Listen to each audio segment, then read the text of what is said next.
Hmm. Am I still alive? Lu Bai struggled to open his eyes, abruptly propping himself up. He surveyed his surroundings, the familiar coffee table before him, and the sun shining brightly outside the window created an atmosphere of tranquility. He paused momentarily and pinched his own arm. Ah, the sensation was undeniably real. It was not a dream. Lu Bai pressed his lips together and instinctively reached for his phone. The time displayed sent a jolt through his pupils. March 3rd, 2044, 6:06 a.m. What? I have actually returned to the past. I have returned a month before the world was shrouded in black rain. April 4th, the day of Qingming festival that year.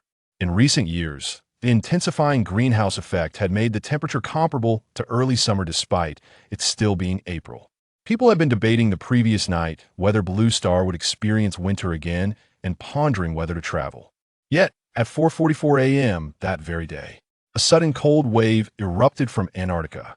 Within half a day, the cold wave engulfed the globe. Initially, the entirety of Blue Star rejoiced, believing that scientists had finally discovered a solution to global warming, restoring the climate to normalcy. During Qingming, Yongqing City celebrated with fervor. The streets were alive with the sounds of drums, and entertainment venues were packed with people. However, the following day, temperatures plummeted once more. In an instant, they dropped below freezing. On the third day, global temperatures shattered records. Heating systems malfunctioned, air conditioning units froze. The cold disaster was unprecedentedly severe across Blue Star. By the seventh day, even the scorching continent of Africa had descended into a frozen hell, with average temperatures plummeting below -30 degrees. Yongqing City was gripped by an unbearable chill. Countless individuals attempted to venture out for food, but were frozen mid-journey, becoming mere ice sculptures on the streets. In just 7 days, the cold disaster claimed nearly 30% of life on this planet. The death toll rose by the minute. Yet, at that moment, the cold wave abruptly receded. The temperature seems to be rising. Has the cold wave finally ended? As the survivors speculated, a sudden drizzle of black rain fell from the heavens. The black rain seeped into the ice, corroding the earth. Initially, humanity paid it little mind, merely testing the rainwater's acidity, convinced it posed no threat. However, the black rain showed no signs of stopping. 1 month later, houses rotted, foundations sank. Plants withered, and humans and animals caught in the black rain suffered corrosion and poisoning, leading to mass fatalities. 3 months later, industrial facilities across the land were ravaged by the black rain. Networks went down, power systems collapsed, water towers toppled. Societal structures disintegrated completely. In their struggle for survival, humanity was driven to desperate acts of plunder. The streets were littered with frozen corpses or scattered bones. Even beneath the black soil, countless mutated corpses quietly awakened, threatening to consume the last vestiges of human civilization. Thus, the apocalypse arrived. Lu Bai slowly reopened his eyes. Reflecting on the past, he clenched his fists, filled with resentment. Before his rebirth, he had endured for 3 long years amidst the apocalypse as an ordinary mortal.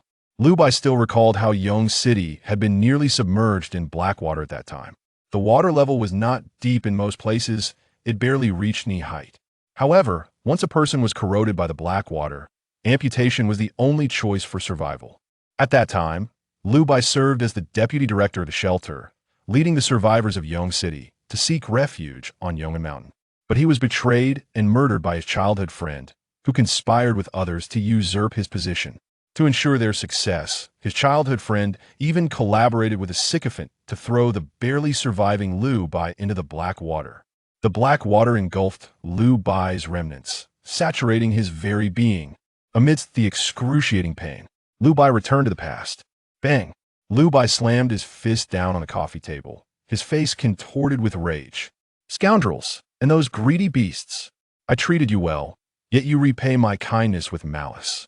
This time, I will ensure you suffer a fate worse than death. The murderous intent in Lu Bai's eyes was palpable. Yet, at that moment, a resonant voice echoed deep within his consciousness. Ding! Host has met the awakening conditions. The Apocalypse God system has been activated. Ding! Newbie special rewards have been issued. Do you wish to activate? Lu Bai's expression faltered. A system? It was hardly surprising. After all, he had already lived a full life. Once more that a glimmer of determination flickered in Liu Bai's eyes as he coldly murmured, "Activate." No sooner had he spoken than the voice resonated once more. "Ding! Congratulations, host has acquired a divine ability. Space Cube." Note: the Space Cube currently possesses a storage capacity of 10 million cubic meters, which will expand with task progress. Additionally, the Space Cube can be stored within the host's body at any time, utilizing the host palm as a medium for physical transfer. Upon hearing this, Liu Bai flipped his palm. A transparent cube, roughly the size of his hand, suddenly appeared before him. As Liu Bai's consciousness delved inside, he felt the space within was nearly infinite. With just a thought, the Space Cube could be summoned back into his palm, vanishing from sight. Liu Bai brought his palm close to a teacup, focusing his mind. Collect. In an instant, the teacup vanished without a trace. Simultaneously, the voice resounded once more. "Ding! Congratulations, host has completed the initial collection. Space Cube ability unlocked. Quantum amplification." Note: upon storing an item in the cube, a quantum effect will trigger, resulting in an amplification of up to 10,000 times. 10,000 times amplification. Does that mean if I can empty a warehouse, I could be wealthier than a nation? With this thought, Liu Bai wasted no time, quickly retrieving his wallet and pulling out $100 bills. Then, with a slight shift in focus, collect. In an instant, the bills were drawn into the Space Cube. Immediately, the voice chimed in. "Ding! Collected $1,000, triggering quantum effect, resulting in an 8,000 times amplification." Liu Bai focused intently, and within the cube lay a staggering $8 million. $8 million. Was it really this simple to store? Gulp. Liu Bai swallowed hard, then without a second thought, withdrew the cash and stored it again. However, it seemed the Space Cube could not accommodate repeated amplification. Items that had already triggered the quantum effect could not be amplified again through repeated storage. Yet, it was of little consequence. After all, Liu Bai could still retrieve the money. And soon, Liu Bai calmed his mind. After careful consideration, he realized that even if he possessed wealth surpassing nations, it held little significance at this moment. Before long, money will be worthless. When the cold wave strikes and the black rain falls, even if I were the richest person in the world, this money would buy no supplies. But at least for now, I can use this initial capital to stockpile as many survival resources as possible. Just then, the voice rang out. "Ding! Detected that the host has met the conditions to initiate the task. Current main task: strive to stockpile survival resources in preparation for the impending cold wave and black rain. Task rewards, distributed according to task progress, encompassing a variety of rewards, including but not limited to spatial cube expansions and various additional modules." Task Liu Bai squinted slightly, then resolutely pushed the door open and stepped outside. In the stairwell, the distant sounds of laughter and conversation from the neighbors echoed. Yet, Liu Bai clenched his fists, harboring no intention of alerting them. In the face of doom, the ugliness of humanity is laid bare.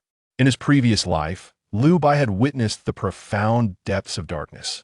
And in this life, he shall stand atop the highest tower, observing the impending apocalypse of mankind. Chapter 2. The Buffoon. No need for words. Downstairs in the apartment building, Liu Bai glanced at his phone, shook his head, and activated Do Not Disturb mode. It was a rare opportunity, but it was no longer needed. In recent years, the global climate had warmed alarmingly. Liu Bai suffered from a hereditary skin condition, making him intolerant to sun exposure. He couldn't simply resign and switch jobs every time the weather turned hot. Thus, out of necessity, he resorted to accepting some gaming commissions and companionship gigs from home, occasionally live streaming on video platforms without turning on the camera. Garnering only a little over 1,000 fans, an anonymous gaming streamer. Rarely venturing outside, he decided to head to the nearby Carrefour, carrying a backpack. Shopping in Yongqing with US dollars was rather inconvenient. So, before leaving, Liu Bai enhanced a 100 yuan note with his spatial cube, now possessing a fortune akin to a billionaire. Downstairs, neighbors grumbled about the state of the world while watching Liu Bai prepare to leave, shaking their heads repeatedly. If I remember correctly, this boy also struggles to find work. Alas, employment is tough these days. Even college graduates can barely secure a meal. Nonsense, in my view. It's simply that today's youth cannot endure hardship. I heard that the sisters next door, the elder sister is a manager at Carrefour, and the younger sister skipped grades to earn a doctorate at Yongcheng University. Aren't they far more impressive than that good-for-nothing? Lu Bai had no intention of arguing, nor did he glance back. However, he felt somewhat surprised. Having lived here for so long, he had never seen his neighbors in person, as he usually kept to himself. A manager at Carrefour, a doctorate from Yongcheng University. Could it be that I might consider myself a senior to them? Lu Bai chuckled softly, dismissing the thought as he made his way to Carrefour. On his way, 3 vividly painted motorcycles whizzed past him. The convoy gradually slowed until it matched Lu Bai's pace. Furrowing his brow, he glanced sideways. A familiar face. Jiang Rong, the friend of that despicable woman.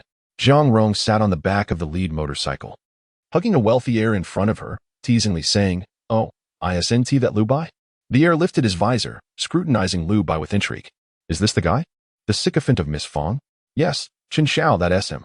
Chen Xiao smirked arrogantly at Lu Bai, mocking, "It seems we weren't mistaken. A pathetic, impoverished wretch, self-styled as Miss Fong's childhood friend. How shameless." The other wealthy heirs chimed in. "That's how sycophants are. They don't even look in the mirror." Lu Bai raised an eyebrow, choosing not to respond. In his previous life, he had never encountered this group of wealthy heirs. But now it seemed. Fong Yuhan, that green TBTCH, appeared to be stringing me along while using me as fodder for her amusement. I truly was blind back then. That wretch. Lu Bai cast a cold glance at them, disinterested in engaging. Jiang Rong curled her lip, pushing further. "Who are you glaring at, loser? Keep your filthy dog away from our Yuhan. Seeing you makes me sick." The wealthy heirs continued their taunts.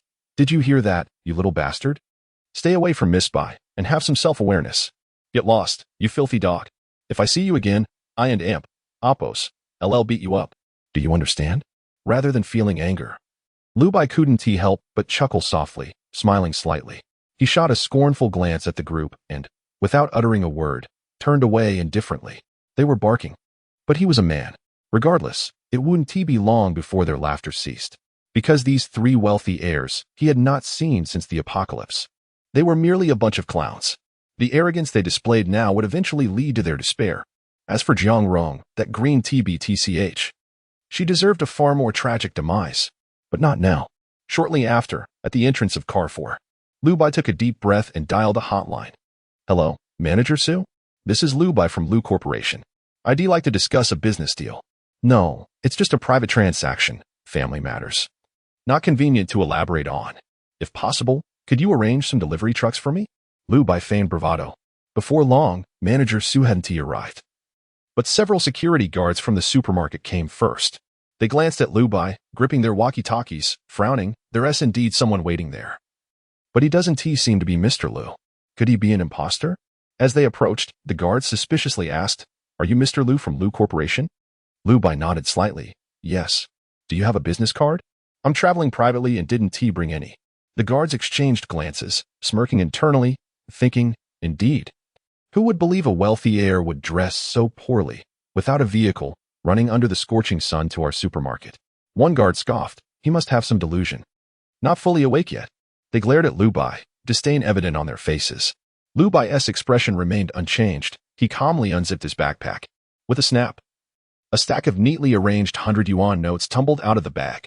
The guards froze, their expressions abruptly shifting. That can't be a whole bundle of. They exchanged incredulous glances, suddenly trembling, silenced by fear.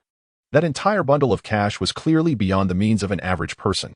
The lead guard, shaking, quickly bowed in apology. Yes, I'm sorry, Mr. Lu. Recently, there have been many scammers. We were overly sensitive. Truly, my sincerest apologies." He hastily grabbed his walkie-talkie. Manager, it's the real Mr. Lu. I mistook him just now. I'm so sorry." Within moments, the guards were drenched in sweat, their backs soaked. Manager Su hurriedly arrived. "Oh, Mr. Lu. The guards just came, lacking some discernment, and were neglectful. I deeply apologize." Lu Bai calmly waved his hand, his tone indifferent. "It's fine. I'm here for business. Not to dwell on this." Manager Su immediately bowed. "Mr. Lu, please, let us discuss inside." However, Lu Bai waved his hand again. "There is no need. I'm not representing the corporation this time. I plan to start my own online store, so I came to purchase some daily necessities and food." Hearing this, Manager Su's brow furrowed. An online store? Daily necessities? Mr. Liu, your idea might be. Liu Bai's expression remained impassive as he replied firmly. I'll pay. You deliver. There's no need to worry about profits and losses. As he spoke, Liu Bai took out a 5-page list, densely filled with the items he required. Here, please prepare some delivery trucks to take the goods to the designated warehouse at the end. If there are any out-of-stock items, just note them on the list. With that, Liu Bai handed his backpack to Manager Su. The remainder is for your trouble. After finishing, he turned to leave, coldly reminding. This is a small matter. It needs to be resolved by 6 o'clock tonight. Understood? The security guards bowed their heads, not daring to utter another sound. Manager Su nodded repeatedly with pursed lips and urgently exclaimed, Rest assured, Mr. Liu. We will ensure that all the goods are prepared for you by tonight.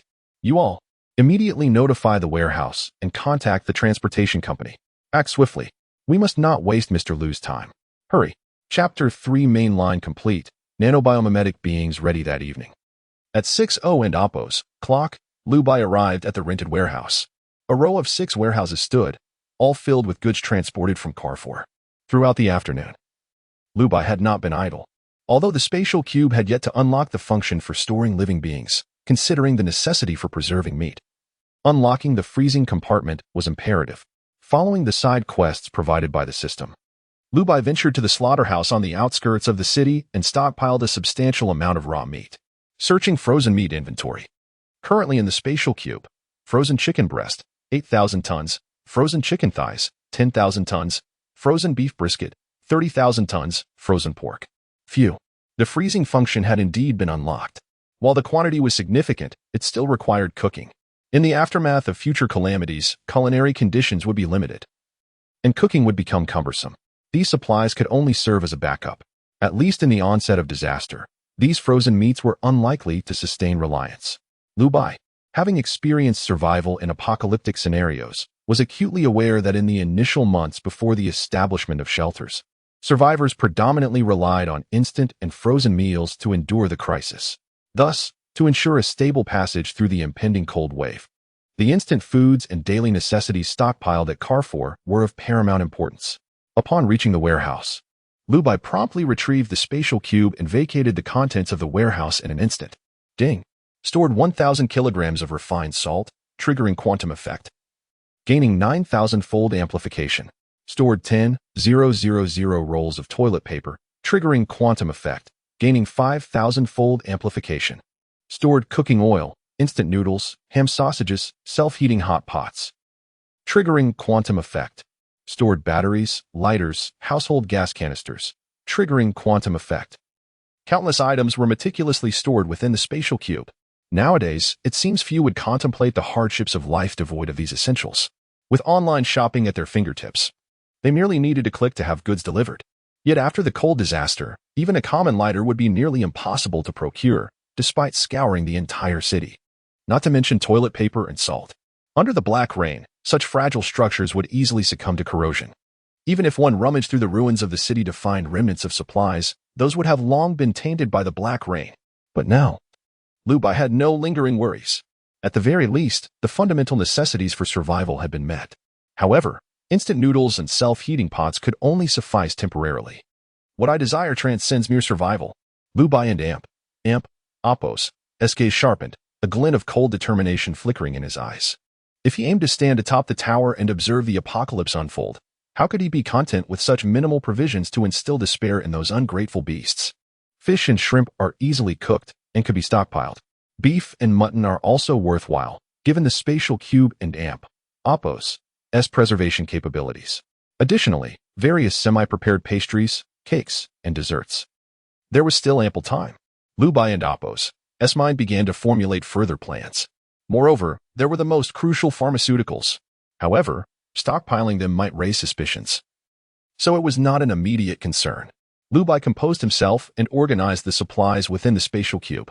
At that moment, a voice resonated. Ding! Detected that the host has completed the mainline task, stockpiling survival supplies. Task reward, spatial cube expansion to 100 million cubic meters. Unlocking additional modules, nanobiomimetic beings, including 90 low-level nanobiomimetic beings, 9 mid-level nanobiomimetic beings, 1 high-level nanobiomimetic being.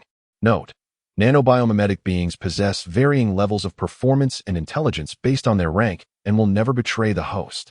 Moreover, if a nanobiomimetic being is damaged, it can be retrieved into the spatial cube for gradual repair. The lower the rank of the nanobiomimetic being, the easier it is to restore. Liu Bai momentarily froze, immediately extending his consciousness into the spatial cube.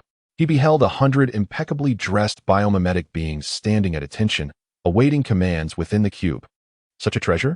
Although the spatial cube could not accommodate living beings, biomimetic beings were not considered alive. A thought crossed Liu Bai and Appo's mind. 100 nanobiomimetic beings materialized in the warehouse. The leading high-level biomimetic being, resembling a woman, exuded an aura of cold elegance and possessed a physique that epitomized aesthetic perfection. The biomimetic being spoke slowly, her tone indifferent.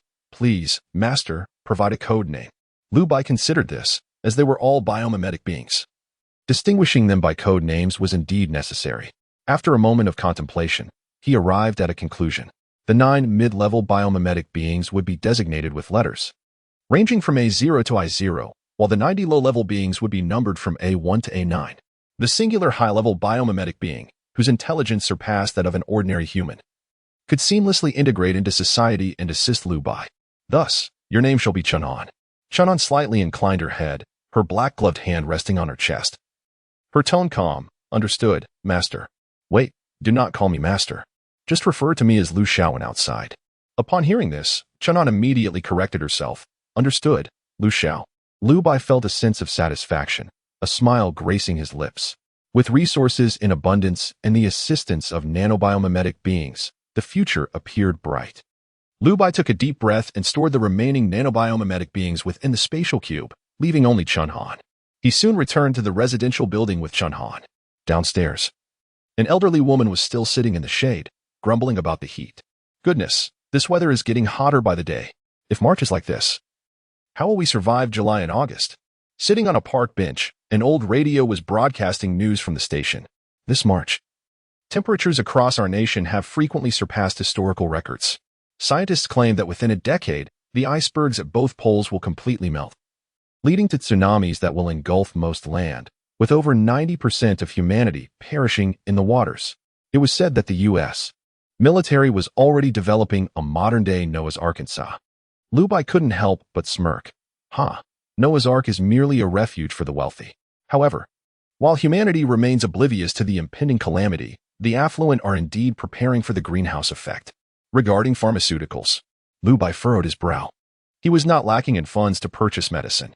However, stockpiling pharmaceuticals could arouse suspicion. At least, Liu Bai could not openly hoard them. Thus, he required a means to acquire them discreetly. Leading Chun'an, Liu Bai returned to his doorstep while pondering and rummaging through his pocket for the keys. Just then, footsteps approached from below, halting directly in front of him. Liu Bai suddenly recalled that earlier in the day, neighbors had praised the sisters living across from him. Curiously, he had never met these sisters in all these years. As Liu Bai turned to glance, he was surprised to find that she was also curiously observing him. Suddenly, a gasp echoed through the corridor. "Lu Zong, is that really you?" Manager Su, halfway through opening the door to her home, paused in astonishment upon seeing Liu Bai. Fortunately, she quickly regained her composure and exclaimed with a smile, "Oh my, I never expected that you, Mr. Liu, would reside here as well. I presume you have just returned from inventorying the goods? My younger sister has prepared dinner. Why not come to my home for a visit and share a meal?" Liu Bai narrowed his eyes, initially inclined to decline. However, recalling her lack of channels for stockpiling medicinal supplies, along with her particular needs for cold weather clothing and radiation protective garments, Manager Su, she might possess some connections. After a moment and Appo's contemplation, Liu Bai offered a subtle smile and replied, "Very well." Chapter 4. Dinner Invitation and Coercive Collection. Liu Bai followed Manager Su and pushed the door open. The Su sisters' residence boasted a minimalist decor style, yet the pristine appearance starkly contrasted with his own untidy abode. Suddenly, a voice emerged from the kitchen. "Sis, you're back so early? Didn't Appo's, do you say you had to work late?" Manager Su replied with a chuckle, I just couldn't Appo's. Do you wait to return home for a delightful dinner prepared by my little Ro. By the way, Ro, make sure to prepare a bit more tonight. We have guests." As soon as the words left his mouth, Sushiro peeked her head out from the kitchen. Her curiosity piqued. Their eyes met, and Lu Bai was immediately captivated by her large, sparkling eyes, which seemed to conceal a galaxy within. Such clear pupils and a gaze filled with innocent curiosity were a rarity in his experience. Lost in thought, Manager Su hastily introduced, "Mr. Lu, this is my younger sister, Sushiro." "Oh, I seem to have neglected to introduce myself. I am Su Jing, Shiro and Appo's older sister." With that, Su Jing turned to Sushiro. "Shiro, come here. This is Mr. Lu, a prominent figure in our city. As fate would have it, he lives right next door." Rather than being intimidated, Sushiro's eyes flashed with confusion. "Sis, isn't the guy next door a gaming streamer who stays at home all day? Last time I forgot to close the window. I heard him chatting with his audience at 2 in the morning. How did he become Mr. Lu?" Su Jing made a gesture for silence, speaking in a hushed tone. Mr. Lu is a master of discretion. Perhaps streaming is merely a hobby for him, a diversion in his life. Sushiro responded with a knowing tone, seemingly unconcerned. Lu Bai raised an eyebrow at this. Interesting. Sushiro's calm demeanor was indeed exceptional. It was peculiar. She was reputed to have accelerated her studies to pursue a doctorate. Yet she appeared so youthful and far from the stereotype of a bookworm. Her clear gaze contrasted sharply with Su Jing's sycophantic behavior. It was hard to believe they were sisters. However, after a moment and Appo's contemplation, Lu Bai understood the dynamics. The sisters had relied on one another for over a decade. It was likely that Su Jing had sacrificed her education to fight for survival in the world, all to support Sushiro, to survive and to provide for her sister. She had to swallow her pride and flatter others, even insincerely. As he pondered, Sushiro lowered her voice timidly. "Sis, we Don and Appo's tea have much meat left in the fridge. I fear we can't prepare any grand dishes." Su Jing's expression faltered, realizing the gravity of the situation. Mr. Lu was a guest of considerable means. How could they not serve him a lavish meal? Yet before she could speak, Lu Bai waved his hand dismissively. "No worries, it and Appo's. It's rare to have a connection. Allow me." Before long, Lu Bai returned, holding a platter of Iberian ham. "Well, what? Is that the exorbitantly priced ham that costs at least 30,000 apiece?" Lu Bai smiled slightly. "Fortunately, this one is only $150,000, not the most expensive. I intended to savor it, but got lazy and left it untouched." As the ham was placed on the table, the two sisters stood frozen, even hesitating to pick up their chopsticks. Su Jing appeared momentarily stunned by the unexpected turn of events, struggling to conjure words of flattery, yet her eyes betrayed a hint of envy. However, when Lu Bai turned his gaze to Sushiro, he found her eyes still sparkling with clarity. Intriguing. Lu Bai had intended to test their reactions with the luxurious ham. Yet neither sister seemed to falter. If that was the case, perhaps he could offer assistance when the chilling winds of fate descended. Of course, the specifics would have to wait and see. While Lu Bai was lost in thought, a sudden, forceful knocking echoed from outside. Bang, bang, bang. The knocking was loud, almost brutish. Su Jing's heart raced, her complexion changing instantly. Sushiro frowned, a flicker of anger flashing in her eyes. "Mr. Lu, I apologize. I must step out to handle something." With that, Su Jing pushed the door open. However, before she could exit, two burly men forcefully shoved their way past her. One hand stuffed in their leather jackets, the other wielding a rusty pipe, they barged in with aggression. "You shameless woman, when will you repay our Boschen and Appo's money?" "What? You've been accruing penalties for 3 months. 3 months. If you don't pay up soon, I suggest you consider other options." Ouch. This girl is quite a looker. The two hulking brutes turned their attention to Sushiro, licking their lips. "In that case, since you can and Appo's pay, why not sell this girl to us? A few weeks with her could clear your debts." Laughter erupted as their words hung in the air. Sushiro and Appo's eyes widened in fury. "You shameless scoundrels. This is robbery. Sis, we need to call the police." The two men laughed mockingly, brandishing their baseball bats. "Call the police? Go ahead. If we get caught, your sister will land in jail too. You might not know, but we have plenty of friends in the Yongqing prison. We can have your sister visiting us daily." Sushiro gritted her teeth, clenching her fists in rage, yet feeling utterly helpless. It seemed everyone present overlooked Lu Bai and Appo's presence. After a long silence, Lu Bai finally turned to Su Jing, his tone calm. "What is going on? Tell me." Su Jing and Appo's eyes were red, filled with anger and helplessness. It and Appo's alone. 3 years ago, I was and Oppos, T at a manager, and Sharo needed money for university. I was in a tight spot and took out an online loan. But Chen Xian's loan doesn't allow early repayment, only monthly installments. A few months ago, the loan app suddenly went offline, causing a one-day overdue. When that happens, they impose a penalty of 100 times the total interest. Now I and Oppos, am facing penalties that amount to hundreds of thousands. Where can I borrow that much? I and Oppos, VE tried to explain. It was a network issue. Lu Bai scoffed at her words. Ah, this is clearly a scam. 100 times the penalty? It's more than illegal. Su Jing likely understood this as well.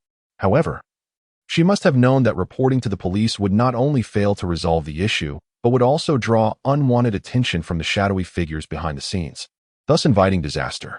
So, she could only endure. Lu Bai observed the reactions of Su Xiao and Su Jing, gaining insight into their true natures. In the midst of the silence, the two brutish men glared at Lu Bai, sneering, "Kid, why don't you go back to where you belong? Enjoy meddling in affairs that Don and Oppos concern you? You're asking for trouble." Yet, as soon as the words left their mouths, Lu Bai slowly raised his head. His tone serene, spring chill, escort them out. With a whoosh, a sound like breaking air filled the room. A figure clad in a maid and Oppos' outfit appeared abruptly beside the two men. With slender legs, she unleashed a terrifying power beyond human capacity. Bang! Two burly men were sent flying, propelled by a swift kick from Chun'an, landing in the corridor. The energy output was scarcely 10%. And yet the impact was so formidable, truly worthy of being a nanobionic. Lu Bai nodded slightly, feeling a sense of satisfaction within. He then sat back. Observing the two men sprawled in the corridor, his fingers interlaced, his tone chilling to the bone. How uncouth are the dogs raised by Chen Jun. If you wish to perish, do so at a distance. Do not soil the land of my friend and Oppos' abode. Chapter 5, Doomsday Reserves, Medical Protective Clothing. Ah, indeed. A true expert. Quickly, flee. The two burly men, who had previously boasted with arrogance, now found themselves terrified by Lu Bai, scurrying away in panic. The corridor fell silent once more. Lu Bai summoned Chun'an, whispering an order, teach them a lesson, but ensure no one witnesses it. Additionally, arrange for 2 more replicants to protect the sisters. Understood. As soon as the words left his lips, Chun'an strode out, deftly closing the door behind her. Lu Bai turned back, a smile gracing his face. Everything should be fine now. They won and Oppos, T dare to trouble you again. They and Oppos, VE already played their high-interest loan game. And you and Oppos, VE repaid what you owed, so there and Oppos, no need for further worry. As for those violent collectors, I and Oppos, LL take care of them. His tone was calm, as though he had merely performed a trivial task. Su Jing was left speechless, tears cascading down her cheeks, forgotten in her moment of gratitude. Even Su Xiao, who had previously shown indifference, was now staring at Lu Bai in shock. After a prolonged silence, Su Jing bit her lip and bowed slightly. Thank you, Mr. Lu, for your assistance. Words failed her. She had not prepared for such an occasion, and thus appeared clumsy. A stark contrast to her usual shrewd demeanor. Lu Bai waved his hand dismissively, responding leisurely. It and Oppos, just a small matter, no need for concern. Their leader is Chen Jun. Not a good dog by any means. I and Oppos, VE never liked him. Upon hearing the name associated with Chen Xian online lending, Lu Bai could not stand idly by. The mastermind behind Chen Xian was none other than the Chun Xiao he had encountered earlier that afternoon. Su Jing, upon realizing this, did not calm down. Instead, she became even more alarmed. She had initially thought Lu Bai to be a unique scion of wealth. Someone who had severed ties with the Lu family and invested without foresight, akin to a foolish landowner and Oppos' son. However, she now recognized her error. Chen Xian loan was indeed a covert operation of the Chen family. Mr. Lu was remarkably well acquainted with the underground industries of Yongqing. Truly a man of hidden depths. Su Jing and Oppos' expression turned serious, and she fell silent. Meanwhile, Su Xiao finally found her voice, whispering, Thank you. I had misunderstood you before. I didn't and Oppos. Realize you were such an impressive person. I'm sorry. Lu Bai waved his hand again, smiling faintly. I wouldn't and Oppos. Say impressive, merely fortunate. Such humility only deepened Su Xiao and Oppos' admiration. The three resumed their seats, and the atmosphere at the dining table shifted subtly. After a long silence, Su Jing finally found her words. Mr. Lu, You have helped us sisters immensely. I truly have no way to repay you. By the way, I heard you mention wanting to start an online store? If you have any needs regarding operations or sourcing, I do possess some experience and will certainly assist you to the best of my abilities. Finally, the moment arrived. Without hesitation, Lu Bai replied gravely, Indeed. I do have a few matters to consult you about. The greenhouse effect intensifies, and everyone feels the pressure. I am interested in exploring Antarctica and developing new types of protective clothing. However, I lack the necessary channels for both. Channels? New materials? Su Jing was taken aback. Her curiosity piqued. What else do you require, Mr. Lu? Lu Bai slowly articulated. I need sourcing channels for medical supplies and high-quality cotton products, as well as a processing factory capable of military-grade protective clothing. Military-grade? Su Jing furrowed her brow, then nodded thoughtfully, responding earnestly. Rest assured, Mr. Lu, I will find these channels for you as swiftly as possible. The following day, in the afternoon, Yongcheng Pharmacy, trucks laden with medications, shrouded in black cloth, made their way to the warehouse rented by Lu Bai. Su Jing operated with remarkable efficiency, her pace surpassing Lu Bai's expectations. Yong and Amp, Oppos, and Pharmacy had a notorious history of hoarding medications during epidemic outbreaks, driving up prices, and had thus earned a terrible reputation. As a result, the once 80-plus chain stores had dwindled to fewer than 10. Despite this, the hoarded medications remained unsold. Coincidentally, with Lu Bai's acquisition, Yongcheng Pharmacy was eager to clear their stock. Su Jing, who had never previously engaged with Yongcheng Pharmacy, managed to finalize the deal in less than half a day. Showcasing her capabilities, Lu Bai knew he had not misjudged her. At that moment, he arrived at the outskirts of the city, standing before the last factory of Hongyong Group. Ding. Host has met the conditions to initiate the task. Current main task, in addition to resisting the cold disaster. Please prepare supplies and equipment to guard against the effects of black rain. Task reward, Space Cube Module. Babel Tower Construction Blueprint, Level 1. Note, the blueprint can be input into the shared consciousness network of nanoreplicants who will construct it, requiring only basic materials from the host. A Babel Tower, might that be too ostentatious? However, as it is merely a Level 1, it shouldn't be overly extravagant. Ultimately, ensuring survival takes precedence over appearances. This blueprint must be acquired promptly. Originally, Lu Bai intended to construct a safe house, but it seemed this system offered even greater potential. Babel Tower, a name that sounds impressive indeed. Lu Bai slowly lifted his head, gazing at the factory before him. Su Jing had informed him that at 9 o'clock, Lu Bai drove 30 miles to reach this location. Hongyong Group had once been a leader in winter apparel and bedding. Across the entire blue planet, only Hongyong's down jackets and quilts could be deemed unparalleled. What others might not realize is that the cold weather gear for border soldiers, the Antarctic Expedition Team and Oppos, as thermal attire, and the protective suits for biochemical disaster prevention, all bore the hallmark of Hongyong Group. Thus, it was no exaggeration to deem Hongyong a military-grade enterprise. However, now, due to the intensifying greenhouse effect, the industry had sharply contracted. Hongyong could not endure, and its doors stood desolate, with few visitors. The security guard, lacking even a proper uniform, lounged in a white tank top, reclining in a chair, engrossed in his phone. Lu Bai, accompanied by Chun An, approached leisurely. The guard did not even glance at Lu Bai, indifferently asking, "What brings you here?" "Supplies." "Hey, little bro, are you at the wrong place? This is Hongyong. We have no stock." The guard and Oppos, as tone was casual, still not sparing Lu Bai a glance. Lu Bai remained calm, responding nonchalantly, "Down jackets, wool sweaters, thermal vests, and heat-retaining quilts, none available?" The guard shot a sidelong glance at Lu Bai, visibly unimpressed. "Ugh, another trendy visitor. Look at the temperature today. Are you kidding me with down jackets?" His tone was distinctly unfriendly. Unfazed, Lu Bai turned away, muttering, I was also considering ordering a batch of protective suits. Seems I and Oppos, I'll have to look elsewhere. Hongyong is truly finished."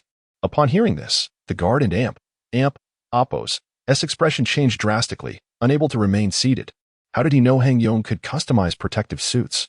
If this person was indeed here to procure supplies, he would be handing a valuable order to a competitor. His job could be at stake. Panicking, the guard waved his hands, calling out, "Wait. Sir, hold on. We have everything you need." Moments later, in Hongyong Group's conference room, 10,000 sets of bedding, thermal underwear, down jackets.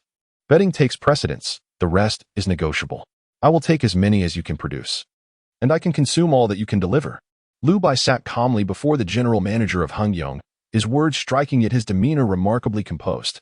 Upon hearing this, the general manager trembled, disbelief evident in his eyes. What? So many winter supplies? Are you serious? The cost? Lu Bai furrowed his brow. The price is inconsequential. What truly matters is the protective gear. If you can deliver the protective suits within 2 weeks, even if it's only 10 sets, I can offer you a starting price in the 9 figures. 9 figures? 10 sets of protective suits along with the aforementioned supplies constitute a substantial transaction. The general manager and Appos' lips twitched. Although he sensed the obstacles ahead, the reward was too enticing to resist. Well then, I will immediately summon the skilled workers at the factory. We will strive to fulfill any requirements. Chapter 6. A battle of wits that shocks the scholars. It was said to be 10 sets, but in truth, it was merely to apply some pressure on Yongqing. Ultimately, Lu Bai required only one specially crafted protective suit, which could be amplified to thousands using a spatial cube. This time, however, he did not intend to play the role of a benevolent savior. Lu Bai understood all too well that not everyone is deserving of salvation. Rather than mass production, he merely wished to ensure the efficacy of at least one set. As for the tens of thousands of mattresses and down jackets, firstly, they were intended to clear out Yongqing and Appos' inventory, and secondly, to spare the trouble of washing and drying. After all, following a cold wave, the relentless black rain left little opportunity for drying, unless one employed a room dryer. The general manager clenched his teeth. He was not particularly old, yet when he accepted his position, Yongqing was already waning. Nonetheless, he was aware of the factory's former glory and had strong ties with the venerable elders. After all, they were living legends, deserving of his respect. He was uncertain whether Yongqing still possessed the capability to meet Lu Bai and Appos' demands. However, if Yongqing could not accomplish it, then no one else could. With a determined heart, the general manager immediately reached out to every skilled craftsman and retired scholar he knew. Seeing his anxiety, Lu Bai smiled faintly. Indeed. A little provocation proved effective. In the afternoon, the once silent Yongqing factory regained its vigor. A gathering of elderly scholars and craftsmen assembled. The general manager bowed and wiped the dust off the conference table, appearing as humble as a janitor. In contrast, Lu Bai sat at the head of the table. After all, he was the hope for Yongqing and Appos' resurgence. Yet, to the old craftsman, this scene felt somewhat presumptuous. Humph. This generation of Yongqing has become increasingly restless. Indeed. In years past, unless commissioned by the state or for public benefit, no amount of money could procure our assistance. Alas, today and Appos' youth are driven solely by profit, devoid of the noble spirit of yesteryears. TSK. Even if Yongqing is in decline, our artisan spirit must not perish. Oldly spoke wisely. Masterly glared at Lu Bai, indignation evident in his demeanor. Lu Bai remained unperturbed. After all, he had heard of the esteemed reputation of these old craftsmen. They were worthy of such pride. However, this pride was rendered utterly worthless in the face of the cold wave and Appos' assault in the relentless black rain. In his past life, Lu Bai had proven this with his very existence. With no fear in his eyes, Lu Bai simply smiled. What grievances do the esteemed elders harbor against me? Masterly, looking at Lu Bai, retorted coldly. Humph, young one. I do not know what you intend to do, but remember this. Some things in this world cannot be purchased with money. Upon hearing this, the general manager straightened up. His expression one of bitterness. Oh, Masterly, please. You know that global warming is severe, and Yongqing has had little income for several months. Moreover, this Mr. Lu seeks your assistance for scientific research. Masterly huffed, blowing at his beard. Research? Pray tell, what sort of research does this young pup intend to conduct? The general manager, sweating profusely, hurriedly explained. Mr. Lu claims he wishes to explore methods for improving the environment in radiation zones, hence his request for custom protective suits. What nonsense! Just protective suits for radiation zones? Are such items not readily available on the market? Why seek our custom services? I suspect this young man harbors ulterior motives, planning some unspeakable experiments. The general manager fell silent, daunted by Masterly and Appos' words. Indeed, was it necessary to spend so much on custom suits for radiation zones? Even if there were no hidden motives, perhaps it was merely a means to launder money? A glimmer of suspicion crossed the general manager and Appos' eyes, and the atmosphere in the conference room grew particularly awkward. Meanwhile, Lu Bai remained unfazed, exuding an air of nonchalance. with his fingers intertwined. He propped his chin and surveyed the room with interest, leisurely stating, "The sparrow knows not the ambitions of the swan." Perhaps it is inappropriate to apply this to esteemed elders, but at least this time, it is not without merit. Of course, ordinary protective suits are available on the market. However, what I require is a suit capable of surviving the harshest nuclear winter. It is a preparation for a potential nuclear war that may unfold in the near future. His words were half-truths. After all, following the apocalypse, scientists had indeed studied the composition of black rain. It was a mysterious chemical substance that gradually eroded contact materials, forcing them to undergo transformation, such as the denaturation of proteins and various complex, uncontrollable mutations. The process of erosion bore a striking resemblance to radiation. Seeing Liu Bai daring to retort, Master Li's fury intensified. "Humph, this young pup truly believes himself to be endowed with foresight. I have seen many like you. Restless and impatient. Nuclear winter, indeed. Merely a gimmick you concoct, wasting national resources to create something utterly meaningless, then showcasing it for superficial acclaim. Humph. A parasite of the state. Truly disgusting." Master Li vociferously expressed his indignation, appearing as though he had seen through Liu Bai's facade. Liu Bai had no intention of squandering words on these elder scholars. Time was limited, and he needed to ensure they exerted their utmost efforts. "The Antarctic icebergs are on the verge of melting. My custom cold-resistant suits are intended for an expedition to investigate and to actively prevent this from occurring. Should we fail, rising sea levels will inevitably encroach upon humanity's living environment.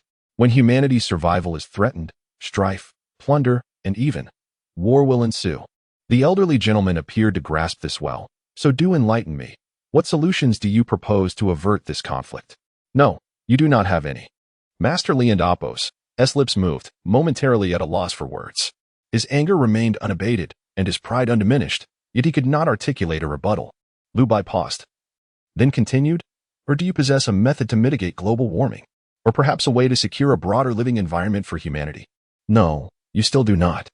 Master Li clenched his fists, brows furrowed, yet remained silent. Liu Bai smiled slightly, pressing on, "Or do you believe that if I do not undertake this task, others will? Do you have faith that humanity will prepare adequately before disaster strikes?" "No, you do not." Liu Bai and Apos' tone was calm, yet to Master Li, it was akin to thunder striking the ground. He gritted his teeth, speechless. Even the dozens of craftsmen and scholars behind him lowered their heads, no longer daring to meet Liu Bai and Apos' gaze. For Liu Bai had struck at the heart of their vulnerabilities. They were eloquent in words, yet when it came to action, they were no match for Liu Bai. The conference room fell silent. The sound of a pin dropping could be heard. Just then, a crisp sound echoed, and USB flash drive was placed neatly on the table. Liu Bai nonchalantly pushed it towards the silent assembly, his expression indifferent as he slowly began to speak. "This is a paper discussing the creation of radiation-resistant fibers through a blend of lead glass, barium sulfate, silver fibers, and carbon threads. This material has been aptly named black steel fiber by my friend. I am granting you a fortnight to transform this theory into tangible reality and to develop a reliable protective suit. If you cannot accomplish even this, I would advise you to refrain from referring to yourselves as the younger generation while maintaining such a haughty demeanor." With that, Liu Bai deliberately curled his lip and departed with an air of indifference. Chapter 7. The Grand Venue, Fushan Grand Hotel. The task is accomplished. This meticulously crafted, opulent performance is bound to ignite the fighting spirit of the seasoned veterans. Though the words may seem somewhat offensive, the end of the world is imminent, and time is of the essence. The black steel fiber is not a mere figment of imagination. It is a scholarly article that emerged after the cataclysm. Unfortunately, due to his differing expertise, Liu Bai could not fully grasp its content, only retaining a superficial understanding. Fortunately, he is thoroughly familiar with the critical processes, having once served as the deputy director of the shelter. He presented the incomplete paper from his memory to Chun Han, seeking the AI and Apos' assistance to complete it, ensuring that the efficacy of the black steel fiber would likely surpass his recollections. Alas, he himself lacked the ability to forge it, necessitating reliance on the skilled craftsmen of Hengyong. Outside Hengyong factory, Liu Bai exhaled deeply. The preparatory steps had only just begun. Yet the most fundamental survival needs were already secured. Food, potable water, daily necessities, medicines, and bedding all were accounted for. The development of protective gear was also underway. And with ample theoretical support and meticulous calculations from the AI, he believed results would emerge within half a month. Now, it was time to contemplate matters of greater significance. Lu Bai squinted slightly. The blueprints for the Tower of Babel. That is the reward for the next phase from the system. Once the AI constructs it, Lu Bai will possess an impregnable tower. No matter how the black rain erodes, he will remain steadfast and unyielding. Mere basic survival is undoubtedly insufficient. In this life, he aspires to stand atop the tower, observing the apocalypse unfolding below. Water for daily use, means of generating electricity, and forms of entertainment are all essential. Furthermore, he requires a grand stage. A glint of murderous intent flashed in Lu Bai and Appos' eyes. In his previous life, that group of wretches conspired to deceive him into exploring the ruins. To ensure his demise, they not only stabbed him hundreds of times but also submerged him in black water, waiting for him to dissolve. Such pain, such despair, cannot merely be repaid with a life. None of them shall escape. Lu Bai clenched his fists tightly. He took a deep breath, regaining his composure. There is no need for haste. Water and power have yet to be arranged, and materials for the Tower of Babel are still unaccounted for. The immediate priority is to select an auspicious site. Lu Bai had already formulated a plan. Fuxing Grand Hotel, located at the heart of Yongqing City. It sits at a relatively elevated position, surrounded by a wetland park, an amusement park, and a low peak. The absence of towering skyscrapers means fewer survivors to disturb him and eliminates the risk of structural collapse. Lu Bai recalled that the Fuxing Grand Hotel was initially the optimal choice for a shelter. Unfortunately, most of the animals in the nearby wetland park had undergone indescribable mutations due to the incessant black rain, leading survivors to abandon the idea. However, this time, the circumstances are different. The mutated beasts could serve as excellent actors. Lu Bai narrowed his eyes, his resolve solidified. Evening, Fuxing Grand Hotel. The hotel stands 8 stories tall, adorned in grand decoration yet exuding a minimalist charm. It is primarily crafted from crystal diamonds and black and white pearls, exuding opulence without sacrificing depth. At the front desk, a staff member inquired, "Sir, how may I assist you?" "I seek your general manager," Lu Bai replied. "I'm sorry, sir, but our general manager requires an appointment." "May I ask?" Lu Bai opened his satchel and produced a stack of 100 yuan bills, calmly stating, "A significant business matter. Also, I am quite busy." The front desk attendant was left speechless, trembling as she clutched the stack of cash. A nearby colleague looked on in astonishment, jealousy burning in his eyes. The atmosphere turned icy. The front desk attendant bit her lip, hastily dialing the phone. "General manager. Someone is here claiming to have a significant business proposal." An impatient voice responded from the other end. "I don't recall any appointments." "What nonsense is this? Tell him to leave." Upon hearing this, the front desk attendant's expression turned frantic as she whispered, "But he seems to be carrying an entire bag of 100 yuan bills." "What? Quickly bring him in." Moments later, in the manager and Appos' office of Fuxing Grand Hotel. "Hello, I am the general manager of Yongqing City and Appos' Fuxing Grand Hotel. You may call me Xiao Wan. I am Lu, a director," Lu Bai replied with a slight smile, an air of worldly wisdom emanating from him. Manager Wang and Appos' demeanor shifted, his pupils contracting sharply. How remarkable! How remarkable! This gaze, this aura.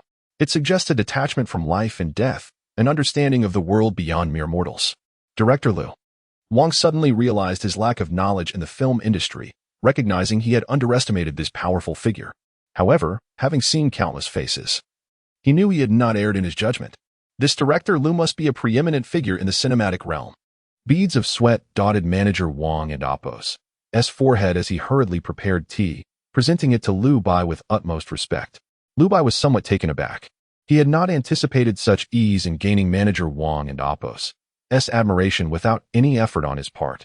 Little did he know, his image had been idealized by Wang as a titan of the film industry, a gem of the global artistic community. Manager Wang, with a beaming smile, flattered, "Director Lu, you mentioned a significant business discussion. Might it involve filming at our Fuxing Grand Hotel?" Lu Bai raised an eyebrow. Well, you've learned to jump to conclusions. I haven't even stated my requirements yet manager Wang has already anticipated them. Quite the talent. Though momentarily startled, Lu Bai maintained his composure, nodding slightly. "Indeed. A major production." Manager Wang's eyes lit up. "What? A major production?" With Director Lu's caliber, any significant project must at least involve billions in exposure. Consequently, the value of our Fuxing Grand Hotel could multiply several times over. He swallowed hard, straightening his posture. Director Lu, Your major production, are you looking to utilize our Fushan Grand Hotel as a venue? Lu Bai remained impassive, merely nodding. Upon seeing this, Manager Wang slapped his chest confidently. Rest assured, Director Lu, the Fushan Grand Hotel is a flagship of our Fushan Group, and I possess ample authority. If you wish to utilize the venue, I can assure you it will be granted without hesitation, for however long you desire. Additionally, I can coordinate the nearby wetland park, amusement park, and climbing attractions for you. How does that sound? Lu Bai found himself at a loss for words, momentarily rendered speechless by Manager Wang and Oppo's exuberance. I wish to rent for a minimum of 3 months. No problem. Manager Wang replied eagerly. Tomorrow is the opening day, and the entire Fushan Grand Hotel will be vacated. Not a single guest remaining. When you require our services, I will await your call. You can trust us. Everything will be arranged perfectly by tomorrow. Moreover, for the filming requirements, I will need to make some modifications to the Fushan Grand Hotel, and the renovations will be substantial. Director Lu, you need not worry about that. I have complete faith in you. After a long silence, Lu Bai finally spoke. 100 million. Will that suffice? However, Manager Wang shook his head. It and Oppo's. That's too much. To have a master of your caliber come to our Fushan Grand Hotel for location shooting is indeed a blessing for us. Just 10 million will suffice. As a gesture for our temporary closure and renovation over several months. Feel free to express your creativity. No need to worry. Chapter 8. Moving Mountains and Filling Seas. Seizing reservoirs effortlessly. The process of leasing the Fushan Grand Hotel turned out to be surprisingly smooth. Lu Bai was not short of funds, yet he refrained from inflating prices. After all, in the face of an impending apocalypse, currency holds little value. Lu Bai, with a heart as unyielding as iron, would not be swayed by Manager Wang and Oppo's flattery into placing his trust in him. Nonetheless, it appeared that before the cold wave descended, he could indeed summon Manager Wang back to the Fushan Grand Hotel. He could appoint him as a mere figurehead, a puppet on strings, to help orchestrate this grand act of vengeance. In the vast open fields, Lu Bai turned a glance at the Fushan Grand Hotel, his gaze tranquil. The stage for revenge, along with his observation tower to witness the world's demise, was already established. The plans for the tower's renovation would have to wait until the blueprints were in hand. However, prior to that, Shannon. Yes, although the blueprints for the tower are not yet available, can you analyze the basic materials required for construction?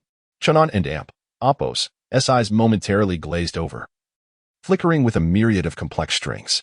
After a brief moment, Shannon regained focus. Returning to the master.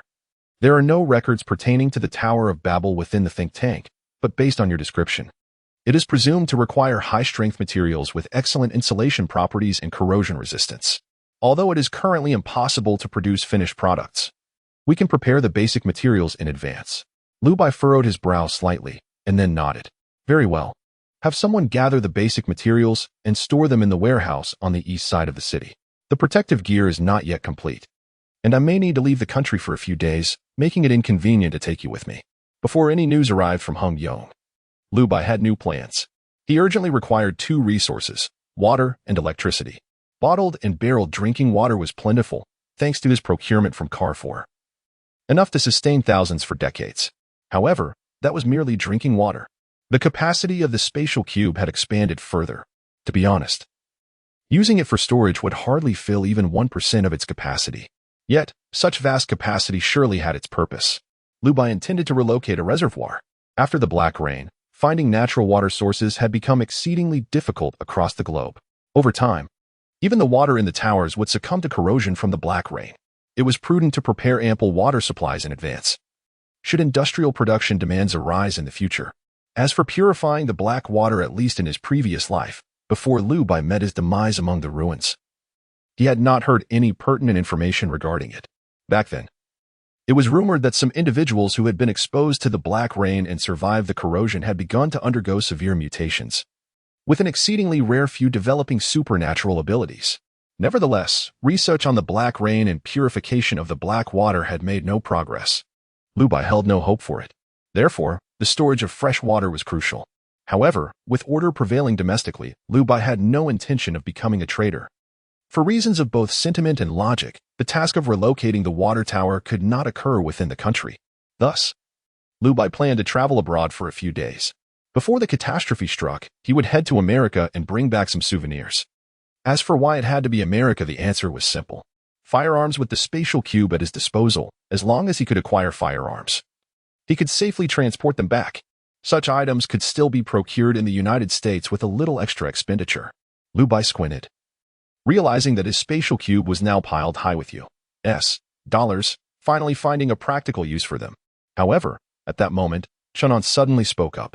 Young Master Liu, if you are concerned about issues regarding your ID and passport, I could hack into the public security system and forge an identity. It is not difficult. Liu Bai paused for a moment, then nodded. Very well. Then you shall accompany me. 2 days later, Eastern Plains of America. This region is the heart of mechanized agriculture in the United States, serving as the nation's granary and an exceptional power generation station. Here, there are not only 9 large reservoirs but also countless wind power stations and solar panels. All of these are the local specialties that Liu Bai intends to bring back. The vehicle system was broadcasting local news. It has been reported that the ARC project of American billionaire Zask has been more than halfway completed. The ARC is situated in the southeastern United States, and Zask has declared his intention to equip the ARC with 4 water towers and a small nuclear power station. Zask asserts that even if the greenhouse effect leads to melting icebergs and catastrophic tsunamis, his ARC will undoubtedly stand firm, becoming a beacon for the entire world. Liu Bai Kuden and Oppos, help but chuckle. A beacon for the world? He wondered how much the ticket to this beacon would cost, perhaps tens of thousands, or even billions. Yet, amidst his jesting, Liu Bai's brow furrowed slightly. Since the onset of the cold wave, global networks had gradually disconnected. The subsequent black rain and extreme cold had corroded the remaining lines. Liu Bai was unaware of the situation in America and whether the ARC project had truly preserved any remnants of civilization. However, if the ARC proved effective, that would not bode well. Since the ARC was designed for the elite, the medical facilities on board would undoubtedly be comprehensive. What if some individuals had already survived the black rain? Liu Bai narrowed his eyes but remained unperturbed. Could a mere ARC compare to the Tower of Babel that he was about to commence? The fate of others was of no concern to him. After all, as long as they did not provoke him, it mattered little. His current objectives were survival and settling old scores, nothing more. In the blink of an eye, the Aryan Reservoir loomed ahead. 13 towering water towers, resembling colossal skulls, encircled a vast natural reservoir, its grandeur and majesty unparalleled. The vehicle and Oppos' system continued to broadcast the news. It has been reported that Zask will personally arrive at the Aryan Reservoir this afternoon to relocate some water towers. This move has raised significant skepticism among local residents. But according to Zask, local grievances have. Smack. Liu Bai casually switched off the broadcast and stepped out of the vehicle. Chunan, are there any people nearby? Please hold on. Returning to the master, no human signatures have been detected within a 5-kilometer radius. Good. Liu Bai and Oppos' expression remained calm as he strolled to the edge of the reservoir. The natural reservoir shimmered with azure waves, its surface as clear as crystal. Liu Bai squinted, dipping his fingertips into the water. Then with a slight mental command, he spoke indifferently, collect. As soon as the words left his lips, buzz, the spatial fluctuations rippled through the surroundings. In an instant, the entire reservoir, along with the ground beneath it, was uprooted by Liu Bai and absorbed into the spatial cube. The heavens resounded. Beep. 13 Aryan water towers collected, triggering quantum effects, yielding a 3,000-fold increase. 1 Aryan reservoir collected, triggering quantum effects, yielding a 5,000-fold increase. Liu Bai focused inwardly, then smiled faintly. Success. Next. It is time to head to the power plant. However, at that moment, Chunan and Oppos' gaze sharpened, and she suddenly spoke. Master. Reports from the subordinates indicate that the pair of sisters you instructed us to protect in Yongcheng have come under attack. Chapter 9, Vanishing into Thin Air, Chaos in America. An attack? What is happening? Liu Bai is utterly unconcerned about the safety of the 2 sisters. He has entrusted their protection to the nanobiotic beings, having done all that is humane. Furthermore, the bionic entities possess ample strength to safeguard the sisters. Liu Bai is solely interested in discovering who possesses the audacity to act so brazenly despite his formidable warnings. Although, he has already formed a semblance of an idea in his mind. Chunan leisurely reports the situation. The assault occurred at People's Park, where Su Jing and Su Xiaoro were returning home after purchasing books. They were ambushed on a park path by a group of armed thugs. The leader declared that they wished to invite the sisters to visit Chenxian. Later, the bystanders, A1 and A2, feigned heroism and managed to drive the assailants away. Before departing, those men issued a menacing warning, vowing not to let the sisters off the hook. In that moment, The Su sisters invoked Lu Bai and Amp, Apos, name, claiming that he would stand up for them. However, Chen Xian remains adamant, threatening them with a 7-day ultimatum, pay up or face dire consequences. Upon hearing this, Lu Bai raised an eyebrow. He took out his phone but noticed that the Su sisters had not reached out to him. Perhaps they were unsure of what to say or hesitant to disturb him. Lu Bai felt no urgency. After all, they do not know his full name. As long as it does not interfere with the tower project, everything is negotiable. 7 days. Lu Bai stroked his chin, a smirk playing on his lips. Then let us first deal with Chen Xian, marking the commencement of this grand spectacle. A glint of cold light flickered in Lu Bai's deep-set pupils. As the apocalypse looms, he intends to sit atop the tower, observing the despair of those beasts below. However, a crucial piece of the puzzle is still missing. Lu Bai is vexed by the lack of means to ensure that the main actors of this drama take their seats. Yet, the young master of the Qin family has presented him with a once-in-a-lifetime opportunity. Lu Bai narrowed his eyes and spoke in a low voice. Conduct a thorough investigation into the Qin family and Chen Xian, particularly focusing on the young master and his close associates. I will provide you with a list shortly. I need you to have your subordinates map out the connections revolving around the young master, which I shall require later. Shunan nodded slightly. Understood. Arrangements are underway. However, the mission in America is far from over. The domestic plans are being diligently prepared by numerous nanobiotic entities. Everything is progressing at a brisk pace. As for Lu Bai, it is now time to head to the Mao Point Power Station. Wind, water, fire, solar, nuclear. These are the conventional methods of power generation. With the persistent black rain, however, these methods prove ineffective. After much contemplation, Lu Bai resolved to return to the Mao Point Wind Power Station and solar panels in America. Although the environment beneath the black rain renders both impractical, the spatial cube may present unforeseen variables. The spatial cube can incorporate additional modules, and with the right equipment, Lu Bai only requires sunlight or wind to generate power. It occupies minimal space and does not pollute the environment of the cube. This is the optimal choice. As night descended, a desolate stillness enveloped the land. The evening breeze caressed the myriad wind turbines, while the lighthouse cast its beam across the expanse, illuminating the wasteland. Employees of the wind farm gathered in the management room, sipping drinks and engaging in fervent discussions. The discourse on American social media was rife with speculation. Haha. In my opinion, it's either the ancestors manifesting or aliens intervening. That scoundrel Zaysk is just trying to manipulate the stock market. Who can Apos? See that? And what else with the talk of tsunamis and doomsday? I'd sooner believe the heat would kill me than that America could drown. At this rate. Maybe Noah and Apos' Ark will be built as a theme park here, charging admission. Smith is quite astute. It and Apos' fortunate that the reservoir vanished unexpectedly, throwing a wrench in his plans. Otherwise, that old wolf might have set his sights on this land. Leaning against the wall, Lu Bai remained unfazed. Alien civilizations?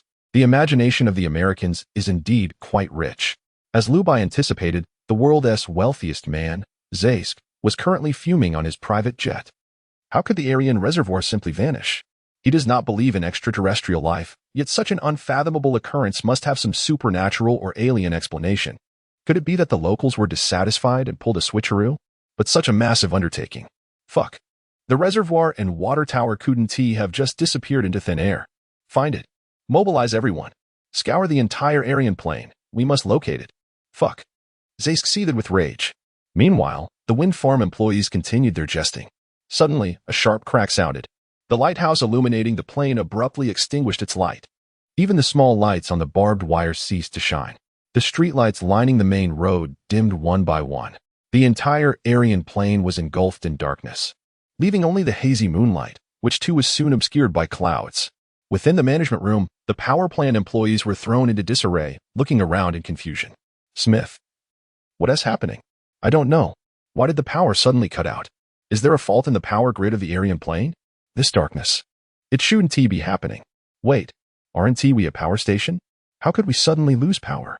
Just then, from afar, streetlights flickered back to life, albeit slowly. It seemed that the power supply to the Aryan plain was returning. The employees in the management room sighed in relief, though an unexpected incident had occurred. It appeared to be resolving swiftly, until, 5 minutes later, the entire wind power plant was illuminated once more. However, when the employees cast their gazes outside, they were left speechless, as if they had witnessed the most terrifying sight imaginable. What is happening? Where have all our wind turbines gone? Oh my God. There really are aliens. America must be targeted by extraterrestrials. God, save us. 5 days later, chaos erupted throughout America. On the streets of San Francisco, countless vagrants and addicts banded together to protest. They declared that if they were not provided sufficient survival supplies, they would pledge allegiance to alien civilizations, even offering themselves as experimental subjects. Many masked thugs were poised to act. Liu Bai, donning sunglasses, was followed closely by Chen Han. Their Asian faces stood out conspicuously amidst the riotous crowd. Yet, the rioters were too preoccupied to notice. Liu Bai adjusted his sunglasses, surveying the unfolding scene with a slight smile. Finally, the excitement had begun. Just in time to stock up, it was nearly time to head back. Chapter 10. Seizing Opportunities, Returning with Abundance. The public discourse is rife with fervor, igniting a global conversation. Newsflash: 5 days ago, in the Aryan Plains of America, the Aryan Reservoir, wind farms, and solar power stations were razed to the ground overnight. As of the date of this report, federal investigators have yet to uncover any trace of the suspected criminals. Newsflash: 3 days ago, the Tesla headquarters in America was robbed. New vehicles vanished without a trace, along with a stockpile of electric cars, suspected to be the work of extraterrestrials. Newsflash: the night before last, the collections of the National Museum of America were completely looted, with surveillance and alarm systems failing within half an hour. America and Oppos, as top hacker team reported an inability to find any clues of hacking, suspecting advanced technology from alien civilizations. Newsflash: yesterday morning, warehouses belonging to Sony and Nintendo in America were robbed, with a plethora of gaming consoles and cartridges missing. Based on the unusual occurrences of the past few days, there are suspicions that an alien civilization is attempting to decipher human entertainment. Newsflash: yesterday afternoon, Microsoft. A series of bizarre events unfolded in America. Photographs left at the scenes appeared strikingly authentic, as if they were not staged. Discussions erupted worldwide, questioning whether extraterrestrial civilizations had indeed set their sights on America. Meanwhile, chaos reigned domestically as the situation devolved into pandemonium. All of this was part of Liu Bai and Oppos' grand design. The streets of San Francisco were in disarray. Addicts, homeless individuals, radicals, manic depressives, and $0 shopping marauders. As rumors of alien visitors escalated and the entire nation grappled with unprecedented disturbances, countless bizarre figures emerged on the streets, creating a vivid spectacle. Liu Bai infiltrated the crowd, effortlessly gathering intelligence regarding the gray areas of San Francisco. Shortly thereafter, in a clock shop in San Francisco, Liu Bai remained silent while Chen Han communicated on his behalf. Our boss requires firearms and ammunition, no matter the type, no matter the price. Additionally, other military goods such as bulletproof vests, grenades, military biological detectors, night vision goggles, daggers, and crossbows. All are welcome. Our Chief Liu will accept them all. At the counter, the elderly man with a white beard paused in surprise. He squinted at Liu Bai, wondering how an Asian youth dared to speak so boldly before him. Liu Bai calmly gazed back at the elderly man, concealing any trace of arrogance, his demeanor indistinguishable from that of an ordinary person. The elderly man scrutinized Liu Bai's eyes, his gaze growing increasingly cautious and heavy, until Chen Han turned around, effortlessly lifting a half-height travel case beside him. He then tossed the case over the counter with ease. Thud. The payment, for inspection. Liu Bai and Oppos' tone remained calm, devoid of any hint of arrogance. Yet, the elderly man, who should have ignored Liu Bai and Oppos' audacity, inexplicably accepted the travel case. He found Liu Bai perplexing, sensing an enigmatic and almost indescribable terror emanating from him. The elderly man cautiously opened the travel case, and his pupils suddenly constricted. What met his gaze was not stacks of dollars, but a case brimming with gold. Amidst rampant rumors of extraterrestrials, one would expect currency to depreciate during such times. Thus, the elderly man was mentally prepared to encounter a substantial sum. However, he never anticipated that this Asian youth would act with such decisiveness. It had not been long since he had exchanged cash for gold. But that was not the most terrifying aspect. The most alarming part was the travel case filled with gold could be lifted with a single hand by that woman, even tossed over the counter to land smoothly. What kind of strength is this? Even the champion of an underground octagonal cage could not achieve such a feat. Oh my God, I understand now. I know where they come from. In that moment, a mysterious Eastern nation suddenly surfaced in the elderly man and Oppos' mind. For only there could one find a power that matched what he was witnessing. This was not merely physical strength, it was martial arts. Martial arts? The elderly man could not suppress his astonishment. However, at that moment, Lu Bai narrowed his eyes, a glimmer of sharpness flashing within. Ah, masters. My apologies. I should not have exclaimed. Ha ha, it is I who failed to recognize you two esteemed masters. The goods you seek, my humble shop has a selection ready. Please, follow me. The warehouse is in a secret chamber. Saying this, the elderly man pressed a switch beneath the counter. With a crisp sound, the wall displaying the clock slowly opened, revealing a hidden chamber within. A dazzling array of modern weaponry awaited the arrival of its future masters. Arms secured. A few hours later, at San Francisco Airport, Lu Bai meticulously counted the spoils of his journey, a subtle smile gracing his lips. This American road trip could undoubtedly be described as a resounding success. Having nearly filled his seemingly infinite spatial cube, the elderly man from the clock shop was merely a minor player in San Francisco and Appo's underground gray market. He willingly assisted Lu Bai in acquiring numerous fine arms, many of which were not mere display items. Each shop typically housed a few prized possessions, almost all brand new. Such unique treasures falling into Lu Bai and Appo's hands represented a straightforward increase by 1,000-fold or even 10,000-fold. Even rocket launchers and howitzers were not lacking. One must admit, truly, America is a land of freedom. If these rocket launchers fell into the hands of radicals, the streets would likely erupt in fireworks. Unfortunately, securing a few tanks or armed helicopters was a fanciful dream. The wind farm and subsequent actions were entirely reliant on Chun Han and Appo's hacking skills, infiltrating various lighting, surveillance, and access control systems to accomplish the breaches. However, infiltrating a military zone was, for Lu Bai at present, akin to scaling a mountain. Even if successful, it would undoubtedly raise alarms and expose the existence of nanobionic individuals. It could even cost him his life. After all, Lu Bai had not augmented his physical form. Sigh. So be it. In terms of resources, the necessary preparations were nearly complete. However, the task assigned by the system remained unfulfilled. It seems that protective gear is the key to the mission. It should be forthcoming. On the plane, Lu Bai closed his eyes for a moment of respite, then slowly opened them. The research into the Eternal should yield results soon. But before that, the arrangements on Chen Xian's end were also nearing completion. It was time to close the net. Chapter 11, The Threat of Usury, Unleashing the Nest. Yongqing, the Qin Group, the Grand Bathhouse. This establishment serves as the core enterprise of the Qin family and stands as the premier bathing center in Yongqing. In the basement KTV rooms, a group of wealthy second-generation individuals had gathered, the same ones who had intercepted Lu Bai earlier, hurling insults. Among them were several unfamiliar faces. Jiang Rong lounged on the sofa, disheveled, raising her glass with a languid tone. Qin Xiao, how have those sisters fared since we last spoke? Chen Luan's expression darkened as he replied coldly, those little harlots are rather audacious, claiming to be involved with some young Master Lu, even daring to lay hands on my enforcers. But I wonder, isn't that young master of the Lu family still in elementary school? It's absurd to think he could rescue anyone, let alone that the Lu family would provide him with resources at this juncture. Humph. To me, he is merely a foolish creature wielding borrowed power. I gave her 7 days, but alas, she refused to heed my warning. As he spoke, Chen Luan tightened his grip on the bottle, a flicker of violence crossing his features.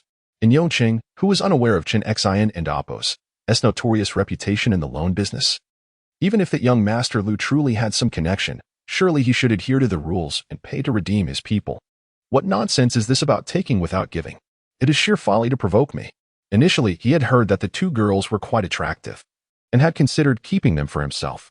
However, since they dared to act boldly in front of him, they would be taught a lesson on the second basement floor, where they would spend months being re-educated. The first basement housed the entertainment center of the Grand Bathhouse, featuring legitimate gaming and leisure activities. In contrast, the second basement concealed darker dealings. Ostensibly a storage area for the bathhouse, only VIPs were aware that it was a hub for the establishment's illicit services. Chen Luan licked his lips, envisioning the spectacle of those sisters enduring torment, their pleas for mercy ringing in his ears. The thought of the Su sisters' submission stirred a restless yearning within him. Yet, a flash of resentment crossed his mind. Why must I always bear the brunt of the dirty work? That old man refuses to retire. Am I incapable? Clenching his fists, Chen Luan reflected on the Qin family and Appo's financial and underground enterprises, all under his command. Yet, these dealings remained hidden from public view, for reasons unknown. He recalled the day he and his friends had ridden motorcycles through the streets, encountering the unremarkable youth, Lu Bai, ordinarily unremarkable, with no achievements to his name. He had somehow become the topic of gossip solely due to his childhood connection with Fang Yuhan. Meanwhile, Chen Luan, who held the Chen family and Appo's lifeline, could not even mention his own significance in front of outsiders. How humiliating. In fact, Lu Bai had remained unfazed by Chen Luan's taunts, exhibiting not a hint of fear, nor acknowledging Chen Luan and Appo's identity.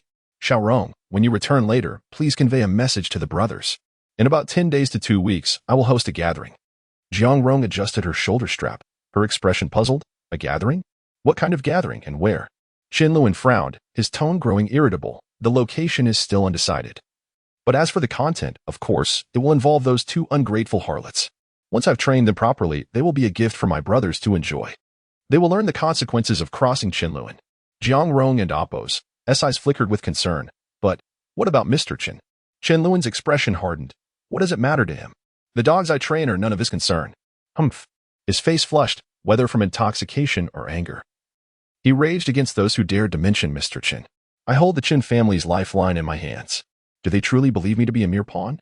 Even that sycophant Lu Bai thinks he can look down upon me. A lowly creature, and yet he dares to show me disdain. Damn it. They all assume I am easy to bully? Humph. And that Fang Yuhan, such a promiscuous wretch, pretending to be virtuous in my presence. Bring me all the brothers. We depart immediately. 2 of you. Go teach that little pest named Lu Bai a lesson, but remember to leave him breathing. The rest, prepare the tranquilizers. Do they really think I am easy to negotiate with? Now, bring those 2 harlots to me. Chen Luan stood atop the coffee table, issuing orders with authority. The burly enforcers showed no sign of hesitation. Yes, Chen Xiao. With a single command, dozens of elite enforcers piled into 3 black vans, heading off in a grand procession towards the Su sisters and Appo's location. Meanwhile, across the hall, the Su sisters were in a state of distress. Lu Bai was reviewing reports submitted by Chen Han. A den of snakes and rats. No wonder so many coincidences occurred at the shelter that day. They meticulously orchestrated events to eliminate me and fabricate my demise. The shelter had been divided into 2 factions. After his rebirth, Lu Bai had assumed it was merely a conflict of interest that led to his brutal murder. However, according to Chuan Han's investigative report, he had misjudged the situation. Fang Yuhan, Jiang Rong, Chen Luan. Even before the outbreak of the Cold Wave, this sordid little circle had already amassed over 60 individuals, many of whom bore names familiar to Lu Bai, holding significant positions while actively participating in the plot to murder him. Following the disaster, he encountered numerous newcomers. In total, there were 128 individuals. None of you shall escape. The list was swiftly compiled. Just then, Chenan interjected, Master, Chen Xin and Appo's men are mobilizing. So soon? Lu Bai narrowed his eyes, pondering the urgency.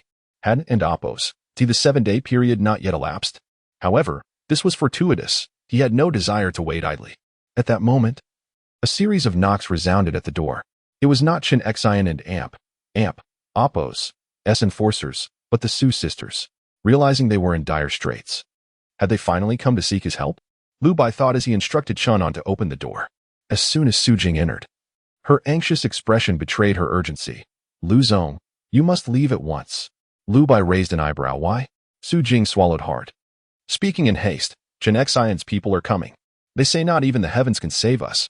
It's still not 7 days, but, oh dear, they are madmen. Reckless. You should either lay low or gather forces for protection. This neighborhood is no longer safe. Lu Bai smiled appreciatively at her concern.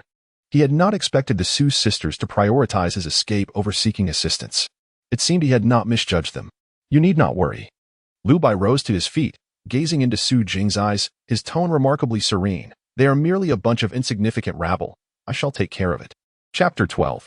The Ruse of the Raccoon, directly striking the heart. Evening descends, casting a somber shadow over the sky. 3 black vans halt at the entrance of the residential complex, from which dozens of individuals emerge, concealing their weapons and swiftly dispersing, infiltrating the building in groups. As for the surveillance cameras in the corridors, a notice regarding elevator maintenance is affixed to the entrance, conveniently allowing for the possibility of surveillance footage being lost. In any case, the property management dares not provoke the Chen family. Once Chen Luan greased their palms, they had no choice but to comply. When questioned by the police, They could only claim it was a coincidence. Everything appears flawlessly orchestrated. The Su sisters, increasingly anxious, find themselves confined within their home, barred from venturing outside. Although Lu Bai offers some semblance of protection, they cannot fathom how he might extricate himself if Chen Xian and Apo's thugs were to forcibly enter. Xiaoro, listen to me. Su Jing urges, her voice trembling. You must climb onto the bedside table and hide atop the wardrobe, concealed behind the neatly folded bedding. No matter what occurs, you must not come out. When those thugs burst in, I will feign a phone call, warning you to flee, to leave the park and not return home. They will mistakenly believe that you are in the park and will not discover the truth for a while. Su Xiaoro and Apo's eyes brim with tears at her sister and Apo's words. No. Sister, how could I? Do not resist. Su Jing's tone turns grave. Xiaoro, you are more astute than I. They are committing a crime. Preserving your safety is my only chance at rescue. Moreover, Lu Bai has connections. Should he encounter peril, it will fall to you to devise a means of contacting his family and avenging him. Tears streaming down her face, Su Xiaoro finds herself speechless, her fist clenched tightly. Bloodshot eyes mirroring her despair and fury. Yet, across the hall, Lu Bai remains unperturbed, meticulously reviewing the documents organized by Chen Han. Not a single one of the 128 personal files is missing, with the topmost belonging to Chen Luan, the eldest son of the Chen family. Chen Luan was an exemplary student, having steered clear of the decadent circles during his formative years. However, after university, disillusioned by his father's decisions, he grew increasingly despondent, eventually succumbing to his small gang and descending further into depravity. He mistakenly believed himself isolated from the family enterprise, even within that sordid group, feeling marginalized. Thus, he devised a plan to abduct the Su sisters and host a party. Pity? That is out of the question. In a past life, Lu Bai indeed encountered Chen Luan during the apocalypse. Though he is uncertain if it was mere coincidence or if Chen Luan had already perished in the frigid tide and black rain before the establishment of the refuge. Lu Bai leans towards the latter hypothesis, for he had never penetrated the core of that debauched circle, remaining an expendable pawn. Such a predicament could elicit no sympathy for him. A beast is a beast, after all. Yet, Chen Luan possesses certain utility. Given that Lu Bai holds no particular impression of him, he contemplates granting him a swift end. With narrowed eyes, he prepares himself.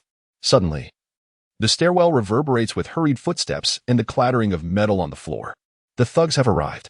In the aftermath of a tidal surge, the solution would be simple: unleash the biogenics and eradicate them all. For Lu Bai, this would pose no challenge. However, at this moment, he cannot possibly eliminate all these men. The bodies would be unmanageable, and their screams would surely summon the authorities. This dire confrontation presents a veritable deadlock for Lu Bai. Bang, bang, bang. The thugs pound on the Su sisters and Apo's door without hesitation. Get out here, you little wench. Don't make me say it twice. Su Jing shoves Su Xiaoro, her body trembling with fear. Xiaoro, hurry, hide. Sister, hurry. Su Jing forces herself to remain at the door, teeth clenched, resolutely blocking their entrance. Panic suffocates her, leaving no trace of hope in her eyes. No matter how Lu Bai tries to soothe her, she cannot calm her racing heart. Everything is about to culminate in disaster. Being captured by Chen Xian's men appears inevitable. Perhaps Lu Bai relies on his connections, believing he can manage the situation. But what of Su Jing? Should she fall into the hands of those thugs, even for a mere half-day, she would undoubtedly endure unspeakable torment. Despair looms. Bang, bang, bang. The knocking grows louder, echoing like a countdown to hopelessness. Su Jing can no longer endure, collapsing to the ground, her face a portrait of defeat. It is over. She is powerless to reverse the tide. Lu Bai, too, is helpless. Just then, Chen Han speaks softly. Master, everything is prepared. At her words, Lu Bai smiles faintly. Then let us commence. In the luxurious bathhouse, below ground level, Jiang Rong departs with the tips given by Chen Luan. She intends to inform others of Chen Luan and Apo's plans for a party and to inquire with Fang Yuhan about Lu Bai and Apo's exact residence. Meanwhile, the idle thugs have also dispersed. Inside the KTV private room, only Chen Luan remains. Clutching a bottle, he gulps down the liquor while scrolling through photos of the Su sisters on his phone. Licking his lips in anticipation, he eagerly awaits the moment when his underlings return with the sisters, imagining how he will train and torment them. Dare to challenge me? Soon enough, you will find yourselves at my mercy, begging for reprieve. He lounges with his legs on the table, his shirt open, exuding arrogance. However, at that moment, Ding, the password lock on the door suddenly clicks open. A sharply dressed figure strides in. Chen Luan freezes, gazing at the man in the suit, his brow furrowing with confusion. Who are you? The man in the suit offers no reply. Chen Luan stands bewildered. This is his exclusive room. Only his card or fingerprint could unlock it. Yet, this stranger is someone he has never encountered before. Half drunken and alarmed by the unexpected turn of events, Chen Luan realizes too late. Before he can rise, the man lunges forward, delivering a powerful knee strike to his face. Ugh, you're asking for death. Chen Luan stumbles back, clutching his face, gripping the bottle, preparing to retaliate. Yet, before he knows it, the man in the suit has already appeared behind him. Crack. The sound of a neck snapping echoes through the room. Thud. Chen Luan and Appo's body collapses heavily onto the floor. Moments ago, he had been brash and domineering, and now he teeters on the brink of death. The abruptness of the transformation leaves him disoriented. As consciousness fades, he struggles to comprehend the situation, tilting his head to behold his killer. Yet, I caught a glimpse of the man in the suit, whose visage abruptly transformed like rubber. In an instant, he bore an uncanny resemblance to Chen Luan. The impersonator of Chen Luan stepped on Chen Luan and Appo's head while simultaneously retrieving his phone. He then proceeded to dial a number. Ahem, I have sobered up. The plan is off. All of you, at once, return to me immediately. Chapter 13, The Marionette. All is prepared. This extraordinarily surreal scene stripped Chen Luan of his last vestige of vitality. The figure cloaked in black morphed into his likeness. Capable of replicating his voice and issuing commands with chilling accuracy, he could almost foresee what the future held. Chen Luan was dead, yet paradoxically, he was not. This shadowy figure would usurp his position, seamlessly integrating into this world, undetectable to all. An indescribable terror loomed over him like an encroaching mountain range, crushing him under its weight. No, perhaps, extraterrestrial. Chen Luan met his demise in the private room, silenced forever. In his final moments, a recent news story flashed through his mind. He had never believed in extraterrestrial civilizations, dismissing it as mere sensationalism by Zaysk, yet astonishingly, it was all true. However, in reality, that figure shrouded in black was not a product of any alien civilization.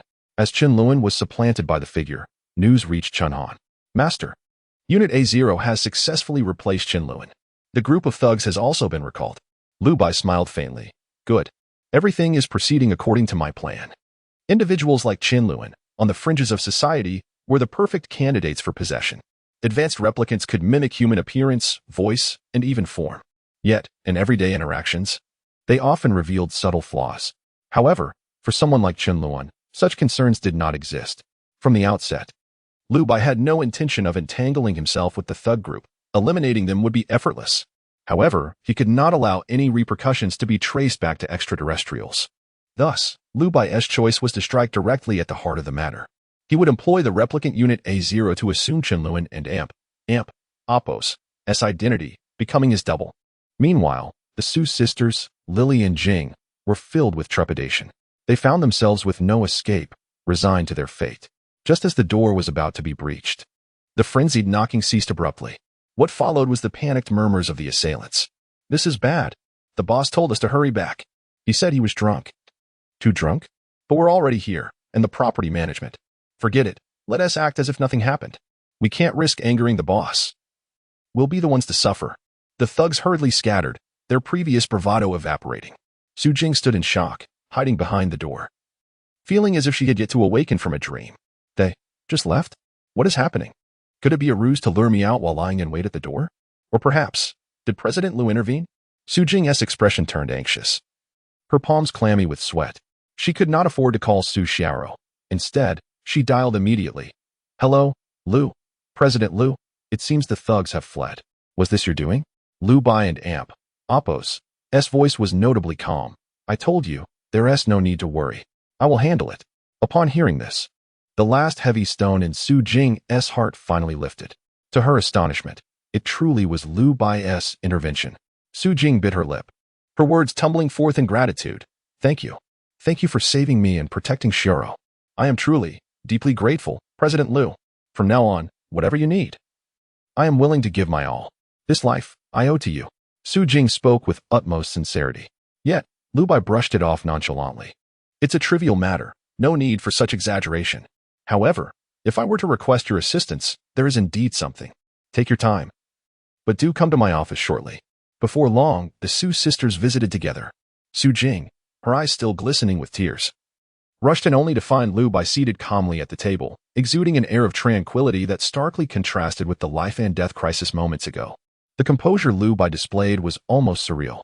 Su Xiaoro gazed at him with a flicker of admiration, while she had been forced to hide in the wardrobe. Trembling with fear, this President Lu had silently defused the peril without so much as a flinch. Such a person she had only ever read about in books. Lu Bai focused intently, selecting 38 documents from the table. These individuals were not part of Fang Yuhan's circle, but were scoundrels who harbored ill intentions within the shelter, conspiring against him. Lu Bai handed the documents to Su Jing and stated gravely, I have little influence in Yongcheng, so I need your help with this task. With Qiming approaching, I require your assistance in ensuring they all check into the Fushan Grand Hotel before the Qiming holiday in April. Su Jing wiped away her tears, puzzled. The Fushan Grand Hotel? Generally, people wouldn't stay there, and it appears most of them are locals based on the documents. Su Jing did not inquire further about the reasons but began to contemplate how to execute the task. Lu Bai was thoroughly pleased. He had not misjudged her. He spoke slowly. There's no need for concern.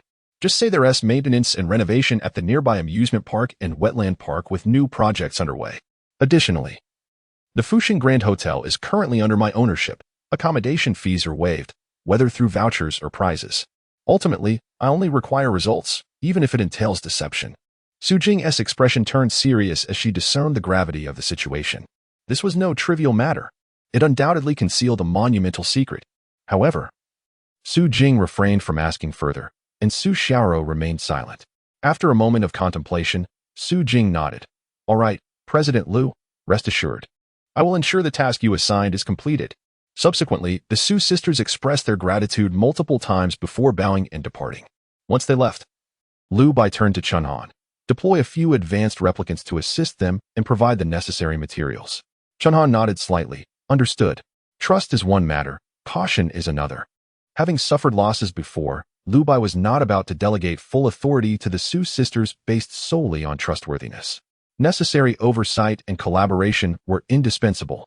Regardless of their identities, Chen Luan's saga had reached its conclusion. Chen Luan no longer existed. What remained was merely the replicant unit A0 masquerading as Chen Luan. As the grand performance approached, the preparations were nearly complete. Those scoundrels would inevitably pay a harrowing price for their misdeeds. Lu Bai exhaled a sigh of relief. The ensuing time would finally allow for greater freedom. Without Chen Luan's disruptive presence, he no longer had to worry about the Su sisters' safety. With resources already secured, rather than idling at home, he would accompany Chen Han to oversee Hung Yong's operations. Moreover, speaking of which, Chen Han was equipped with an excellent AI system.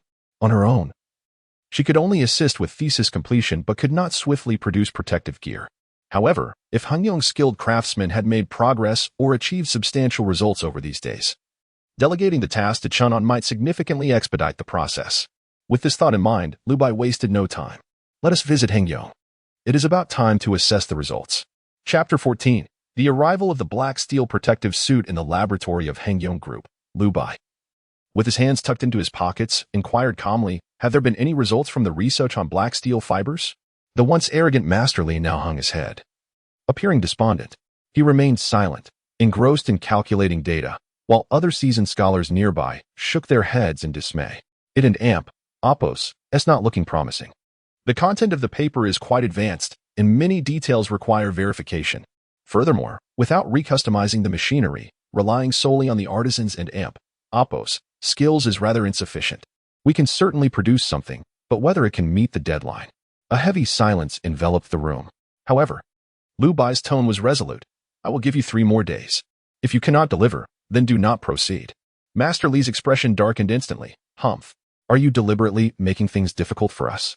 Who can develop a new product in half a month, especially one involving new materials? Lu Bai shrugged indifferently, stating, I only know that when I first arrived, someone arrogantly told me I knew nothing, and that the general manager accepting this deal was a disgrace to you all. So, what now? Not only have you produced nothing in half a month, but you're also starting to backtrack? I recall you were quite spirited before, eager to show me your skills. Ah, how disappointing to discover it was mere bravado. Lu Bai intentionally provoked them. Yet, Master Li, despite his fury, would not be baited again. With a furious countenance, he retorted, "Young man, say what you will, but I can assure you of one thing. What we cannot produce, no one in the world can satisfy you with. If you wish to see the final product, then you best wait patiently.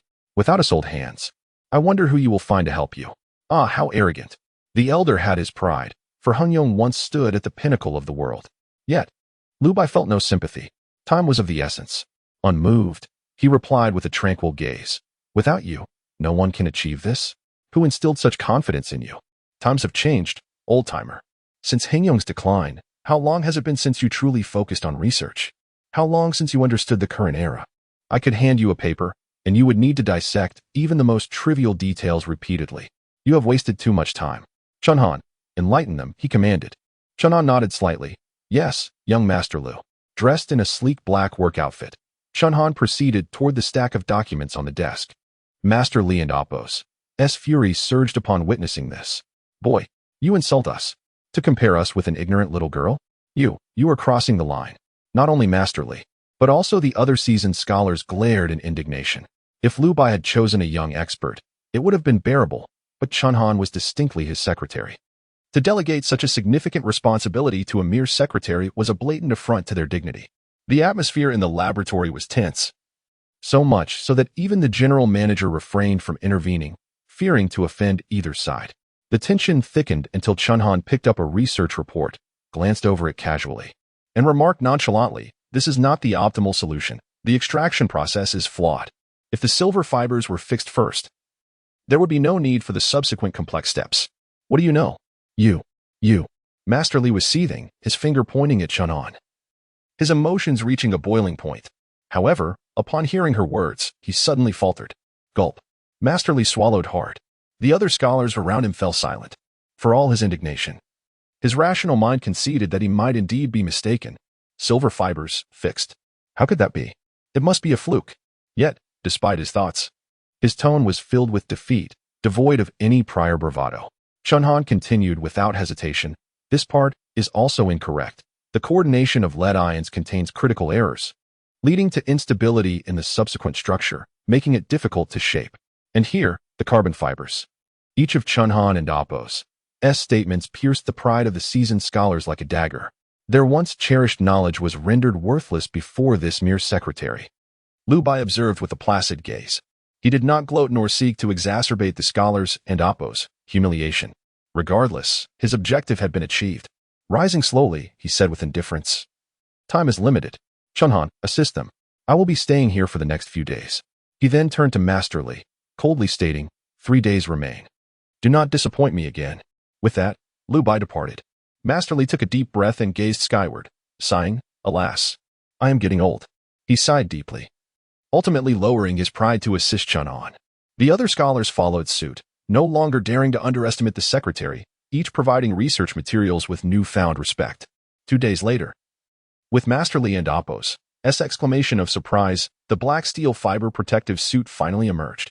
Yet, much of the credit belonged to Chunhan. As an AI, she efficiently processed the influx of research reports from the seasoned scholars, swiftly formulating viable ideas. However, mechanical issues remained a significant hurdle. Fortunately, the artisans in the factory possessed some skill. In a rush, they managed to weave together 9 protective suits.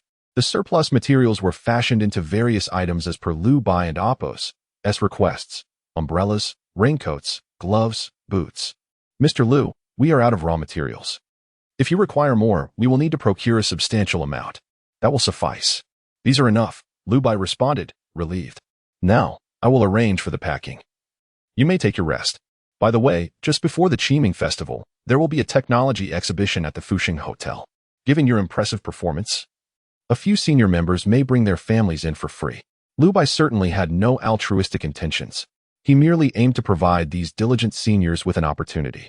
Living under the same roof, should they choose to collude with Fang Yuhan, he would not hesitate to act. However, if they proved their worth and distanced themselves from Fang Yuhan, having them assist would not be unwelcome. Soon, the seasoned scholars departed. Lu Bai gazed at the completed products, flipping his palm to reveal the space cube, which appeared suddenly. His gaze sharpened slightly as he murmured softly, "Collect." Chapter 15. The Qingming Festival approaches, and the cold wave is imminent. Beep. Stored 9 pieces of black steel fiber protective clothing, triggering quantum effects, achieving a 10,000-fold increase. Stored 24 pieces of black steel fiber gloves, triggering quantum effects, achieving an 8,000-fold increase. Stored 20 pieces of black steel fiber umbrellas, triggering quantum effects, achieving a 9,000-fold increase. Stored black steel fiber raincoats, boots. The black steel fiber set accumulated into a mountain. Lu Bai gazed at the magnificent sight within the spatial cube, finally feeling a sense of complete relief. The remaining tasks were to transform the Fushan Grand Hotel and prepare the trap for the enemy. However, these matters no longer required Lu Bai and Appo's concern. At that moment, a voice resonated through the air. Beep. Detected that the host has completed the main quest, prepared supplies and equipment to guard against the impact of the black rain. Quest reward. Expansion of the spatial cube, customizable modules for the spatial cube, blueprint for the Babel Tower, level 1. Please select a module for the spatial cube, 1. Permanent oxygen supply module, trace amount, 2. Living organism storage module, small size, with limits, 3. Soil module, rich in trace elements necessary for plant growth, 4. Circulating breeze module, fixed wind direction, 5. Note: additional modules for the spatial cube will automatically upgrade upon completion of the main quest. Lu Bai squinted his eyes, momentarily hesitant. Most of the available modules offered little benefit, as the modules had merely been unlocked. True efficacy would require continuous task completion for upgrades. The living organism storage. At least for now, Lu Bai had no need for it. The storage not only limited quantity but also restricted the types and sizes of organisms. It was unlikely to evolve to accommodate humans even after several upgrades. He held no hope. Furthermore, the storage of living organisms was fundamentally tied to oxygen supply. However, the special soil, as it was claimed to completely satisfy the growth needs of plants, would render other supporting modules unnecessary. Yet, the wind. Lu Bai furrowed his brow. But soon, resolve settled in. Indeed, it was preferable to choose the circulating breeze module first. With wind, he could generate power. At least for now. Lu Bai had no immediate need to cultivate crops. The spatial cube could preserve the food he had stockpiled, making it far-fetched to consume it all. Therefore, there was no urgency in farming. That said, once acquired, wind power could provide a continuous supply of electricity, thereby powering the Fushan Grand Hotel and ensuring the stable operation of the heating equipment and mechanisms within. The wind power module. Lu Bai and Appo's tone was resolute. Circulating breeze module has been added.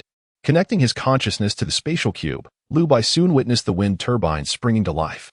Although their efficiency was currently low, the sheer number was somewhat excessive for merely supplying a single Fushan Grand Hotel. Lu Bai withdrew his gaze and instructed Chun Han. Mobilize the bionic beings immediately to commence the renovation of the Fushan Grand Hotel. The blueprints have been sent to you. It must be completed before April. Chun Han nodded slightly and replied earnestly, "Understood, Master." Thus, all preparations were in place. What remained was to await good news. Lu Bai stretched, easing his muscles. Yet his expression grew colder. Since his rebirth, he had scarcely encountered the scoundrels from his past life. Apart from the brief encounter with Jiang Rong, he had not crossed paths with anyone else. Busy with preparing survival supplies and the intricacies of revenge, Lu Bai was now eager to witness the despair etched upon the faces of those wretches. However, fate had other plans. Before Lu Bai could seek them out, they came knocking on his door. As March approached, Lu Bai had secluded himself since returning from Hangyong.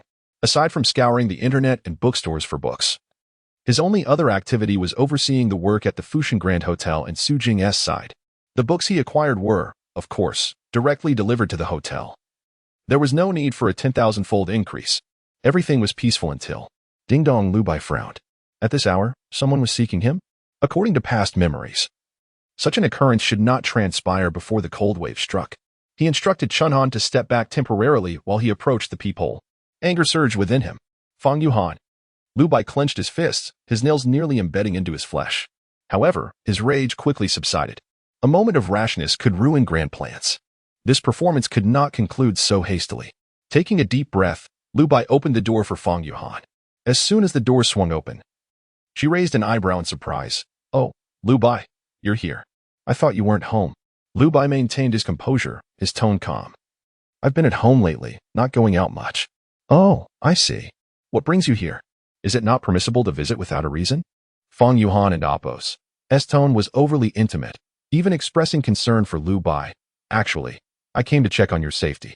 Not long ago, Jiang Rong contacted me, saying that Qin Xiao inquired about your whereabouts. I asked Rong if there was any conflict between you two, and she said no, but I'm still worried. It's been a while since you reached out to me on Jisun. I wondered if something might have happened, so I thought I'd come see you.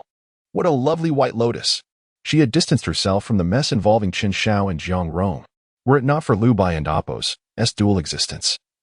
He would have been easily deceived, perhaps even feeling gratitude towards Fang Yuhan. A cold smile spread across Lu Bai's heart as he feigned confusion. Really? So you just mentioned it because she assured you nothing would happen? Fang Yuhan pouted, spreading her hands. Isn't it because she guaranteed there'd be no issues? We're good sisters. I can't question her face to face, can I? Oh, don't be angry. As long as I'm here, who would dare harm you? Fang Yuhan and Appo's acting was impeccable, leaving Lu Bai somewhat in awe. Yet, alas, it was of no use against him. Observing Fang Yuhan and Appo's pretense of concern, he felt a sense of relief. Indeed, she remained unchanged, still that familiar white lotus. Haha, what are you laughing at? Nothing much. Fang Yuhan fanned herself, tilting her head in curiosity. You, on such a hot day, why not save on electricity? Look, people are getting overheated. Lu Bai remained unfazed, shrugging.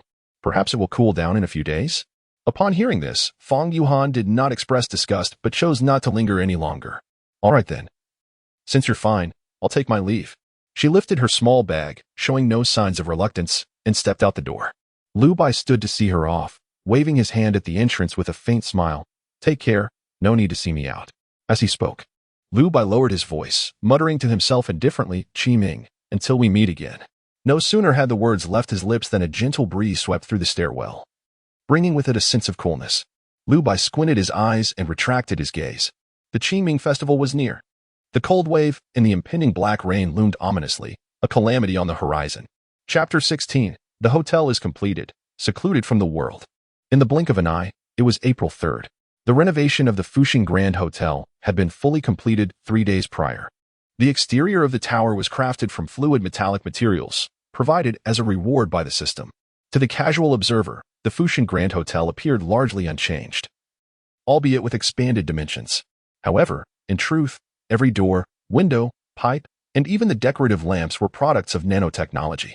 The hotel had risen by 60 to 70%, now boasting an additional floor, making it a 10-story marvel. Among these 10 stories, the lower 9 levels were opulent and extravagantly adorned, while the top floor's walls resembled stained glass windows of a cathedral, thick and resplendent. Lu Bai stood by the window. The colorful glass served not merely for aesthetics. It functioned as a 1A screen.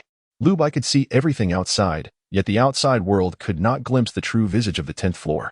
Here, he had constructed his fortress, and he was its sole resident. The Su sisters and the various workers had been assigned to the 9th floor, while his intended hunting targets were scattered across the 1st to 8th floors. Lu Bai perused the guest list. A total of 125 individuals were expected, yet a few had yet to arrive. He squinted slightly, refraining from blaming Su Jing. The 3 absent individuals were part of Lu Bai's responsibility, even though he had leveraged Chen Luan and Appo's name to invite everyone to a party amidst the excitement of the amusement park and wetland park renovations. Some were inevitably entangled in trivial matters. These 3 would be addressed later. After all, they could not escape. The remaining main actors had all arrived, presently enjoying laughter and merriment in the entertainment area on the 1st floor. Though the living space was relatively modest, it was well equipped with facilities such as a swimming pool, restaurant, arcade, and gym. The other floors also had amenities, but they were considerably more subdued. Dozens of guests congregated by the poolside, clad in scant attire, with a few unlisted service staff in revealing swimwear. Hey, this Fuxing Grand Hotel is quite the moneymaker. The pool design is quite commendable. Indeed, on such a hot day, in a couple of months, stepping outside might feel like shedding a layer of skin. How could one survive without a pool? Guo, you mentioned that world-renowned hotel in Shiquan. Can it compare to our Fuxing now? I think not. Guo lounged in a deck chair, tossing an inflatable ball towards a girl in the pool. The service staff scrambled like eager fish, vying to capture the floating ball. The girl who succeeded in retrieving it would bring it ashore to Guo, receiving a reward in the process. Some affluent youths even plunged into the pool, frolicking with the girls in carefree abandon. Meanwhile, those familiar with the scene already had their designated admirers. There were also wealthy young ladies, accustomed to pampering their devoted followers, lounging by the edge and waiting to be attended to. The pool was a spectacle of debauchery. Lu Bai observed through the surveillance monitors, his gaze growing increasingly frigid. Guorong. He could never forget that name. After all, he was the one who first suggested that Lu Bai be dismembered and submerged in black water. Even earlier, in the shelter, he had advocated for the slaughter of all survivors with inferior genes to serve as sustenance. This man was a main course. Lu Bai was in no rush to act, for Guorong must endure greater despair. Amidst the revelry, a wave of confusion swept through the crowd. By the way, where is Chenluan? Was he supposed to show us something amazing? What is taking him so long? Oh, I just heard that he seems to have been stopped by his father.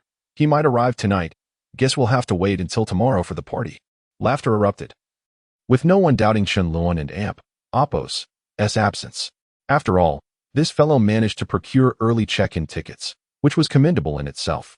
As they spoke, Guorong opened his arms, embracing two scantily clad service staff as he pushed through the door.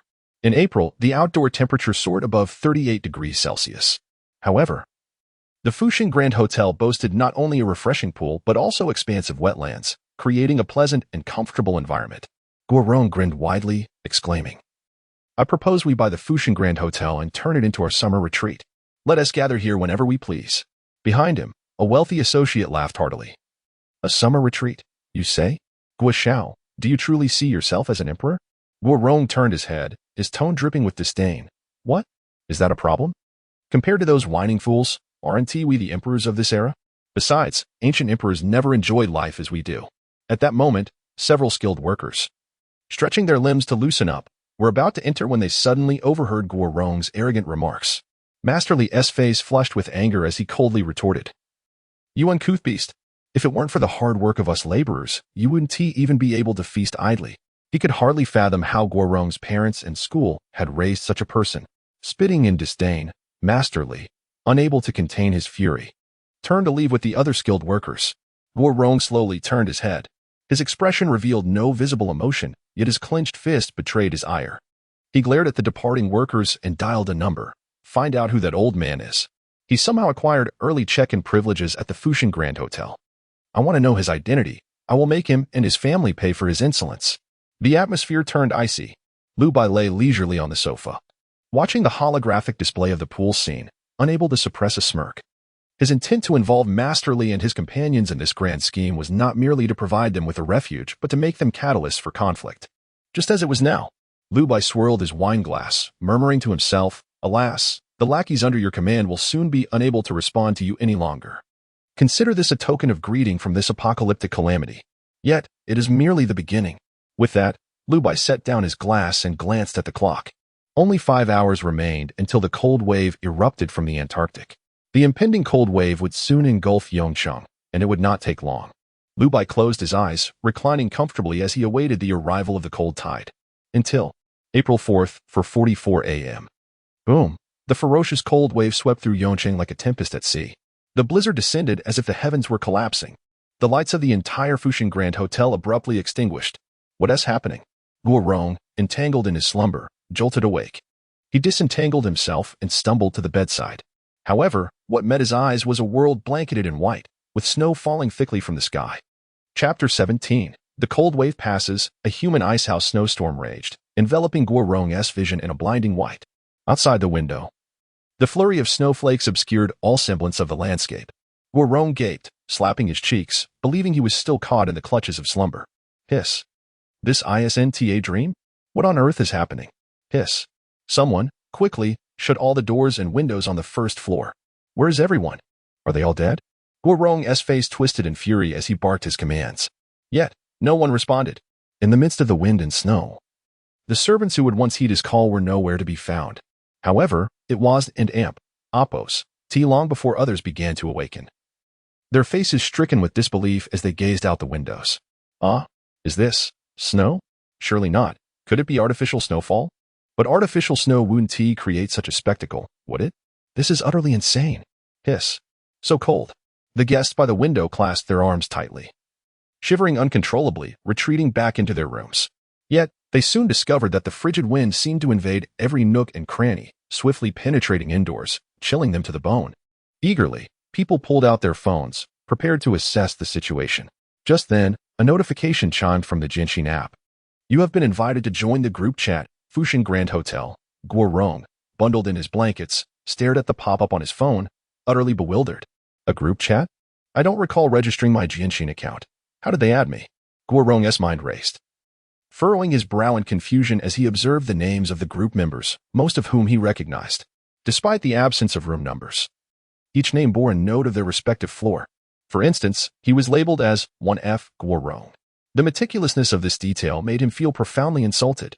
He glanced at the group admin, his expression growing even more perplexed. X?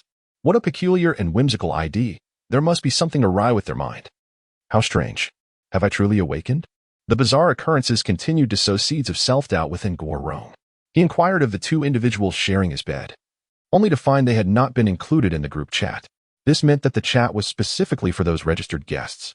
Amidst his confusion, the group chat erupted with chaos. A temperature of -34 degrees? No way. Wasn't he at nearly 40 degrees during the day? What the hell is going on? What about the electricity in my room? Why has the power gone out? The air conditioning won't even turn on. How are we supposed to survive? Where is the hotel management? Come out and speak. Are they still in business? Shortly after, a message tag to all members appeared in view. X. Logistics report. The cold disaster has damaged the pipes, heating, water supply, and power systems are all down. We are currently contacting repair personnel. X. This hotel possesses ample disaster prevention measures, backup power sources, food, water, and other survival supplies are available for all to seek out. With that, Lu Bai set down his phone. The warmth from the air conditioning filled the room as he lounged comfortably on the sofa, legs crossed, enjoying the display from multiple holographic projection screens before him. No power? That's obviously a falsehood. Within the space cube lie tens of thousands of wind turbines, all charging the backup power sources. Not only could Fushan Grand Hotel be sustained, but 100 or even 1,000 more could be supported. However, this power would not be shared with others. Nevertheless, Lu Bai had intentionally left behind a substantial number of portable chargers for them. The bewildered guest remained oblivious to the situation. The sudden cold wave, coupled with the abrupt cessation of water and electricity, left them clad in flimsy clothing, unprepared for winter, lacking even thermal underwear. At this moment, huddled beneath their blankets, they had neither the strength nor the will to search for so-called emergency supplies. Their only hope was that the cold wave wouldn't spread too far, allowing them to receive assistance. Yet, the news headlines delivered a crushing blow to their last flicker of hope. Antarctic cold wave sweeps the globe, suspected to be a severe natural disaster of unknown origin. Approximately half of the country's regions are experiencing network damage, with widespread water and power outages. Today's temperature difference between day and night has exceeded 60 to 80 degrees, far surpassing historical records. Natural Disaster Protection Departments issue warnings, advising the public to prepare winter supplies immediately and to reduce outdoor activities unless absolutely necessary. The disaster may worsen, though dawn had yet to break. The barrage of trending topics had already crushed the final vestiges of hope among the guests. An 80-degree temperature difference? To call it the end of the world would not be an exaggeration. And that last warning about the potential for worsening conditions plunged everyone's spirits into despair. Guorong slumped on the bed, his two attendants huddling under a corner of the blanket, trembling in despair. The good news was that they had fortuitously found such a decent place to stay just before the cold wave struck. The bad news was that they had no authority whatsoever in this matter. Bang! Guorong slammed his fist against the bed, gritting his teeth in anger. You too. Put on your clothes. Go find out where there are emergency supplies. Are you deaf? Hurry up and get out. The two female attendants, trembling in fear, had intended to plead for mercy but realized it would be futile. At this critical juncture, Guorong showed no mercy. With no choice, they donned several pieces of early summer clothing, huddling together as they ventured outside in search of supplies. As soon as they left, Guorong attempted to contact his family. Hello, Lao Lu, send someone to get me immediately. I'm trapped in Fushan Grand Hotel. A hoarse voice responded from the other end. Young master, the signal is poor. The master will come soon. Help. Beep, beep, beep. The call ended. Damn it. Guorong clenched his phone, hesitating to smash it. He was seething with rage. But a sliver of reason reminded him that this device was essential. For everyone else, it was the same. Within the entirety of Fushan Grand Hotel, apart from Lu Bai, everyone was in a state of panic. Jiang Rong incessantly shook her phone, repeatedly dialing home, cursing the network providers. Fong Yuhan complained about the abysmal internet speed while seeking assistance from her wealthy acquaintances. No one dared venture outside, desperately attempting to reach out for help. Until a photo was uploaded in the Yongqing group chat. It depicted the scene on the first floor, captured by the two service ladies. Nearly 2 meters of snow had enveloped the entire Fushan Grand Hotel. The snow even covered more than half of the windows now. Even if they wished to open a window, it was impossible. Guorong, though seething with rage, maintained an unusually calm tone in the chat. 1F, Guorong. Everyone. We must prepare for the worst. Even if help arrives, it may take some time. 1F, Xiaoyu. So what do we do? Wait to die? 1F, Guorong. Certainly not. I propose we immediately begin searching for supplies to ensure our survival. Lu Bai glanced at his phone. A faint smile gracing his lips. As expected, it was yet another instance of Guorong's forte. The splendid performance is about to commence. However, at that moment, he unexpectedly received 2 messages. One was from Su Jing, while the other was from Fong Yuhan. Chapter 18. The White Lotus brings misery upon itself. Mr. Lu. Do you know something? The Su sisters are not foolish. There is no way such coincidences could occur. Just after Lu Bai arranged for them to check into the Fushan Grand Hotel, calamity struck. Lu Bai's response was succinct. The insulation on the 9th floor is optimal. And there are ample rescue supplies in the storage room. It's up to you to handle it. With that, he offered no further commentary. No matter how Su Jing pressed him, Lu Bai remained silent. Whether the Su sisters would join the fray depended on their own choices, at least not at this moment. This sentiment held true for the seasoned masters at Hangyong as well. The 2 sisters exchanged a solemn glance, their expressions growing increasingly grave. As for Fong Yuhan, Lu Bai, where are you? Are you free? How direct? Lu Bai smirked and promptly sent a selfie. Fong Yuhan, on the 3rd floor. Nearly gasped upon seeing Lu Bai and Amp. Appos. As picture. In the photo, he donned a bathrobe, his chest exposed, surrounded by a table laden with Iberian ham, top-grade Wagyu beef, vintage wines, and an array of exquisite delicacies. Cocooned in her blanket, Fong Yuhan and Appos' pupils widened in shock. She initially intended to accuse Lu Bai of using an old photo to deceive her. However, as if reading her thoughts, Lu Bai sent her a short video. In the video, he awkwardly wielded a knife and fork, attempting to slice a medium-rare steak, looking like a novice. Gulp. Fong Yuhan clutched her blanket, her mouth watering. Then, she sharply realized. This was not Lu Bai's home. The decor and style of the dishes. This was the Fushan Grand Hotel. Fong Yuhan was taken aback and immediately questioned. Lu Bai, are you at the Fushan Grand Hotel? Yes. I'm participating in a research activity and currently in the top-floor staff dormitory. It truly has everything. Lu Bai feigned innocence, boasting earnestly. Yuhan, let me tell you. Not only do I have heating and electricity here, but all the ingredients in the restaurant are available for the taking. It's far more enjoyable than being at home. Honestly, I and Amp, Appos, V never lived such a good life. Fong Yuhan was flabbergasted. While they, the second-generation elites, were huddled under blankets, shivering and immobilized, Lu Bai, the supposed pauper, was reveling in gourmet feasts? Why was that? Biting her lower lip, Fong Yuhan felt an insatiable yearning. Although she mocked Lu Bai for being a sycophant, she had often kept him on a string. A reclusive yet talented gamer like him was her ideal candidate for a partner. With practiced charm, Fong Yuhan immediately began to flirt. Lu Gu, I just so happen to be at Fushan too. Can you save me a seat? Lu Bai felt no stirrings of emotion, even suppressing a chuckle. He pretended to be concerned. But we can end Amp, Appos, let too many people know, can we? If everyone finds out, it would be a flood of visitors. Seeing a glimmer of hope, Fong Yuhan quickly assured him, do you really doubt me? Lu Gu, you can rest assured. This is our secret base. How could I let others know? We? Lu Bai scoffed inwardly, finding her amusing while harboring disdain.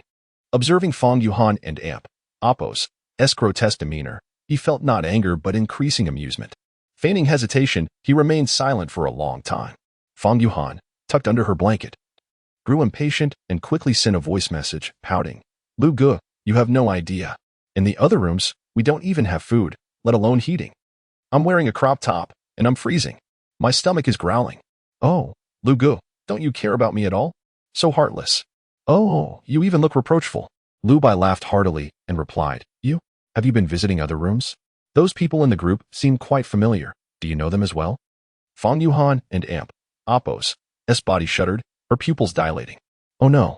She must not let Lu Bai discover her interactions with those second-generation elites. Hastily, she explained, "Not at all. They mentioned in the group that their rooms are just like mine, so it must be true. Lu Ge, do you not trust me? I've always been virtuous." "You're insulting me."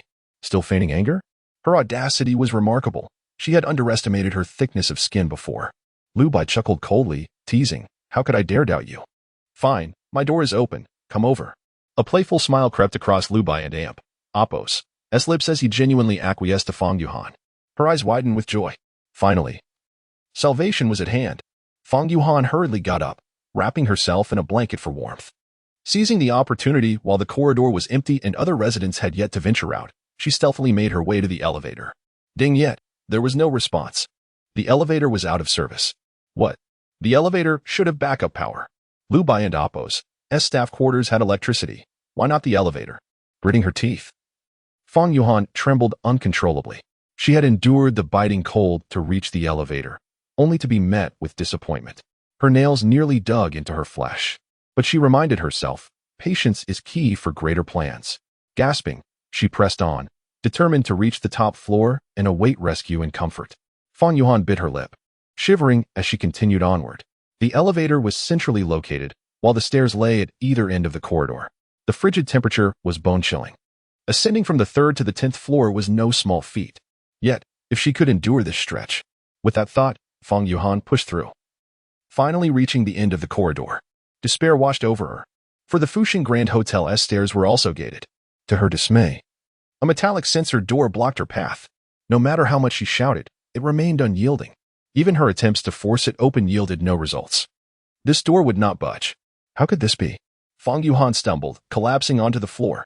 Her hopes, her access to warmth and food, her only means of escape, all evaporated in that instant. And this scene was watched in its entirety by Lu Bai. The holographic surveillance displayed Fang Yuhan and Amp Appo's despairing expression. She deserves it. Lu Bai reclined comfortably, relishing the moment. He even took the opportunity to add insult to injury. Just as Fang Yuhan fell into despair, a message from Lu Bai pinged on her phone. "Oh no. I just realized that the elevator and stair doors on my floor 1 and Amp Appo's open. Could I be trapped in this precious place?" Upon reading this, Fang Yuhan and Amp Appo's vision blurred, and she collapsed to the ground. Chapter 19, The Escape Plan, Material Disputes, and the Unveiling of True Colors. Lu Bai shook his head leisurely, feeling quite satisfied. He observed Fang Yuhan, who was acting all coy and pleading desperately, thinking she had found a glimmer of hope for refuge. In the end, however, that hope plummeted into despair, leaving her with a dismal fate. This wretched figure was far more delectable than the exquisite dishes on the table.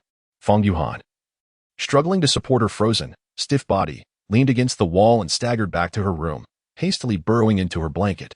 She clenched her teeth. Her heart a-tumult of despair and anger. Yet, she refrained from exposing Lu Bai's extravagant lifestyle, for she still harbored a flicker of hope.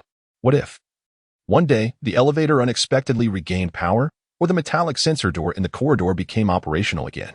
At present, she was the only one aware that the hotel and Amp Appo's top floor not only had heating but also electricity.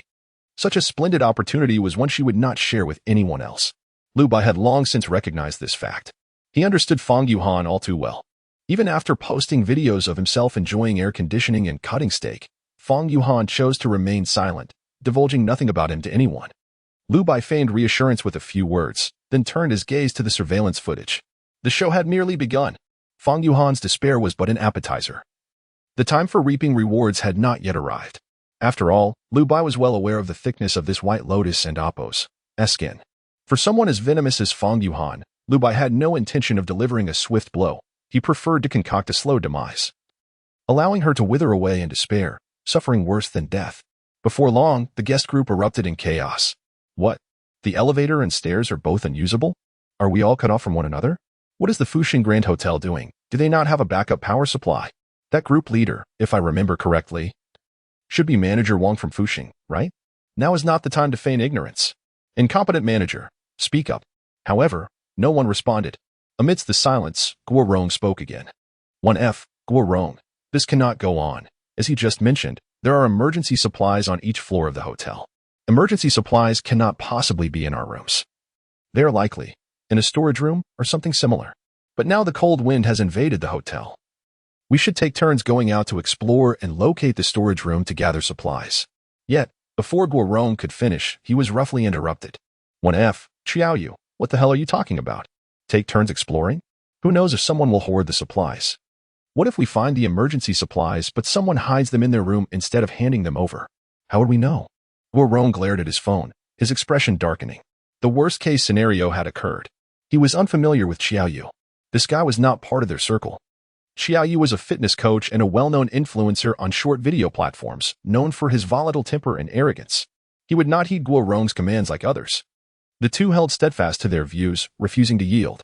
Guorong advocated for taking turns to explore because he had many subordinates, making it convenient to hide supplies. Meanwhile, Xiaoyu insisted on relying on one's own abilities. After all, he was physically robust and could endure the low temperatures longer. The argument escalated, nearly reaching the point of a brawl. Let us fight then. Who is afraid? A mere bean sprout. Who do you think you are? Just a muscle-bound fool with a simple mind. You really think much of yourself, don't you? The guest group was filled with tension and hostility. Until a sudden message intruded upon everyone's view. 10F, Lu Bai, stop arguing. I believe you have more pressing matters to attend to than squabbling. You cannot afford to waste any more time. 1F, Xiaoyi, who are you to command me? Go look in a mirror. Don't meddle in my business. 1F, Guorong, Lu Bai. If I'm not mistaken, isn't he Yuhan's devoted admirer?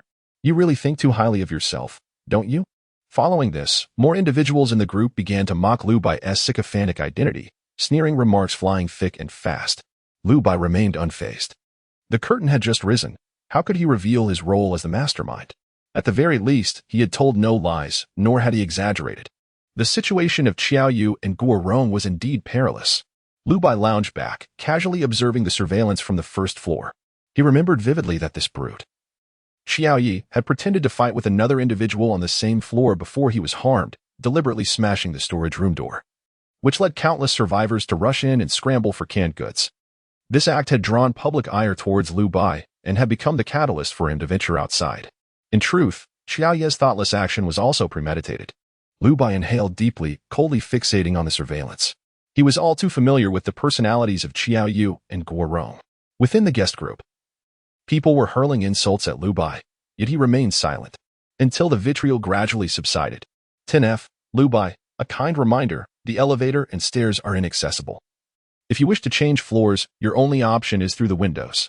However, look at the snow outside. If the snow piles up past the windows, you won't just be trapped on the first floor. The entire level will become a frozen tomb. His words were sincere, devoid of any deceit. In this moment, Lu Bai mirrored his former self, embodying the essence of a benevolent soul wishing to save others from peril. Even with so many people denouncing him, he remained concerned for everyone and Oppos' safety. In the chat group, silence suddenly enveloped the participants. Firstly, they felt ashamed and speechless due to Lu Bai and Oppos' actions. Secondly, they pondered Lu Bai's statements, suddenly gaining clarity. Indeed, just as Lu Bai had said, the frost and snow outside were relentless, and the tempest showed no signs of abating. Under such circumstances, if they did not vacate the first floor quickly, all those on that level would become frozen sculptures, with no chance of escape. Rescue teams? They would not arrive in time. The quarrel between Xiaoyu and Guorong abruptly ceased. Lu Bai's words jolted them from their stupor, and they finally realized they were on the brink of death. They could no longer afford to delay. Supplies needed to be gathered, but evacuating the first floor was the primary task. Moreover, ascending to the second floor would necessitate using a rope to climb through the window. Guorong's eyes suddenly sharpened. The rope had to be lowered by someone on the second floor. But the second floor was filled with my acquaintances. TSK. This guy named Xiaoyu, he is too reckless. He cannot be left alive. Guorong squinted, formulating a dangerous plan in his mind. As for Lu Bai, who was feigning to be a good person, he was at that moment leisurely swirling his wine glass, enjoying the unfolding drama. He glanced at the time. It was precisely 9:00 and Oppos' clock. Not much time left for you all. Especially for you, Xiaoyu. Just then, an ominous sound echoed. Ding. Detected that the host has met the conditions to initiate the task. Current main mission: eliminate the malevolent individuals before the cold wave concludes. 0:30. Note: for every 10 eliminated, a node reward is granted. Node reward: choose one collection item from the spatial cube for a low-tier sublimation reorganization. Completion rewards: expansion of the spatial cube, customizable modules for the spatial cube, and enhancement of the spatial cube modules. Limited time challenge completion reward. Unknown. Chapter 20. A life and death situation. The murderous intent is obvious, a time-limited challenge. The system has added a few new tasks. Before the end of the cold wave, we must eliminate 30 miscreants. Undoubtedly. Those guests at the Fushin Hotel who have attracted Lu Bai and Appo's attention are almost all miscreants. The cold wave lasts for 7 days, followed by black rain. This means that within 7 days, 30 people must be killed to complete the time-limited challenge. Is that not more than sufficient? Even according to Lin Bai's original plan, achieving this would be effortless. Thus, there is no need to alter the plan. The reason Lu Bai refrains from deploying Spring Han and other replicants to directly eradicate these enemies from his past life is that he believes a swift death would be too merciful for them. He desires them to perish in despair after enduring torturous suffering. On the first floor of the Fushin Hotel, outside the crowd, the guests formed a small group. With only about 40 rooms, the first floor is relatively sparse, housing only 9 guests. However, the service staff brought by Guo Rong filled the ranks, bringing the group to a total of 15. Guo Rong took the initiative to speak. There is no time to waste. We must escape before the snow inundates this floor. I and Appo's VE contacted acquaintances on the second floor to fashion a rope from curtains to pull us up through the window. However, the outdoor conditions are frigid, and the wind and snow are fierce, making the climb exceedingly challenging. Therefore, I suggest we search for emergency supplies as swiftly as possible. Whoever finds them first will ascend the floor first. However, Xiao Yi immediately perceived the underlying scheme to determine the order of ascent based on who finds supplies first. With Guo Rong's numerous subordinates, it was almost certain that he would be the first to locate the emergency supplies, leaving Xiao Yi with no chance. Xiao Yi was not foolish and promptly dismissed the notion. Do you take me for a fool? Have some decency. In an instant, both sides were embroiled in heated disputes. Yet, the disparity in power was evident. Xiao Yi's side consisted of only 3 individuals, and continued debate would only diminish his influence. Although filled with indignation, Xiao Yi ultimately had to acquiesce to the rules set by Guo Rong. The atmosphere was tense. Unbeknownst to them, the content of their group chat had been entirely intercepted. Lu Bai shook his head, a cold smile forming within. As expected, dogs biting dogs, how amusing. Within this refuge, you all share a common enemy in me. For the sake of dividing supplies and obstructing my reconnaissance efforts, you unite against me. But now, without me, you will find it impossible to act as one. With one hand behind his back, Lu Bai strolled to the window on the top floor, gazing out at the snowy landscape. The external world appeared chaotic, yet it bore no relevance to Lu Bai. Perhaps one day in the future, a new refuge will be established in some corner of the Eternal City. However, Lu Bai did not intend to involve himself unless his enemies were present within the refuge. This tower, transformed from the Fushin Hotel, was Lu Bai's sanctuary. Meanwhile, Xiao Yu and Guo Rong fancied themselves the masters of this hotel, believing they could freely pillage its contents and even engage in unscrupulous acts for survival. Yet they remained oblivious to the fact that they were merely prisoners in this fortress. They were beasts trapped in an arena, and indeed, mere playthings in Lu Bai's hands. That was all there was to it. Lu Bai turned his gaze away from the pristine white scenery, his eyes falling. Spring Han, are all preparations complete? Spring Han nodded slightly. Yes, the laser cutting is on standby, and the drones have been coated to withstand the cold. Testing confirms that this coating will ensure the drones operate steadily for at least an hour. Considering the wind and snow, half an hour is more than adequate. The pure white coating will allow them to blend into the storm. From 20 meters away, no one will detect them. Lu Bai nodded in satisfaction. Excellent. As he spoke, Lu Bai shrugged, stretching his limbs and loosening his fingers. The true revenge, at last, is just beginning. Meanwhile, on the 9th floor, Su Jing and Su Xiaoro led a throng of people behind them. These were the skilled craftsmen of the Hengyong group, along with several robust young apprentices. Lu Bai had allowed these craftsmen to take refuge for a reason. It was ostensibly to provide them with a chance to weather the storm, but in truth, it was merely to take advantage of the situation. Just as now, Masterly furrowed his brow, exhaling white vapor as he spoke solemnly. Miss Su, are you certain that person did not divulge any further information? Su Jing's gaze was resolute, her tone unwavering. I have no reason to deceive you. You should know that even if I do not disclose the location of the supplies, my sister and I could still retrieve them and keep them hidden. Apologetically, the typically proud Masterly bowed his head before Su Jing. This display surprised even Lu Bai. Su Jing guided Masterly and the others through the arcade and game rooms until they reached a corner of the lounge. The mother and baby room. designed to protect the privacy of mothers. Huffing and puffing, Su Jing trembled, yet her steps remained steady. She pushed aside the curtain of the mother and baby room, revealing a whimsical mushroom-shaped round table. However, unless one had been informed beforehand, few would realize that the table's outer layer could be disassembled. Su Jing turned to Masterly. Please. Masterly nodded earnestly, throwing off the blanket that enveloped him, revealing his short-sleeved attire.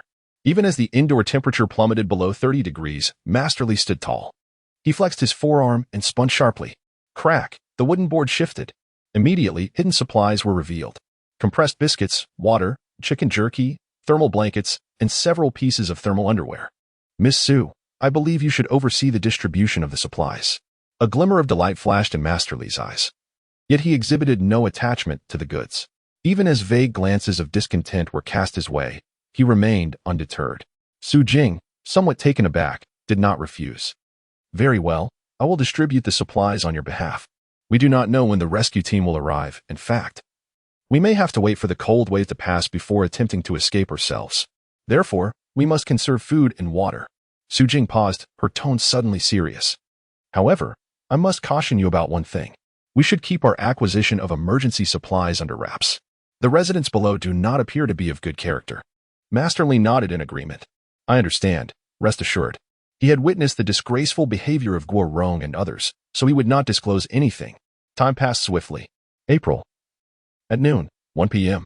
The wind and snow obscured the heavens. Not even the fiercest sunlight could penetrate the snowy veil or melt the accumulation. The snow had completely sealed the windows on the first floor, while the upper levels remained less compact, allowing a pathway to be carved through. Time was running out. Damn it. A pack of foolish dogs.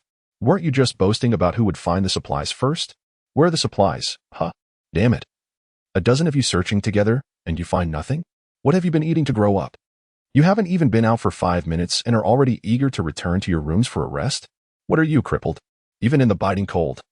Xiaoyu still had the strength to stand at Guo Rong and Appo's door, unleashing a torrent of invectives. Guo Rong, wrapped in a cotton coat fashioned from blankets, clenched his fists tightly, his face contorted with rage from behind the door. A mangy dog. I see you're tired of living. Chapter 21. Watching the flames from across the shore, reaping the benefits, the atmosphere was tense, fraught with hostility. Guo Rong had never feared anyone in his life. He burst through the door, glaring fiercely. Shut up, you lunatic. Silence, you simpleton. The two locked eyes, sparks nearly igniting a confrontation. Just then, a second notification pinged in the group chat. 2F, Li Yue, Brother Rong, the rope has been lowered, hurry up, or the snow will freeze. And we won't be able to go out to clear it. Guo Rong and Xiaoyu were forced to cease hostilities. Yet, the palpable tension between them was unmistakable. The other residents, oblivious to the situation on the first floor, only noted that Li Yue and Appo's calls were met with silence from the two, while their subordinates rushed to respond. Suddenly, the long-silent Lu Bai interjected. 10F, Lu Bai. Oh, please, Don and Appo's argue. In those apocalyptic films, whenever the protagonists start bickering, calamity inevitably follows. The aftermath is often severe, if not catastrophic. I sense that the individuals below seem rather significant.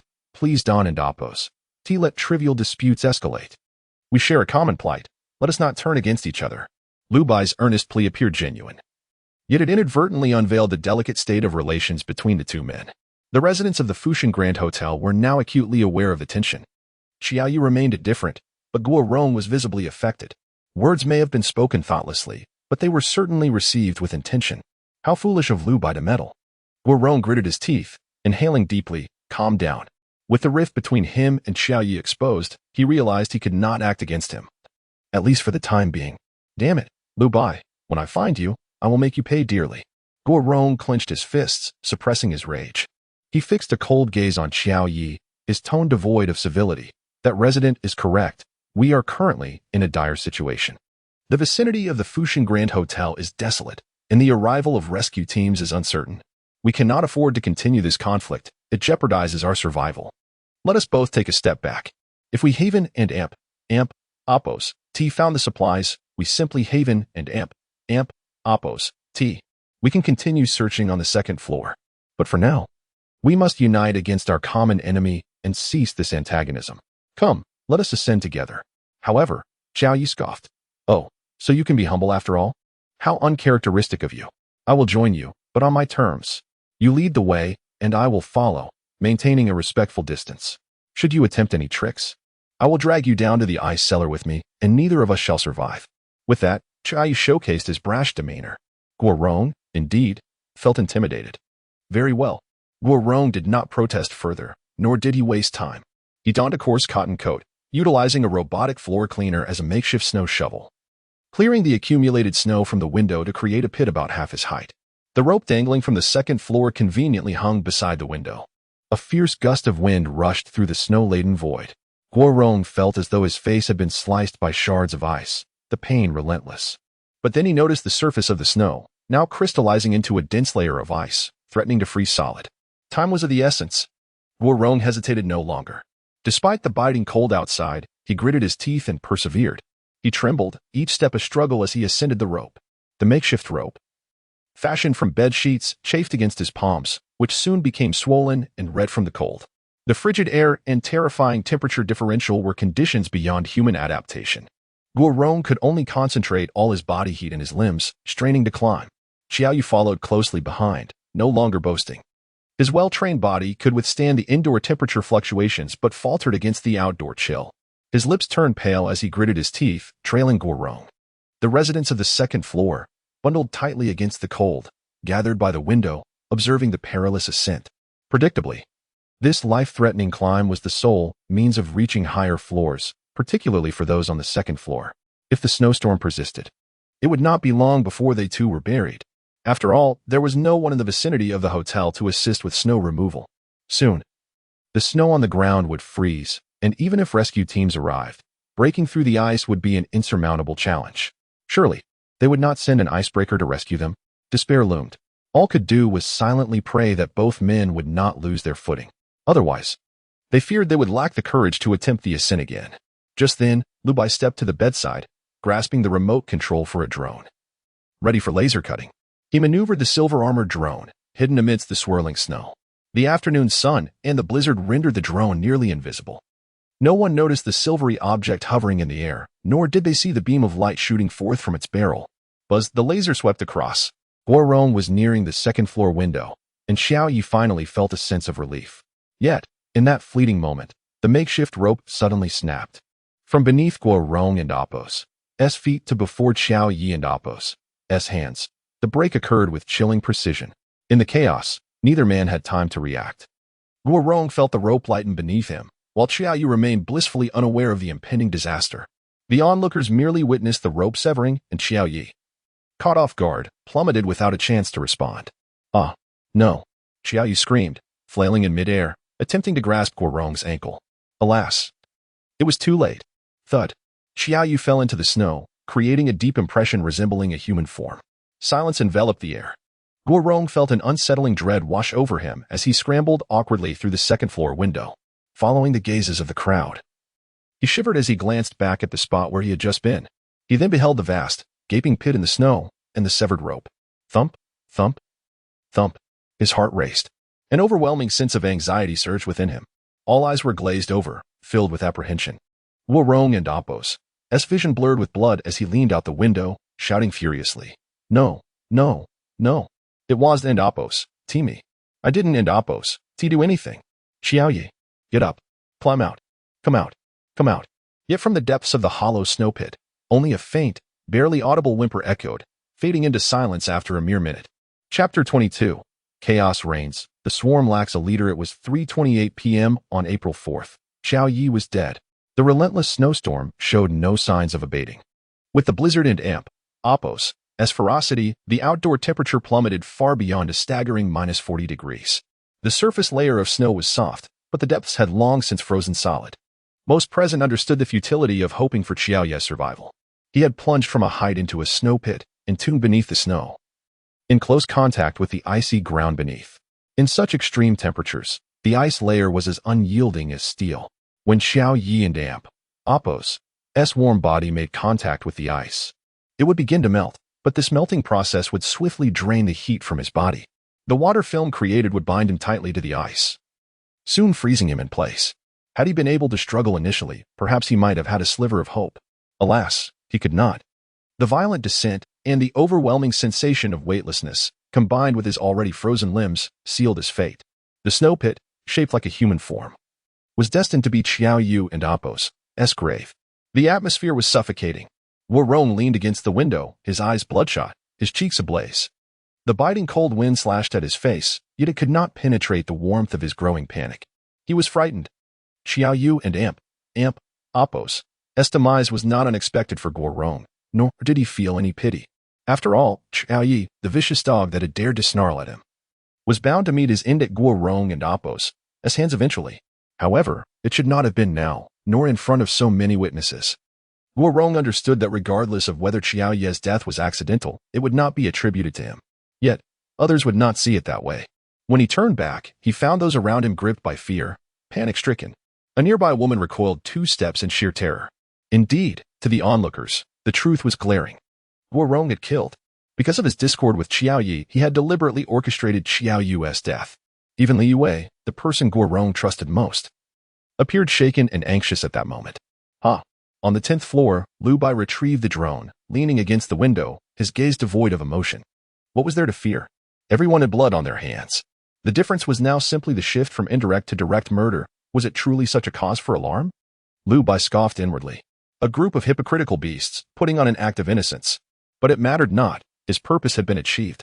Wu Rong had made it to the 2nd floor alive, while the blame for Qiao Yu and Appo's death would rest squarely on him. On the surface, Wu Rong would face the suspicion, distrust, and disdain of all. Yet Lu Bai had a deeper objective.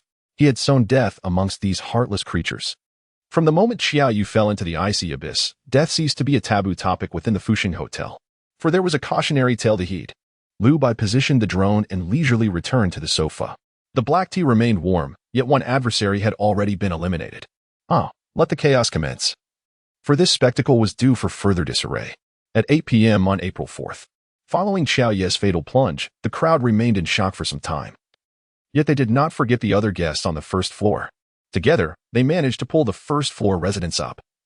Aside from a few underdressed staff who had suffered frostbite, the rescue of the others had proceeded without incident. A stroke of luck amid misfortune. However, the rescue process left everyone speechless. No one dared approach Wu Rong. All avoided him. Yet amidst the crowd, glimmers of suspicion flickered. Finally, some began to realize the gravity of their situation. The calamity had engulfed the world, and the entire societal structure was on the brink of collapse. Could they truly expect a rescue team? Furthermore, if society had indeed crumbled, then murder, or the very concept of law. The seeds of malevolence had long taken root in the hearts of these individuals. Yet Wu Rong's actions had allowed that seed to blossom. The 2nd floor residents exchanged no words, each silently departing.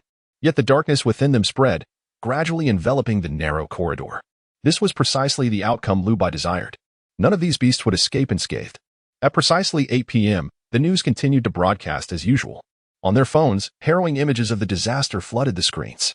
The surviving guests could only feel relief that they had not been pierced by ice or buried beneath the frozen debris. However, it seems we might not have an official rescue team after all. Have you all contacted your families? I have. The butler assured me he would arrive by evening, yet there is still no sign of him. As expected, he must have fled. It makes sense. The Fuxing Hotel is so open, there isn't even a place to take shelter. What reasonable person would brave the storm to rescue us? Let alone have the means to bring us back? Stop thinking about it. Such was the reality. Since waking in the early hours, this group of privileged individuals had finally grasped the situation. To survive, they could only rely on themselves. Just then, Lu Bai, who had remained silent for a long while, spoke again. 10F, Lu Bai. I believe this is far from sufficient. Let us not even discuss escape for now. At the very least, we must ensure our survival. Right? But now, aren't we lacking a manager? After all, we will need to search for emergency supplies soon, right? If there are indeed emergency supplies, how do you propose we distribute them without a manager? Well, I have something to say, though I'm uncertain if it's appropriate. During the previous escape plan for the 1st floor, there was a bit of an accident, whether it was an accident or deliberate. I think we should set that aside for now. However, the issue is that there is clearly discord among you, and the other survivors from the 1st floor have already split into factions, making it difficult to coexist peacefully. So I think, perhaps someone in a neutral position like myself should take on the role of leader. This might ensure the safety of you all. His words were sincere, devoid of any pretense.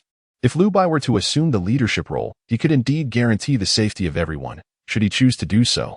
Yet clearly, that was not a feasible outcome. The entire chat group erupted in uproar. What are you? You think you can be the leader? Have you looked in the mirror? This is an overestimation of self-worth. Do you really think you matter? A foolish dog, destined to be a pathetic sycophant all his life. Lu Bai's suggestion drew endless ridicule and scorn. Yet he remained unfazed. The cacophony of insults did not sway him. Instead, he found amusement in it. For the chaos within the Fuxing Hotel unfolded exactly as he had anticipated. Amidst the derision, Lu Bai casually continued. 10F, Lu Bai, haha, just kidding. Don't take it to heart. I certainly cannot be the leader, but surely one of you must be chosen, right? Moreover, given the difficulties of transportation, I suggest appointing a responsible person for each floor. As his words echoed, the atmosphere of the entire Fuxing Grand Hotel suddenly turned ominous. A multitude of guests, like headless insects, were engulfed in a tide of unspoken turmoil. Chapter 23, Clouds of Suspicion. Anxious hearts, the heavy snowfall had buried the first floor of the Fuxing Grand Hotel, shattering the survivors' delusions of conscience. To many, Lu Bai's remarks appeared naive and foolish, reminiscent of the protagonists in apocalyptic films who, despite the dire circumstances, believed in the triumph of humanity and Oppos' goodness over malevolence to guide the world through adversity. Such fanciful thinking. Yet, Lu Bai did touch upon a truth. In this dire situation, they indeed required a leader.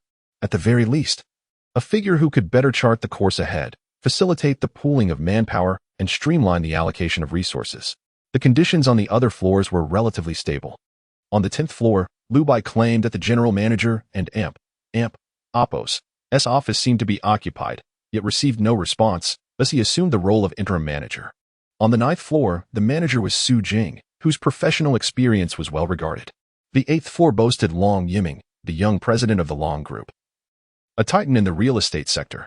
On the 3rd floor was Zhao Wenhao, the son of the esteemed director of the First People and Oppos' Hospital of Yongqing, a billionaire in his own right. As for the 2nd floor, the survivors on the 1st floor, save for Qiao Yi, had successfully fled to the 2nd floor. However, all had witnessed Guo Rong and Oppos' treachery, as he had tampered with the rope out of personal vendetta, resulting in Qiao Yu and Oppos' plunge into the icy abyss. Qiao Yi, a well-known fitness coach, could brave the frigid winds even in a tank top, and with him present, procuring emergency supplies would have been far more manageable. Guo Rong and Oppos' actions had effectively severed their lifeline. Pray tell, who now would seek out the emergency provisions? The group was embroiled in a heated debate. Initially, they hinted at Guo Rong's culpability, later growing bolder in their accusations, directly asserting that Guo Rong was unfit for leadership and that those in charge must be accountable for sourcing supplies. The residents of the other floors observed the unfolding drama with amused silence until Guo Rong shattered the stalemate. I shall take on the role of manager. With me at the helm, each person and Oppos' allotted exploration time will be based on my standards. For adult males, the benchmark will be half of mine. For the elderly, women, and children, it will be a quarter. Is that acceptable? The discussion in the group came to an abrupt halt. At this juncture, who would dare to contest such a position? None, for no one could offer better terms than Guo Rong. Lu Bai and Oppos' gaze narrowed, a glimmer of coldness flickering in his eyes. Unlike the inept Qinluan, Guo Rong evidently possessed a degree of substance. Guo Rong understood that given his current predicament, he must extend such privileges to others. Soon, the dust settled. Though Guo Rong lacked popularity, he ultimately achieved his aim, becoming the manager of the 2nd floor. I am aware that you may not believe my words, but the incident with Qiao Yu is indeed an accident. Without electricity or lighting, exploring in the dark is perilous. However, time is of the essence. Therefore, when night falls, I shall venture forth. Those of you residing nearby may freely supervise my actions. I do not mind. With that, Guo Rong donned his makeshift cotton coat and stepped outside, braving the cold as he sought out the secluded corners. The Fuxing Grand Hotel, having undergone renovation, now resembled a labyrinth. Without maps or guides, navigating its convoluted corridors was a challenge even for the most adept. Guo Rong utilized his phone and Oppos' flashlight feature, inching along the walls in cautious search. He was not concerned about his phone and Oppos' battery dying, as the delivery person he had ordered from carried a power bank, accustomed as they were to overnight service.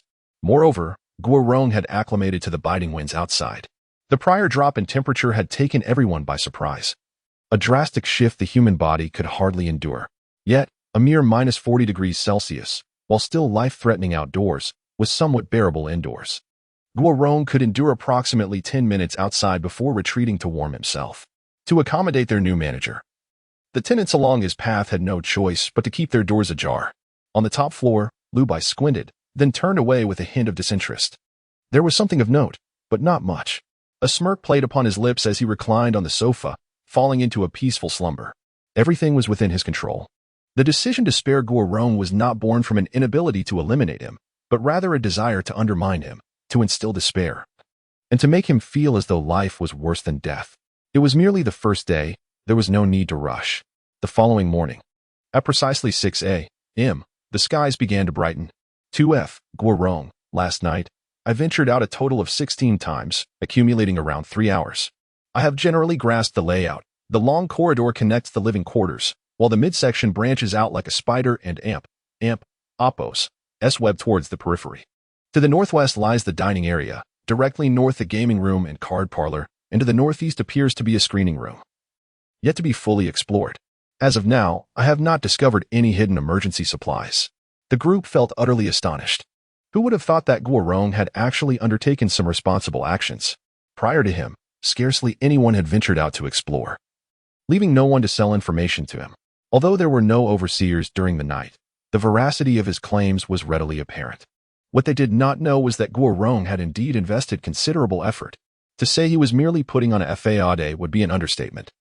At that moment, Guorong was huddled beneath the covers, his lips a deep shade of purple, frostbite afflicting his hands, cheeks, and earlobes.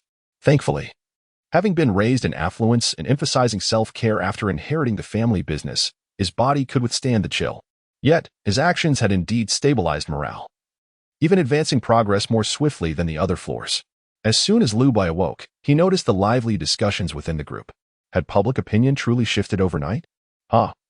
Well, it was satisfactory. He had not been disappointed. Lu Bai had anticipated all of this, for he understood Guorong all too well. In the shelter, Guorong was similarly ruthless yet adept at shouldering responsibilities and maintaining his image. However, he now faced Lu Bai. 10F, Lu Bai, is this for real? He caused Xiao Yi and Oppos' demise, depriving the team of its primary driving force, ISN and Oppos. That the hallmark of a villain? Are we really to trust him? I suspect his voluntary nighttime explorations are dubious. And indeed, that was Guorong's intention. While he was not foolish enough to hide emergency supplies in his own quarters, he had no intention of relinquishing all provisions to the group. Lu Bai's blatant incitement ironically rendered his intentions beyond reproach, as everyone perceived him merely as a foolish dog. 2F, Li Yue, enough of your barking. You reside on the 10th floor. Did you witness the situation at that time? You know nothing, merely yapping without substance. I see you as the true troublemaker. In a fit of anger, Lu Bai smirked but refrained from responding. Li Yue was but a jester.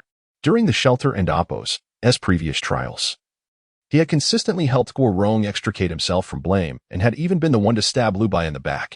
Now, in a desperate bid to protect his master, he appeared utterly ludicrous. His earnestness in defending Guorong went unnoticed by the others, who suddenly grew alert upon hearing Lu Bai and Oppos' words. Indeed, it is quite possible that someone like Guorong has hoarded supplies. Let us proceed to search his dwelling. The curtain rises on a captivating performance. Chapter 24, The Injustice of Theft. 1,000 accusations. In the dimly lit room, Guorong lay curled beneath the covers, his body trembling incessantly. Suddenly, nearly 30 individuals forcefully burst into his chamber. The leading survivor bellowed with a menacing tone, Guorong, confess where you have hidden the emergency supplies. Guorong cautiously peered out, his bloodshot eyes ablaze with indignation. What do you mean by this? He had toiled throughout the night to maintain his reputation, only to find himself the target of collective ire. The abruptness of the situation left him utterly unprepared. In the silence, Li Yue, the wary of Guorong, nonetheless positioned himself defiantly at the foot of Guorong and Oppos' bed, vehemently declaring, Are you fools? Have you all been swayed by that imbecile Lu Bai? If Brother Rong were truly malevolent, would he exhaust himself like this? The encircling individuals remained unmoved, convinced that they could gamble on Guorong and Oppos' ability to locate the supplies. If he succeeded, it would be a windfall for them. Indeed, if he dares to kill, he would not shy away from this. Guorong clenched his teeth, his tone sharp. a pack of ingrates. Search my room as you wish. Should you find anything, I shall leap from the window on the spot. However, such declarations were unnecessary, as the crowd had already begun to ransack the room. Lu Bai observed the chaos unfold. Aware that he could intervene yet choosing not to, for the moment was not ripe for such actions. After an exhaustive search, they uncovered nothing, even lifting the bedding to reveal Guorong and Appos as frostbite. A palpable discomfort enveloped the room, but it was merely discomfort. No pity was offered, nor apologies exchanged. The leaders, realizing their search yielded no results, hastily cried, "Perhaps he has hidden the supplies in another room. When we venture out, let us check each room along the way." As none are locked, Guorong and Appos' expression darkened. He clenched his fists, and despite his reluctance, the only path to redeem his reputation was, "Get out of my way." Yudon and Appos, believe me, do you? Fine. I shall search during the day. With that, Guorong forced himself upright, staggering as he pushed the door open, only to find the search yielded nothing once again. April 5th, 2 p.m. The cold wave persisted, intensifying rather than subsiding. The air indoors was equally frigid, as if even the blood coursing through their veins had frozen. Yet, more unbearable than the chill was the incessant gnawing of hunger. Ever since the onset of the cold wave, they had not eaten. They were aware of the dining area, but alas, it was devoid of food. After all, the Fuxing Hotel was merely in a trial phase of renovation, so this was hardly unexpected. However, the absence of even frozen ingredients was simply unacceptable. If they could not locate the emergency supplies soon, they would inevitably perish from starvation. Guorong had searched tirelessly, yet what had he found? Humph. I suspect he has already discovered the supplies but intends to hoard them. Guorong felt a deep sense of bitterness, despite his earnest efforts to prove himself. Disbelief still surrounded him. In the past, his workers would have praised him effusively, viewing him as a paragon of perseverance. Yet now, circumstances had taken a disheartening turn. Lu Bai, harboring a cold smirk within, sensed that the time had nearly arrived. 9F Su Jing. We just found emergency supplies in the mushroom table of the mother-infant room. The umbrella part can be unscrewed. Perhaps you should check the other floors? Su Jing, unable to bear the sight any longer, felt compelled to intervene. Unlike Lu Bai, she recognized that while this group was hardly virtuous, not all of them could be deemed deserving of disdain. They had shared in this hardship. And after enduring hunger for so long, relief was overdue. In an instant, the chat group erupted with activity. Residents from each floor hurriedly scoured their respective mother-infant rooms for emergency supplies. To their astonishment, they indeed found something. On the third floor, Fong Yuhan sighed in relief. Had it not been for Su Jing's discovery, she would have had no choice but to confront Lu Bai and expose his affluent living conditions. Thankfully, she was spared from such a precarious position. However, just then, an unexpected twist unfolded. In the chat group, 2F Zhuangdisheng, where are the supplies we were promised? Why does everyone else have them, but the second floor does not? What do you mean? 2F Wujiao Jiao, it's only been a short while. We Haven T explored much. We Haven T even entered the mother-infant room. Surely it cannot be that the emergency supplies are absent from our floor? 2F Zhuangdisheng. Infuriating. There must be a traitor among us. The identity of the traitor was all too evident. With each successive upheaval, the accusations naturally fell upon Guorong. Seated in his room, Guorong found himself unjustly besieged. The crowd, seething with rage, rushed toward his chamber. You vile creature. Claiming you have not hidden any supplies? If that girl from the 9th floor hadn't discovered the supplies, we would all have been kept in the dark by you. Despicable. Simultaneously, the residents of other floors were equally incensed.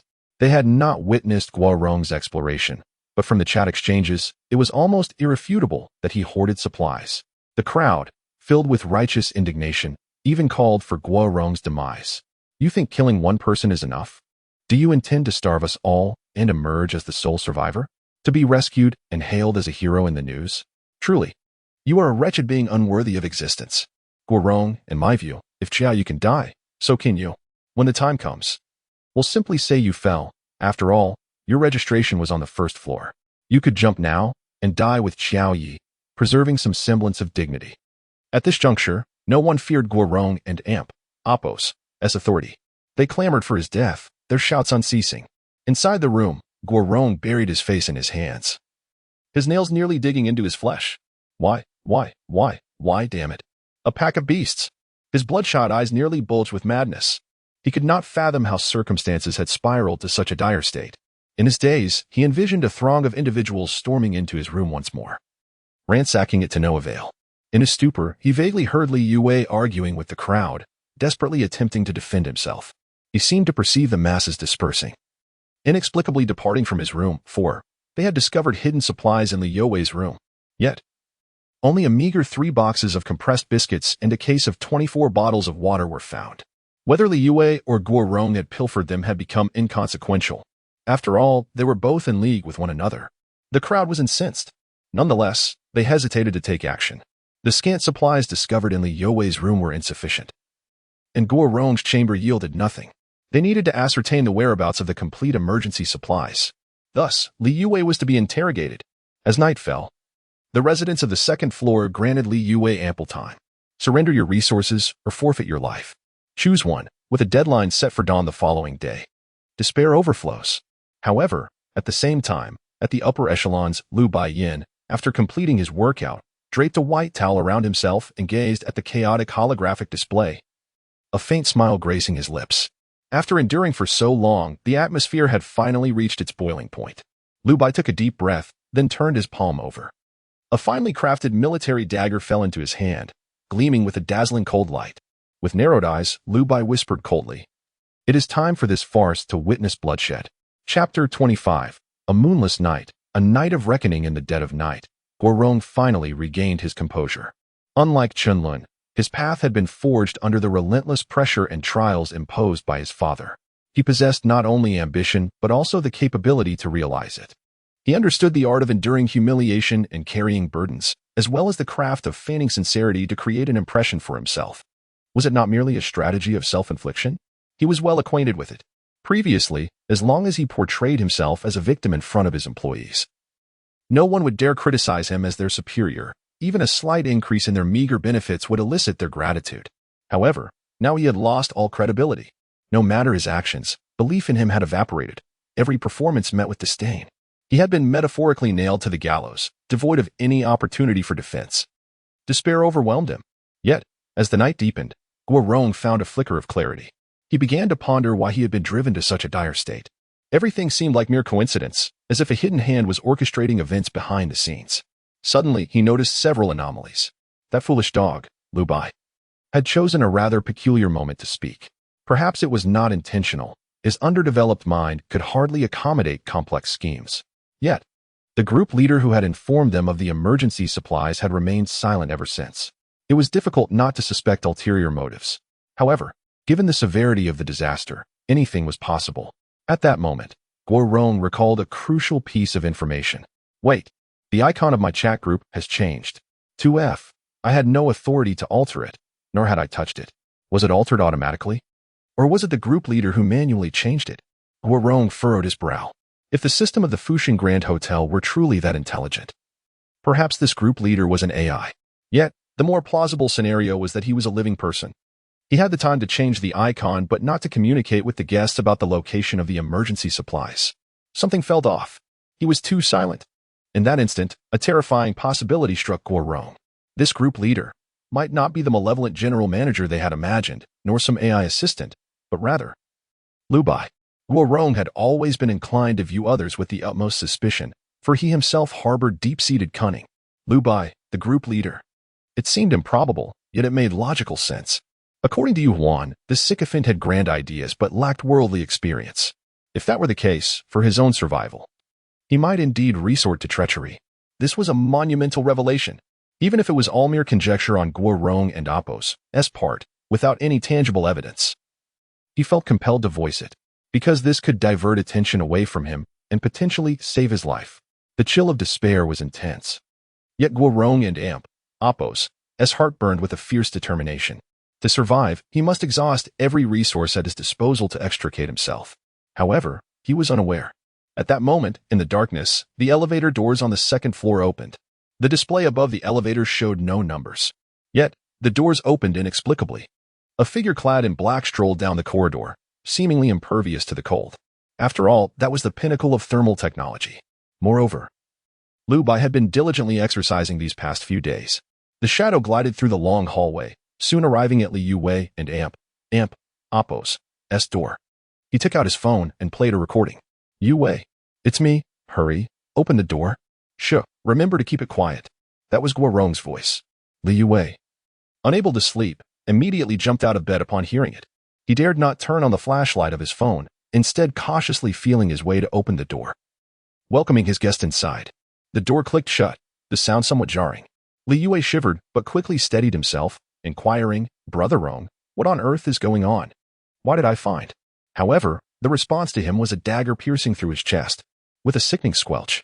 The dagger was thrust into Li Yue and Appo's left side, twisting as it went. Ugh!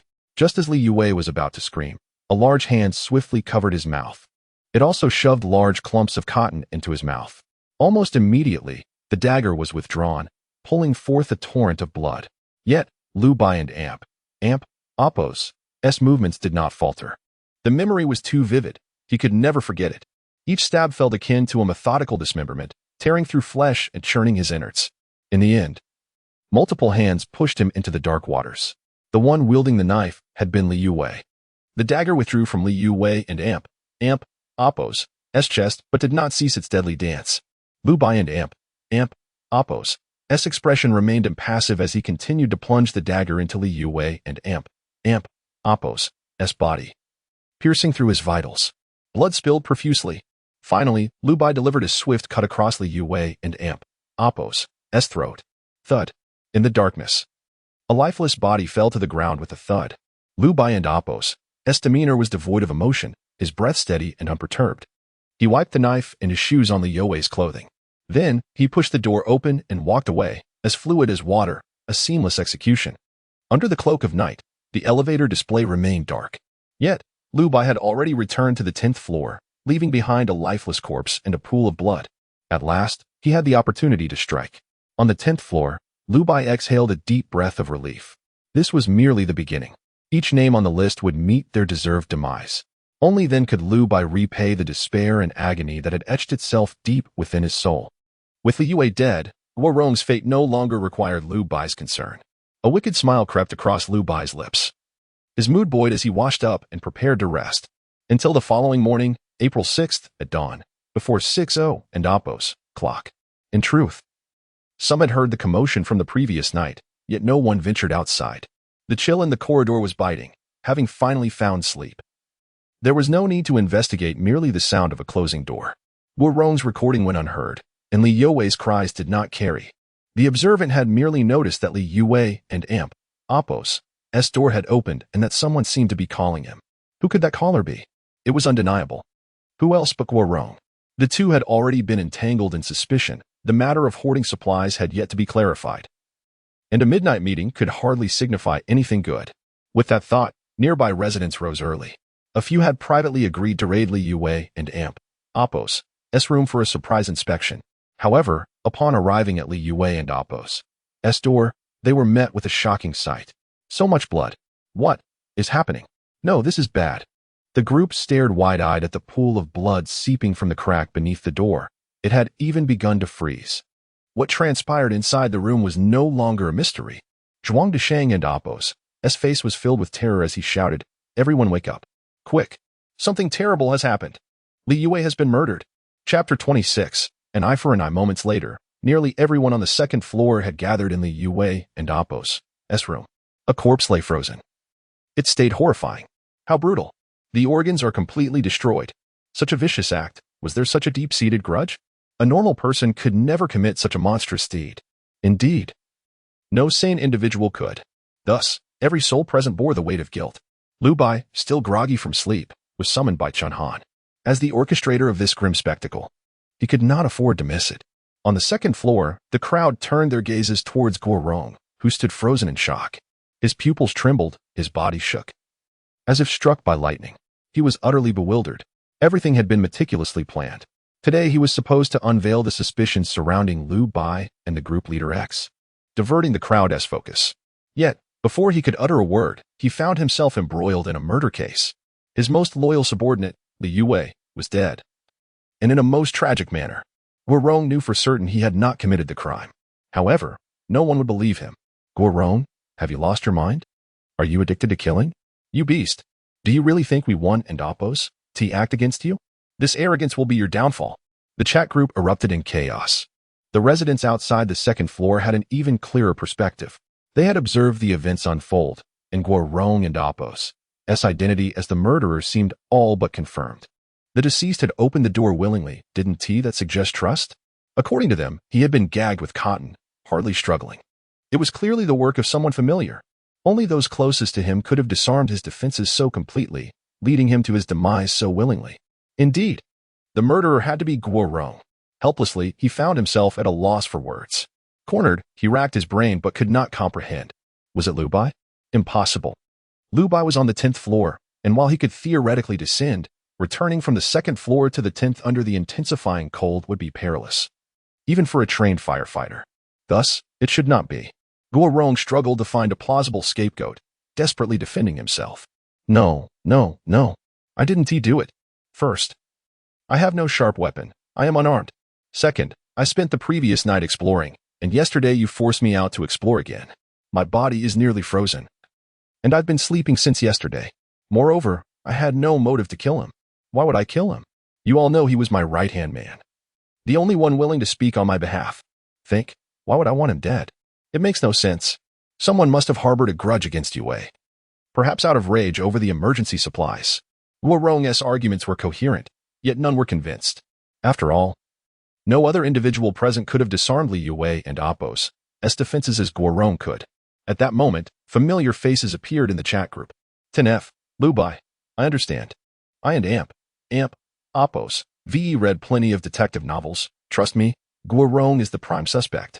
As for the murder weapon, it's easy to conceal. He explored the dining area. So hiding a knife or fork is trivial. Regarding the time of the crime, without third-party verification, all claims are mere fabrications. As for motive, it's clear. Li Yue knew the location of the emergency supplies. Guorong wanted to ensure he was the only one privy to that information, using it as leverage for his survival. Hence, he sought to eliminate Li Yue, disguising it as a vendetta to shift blame. This analysis, while not infallible, was quite reasonable. Each deduction struck at the heart of the matter, providing ample justification for the belief that Guorong was indeed the murderer. As the cold disaster intensified, resembling an apocalyptic scenario, the atmosphere grew increasingly fraught. With the deaths of Qiaoyu and Li Yue both met with gruesome ends, who could focus amid such turmoil? Guorong was the killer. Until he was eliminated, none on the 2nd floor could feel safe. Though dim-witted, Guorong had a vivid imagination, reminiscent of film plots. The truth often emerged from the most unexpected sources. The situation on the 2nd floor had deteriorated to such an extent that the farce must come to an end. Let Guorong perish. That was all that was needed. Guorong had no time to monitor the group. He knew his status as the murderer had been established. No matter what he claimed, it was futile. The crowd and Apos' collective condemnation had solidified. His usual strategy of feigned innocence was rendered ineffective, for the image of him as the murderer had taken root in the public consciousness. Zhuang Desheng and Wu Zhaojie quaked with fear, their bodies trembling uncontrollably. They were mere farmers who had struck it rich, and now they faced a cold-blooded killer. Their anxiety grew, worrying for their own safety. The only means of ensuring security was to eliminate him. This monster must pay for the lives lost. With him around, none could predict who might fall victim to his whims in the dead of night. Whether mad or malicious, he had to die. There was no room for debate. Guorong retreated repeatedly, pushed from the room and into the corridor. Ultimately, he was cornered at the window. The biting cold wind surged through the cracks, invading every corner of his clothing. The chill penetrated deeply. Guorong and Apos' teeth chattered uncontrollably. He could not tell if it was from the cold or sheer terror. Zhuang Desheng and Wu Zhaojie clutched pots and mops, their eyes ablaze with fury. Burial! Burial! Burial! They cried, their voices rising in fervor. This hollow rallying cry resonated with the anxious crowd, urging them onward. Dozens pressed Guorong, hurling curses and urging him to meet his end. Guorong and Apos' mind buzzed with chaos. The cold wind howled in his ears, freezing his very thoughts. The crisis of life and death, compounded by days of sleeplessness, along with an overwhelming sense of defeat and despair, culminated in the unbearable weight of being wrongfully accused of murder by a mob of the insane, became the final straw that shattered Guorong's resolve. His consciousness blurred, his vision darkened. All he remembered was losing all semblance of reason. Adu. In a fit of rage, he swung his fists, charging at the two loudest farmers. Yet, he was met with the handle of a mop thrust into his chest. He saw the faces of the crowd grow increasingly enraged. A fleeting glance revealed an unknown figure who had opened the window. The sound of a more tumultuous roar and curses filled the air. Then, the world around him spun chaotically. He plummeted into the icy abyss. In his final moments, he even caught sight of a silhouette leaning out from a high building, smiling and waving at him. Indeed, with a splash, consciousness faded away. Guorong departed this world with his eyes wide open. Chapter 27. Intensifying Cold Wave. Inventory of Supplies. The chilly corridors soon grew warmer. Lu Bai closed the window and leisurely returned to his room. The manner of Guorong and Appo's demise could only be described as justly deserved. After all, it was he who had previously incited others to bury Lu Bai in the depths of dark waters. Now, the tables had turned, with Lu Bai commanding the snow to entomb Guorong instead. 2 days had elapsed, and 3 had perished. Progress appeared somewhat sluggish, yet Lu Bai remained unperturbed. For the demise of Guorong and his companions was merely the chaotic overture to the unfolding drama. Eliminating Guorong would not be a simple task. The trifecta of Guorong and Appo's physical and mental exhaustion, the pervasive fear that engulfed the second floor, and the impulsive actions of Zhuang Deshang and Wu Jiaojia were all indispensable elements. From the perspective of the residents, Guorong had met his end too prematurely. They had yet to ascertain the location of the emergency supplies. 3 boxes of compressed biscuits and 1 case of drinking water. How long could these sustain the several dozen individuals on the second floor? For those who had endured 2 days of hunger, it amounted to little more than a single meal. In fact, even the water was insufficient to distribute among them. The reality was that Lu Bai had provided them with only this meager ration. Any surplus supplies simply did not exist. With Guorong and Appo's death, a new day dawned. The chat group, once filled with wishes for a peaceful demise, gradually fell into silence, leaving only the sharing of news articles. The cold wave persists, and military cold-resistant supplies have run low, yet the affected populace remains inadequately served. Yesterday at 7 p.m., an armed helicopter meant for relief crashed into the urban area for unknown reasons, resulting in 13 fatalities and 78 injuries. The cause of the helicopter malfunction has been identified as aging components. Citizens are assured that such a tragedy will not recur. Riots have erupted in parts of the city, with looting and arson proving difficult to control. Some citizens have stepped forward to maintain order, guarding department stores and distributing supplies in an orderly fashion. Last night, all 3 major telecom operators experienced prolonged outages, suspected to be due to hardware failures, with the possibility of future disconnections not ruled out. Scientists declare that the origins of this cold wave remain unknown. However, previous celebrations now appear rather ill-timed. The director of the First People's Hospital of Yongqing delivered a speech, sharing that his own son is also missing. Yet he believes the cold wave will soon pass. The atmosphere online gradually mirrored that of the Fuxing Hotel. At the onset of the cold wave, there were still numerous fools celebrating the supposed demise of the greenhouse effect. However, as water and electricity outages escalated and the scope of the disaster widened, the public finally grasped the gravity of the situation. Of course, it was also somewhat understandable, after all. The cold wave sweeping through the urban area did not chill as dramatically as it did near the Fuxing Hotel. The towering buildings there contrasted starkly with the open terrain here, making the difference not entirely surprising. Yet, it was the Fuxing Hotel that experienced the earliest water and power outages, a fact that raised no suspicions. However, one question lingered. Why had there been no response from home after more than 2 days? Although the signal was intermittent, surely the distress signals should have been transmitted. Given that news could still be accessed online, the privileged residents of the Fuxing Hotel were all too aware of the harsh reality. The rescue teams needed the capability to traverse such treacherous conditions. Only the military possessed the means to accomplish this. If one attempted to walk here without a shelter from the elements, they would likely succumb to the cold long before reaching their destination. Yet, if one were to disregard efficiency, adequately preparing heating pads, insulated clothing, and thermal masks could enable survival. But where were the people? Over 100 individuals remained isolated and helpless, with no one approaching this prison for such an extended time. This was simply unacceptable. Unease began to permeate the atmosphere, a heavy gloom settling over every heart. The Su sisters felt the same. The Fuxing Hotel was shrouded in too many mysteries, and they were privy to even more secrets. Was Lu Bai truly that Lu Bai? Yet, from others' descriptions, he did not seem to align. What a remarkable coincidence it would be if he were not the Lu Bai in question. Then where was the actual Lu Bai? The Su sisters struggled to reconcile the image of Lu Bai with that of the esteemed Lu, for based on their prior encounters, It was inconceivable that he could be the foolish sycophant others spoke of. Even if he were to disguise himself, it would be implausible to such an exaggerated extent. Thus, this conundrum remained unresolved. Nevertheless, regardless of the circumstances, the fact that Liu Bai knew of the emergency supplies hiding place suggested that the invitation to the Fuxing Hotel was fraught with ulterior motives. It felt as though it were a trap meticulously laid by Liu Bai himself. Sister, what should we do? Let us remain here for now.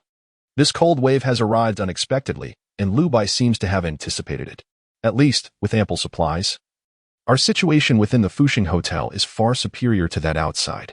That is true. In any case, let us keep an eye on those downstairs, and for now, let us observe the situation. Indeed. Oh, sister, Liu Bai has spoken again. As they pondered, Liu Bai suddenly chimed in within the silent chat group. 10F, Liu Bai, strange, there is no mother and baby room on the top floor, nor any emergency supplies. By the way, do you all have the same structural layout on your floors, and are the contents of the emergency supplies identical in quantity? I'm managing well enough, with food and drink, but if any floor has surplus, why not share a bit with the others? His seemingly innocent inquiry struck many as particularly naive and childlike. In the face of calamity, this was hardly a moment for collective altruism. Share with other floors? How could that be possible? Each additional morsel of supply could mean another day of survival for the residents. Such resources were vital. How could they be squandered on others? Yet, Liu Bai's words ignited suspicion among the group. Indeed, after acquiring emergency supplies, they had never compared their allocations. Initially, no one had regarded this as significant. However, now, with Guorong and Appos, as prior misappropriation serving as a cautionary tale, everyone felt compelled to remain vigilant. The atmosphere within the Fuxing Hotel suddenly grew tumultuous once more. Core group on the 9th floor. I believe we should refrain from reporting immediately. Agreed. We secured our supplies earliest, and if I'm not mistaken, the variety of our supplies seems to exceed theirs slightly. If we tally our resources and find ourselves significantly ahead, it could be challenging to manage the aftermath. Yes, let us hold off for now. Su Jing and her companions were not naive enough to step into the limelight. However, the circumstances on other floors were different.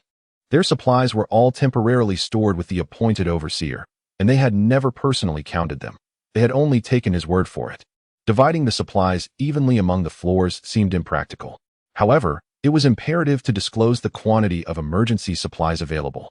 Chapter 28. The Art of Persuasion. A sudden slap in the face. Intense suspicion permeated through the various floors. Calls for transparency resounded loudly. All floors were required to disclose their emergency supplies list to support transparent management. Those who failed to comply would be presumed to have hoarded emergency provisions. Reluctantly, the floor managers had no choice but to reveal their inventory. Liu Bai stroked his chin, contemplating whether anyone would dare to step forward. At that moment, a message appeared. 8F, Long Yiming, 6 kilograms of compressed biscuits, 3 kilograms of fine meat sausage, 3 kilograms of beef jerky, 2 boxes of mineral water. Liu Bai narrowed his eyes.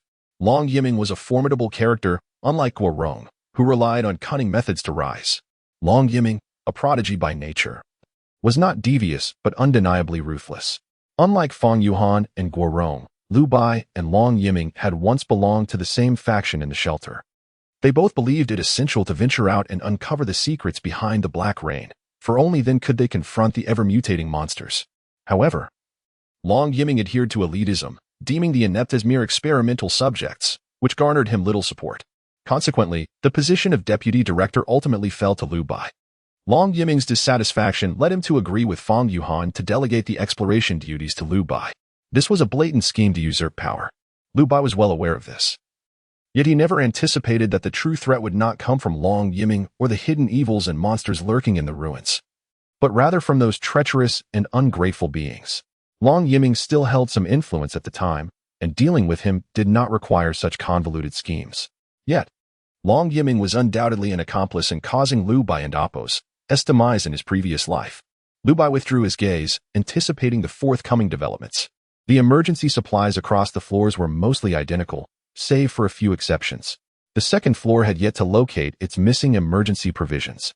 The 9th floor supplies, both in variety and quantity, far surpassed the others, yet Su Jing chose to conceal this, aligning with the 8th floor's report. However, the 3rd floor. Why did our supplies diminish by 2/3? This was peculiar. Moreover, the most difficult to distribute, drinking water, remained at normal levels. Yet both the beef jerky and fine meat sausage were only at 1 kilogram. This ratio was certainly suspect. Could it be that they too were hoarding? Feng Yuhan, nestled in her room, suddenly felt inexplicably anxious. The third floor and AMP, Oppo's manager, Zhao Wenhao, who was the son of the director of the First People and AMP, Oppo's hospital of Yongcheng, now stood as Feng Yuhan and AMP, Oppo's greatest support. With the third floor and AMP, Oppo's exposed supply shortages, she immediately thought of Guorong and AMP, Oppo's fate. If Zhao Wenhao and AMP, Oppo's outcome mirrored Guorong and AMP, Oppo's then she would find herself utterly isolated on the entire third floor. Zhao Wenhao promptly stepped forward to clarify. If I were hoarding, would I need to expose this matter? Everyone has reported their emergency supply levels in succession, and those reporting later cannot be exempt from the possibility of concealment. As for me, Zhao Wenhao, I am a person of integrity, so I choose to report truthfully what is wrong with that. Firstly, until I can verify the emergency supplies of other floors with my own eyes, no one can prove that the quantities are the same across all floors. Secondly, if there truly were hidden supplies on the third floor, it would undoubtedly not be me. Zhao Wenhao's tone was resolute and unquestionable. His impassioned defense had some effect. Moreover, he even shifted the blame towards Lu Bai. Do you not find it suspicious that the upper floor and Oppo's Lu Bai has consistently been alarmist, subtly attempting to disrupt the situation?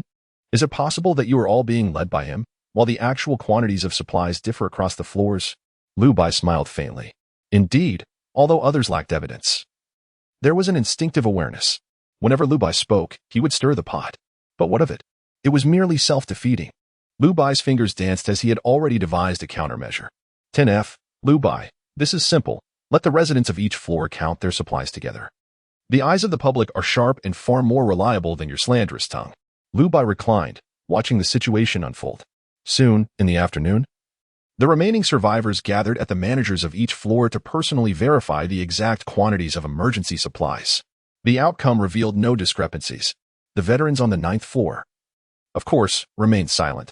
They understood Su Jing's intentions all too well. Meanwhile, the other floors reported identical emergency supplies, with only the 2nd and 3rd floors being exceptions. The slap in the face arrived swiftly. Just as Zhao Wenhao had boasted, he was doused with cold water. His expression darkened, yet he stubbornly insisted. The majority of the 3rd floor's emergency supplies were already missing before our arrival. Either that, or they were secretly hoarded by unknown individuals. At least, when I first encountered this batch of supplies, that was the exact number, neither more nor less. However, others were not convinced. Do you even believe that? Everyone else has consistent numbers, yet the 3rd floor is lacking. Is that reasonable? You appear indifferent, merely playing the part. Zhao Wenhao found himself at a loss for words. Refusing to clarify, but adamantly denying responsibility while permitting searches.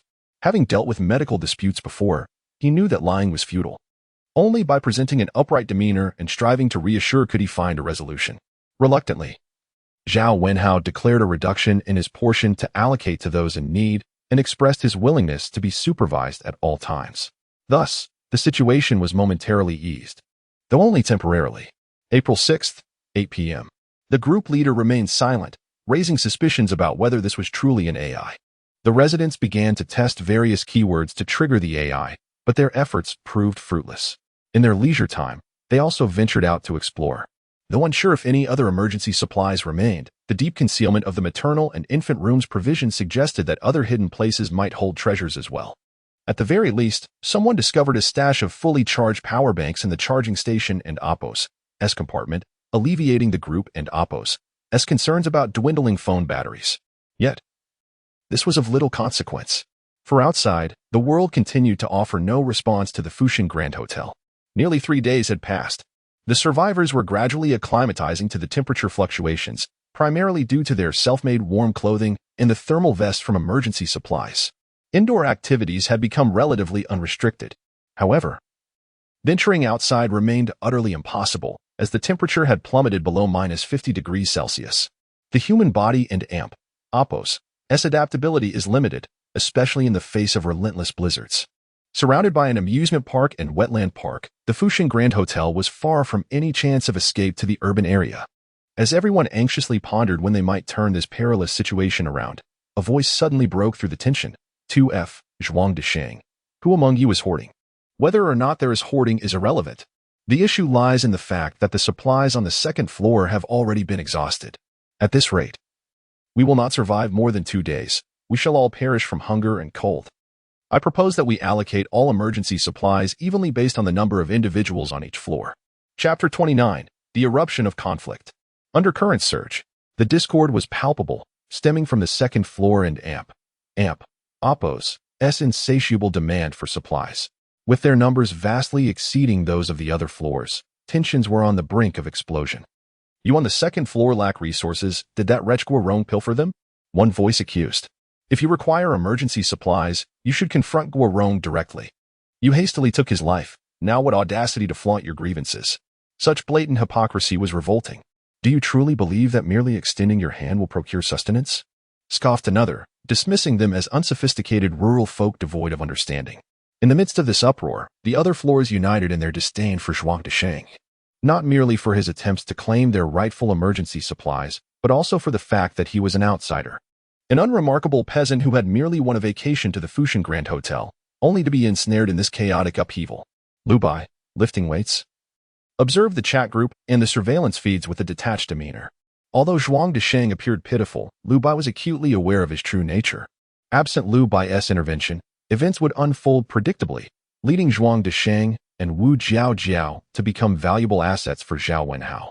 Their primary role would be to ensnare unsuspecting farmers and other similarly uneducated individuals, who would either become Zhao's lackeys or be subjected to grotesque experiments, or even worse, be reduced to mere ingredients for sustenance in a world turned savage.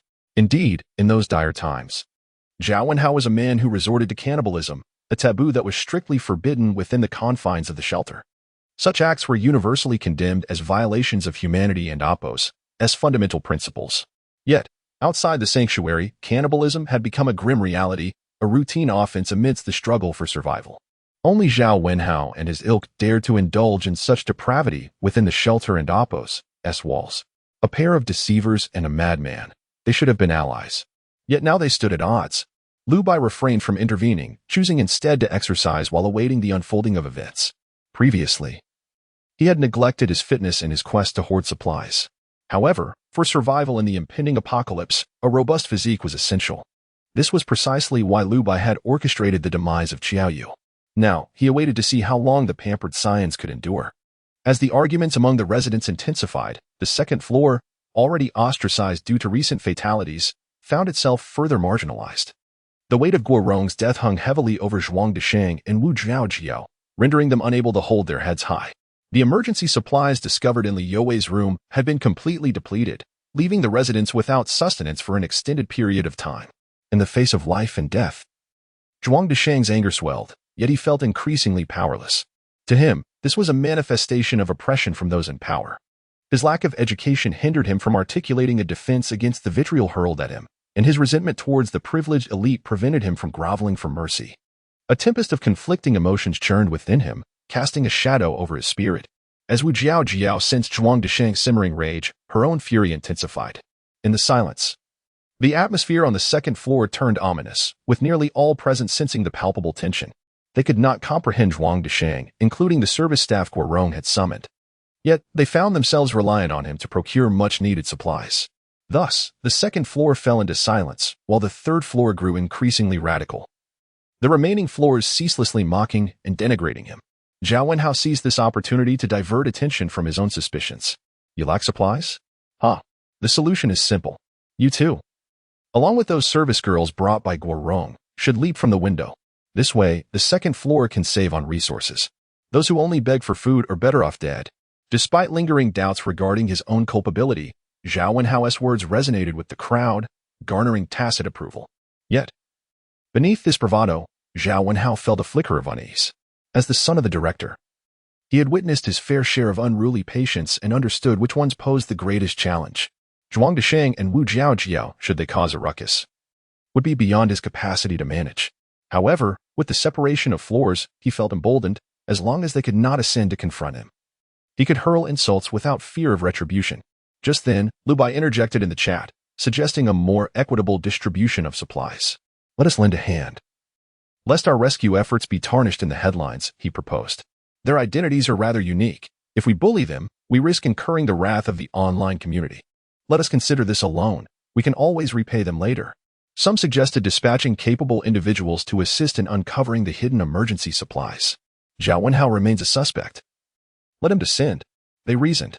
If he aids in locating the supplies, he may redeem himself. However, one voice stood out in vehement opposition. Zhao Wenhao trembled. An acute sense of dread washing over him. He sensed that a venture to the second floor would spell disaster. Chapter 30. The Civil War begins. A river of blood. Zhao Wenhao was terrified. Unfortunately, he had no alternative. After all, his reputation had plummeted to its nadir, and if he did not take measures to redeem himself, his fate would mirror that of Guorong. A grim future indeed. On one side lay the imminent dangers, and on the other, an inescapable deadlock. The only option left for Zhao Wenhao was to risk his own safety. On April 7th, at 6 o'clock in the morning, a rope woven from bedsheets dangled from the third floor down to the second. The residents on the second floor were ravenously hungry, anxiously awaiting his arrival. The snowstorm outside swept into the room, and everyone shivered in anticipation of Zhao Wenhao's presence. Filled with trepidation, Zhao Wenhao steeled himself. He took a deep breath and slowly descended the makeshift rope.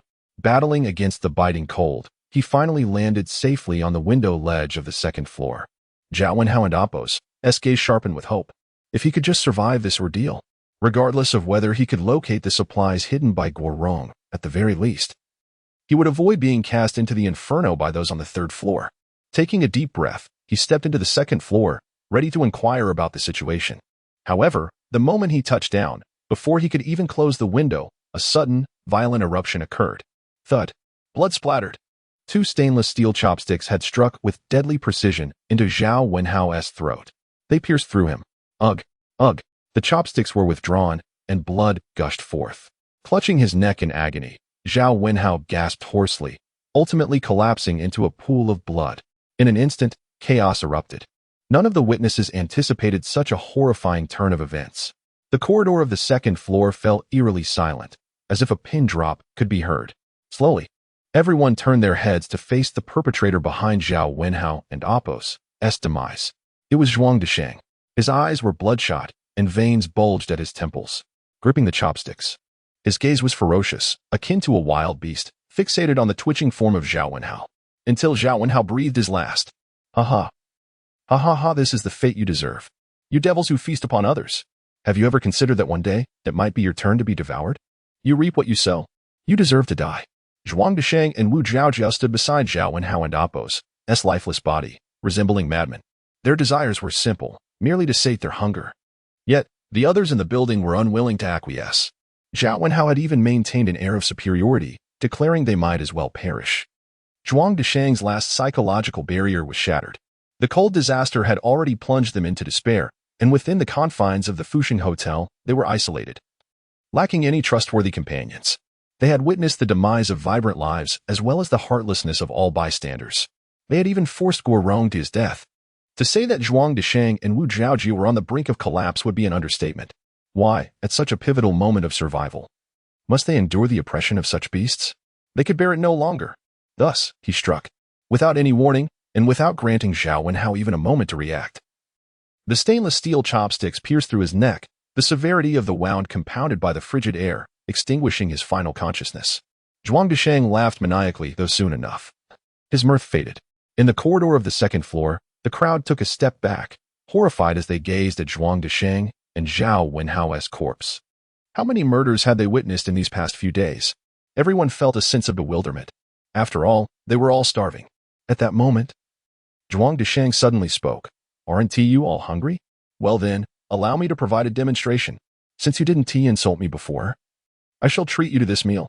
The crowd stared at Zhuang Desheng in shock. Food? Where would it come from? But soon, the realization dawned upon them. Zhuang Desheng had retrieved a kitchen knife from the dining area, aimed at Zhao Wenhao's body. This was their meal. As for the method of cooking, the gas stove and induction cooker were unusable. However, that did not mean fire could not be ignited. Using rural methods, as long as fuel was available and a fire could be lit, they could cook the meat, albeit with no benefits. Whoosh! Flames surged. The crowd on the second floor feasted heartily. Indeed, consuming Zhao Wenhao felt ominous, yet their hunger was overwhelming.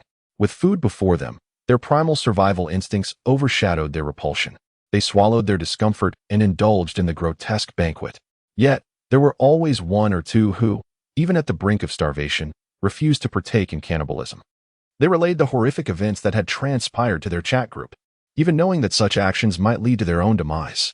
The gears of fate began to turn rapidly. On the 10th floor, Lu Bai had just finished bathing, draping a white towel around himself, intrigued by the unfolding farce. At last, the true spectacle was about to commence.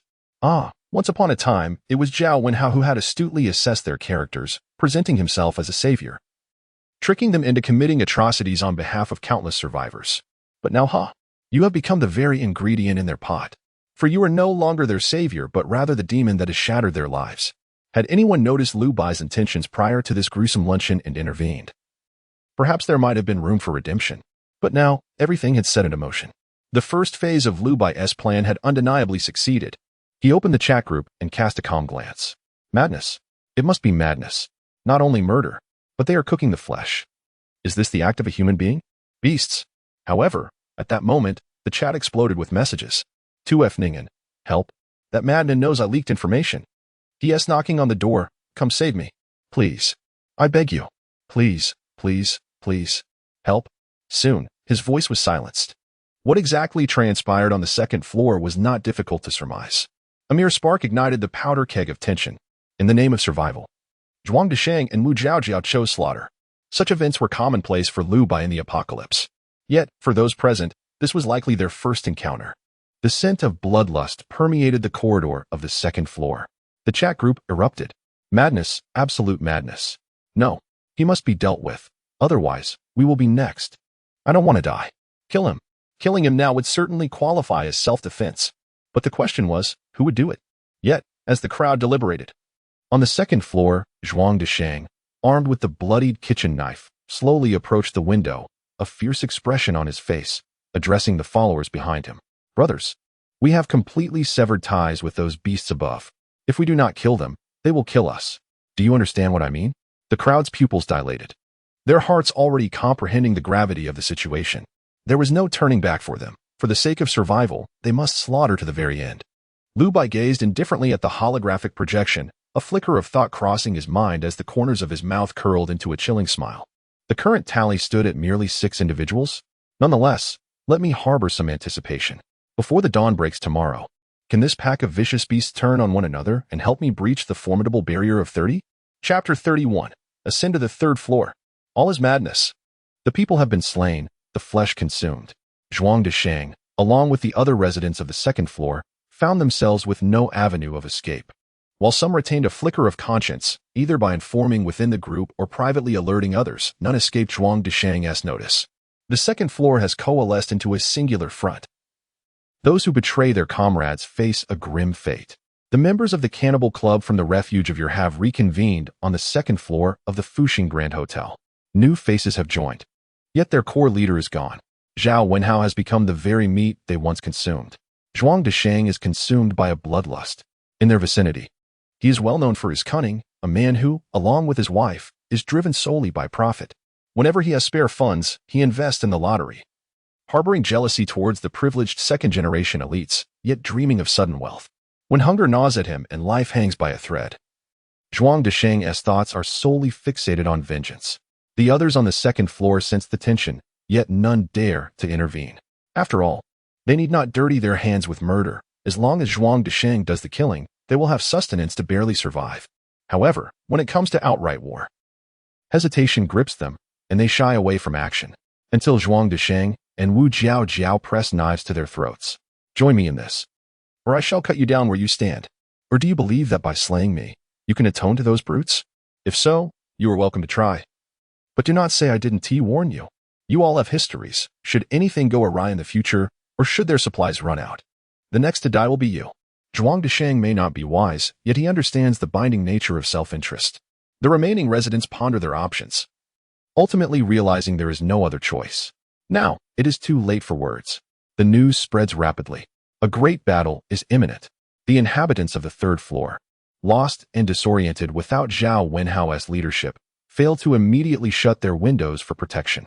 On the 2nd floor, the remaining 23, under Zhuang Desheng's command, begin to ascend the ropes to the third floor. As for the delivery workers called by Guorong, they attempted to offer their service for backup before departing, only to meet their demise at Wu Jiao's hands. They have been driven to madness. In short order, 21 have successfully reached the third floor. The 2 who fell are disregarded by all. The limited supply of makeshift winter clothing offers little protection. Without proper cold weather gear, traversing the ropes is perilous, and sacrifices are inevitable. Zhuang Desheng, panting heavily, regains his composure and raises his arm high, proclaiming, "Slay them all. The supplies belong to us. Do not cower before me. The surveillance is long broken. Once we eliminate them, if we are rescued, we can fabricate any tale we wish. Use your brains." But is it truly that simple? One might doubt it.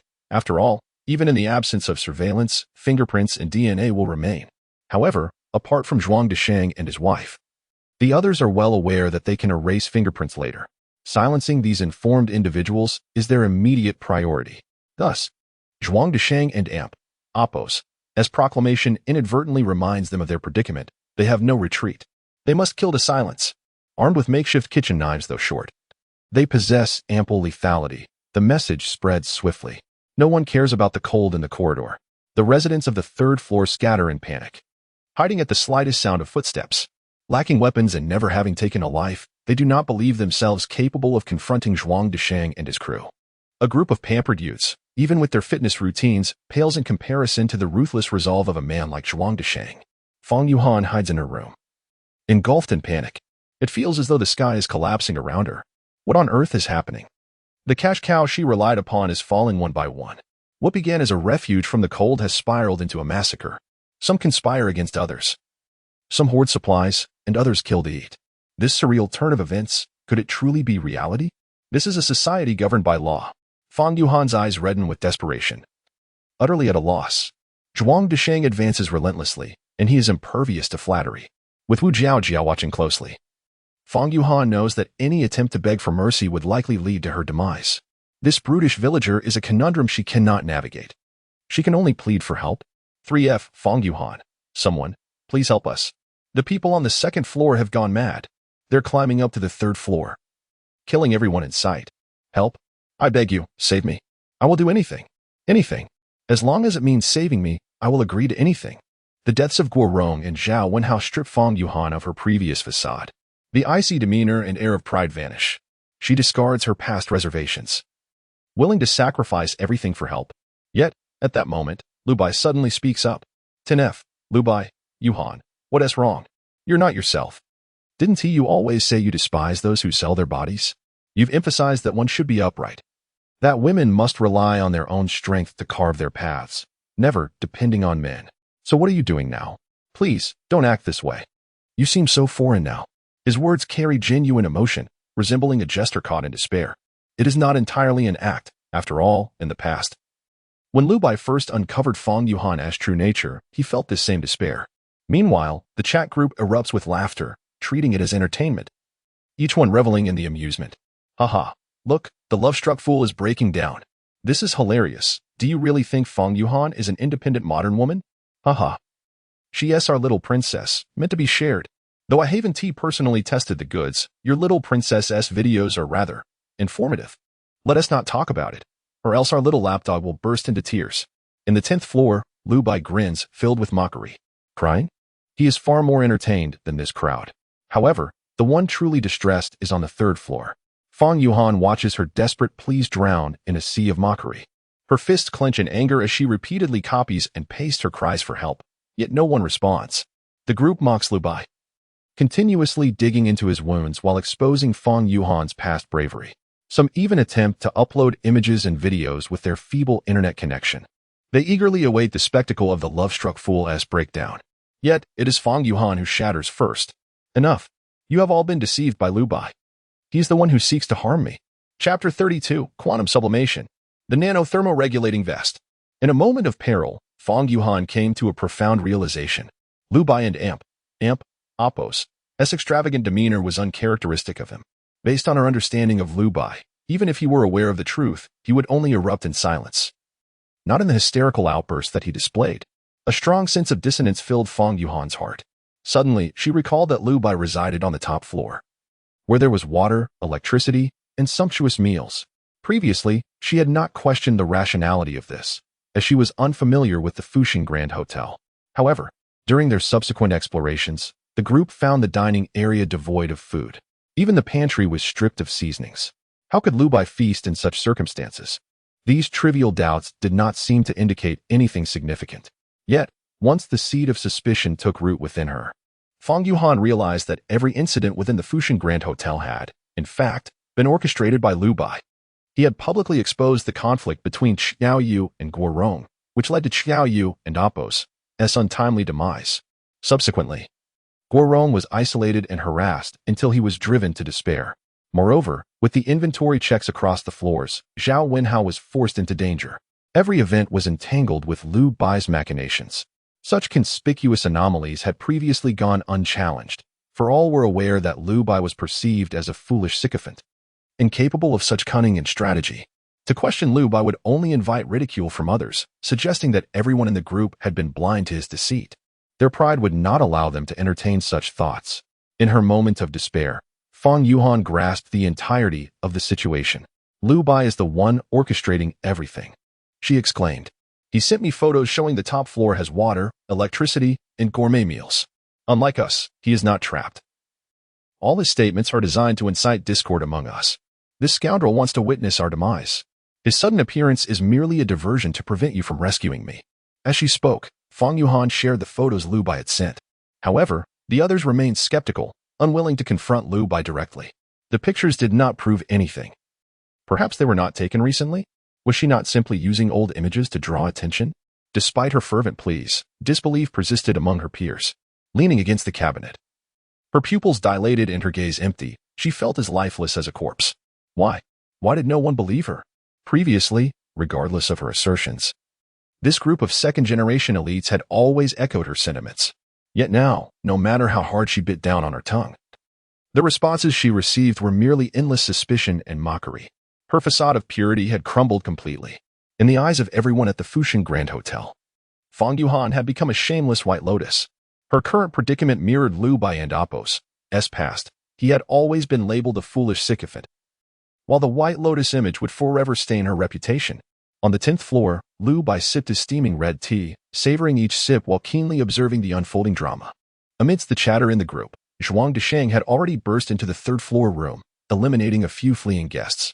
Just then, a voice echoed through the air. Ding. Detected update on host and Appo's task progress. Current main task. Eliminate the troublemakers before the cold wave ends. 10:30. Reward for the node. Quantum sublimation. The host may select one item from the spatial cube for low-tier sublimation.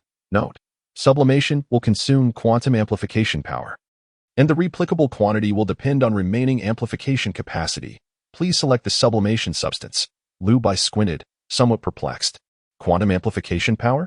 This likely meant that the higher the level of sublimation, the fewer replicable items there would be. Regardless, the possibility of replicating items through quantum sublimation exceeded his expectations. There were many items he wished to enhance: protective gear, drones, firearms. However, not at this moment. Timing was crucial. These items were not urgent, and Lu Bai wished to reserve the better opportunities for weapons. Low-tier sublimation might yield limited effects, so after careful consideration, he decided to test the waters with the thermal vest.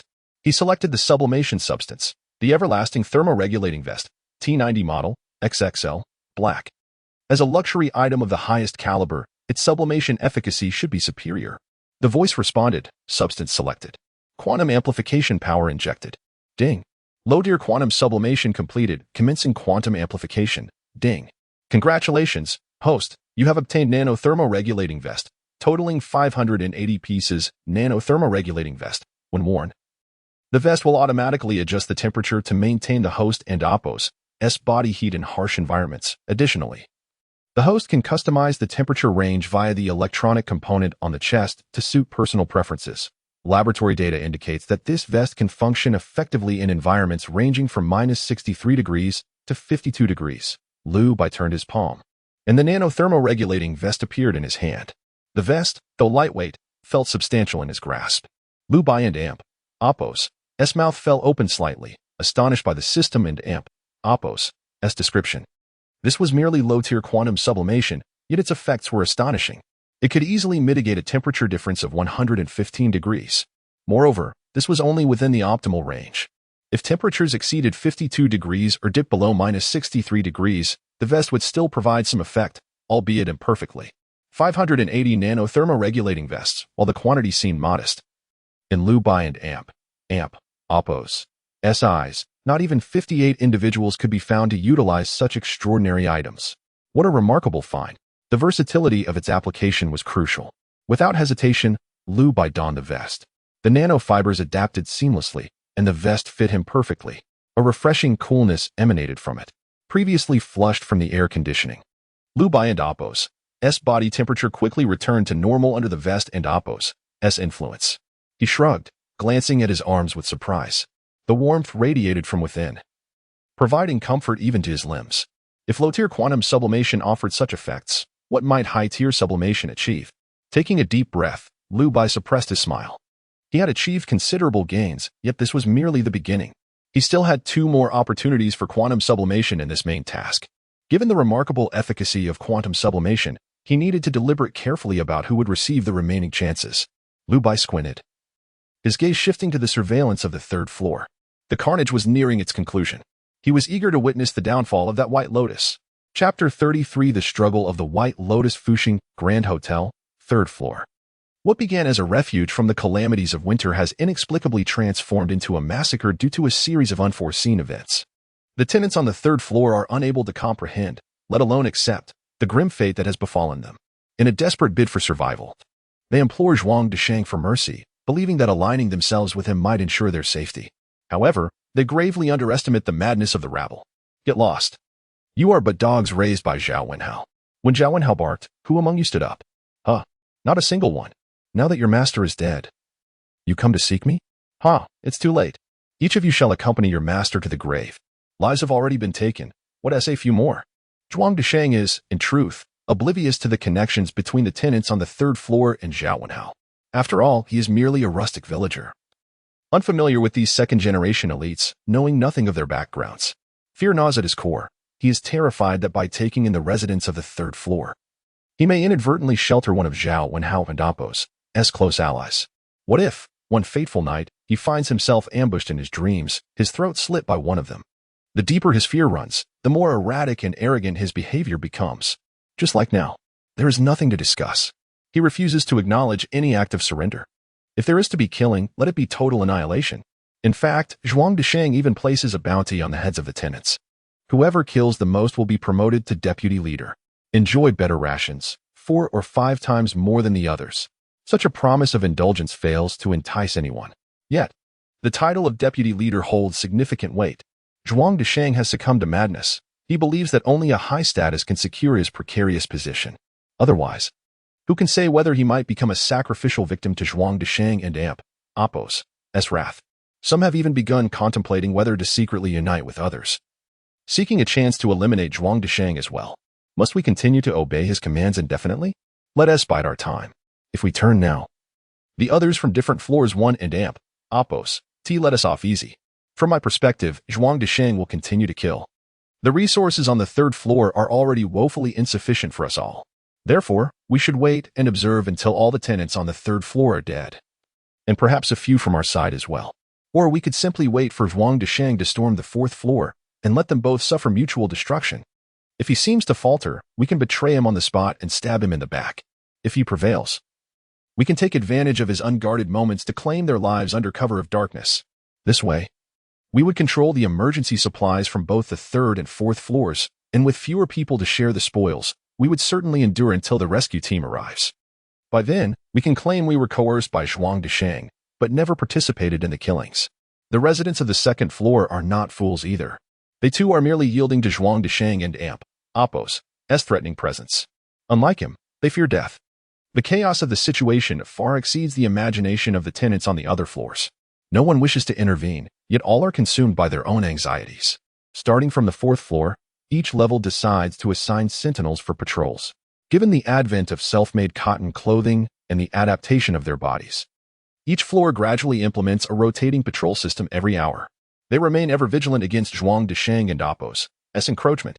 After all, All it takes is to sever the ropes and secure the doors and windows, rendering the residents on other floors incapable of intrusion. As for the upheaval on the third floor and Fang Yuhan's cries for help, such matters are of no concern to anyone else. If, in such dire circumstances, anyone still dares to step forward and persuade others to rescue Fang Yuhan, it can only be Zhao Wenhao. Alas, he is already deceased. The air is rent with horrific screams echoing through the corridors of the third floor. Corpses lie strewn across pools of blood. The acrid scent of blood permeates every corner of the third floor. April 7th, 1900. The slaughter is nearing its conclusion. Originally 16 souls inhabited the third floor. Yet now only one remains alive, Fang Yuhan. Fang Yuhan does not attempt to hide. She knows there is no escape. Earlier, she had concealed herself in her room. And upon confirming that the figure in the corridor was male and not Zhuang Desheng, she chose to reveal herself. She struck a bargain with him. You protect me, and I will relinquish this room to you. I will remain hidden beneath the bed or in the wardrobe whenever you are absent, and I shall not make a sound. I am willing to comply with all your demands. Just ensure my survival. Fang Yuhan is no stranger to the art of self-betrayal. The resident from the second floor had never truly committed to Zhuang Desheng. Upon witnessing Fang Yuhan's willingness to cater to him, he could hardly resist the allure. After all, what is it but a gilded cage for a beloved? Yet, Zhuang Desheng is no fool. Where is that one named Fang Yuhan who has been calling for help? I want to see her alive or dead. He demands. Keep searching. Soon, Fang Yuhan becomes the sole survivor, and the news of Zhuang Desheng's relentless search spreads like wildfire through the group. Remains unsurprised. He had prepared for this eventuality. 10F, Lu Bai, Yuhan, you haven't sold yourself to someone else, have you? No. You can't do this. I don't believe it. You must have died with your hands clean. If you are still alive, please answer my call. As he speaks, Lu Bai dials her number. On the third floor, the stench of blood fills the air, a deathly silence reigns. Just then, the melodious ringtone reverberates through the corridor. Fang Yuhan has no time to silence the phone, as she has been awaiting a response from the rescue team. The sudden ringing, coupled with Lu Bai's remarks in the group, instantly alerts Zhuang Desheng to her hiding place. Bang! With a resounding crash, Zhuang Desheng kicks the door open.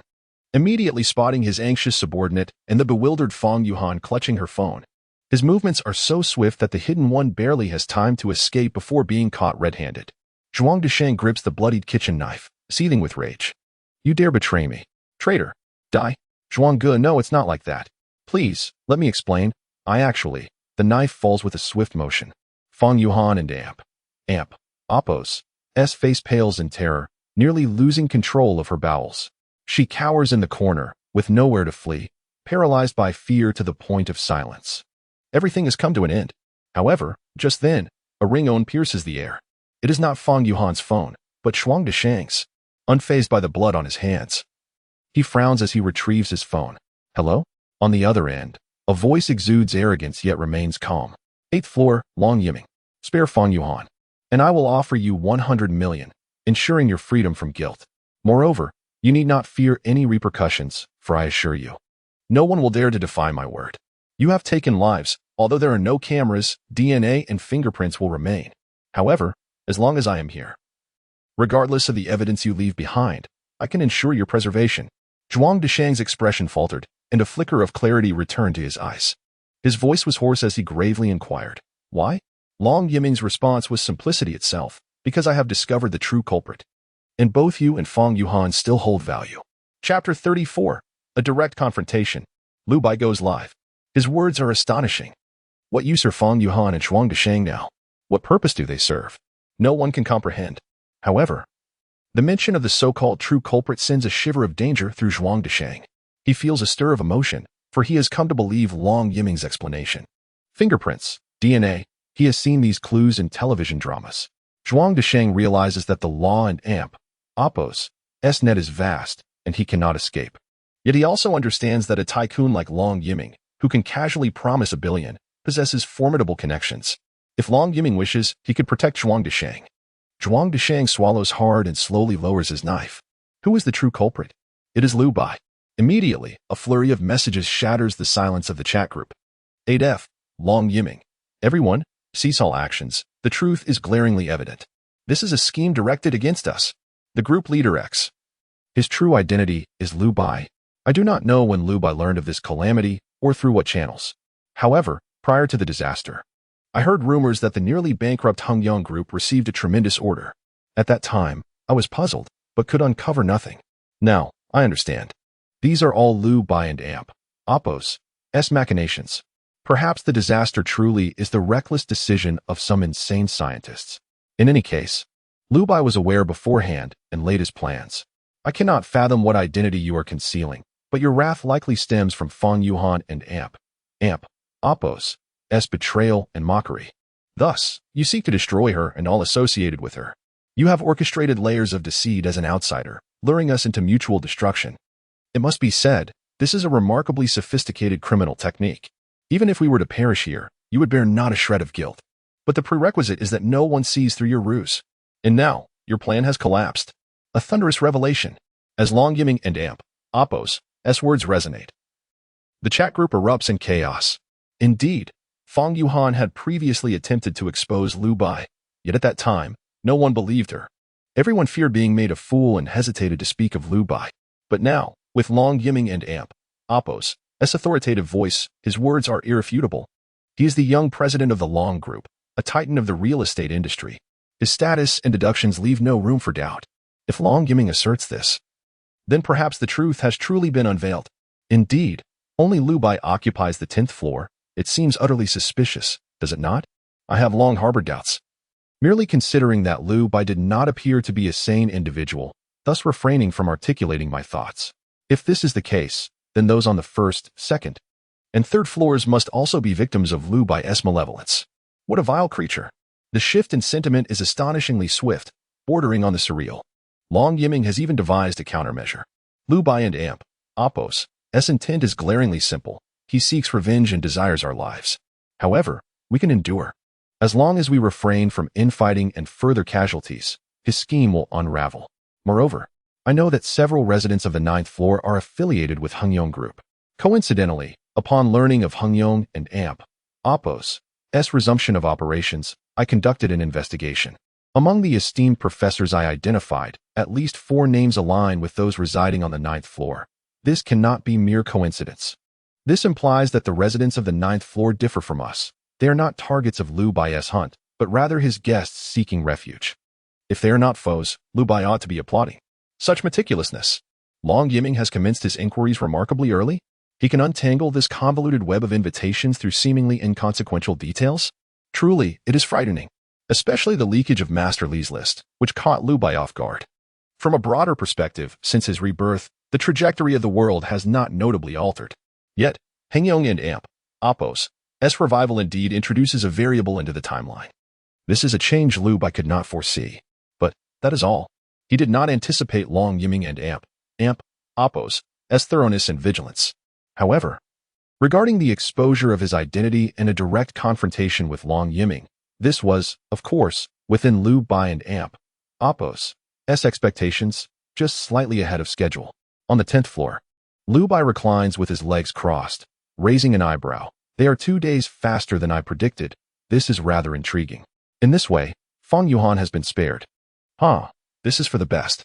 Yongqing has granted her a flicker of hope for survival, yet simultaneously, it will plunge her into deeper despair. Dying too soon would indeed be a boon for this White Lotus. Yet the main storyline's time challenge still requires a few more heads. TSK. It appears I must personally intervene. Sigh. Liu Bai exhales heavily.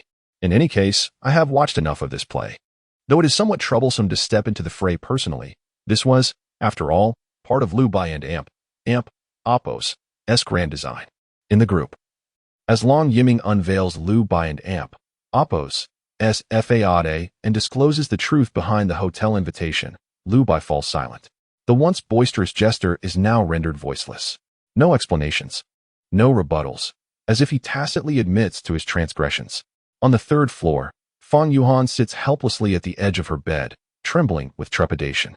She glares at her phone as bizarre messages scroll past, her brow furrowed, filled with dread.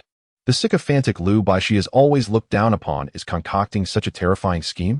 To her, Liu Bai was merely an inexperienced, honest backup. Yet now, he appears not as a mere backup but rather a monster. The intense contrast and the relief of surviving this ordeal nearly shatter Fang Yuhan's resolve. Her vision blurs. She clutches her forehead, gasping for breath, her chest heavy.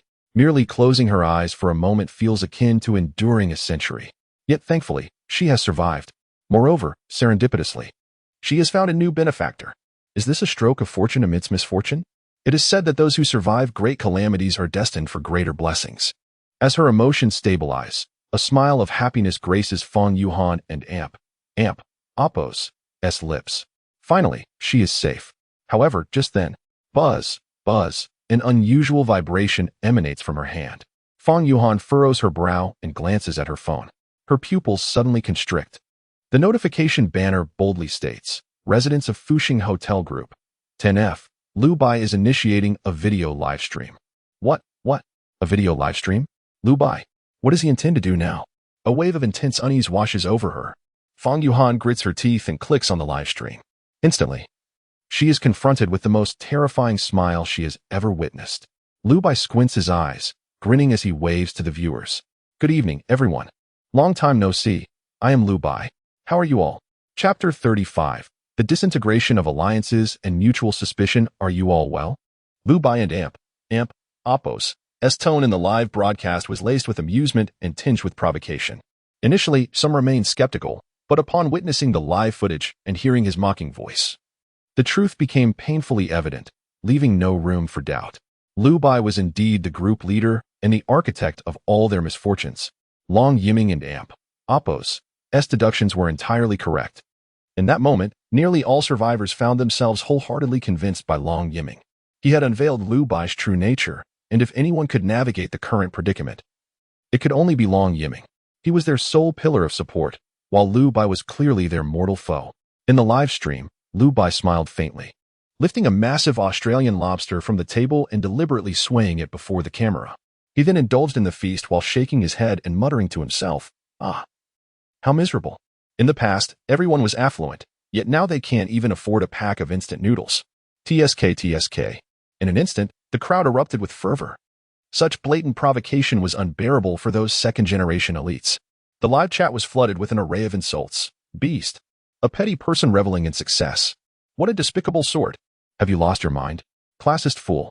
Lu Bai remained unfazed. Aside from the individuals on the 9th floor, he was acutely aware of the true nature of the rest. Indeed, in this lifetime, he had yet to intersect with most of them. However, that did not prevent him from deeming the majority as wretched pests. They were ungrateful. Former enemies who had conspired against him in a previous life, pushing him into a chasm of despair. With a calm gaze, Lu Bai surveyed the rolling comments. A faint smile gracing his lips. You all seem to be enjoying yourselves, but perhaps you remain unaware that this world can never return to the past. You must have heard the rumors of the extraterrestrial civilization and Appo's visit before the cold wave, right? Regrettably, those rumors are true, not mere hype. This cold wave, originating from Antarctica, is simply a mundane dimensional strike from an alien civilization. Will the cold wave come to an end? I believe it will, but the calamity will not cease there. That alien being rampant in America once communicated with me online. He mentioned that human civilization requires a thorough cleansing, just as it is now. Lu Bai swirled his wine glass, pausing in silence, seemingly awaiting the audience and Appo's reaction. After a lengthy wait, he continued, and you are the targets of this cleansing. As he spoke, a peculiar smile curved at the corners of Lu Bai and Appo's mouth as he coldly chuckled at the camera. As for why you are to be cleansed, I believe you know in your hearts. The choice is laid before you are to either submit to slaughter and become the sacrificial offerings for the rebirth of a new world, or join the honorable reckoning, using the blood of the guilty to purge your own sins. By the way, Zhuang Deshang and Wu Jiaojiao, you two have already qualified. As long as you don't do anything foolish, I won't turn against you. However, I won't save you either, for I am merely an accomplice, not a saint. Nevertheless, if you wish to bring me the head of a sinner for a reward, that wouldn't be out of the question. As for the 9th floor, they represent the remnants of human civilization worth preserving. Any harm done to them, you will bear the consequences. That is all I have to say. Whether you choose to believe it or not, that is entirely up to you. In any case, the apocalypse is nigh. Bang. Lu Bai chuckled playfully and concluded with a gesture mimicking execution, resulting in a resounding bang as the live stream ended. It left the astonished audience in a state of shock, bewildered, and at a loss. Extraterrestrial civilization? A grand cleansing? Lu Bai spoke with such conviction, and yet, all of it was a fabrication. If extraterrestrial civilizations truly possessed miraculous technologies such as space cubes, they could easily conquer the entire blue planet without effort. However, Liu Bai and Appo's logic was impeccable. Coincidentally, his actions of sweeping through America before the coal disaster had only amplified the rumors of extraterrestrial visitation. Indeed, within the Fuxing Hotel, how many highly educated elites, nurtured by elite education, found themselves believing Liu Bai and Appo's fabrications? As for Zhuang Desheng and Wu Zhaojiao, they harbored not a shred of doubt. If not for the extraterrestrial civilization, how could one explain Liu Bai and Appo's uncanny foresight, his advanced preparations, the transformation of Fuxing Hotel, the suspension of water and electricity in various floors, while Liu Bai enjoyed a lavish feast? This could not be explained by mere expert predictions. Extraterrestrial civilization. My dear, shall we? Wu Zhaojiao pondered briefly, her brow furrowing. I have long said that the individuals on the upper floors are clearly not good people. Look, even the boss has declared them to be deserving of death. Long Yiming, I feel we cannot align ourselves with him. Regardless of whether we align with Liu Bai or not, we cannot heed Long Yiming any longer. Zhuang Desheng displayed hesitation. But that is $1 billion. He could help us evade punishment. Wu Zhaojiao scoffed, exasperated. Are you foolish? Right now, even if you were offered $1 billion, where would you spend it? The Eternal City is on the brink of collapse, and how could he help you evade punishment? Humph. It and Appo's all just empty promises. If Liu Bai hadn't and Appo's warned us, we would have fallen for his tricks. All those promises are mere grandiose deceits. Zhuang Desheng and Appo's pupils dilated, realization dawning upon him. Indeed, if the Eternal City were to perish, if the extraterrestrial civilization truly intended to cleanse humanity, what good would it do to offer him more money? Where would he even spend it? And what police would come to arrest him? Upon this realization, Zhuang Desheng clenched his fists, fury surging within him. Damn it! How dare he deceive me? Long Yiming. You dog! I will have your head. Stop! Wu Zhaojiao hastily restrained Zhuang Desheng, her voice urgent. Calm down. Really, you're always so rash. How can we accomplish anything like this? Wait a moment. Long Yiming has numbers on his side and is wary of us. But this Liu Bai, although formidable, appears to be alone, doesn't he? If I'm not mistaken, he must have a backup plan. Let and Appo's bide our time. At the very least, we should wait for Liu Bai to issue a reward before we offer our assistance. In doing so, we could also secure Long Yiming and Appo's head to absolve ourselves. With a stomp of his foot, Zhuang Desheng, though still seething, finally managed to rein in his anger. On the 10th floor, Liu Bai lifted dumbbells while monitoring the surveillance of various floors. Just as he had wished, the fragile alliance within the Fuxing Hotel had been utterly shattered by a single live broadcast. Zhuang Desheng and his group would undoubtedly become Liu Bai and Appo's blade. Chapter 36, The Chaos Unleashed, A Confrontation. The extraterrestrial civilization seeks to reckon with humanity. All sinners deserve death, while those burdened by guilt may earn the hope of survival. Such an exaggerated and absurd proclamation, however, garnered trust beyond expectations. After all, the remaining rationality among the guests of the Fuxing Hotel had long been extinguished after the demise of Qiao Yiguo Rome and the bloody massacre orchestrated by Zhuang Desheng. Moreover, this scenario is a common trope in science fiction, thus not entirely implausible. Consequently, chaos reignited within the hotel.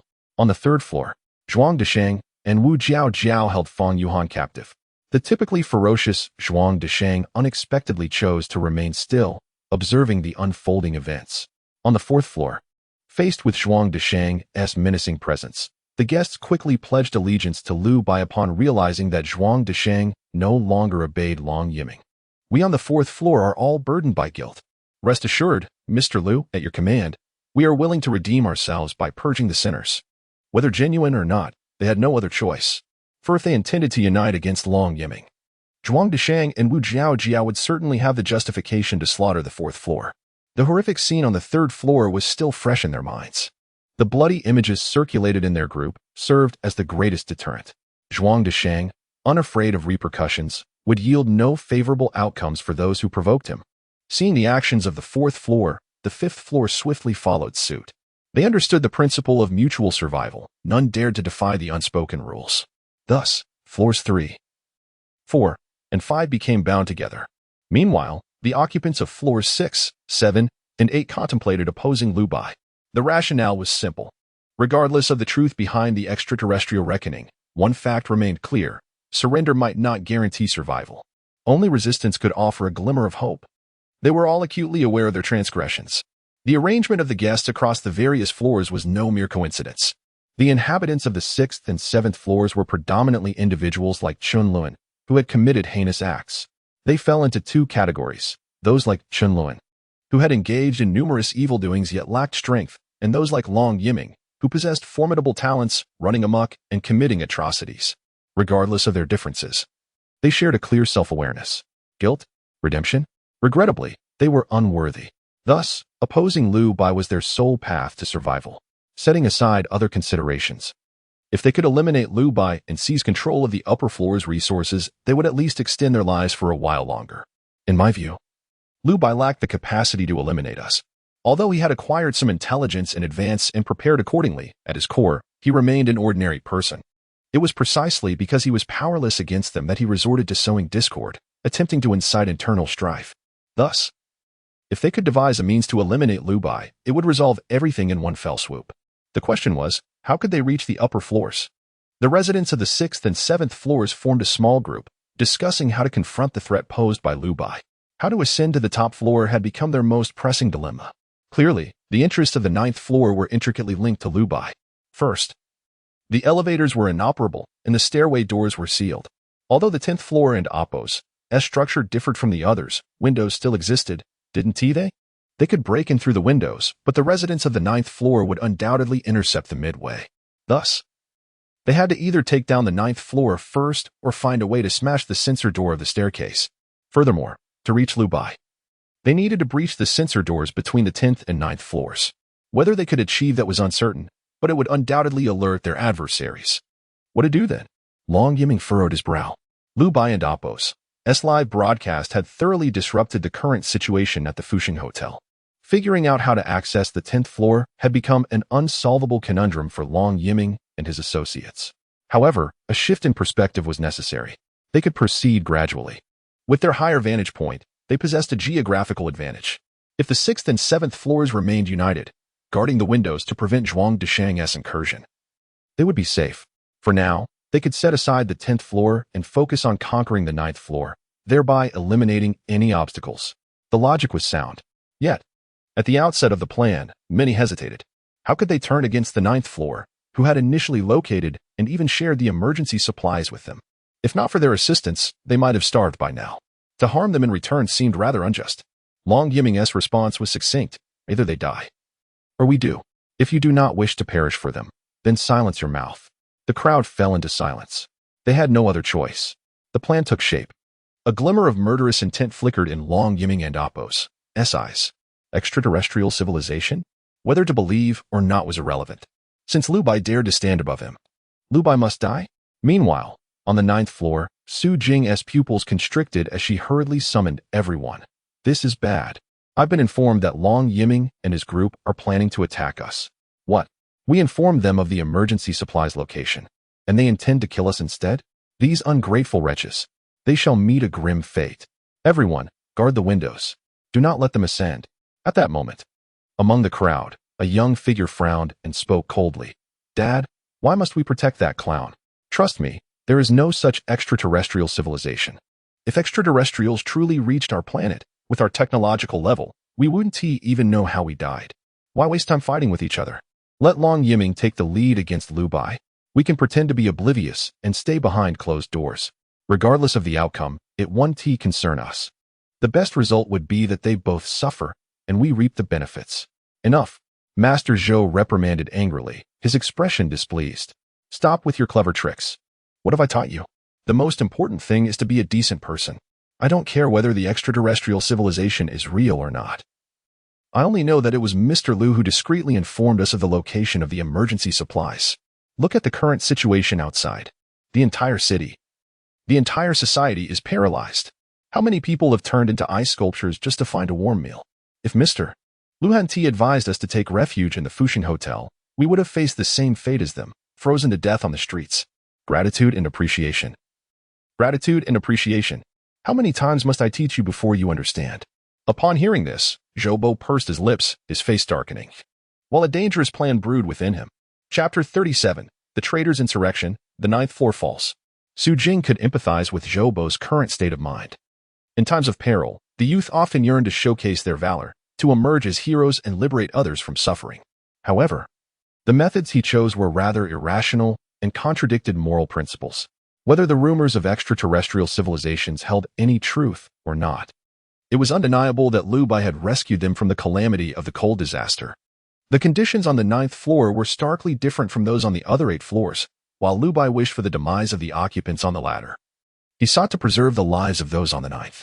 In truth, Liu Bai did not place much trust in them. He merely offered them a chance.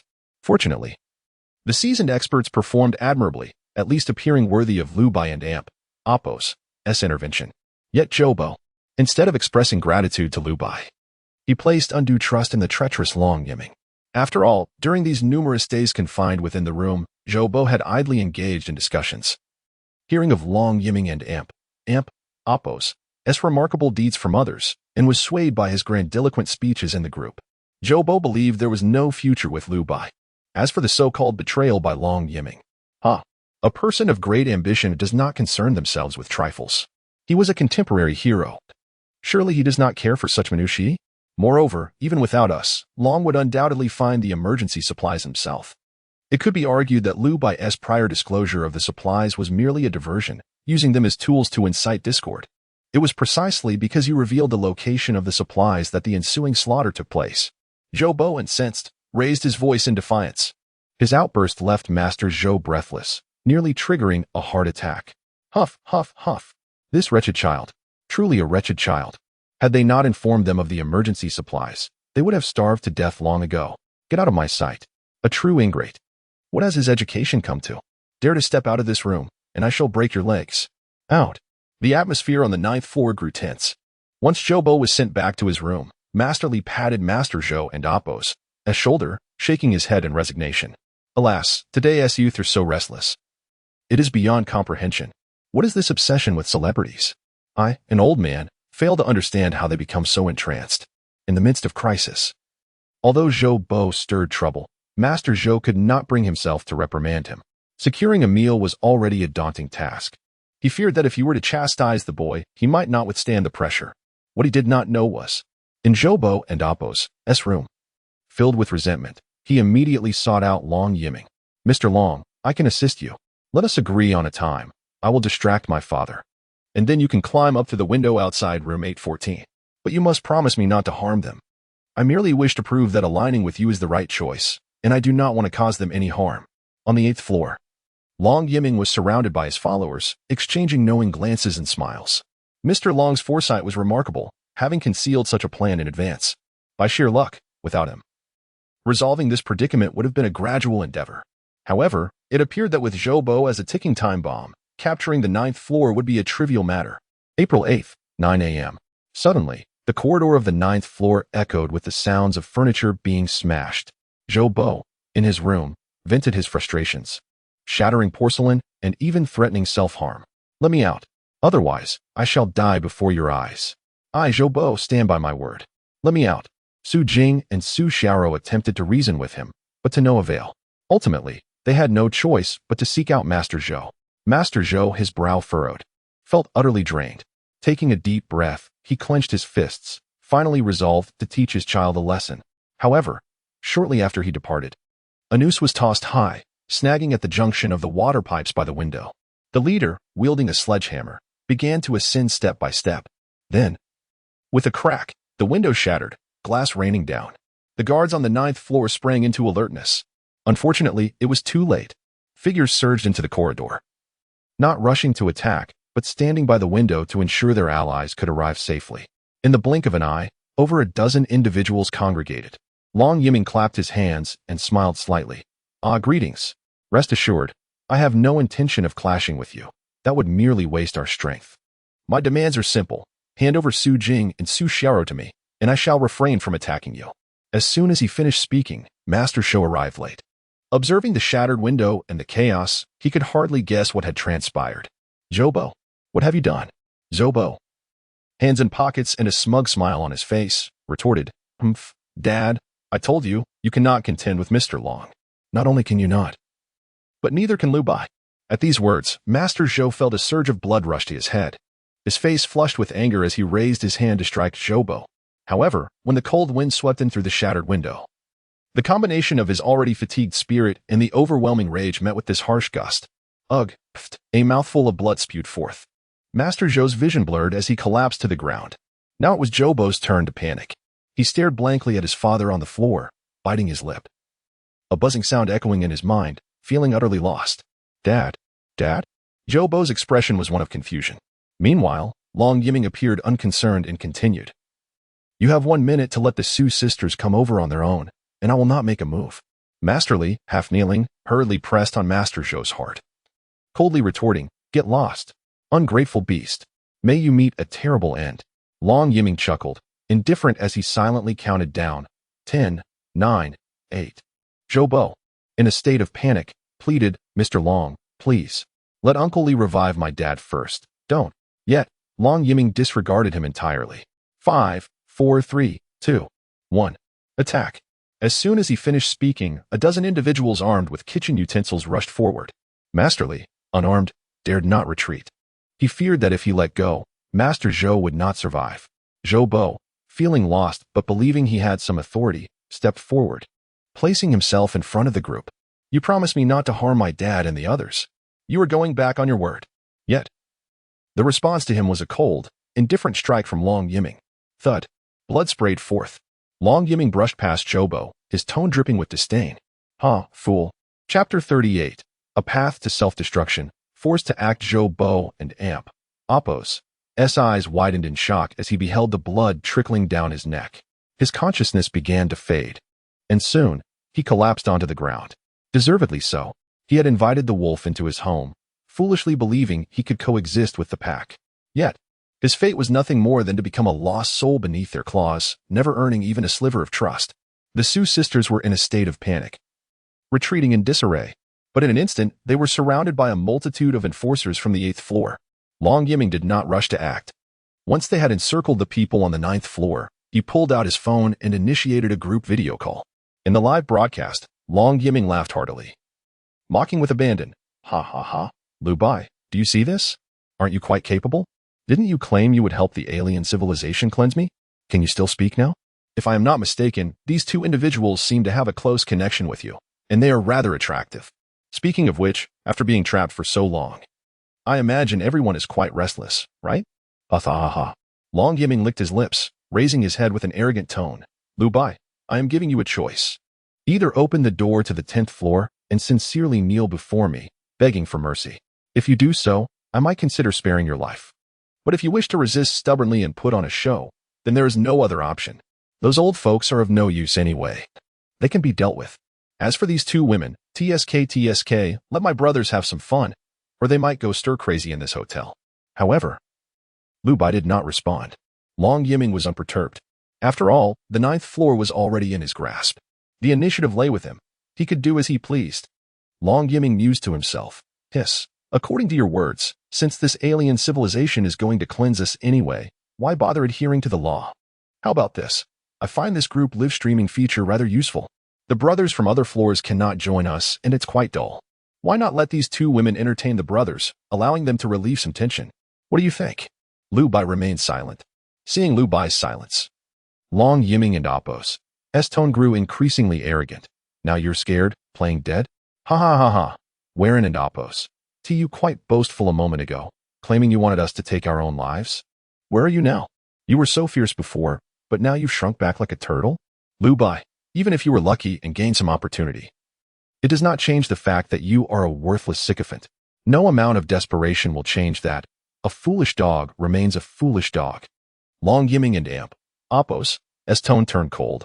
I will give you half an hour. Open the door and surrender, and I might spare your life. If that half hour passes and you remain obstinate, then I can only let your little girlfriend suffer in your stead. In an instant, the atmosphere at the Fushin Grand Hotel shifted dramatically. Long Yiming and Appos' live stream continued unabated, an invisible pressure counting down the seconds of Lu Bai and Appos' life. The residents on the 4th and 5th floors appeared hesitant, unsure whether to follow Lu Bai. From the current situation, it was clear that Lu Bai and Appos' predicament was dire, bordering on hopeless. As for the Zhuang couple, they could only watch the unfolding drama, with no other choice. In fact, compared to relying on Liu Bai and Long Yiming, they harbored a desire to escape. On the 10th floor, while Liu Bai did not respond, he observed everything keenly, even faced with such threats. The Su sisters did not betray him. They did not grovel before Long Yiming.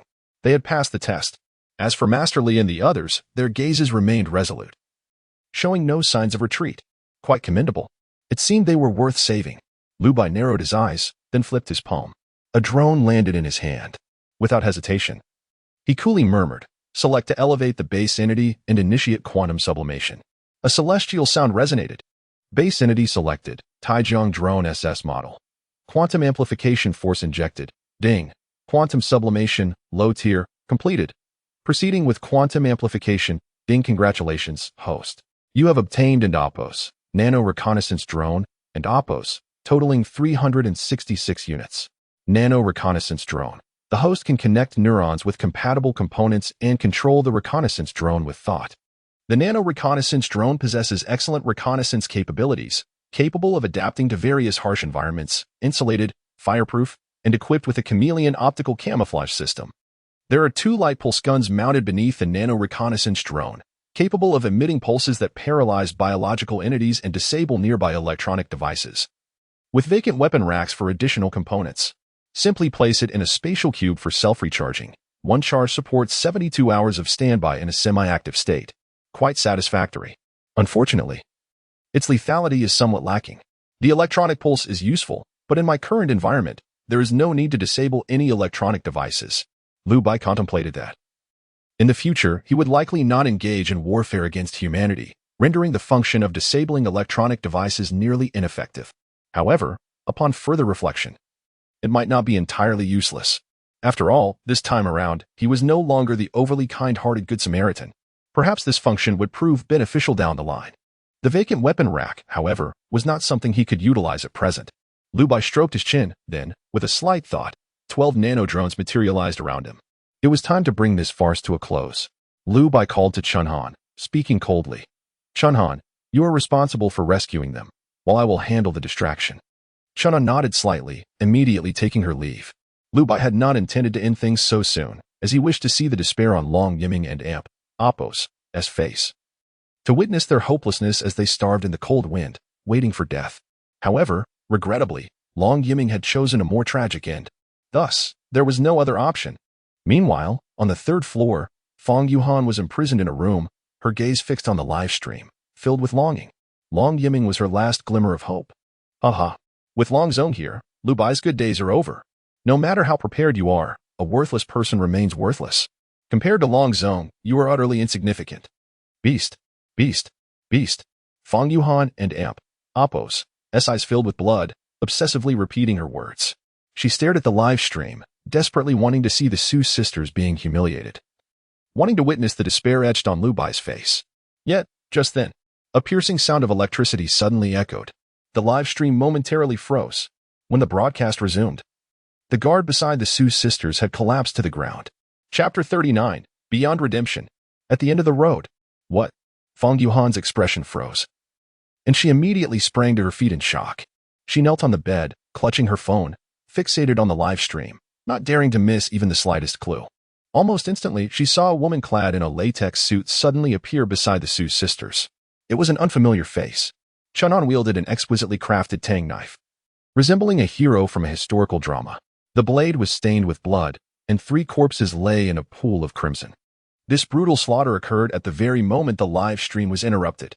Fong Yuhan and Apos' heart raced, rising to her throat. Could it be that in this era, hidden masters of martial arts truly existed? Under normal circumstances, she would not be afraid, for in her view, the martial arts of this age were merely for health and entertainment. But now, the guests were unarmed. Even if they possessed weapons, they were merely kitchen utensils. In such circumstances, if Chun-Han truly possessed martial prowess, how could Long Yiming and the others possibly stop her? Fear gripped Fong Yuhan. Beads of sweat formed on her forehead as she clenched her fists in helplessness. Without Long Yiming's intervention, she would have surely become a victim of Zhuang Desheng's blade. It was Long Yiming who had given her the last glimmer of hope, granting her a chance at rebirth. Yet now, the sudden turn of events filled her with profound unease. From Guorong to Zhao Wenhao, and now to Long Yiming. Was it true that relying on anyone would only bring misfortune? Impossible. It must have been an illusion, a fatal mistake by someone. Long would not lose. Lu Bai, he was undoubtedly doomed. Fang Yuhan gritted her teeth, her true nature momentarily revealed. She hastily pointed at the live stream interface. Do not be afraid. I saw her move just now. It was merely a bit of amateur skill. Do not falter. Our sole objective is to capture the Su siblings. As long as we seize them at any cost, Lu Bai will fall without a fight. Fang Yuhan felt an urgency, wishing fervently to be among the warriors. Wielding a blade to confront Chun'an herself. Regardless of the outcome, it would be far more reassuring than surrendering her fate to others. Sweat trickled down her brow. Her heartbeat quickened, as if her life and destiny were now intertwined with this battle. In the live stream, Long Yiming and Apos' gaze darkened, his mind troubled. For Chun'an was an unforeseen variable. The Tang knife, the martial arts, and this speed and explosiveness that defied her physique. No, this was not a film. It must be an illusion. There had to be some trickery at play. And why had his consciousness suddenly frozen for a moment? Long Yiming narrowed his eyes and commanded sharply, "Be cautious of your surroundings." Surround her. However, at that moment, more than a dozen drones swooped in through the windows. A flash of eerie blue lightning erupted. The nano reconnaissance drones were completely silent. Long Yiming and the others had no inkling of the impending danger. Yet Fang Yuhan saw it. In a flurry, Fang Yuhan frantically sent a message. "Long, behind you. There are drones. Be careful. What are they releasing? Quick, move away." In her life, Fang Yuhan had never been so genuinely concerned for another. At this moment, her fate was almost bound to Long Yiming's. However, her message did not reach him. The azure lightning struck in an instant. Long Yiming and his companions were completely oblivious and thus unable to evade. As the electric surge coursed through them, their bodies convulsed violently. Simultaneously, Chun'an lunged forward, striking again with her knife. The blade danced through the air, leaving a trail of fresh crimson. Ugh! Long Yiming clutched his chest as blood gushed forth, overwhelming pain forcing him to his knees in agony. Those around him, hearing the commotion, had no thought of confronting Chun'an. Each rushed to aid Long Yiming, desperately attempting to save him. Yet in their distraction, Chun'an struck again. The Tang knife sliced through the air with lethal precision, and in an instant, heads rolled. The guards on either side barely had time to react before meeting their demise at Chun'an's hands. Chun'an did not pursue further, but coldly commanded, "Let's go," into the elevator. The Su sisters were taken aback. An elevator? Wasn't it supposed to be out of order? Yet, trusting Chun'an's words, they complied. After all, they recognized her as Lu Bai's secretary, always by his side. Little did they expect her to resemble a bodyguard more than a mere secretary. Su Jing solemnly stated, "Let us go, follow her." Master Li hesitated. But what about old Zhou? Su Jing shook her head. "Then take old Zhou with us. He might still be saved. Staying here will only distract us." With those words, in this moment of crisis, there was no room left for Master Li's hesitation. Hearing this, he swiftly picked up Master Zhou and joined the others in leaving. As they retreated towards the elevator, 2 elevators opened on their own. The group exchanged glances. But without a hint of doubt, they surged into the elevator. On the live stream, only Long Yiming remained, clutching his chest in unbearable pain, surrounded by his frantic subordinates. The entire Fuxing Hotel fell back into silence. No one could have imagined that beneath Lu Bai and Apos' command, there were still hidden masters. But by the time they realized it, it was already too late. More than a dozen drones flitted through the corridors, disappearing without a trace in no time. Along with them vanished the emergency supplies from the 9th floor. On the 8th floor, the crowd gathered around Long Yiming, each drenched in sweat, filled with anxiety. "Long, are you all right? The wound is so deep. Please hold on. You are our leader." Long Yiming and Apos' expression was one of pain. Still unable to comprehend what had transpired, all he remembered was suddenly losing focus, only to regain it with a 2-centimeter deep wound on his chest. For an ordinary person, such an injury, if not treated promptly, could indeed be life-threatening. "Quick, go find medicine. Cough, cough." "Medicine? Where will we find medicine?" The group exchanged glances, bracing themselves to search frantically. They were not foolish, knowing that the supplies were likely hidden away in the Su sisters and Apos, or Master Li and Apos' rooms. However, upon entering, they discovered the emergency supplies had long since vanished. With the carrying capacity of the nanodrones, transporting these supplies was a trivial task. Faces darkened. They gritted their teeth and returned to the room where Long Yiming had been staying. "Long, the emergency supplies are gone. We couldn't find any medicine either." Long Yiming froze momentarily, then spat out a mouthful of blood. Subsequently, he collapsed to the ground. Chapter 40. The Art of Captivation. Despair abounds. The atmosphere was frigid. Long Yiming and Appo's expression was one of utter despair. It was only at this moment that he finally comprehended why Chun Han had not severed his head with a single stroke. It was not due to a miscalculation, but rather a desire to see him perish in hopelessness. The emergency supplies that had been relocated spoke volumes. How infuriating. Why cough, cough? His chest burned as if set ablaze. Long Yiming's eyes reddened with pain, gritting his teeth, yet he found himself powerless. The followers surrounding him were drenched in a cold sweat, acutely aware that Long Yiming had little time left, yet they were helpless to alter this grim reality. To the 8th floor. Let us return to the 8th floor first, to retrieve some food and water. Then we shall search the infirmary for any medicine. Regardless of the outcome, at least we are taking action, and action breeds hope. With this thought, the followers hurriedly prepared to descend by rope. However, as they neared the window, they spotted the patrolling drones outside. Despite the biting cold and swirling snow, 3 drones maneuvered with ease. Lu Bai no longer concealed the drones. He openly informed Long Yiming's lackeys that this path was impassable. Despair surged. The group stood at the window, paralyzed with uncertainty. Deep down, they understood that their chances of descent were slim, yet some still attempted to force their way through. They had no choice. Without Long Yiming, they too were doomed. At least with Long Yiming, they could cling to hope for rescue from the Long Corporation. After all, the Long family was a titan in the real estate sector. While the surrounding environment seemed to be a domain only the military could traverse, with the Long family as wealth and resources, it was conceivable that they could indeed assemble a rescue team. Hence, they must save Long Yiming. Alas, just as one of them mustered the courage to cautiously descend via the rope, a sharp buzzing pierced the air. The front of the drone suddenly erupted with a surge of azure electricity. Ugh! Amidst desperate screams, the daring follower plummeted from the 9th floor, crashing into the snowdrift below. In mere seconds, he transformed into a crimson smear upon the hard ice, becoming a lifeless, rigid form. Despair spread like wildfire. Residents on each floor, hearing the chilling cries, rushed to the windows, only to witness this horrifying spectacle. All fell silent, paralyzed with fear. There was no escape. This was a prison crafted for them. No one could flee. On the 3rd floor, Fong Yuhan had completely lost all hope. Her gaze was dull, her pupils unfocused. She appeared as though her very soul had been cast adrift. Helplessness, despair. Everything had come to an end. Long Yiming's injuries would undoubtedly lead to his demise in such a frigid environment, and she too would share his fate. Now, Lu Bai reigned supreme in the Fuxing Hotel. Akin to a tyrant, he could do as he pleased, and none dared to oppose him. Were it anyone else, Fong Yuhan might not have felt such terror.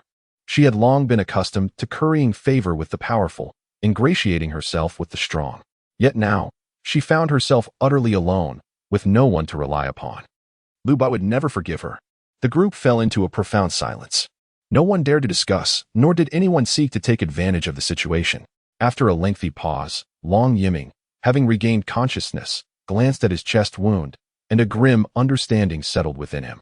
No one approached, no one spoke. At this moment, Long Yiming grasped Lu Bai's intentions. Ha, ha, ha. Is this treating me as prey? Ha, ha, ha. You wish to witness my despair? To see me powerless? You are sorely mistaken. Even in death, I shall not grant you the satisfaction. Long Yiming gritted his teeth, promptly retrieving his phone. He dialed his home, determined to make one last desperate attempt, despite countless previous failures. Yet, beep, a faint sound. The call, which had been unreachable before, connected at this moment. Hey, what? Uncle Zhang. Quickly, organize a rescue team. I am at the Fuxing Hotel, where a madman with armed forces lurks. I am gravely injured and have little time left. Immediately alert my family. Bring weapons. If there are guns, take them. Kill that. The words abruptly ceased. A chilling breeze swept through the shattered window. Long Yiming suddenly regained some clarity, his brow furrowing. Something was amiss. Why was the call suddenly connecting now? A coincidence? It certainly seemed like one. However, prior to this, similar coincidences had occurred far too frequently. Long Yiming could not help but suspect that he had once again fallen into Lu Bai's trap. The instinct for survival had momentarily clouded his judgment. It was only now that Long Yiming sensed something was off. He quickly silenced himself, altering his words. Wait, Uncle Zhang, no. His voice faltered. Long Yiming stared blankly at his phone. The call had been disconnected. It was over. Everything was over. He finally understood. Lu Bai harbored no fear of reinforcements from his family. This call, which had not been intercepted, was merely the prelude to his deepening despair. Meanwhile, on the 10th floor, the Su sisters and a group of seasoned masters surveyed their surroundings in bewilderment. The bright lights and the alluring aroma wafting from nearby felt as though they belonged to an entirely different realm. Was this paradise? Perhaps it was. After all, in their eyes, Lu Bai was the unequivocal deity of this world. Chunan, fetch some medicine. Yes, young Master Lu. No need for Lu Bai to remind him. Chunan would naturally modify his speech in front of outsiders. In truth, Lu Bai had no idea what medicine was needed. However, Chunan had AI analysis. Having pre-recorded all known medical information, thus Lu Bai had been prepared in advance. Master Li knelt on the ground, administering heart medication to Master Zhou.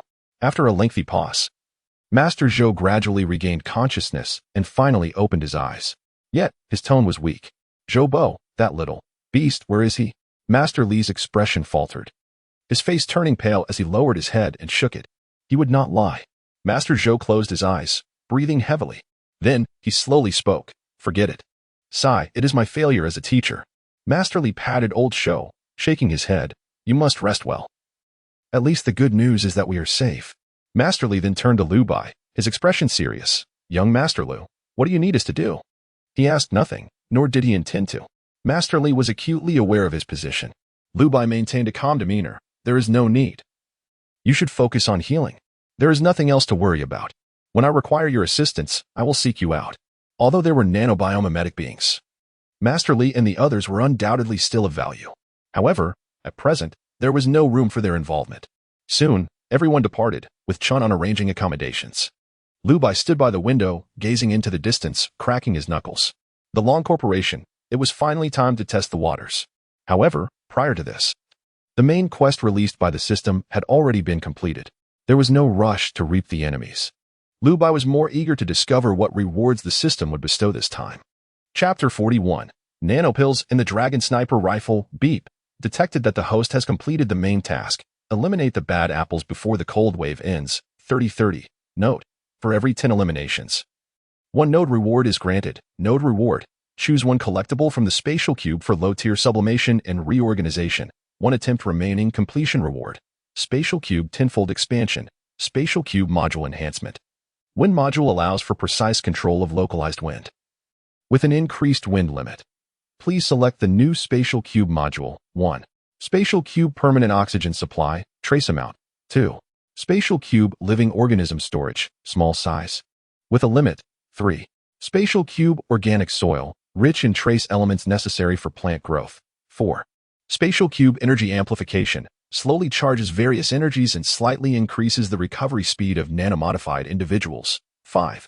Limited time challenge completion reward unlocked. Nanoparticle therapeutic device X1 quantum amplification cannot be triggered additionally. Nanoparticle therapeutic device. When a nanobionic individual is placed inside, it significantly accelerates self-healing efficiency. When idle, it continuously produces nanoparticle pills. Pills can be utilized with nanomedical technology for assistance, becoming effective upon ingestion. The nanomachinery will mimic cellular structures and generate varying effects based on the pill type. Nanoparticle pill, blue, can repair physical injuries, effective against any external wounds, in large quantities. It can even reconnect severed limbs. Note: the blue pill has exceptional reparative capabilities but lacks the ability to root out toxins and pathogens. When the repair speed is slower than the toxin spread, the blue pill is powerless. Nanoparticle pill, red, can replace muscle structure with nanomachines, temporarily enhancing physical strength. The stronger the recipient and amp, Oppos, S physique, the higher the enhancement potential. Note: the red pill and amp, Oppos, S enhancement has limitations if the recipient suffers a heavy blow during this period. It may damage the internal nanomachines, thereby diminishing the enhancement effect. Lu Bai narrowed his eyes, finding it intriguing. Indeed, the rewards for a limited time challenge are somewhat extravagant. Accelerating the healing efficiency of bionic individuals is of no use to him. At least for now, he has no such need. After all, it can only accelerate 1 person at a time, and ordinary nanobionic individuals do not require it. Besides, there are currently no threats to high-tier nanobionic individuals. However, the red and blue pills are nothing short of miraculous. Despite their limitations, one can restore severed limbs while the other can enhance physical strength comprehensively. Such exaggerated effects. even with limitations, are entirely acceptable. Unfortunately, these red and blue pills, while not entirely ineffective on nanobionic individuals, yield minimal results. After all, their bodies are already constructed of nanomachines, so the pills can at most serve as an embellishment, failing to instigate any critical change. No matter, it is of little consequence. After the outbreak of the Black Rain, many matters will require his direct involvement, making it impractical to rely entirely on bionic individuals. At that time, the pills will be crucial. Thus, the new module must undoubtedly be the energy amplification.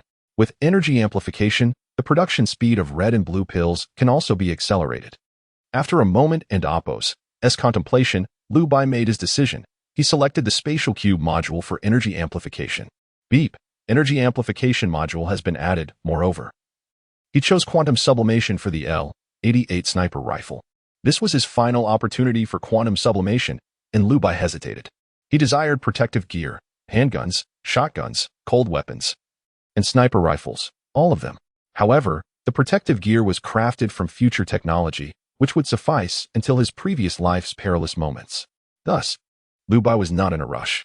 While cold weapons are more energy efficient and better suited for unexpected situations after the impending Black Rain, Lu Bai and Oppo's physical condition is not yet formidable enough to consider them. As for firearms, his hesitation lay in their energy consumption. However, considering he is unlikely to engage in close combat, long-range sniping proves to be the more prudent choice. This also allows for the utilization of drone assistance. In an instant, the heavens roared. Host has selected the body. Quantum amplification injection in progress. Beep. Quantum sublimation, low tier, completed. Quantum amplification in progress. Beep. Congratulations, host. You have acquired the Dragon Sniper Rifle, totaling 288 units. Dragon Sniper Rifle. Equipped with an AI action prediction scope, it increases bullet firing speed and accuracy, and can additionally utilize nano-penetrating rounds and nano-explosive rounds. Nano-penetrating round maintains extreme resilience for 3 seconds post-firing, nearly indestructible. With continuous inertia, effective penetration distance is approximately 5,400 m without obstacles. Nano-explosive round.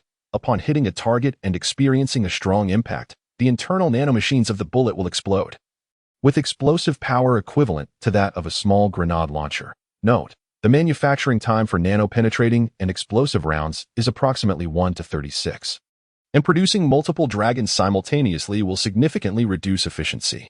In succinct terms, the total speed of ammunition production is fixed, akin to a download speed limit. Thus, manufacturing 288 Dragon Sniper rifles simultaneously would drastically reduce the rate by several hundred times. Regrettably, while the Dragon itself is formidable, its core remains the exclusive nano-ammunition. Without ammunition, even if each person possesses one, there will be no remarkable enhancement. It appears that while there are some benefits from distribution, they are not substantial. Those equipped with nano-bullets will not be shared with others. It would be wiser to stockpile them for personal use, exchanging one for another as needed. Lu Bai clutched the sniper rifle shimmering with a silver sheen, feeling a sense of satisfaction. With this, his basic military arsenal was complete. Red and blue pills, nanothermal vests, nanodrones, and the Dragon Sniper rifle. It was nearly time to test his capabilities. April 9th, 10 a.m. More than 5 days had passed since the onset of the cold wave. According to Lu Bai's memory, by this time, society outside had utterly collapsed. After all, the city's skyscrapers provided some obstruction, thus slowing the cold wave's spread. However, now, not only had water and electricity been cut off, but news had almost ceased, and phone calls were nearly impossible to make. The streets were filled with frozen citizens, and temperatures plummeting to -60 or 70 degrees. They merely sought to venture out in search of sustenance, many perishing in the storm. Snow-shoveling volunteers struggled to endure. The entire city was engulfed by ice and snow. Such days were set to last a full 2 more days. Given that the Long Corporation could still maintain communication in such conditions, allowing Long Yiming to make a call, their strength was certainly formidable. Lu Bai stood by the window, gazing into the distance, soon spotting plumes of white smoke rising. A few military off-road vehicles emerged through the haze, coming into Lu Bai's view. Chapter 42. The Arrival of Reinforcements, Internal Turmoil and External Threats. At last, the rescue team from the Long family has truly arrived. The Long Group, a titan in the real estate industry, boasts unparalleled financial prowess within the nation. Its headquarters is situated in Qianchuan, with Yongcheng serving as its branch. The Yongcheng branch is under the stewardship of the prodigious Long Yiming, the youngest division president in the history of the Long Group. However, due to his lack of experience, Long Yiming does not possess the authority to directly command the Long and Apos' military forces. He can intervene, yet he lacks the power to deploy them, except under exceptional circumstances, such as now. This unit is less a rescue team and more aptly referred to by its true name, Longya. The Longya unit primarily consists of retired veterans and mercenaries, tasked with executing the more unsavory operations for the Long family. Their ruthlessness and discretion are of the highest caliber in the industry, to the point that they could silence a crying child. If one were to pinpoint a limitation on their capabilities, it would be the scarcity of weaponry. Firearms and ammunition are not easily procured within Huagua. The arrival of several military off-road vehicles signifies at least two things. First, the Longya rescue team has not underestimated the capabilities of the kidnappers. Second, they have likely discerned the prevailing situation and will no longer operate under a veil of secrecy. This may very well be the first time in many years that the Longya rescue team has mobilized with such full force. Moreover, it is the long-awaited military exercise that Liu Bai has anticipated. Humanity has not yet harnessed the new materials birthed from catastrophe, nor faced the grotesque corpses and monsters that have undergone mutation. Even though the Longya unit is well-trained, they are merely remnants of a bygone era. Liu Bai possesses unwavering confidence that he can vanquish them upon the snow-covered plains. Not long after, a jarring alarm reverberates across the snowy expanse. The previously despondent guests, caught in a state of uncertainty, suddenly regain their composure at the sound of the sirens from outside. An alarm? And it emanates from beyond the window? Could it be? Is it the rescue team? No, not just that. Could they already be aware of our captivity? It must be the police force dispatched to our aid. Finally, salvation is at hand. Joyous exclamations fill the air. For days, the news websites have remained stagnant, leaving them oblivious to the outside world's circumstances, naively believing that the police could come to their rescue. Yet, in terms of effectiveness, the Longya unit undoubtedly surpasses the Yongqing police force. Among the crowd, Long Yiming is particularly attuned to the sirens outside. The Longya team? Zhang Bo is acting with such decisiveness? Although this call is likely a trap set by Liu Bai, should the Longya team be arriving, then even Liu Bai could not hope to contend with them. Grinding his teeth, Long Yiming strives to maintain consciousness. He believes that as long as he can endure until the Longya team breaches the Fushan Grand Hotel, he might just have a chance at survival. He immediately sets about rallying the other guests. Everyone, the sirens outside belong to my Long family and Apos' Longya team. The members of Longya are elite veterans, each equipped with powerful crossbows and firearms. With their presence, breaching the Fushan Grand Hotel will be a mere formality. However, some of you may have momentarily succumbed to vile rhetoric, aiding the enemy. When the Longya team breaks through, it will be difficult for you to escape culpability. If you wish to depart unscathed, then you must demonstrate your sincerity. That is all I have to say. The course of action is entirely in your hands. A blatant threat. The implication is clear. Without assisting Long Yiming and the Longya team, they would not have the right to leave the hotel. Claims of autonomy are mere pretense. Yet the guests find themselves with no alternative. They have endured enough, living in fear, embroiled in deception, and witnessing rivers of blood. This modest hotel has borne witness to too many conspiracy-laden intrigues. If presented with an opportunity to escape this hotel and return to a normal life, they would rush to aid Long Yiming. Let us charge out of this damned hotel. The drones will surely have no time to monitor us any longer. Once the drones are out of sight, we can climb the ropes to the 9th floor and break through the sensing door of the stairwell. Indeed, time is of the essence. The drones are already flying away, and we can no longer delay. With that, the guests spring into action. Those with any semblance of strength heading towards the 9th floor. Internal strife and external threats converge. On the 10th floor, the Su sisters wear expressions of unease. Yet, they dare not inquire further. Liu Bai and Apos' image in their minds has grown increasingly enigmatic. He was once merely the so-called runaway young master. But now, it is apparent that this is a facade. Liu Bai and Apos' schemes and power far exceed that of any typical scion. This is evident from the spring cold and the drones. The sisters feel nothing but gratitude towards Liu Bai for rescuing them. As for his true intentions and abilities, such matters are beyond their purview. The elders share a similar sentiment. They are perceptive enough to recognize the gravity of the situation and do not remain idle. The elders spontaneously form a team, guarding the stairwell on the 10th floor. They may lack the capacity to intervene in the battlefield of the snowy plains, yet they can at least attempt to hinder the insurgents. However, in reality, the insurgents within the hotel cannot even breach the sensing door of the stairwell. Liu Bai stands by the window, gazing at the snowy landscape, a subtle smile gracing his lips. He is not the slightest bit flustered, in fact. He even initiates a live broadcast. The live feed is provided by the drones. 6 military off-road vehicles, seemingly modified, form a crescent formation before the Fushan Grand Hotel. Soon, several figures disembark from the vehicles. Yongqing, their SA drone overhead, seemingly armed. Bring it down. The leader is the man known as Zhang Bo by Long Yiming. Within the Longye team, he is referred to as Zhang Team, due to Long Yiming and Appo's youth. The Long family is hesitant to entrust full command of the Longye team to him. Thus, the reins of command remain firmly in Zhang Team and Appo's hands. Zhang Team is seasoned and aware that despite the frigid conditions, the drones may prove ineffective. Nevertheless, he does not allow even a hint of complacency.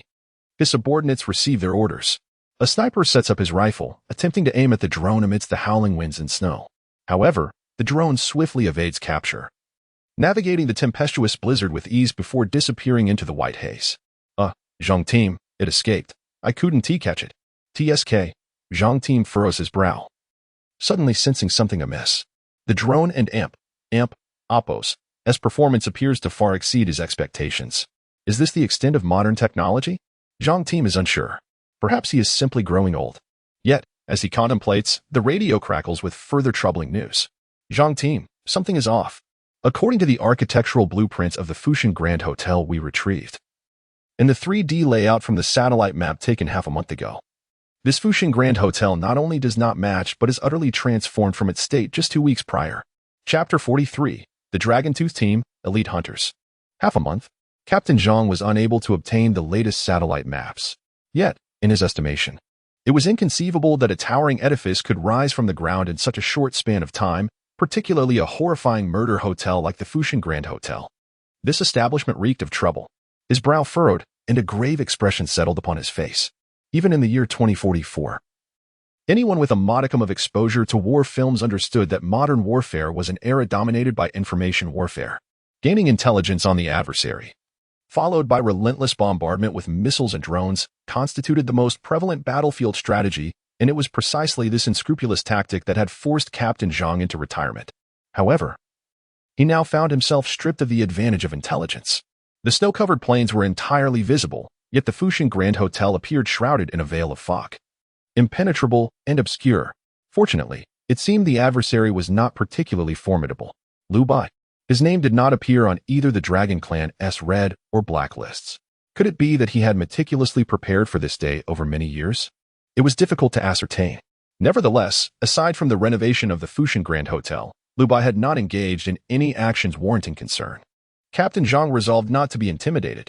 Bundled in his military coat, he exhaled puffs of white breath. Had it been that group of second-generation elites standing in the snowstorm, they would likely have succumbed to the cold by now. Squinting, Captain Zhang picked up the walkie-talkie and spoke gravely. Have we received the results from the biological detection device? Response to Captain Zhang. We have results. Most of the heat is concentrated on the 9th and 10th floors, with a few scattered heat sources on the 3rd floor and other levels. Captain Zhang pondered for a moment, arriving at a conclusion. Understood.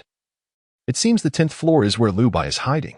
Taking a deep breath, Captain Zhang raised the megaphone and shouted, "Listen up, robbers inside. You are surrounded. Surrender immediately, and I might consider leniency. Furthermore, perhaps you are unaware that the world has descended into chaos, and the law is no longer in existence. We possess the authority to define justice and can impose whatever punishment we deem fit upon you. I will say this once more. Surrender now, and you may still have a chance."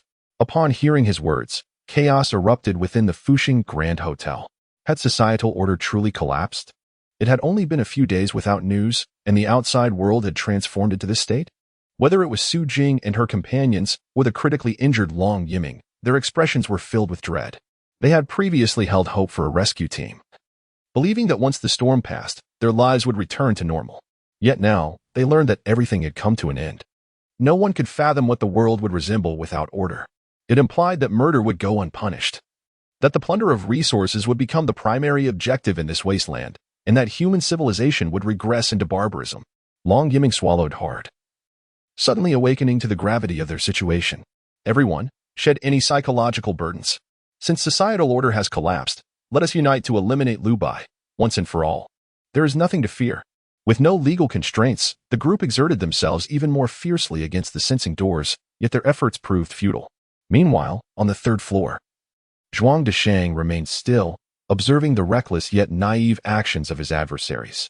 He understood all too well that the rift between him and Long Yiming could never be reconciled. Even if he were to reconcile with Long Yiming now, it would bear no significance. As for Lu Bai, since it had been declared that all individuals in the hotel bore sins, Zhuang Deshang could not ascertain whether he would ultimately face retribution from Lu Bai. Thus, the choices before Zhuang Deshang narrowed. His pupils constricted as he gazed out the window. Walking away was not an option. A coarse cotton coat would not suffice for survival. However, if the Dragon-Tooth team had arrived, they could certainly depart as well. With a military coat and a military off-road vehicle, acquiring these two items would afford him a chance to escape. At that very moment, no one was aware of the dangerous thoughts brewing within Zhuang Deshang's mind, not even Wu Jiao, who remained oblivious. Until, 3 minutes later, Lu Bai remained unresponsive. Captain Zhang glanced at his watch, his gaze sharpening, and his tone turned serious. Team A, prepare smoke bombs and high-intensity flash devices. The rope ladder team, get ready immediately. Team B, load the mortars, targeting the outer wall of the 10th floor. The drones can be deployed. This indicates that there must be windows on the 10th floor, cleverly concealed by the building and Oppos, S design. No need to worry, just bombard the 10th floor. If necessary, we'll blow the entire wall apart. Team C and D, maintain signal vigilance. Prepare for assault. Received. Understood. In an instant, thick smoke billowed forth from the snowy expanse, obscuring vast areas of the snowfield. The mortars were swiftly loaded on the snowy terrain. The gunners adjusted their angles in a flurry, recalling their memorized positions as they prepared the ammunition. Though these were antiquated relics from a bygone era, seldom seen on the modern battlefield, they were not easily accessible to the average person. Their lethality was undeniably sufficient. Subsequently, for individuals erected the rope ladder amidst the smoke, poised to await the signal to assault. The ladder was in position. The mortars were ready. Confirm the bombardment area is clear, ensuring no harm comes to young Master Long. The rope team is in place.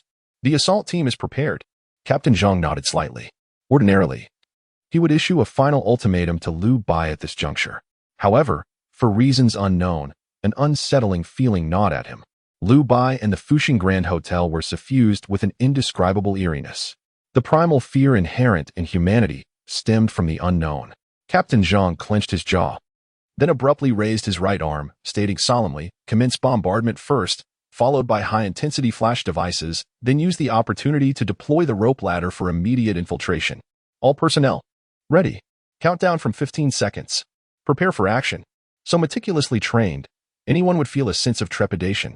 In the live broadcast, the movements of each team member flowed seamlessly, exuding remarkable precision. The occupants on the 9th floor stared at the live feed, momentarily transfixed. They seemed to realize that their futile attempts to smash through doors and walls were utterly in vain. No amount of effort over a year and a half could match the impact of a single cannon blast from the Dragon-Tooth team. They ceased their efforts, exchanging glances before a look of relief washed over their faces. Ah, finally, it's coming to an end. I thought we would perish here. Haha, fear not. Those who survive great calamities are bound to encounter good fortune. Having survived this ordeal, we shall surely thrive henceforth. Humph. Whether I have good fortune or not is irrelevant. I only wish for that beast Lu Bai to perish. Damn it. How could he play the fool and deceive us? Truly wicked. What a cursed creature. May he meet his end soon. Rest assured, he cannot last much longer. The surviving guests laughed heartily, cursing Lu Bai while celebrating their miraculous survival. However, at that moment, a striking message floated across the live stream. Wait a moment. Have you noticed something strange? Why is there a blizzard outside, with smoke? Yet we can clearly see every action of the Dragon-Tooth team in the live broadcast. Upon hearing this, the faces of the crowd shifted dramatically. Chapter 44, Grand Fireworks. Cannon salutes. Something feels amiss. There is a significant issue. Why has the meticulously crafted strategy of the Dragon-Tooth team been laid bare for public viewing through the live broadcast? This is illogical. Is it truly that terrifying? In my opinion, has he merely employed a few tricks to see through the smoke screen? There and Oppos. There's no need for such alarm. After all, nothing can change the current situation. Moreover, the mortar is about to be fired. regardless of the smoke screen. Lu Bai is finished. No, no, no, this cannot be right. If Lu Bai possesses such technological capability, he must have made preparations, and furthermore. Her words faltered. Fang Yuhan dared not voice her thoughts. The Dragon Tooth team was her last glimmer of hope. If even they could not subdue Lu Bai, her life would forever remain devoid of any brightness. Fate had repeatedly bestowed hope upon her, only to extinguish it time and again. Fang Yuhan had had enough. In this moment, she had never felt so astute. As if she could perceive the truth of everything. Yet, this insight came too late. Every conjecture she harbored, not a single word dared to escape her lips. She feared that any reminder she made in the comments might inadvertently assist Lu Bai. Fang Yuhan could only intertwine her fingers, fervently praying, "It must work, it must work, it must work." And just then, boom, boom, boom. Amidst the smoke, mortars were fired in rapid succession. The heavy shells stirred up a blizzard of snow, trailing comet-like tails as they thundered towards the 10th floor's outer wall. Bang! An ear-splitting roar erupted, snowflakes exploded, and dust rose. The drone used for the broadcast even captured close-ups of the explosion. The residents cheered, grinning from ear to ear, eagerly anticipating the results of the bombardment. Yet, after a brief moment as the dust settled, the close-up revealed not the gaping hole one would expect from such artillery, but an outer wall that appeared just as it had before. There was even a trace of damage or scorch marks. The crowd stood in stunned silence, rendered speechless. Team Zhang was equally horrified, his heart trembling uncontrollably. Could this be an alloy wall? Why could the mortars not penetrate it? No, this shouldn't be. Forget it. Keep firing. Boom, boom, boom, until the second round and third round of bombardment concluded. The dust cleared. The 10th floor's outer wall remained, utterly unscathed. The crowd was left utterly dumbfounded. That was a mortar. If it hit a person, they would be reduced to mere flesh and bone. Yet, 3 rounds of concentrated fire had failed to leave even a scratch on the 10th floor's outer wall? Is this reasonable? It was incomprehensible. However, at that moment, the scene abruptly shifted. The mortars vanished, replaced by Lu Bai and Appo's room. Lu Bai slowly propped himself up from the sofa, lazily stretching. Sigh, it's a bit noisy. Everyone, are you enjoying this fireworks display? No sooner had he spoken than the broadcast shifted once more.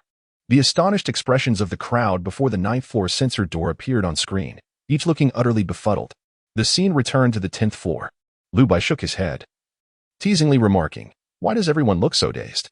Alas, it seems this fireworks display has not met your expectations. Haha, but don't worry, this is just the beginning. The grand finale is coming soon." Snap! Lu Bai smiled slightly and then snapped his fingers. The scene shifted back to the Dragon Tooth team. Long Yiming, on the verge of death, sat up in alarm, his hands gripping the bedside table as he glared at the screen with gritted teeth. A strong sense of unease gripped his heart. It cannot be. It cannot be. The Dragon Tooth team has taken down entire gangs. How could they possibly fail to deal with just Lu Bai? It cannot. It cannot. It cannot. Long Yiming and Appo's pupils dilated, muttering in a trance. He fixated on the image where Team Zhang's brow was furrowed. And then he spoke in a low voice. There is something wrong with the 10th floor's outer wall, but since the 9th floor's window can be broken, let us focus on the 9th floor. Lower the artillery's firing angle. Aim for the 9th floor. Fire in 5 seconds. Team Zhang's expression was tense.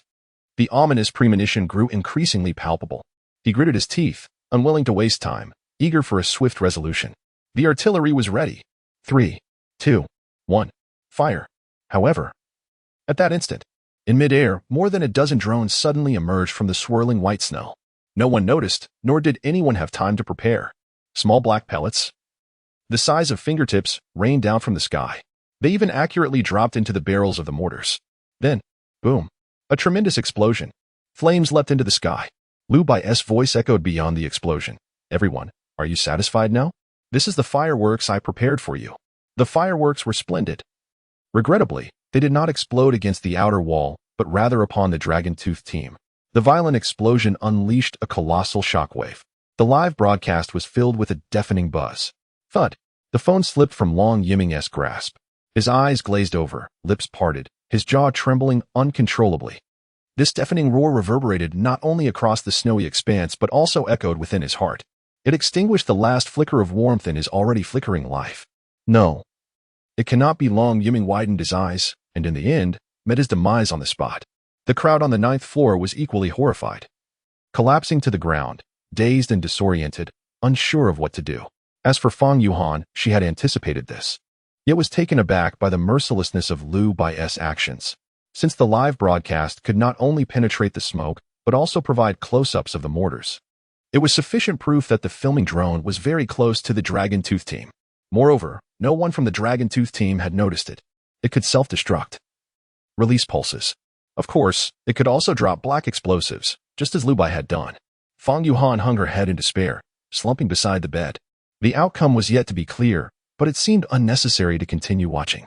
Everything was over. Fang Yuhan's eyes brimmed with hopelessness. At that moment, she even contemplated jumping from the building to find relief. However, the door was locked. She couldn't even seek death. Meanwhile, within the Dragon Tooth team, beneath the blizzard, the flames extinguished in an instant, and the dust gradually settled. Several charred bodies lay silently in the snow, devoid of life.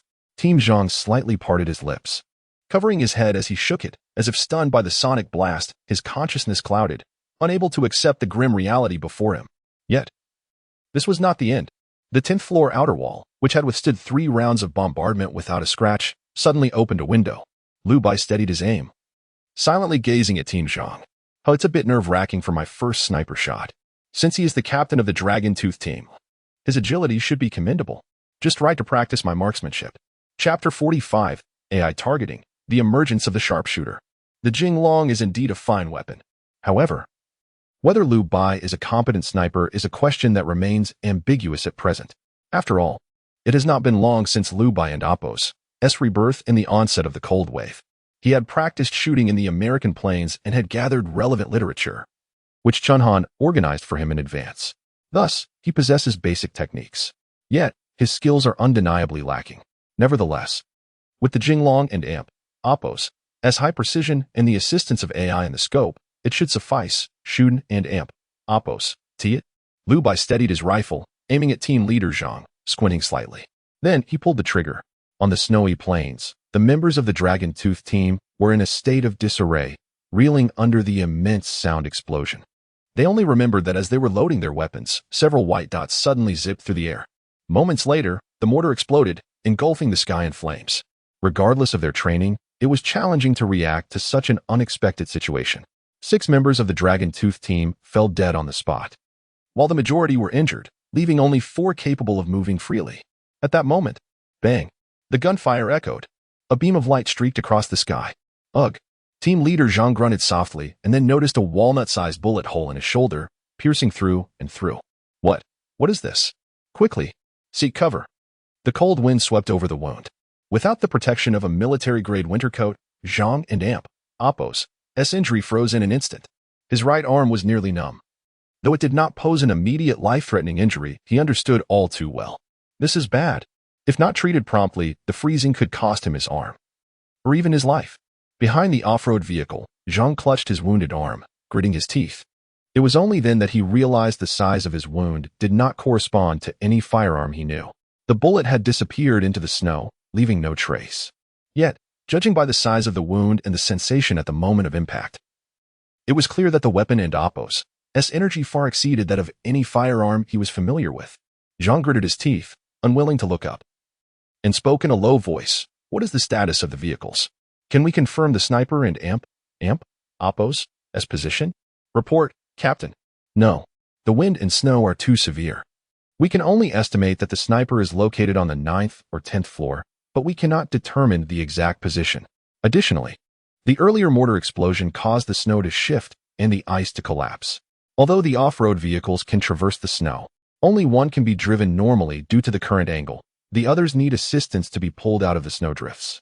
Upon hearing this, Zhang and Appo's expression grew graver. The situation was overwhelmingly dire. They had been forced into a corner. Meanwhile, on the 10th floor, Liu Bai's gaze pierced through the whiteness. Clearly observing the movements of the Dragon Tooth team, he furrowed his brow, regretting his hesitation. He had merely startled them, allowing them to avoid a fatal blow. The scope equipped with AI-assisted trajectory prediction would forecast the opponent's future movements based on biological parameters like muscle contractions and temperature changes, forming an afterimage. However, both the shooting and aiming had to be executed by Liu Bai himself. This was a predictive judgment scope, not a self-targeting one. Liu Bai was still unpracticed, causing him to hesitate momentarily. Just then, team leader Zhang moved, evading the critical hit. The transition from stillness to motion had caused a slight delay in the AI and AMP, Oppos, as prediction. Indeed, my judgment is paramount. Lu Bai took a deep breath, his thoughts becoming increasingly clear. Meanwhile, the Dragon Tooth team had abandoned any hope of rescue. Their thoughts were solely on how to escape. Drones and sniper rifles, regardless of Lu Bai's strategic brilliance. The mere presence of such weaponry indicated that he was no ordinary individual. A group possessing such firepower, while occupying the Fushan Grand Hotel amidst a blizzard. The elements were in their favor. The Dragon Tooth team had lost all fighting spirit. They only wished to flee this cursed place, not wishing to linger for even a moment longer. Yet, the sniper was beyond their counteraction, and only one off-road vehicle could escape. More critically, the wound on team leader Zhang and Oppos' left shoulder required urgent attention. Otherwise, he too would soon become a lifeless ice sculpture. Zhang gritted his teeth, a fierce glint in his eyes, and immediately issued orders. Our numbers are dwindling, so let us ensure at least 2 vehicles can move freely. I will locate the sniper and AMP, Oppos' position while you clear the snow from Team B and AMP, Oppos' front wheels to create a slope for ignition. Understood. The team members, aware of the danger, reluctantly complied. Lu Bai fixed his gaze on the snowy expanse, and upon spotting a figure, he immediately pulled the trigger. Bang! The bullet whizzed by. Though the Jinglong was highly efficient, the members of the Dragon Tooth team were all seasoned veterans. Each possessed exceptional skills, not being ordinary individuals. Coupled with Lu Bai and Oppos' need for refinement in his shooting, it was not surprising that he missed. The Dragon Tooth team members became alert, however, as one of them darted to traverse the gap between 2 off-road vehicles. Bang! The third shot. Blood splattered. The AI scope predicted his position 0.5 seconds ahead. This time, Lu Bai acted without hesitation, swift and decisive, pulling the trigger. A shot through the chest. In such a bone-chilling environment. Regardless of whether he hit vital organs, this shot could easily lead to his demise. The frigid air rushed into the chest cavity of the hit team member, swiftly freezing the blood vessels around his heart. He collapsed to the ground, lifeless. Finally, he hit. Lu Bai exhaled deeply. Simultaneously, team leader Zhang's heart sank. What? In this blizzard obscuring visibility and the raging winds disrupting trajectories, how could he accurately hit Xiaolu? This is impossible. It must be luck. I stood still before. And he couldn't and AMP, Oppos, T even hit me. This shouldn't and AMP, Oppos, TB. Zhang clutched his left shoulder, his tone urgent. Don't be afraid. In this environment, a sniper cannot possibly hit a moving target. That was merely a coincidence. There is no need for fear. While his words were not entirely unfounded, they were at least supposed to be so. The members of the Dragon Tooth team did not question him. Rather, they felt reassured. After all, luck could not favor Lu Bai indefinitely. With such fortune, could he possibly hit again? Absolutely impossible. The members of the Dragon Tooth team were confident in their agility and doubted Lu Bai could continue to hit his targets. 2 figures surged forward, their calves suddenly propelling them in an attempt to dash past. However, bang, bang, gunshots reverberated across the icy plains. The 2 figures stumbled, one collapsing to the ground.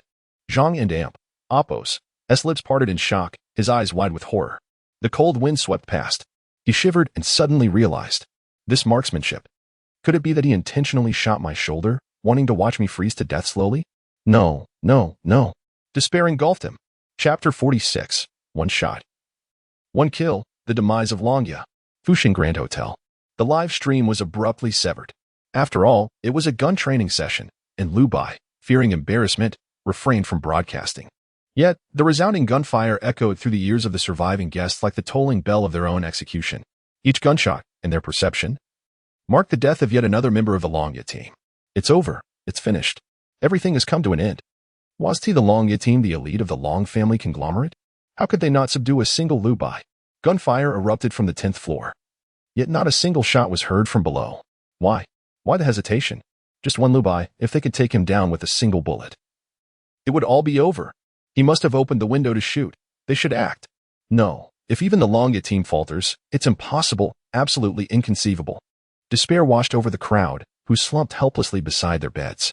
They longed to wield a gun themselves, to confront Lu Bai directly, to press the barrel against his brow and pull the trigger.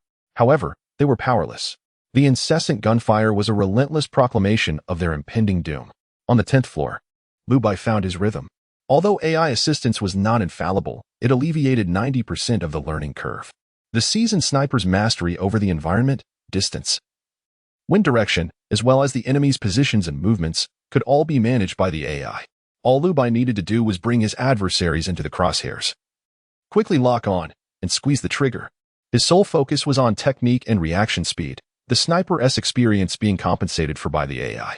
Breathing a sigh of relief, Liu Bei reflected, "It seems I made the right choice with the quantum ascension selecting the Jinglong. In truth, I almost forgot about the shooting technique. Had I chosen another firearm, I would have been unable to master it in such a short time." With only 7 days to prepare, it was inevitable that some considerations were lacking. Luckily, Liu Bei had not erred in his selection. At that moment, to team leader Zhang, Liu Bei appeared almost divine. Impossible. How could this be achieved? 3 shots fired amidst the swirling snow. 3 lives extinguished? Was this within the realm of human capability? Zhang could not fathom it. He would not doubt Liu Bai's ability to see through the storm, given that he had previously destroyed a mortar with a drone. Yet, to hit 3 targets in such conditions, even the most skilled military snipers could not guarantee such accuracy. Zhang gazed skyward, inhaling deeply. Despair enveloped him. He had no hope of overcoming Liu Bei. From the outset, he should have relinquished any hope of opposing him. Overcoming Liu Bei? It was an utter fantasy. Fortunately, Zhang had prepared 2 plans. The vehicle before him was operational. Initially, with too many people, he had feared internal strife, prompting him to call for another vehicle. But now, it was unnecessary. If he could just reach the vehicle, he might escape. Zhang concealed himself behind the car, treading cautiously. Yet, he remained unaware that his physical silhouette, along with every minute movement, was fully visible to Liu Bei. Body temperature, air currents, these details revealed by the AI provided Liu Bei with a godlike perspective. Zhang's every action was laid bare before him. Bending slightly, Zhang prepared to dash into the SUV. If he could ignite the engine and accelerate, no one could stop him with the vehicle's performance. As long as he could escape this snowy expanse, as long as he found a heat source. Boom. The bullet traced a clear arc through the air. The swirling snow parted like ripples. Immediately, blood erupted. One shot, a headshot. It was unavoidable, from Liu Bai's angle. He could only shoot through the car window and strike Zhang's head. Phew. That was quite a challenge, Liu Bei murmured softly, then continued firing, leaving no one alive. Members of the Longya team fell into pools of blood, which quickly froze, transforming into crimson crystals scattered across the ground. Blood and snow melded into one, creating a scene of macabre beauty. Yet, those members of the Longya team remained oblivious to the true identity of their formidable foe until their last breath. In their final moments, one grasped at his chest, desperately attempting to convey a message. Snow. Demon. Alas, his consciousness faded, leaving him only able to utter 2 cryptic words before succumbing entirely to silence. Upon the snowy field, tranquility returned. 1 man, 1 gun had annihilated the elite rescue team of the Long family. Remarkably, throughout this ordeal, the Longya team had not inflicted a single wound upon Liu Bei. Inconceivable. Yet, it was an undeniable truth. Liu Bei closed the window, his body temperature steady, showing no signs of fatigue. Through this battle, he gained a lucid understanding of his own strength. As long as he maintained distance, he would be unfazed even by conventional military forces. On the 10th floor, within the inner chamber, Liu Bei reclined upon the sofa, his mind momentarily vacant. Gradually, he opened his eyes. The cold wave was nearing its end. The black rain approached. These beasts. Liu Bei squinted, a flicker of indecision stirring within him. The remaining beasts certainly deserved extermination. However, they might still possess some utility. It was well known that while black rain could be lethal, a minuscule dose, if the human body could withstand the toxin, might induce a transformation, what was referred to in the past as supernatural abilities, or more broadly, mutations. Yet, the vast majority of mutations were benign, rarely altering human physiology. A stark contrast to beasts. However, even until Liu Bei and Appo's demise, the shelter had not gleaned any secrets regarding the awakening of such abilities. In this life, Liu Bei had heard tales of the Americas constructing a Noah's Ark and saw. An undercurrent of anxiety gripped him. If the Americans were to uncover the secrets of Blackwater mutations, the consequences would be dire. Though the continental plates would be isolated by the Black Sea, the inevitable emergence of transoceanic vessels loomed on the horizon, especially with the advent of black steel fiber protective gear. Even with the existence of space cubes, complacency was unwise. After careful consideration, Liu Bei ultimately resolved to grant the majority a swift end. However, Fang Yuhan, Zhuang Disheng, Wu Jiao, and Jiang Rong would not be afforded the privilege of a quick death. Lu Bai stretched his limbs and then turned to Chun Han. Fang Yuhan, Zhuang Disheng, Wu Jiao, and Jiang Rong are to be kept alive, imprisoned on the first floor. The rest below the 9th floor, execute them all. And remember to dispose of the bodies to prevent any future complications. Chun Han nodded slightly. Yes, master. Just then, as Chun Han was about to exit, her steps faltered. She turned back, her voice solemn. Master, detecting thermal displacement, Zhuang Disheng intends to escape. Chapter 47. Unexpected turn of events, world mission. Lu Bai was momentarily taken aback, unable to comprehend the situation. Zhuang Disheng, escaping from prison? No, it was freezing outside. Would he dare to attempt such a thing? Was he truly insane?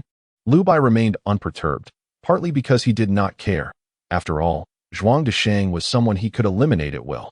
Moreover, he was not at all concerned about Zhuang and Appos' potential escape. Ultimately, Zhuang Disheng could not evade capture.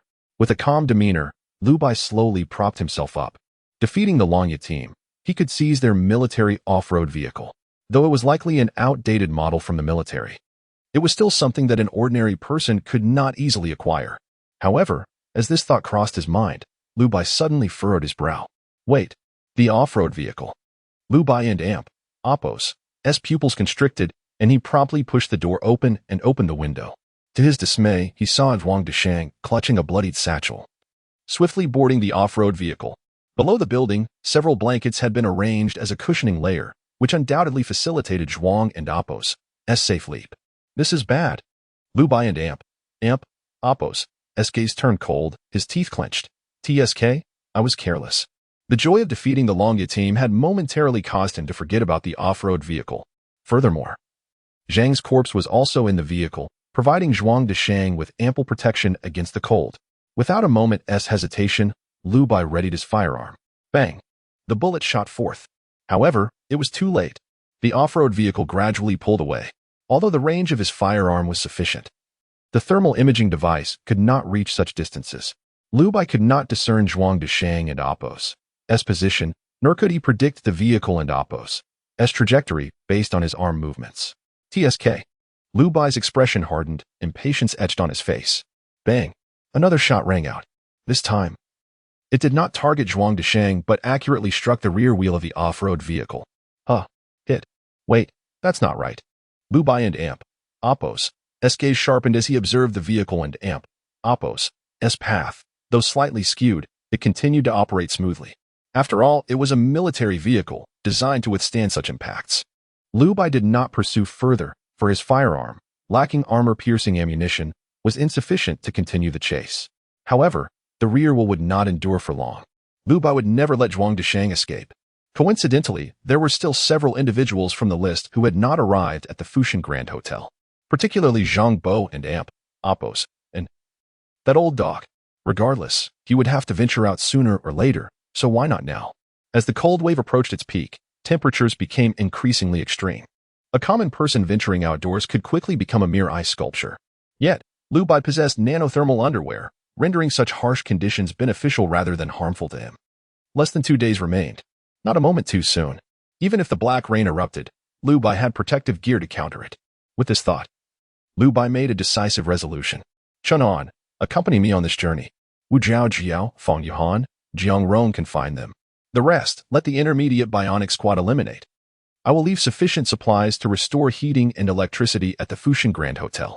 You will command the bionic squad and assist masterly in further developing black steel fiber materials. Hardware requirements can be listed. I can fulfill them all. The overall coordination will be entrusted to the Su sisters. I hope to return to a satisfactory result. Oh, and regarding the black rain outbreak, inform them before the cold wave concludes, lest they act foolishly.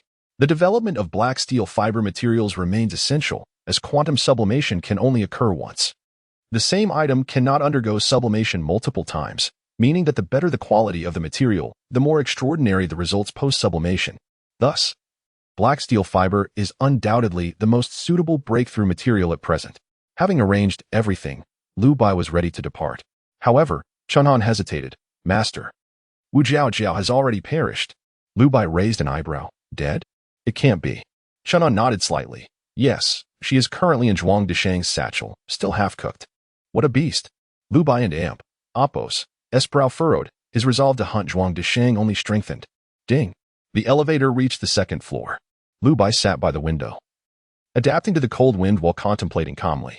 Zhuang Dishang was headed towards the city center. However, even a military off-road vehicle would find it arduous to traverse snow piles. Reaching the amusement park area would likely be its limit. If that were the case, there was no need to rush to kill him. Lu Bai squinted, a plan forming in his mind. Rumors circulated regarding the mutations caused by the black rain. The stronger one and Oppos will to survive. The more likely one could withstand its corrosive effects. Zhuang Dishang and Amp, Oppos' circumstances certainly aligned with this notion. After all, his thirst for survival was evident from the moment he killed Wu Jiao and leapt from the window to seize the vehicle. As long as Zhuang Dishang was trapped in the amusement park and the off-road vehicle was destroyed, he would be forced to hide and struggle for survival until the black rain fell. A glint of determination flashed in Lu Bai and Oppos' eyes. The plan was set. Beyond the amusement park lay the Starlight Avenue, leading directly to the city center. Crossing the end of Starlight Avenue, one would reach the Star Sea affluent community, where, without a doubt, Zhang Bowen and Xiao Xiao resided. Even in the face of a cold wave, the Star Sea community would not suffer significant damage. After all, they were the primary sponsors of the shelter back in the day. Others were farther away and could wait for now.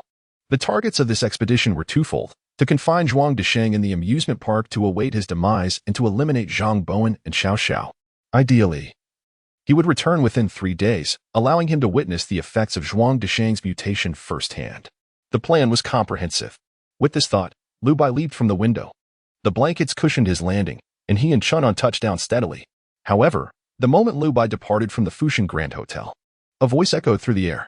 Ding, detected that the host has fulfilled the conditions to unlock a hidden mission. World mission unlocked. Afterglow of the Tower, Tier 1. Afterglow of the Tower followers, Doomsday Babel Tower followers, 2730. Afterglow of the Tower, territory suppressed areas, 01. Afterglow of the Tower. Merit eliminated abnormal beasts, 030. Note, each node completed grants a reward. Note, followers must willingly and sincerely remain within the tower. Note, suppressed areas require the elimination of over 97 of hostile beings. Node reward, selectable tower facility module, complete all rewards. Doomsday Babel Tower Blueprint, Tier 2, Tower Module Enhancement. Additional Nanobionic Being, time-limited challenge completion condition, 10 days, reward, unknown. Chapter 48, Arrival at the Urban District, Star Sea Garden. A world quest? Hiss. The rewards are all related to the tower. The Doomsday Babel Tower Blueprint and Tower Module Enhancements. This world quest line, tightly intertwined with the tower, also includes additional nanobiotic beings. To be honest, the rewards are indeed substantial. If merely completing tasks could continuously upgrade the Fusheng Hotel, the savings in research, manpower, and time would be immeasurable. However, it isn't particularly necessary. At least for the current Lu Bai, his demand for tower enhancements is not high. The Fusheng Hotel can already perfectly withstand the early onslaught of the Black Rain. Furthermore, in his memory, there are no natural disasters capable of breaching the defenses of the Fusheng Hotel. But if we consider the risks, at the very least, the zombies and aberrations that emerge after the Black Rain, particularly those formidable creatures, might indeed possess the strength to penetrate the hotel and Oppos' barriers. Moreover, the additional nanobiotic beings could provide considerable combat strength. Upon reflection, the rewards of the world quest are particularly generous, albeit more oriented towards long-term growth, with currently minimal returns. It would be ideal to have some production-oriented tower facility modules. If only I had nanofabric penetrating rounds or explosive rounds when Zhuang Dishang was in prison. It would have spared me much trouble. The rewards from the time-limited challenges are also not to be overlooked. With this in mind, Lu Bai began to formulate a plan. The believers should not pose a challenge. The Su sisters, along with that group of experienced craftsmen and their families, total 27 people. Their sincere devotion seems demanding. Yet in this apocalyptic world, to attain such a favorable living environment, who could possibly harbor insincerity if they have a normal perspective? However, Lu Bai cannot accept just anyone. As for the expansion of territory and the ensuing zombies and aberrations, these issues must await the aftermath of the Black Rain for resolution. By assessing the area, as long as he can ensure there are no enemies wandering around the Fusheng Hotel and the nearby amusement park, the side quest can be considered resolved. Coincidentally, Upon returning from the city center, he could conduct a patrol. Lu Bai had a general idea in mind. Without further deliberation, he immediately brought Chunhan to another off-road vehicle. Due to the residual shock from the mortar explosion, this vehicle was mired in the ground, its body tilted. However, for Lu Bai, riding it was merely a matter of thought. Storage. Ding stored one military off-road vehicle T-88, triggering quantum effect, gaining a 5,000-fold amplification. Placement. Buzz, a flash of blue light, and the off-road vehicle appeared abruptly. Its position was now perfectly aligned. One might consider it a clever application of a spatial cube. Lu Bai settled into the passenger seat, cradling the Jinglong sniper rifle, poised to aim and shoot from the vehicle. Yet in reality, he did not drive because he lacked a driver and Oppo's license. Chunhan, can you locate Zhuang Disheng? Yes, his biological information has been recorded. The off-road vehicle sped across the snowy expanse. In less than 5 minutes, the amusement park came into view. The roller coaster resembled a frozen ice dragon, while the carousel was buried beneath a mound of snow. The central pine tree of the amusement park, cloaked in snow, appeared as a pristine white tower. A military off-road vehicle lay abandoned by the roadside, covered in snow shaken off by the pirate ship. Inside, Team Zhang lay sprawled in the passenger seat, stripped of his military cold-weather gear by Zhuang Disheng. Nearby, bloodstains froze on the snow. However, they did not extend far, abruptly ceasing. Analysis revealed it to be Wu Jiao's blood. Zhuang Disheng seemingly buried his backpack in the snow, allowing its outer layer to freeze, thus preventing any blood traces during movement.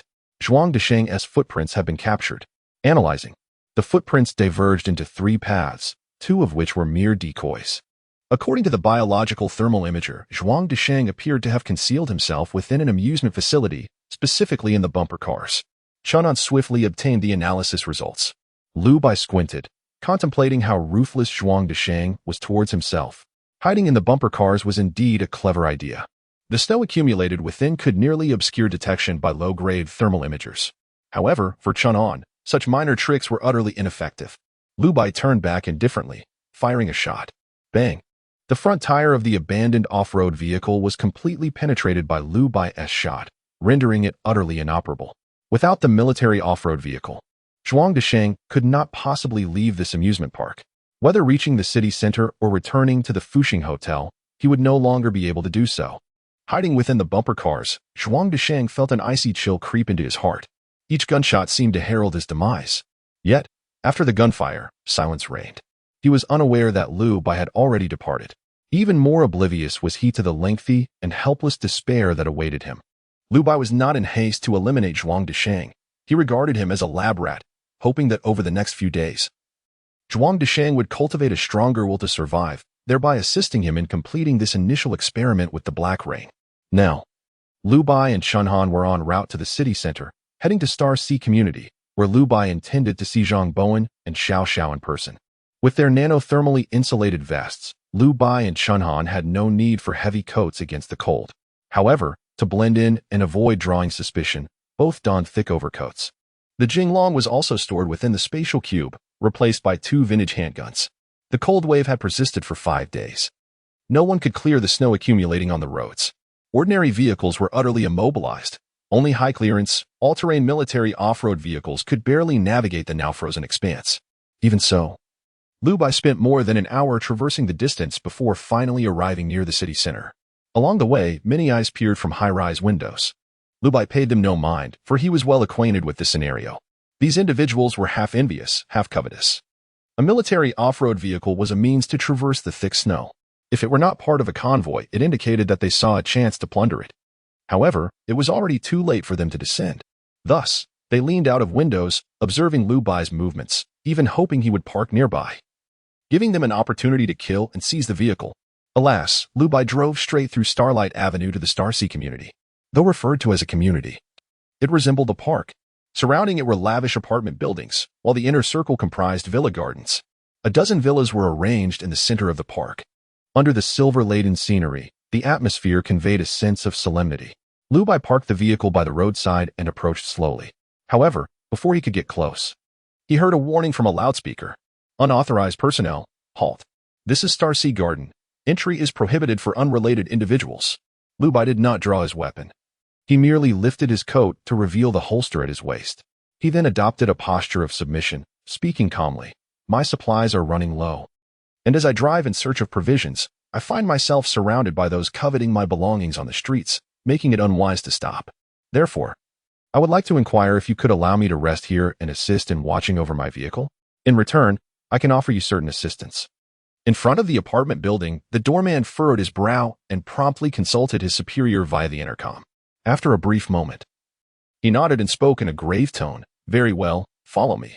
Chapter 49. The Secret of the Nest, a Terrifying Conjecture.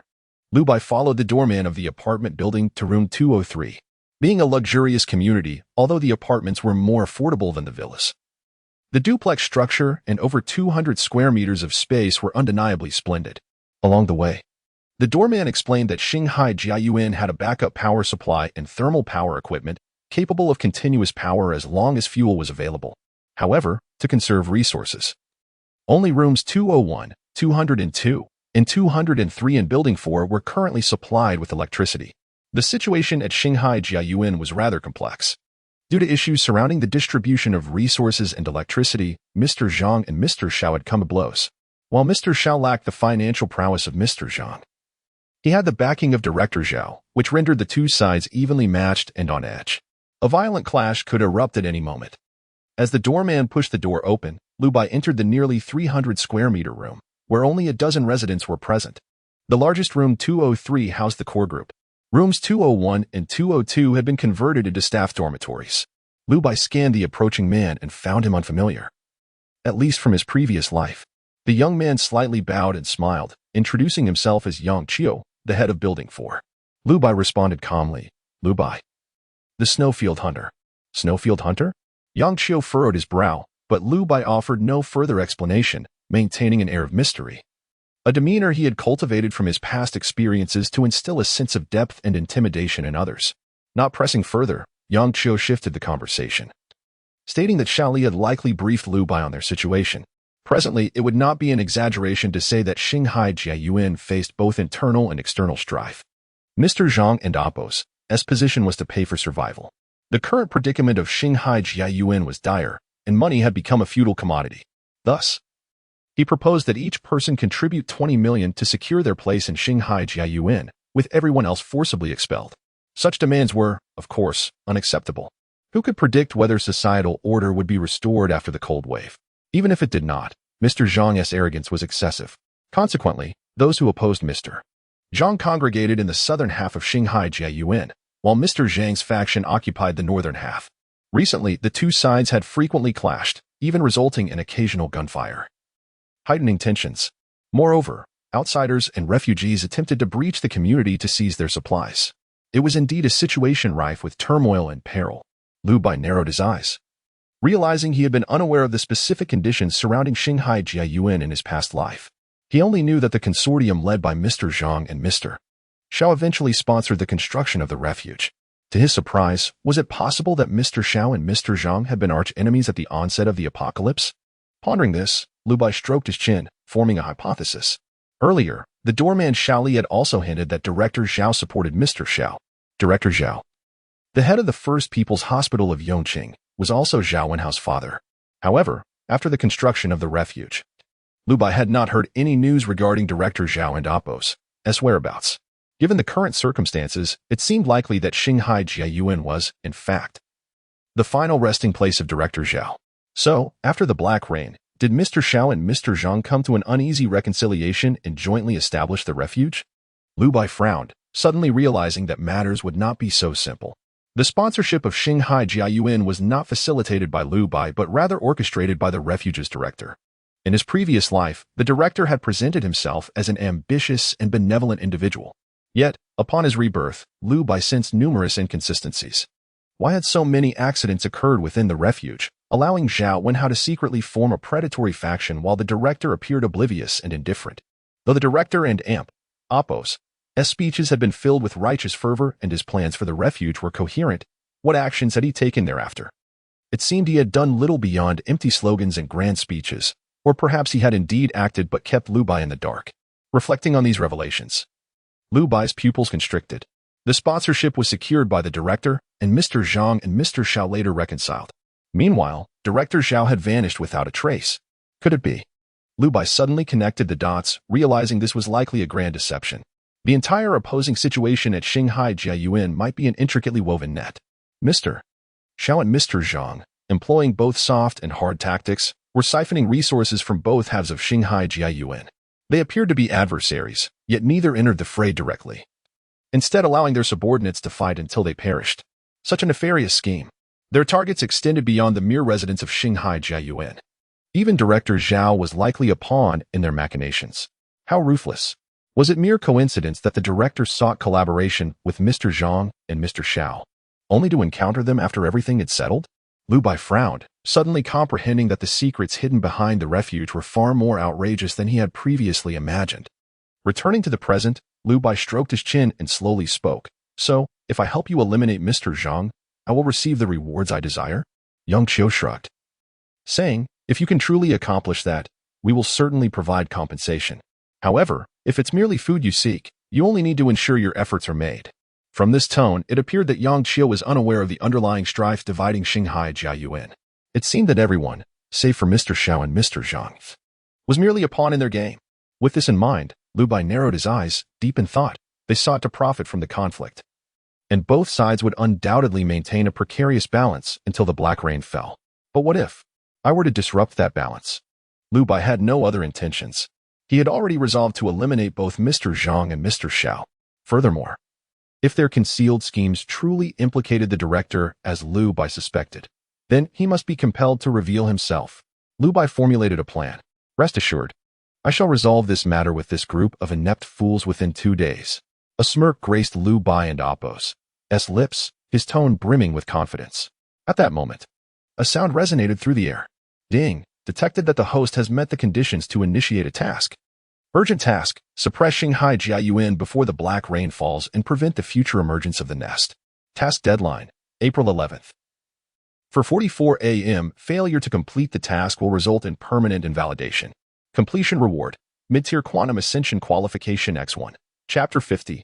Lu Bai intervenes, the battlefield changes dramatically. In the Shanghai Jiayuan, room 203 of Building 4, Yongqiu heard Lu Bai's declaration and burst into laughter. Little brother, this isn't a stage for your personal heroism. Nor is it a scene from a movie.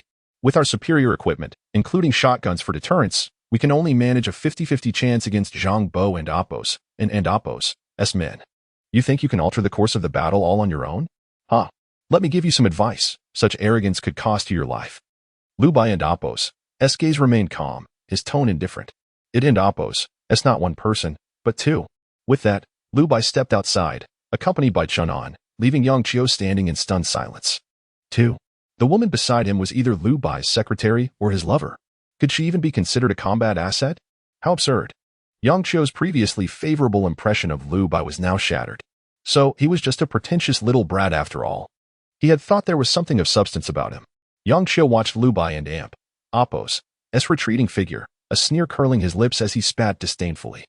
Lu Bai paid no mind to Yongqiu's reaction, lost in contemplation of the system's prompt he'd just received. An urgent mission? Had he inadvertently triggered a hidden task? Perhaps so. For within the task and Appo's description, he discerned a concept both familiar and terrifying to him: the mother nest. The mother nest was not merely a hive, but a term used to denote the source of the Blackwater catastrophe. It referred to a breeding ground where vast numbers of monstrous creatures emerged, nurtured by the Blackwater. No one knew the precise conditions for the mother nest and Appo's emergence. Only that once it appeared, an unending tide of zombies and bizarre creatures would spawn from it. It could even conjure various strange hybrids from thin air. Lu Bai recalled that the mother nest in Yong City was largely confirmed to be a small one. To destroy such a nest, an explosion equivalent to 1 to 5 tons of TNT was required. Before the onset of the Black Rain, this demand was not particularly daunting. However, following the advent of the apocalypse, it became nearly impossible for ordinary factions to gather the necessary resources to obliterate the mother nest. Moreover, during that time, the shelters had struggled to pinpoint the true locations of all the nests. Many were buried underground, and under the conditions of the Black Rain, exploration was fraught with difficulty. Yet, the task Lu Bai had just received seemed to hint at something hidden. Shanghai Jiayuan. Could it be that one of Yong City's mother nests lay concealed within Shanghai Jiayuan? Wait. He recalled that the director had mentioned. After confirming with Zhang Bo and Appo's and in Xiao that there was no need for further verification regarding Xinhai Jiayuan. Lu Bai raised an eyebrow, further affirming his earlier suspicions. He had less than 2 days to complete this urgent mission. The timeline was indeed tight, but the rewards were substantial. More importantly, even without this urgent task, Lu Bai needed to uncover the secrets concealed within Xinhai Jiayuan. However, it was clear that such tranquility would yield no revelations. Outside Building 4, Lu Bai drew his handgun from his waist. Of course, without AI targeting, his shooting accuracy would be significantly impaired. Thus, the main force still had to be Lu Bai turned to Chun on. I will fire to provoke a confrontation, escalating the conflict. Seize the opportunity to strike. If anyone dares to harbor murderous intent towards you, eliminate them without hesitation. If they do not, disarm them, whether with knives or firearms. Quick and decisive. Chun nodded slightly. Yes, master. Within the inner circle of Xinhai Jiayuan, the villa area, several villas had long been vacated, with residents relocating to the adjacent apartment buildings, as this was the only way to efficiently utilize electricity. Now, the villas served as temporary shelters and cover for the confronting survivors. After days of standoff, both sides were visibly exhausted. While there were indeed zealots among them, most were reluctant to engage in infighting, primarily because they were affluent individuals who feared death. As long as they could endure until the cold wave subsided, until social order was restored, their lives could return to normalcy. Unfortunately, such hopes were destined to remain unfulfilled. Lu Bai concealed himself behind one of the villas, raising his weapon skyward without hesitation. Bang! The gunshot shattered the tense atmosphere. The members on both sides, already on edge, jumped at the sound. Urgent inquiries erupted from both sides' intercoms. Who fired? Is anyone injured? Everyone. Report immediately and count heads. What the? Captain. Suddenly. Someone stole my gun. What is happening? Hello? Speak up. In the northern district, a soldier clutched his abdomen, slumped against the wall in agony, while his shotgun was now slung over Chuan Han's shoulder. Chaos erupted over the intercom. This is bad. We're in deep trouble. We only have 2 shotguns in total. And now Shaolin's has been stolen. With our strength diminished, how can we face the southern district? Captain, what should we do now? Should we retreat? Don't panic.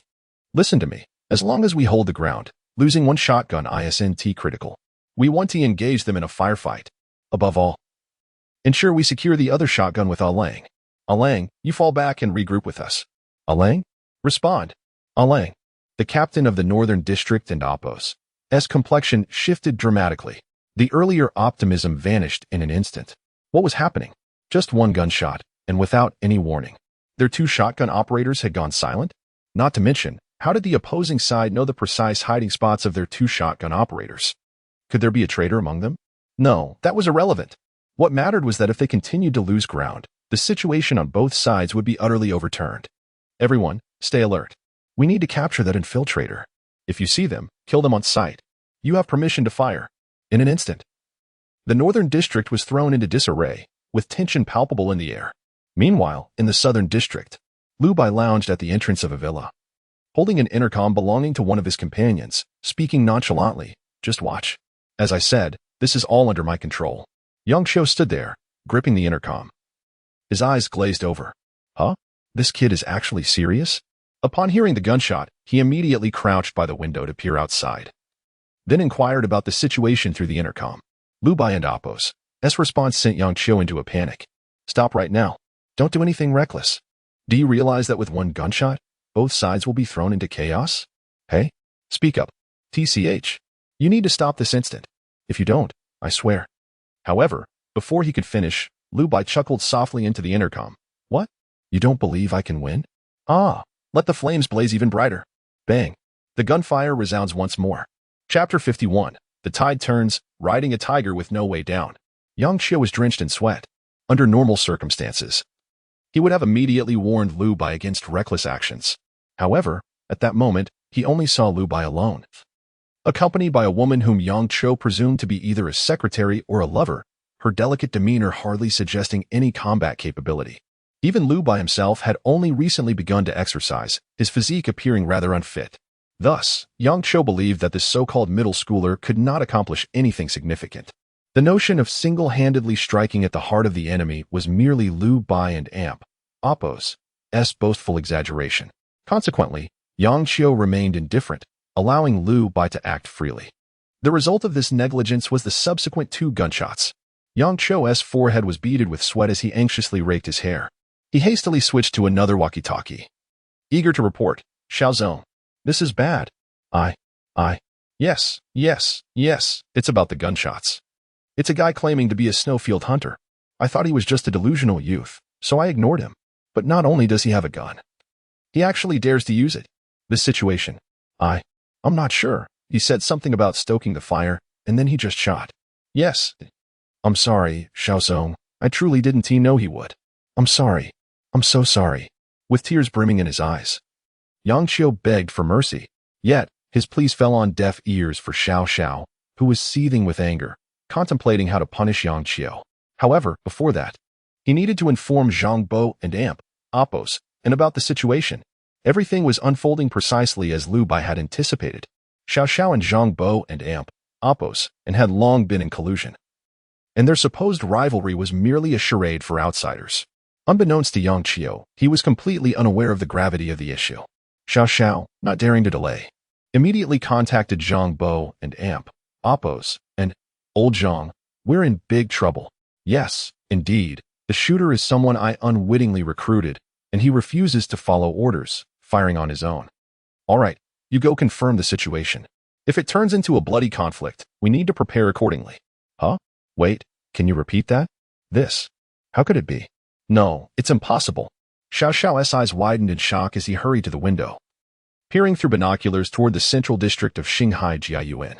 He then witnessed a shadow wielding a tang knife in one hand and a pistol in the other, navigating through the northern district's buildings as if traversing an uninhabited realm.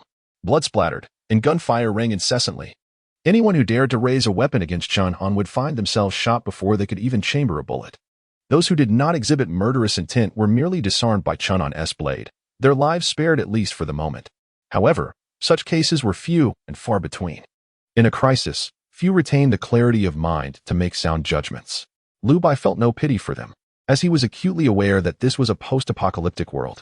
Mercy is the greatest cruelty one can inflict upon oneself.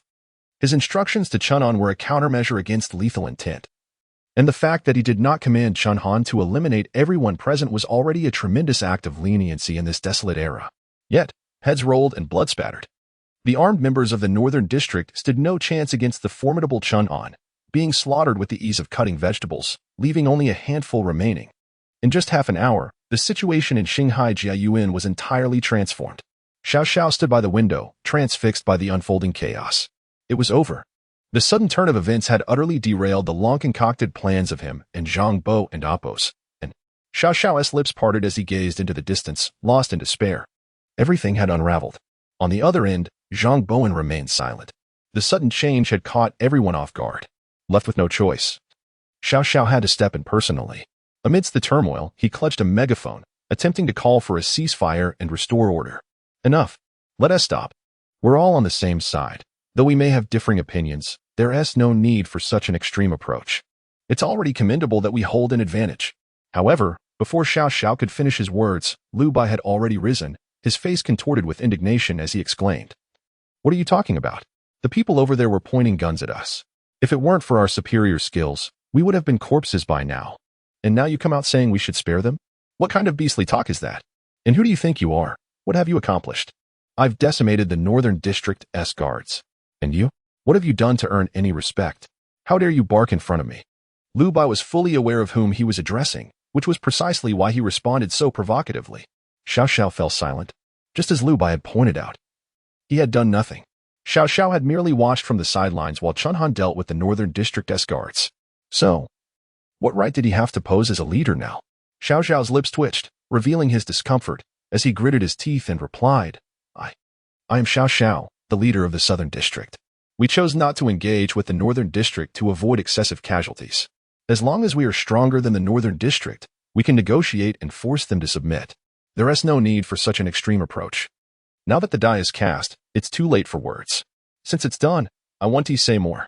At least let us stop here. You wanted a place to rest, right? You also need food and water? That and Appos, that's fine. The sky is darkening, and we have a few heated rooms available for you. You can stay the night.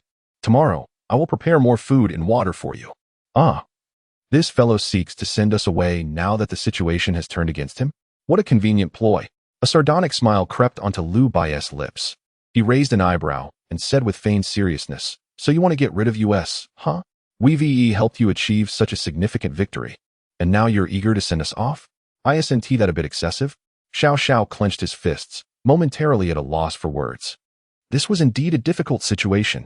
With so many eyes upon him, he dared not lose face. After all, Lu Bai was truly a great contributor. And if he were to show any displeasure now, it would be challenging to maintain authority in the future. Xiao Xiao could only suppress his overwhelming anger. Forcing a strained smile, "Ha, ha, how could that be? We wouldn't dare send you away. Stay as long as you like." Lu Bai cast a disdainful glance at Xiao Xiao and the hasty young Chiu who had arrived, his tone unkind. "Tch, honestly. You city folks have so little skill, yet so many trivial matters. It would have been better if you had done this from the start. I told you to leave it to me. Everything would be easily resolved." "Humph. Well then, remember to negotiate with the other side. I'll be waiting to watch the show." With that, Lu Bai, accompanied by Chun An, strode away. Xiao Xiao and Amp, Oppos, as temples throbbed with suppressed rage, yet he dared not unleash it. He contained the storm of fury within him, transforming it into an awkward, forced smile as he watched Lu Bai and Chun An depart. Even after they left, the other members of the Southern District turned their gazes toward Xiao Xiao. Indeed, the conflict between the north and south of Shanghai Jiyuan had been resolved. It is about time to convene at the conference table, ISN and Amp, Oppos, Tiet? Xiao Xiao, with a pained expression, found himself in a predicament. Ultimately gritting his teeth and stating, "Very well, tomorrow morning we shall meet with the Northern District and deliver the final ultimatum to that old cur, Zhang Bowen." Chapter 52. The unruly citizens cause a commotion, throwing stones to find their way. April 10th, 5:30 a.m. The early morning light began to break, and the world was shrouded in mist, rendering the entire Shanghai Jiyuan indistinct. Xiao Xiao had dispatched men to encircle Zhang Bo and Amp, Oppos, and Amp, Oppos, as residents. Although it appeared as a direct confrontation to prevent Zhang Bo and Oppos, and from escaping, in reality, they had colluded over the phone in the dead of night, discussing how to deal with Lu Bai and extricate themselves from this turmoil. Zhang Bo and Oppos, and the cunning old fox, had devised a flawless plan in no time. As the dawn approached, nearly 100 citizens, wrapped in coats, gathered at the entrance of Shanghai Jiyuan, shouting, "Come out. Don't be a coward. Don't think we don't know. You have seized the supplies from the department store. Now you plan to drive away to plunder elsewhere. You are committing murder. Those supplies belong to everyone. You monopolize the resources, leaving nothing for us. What is the difference from being murderers? Hand over the supplies. Hand over the supplies." The citizens, faces filled with anger, raised their arms in fervent calls. They seemed to occupy the moral high ground, yet the truth was that the resources of Shanghai Jiyuan were not obtained through plunder. The Shanghai supermarket was, in fact, a joint venture of the wealthy residents of the area. Thus, at the onset of the cold wave, the affluent merchants of Shanghai Jiyuan had driven their vehicles to reclaim half of the supermarket and Oppos as supplies. The remaining portion had been looted by the nearby citizens. Those who had not managed to seize sufficient food now gathered outside Shanghai Jiyuan, portraying themselves as victims, demanding supplies from the wealthy merchants. Previously, Shanghai Jiyuan had used force to expel these unruly citizens, which had deterred them from approaching. Yet this time, they had congregated once more, ostensibly due to Lu Bai and Amp, Oppos, as military cheat. However, the reality was, Lu Bai stepped out with Chun Han, fully aware of the communications from the night before. He understood perfectly well what had prompted these citizens to blockade the community. Their methods were indeed ruthless. These people were terrified of death, and without the lure of profit, they would not dare show their faces. Ah, how cleverly they schemed, intending to use the jeep to force me out. Either I would have to drive away at this moment or abandon the vehicle, losing my means of transport.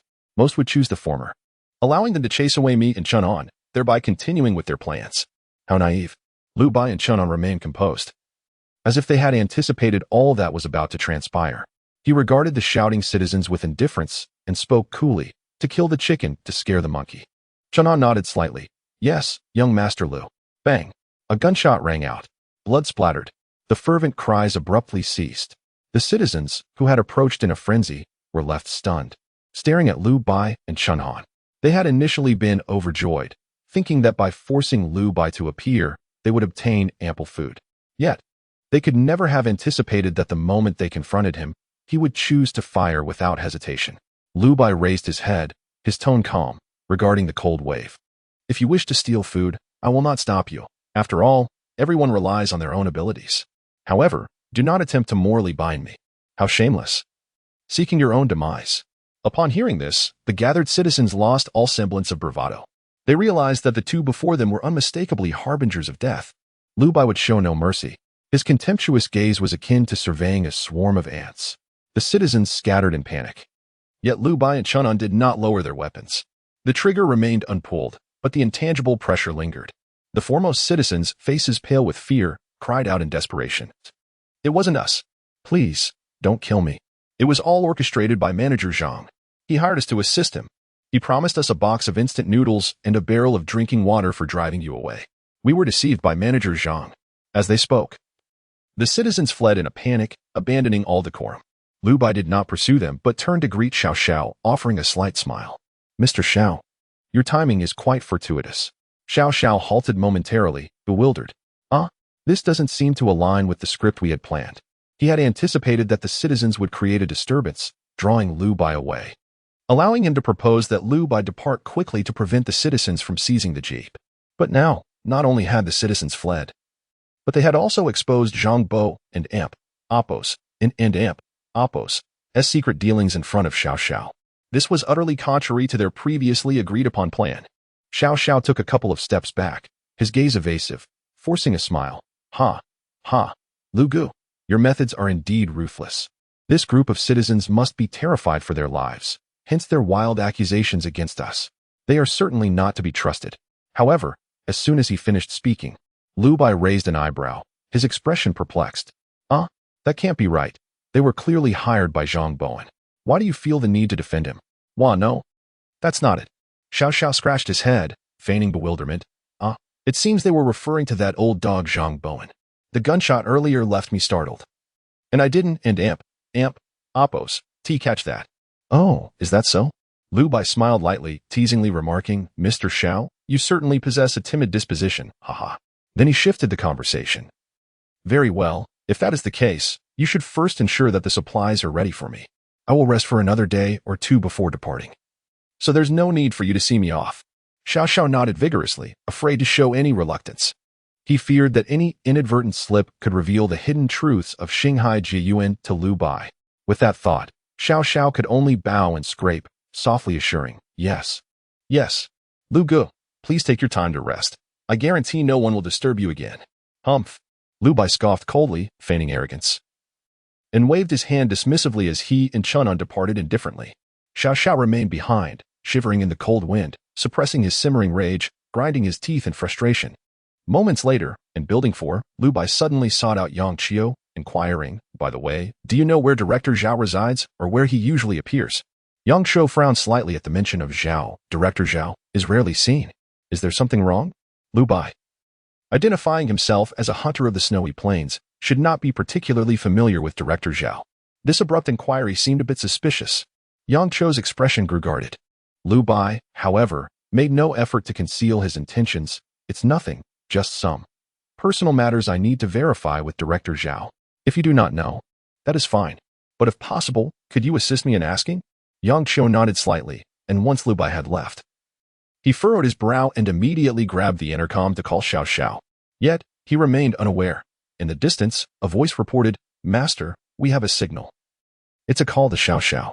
Excellent. Maintain strict surveillance and monitor Xiao Xiao closely. The hidden refuge of Director Zhao, along with the secrets of Xinghai Jiayuan, relies entirely on him to unveil them. Chapter 53, The Underground Hospital, a sight unbearable to behold. The concept of casting stones to test the waters is merely a strategy to deliberately reveal vulnerabilities, releasing hints to entice others into a trap. In ancient times, thieves infiltrated grand estates, uncertain of where the treasures were hidden. Thus, they would cast stones and loudly proclaim that the treasury had been stolen.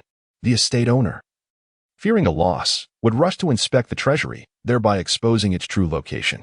Such is the case now. Lu Bai merely mentioned Director Zhao in passing, intentionally arousing Yang Qiu and Amp, Appos, as suspicion. Yang Qiu remained oblivious to the intricacies involving Xiao Xiao and Zhang Boluan, yet he had some knowledge of the secrets lurking behind Director Zhao. When Yang Qiu reported the situation to Xiao Xiao, Xiao Xiao became alarmed. Old Jing, this is bad. That fellow named Lu has issues. He pretended to be nonchalant, almost deceiving me. And just now, he was inquiring about Director Zhao's whereabouts.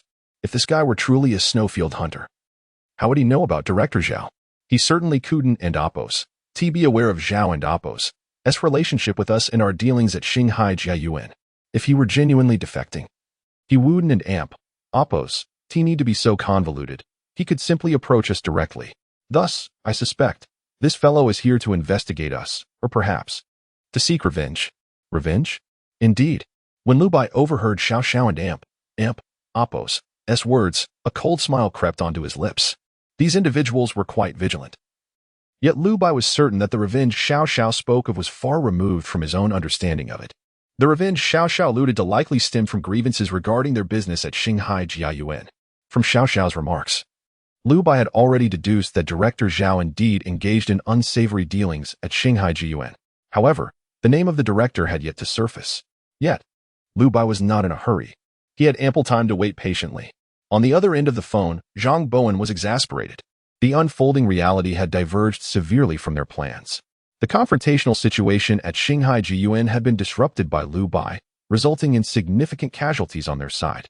The subsequent unrest forced Lu Bai to leave, but this scheme had also been unraveled by him. Now, Xiao Zhao's revelation that Lu Bai's recklessness was feigned, and that his true intention was to locate Director Zhao, left Zhang Bowen and amp, Oppos' thoughts in disarray. Under the harsh cold wave, he had enough to contemplate. How could someone devise a plan to gather evidence in such dire circumstances? He even momentarily doubted whether Lu Bai was a high-ranking anti-corruption official or a sharp blade embedded within their ranks. Otherwise, how could he possess such extraordinary infiltration capabilities? In just a day, he had nearly brushed against the deepest secrets of Shanghai Jiayuan. Yet for now, the secret remained concealed. Zhang Bowen grit his teeth. Resolving, I must promptly inform old Zhao. His operations must not be exposed under any circumstances. With this thought, Zhang Bowen decisively changed into warm civilian attire and stepped out into the snowstorm. Master, Xiao Xiao remained still, but Zhang Bowen was on the move. Continuously track biological signals. Yes, the pupils of Chunon gleamed with mechanical precision. The thermal imager locked onto Zhang Bowen and amp, Oppos' location, creating a holographic projection map beside Chunon. Lu Bai observed as Zhang Bowen traversed through the tall building until he reached the junction of the northern and southern districts. At the intersection stood a quaint health station. But due to the prior conflict between the two districts, it had long been shuttered. The shelves displayed an array of medications, all of which had been swept clean by visitors. The abandoned health station attracted no attention. Why had Zhang Bowen come here? Lu Bai squinted. Seeing Zhang Bowen surveying his surroundings, ensuring no one was watching before he entered through the collapsed back door of the health station. The thermal imager detected no response. Until 5 minutes later. Within the holographic projection, Lu Bai was astonished to see Zhang Bowen's biological signal delving into the depths. A basement? Beneath the health station. There was actually a hidden chamber? Soon after, the biological signal on the thermal imager became increasingly indistinct, until it vanished entirely. Such an impressive cloaking function? It seemed this was the secret base of Shanghai Jiayuan. Lu Bai and amp, Oppos' lips curved slightly upward. He had found it, just moments after Zhang Bowen descended into the basement. The thermal imager could no longer capture his presence. This bore a resemblance to the proverbial saying about hiding one and amp, Oppos' wealth. Undoubtedly, the chamber beneath the health station concealed the most profound secrets of Shanghai Jiayuan. Let us go take a look. Time was of the essence. In truth, Lu Bai had already pieced together some fragments. Director Zhao, the health station, the basement, the shielding of biological detection, and the potential evolution of a nest. He had begun to envision the hellish realm that lay beneath. The two donned their trench coats and stepped outside. Yang Qiu, tasked with monitoring Lu Bai, kept a close watch at the entrance. Upon witnessing Lu Bai emerge, he immediately contacted Xiao Xiao. He has left? Where is he headed? It seems. Toward the health station? What? But isn't the health station already closed? Why would Lu Bai go there? Should we? Beep, the communication was cut off. Yang Qiu stared blankly at the intercom, suddenly realizing that both Shanghai Jiayuan and the connections between Xiao Xiao and Director Zhao seemed to harbor even deeper mysteries. Lu Bai was well aware that every move he made would be under scrutiny. However, at this moment, he saw no need for subterfuge. The more audacious he became, the more anxious Xiao Xiao and Zhang Bowen would grow. Thus, the revelations they offered him would only multiply, just as now. Initially, the thermal imager could not pinpoint Zhang Bowen's position. However, when Xiao Xiao, in a rush, pulled out the intercom and made contact with Zhang Bowen. Master, we have a location. Good, let us follow. The health station. The underground passage was exceptionally well concealed. The entrance was blocked by a medicine cabinet. One end of the cabinet resembled a pivot fixed by a mechanical arm, while the other end could slide freely. As long as the mechanical arm of the cabinet was locked, a person of average strength would find it impossible to breach the cabinet and glimpse the hidden passage beneath. Yet Chunhan was no ordinary individual. Witnessing that he could not move the cabinet, Lu Bai instinctively took 2 steps back. Chunhan understood. The artificial muscles and mechanical structure surged with power. Crack. A sharp sound echoed as the locked mechanical arm beneath the cabinet was forcefully torn apart by Chunhan. Immediately, the underground entrance came into view. At last, they had found it. This was the deepest secret of Shanghai Jiayuan. Lu Bai pushed open the door to the basement and, together with Chunhan, descended into the depths. The surrounding environment was shrouded in darkness, whether it was intentional or not. The place where Zhang Bowen and Amp, Oppo's, signal vanished was still some distance from Lu Bai. However, now, the entire basement was silent, devoid of any unusual signals. It seemed Zhang Bowen had already sensed Lu Bai and Amp, Oppo's, approach. The corridor was spacious, yet suffused with a strong scent of disinfectant. On both sides, there were numerous hospital gurneys neatly arranged. In Lu Bai's heart, his prediction grew ever more resolute. It seemed that this place was somewhat intertwined with the illicit trade of organs and clandestine surgeries. Chapter 54, The Mystery of the Mother Nest. Buried corpses in the dead ground, just as Lu Bai had anticipated. Along his journey, Lu Bai inspected the rooms and discovered that, aside from an array of precious medicinal substances, there were numerous freezing chambers. Within these chambers lay a vast quantity of human organs. Moreover, in the burial grounds, countless remains were concealed. Incineration was impractical underground, for the resulting black smoke had nowhere to escape, thus the dismembered corpses lay haphazardly piled together. Upon witnessing this sight, Lu Bai could not help but understand the origin of the mother nest.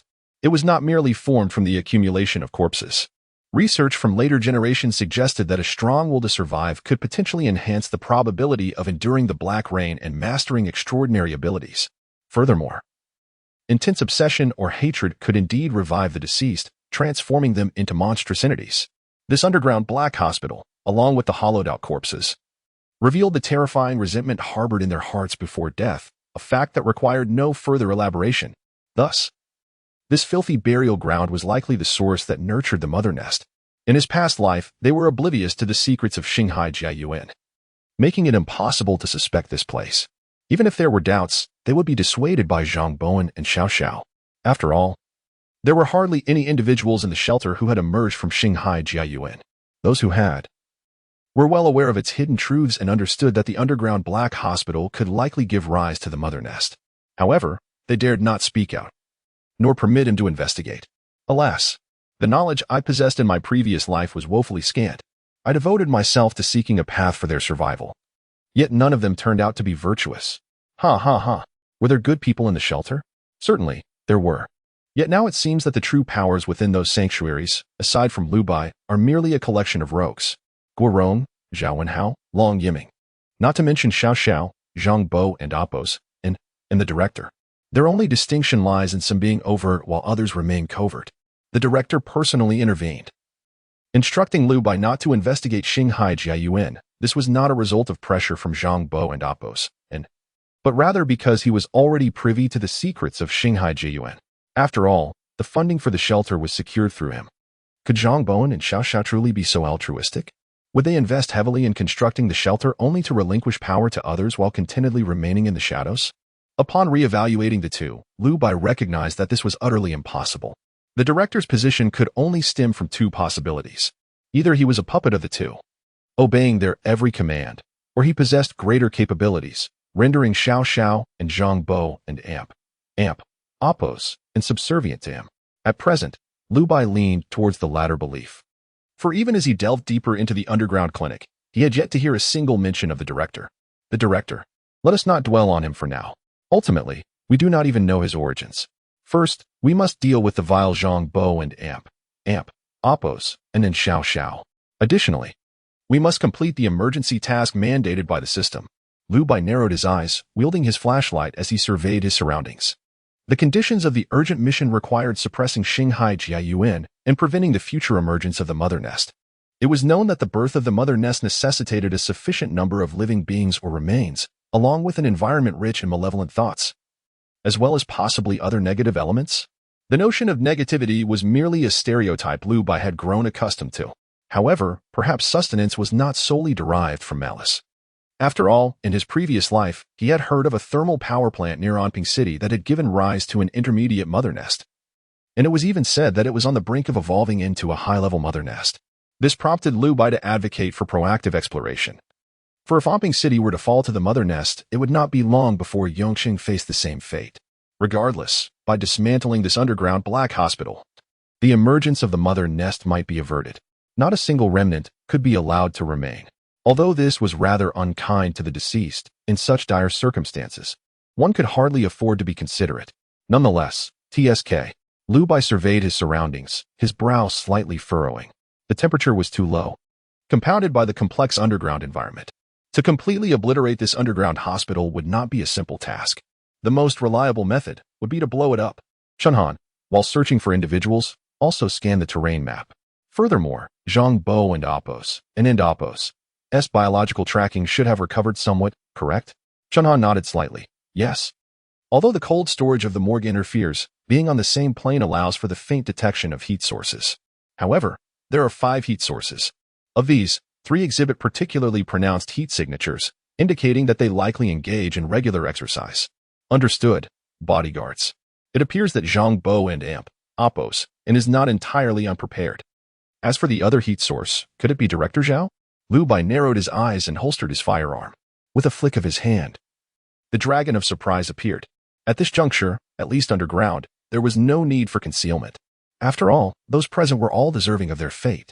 Moreover, Lu Bai and Appos' steps faltered as he turned to look back the way he came, suddenly whispering, Chunhan, did you intercept any communications when Zhang Bo and Appos entered the underground black hospital? Chunhan shook his head. No, the interference was quite severe. I could only capture the signal's position, but not eavesdrop. However, their exchanges would not have been smooth, so it is unlikely they discussed much. In that case, I think I have an idea. Lu Bai retracted his gaze, suddenly realizing that he might be a bit too rash. After all, they likely had pursuers behind and blockades ahead, leaving them with no way to retreat. Lu Bai was unaware of the specifics of Xiao Xiao and Zhang Bowen's conversation. Yet, since Zhang Bowen had not retreated, and the underground black hospital was guarded, Lu Bai pondered, if he were Zhang Bo and Appos, and what would he say? Certainly, it would be to coordinate efforts to ambush Lu Bai and take his life. Lu Bai flipped his hand and retrieved a pale red capsule. This was a nanite pill. The nanomachines within would unfold within Lu Bai's bloodstream, filling in temporary muscle, thereby granting him a physique that could rival human limits, perhaps even surpass them. Of course, this was contingent upon not sustaining severe blows. Such an enhanced physique would disintegrate and become inactive upon enduring a forceful impact comparable to its own, reverting to its normal state. In other words, withstanding a bullet was undoubtedly a fantasy. However, it was more than sufficient to address the current situation. Without a moment and Appos' hesitation, Lu Bai swallowed the red capsule. He then proceeded to don a gas mask, raising the dragon of surprise as he whispered, be cautious of what lies behind. Be wary of traps. This is their stronghold, and it likely harbors security measures, perhaps even escape routes. Xiao Xiao is likely already stationed at the entrance, prepared to launch a surprise attack at any moment. However, they remain oblivious to the fact that we have their position and movements fully mapped. Thus, we need not accommodate them. In 5 minutes, we will plunge deeper. Eliminate Zhang Bo and Appos, and his cohorts. Then, we shall lie in wait and capture them all in one fell swoop. Chapter 55, The Nanopill, A Forceful Infiltration. Lu Bai acted with remarkable decisiveness, swiftly formulating a strategy. He aimed for a swift resolution, denying Zhang Bo and Appos and Xiao Xiao any opportunity for preparation. If he could eliminate them in one fell swoop, there would be no lingering threats. Particularly, Lu Bai and Chun Han held the initiative, positioning themselves as the aggressors. Lu Bai led the charge, with Chun Han closely following. Meanwhile, deep within the underground black hospital, in the director's office, as Lu Bai anticipated, Zhang Bowen, Director Zhao, and 3 seasoned bodyguards gathered. Old Zhang, what an amp. Amp. Oppos. S going on. In peacetime, nothing has ever happened here. Now you tell me someone barged in with a gun? Are you joking? Do you even realize where we are? How many have we buried? How many organs have we sold? After all these years, nothing has gone wrong. And now, in this lawless era, something has happened. What the hell are you doing? Director Zhao seethed, his temple throbbing with rage. His son had been missing without a trace. And now he found himself in peril. How could he not be anxious? Zhang Bowen clenched his fists, a surge of anger swelling within him. He longed to silence Director Zhao's incessant complaints. At such a critical juncture, what good would it do to assign blame? Did he wish for this situation? Yet, at that moment, he refrained from expressing his fury. Through gritted teeth, Zhang Bo and Oppos, and lowered his voice and replied, "It and Amp, Oppos, as precisely because we are no longer in peaceful times that they can brazenly intrude and wield firearms. This individual most likely harbors grudges against us. Perhaps a relative of the cattle we have dealt with. But that is irrelevant. What matters is that they are armed. And one woman possesses skills akin to a special forces operative. She is exceedingly formidable. The tranquilizer spray at the entrance is ready. It will take effect upon contact with skin. Once they make their way here, I will immediately deploy the tranquilizer spray. You all keep one person to protect us. The other two must find a way to bypass that woman and subdue that Lu character. He is merely a useless bystander. If we can subdue him, victory is assured." Zhang Bowen brimmed with confidence. After all, a strong dragon cannot contend with a local snake. This black hospital was their territory, and they had long prepared traps. The tranquilizer spray was merely a contingency for escape. No one could have predicted that one day a cold wave would sweep across the world, leading to the collapse of order. Hence, the Black Hospital had not prepared excessively lethal traps, as their original intention was not to kill but to escape. After concluding his thoughts, Zhang Bowen surveyed the area, contemplating potential escape routes. What if Chun Han suddenly turned violent, disregarding Lu Bai's life? Or if her strength was sufficient to eliminate him and Director Zhao before Lu Bai was captured? Such a scenario would be disastrous. Just then, an alarm blared. What? How could it be so quick? Impossible. Quick, quick. Release the tranquilizer spray immediately, Zhang Bowen exclaimed in rapid succession. Director Zhao, despite his furious demeanor, dared not delay. He pressed the button, and dozens of tiles in the hospital corridor suddenly flipped. Immediately, a dense fog of tranquilizer spray enveloped the corridor. However, this was of no use to Chun Han. As for Lu Bai, he had donned a gas mask well in advance. After all, this was a hospital. A black market organ harvesting facility at that. Precautions were essential. In the director and Amp, Oppos, S office, Zhang Bo and Amp, Oppos, and urged, guard the door. Once they come into contact with the tranquilizer spray, they will be incapacitated. Hurry. Yet, before he could finish, a resounding crash echoed. The exquisite metal door was kicked open by Chun Han. What? Quickly. Stop her. Wait. Capture that useless fool behind her first. Zhang Bo and Amp, Oppos, and shouted, stumbling backward. The three bodyguards immediately split into two teams. One attempted to intercept Chun Han, while the other two sought to subdue Lu Bai first. Two figures darted past. However, Chun Han did not intervene. She watched as the two rushed by her, her expression betraying no hint of emotion. Zhang Bo and Amp, Oppos, and Amp, Oppos' expression faltered, and Director Zhao appeared perplexed. Although Chun Han and Amp, Oppos' reaction was odd, they did not suspect anything amiss.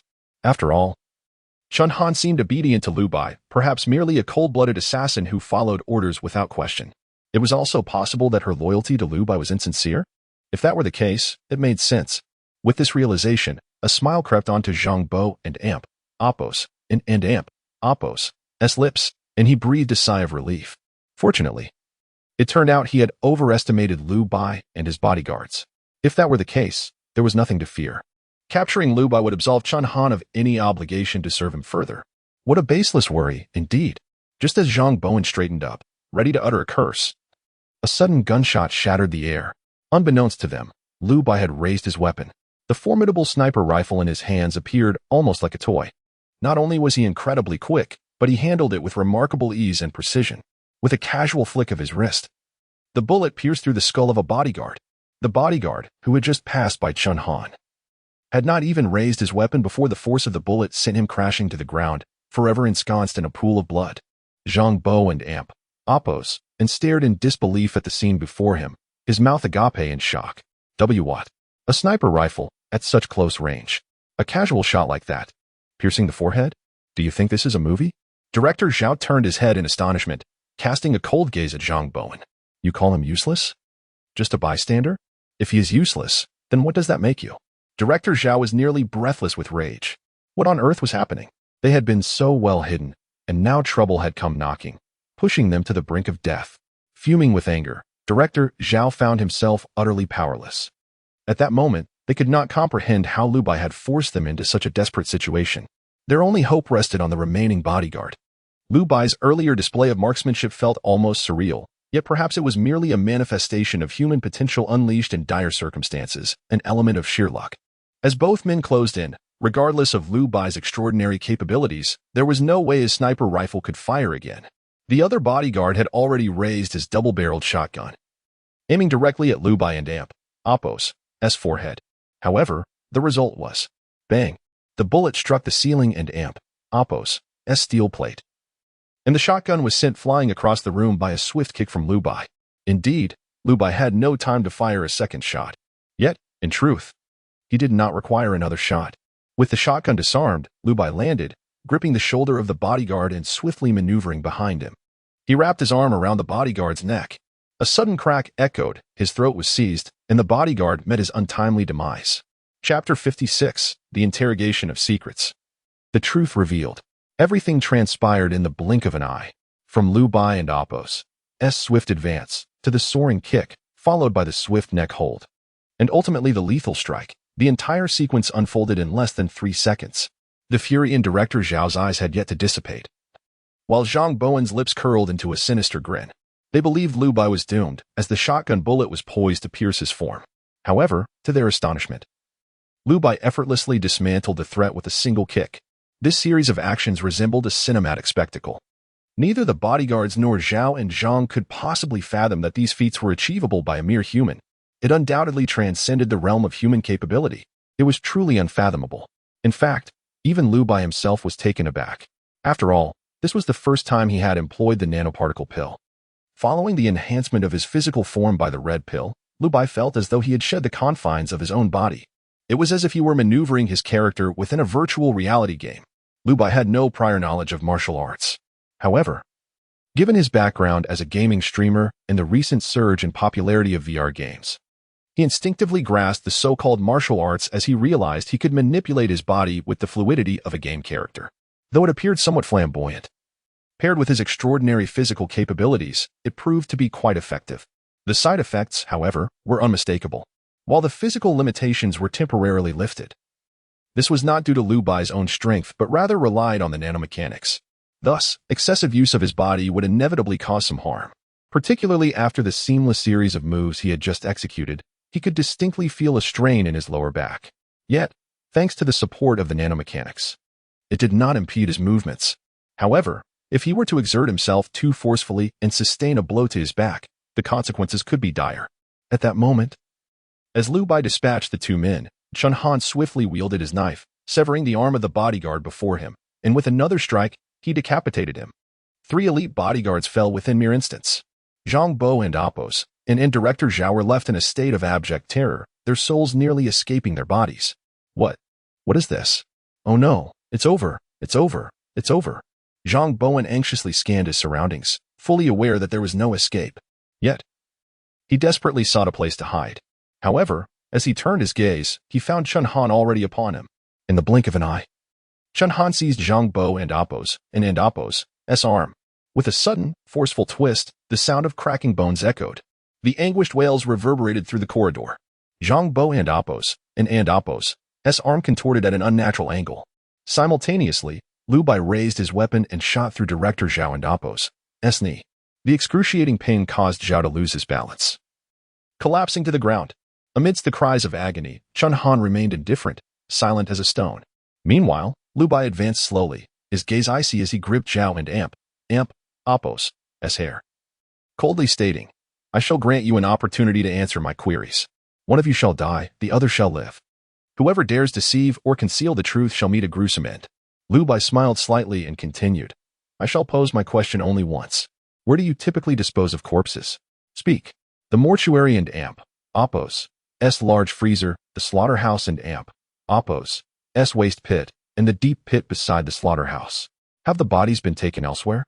The bodies remain within the hospital. We have never removed them. And the living ones? To avoid complications, living subjects are dispatched at the earliest opportunity.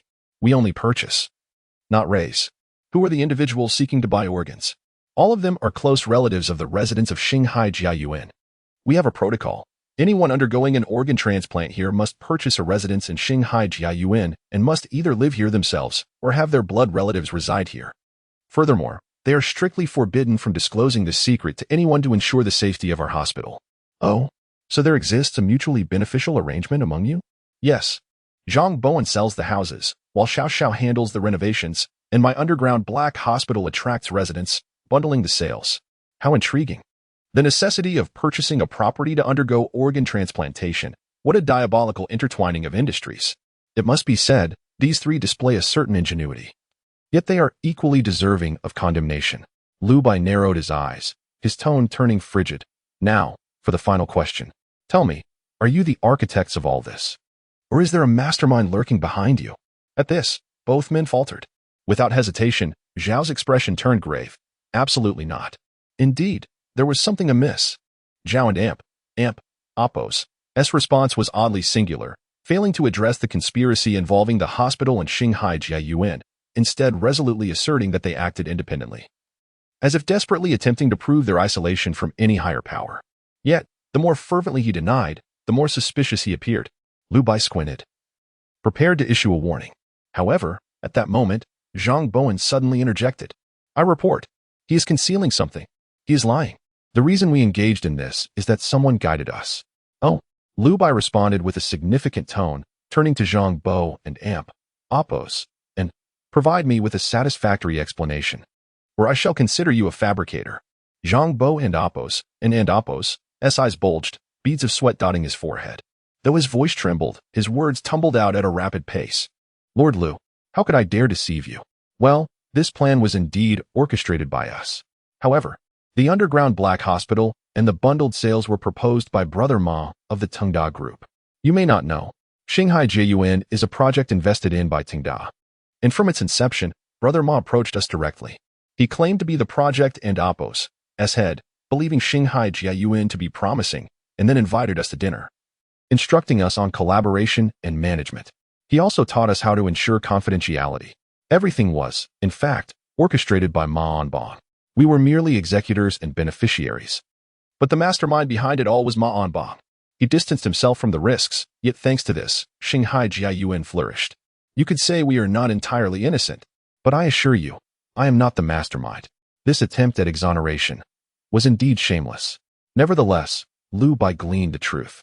Ma Onbong, the director. Indeed, everything was orchestrated from the shadows by him. He never directly engaged in peril, but rather maneuvered everything from behind the curtain, delegating the actions to others. A sharp glint flashed in Lu Bai and Appo's eyes as he turned his gun towards Director Zhao. Bang! Blood erupted like a flower in bloom. Chapter 57, Waiting for the Rabbit. The twin dragons dance with the pig. The truth is revealed. Indeed, as anticipated, Lu Bai and Appo's intuition proved correct. Ma Onbong was orchestrating everything from behind the scenes. He had never personally stepped into the fray, allowing him to maintain the facade of a benevolent figure in the eyes of others. Initially, Lu Bai had not suspected him. However, after the harrowing experience in the treacherous waters, Lu Bai suddenly recognized the discrepancies. The contrast between Director Ma and the others in the refuge was stark. Unlike Zhao Wenhao and Feng Yuhan, Director Ma stood out conspicuously, yet he was not subjected to the same scorn as Lu Bai. How could such a seemingly amiable person garner reverence in a world turned upside down? It was too implausible. In the apocalypse, he could not possibly be the object of adulation. Unless, of course, all the traits of a good-natured person were merely a meticulously crafted deception. As it appeared, this was indeed the case. Lu Bai took a deep breath and immediately executed the concealed Director Zhao. Seeing Lu Bai spare his life, Zhang Bowen exhaled in relief, his tense demeanor easing considerably. He grinned and pleaded for mercy. Master Lu, now that I see you, I finally understand. Ma Onbong is nothing but a blustering fool. If he possessed even a fraction of your talent, he would and Appo's cower in the shadows. However, his words were cut short. Lu Bai cast a cold glance at Zhang Bo and Appo's, and then commanded, bind him. Shunan nodded slightly, understood. She swiftly tied Zhang Bo and Amp, Oppos, into the side. Zhang Bo and Amp, Oppos, and, taken aback, asked in a subdued tone, Master Lu, didn't, and Oppos, did you say you would spare me? What does this mean? Lu Bai smirked, deliberately mocking him. Spare you? I merely stated that one must be killed while one remains. You are still of use. I never promised to spare your life. What? You are going back on your word. Help? Someone, help?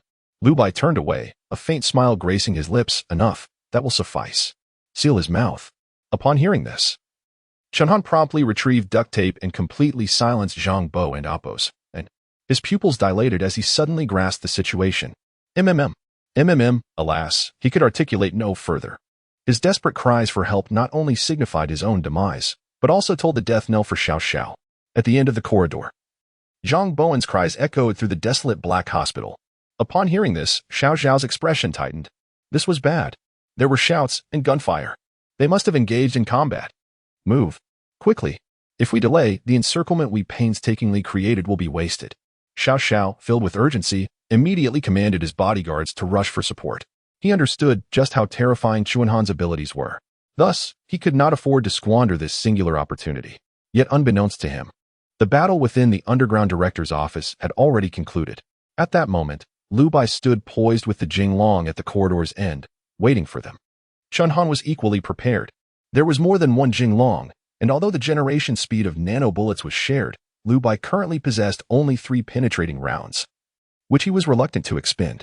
2 Jinglong sniper rifles were stationed at the office entrance. In the distance, Xiao Xiao surged forward with 9 bodyguards. What awaited them was an unlit, silent corridor, devoid of sound, where the office's end remained unseen. Xiao Xiao sensed danger. The absence of noise indicated that the battle might have already concluded. However, they numbered 10, while Lu Bai and Chunhan were merely 2. Phew. The advantage is ours. As long as we can approach silently, we have the opportunity for a direct assault. We cannot see them, and they cannot see us. Closer, closer. Bang. A gunshot shattered the corridor's tranquility. Xiao Xiao could not see far, but he witnessed a bullet pierce the head of one of his bodyguards, splattering blood in a crimson spray. What? How? Yet before he could process this, bang, bang, gunfire erupted in succession, one by one. His bodyguards fell to the ground. No one spoke, nor did anyone have the chance to wail in despair. Each shot was perfectly placed. The remaining bodyguards, terrified beyond measure, fled without a second thought. Regrettably, it was too late. Lu Bai had already calculated the distance. At this range, no one could escape the sight of 2 Jinglongs. No. No. No. The cries of agony had barely echoed when another Jinglong silenced them with a shot to the head. At the corridor's end, Lu Bai furrowed his brow. 10 in total, and I fired first, having only killed 4. Which means, while I took down 3, Chunhan had already surpassed me by 2. It was evident that, despite both using headshots and the same weaponry, Chunhan had outperformed him. Lu Bai gripped the Jinglong and sighed softly. Indeed, even with the enhancement of the red pill, his skills still lagged far behind the advanced nano-replicants. Yet there was ample time ahead. After all, his journey had only just begun. Lu Bai retracted the Jinglong, closed his eyes in contemplation, and took a moment to rest. Director Zhao had fallen, and Xiao Xiao lay lifeless, his eyes unclosed in eternal slumber. Zhang Bowen was silenced and locked away in the office, his demise imminent. While many in Shanghai Jiyuan had benefited from organ transplants, there were even more who were oblivious pawns or descendants of the beneficiaries. Lu Bai remained indifferent to their fates. Yet, he did not desire a wholesale massacre within Shanghai Jiyuan. Nonetheless, the mother nest must be destroyed. Thus, he must cleanse the underground of Shanghai Jiyuan. Lu Bai flipped his palm, gasoline in hand. He poured it out, particularly in the burial site. Yes, gasoline gradually filled the underground space. Zhang Bo and Oppos, and watched helplessly as Lu Bai conjured cases of gasoline, witnessing his feet submerged in the flammable liquid. His pupils bled, tears streaming down his face. He did not comprehend Lu Bai and Oppos' true identity, but he now realized that this was someone he could never provoke, nor should he ever have. Regret transformed into blood tears, but it was far too late. There was no use in lamentation. As the gasoline saturated the ground, Lu Bai and Chunhan resurfaced. Lu Bai clapped his hands and glanced at the sky. It was barely noon, yet the heavens were gradually darkening. Once the black rain fell, it would be too late. Lu Bai and Oppos' brow furrowed, and he casually retrieved several packets of homemade gunpowder, spoils from his journey to America. He scattered the gunpowder and pressed an ice block atop a hanging rope, which was tied to a lit lighter. He then arranged 3 ignited lighters around the ice block. The makeshift device was complete. Phew. All right, let us depart. Liu Bai beckoned Chun on over and, in a dispassionate tone, murmured, "Let us find a favorable location. Then, we shall await the fireworks." Chapter 58. The Destruction of the Hospital, ascending to the intermediate level. The lighter surrounded by ice flickered in the dim light, its flames dancing gracefully. As the fire illuminated the ice, it began to melt slowly. The thin string that held it in place gradually loosened, struggling to bear the weight of the lighter. Time passed, and the hanging rope descended inch by inch, the lighter sliding downward until it finally reached the bottom. With a whoosh, the flickering flames made contact with the gasoline, erupting in a blinding flash. The intense burst of heat radiated outward in an instant, engulfing everything in a torrential wave of flames. Boom! A deafening explosion resounded. The gunpowder detonated violently, and the gasoline blazed fiercely. Within the enclosed space, every combustible material ignited in that fleeting moment. In the frigid temperature of over 70 degrees below zero, the underground passage transformed into a furnace. Zhang Bowen barely had time to scream, as all sounds and life were consumed by the inferno. The overwhelming heat wave scorched everything in the Black Hospital, distorting the view outside the tunnel. In the distance, at the Star CJUN, atop the Star C Middle School's teaching building, Liu Bai observed the devastation of the explosion through a telescope. Such a grand explosion, coupled with the relentless flames, surely meant that the Black Hospital had been utterly incinerated. His only prior concern was that the frigid cold would soon extinguish the fire. However, it now appeared that this worry was unfounded. The wind and snow outside had nearly ceased, and the interior of the tunnel remained undisturbed by the elements, ensuring that the fire would burn on without leaving any embers. Liu Bai lowered the telescope and exhaled a sigh of relief. With this, the nest should no longer pose a threat. Xiao Xiao Zhang Bowen and Director Zhao, these vile creatures had met their fiery demise. This journey had not been in vain. As for Ma Onbong, Liu Bai furrowed his brow. Although he now understood that Ma Onbong was the true mastermind behind it all, Ma Onbong was an investor in the Tengda Group, a man known for his elusive nature. Liu Bai genuinely had no idea where Ma Onbong might be at this moment. With the failure of the Star CJUN and AMP, Oppos, as conspiracy, would Ma Onbong still seek out Zhang Bo and AMP, Oppos, and in Xiaoxia to arrange for the construction of a shelter once the black rain fell? Likely not.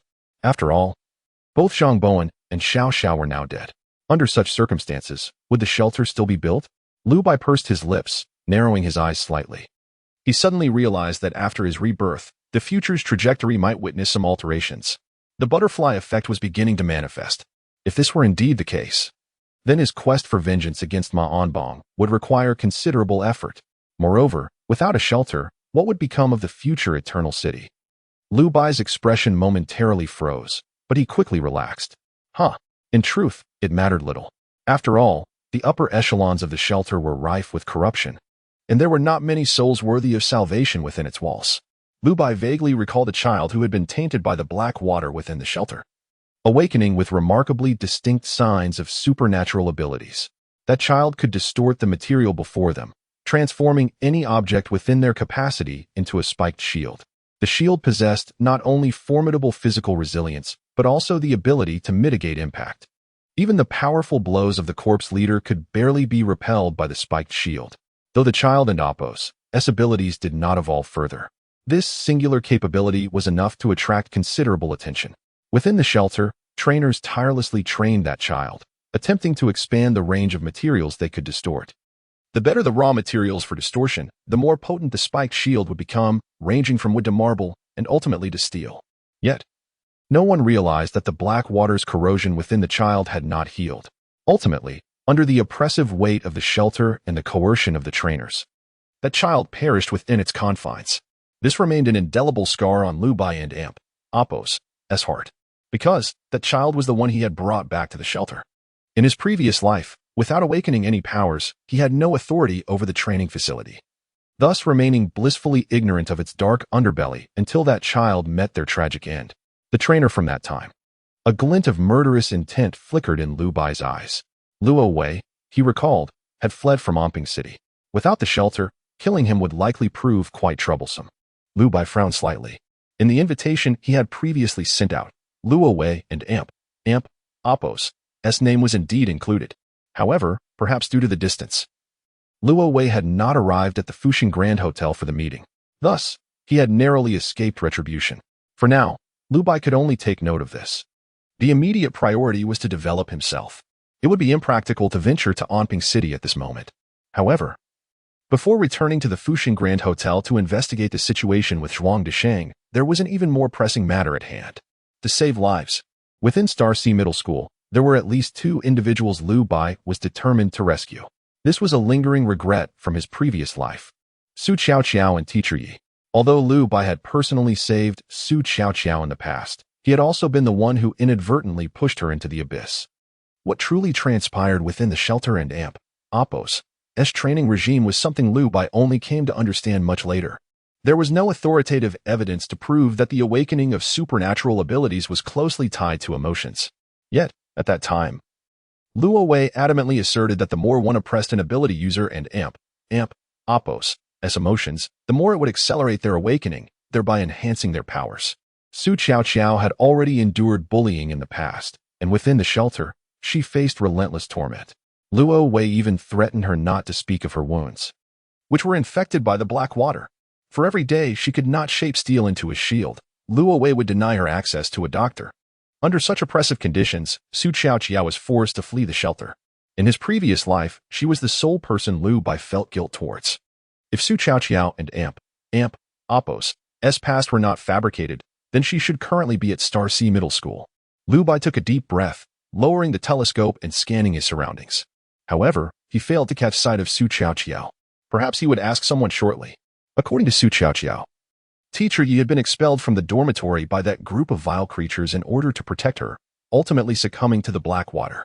This indicated that, if the future of Star Sea Middle School had not changed, then at least Teacher Yi and Su Qiao should still be alive. It was imperative to find them quickly and bring them back. Lu Bai withdrew his gaze. Just then, a voice echoed through the air. Ding, emergency task completed. Suppress Star Sea Jiayuan before the black rain falls and prevent the future nest from being born. Task deadline, April 11th. For 44 a.m. current time, April 10th, for 21 p.m., time-limited verification passed. Reward received. Intermediate Quantum Ascension Qualification X1. Lu Bai raised an eyebrow. A faint smile gracing his lips. Intermediate level. At last, it is mine. Chapter 59. Nano Black Silver Battle Suit. The sole reward for the urgent mission was this. It aptly illustrates the remarkable nature of the mid-tier quantum sublimation qualification. The new main storyline is likely to await the descent of the Black Rain before it can be initiated. However, barring unforeseen circumstances, one should not expect additional opportunities for mid-tier quantum sublimation. Even if they arise, they would only manifest as hidden tasks with concealed conditions. Therefore, this opportunity for sublimation is, for Lu Bai, exceedingly precious. Having utilized this chance, one can only wonder how long it will be until the next. For this reason, Lu Bai had already determined in his heart whom to bestow this opportunity upon. The black steel fiber protective suit. In terms of technological advancement, this is the finest material I currently possess. Moreover, it is what I urgently require, regardless of its efficacy or the transformations quantum sublimation might bestow upon it. The black steel fiber protective suit undoubtedly takes precedence. Lu Bai and Oppo's decision was resolute. The choice of material, the black steel fiber protective suit. The ethereal voice echoed. Material selected, quantum amplification injection, material sublimation completed. Structural sublimation completed. Mass sublimation completed. Ding, quantum sublimation, mid-tier, completed, quantum amplification in progress. Ding, congratulations, host, you have obtained the Nano Black Silver Battle Suit. Totaling 32 pieces, Nano Black Silver Battle Suit, crafted from nanomaterial black silver fibers. It can condense to the size of a ring and expand when necessary. Kinetic armor. The Nano Black Silver Battle Suit is equipped with a kinetic assistance system, providing additional kinetic support during actions such as running or striking. Note, when necessary, even if the wearer suffers fractures or disabilities, they can still utilize the kinetic system to exert control over the suit. Impact absorption. The Nano Black Silver Battle Suit can evenly absorb impacts to the body. Though excessive force may damage the nanomaterial, automatic adjustment. Upon sustaining damage, the Nano Black Silver Battle Suit will concentrate more nanomaterial in critical areas, automatically regulating material distribution, self-repair. When damaged, the nano-black-silver battlesuit will autonomously absorb energy from the environment to gradually repair itself, placed within a spatial cube. The repair rate is significantly enhanced. Optical camouflage. The nano-black-silver battlesuit possesses both environmental and optical camouflage capabilities. Note: the optical camouflage is less effective in rainy or snowy conditions and is difficult to evade through smell or sound. Self-cleaning. The nano-black-silver battlesuit has radiation-resistant properties and can eliminate toxins from the wearer and damp. Oppos's skin.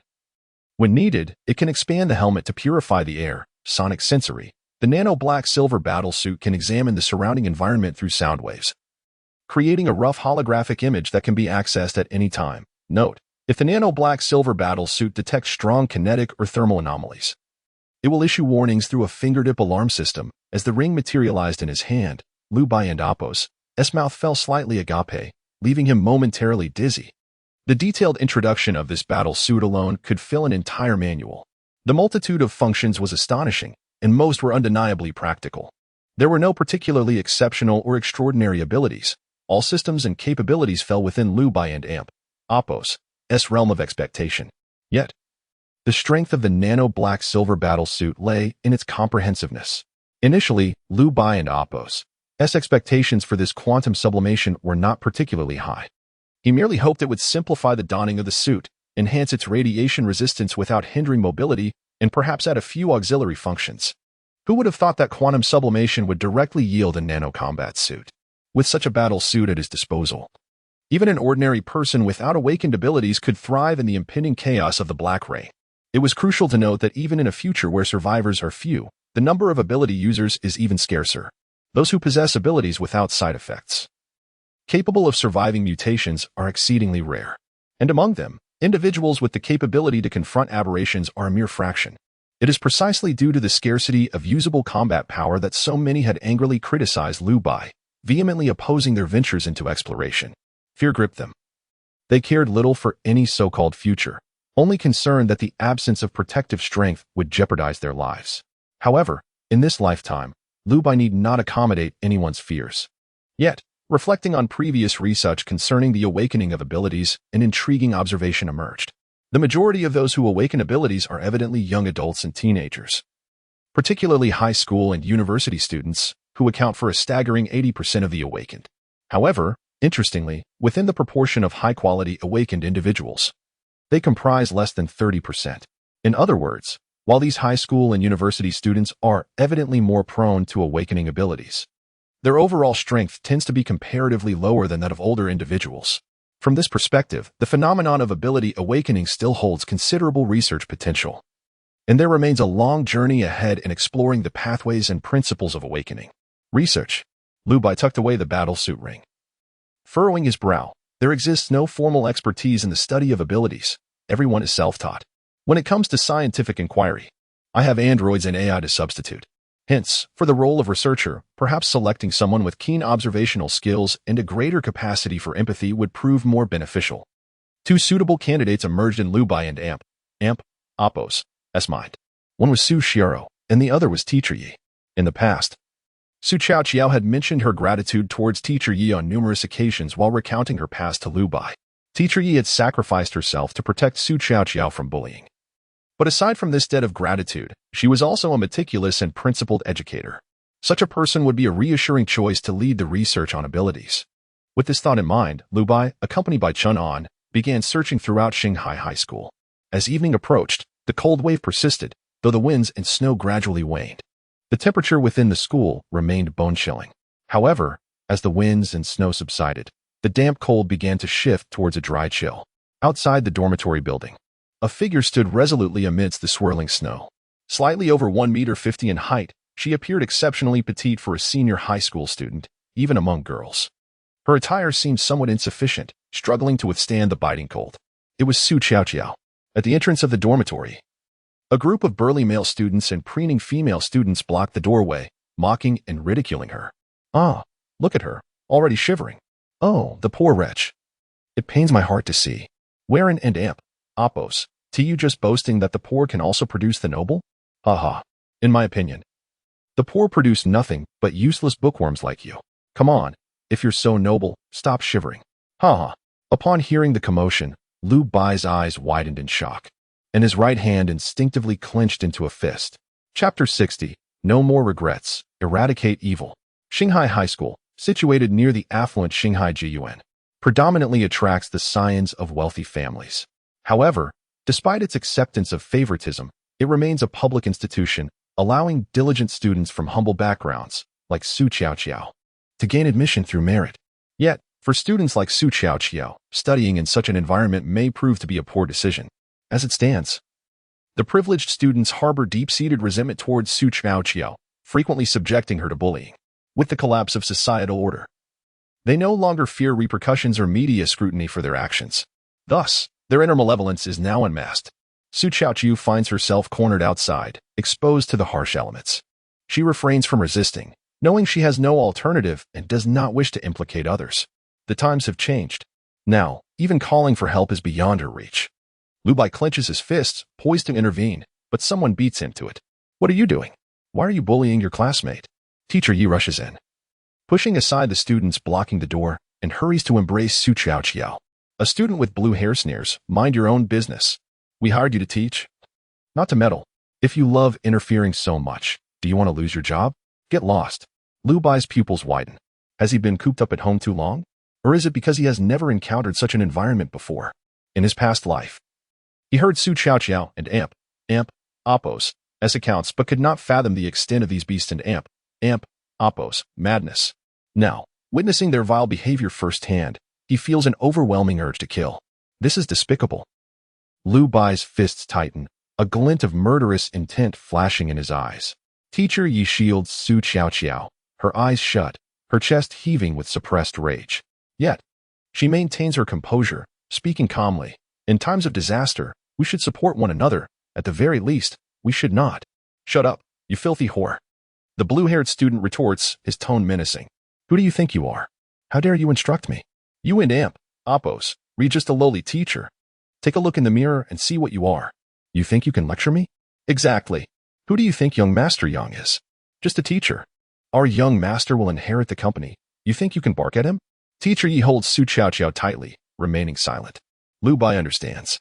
Perhaps the teachers at Shanghai High School are not unwilling to intervene, but truly lack the capability.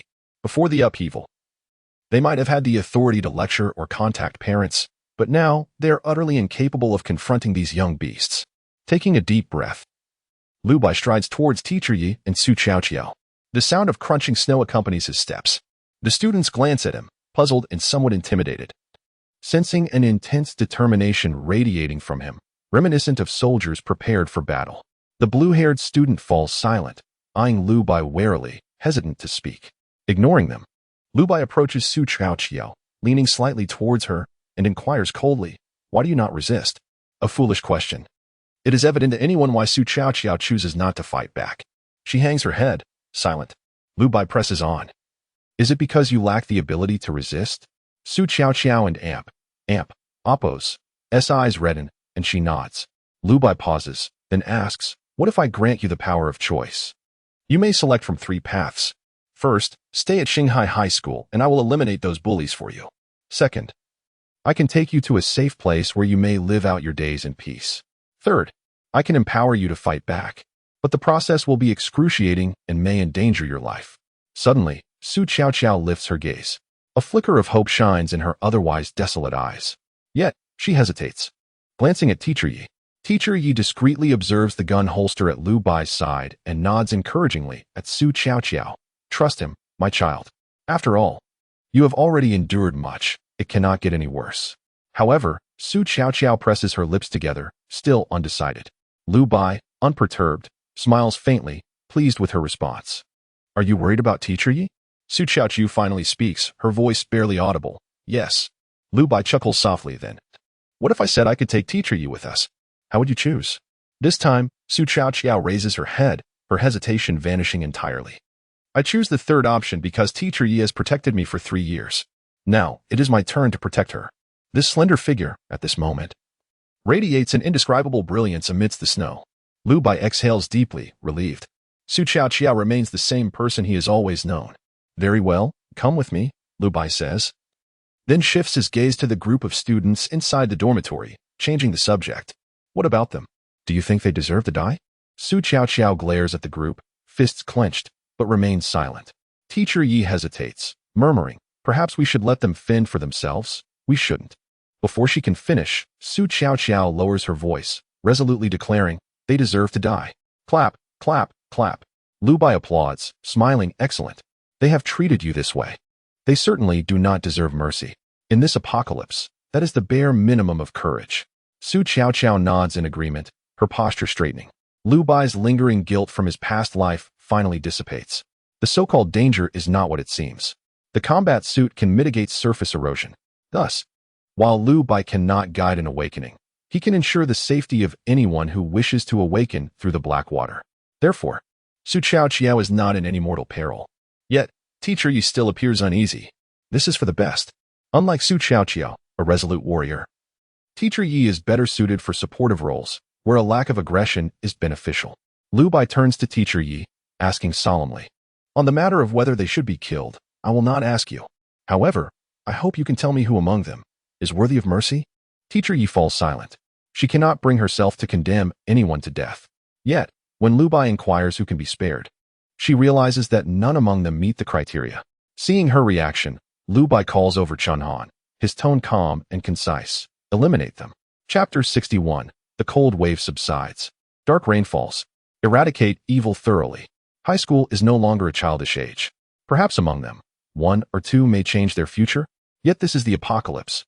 No one contemplates a distant future. It is precisely for this reason that those who still flaunt their power and bully others with their status at such a critical juncture have no justification for their existence. Chenan made her way toward the dormitory building, while Lu Bai supported Su Qiao and Teacher Yi back to the vehicle.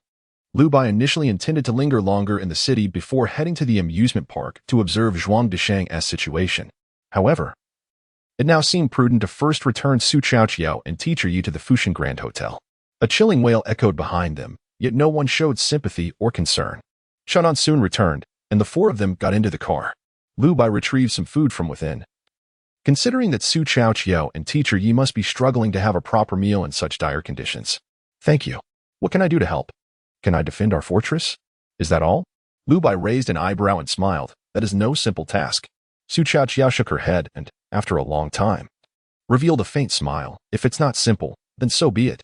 Regardless, you and Teacher Yi are my benefactors, and I must do my utmost to protect you. Su Qiao and Appo's resolve was far beyond Lu Bai and Appo's expectations. Perhaps it was precisely for this reason that in her past life, Su Qiao endured the torment of the Black Water invasion in silence, bearing humiliation without complaint. Yet ultimately, her frail body could not support her indomitable spirit, leading her to a tragic end. Such a pity, such a loss. After a moment of reflection, Lu Bai and Appo's tone grew serious. There remains approximately 1 or 2 months before the transformation I mentioned. Therefore, during this time, once we return, I will arrange a training regimen for you. We must prepare early for that day. 1 or 2 months may sound lengthy, yet Lu Bai intentionally shortened the time frame to instill a sense of urgency in Su Qiao. In the coming 2 or 3 months, the entire Yang City, and indeed the world, would be engulfed in chaos of every conceivable nature. Lu Bai glanced at the time. April 10th, 6:37 p.m. The wind and snow had completely ceased. While the temperature had not risen significantly, the streets were noticeably busier, with people bundled up tightly, seizing the opportunity to rush into various shops to gather supplies. Such a rare chance for action was not to be missed.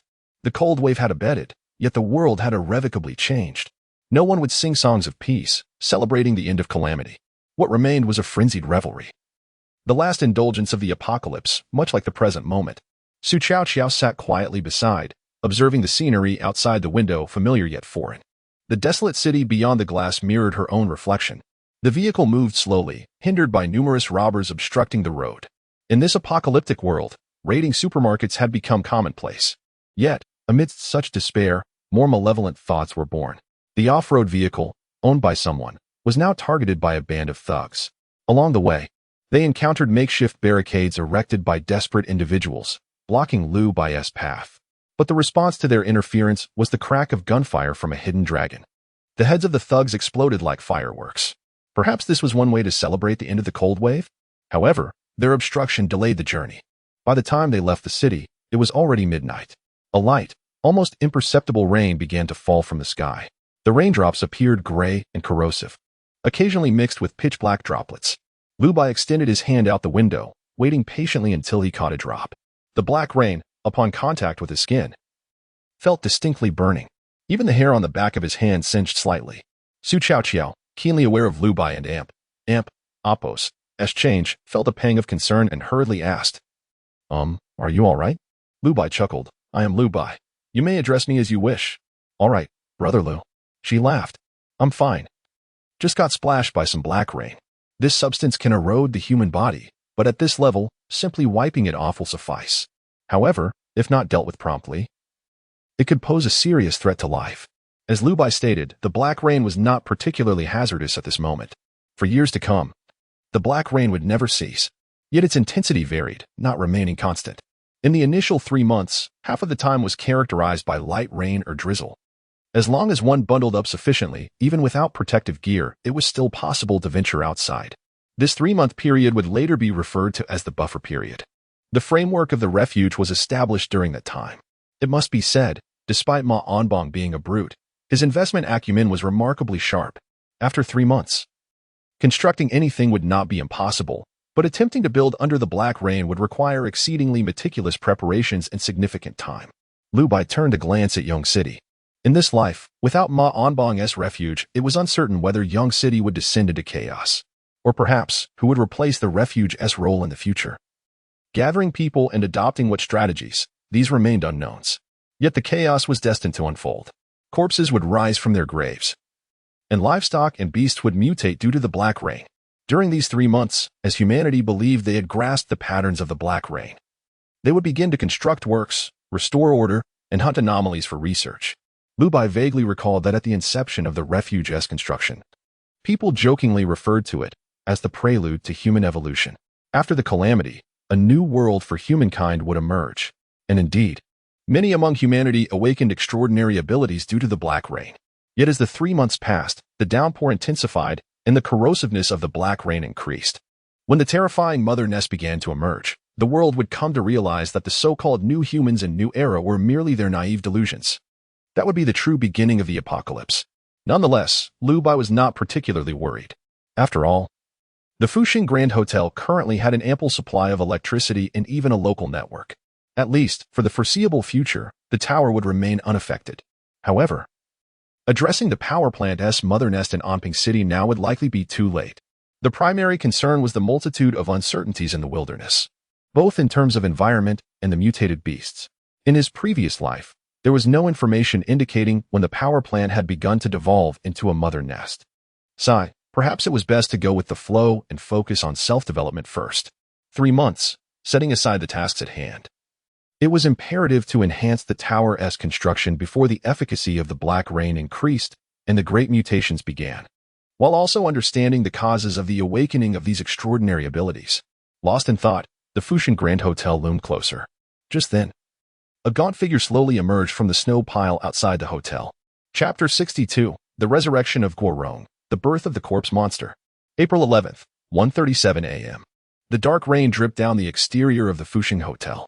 The inky droplets slowly submerged into the snowdrift, yet instead of melting, they spread downward like the tendrils of a plant, more akin to the mycelium of a fungus. The dark patterns gradually extended, weaving their way through the snow until they disappeared into the icy pit beneath the hotel. There lay the bodies of Guorong, Xiaoyi, and several corpses discarded by Zhuang Deshang, unable to be consumed. Lu Bai had never had the opportunity to observe the birth of aberrations or zombie corpses up close. In his previous life, the refuge had not been affluent enough to conduct such research. Therefore, he could not have anticipated that while the onset of black rain heralded chaos, the city of Yongqing remained tranquil. It was at the Fuxing Hotel that the transformation had already begun. The zombie began to rise from the snow pit, seemingly unaffected by the biting cold. It was Guorong's corpse. The off-road vehicle was parked about 100 meters from the Fuxing Hotel. Lu Bai immediately sensed an unusual silhouette. The zombie turned its head, fixating on the idling vehicle, acutely aware of the presence of living beings within, for in total, including Chun Han. As Chun Han was a synthetic being, she possessed body heat and synthetic blood created by nanomachines. How could they spawn so quickly? Lu Bai murmured, his brow furrowing. Su Chaoqiao looked up, puzzled. Are zombies, Like those in the movies? Lu Bai nodded slightly. Indeed, but they are far more terrifying than those cinematic portrayals. They are not merely mindless creatures. Zombies possess an instinct for mimicry. If they survive a confrontation with humans, they evolve in skill, learning to run, jump, climb, wield weapons, even to aim firearms. Even without these skills, zombies are monstrous beings unbound by human limitations. Their movements disregard self-harm. The scenes of hordes of zombies blocking a convenience store will not occur, for awakened zombies can shatter the glass structure of a building with a mere slap. Teacher Yi and Amp, Appo's pupils trembled, her expression troubled. Zombies? What is happening? Is this a virus released by some country? Is it related to the black rain that fell from the sky? Su Qiao bit her lip, a hint of fear in her eyes, but she clenched her fists resolutely. Do I have to fight these monsters from now on? Su Qiao adapted surprisingly quickly. Although Lu Bai had never explained the origin of zombies, she did not question him and seemed prepared to confront them. Such awareness was commendable. There and Appo's, no rush, Lu Bai reassured her. First, you need to train, and second, untested zombies are not as frightening. After all, as he spoke, he raised his firearm. Warone and Amp, Appo's, zombie. Its eye sockets deep set and appearing as if still waking from slumber, did not immediately lunge toward the vehicle. However, when Lu Bai aimed his weapon for some reason, the zombie sensed an instinctual threat. This was also a remnant of its former self. It could not recall complex memories but knew instinctively what was dangerous and what was safe to approach, such as avoiding flames, staying clear of mud pits, and fearing firearms. Yet, zombies do not experience fear. Thus, when confronted with the muzzle of a gun, their first instinct is not to flee but to attack. Lu Bai, undeterred, aimed at the zombie's head. Then, with a resounding bang, the bullet erupted forth, piercing through Guorong's skull, momentarily halting its movements. However, it did not lose its ability to act. Lu Bai stepped out of the vehicle and explained, "You see, the zombies have obvious weaknesses. Destroying their brains will eliminate their residual cognitive abilities, including any skills acquired through mimicking humans. However, unlike in films, this does not lead to their complete demise. The brain governs thought, while the heart pumps blood." Bang! Another gunshot rang out. The bullet shot through the zombie and Amp, Appo's heart. Warong and Amp, Appo's zombie finally fell silent, becoming akin to the insignificant creatures depicted in films, moving slowly and posing no threat. Yet even then, it had not truly perished. "All right, everyone, come over here," Lu Bai called out, and regardless of the danger, the others quickly followed. He turned to Chun'an, saying in a serious tone, "There is an irregular black crystal core in the back of its head. Remove it." Chun'an nodded slightly. Understood. With a knife in hand, she struck at the zombie. Lu Bai added, in such encounters, the most convenient method is to decapitate it. Once the head is severed, the body loses neurological control and sensory perception, rendering it immobile, which facilitates the extraction of the core. As soon as he finished speaking, Chun'an swiftly retrieved a purple-black particle from the zombie and Appo's cranium. It was an irregular crystal the size of a mung bean, exuding an eerie aura. Lu Bai accepted the purple-black crystal, stating solemnly, "This is the corpse core." He hesitated momentarily but ultimately chose not to conceal the truth. The bones tainted by the black rain could potentially resurrect as zombies or skeletons. Moreover, beasts and humans, indeed all living beings, held the potential to transform into aberrations. Zombies and skeletons were particularly unique, having once been lifeless. Thus, the black rain would solidify into a complete corpse core within them. In contrast, other aberrations would only generate impure black cores, rendering them less valuable than corpse monsters. Worse still, some aberrations could fully integrate with the black rain, leaving no black core within them. Those aberrations were not to be trifled with. These insights were advanced knowledge, and Lu Bai hesitated, pondering whether to share them with Su Qiao and the others. Yet, upon reflection, it seemed inconsequential. After all, no one would question how he possessed such knowledge.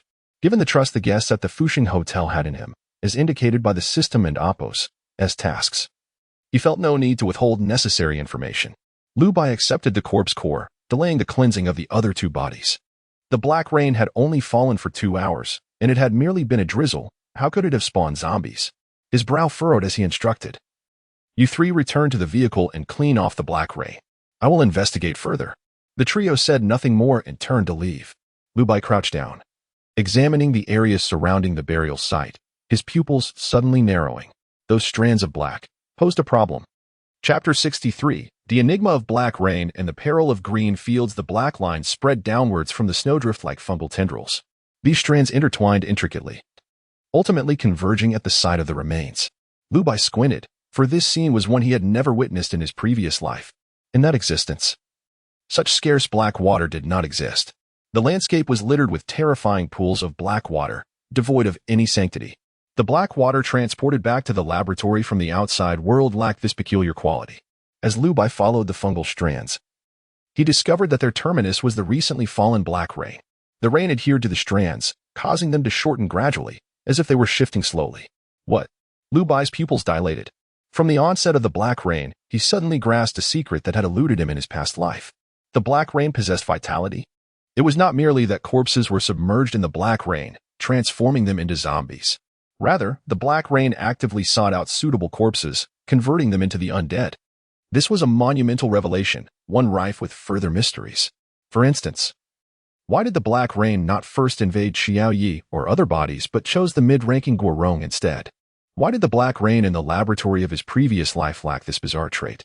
How could the black rain exhibit such acute sensitivity, transforming into fungal strands and infiltrating Guorong and Appo's body from 100 meters away? One enigma followed another. While he pondered, Su Jing and the others heard the gunfire and hurriedly opened the window. Mr. Lu, you have returned? That is. Lu Bai waved his hand, his tone calm. Appo's nothing. We can discuss the matter here later. You need not come out. The black rain outside is unsafe. Su Jing did not question his words and promptly retreated. 20 minutes later, at the Fushan Grand Hotel, on the 10th floor, everyone gathered. Lu Bai introduced Su Xiaojiao, a remarkably talented young lady. This is Teacher Yi. I intend to assign her the task of developing abilities. And Xiaoro, since you are studying medicine, would you be interested in this work? Su Xiaoro paused at his words. Developing abilities? The notion of abilities elicited a reaction that was somewhat anticipated. Lu Bai smiled faintly and explained, the black rain may catalyze the development of abilities, but more likely, it will erode humanity, leading to death. For now, there is no rush. I merely possess this knowledge without concrete experimental results. In essence, the development of abilities is not solely a medical endeavor. It ultimately depends on your interest. If you are uninterested, that is perfectly fine. A flicker of curiosity crossed Su Xiaoro and Appo's eyes. The fantastical notion of abilities had always intrigued her. Thus, when Lu Bai indicated the potential for awakening such powers in the future, she nodded without hesitation. All right. I want to give it a try. Then it is settled. Lu Bai stroked his chin and continued, I will install the underground floor button for the elevator shortly. The training center for abilities will be in the underground laboratory. If you have any requirements, feel free to express them. I have the necessary resources and equipment at hand. However, before that, you need to understand the external situation. First, the cold wave has subsided, and the black rain is falling. While the cold wave has ceased, the frigid climate remains, with external temperatures likely stabilizing between -10 to -50 degrees. As for the black rain, it poses a lethal threat to biological life. Regarding the specific reasons and details, I am not entirely sure. You will need to investigate this yourselves. In summary, the intensity of the black rain varies, and for outsiders, unless it is a light drizzle, they should not venture out. However, for us, there are no such taboos. At least, based on current celestial observations. It seems relatively safe for the next few days. If all goes well, social order may briefly resume or even be rebuilt. But it is unlikely to last long. If you have any urgent friends or family you wish to rescue, please provide me with a list. Of course, I cannot guarantee that I will assist, as not everyone is qualified to reside here. At the very least, they must possess a sound moral compass. The group exchanged glances. Yet no one responded. The older individuals had brought their families along, so to claim they had friends would mean each other. Perhaps the younger generation pondered whether they could bring friends over, yet they dared not voice it. After all, they held no merit in the eyes of the Fushan Grand Hotel and felt unworthy to request Lu Bai and Appo's assistance in bringing their friends. Lu Bai, perceptive as he was, understood their sentiments but did not press the matter. He had no desire for this tower to be tainted by peculiar individuals. The Su sisters relied solely on one another, thus harboring no such needs. As for Su Xiaoqiao, Lu Bai did not need to inquire, for he was aware that her parents had perished in an accident, leaving behind only her ill-tempered and hostile grandparents, who had subjected her to beatings since childhood. Therefore, she too would not seek to bring anyone. However, Teacher Yi wore a troubled expression. Lu Bai turned to her. Teacher Yi, is something the matter? She pressed her lips together, tears glistening in her eyes. My husband works at Starlight Kindergarten. On the day of the cold wave, he took our daughter and the children to the countryside for a social practice in green fields. For the first 2 days, we were able to communicate. He mentioned that there was ample food in green fields, and at least they had provisions to keep warm. Initially, the teachers were driving back and forth to return the children home, but since my husband is also a teacher, he chose to stay behind. After that, the network went down, and I lost contact with him. If you have the time, could you please check on them? Teacher Ye's voice was hesitant. After all, Green Fields was situated on the outskirts of Yongqing, and the journey was indeed not short. Furthermore, with the black rain falling, unforeseen events could occur. She felt it inappropriate to ask Lu Bai for help, given that she had not accomplished anything noteworthy. Lu Bai stroked his chin and nodded slightly. I will set off the day after tomorrow to check on them. Green Fields. It was indeed a small nest. Although nothing had transpired at the onset of the disaster, as the erosive nature of the black rain intensified, Green Fields underwent its own transformation. Almost every elementary school in Yongqing would organize upper-grade students to engage in social practices in green fields, typically lasting about a week. Thus, there were numerous innocent children there. Seemingly pivotal to the emergence of the nest, it was certainly necessary to investigate. Upon hearing Lu Bai's willingness to go, Teacher Ye's heart brimmed with joy. As for when he would depart, she would not dare to impose. After all, in this world, aside from Lu Bai, no one else could assist in this matter. With that, the plan was set. Chapter 64. Task Distribution and Transformation of Aberrations. The distance from Greenfield Village is considerable, and given the circumstances, I may not return for a day or two. Currently, the underground facility is divided into 4 main areas. The first is the Ability Training Institute, responsible for researching safe methods to awaken and enhance abilities, overseen by Teacher Yi and Su Xiaoro. The second is the Black Rain Research Institute, tasked with studying corpse cores, black cores, and black rain, and providing experimental reports to other facilities. This choice is left to personal interest. The third is the Equipment Development Room, aimed at creating new materials, including harnessing the power of corpse cores and black cores, focusing on practical weaponry. The fourth is the Warrior Training Ground, straightforward in its purpose of honing combat skills and shooting practice. The allocation of responsibilities for the latter is to be decided by the experienced instructors. Additionally, the snow outside should be cleared soon. While organizing the underground facilities, anyone with spare time should go outside to shovel snow. I have left a few protective suits. Remember to wear them when you go out. Everything is nearly arranged. Before resting, Lu Bai summoned Chunhan. Please clean the blood and bodies from each floor and dig a pit in the distance to bury them all. Corpses are also valuable strategic resources. After all, they can be eroded by black rain, transforming into zombies and thus giving rise to corpse cores. In my previous life, corpse cores had many remarkable uses. Compared to living black cores, corpse cores are undoubtedly more pure. The simplest application is to grind the corpse core into powder, which can enhance abilities upon consumption, albeit with side effects of hallucinations and auditory distortions. When combined with other materials, corpse core powder can also yield higher intensity alloys. However, I currently lack research papers, so I must rely on the experienced instructors to conduct tests gradually. In summary, during this 3-month buffer period, I intend to make the most of it. In the apocalypse, time equates to life. Before resting, Lu Bai glanced at the task panel. High Tower Residual Light. Dependence Doomsday Babel Tower Believers, 2930. High Tower Residual Light.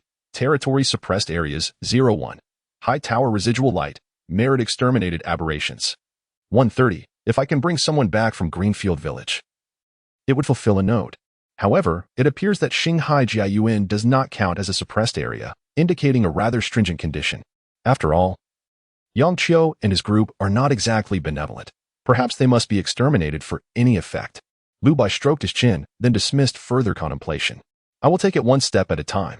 In any case, in this life, I will no longer sit idly by, considering the threats from the thermal power station on the outskirts of Onping City and the perils still lurking in the American NOAA and Oppos, S-Arc. It is imperative that I develop as swiftly as possible. The next morning, Lu Bai, accompanied by Chun'an, set out in their vehicle. The side effects of the red pill had subsided. Initially, Lu Bai intended to use the blue pill to heal after consuming the nanotechnology red pill. However, given the absence of immediate life-threatening danger, he decided to personally experience the side effects. To his surprise, the outcome was considerably better than anticipated. The nanomachines that had disseminated within him did not deactivate immediately. Instead, they utilized their residual potency to slightly mend his internal injuries, though the effect was limited. After a night's rest, the side effects had completely healed. Thus, the blue pill was not a necessity, allowing him to conserve resources, which was quite advantageous. With that settled, Liu Bai chose to leave the remaining resource-related matters to Master Li and his team for research, as long as they achieve breakthroughs. The spatial magic cube can be mass-produced. For now, I shall concentrate on the task at hand. Before heading to Greenfield Village, however, there was still an important matter to attend to. One individual remained unaddressed, Zhuang Disheng, near the Fushan Grand Hotel, in an amusement park. Zhuang Disheng had been hiding within a spinning teacup for an indeterminate duration. Only when he sensed the external wind and snow beginning to abate did he cautiously emerge from the teacup. Observing the desolate surroundings offered him no sense of joy, for he knew that Liu Bai could locate him. It was simply that Liu Bai was disinterested in the search. Liu Bai intended to allow Zhuang Disheng to freeze to death in the amusement park. However, fortuitously, Zhuang Disheng had meat in his bag, and he believed that Liu Bai could not have anticipated the sudden cessation of the cold wave. This moment undoubtedly presented the best opportunity for escape. Therefore, seizing the cover of night, Zhuang Disheng began to walk towards the city. The off-road vehicle had been destroyed by Liu Bai, leaving him to rely solely on his own legs to flee this icy prison. Above, imperceptible droplets of black rain fell from the sky, causing a stinging sensation upon contact with Zhuang Disheng's skin. He felt no suspicion, as he had endured the cold for so long. Although the wind and snow had ceased, a bit of rain seemed entirely normal. He dismissed the pain as merely the rain aggravating his frostbite. As he trudged onward, the stinging sensation intensified. By the latter part of the night, Zhuang Disheng and Appo's steps faltered, his vision blurred and dizzy. It was only then that he realized something was amiss. Ugh, I. Zhuang Disheng shook his head, half kneeling in the snow.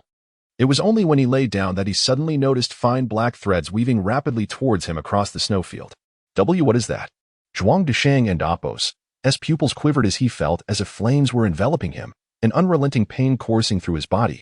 It seemed as if insects were burrowing into his flesh, restlessly scurrying within him, until dawn broke.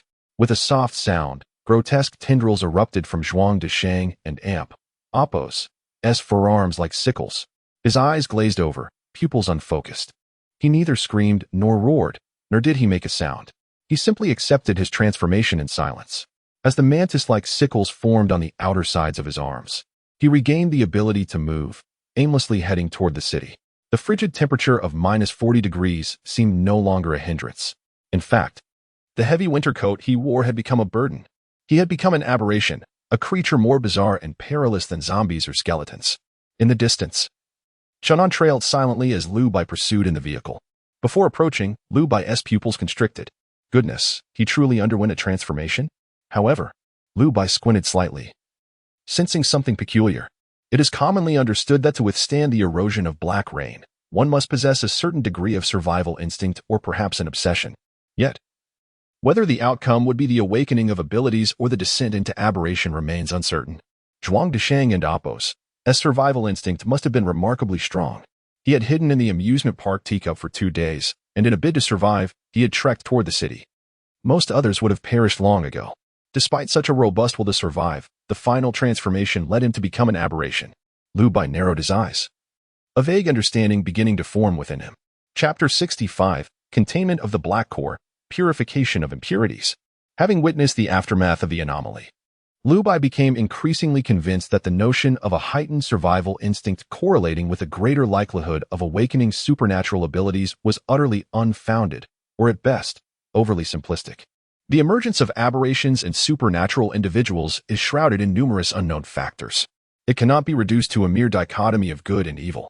For one, the concepts of good and evil are inherently subjective judgments of civilization. Moreover, no matter how bizarre the black rain may be, it cannot discern morality. Contemplating this, Liu Bai stroked his chin, reflecting on the distinctions he had observed between supernatural beings and aberrations in his past life. He recalled a paper he had encountered shortly before his demise, which argued against the notion of black rain being a basis for any religious or theological belief. This paper, at least in terms of its conclusions, had indeed struck a chord. It posited that the erosion of judgment during the Black Rain was indeed related to the survival instinct. However, the root cause determining the acquisition of supernatural abilities lay within human nature itself. It bore no relation to good and evil, but rather highlighted the distinction between humanity and bestiality. After all, both malevolence and benevolence are privileges exclusive to humankind, a capacity that beasts inherently lack. The paper vaguely suggested that, regardless of moral standing, possessing a sound humanity and intact rationality, rather than behaving instinctively like a beast, significantly increased the likelihood of awakening supernatural powers, rather than devolving into an aberration. In other words, humanity serves as the key to retaining human form, while bestiality is the harbinger of transformation into an aberration. Yet, the paper did not delve deeper into this aspect, ultimately launching an attack on divinity. Its true purpose was to critique the then popular sect, the Divine Sect, which asserted that the frigid waves and black rain were divine acts. And only through reverence to the divine could one avoid becoming an aberration. Conversely, those who transformed into aberrations were considered to have invited divine retribution due to their disrespect. This sect had existed since the onset of the Black Rain and had quickly gained traction thereafter. Liu Bai had considered intervening, but in his previous life, he lacked the strength to do so. Furthermore, following the Black Rain, civilization crumbled, and such monumental shifts led those lacking critical thought and cultural depth to blindly believe in purported deities.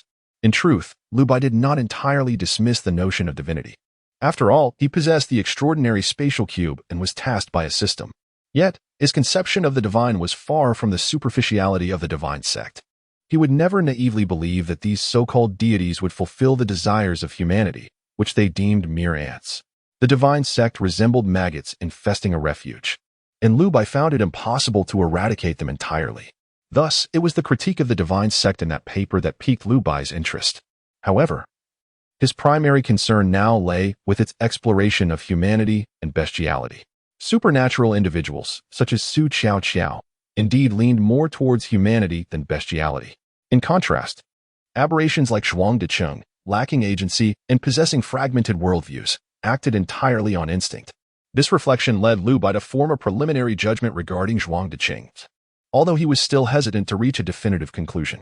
Allowing Zhuang Decheng to live was merely for the sake of experimentation, and now that his mission had concluded, it was time to journey to the underworld. Liu Bai readied his dragon sniper. Bang! A shot to the head. Brain splattered. Zhuang Decheng and Appo's transformation had not yet reached completion, rendering him less sensitive to murderous intent than a zombie. His formidable physique and those terrifying size were rendered inconsequential before the dragon sniper. However, a shattered skull alone would not claim Zhuang Decheng's life. The black core within him continued to dictate his movements. Chun Han, it and Appo's, your turn, Liu Bai instructed. Chun Han nodded slightly and immediately sprang into action. A glint of light flashed in her pupils as the biological detector swiftly located the black core's position. It was in the heart, not the back of the head. This distinction set it apart from zombies. With a swift motion, Chun Han extracted the black core from Zhuang Decheng's body. Locating the black core had proven to be a significant challenge. Before the advent of the black core resonance device, humans could only obtain it by capturing aberrations and conducting slow dissections. Additionally, when facing aberrations in the wild, they could only transfer the incapacitated beings to dry areas and incinerate them. This process was not only cumbersome but also failed to yield the black core. It could be said that during the initial years of the Black Rain, the black core was an exceedingly scarce resource, both in Yongqing City and its neighboring locales. Yet, for Liu Bai at present, the black core was readily available. He pocketed the black core.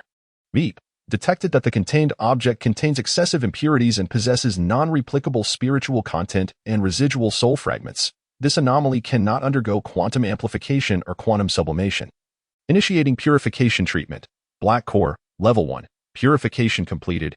Purity increased from 66 to 99. 8. Object contained. Liu Bai paused momentarily upon receiving the black core. When he had contained the corpse core earlier, the system had not provided such notifications. However, he had noticed that the spatial cube had not amplified it, the reason for which remained unclear. Now, he had received an explanation. Spiritual content and soul remnants. Is this the composition of the black core? Liu Bai and Appo's pupils contracted. It sounded exceedingly bizarre. However, the absence of such notifications for the corpse core suggested that it did not contain these impurities and thus required no purification. This aligned with the findings of his previous research, It was well known that the corpse core was far purer than the black core in terms of material, resulting in significantly fewer side effects when utilized. Moreover, if these elements are deemed impurities, what then constitutes the most essential components of the black core and the corpse core? This question remained unanswered. Liu Bai did not dwell on it further. At least he had made some progress. While neither the corpse core nor the black core could be replicated through quantum amplification, they could be obtained in higher purity through purification, regardless of the initial purity. It could be refined to an almost flawless state. This method of purification seemed much more practical compared to mere replication. After all, viewed from another perspective, this purification was akin to a miniature quantum sublimation. Content with his findings, Liu Bai then doused Zhuang Decheng's corpse in oil and set it ablaze. After organizing the clues he had gathered, Liu Bai conveyed his thoughts to Chen Han. Utilizing the consciousness network, Chen Han uploaded the details Liu Bai provided to the cloud, and the information was swiftly transmitted back to the Fuxing Hotel. Although research into supernatural abilities had yet to commence, Liu Bai had already secured vital intelligence. As for the subsequent investigations, they would be entrusted to Su Xiao and Teacher Yi. Meanwhile, Liu Bai set forth towards Leviathan. The journey was not short. With the snow still unmelted, it was only by evening that Liu Bai finally arrived. Chapter 66, The Peril in the Green Fields. The doves occupy the magpie and Appo's nest. The village of Green Fields lay just ahead. This quaint settlement, situated on the outskirts of Yongqing, was almost exclusively designed for the primary and secondary school students of the city. Its construction aimed to provide children of the information age with a tangible experience of a simpler, more rustic life. Consequently, the village was equipped with various farms and pastoral lands.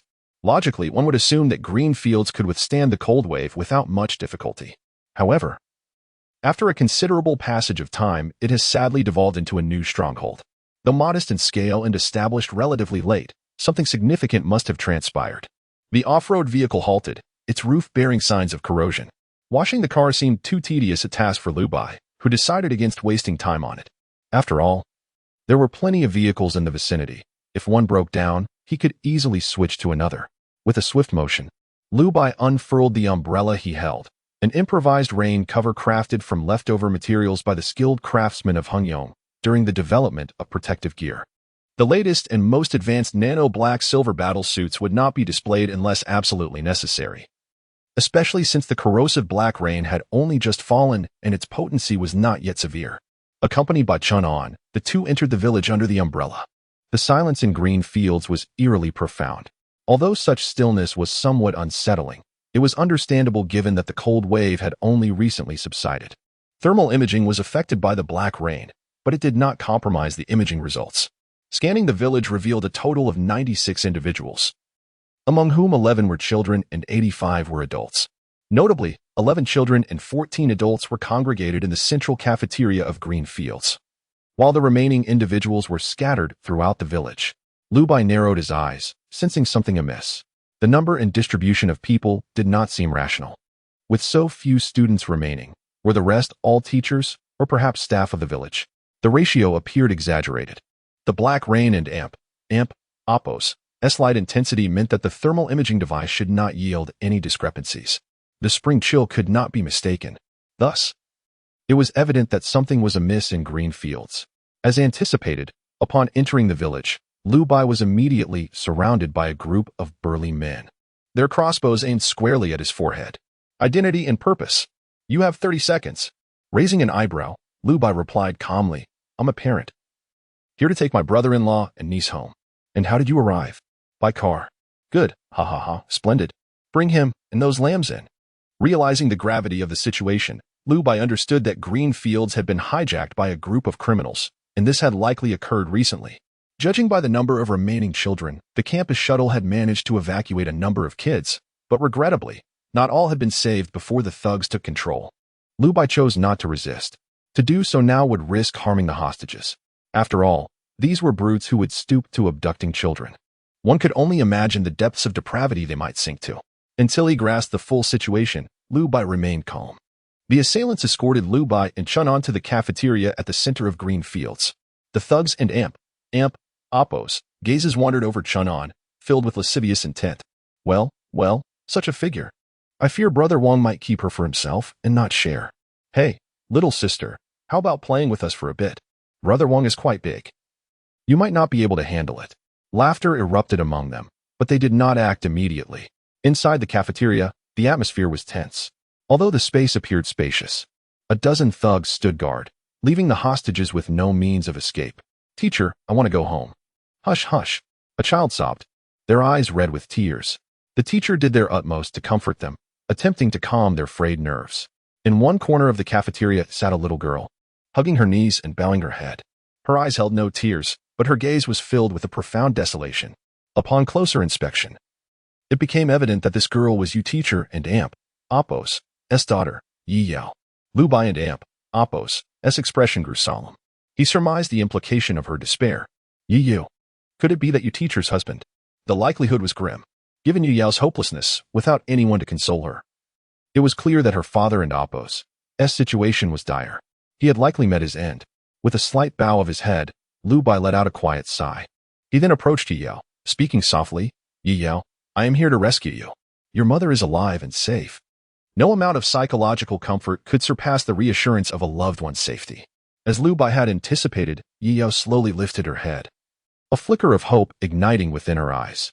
Though her father would not return, the comforting news of her mother and Appo's survival provided her with solace. After a moment of silence, allowing Yi Yao to gather herself, Lu Bai quietly inquired, Can you tell me what has transpired here? I need to know the specifics to save you. Yi Yao hesitated, appearing timid, yet she summoned the courage to speak softly. We were conducting social practice in green fields when suddenly it snowed heavily. My father said it was an unusual cold wave, advising us to stay indoors and dress warmly. Then we heard the teachers discussing bad news on the news. They were all frightened, and we were scared too. Then someone started crying. The teachers assured us it was safe here, but they were unwilling to stay. Eventually, some teachers drove back to the city. But then, one met with an accident and stopped answering calls, and everyone was terrified. About 3 days ago, these bad people returned in the teachers and Appo's car and locked us in the cafeteria, saying they had plenty of rice and intended to keep us as reserve mate. My father wanted to help us escape and find a place to park, but he was caught by the bad guys, and then, as Yi Yao spoke, she was on the verge of tears. Lu Bai quickly interrupted, gently patting her head. Appo's all right. Appo's all over now. Your mother is waiting for you. No more tears. With that, Lu Bai clenched his other fist tightly, his nails nearly digging into his flesh. Truth be told, in this life, he did not intend to rescue others as he had in his previous existence. However, upon encountering such heartless beasts, even setting aside duty, Lu Bai resolved to eliminate them all without exception. The reality of the situation became clear. The details provided by Yi Yao alone sufficed to reconstruct the entirety of the events, revealing many deeper, hidden truths. Most likely, those teachers and students who had departed earlier were lost along the way, with none surviving. Chapter 67. Startle the serpent, lure it from its den. In Lu Bai's perspective, this was a conclusion rather than baseless speculation. According to Yi Yao and Appo's description, this group of thugs traveled in packs, arriving in their vehicles, which happened to be the beloved cars of the teachers. During the social practice activities in Greenfield Village, there would often be a dozen or so teachers accompanying the students. Given that this place was on the outskirts of Yongqing City, and the teachers did not reside nearby, they would typically stay several days for convenience. Therefore, most teachers would opt to drive there. It was precisely for this reason that they attempted to drive the students home amidst the cold wave. However, unexpectedly, they were all intercepted by the thugs on their way back to the city, with the teachers' vehicles seized by the assailants. What then became of the teachers and students aboard? This remained unknown. Yet, the outcome seemed grim. These thugs even resorted to capturing children, treating them as potential rations. Such despicable acts of murder and plunder were certainly within their capacity, considering the number of vehicles taken by the thugs. It was likely that only a handful of teachers and students had managed to return home safely. The subsequent teachers and students who set out were intercepted by the thugs, and their fates were not hard to imagine. Such brutality, regardless of whether all these thugs participated in the massacre, the absence of anyone to stop them indicated that the remaining individuals were equally complicit in this heinous behavior. Lu Bai had no intention of holding back. This time, he was truly enraged. Moreover, this was not the city. Greenfield Village, located on the outskirts of Yongqing City, had surveillance, but under the harsh cold. It had long since become inoperative. Now, the only means of monitoring Lu Bai was through the naked eye. Thus, he felt no need to remain concealed any longer. Lu Bai scanned his surroundings, a glint of murderous intent flashing in his eyes. He reassured Yi Yao for a moment before summoning Chun Han. Clear the preparation area and gather all the teachers and students together. Do not let them witness what is about to unfold. Chun Han nodded slightly, understood. A commotion erupted in a corner of the cafeteria. A physical education teacher clutched a disassembled steel bar from a bench, glaring fiercely at Chun Han. Who do you think you are? Huh? These brutes have knives to our throats. And you want us to hide in the preparation area? Are you eager to become the next meal? Calm down, Lin. Another teacher hastily intervened. We are all victims here. Don't let your anger consume you. Victims? Running off to the wilderness at a time like this? What kind of victim is she? The moment these words were spoken, the other teachers could no longer restrain themselves. Lin Yong, enough already. Everyone knows you're upset about teacher Zhang's misfortune, but if you want to throw your life away, do it yourself. Do you want these children to accompany you to the grave? Truly a madman. Lin Yong glared furiously but had no rebuttal. He huffed and puffed, his chest rising and falling erratically. Lu Bai turned his head, casting a glance at Lin Yong, silently cursing, fool. In this apocalyptic world, to exhibit such absurd internal strife was either sheer stupidity or malice. Lu Bai certainly would not grant him any leniency. He walked slowly toward Lin Yong. Tilting his head, you seem to possess quite the sense of justice? Lin Yong held his head high, his expression filled with fury. I simply cannot stand you profit-driven beasts. What is the matter? Running to the outskirts at such a time? Do you not know your own worth? Acting tough? Driving here, yet you dare not confront them. Just surrendering? Aren't you just worthless?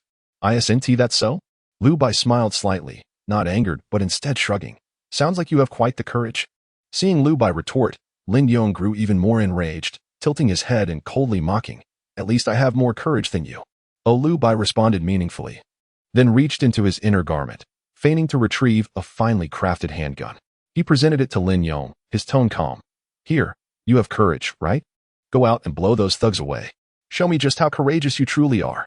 Don't let me look down on you. Lin Yong's expression froze. He had never used a gun, and suddenly frightened, he dared not accept Lu Bai's offer. Though he vocally condemned the others, he had never acted upon it. With the gun thrust toward him, Lin Yong found himself in a dilemma.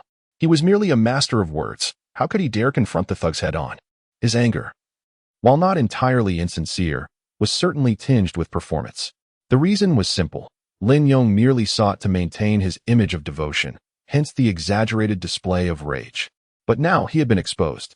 Lu Bai disdainfully curled his lips, sneering, Not very just, are you? Didn't you want to perish together with those thugs outside? Go on. I've given you the opportunity. Why not dare? Lin Yong was left speechless. He glared, gritting his teeth. Suddenly, Chun Han swiftly closed her fingers, her palm striking down like a blade. Lin Yong's neck cracked, and he immediately lost consciousness. Lu Bai and Chun Han, one in front and one behind, demonstrated an effective method to silence Lin Yong.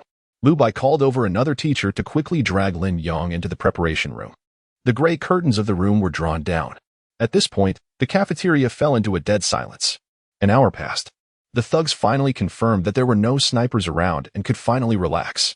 The leader swaggered back into the cafeteria, striding straight toward Chun Han. He did not question why the cafeteria was so empty, nor did he doubt why Lu Bai and Chun Han had not hidden away. After all, this was his territory. No matter what Lu Bai did, he could never escape his grasp. That was all there was to it. Little girl, were you waiting for me? He assessed Chun Han, then glanced at Lu Bai, a smirk creeping onto his lips. Is this kid your superior or your boyfriend? If he is your boyfriend, I might just spare him, so he can witness how I treat you. Ha ha ha ha ha. With that, the leader approached Chun Han, eagerly extending his hand toward her. He was unguarded. Moreover, no one was meant to be on guard.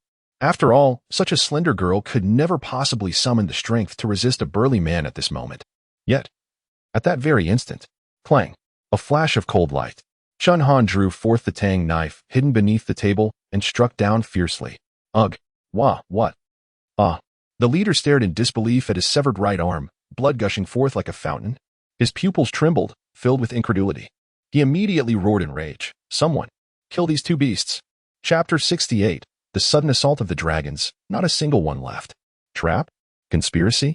The leader was baffled. He could not fathom why Lu Bai and Chun Han would choose to entangle themselves in such peril, deliberately severing his arm. Was it a mere mistake on Chun Han's part, who intended to slice his neck but faltered at the last moment? If that were the case, it could only be said that his life was meant to endure. Yet the issue lay in the trajectory of the blade. It seemed not aimed at his neck at all. The pain pierced his consciousness, obliterating all rational thought. All that remained was a singular desire for vengeance. To rend Liu Bai and Chun Han into pieces. With a thunderous roar, over 70 thugs converged from all directions. The crackling voice over the intercom was deafening. No one dared to be remiss. Yet in the very center of the cafeteria, Liu Bai and Chun Han stood resolute. Chun Han remained still, for she was a nanobiomimetic being, devoid of fear. As for Liu Bai, he remained unmoved because this cafeteria was his domain, and he held no cause for trepidation. The leader's eyes were bloodshot as he clutched his severed arm, roaring in rage. Beasts! You dare to betray me? Ha! I shall show you what true despair is. Before your very eyes, I will turn this woman into a vessel of flesh, making you witness her humiliation. Then, piece by piece, I will tear your flesh apart, ensuring you die in agony. As his words echoed, Liu Bai tilted his head with a smile. Are you finished? The leader was momentarily taken aback. Liu Bai and Appos, as audacity left him in a stupor. Was this the reaction of a man on the brink of death? He could not comprehend it, and his anger intensified. But all that greeted him was Liu Bai and Appos' scornful smile. Despair? Ha! In my view, it is you who should be despairing. With that, Liu Bai casually stepped forward, clapping his hands before the leader. All right, you no longer need to hide. Optical camouflage disengaged. Suddenly, over 20 nanobiomimetic beings manifested within the cafeteria. Each was fully armed, every one wielding a dragon gun. Wow, what? The leader and Appos' expression froze as he stared blankly around him, feeling as though he had just awakened from a dream, confronted by a multitude of impossible phantoms. Yet, alas, these were the real nanobiomimetic warriors. The other thugs gazed in terror, their hearts seized with panic. Lacking the knowledge to comprehend the sudden appearance of so many figures, their instincts nonetheless told them the truth. They saw the formidable weapons in the hands of the biomimetics, far superior to their own. Run! It's a trap. We've been fooled. Forget the boss. They're after him. We must retreat. As the trees fall, the monkeys scatter. As the walls crumble, the crowd pushes. This gang was never truly united. They were mere ruffians roaming the outskirts of the city, often engaging in petty squabbles but too timid to overstep their bounds or truly ally with other forces for nefarious deeds. Then came the cold wave, the black rain. 70 or 80 brothers gathered, yet they couldn't even secure a decent meal. Initially, the leader hesitated, reluctant to act excessively.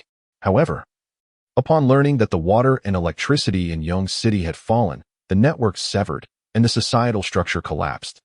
He realized they had no reason to fear the law or the police any longer. Thus, they ceased to be mere observers, intercepting every vehicle fleeing from Greenfield Village. They slaughtered teachers and children alike, seizing all supplies. Ultimately, they encircled Greenfield Village, taking control. A band of idle ruffians pretended to be a mafia. But when a stronger force appeared before them, this facade crumbled in an instant. The underlings scattered in fear, and the leader trembled in dread. However, with Liu Bai holding the fort, none would escape. All units, take aim. Fire at will. Bang, bang, bang. Gunshots reverberated through the cafeteria. Bullets flew through the air, effortlessly piercing the bodies of the thugs. The precision of the nanobiomimetics combined with the AI targeting of the dragon guns left the thugs with no avenue for escape. Blood bloomed. The wails of the dying echoed throughout the cafeteria, resonating throughout Greenfield Village. This marked Liu Bai and Appos' first deployment of the biomimetic army. After all, to utilize them within the city would be too ostentatious. Should someone discerning notice the anomaly and suspect the identity of the biomimetics, Liu Bai would find himself in a precarious position. A group of men entirely obedient to his commands, all wielding identical sniper rifles, seemed rather abnormal. However, Liu Bai had confirmed the surrounding environment of Greenfield Village. Aside from those he intended to rescue, the rest were not worth sparing. As long as he eliminated the remaining individuals, no one would be able to unveil Liu Bai's secrets. The logic was straightforward. And so, bang, bang, bang, with a synchronized volley, the thugs were decimated. Even if a few managed to escape the cafeteria, they could not evade the sight of the sniper rifles.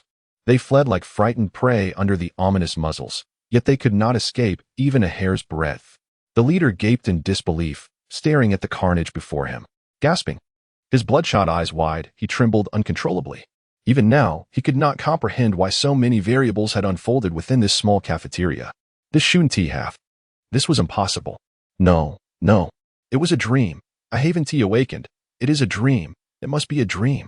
Yet Lu Bai approached slowly, a cold smile on his lips. Regrettably, this is not a dream, but the destined future for you, beast. With that, he aimed his gun at the leader's forehead, waiting until despair engulfed him before finally depriving him of his last shred of consciousness. Bang! A bullet exploded through his skull. Thus, in Greenfield Village, all 78 thugs were slain, without exception. Fall back. As his words fell, all the nanobiomimetics, save for Chun Han, vanished, retreating into the space cube. Lu Bai surveyed the cube in his hand, realizing the value of the world task rewards at last. Completing world tasks would grant him additional nanobiomimetics. At this rate, he could amass an army at any moment, a veritable walking battalion. Even Lu Bai himself found a certain terror in his newfound power. To say he could roam the apocalypse unchallenged would not be an exaggeration. Yet, the early bird catches the worm. Lu Bai knew he could not lower his guard. In any case, first, he needed to enhance the security around the Fuxing Hotel, ensuring stable development before anything else. Chapter 69, The Transformation of the Black Cattle. Secrets of the Loss. In the chill of spring, Chunan commanded the gathering of all the bodies from outside. They were to be piled in a corner and concealed, with the intention of incinerating them upon their departure.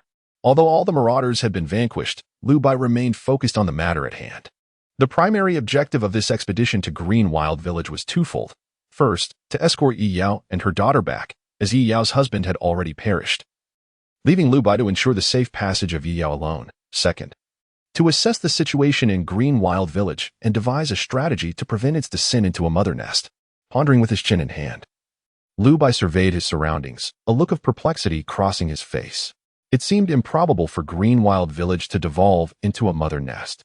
Without his intervention, the village would have remained under the dominion of the marauders, who were secure in their positions and lacked for resources.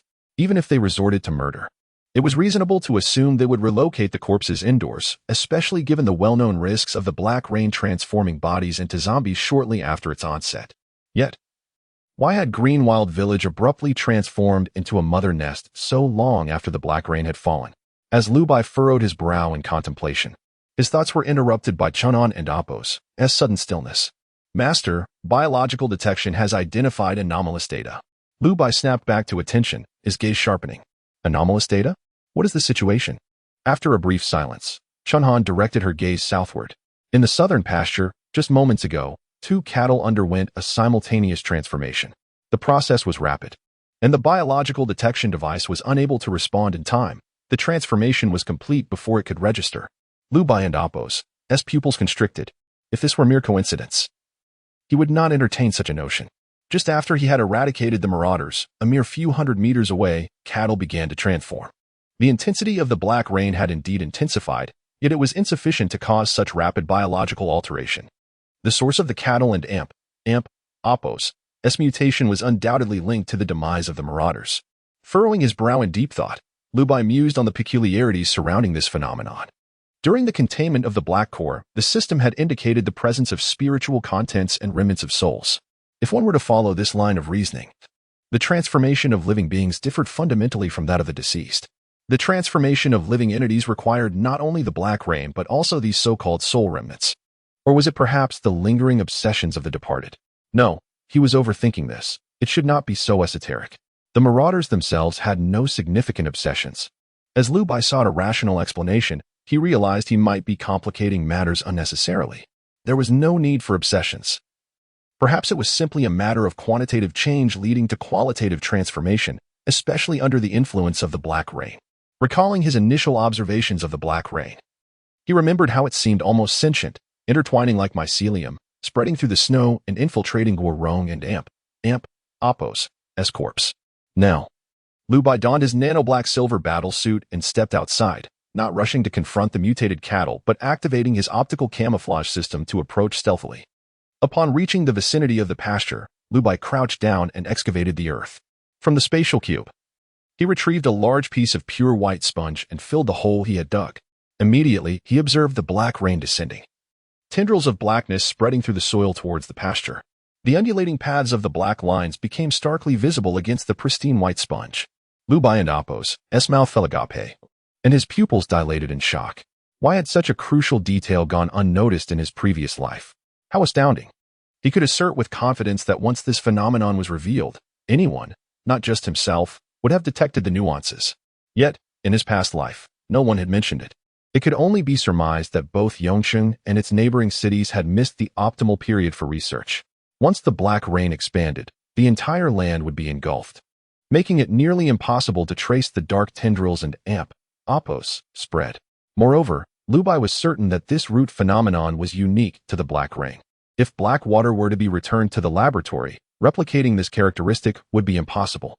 As Liu Bai observed the dark tendril phenomenon alongside the sudden mutation of the cattle, he began to piece together some answers in his mind. Spiritual contents, remnants of souls. If the black rain possesses the qualities of a vessel, capable of absorbing these supernatural elements, everything would fall into place. If this were indeed the process, first, he had slain nearly 100 marauders, then, their spirits and soul remnants dispersed, subsequently captured by the black rain, much like raindrops collecting dust from the air. After mixing with the soul remnants, the black rain fell to the earth.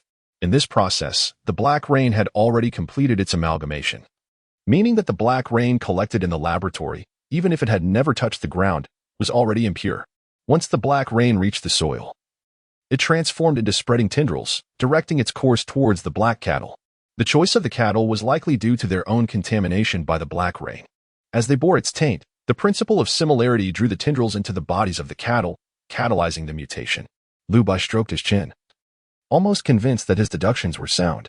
However, the specifics of the transformation process remained elusive. Perhaps the cattle's ability to mutate stemmed from the immense energy contained within the black rain? Or perhaps it utilized the spiritual contents or soul remnants as fuel, burning the souls and breaking down the spirit to acquire the energy necessary to support biological transformation? Liu Bai could not definitively state either way. Current human technology was ill-equipped to observe such phenomena. After all, humanity could not perceive the completeness of spiritual contents or the weight of soul remnants, and without experimental data, conclusions remained elusive. Yet, this was of little consequence. At the very least, Liu Bai had grasped the underlying reasons for Green Wild Village and Oppos, Estison into a mother nest in his previous life, if there had been no oversight, and the marauders were driven to cannibalistic extremes, the so-called spiritual contents and soul remnants would accumulate in this land, until they found a host contaminated by the black rain, merging with its body. From that moment forth, the transformation would spiral out of control. Anyone exposed to the black rain would inevitably become a breeding ground for its influence, without exception. Chapter 70, Evident as Day, the Battle Against the Black Bull. The encroachment of the black rain resembles a virulent contagion when a monstrous aberration emerges, breaching humanity's defenses and allowing the black rain to saturate the last bastions of human survival. The underground accumulation of anomalies transforms into sprawling mycelium, merging with the corrupted beings, further catalyzing their metamorphosis. This cycle repeats, compounding the horror. In Greenfield Village, initially, the population of over 100 individuals refrained from slaughtering one another, without acts of violence. There were no spiritual remnants or soul fragments. Consequently, the black rain could merely resurrect corpses, failing to transmute other beings. However, with the passage of time, fatalities became inevitable, and thus, the aberrations began to manifest. As the number of monsters increased, Greenfield Village gradually succumbed, ultimately devolving into a breeding ground for these aberrations, a so-called mother nest. Wait, if that is the case, Starsea Garden, the Black Hospital there must have transformed into such a formidable mother nest due to the accumulation of soul fragments. My previous perspective was evidently superficial. Liu Bai's pupils contracted sharply. He had once believed that the reason the Black Hospital and Starsea Garden had devolved into a mother nest was solely due to the accumulation of corpses. However, it now appeared that this understanding was rather shallow. The true cause lay not in the piled-up bodies, but in the accumulation of soul remnants. The concentrated soul fragments lingered underground, so that whenever someone nearby was eroded by the black rain, it would incite further aberrations. The spiritual content and soul remnants served as the fuel for these mutations, while the black rain acted as the trigger. Both elements are indispensable for living beings. This is a crucial advancement in understanding the experiment. Upon returning to the cafeteria, Liu Bai's expression shifted to one of gravity. This was dire. The fuel generated from nearly 100 deaths was sufficient to trigger mutations in numerous nearby organisms. If no elite or leader-level aberration emerged, it might be manageable. But should an elite aberration appear? Liu Bai glanced at the inventory within the spatial cube. The nano-explosion rounds required just a bit more time to completion. While he currently possessed exactly 3 nano-piercing rounds, whether these 3 bullets could suffice to resolve the situation remained a question. In his previous life, Lu Bai had witnessed elite aberrations firsthand. Ordinary firearms could scarcely penetrate their armor. The Shock Dragon sniper rifle, without the nanobullets, was essentially an enhanced version of a standard sniper rifle equipped with AI targeting. Facing elite aberrations, it was evidently insufficient. Against such formidable foes, gunfire was nearly useless. Artillery was necessary to inflict meaningful damage. Lu Bai's gaze darkened. This abrupt turn of events elucidated many of the anomalies he had encountered, including the reason for the 3-month buffer period in his previous life. It was simply because, during those 3 months, the Black Rain's intensity was minimal. While humanity was preoccupied with survival, constructing shelters, or seeking refuge. Though disputes were common, fatalities were rare. After all, even the internet had temporarily resumed during that time. No one wished to have their murder captured and uploaded online, for fear of losing trust thereafter. However, as time progressed, violent incidents escalated, and the internet experienced further disruptions. Human conflicts led to the generation of soul remnants, which were then swept up by the Black Rain, culminating in further aberrations through the swelling tide of the Black Rain. This marked the genesis of what future generations would term the Great Cataclysm. At this juncture, everything became clear. Lu Bai took a deep breath. In this reincarnation, he had uncovered the truth early on, yet this revelation did little to lighten his burden. On the contrary, at this moment, his heart grew heavier, for he realized that he possessed no means of counteracting these aberrations. As long as lives were lost, there would be fuel for mutation. Was he to advocate for world peace and prohibit murder? Such an idea was patently absurd. Indeed, he could not even persuade himself, let alone others. Lu Bai understood that he could not prevent the Great Cataclysm. His only recourse was to ensure that he possessed the strength to confront the aberrations before the calamity unfolded. Thus, having come to this realization, he felt no regret and was devoid of fear. As a drone swept past, through the images relayed by the camera, it was evident that the mutated black bull had grown at least 2 or 3 times more robust than before. Its body was cloaked in a layer of mud gray, resembling weathered rock. Its tail split into 3 pairs, the tips resembling daggers, exuding an ominous chill. Most alarming were the bull and Appo's horns, each over half a meter long, gleaming with a metallic sheen, suggesting that even solid iron could not withstand their thrusts. Moreover, the entire head was encased in a bone helmet, rendering ordinary gunfire virtually ineffective. After a brief assessment, Lu Bai formed a tentative conclusion. Although this creature was somewhat stronger than typical aberrations, it did not yet reach the elite tier. In a preemptive strike, he could barely manage it. Lu Bai narrowed his eyes, summoning 2 intermediate nanobiotic beings. Given that there were only 2 aberrations, deploying too many biotic beings would be counterproductive, complicating Lu Bai and Appo's maneuvers with unnecessary gunfire and trajectories. For Shock Dragons took aim at the distant Black Bull aberration. Targeting its eyes, they prepared to fire. Bang! The bullets erupted forth with precision, striking the Black Bull and Appo's SI. The bone helmet failed to shield the minuscule hollow, but alas, for an aberration, such an injury was not fatal. Although the Black Bull temporarily lost its sight, its pupils began to heal rapidly, gradually restoring vision. This was the innate self-healing ability of aberrations, particularly in the Black Rain and Appo's environment, where they could absorb the dark waters to swiftly mend their damaged forms. Even without sight, the Black Bull was still capable of locking onto the source of the shots. The 2 Black Bull aberrations charged towards Lu Bai and his companions like speeding trucks. However, Lu Bai was well prepared. Snap! The bear trap suddenly closed, ensnaring the front leg of the Black Bull. The creature faltered, its body lurching uncontrollably forward before crashing to the ground. The half-meter-long steel horn embedded itself deep into the earth, rendering the Black Bull incapable of extricating itself despite its struggles. Now was the moment to locate the Black Core. Yes, Chunan acted swiftly, leaping through the window in one fluid motion. With the Tang Dao in hand, Chunan dashed forward and struck. The blade cleaved through the Black Bull's hind leg, swiftly extracting the Black Core within. The instant the Black Core was removed, the mutated Black Bull emitted a chilling shriek, its massive body rapidly deflating, transforming into a withered husk. Success! Lu Bai sighed in relief, ready to issue the command to continue the assault. Yet, at that moment, another Black Bull opened its eyes once more. Chapter 71, The Phenomenon of Sacrifice. A bountiful harvest. This is the phenomenon of sacrifice. Lu Bai's pupils constricted, and he let out an incredulous exclamation. Could it be happening so soon? Lu Bai distinctly recalled that the phenomenon of sacrifice, marked by the fall of black rain, had not occurred until at least 3 months after he had witnessed it in his previous life. When two aberrations stem from the same origin, upon the death of one, the residual energy within its remains would be wholly entrusted to the other. This is what is termed the phenomenon of sacrifice. The number of sacrifices is, of course, not limited to just 2. As long as there are enough sacrifices, the process can continue indefinitely, ultimately yielding an elite aberration. Yet, this phenomenon, which had taken 3 months to manifest in his past life, now appeared before Lu Bai and Appos' eyes merely days after the onset of the black rain. Fortunately, the aberrant black cow before him was not an elite.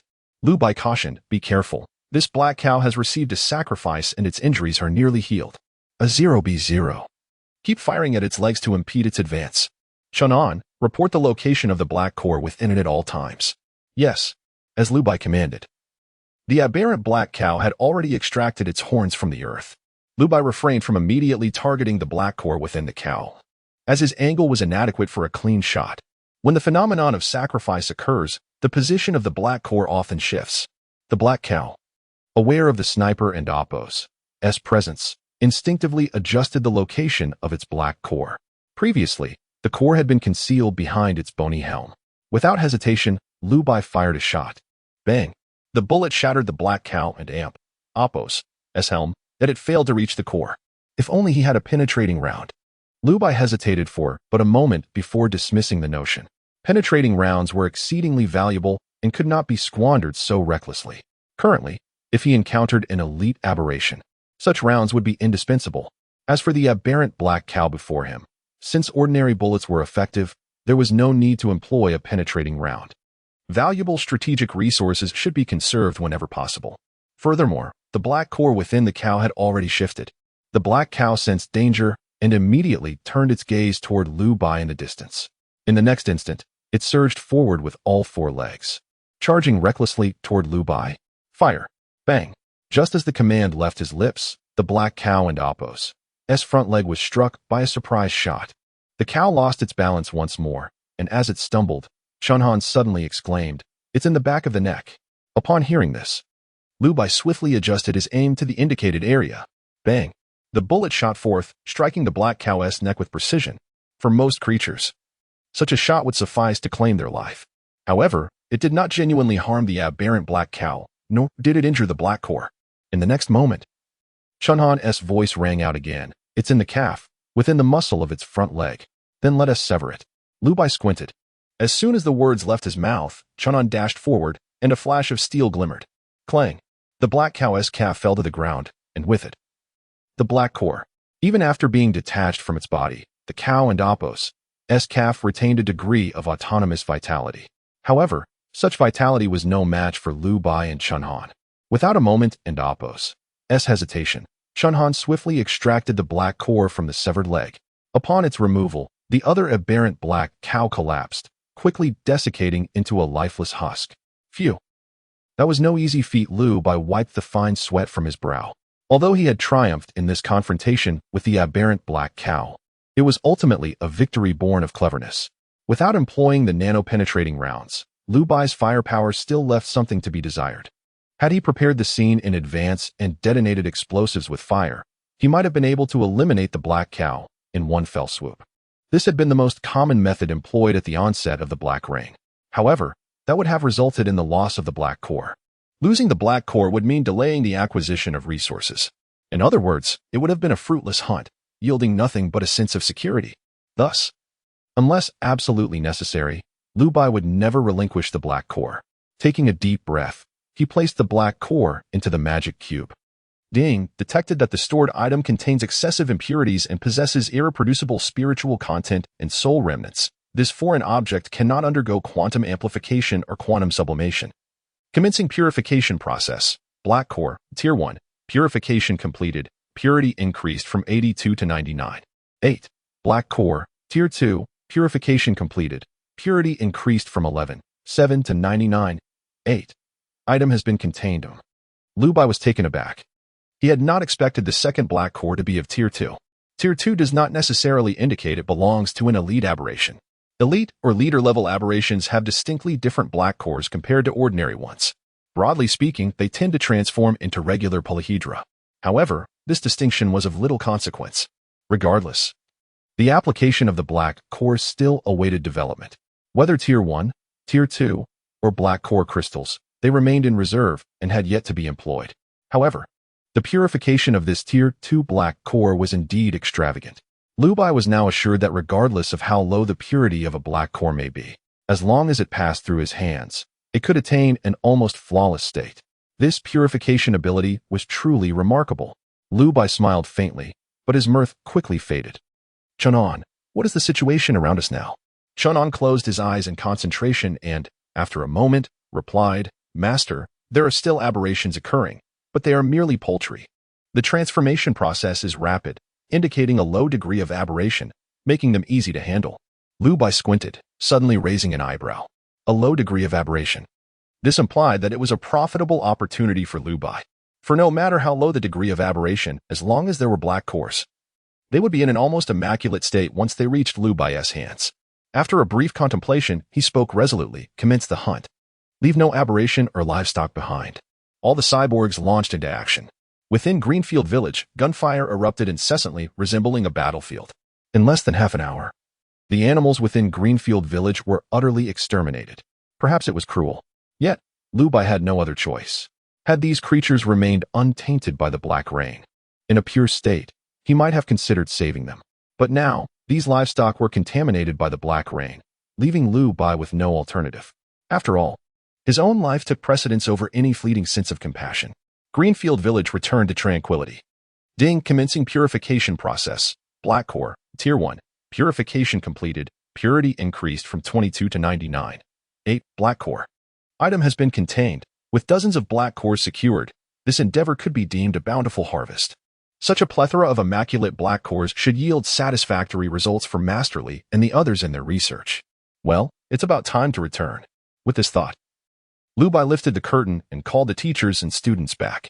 As for how to accommodate this group of teachers and students, at the very least, apart from Yi Yao, Liu Bai certainly would not take them back to the Fuxing Grand Hotel. After all, he had no leisure to further scrutinize the newly arrived guests. Yi Yao's mother entrusted me with the task of rescuing her. Therefore, Yi Yao, I shall take you away. The marauders have all perished, and you may retrieve your vehicle as well. The remaining children shall be entrusted to your care for their return. I have left some beef jerky and water for you. The rest, you must fend for yourselves. With that, Liu Bai turned and departed. Chapter 72, New Mainline, Preparing for the Cataclysm. The matters concerning Greenfield Village have been resolved, alleviating a lingering concern for Liu Bai. After all, in his previous life, he never comprehended the origins of the village's transformation into a nest. Now, everything has become clear. After incinerating all the corpses, Liu Bai, accompanied by Yi Yao, drove back. Yi Yao timidly curled up in a corner of the back seat and suddenly asked in a hushed tone, Uncle, did you kill those bad people? Liu Bai was momentarily taken aback, his lips twitching. Uncle, do I appear that old? He smiled faintly. You can just call me brother. My name is Liu Bai, and I'm still quite young. However, Yi Yao nodded and solemnly replied, All right, Uncle Liu. Liu Bai and Appos' expression stiffened, conceding to her address. After all, the child had lost her father at a young age, and it was not appropriate to insist on corrections. After a brief silence, Liu Bai explained, I did indeed kill them, and it was quite a number, around 70 or 80. Are you afraid? Yi Yao lowered her head, though her voice remained steady. I'm a little scared. But Dad said that heroes only kill bad people, and if they only kill bad people, then they are good. Liu Bai raised an eyebrow, suddenly realizing that this little girl was rather remarkable. Her communication skills far surpassed those of her peers, and her psychological resilience was commendable. Her teacher, had mentioned that her husband was originally a history teacher at Shanghai High School. However, he chose to resign, unable to tolerate the behavior of the students there, in order to teach at an elementary school for the sake of his daughter. It was unclear what he had instilled in Yi Yao that made her so resolutely trust Liu Bai. Seeing Yi Yao and Appos' calm demeanor, Liu Bai chose not to elaborate further. Yet, after a long silence, Yi Yao suddenly spoke. Thank you, Uncle Liu. Liu Bai nodded slightly, a smile of reassurance gracing his lips. This journey was indeed worthwhile. April 13th, 8:58 a.m. Lu Bai and Yi Yao finally returned to the Fushan Grand Hotel. The moment Yi teacher saw Yi Yao, she burst into tears of relief. Yao Yu. Oh, I'm so glad you're safe, my dear. It's all right. It's all right. Lu Bai smiled contentedly, feeling a sense of relief. However, at that moment, a voice echoed. Ding detected that the host has completed the world mission. Remnants of the Tower, Stage 1. Remnants of the Tower, Dependence Doomsday Babel Tower Followers, 3030. Remnants of the Tower, Territory Suppressed Areas, 11. Remnants of the Tower, Achievements Exterminated Beasts, 3030. Rewards. Node Rewards X3, Selectable Tower Facility Modules. Please select a facility module, 1. City walls, 1 layer, can be embedded underground or expanded, 2. Watch cannons for units, AI-controlled, capable of recording enemy information and automatically firing, 3,000 needles, 8 units. Embedded in the ground, can extend numerous needles to strike ground targets, 4. 5. 6. Quantum Decomposer, 1 unit. Can slowly decompose corpse nuclei or black nuclei to obtain fertilizer for plant cultivation, 7. Quantum Charger, 1 unit, can slowly generate electricity from black nuclei or corpse nuclei, 8. Lu Bai was taken aback. He hadn't anticipated the world mission would be completed so swiftly. He had expected the 30 tower followers, as he only needed Yi Yao to fulfill the requirement. However, he hadn't realized that Greenfield Village counted as a suppressed area. It made sense.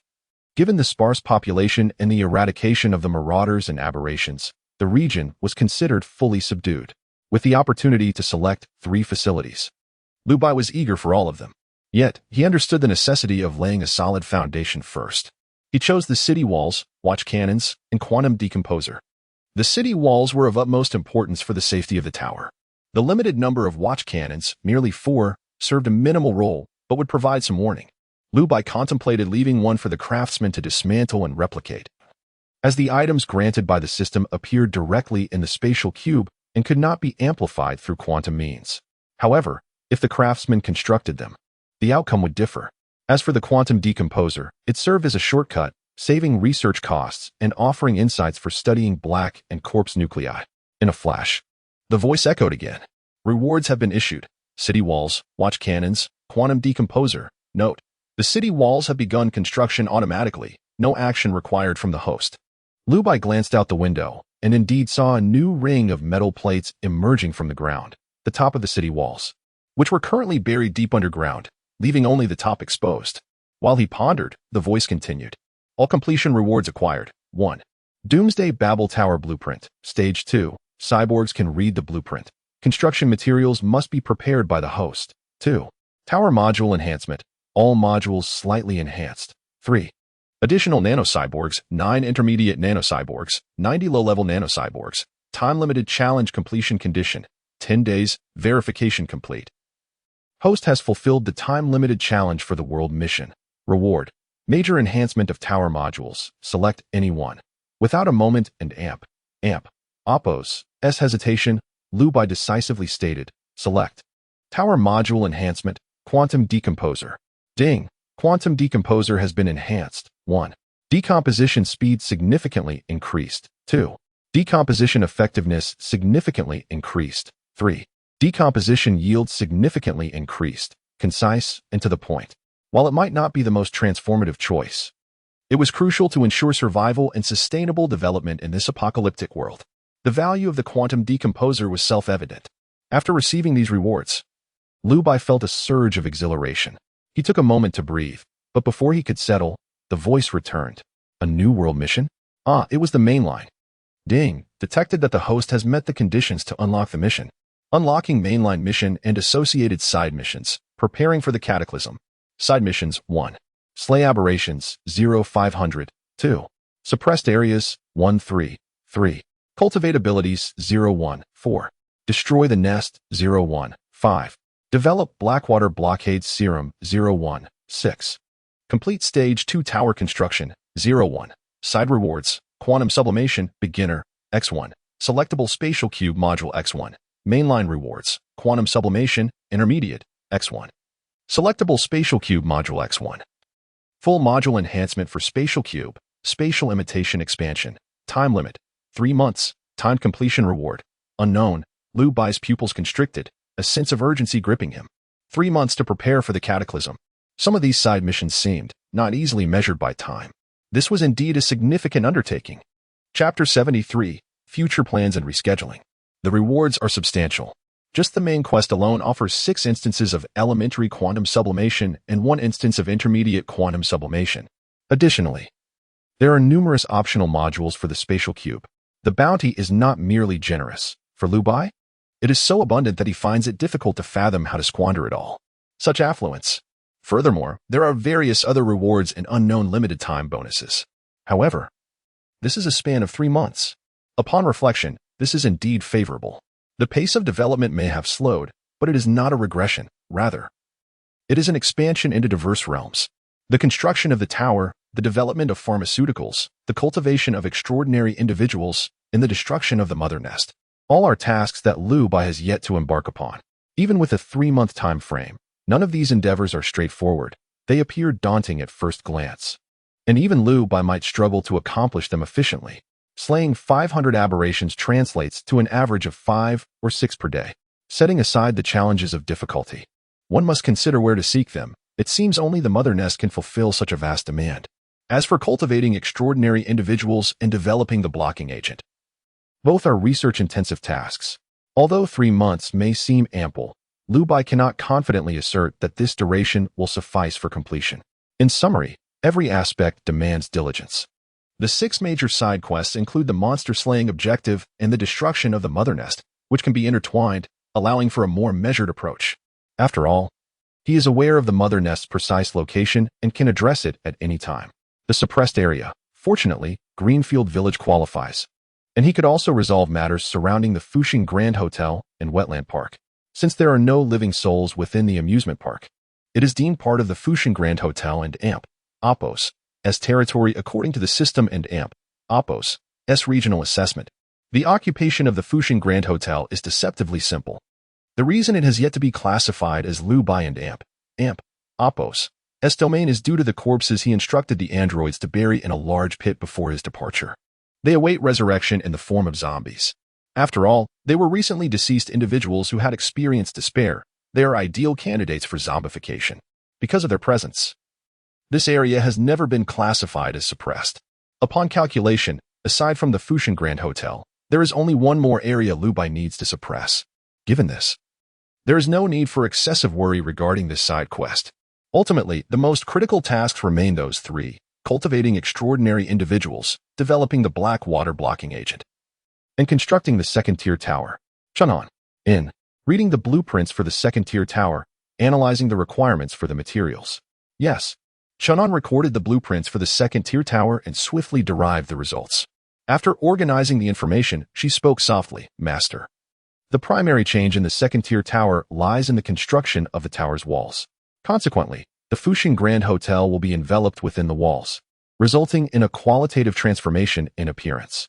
Upon hearing this, Liu Bai and Oppos' pupils constricted slightly. The previous tower allowed the Fuxing Grand Hotel to retain its visage, but henceforth, that will no longer be possible. Given that it is named the Tower of Babel in the Apocalypse, it must indeed take the form of a towering structure. Chun'an continued, "According to the holographic projection design schematics, the tower's protective city walls will form a circular barrier with a radius of 777 meters, which will remain concealed under normal circumstances. It can rise to a height of 7 meters and is constructed using quantum teleportation capabilities, which are already completed.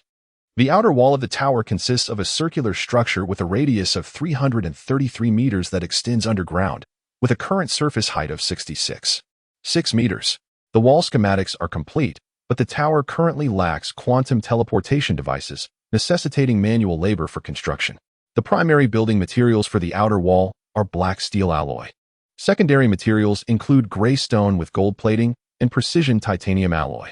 Detailed material specifications and blueprints for these 3 alloys are available. However, production lines are currently lacking, requiring the development of corresponding equipment to expedite the process. Moreover, once the nanobots input the blueprints, work can commence. The remaining materials are sufficiently stocked. Liu Bai narrowed his eyes, somewhat taken aback. The materials for the first-tier tower were straightforward, merely durable building materials, prompting no further contemplation. However, the second-tier tower, rather than viewing it as a construction blueprint, it is more apt to perceive it as a new material formula.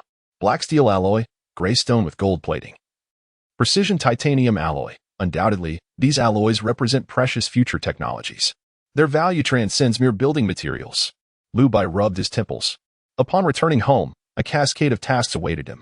3 months to prepare for the impending catastrophe, and thus everything must be meticulously managed.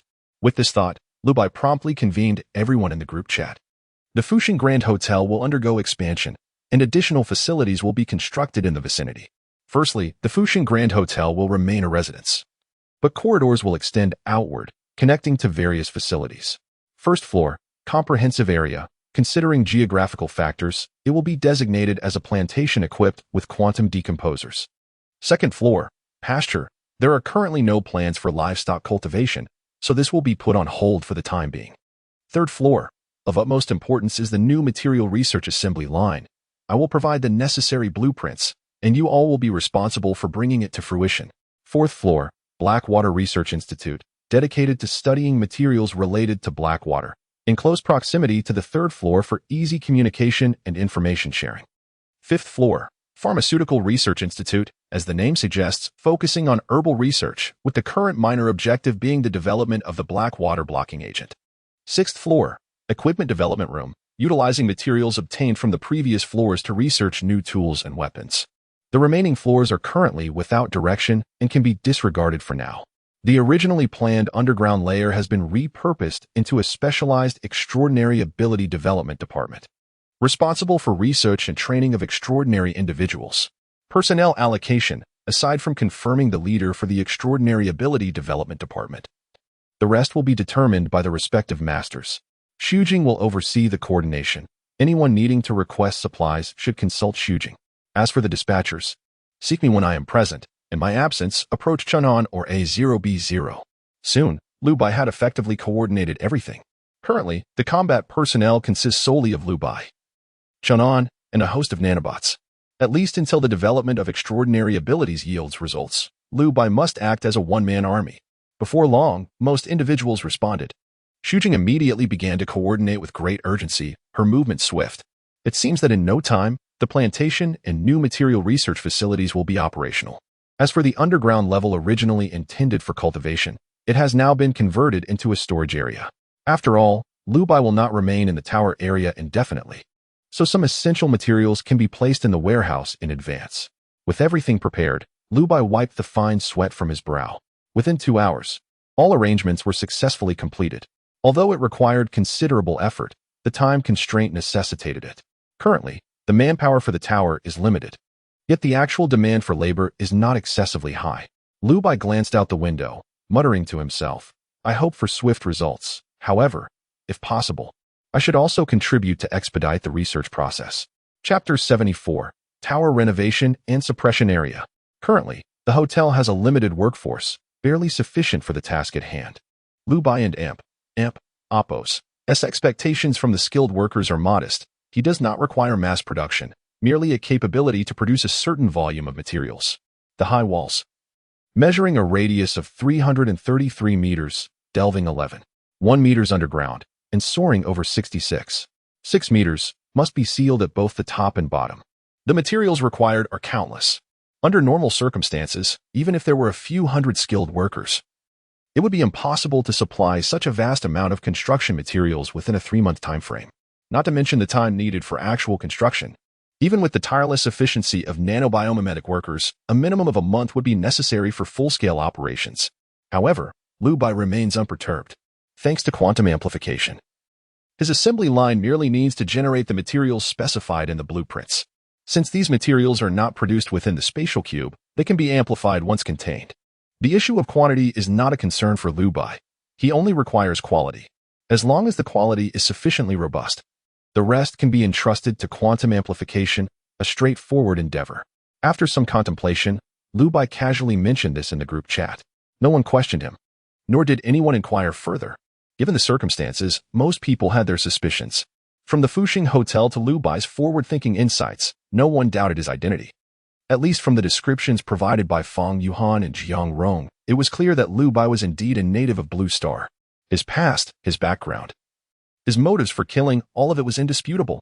Nevertheless, it is evident that unseen forces are at play behind Liu Bai.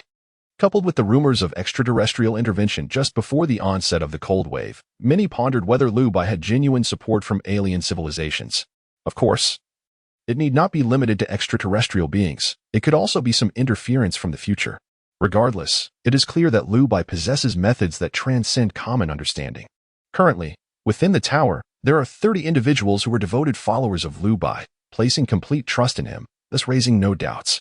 The remaining individuals are family members of the skilled workers who do not participate in core matters and have not been categorized as foes by the system. So there is no cause for concern. Therefore, there is little to fret over. Liu Bai does not need to explicitly state that he possesses a spatial cube capable of quantum amplification, but neither does he need to conceal it. Everyone is already aware. In the worst-case scenario, they could simply regard it as a form of technology akin to 3D printing, as long as there are finished products available for mass production. This line of thought allows everyone to accept the situation more readily. The other aspects do not require Liu Bai's excessive worry. At noon, after finishing his meal, Liu Bai stood by the window, deep in thought. The task that could be completed most swiftly is undoubtedly the suppression area. He must first resolve the corpses buried in the pit. By now, they have mostly transformed into zombies. Once that is accomplished, the area surrounding the Fuxing Hotel can be deemed suppressed. Then, he will address the wetland park area. Completing this side quest would grant him a module for the spatial cube, preferably one that accelerates project progress. With that, the remaining mainline tasks would be stabilized. Liu Bai has nearly grasped the rules governing the cube tasks. Each task has its triggering conditions. While the 3-month preparation for the impending cataclysm is the main line, there should be numerous hidden tasks as well as subsequent world tasks. The world tasks are bound to the tower. Thus, they can only be triggered upon the completion of the second-tier tower. Therefore, from an efficiency standpoint, expanding the tower is of utmost urgency. 3 months may seem ample. Yet time is indeed pressing. Liu Bai approached the mass grave where the corpses were buried. Black rain poured down, thin strands of black spreading from the soil, transforming the corpses into zombies. Observing the mass grave of 100 corpses, he discerned some patterns regarding the black rain's transformation. The fungal threads seemed discerning, with clear priorities. As Liu Bai stroked his chin, he noted that those corpses exhibiting lower intelligence and more frenzied behavior were more readily attracted by the fungal threads. In contrast, individuals like Yongqing, who were far more malicious and brutal, were not immediately selected by the fungi. The dichotomy of humanity and beastliness is indeed a curious phenomenon. Liu Bai did not dwell too deeply on the origins of the black rain. Pursuing its source would be a futile endeavor. For now, understanding the rules of its erosion suffices. He formed a rough judgment, albeit with some perplexity. Despite the prioritization in the black rain and Oppos, S erosion, the resulting abominations bore no distinguishing features. In his recollection, there existed an invisible iron law following the cataclysm. Despair breeds the grotesque. The more desperate one is before death, the more terrifying the transformation afterward. Having witnessed countless cases firsthand, he knew this was not mere conjecture. Could it be that this characteristic emerged only 3 months after the cataclysm? Or is there another factor he has overlooked that interferes with the process? Though Liu Bai harbored doubts, his actions remained unceasing. Bang! Bullets erupted, piercing the heads and hearts of the newly transformed abominations, who had yet to comprehend their new existence. Once all the abominations ceased their movements, Chun Han finally took action, extracting the cores from the abominations and handing them over to the research department. Meanwhile, a voice resonated. The area surrounding Fuxing Hotel has been successfully suppressed. Side quest progress updated. Area suppressed. 2-3. Liu Bai clenched his fist and swung it fiercely. Just as he suspected, the corpses of Yongqing and his companions were not left in vain. The contingency plan laid down earlier has indeed borne fruit. Now, as long as he secures the wetland park, he can create a snowball effect. The next target is indisputable. Chun Han, scan the Yongcheng wetland park. Affirmative. Scanning complete. The Yongqing wetland park spans 38 square kilometers, with 29 square kilometers of land and 9 square kilometers of water. Almost all the organisms perished during the cold wave. A multitude of corpses has accumulated, seemingly possessing the same remnants of souls previously discovered by the master, thus spawning numerous anomalies. The biological detection system captured a total of 933 individual data points. Some individuals exhibited extreme anomalies in temperature or size, classified as possessing a high degree of aberration. Liu Bai was momentarily taken aback. Over 900? Damn it, The main quest previously required the extermination of only 500 anomalies. How can a single wetland park possess nearly 1,000? Moreover, this quantity rivals that of the anomalous siege following the cataclysm in Liu Bai's previous life. Setting aside how to eliminate so many anomalies, one must ponder the source of their nourishment. How could such an exaggerated number arise within mere days? Liu Bai furrowed his brow. It seems the clues he gathered earlier were not sufficiently comprehensive. In summary, if the data obtained from biological detection is accurate, to eradicate this group of anomalies, it seems that military intervention will be necessary. Chapter 75, The Campaign Mission, A Sudden Turn of Events. Relying solely on Liu Bai's individual strength to eradicate such a multitude of aberrations was nearly an impossible endeavor, even fully armed and donned in black-silver battle armor. The task would prove exceedingly arduous. Thus, it seemed imperative to deploy the army of biosynthetic beings this time. Liu Bai even suspected that elite-level aberrations had already emerged within the wetland park. Could it be a sacrifice from kin?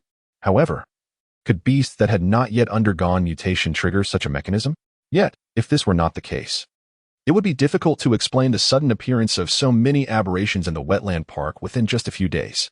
The most plausible explanation would be that a significant number of beasts had perished from freezing, with only a few fortunate ones surviving amidst the warmth of the numerous corpses or finding refuge in safer locales.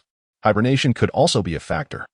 In any case, when the black rain fell, the remaining beasts were likely influenced by the sacrifices of their kin, thus transforming into aberrations.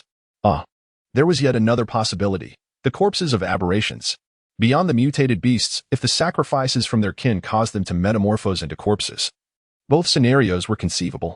Nonetheless, Liu Bai clearly recalled that in his previous life, the wetland park of Eternal City was not one of the nests. In other words, although the number of aberrations here was considerable, it was likely that this was the entirety of them. Unlike a nest, which continuously spawned aberrations, this place was probably a comparatively fortunate circumstance. With this realization, Liu Bai felt a sense of calm wash over him. After all, the vast expanse of the wetland park merely offered ample offerings, without any particularly exaggerated or adverse environmental factors. With this thought in mind, Liu Bai promptly formulated a plan. All nanosynthetic beings would be fully armed and march into the wetland park. This could very well be considered the first battle Liu Bai faced since his rebirth. Previously, he had not anticipated the astonishing number of aberrations within the wetland park. It seemed that the reason this detail went unnoticed in his past life was that, at the onset of the catastrophe, most aberrations had already vacated the wetland park and surged into the urban areas. Thus, while people later came to understand that the wetland park was exceedingly perilous, they were unaware that it had been 100-fold more terrifying prior to that. Since it was not a nest, there was no cause for alarm.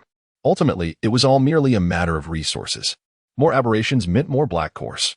And since black cores could not be replicated, the more, the merrier.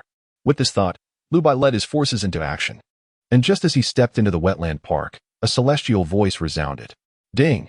Detected that the host has met the conditions to commence the mission. Unlocking hidden mission. Campaign, Eternal City Wetland Park. Campaign metrics. First tier corpse aberrations 0836. First tier aberrations 0184. Second tier corpse aberrations 082. Second tier aberrations 09. Elite aberration 01. Campaign rewards 60 clearance rate for ordinary aberrations. Low tier quantum refinement 1. 100 clearance rate for ordinary aberrations. Low tier quantum refinement 1. Low tier quantum tempering 1. 100 clearance rate for elite aberration. Mid tier quantum refinement 1. Low tier quantum extraction 1. Complete campaign. Nano armored beast 1. Note: quantum refinement. Utilize the corpses and cores of aberrations within the area to forge biological weaponry. The refinement effect is related to the quantity of materials invested. With a maximum limit tied to the tier of quantum refinement will autonomously search for usable corpses in the area and provide feasible refinement results. Quantum tempering. Utilize the corpses and cores of aberrations within the area to enhance biological weaponry. Quantum extraction. Utilize the corpses and cores of aberrations within the area to fabricate nutritional substances or emergency consumables. Nano-armored beast. Autonomous nano armor in beast form. Any action requires energy consumption, which can be slowly replenished within a spatial cube or by decomposing black cores. Corpse cores. Liu Bai and Appos. S expression momentarily froze. A campaign? Another new type of task, along with new reward categories. Campaign missions are not time-limited. They hinge solely on success or failure, thus lacking a time-bound reward. From the perspective of workload and reward quantity, campaign missions did seem somewhat laborious and unrewarding. Yet, after a moment and amp, Oppos, as contemplation, Lu Bai and amp, Oppos, as viewpoint shifted. Task rewards, at their core, are merely additional gains. Furthermore, the results of quantum refinement, although Lu Bai had yet to witness them with his own eyes. There was no denying that they were treasures he desperately needed. After all, it is well known that in the aftermath of the cataclysm, foes far more terrifying than corpse aberrations exist. The enigmatic beings, those creatures capable of rapid learning and adaptation, if not killed in a volley, would adjust to the gunfire and even develop immunity to it. Had we possessed biological weaponry then, we would not have suffered such grievous casualties. Lu Bai closed his eyes and sighed heavily. Ultimately, it was a painful past, undeserving of reminiscence. The refuge from his previous life was not worth saving. It was merely a pity for the valiant warriors who fought with bloodshed. With a soft sigh, Lu Bai slowly opened his eyes. The campaign provided a detailed overview of the wetland park. Indeed, the enemies primarily consisted of corpse aberrations, both first-tier and second-tier. Corpse aberrations, without the experience of combat learning, are considerably weaker than their aberrant counterparts, making them manageable. The most notable threats were the second-tier aberrations and that elite aberration. Aberrations possess a collective consciousness, which is the most troublesome aspect. Thus, a hasty assault would undoubtedly be unwise. A gradual approach must be taken, systematically clearing out as many first-tier corpse aberrations as possible to ensure that the second-tier aberrations and the elite aberration are left isolated and vulnerable. Only then can subsequent attacks be conducted without interference. Currently, the available nano-penetrator rounds and nano-explosive rounds were scarce. They must be utilized judiciously. Moreover, the quantity of aberrations indicated in the campaign overview differed from what Chun'an had provided. If all goes as expected, there likely exist several species capable of maintaining body temperatures consistent with their environment. This differs from humans, making them difficult to detect using thermal imaging. With this realization, Lu Bai made a decisive resolution. Over 100 nanosynthetic beings were all in position. Lu Bai massaged his temples, contemplated briefly, and soon devised a plan. Everyone would proceed cautiously, employing drones to probe first. Once a swift resolution was ensured, they would collectively eliminate the aberrations in the same area. Upon completion, they would retreat and regroup. Chun'an imitated Lu Bai, massaging her temples while dispatching orders through the consciousness network. Before long, the Grand Army set forth. Time passed swiftly, and a week elapsed. The campaign's sweeping operations proceeded in an orderly fashion, having already cleared 30% of the wetland park. Meanwhile, within the Fuxing Grand Hotel, the first-floor plantation and third-floor materials research lab had yielded some results. The quantum decomposer produced fertilizers that surprisingly induced beneficial mutations in the plants. However, the specific direction of these mutations remained uncontrollable and may not necessarily be suitable for medicinal or edible purposes. Thus, the results awaited verification. Everything progressed smoothly for the time being. Yet, just 10 days after the black rain fell, an unexpected turn of events occurred. The network of Eternal City was restored. Meanwhile, an unwelcome visitor has also intruded upon the wetland park. Chapter 76, Municipal Reconstruction and Refuge Site Selection. April 21st, 12:37 p.m. A white truck equipped with a loudspeaker reverberated throughout the city. Attention, citizens! The municipal government of Yongcheng has resumed operations. The network has also been reconnected. Occasional signal disruptions are normal, so please do not panic. Furthermore, we urge all citizens to limit outdoor activities during heavy rainfall. The black rain can erode the human body, causing irreversible damage, and if not cleaned promptly, the mortality rate is extremely high. Citizens, please take heed. The loudspeaker continuously broadcasted this announcement, proclaiming the restoration of order. The citizens, perplexed, assumed that the disaster had truly come to an end. The remaining survivors of Yongcheng celebrated with songs and dances, oblivious to the fact that the personnel within the municipal hall had already changed. The familiar officials had vanished, replaced by a ragtag group that had seized control of the municipal hall in the aftermath of the black rain. Though they were a makeshift assembly, they possessed some managerial skills, being survivors from major corporations who had united with the intention of seizing control of Yongqing. Only by doing so could they firmly grasp the resources in their hands. A sudden upheaval had befallen Yongqing. Meanwhile, Lu Bai was already aware of the situation. He had been closely monitoring the network signal, so when it was restored, he immediately took note. It was a few days slower than in his previous life. Was it due to my actions against Zhang Bowen and Xiao Xiao? Lu Bai pondered, having already formed an answer in his mind. According to the original plan, Zhang Bo and Apos and in Xiao would have established a foothold in Xinghai Jiayuan, seizing the wealth of other affluent individuals and eliminating Ding Zhao to cover up their past crimes. Once everything was in order, Ma Anbang would inform them to take over the municipal hall and construct a refuge as sponsors. In this way, both the present and future of Yongcheng would be under their control. However, this time, the future was devoid of Xiao and Zhang Bowen. Consequently, the restoration of the network was slightly delayed. Yet, speaking of restoration, it merely referred to the local intranet of Yongqing. The network remained disconnected from the outside world, as the external fiber optic cables had been severely damaged by the dual onslaught of the cold wave and black rain. Although the network within Yongqing was rebuilt, it was ultimately confined to the city itself. The previously silent citizens of Yongqing began to voice their opinions, making the forum quite lively. Alas, it is finally coming to an end. End? Nonsense. This black rain is likely some form of radioactive substance, responsible for causing mutations in both animals and humans. Do you think radiation can be easily decomposed? With this black rain, we will be living in radiation for decades, even centuries, and we will inevitably perish. Who knows which country beast has committed such inhumane acts? Perhaps it is not even the work of humanity, but rather an extraterrestrial civilization? Nonsense. Why would an alien civilization resort to such convoluted methods? If they wanted to exterminate us, wouldn't they have done so already?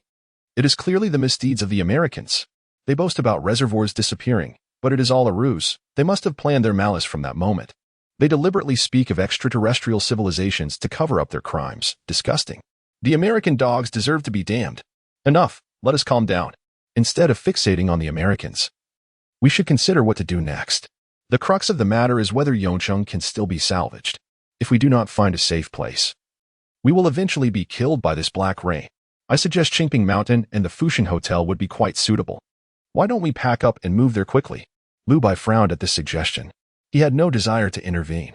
After all, he knew that in 3 months, everything would collapse once more, and reconstruction would be exceedingly difficult. This 3-month buffer was humanity and Apos' final dream, their only chance to catch their breath.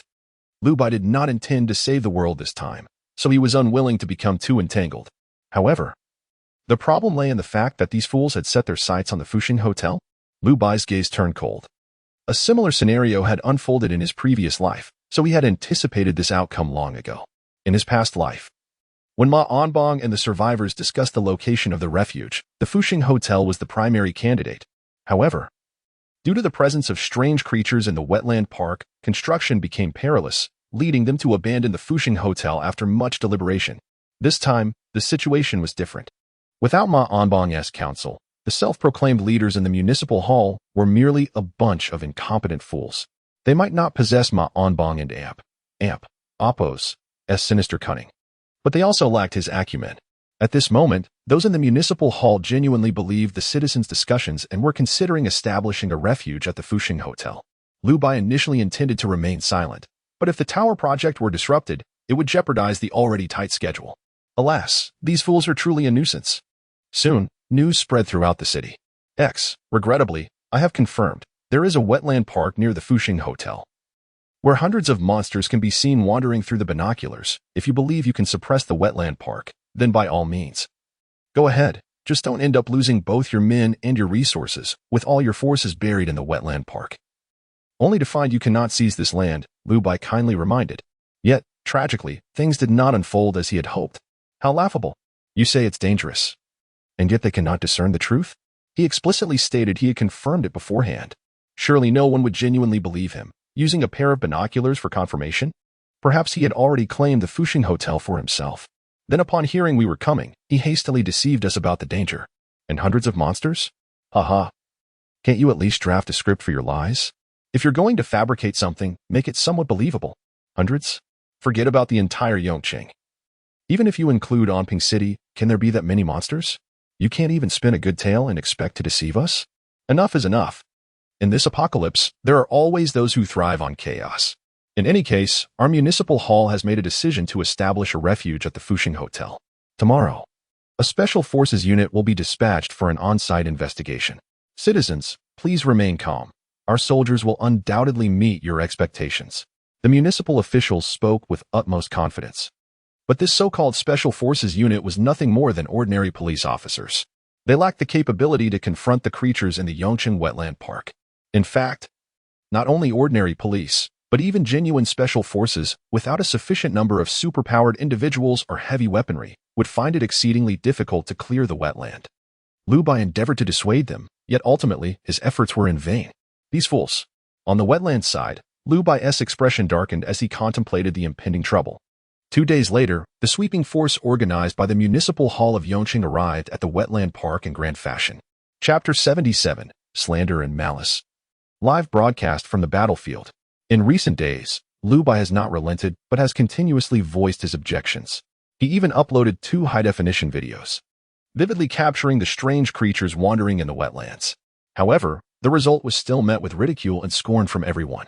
Enough already, remember next time. If you want to edit images, at least tone it down a bit. It's so fake, who would believe it? Truly a harbinger of chaos. Everyone remember this clown's ID.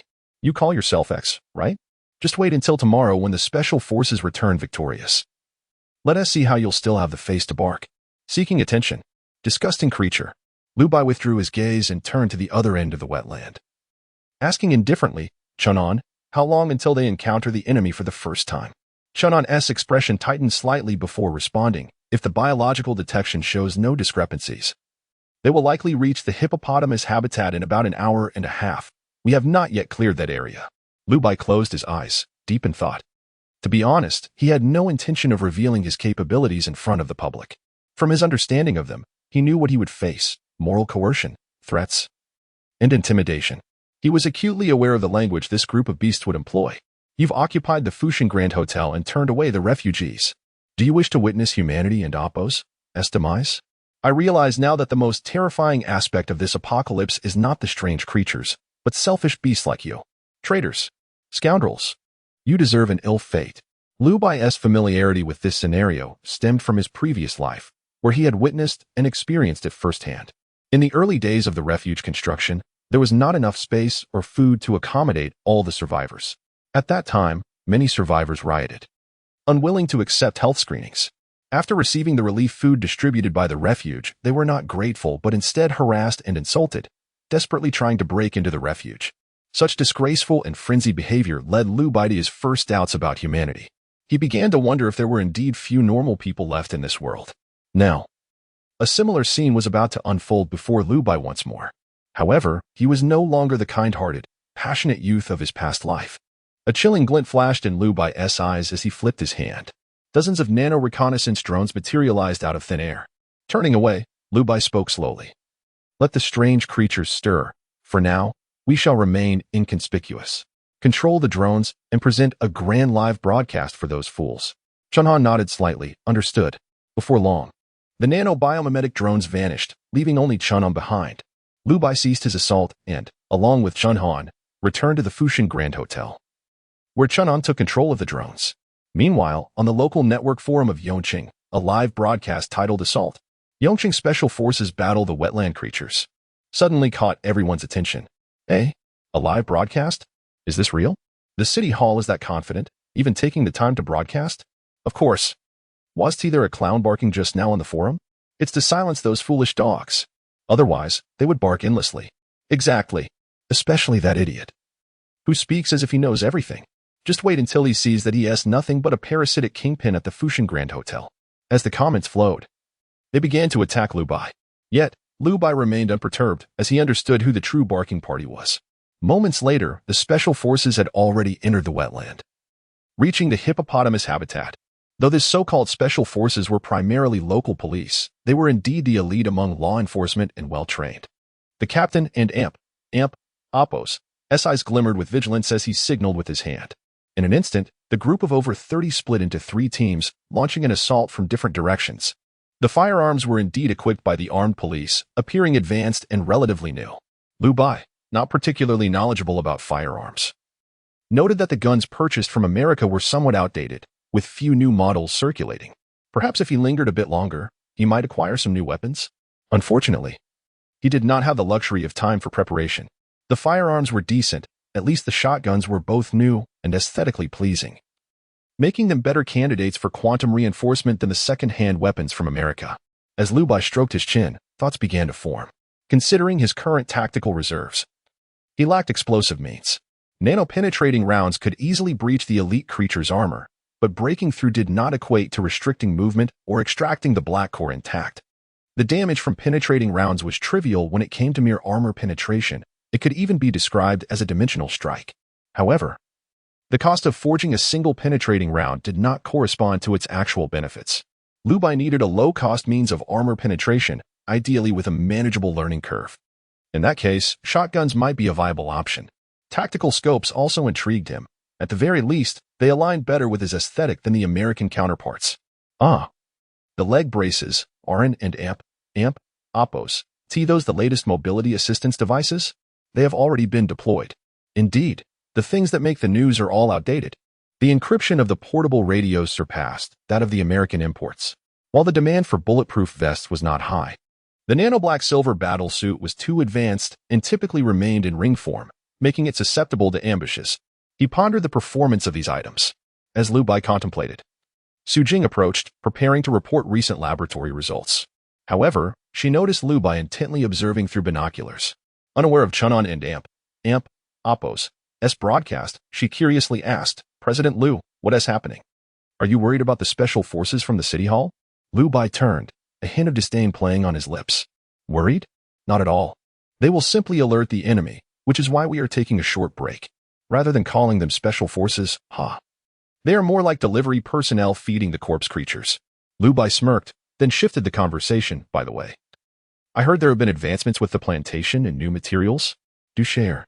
Chapter 78, Purple Lichens and Black Rain Crystals. Upon hearing Su Jing's words, Lu Bai retrieved the report from the plantation and handed it to her, before speaking slowly. Through the quantum disassembler, we have decomposed the black core and the corpse core, yielding two powders of differing hues. The corpse core produced a gray powder, while the black core yielded a purplish-black substance. Both powders can serve as fertilizers, to be mixed with nutrient solutions in specific proportions and applied to the plants. This powder induces indescribable mutations in the flora. The effect of the corpse core powder lies in its ability to enhance the size, growth rate, and yield of the plants, without significantly increasing their energy demands. However, a side effect is that it may occasionally cause the plants to become overly vigorous, even imbuing them with a degree of aggressiveness. Su Jing paused, her brow furrowing. As for the black core powder, it causes mutations in plants, with various directions of transformation that are often quite exaggerated. For instance, when potatoes are treated with varying amounts of black core powder, the solanine content within them rises dramatically. After 1 day, the potatoes turn a deep purple. After 2 days, they proliferate rapidly, developing grotesque tuberous growths resembling severed tumor masses. 3 days later, they sprout quickly, and after 4 days, the sprouts reach approximately 30 centimeters in length and possess the thickness of an adult and Oppos' finger, exhibiting high levels of vitality. When we attempted to slice a portion of the potato to analyze its components, the potato displayed an alarming level of hostility towards us. The final test results indicated that the solanine levels in these potatoes were exceedingly high, and human consumption would undoubtedly lead to death. Lu Bai furrowed his brow upon hearing this. The corpse core can enhance plant specifications and yield, even activating their consciousness. This was already known to Lu Bai. The sanctuary in his previous life reached a similar conclusion, noting that due to variations in the purity of the corpse core, the probability of plant activation was significantly higher. However, using black core powder as fertilizer, based on Lu Bai and Oppos' memories from his previous life, would likely result in tissue necrosis and even soil contamination. Yet this time, the Tower Plantation provided a different answer. Is it due to purity differences? The quantum disassembler must have played a crucial role, further refining the effective substances. The combination of these factors has made the triggering of such a rare event so much easier. But the results are not too shabby. Lu Bai stroked his chin, appearing contemplative. He had heard of solanine before. Potatoes that sprout and rot produce solanine, and merely 0.2 grams can induce poisoning in humans. The black potato depicted in this document likely contains an unknown quantity of solanine, but to Lu Bai, it holds no value. After all, aberrations can resist most toxins. Aside from neurotoxins, which may have a temporary effect, other toxins causing physiological harm are swiftly expelled from the body, and any resulting injuries heal rapidly. These potatoes are useless for consumption or application, They merely contaminate the soil, an unfortunate failure in research. Yet, it is not entirely devoid of significance. Lu Bai turned the page. His gaze sharpening. Purple lichens, absorbing black rain? Su Jing nodded. Yes, this is also a result of the mutation induced by black core powder. And it is the only outcome from our 77 experiments that has not exhibited direct side effects. Compared to ordinary lichens, purple lichens grow at a significantly slower rate and require nutrient solutions to hasten their maturation. Their texture is more pliable, while not particularly sturdy. They are resilient enough to withstand casual trampling. Tests indicate that purple lichens can continuously absorb the relatively fresh, unfixed black rain from the surrounding environment. The black rain is drawn into the leaves of the purple lichens, and when they become overloaded, the lichens wither, ultimately coalescing into a black rain crystal the size of a soybean. Even black rain that had eroded the area over 10 days prior, now deeply embedded in the earth, can be diminished by the purple lichens. Whether they can completely absorb it will require time for verification, and given that the black rain has not fallen for long, we currently lack sufficient cases. However, we unanimously believe that this absorption capability will prove immensely beneficial. If we plant a considerable amount of purple lichens around the city walls and conduct regular cleanups, it is likely we can effectively prevent aberrations from occurring. Should aberrations attempt to invade us, the environmental protection would significantly hinder their rapid self-healing through black rain. A commendable insight. Lu Bai nodded in satisfaction. Excellent. The direction is very promising. You may continue cultivating the purple lichens, striving to develop the most effective varieties. Any surplus products and black rain crystals should be handed over to the Pharmaceutical Research Institute to explore the possibility of developing a black water blocking agent. The characteristics of purple lichens indeed suggest potential in halting black rain erosion. As for the black rain crystals, in Lu Bai and Appos, as previous life, there were other methods to extract them. However, regarding their utility, at least before his demise, no applications had been developed. It was merely said that aberrants could consume black rain crystals to gain explosive enhancements to their abilities. Yet the cost was the irreversible erosion by black rain and the collapse and turmoil of their mental state. At least before Lu Bai and Appos' death, no methods existed to suppress this. Lu Bai narrowed his eyes and then spoke solemnly. Focus on developing purple lichens and their medicinal potential. As for the black rain crystals, proceed with development only when safety is assured. Su Jing nodded slightly. Understood. What about the new materials? How are the results? Currently, the development of black steel alloy has yielded quite promising outcomes. However, due to technical limitations, it will still take some time to forge black steel alloy bricks meeting your specifications, Lu. The gilded gray stone is relatively straightforward, with the blueprints in hand. The skilled artisans have quickly grasped the concept, and only minor adjustments remain. However, the refined titanium alloy poses a bit of a challenge. Its theoretical strength is exceedingly high, and the tools on the assembly line cannot even complete the most basic material tests. Therefore, the craftsmen have asked me to convey that if possible, they would appreciate additional time to prioritize the development of tools and machinery. Then, Su Jing hesitated. Trailing off, Lu Bai looked puzzled and inquired. And then? Su Jing appeared hesitant but ultimately revealed. Well, Xiao Rou is also handling responsibilities in the Pharmaceutical Research Department. She mentioned that developing pharmaceuticals requires experimental subjects. However, we lack mice or any other animals for experimentation, making development somewhat challenging. Lu Bai paused, realization dawning upon him. He had forgotten this matter. Back in the sanctuary, the supply of mice had been wholly inadequate. While human experimentation was strictly prohibited, individuals like Zhao Wenhao had conducted private experiments without restraint. Lu Bai certainly would not feign ignorance. After all, he just happened to have 2 suitable experimental subjects on hand. Chapter 79, Biological Experiments in Turmoil.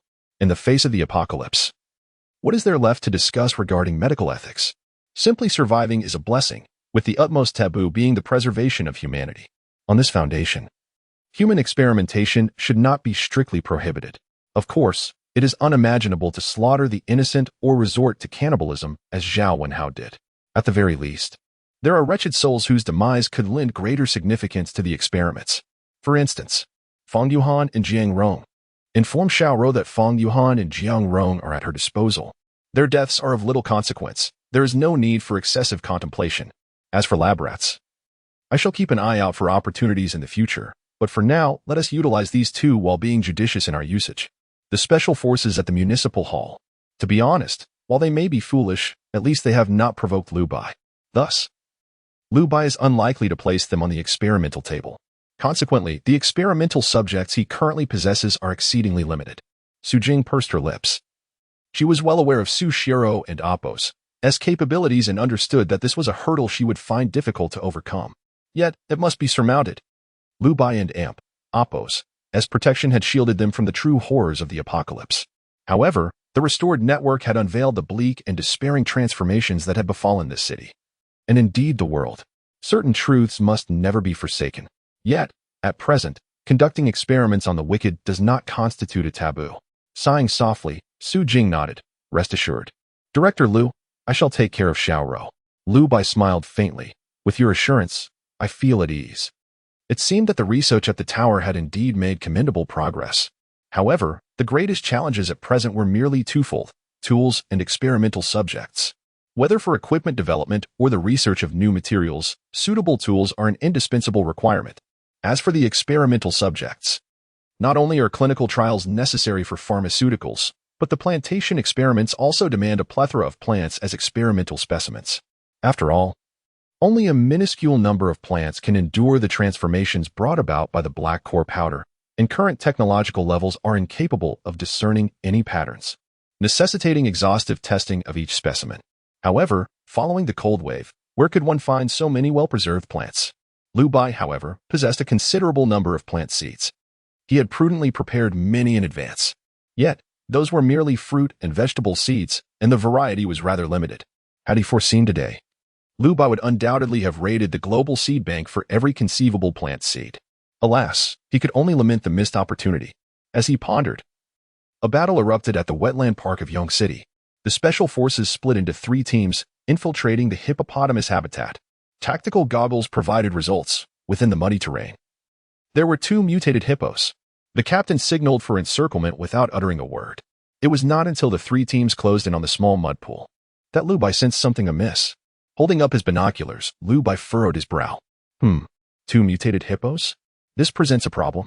In such a vast habitat, having only mutated creatures is rather illogical. There ought to be corpse monsters as well. Regardless of their numbers, it is improbable that not a single one exists. Liu Bai had previously discerned why there were so many corpse monsters and mutated creatures in the wetland park. It was due to the collective sacrificial nature of the Black Rain. When a large-scale death occurred within the same group, some hippos would resurrect as corpse monsters. If any hippos survived the cold wave until the Black Rain fell, then with so many sacrifices, once they were eroded by the Black Rain, they would undoubtedly transform into mutated creatures. The question thus arose. Mutated creatures exist, but what of the corpse monsters? At that very moment, the local forum of Yongqing City was already celebrating prematurely. Ha ha ha, I told you, these mere mutated creatures are not to be feared. Look at our special forces. So numerous and brazenly surrounding them, and those 2 mutated creatures showed no reaction whatsoever? Ha ha ha ha ha. With so many living humans around, the mutated creatures are this lackluster? Where's that fool? Why isn't he shouting? Come out and make some noise. Heh, mere human scum, feeding the mutated creatures like a parent. Probably even forgotten who their ancestors are. Liu Bai smirked, intrigued by the folly of the crowd. They likely had no idea that he was the mastermind behind this live broadcast. Soon, a colorful pinned comment caught everyone and Appo's attention. Listen, everyone, don't rush. Soon you'll have plenty to be anxious about. The atmosphere instantly froze. Why is it that you can post a colorful comment and even pin it? The viewers in the live stream were momentarily taken aback. Is there really someone who dares to counter the tide? With the situation so clear, this person not only dared to speak, but even to provoke? Although they were curious about the source of the colorful comment, no one dared to inquire. Replaced instead by an onslaught of ridicule. Self-deprecating. The clown has arrived. Human scum. Fool, living up to your name. A traitorous dog, better off dead. However, the good times were short-lived. Before they could hurl more insults, an unexpected change occurred in the mud pool. As the captain signaled, all 3 teams positioned themselves, aiming at the mutated hippo in the center of the mud pool, and fired in unison. Thud thud thud bang. The silenced rifles mixed with the fierce shotgun blasts, intertwining into a storm of bullets that rained down. The targeted mutated hippo was immediately reduced to a sieve. Following that, over a dozen grenades were hurled. Although they had no idea where the black core was, they believed that completely obliterating the mutated hippo would surely destroy the black core along with it. The idea was not incorrect, yet it was excessively extravagant. Moreover, they failed to notice the real danger. As the first mutated hippo fell, a flicker of joy crossed the captain's face, leading him to believe victory was assured. The viewers in the live stream felt the same. Yet, just then, a sludgy, gurgling sound erupted from the mud. A dozen emaciated hippos suddenly emerged from the mud pool. Then, like cannonballs, they shot out with explosive force. Boom! Amidst the thunderous noise, the hippos surged forth. Weighing nearly 1,000 kilograms, they charged toward the source of the gunfire with terrifying momentum. The outcome was unmistakable. The ground trembled. And with a resounding crash, the former positions of the special forces were left devoid of life, replaced only by pools of flesh. The remaining snipers, hiding at a distance, were filled with dread and immediately turned to flee with all their might. Yet, the result they faced was the relentless pursuit of the dozen corpse hippos. No, no, no, don't come over. Stay away. Bang, bang, bang, bang. Gunfire erupted in quick succession. However, the firepower was insufficient to halt the corpse hippos. The corpse hippos charged forward, opening their massive jaws wide. Crack! The soldier's body was split in two. Chapter 80. Total Annihilation, Clouds of Suspicion Looming. In a mere 2 minutes, the special forces met their demise, emerging from the depths of the mire only to face their doom. Within this fleeting span, the spirits of those in the live stream plummeted from euphoric heights to dismal depths. Liu Bai shook his head, feeling a twinge of regret. The members of this elite unit had indeed lacked caution, yet they were merely following orders. Had they been a tad more perceptive, they might have discerned the signs much earlier. Though the cold wave had subsided, the outdoor temperatures still hovered around -30 to 40 degrees. Why then? Had the mire not frozen? This was due to a force lurking beneath, preventing it from solidifying, the reanimated corpse lurking within. The hippo corpse drifted through the mire, its body temperature maintaining equilibrium with that of the sludge. It seldom revealed itself, preserving the posture it held in life, lazily gliding through the muck until sensing the intrusion of foes. When the hippo corpse detected the presence of enemies, it would recklessly charge towards them, embodying the fierce territorial instincts from its previous existence. The special forces, oblivious to the peculiarities of the mire, realized the threat only when it was too late. The live stream fell into a profound silence. The taunting comments ceased abruptly. The screen was devoid of noise save for Liu Bai's colorful remarks. Those who had just been mocking were now rendered speechless, unable even to muster a question. The irony was palpable. Just moments ago, they had ridiculed Liu Bai, only to find themselves met with a bitter reality. Liu Bai refrained from pursuing. This only deepened the humiliation felt by the commentators, as it seemed to indicate that he had never regarded them as worthy adversaries. And indeed, that was the truth. Meanwhile, in the municipal hall, a cadre of affluent merchants and officials gathered, their eyes glued to the live broadcast, terror etched upon their faces. What just happened? How could our elite unit be obliterated in an instant? This live stream seems suspicious. We had no arrangements for this broadcast, and the perspective is entirely off. There is something amiss, something grave. Sweat poured down their brows as they confronted the reality of their first operational directive, which had ended in utter catastrophe. It was not merely a defeat, it was a complete annihilation, their equipment, and the lives of all the special forces buried in that mire. Despair spread like wildfire. The entire city felt as though it had descended into a frozen hell. To Liu Bai, this was an outcome he had anticipated.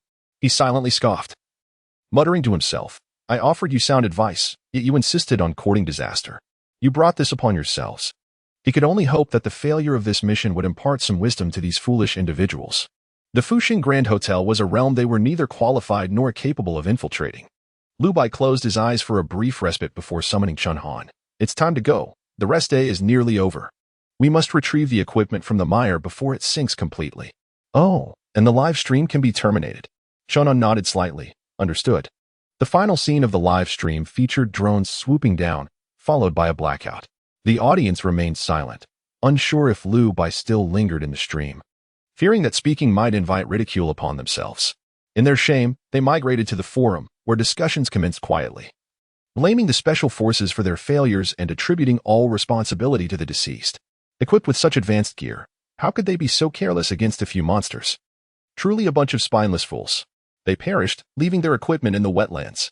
What bad luck. I would have fared better, fully armed, than this group of morons. Indeed, Liu Bai paid no heed to the forum, nor did he wish to observe the foolishness of their expressions.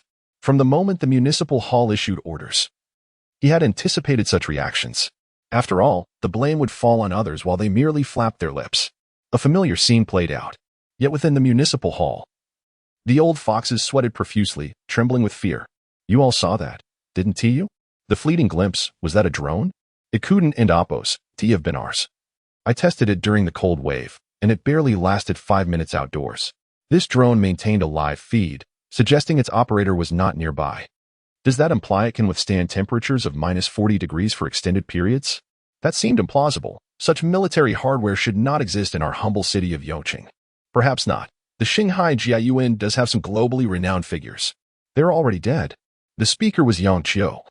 His expression grave as he clenched his teeth. Before the black rain, a man claiming to be a snowfield hunter arrived at Shanghai Jiayuan. He learned of the collusion between General Zhang, General Xiao, and Dean Zhao in operating a black hospital.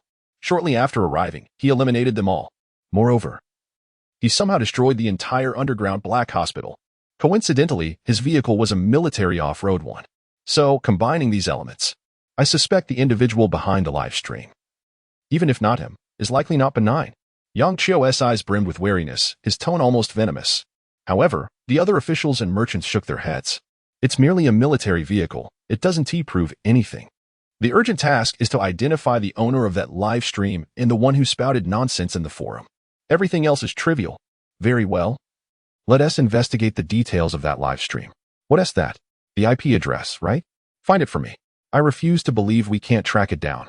The officials spoke with false bravado, their voices trembling, eyes filled with trepidation. The unknown was the greatest terror. Yet, to pursue the matter further at this juncture was not a wise course of action. Liu Bai knew well that this was far from over. But he was prepared to face whatever came, for time was of the essence. Shortly thereafter, in the wetland park, the hippo's habitat, Liu Bai set up his Jinglong. Surrounded by over 100 nanobots, calm whispers echoed across the vast frozen river. Fire. With a thunderous roar, bullets surged forth.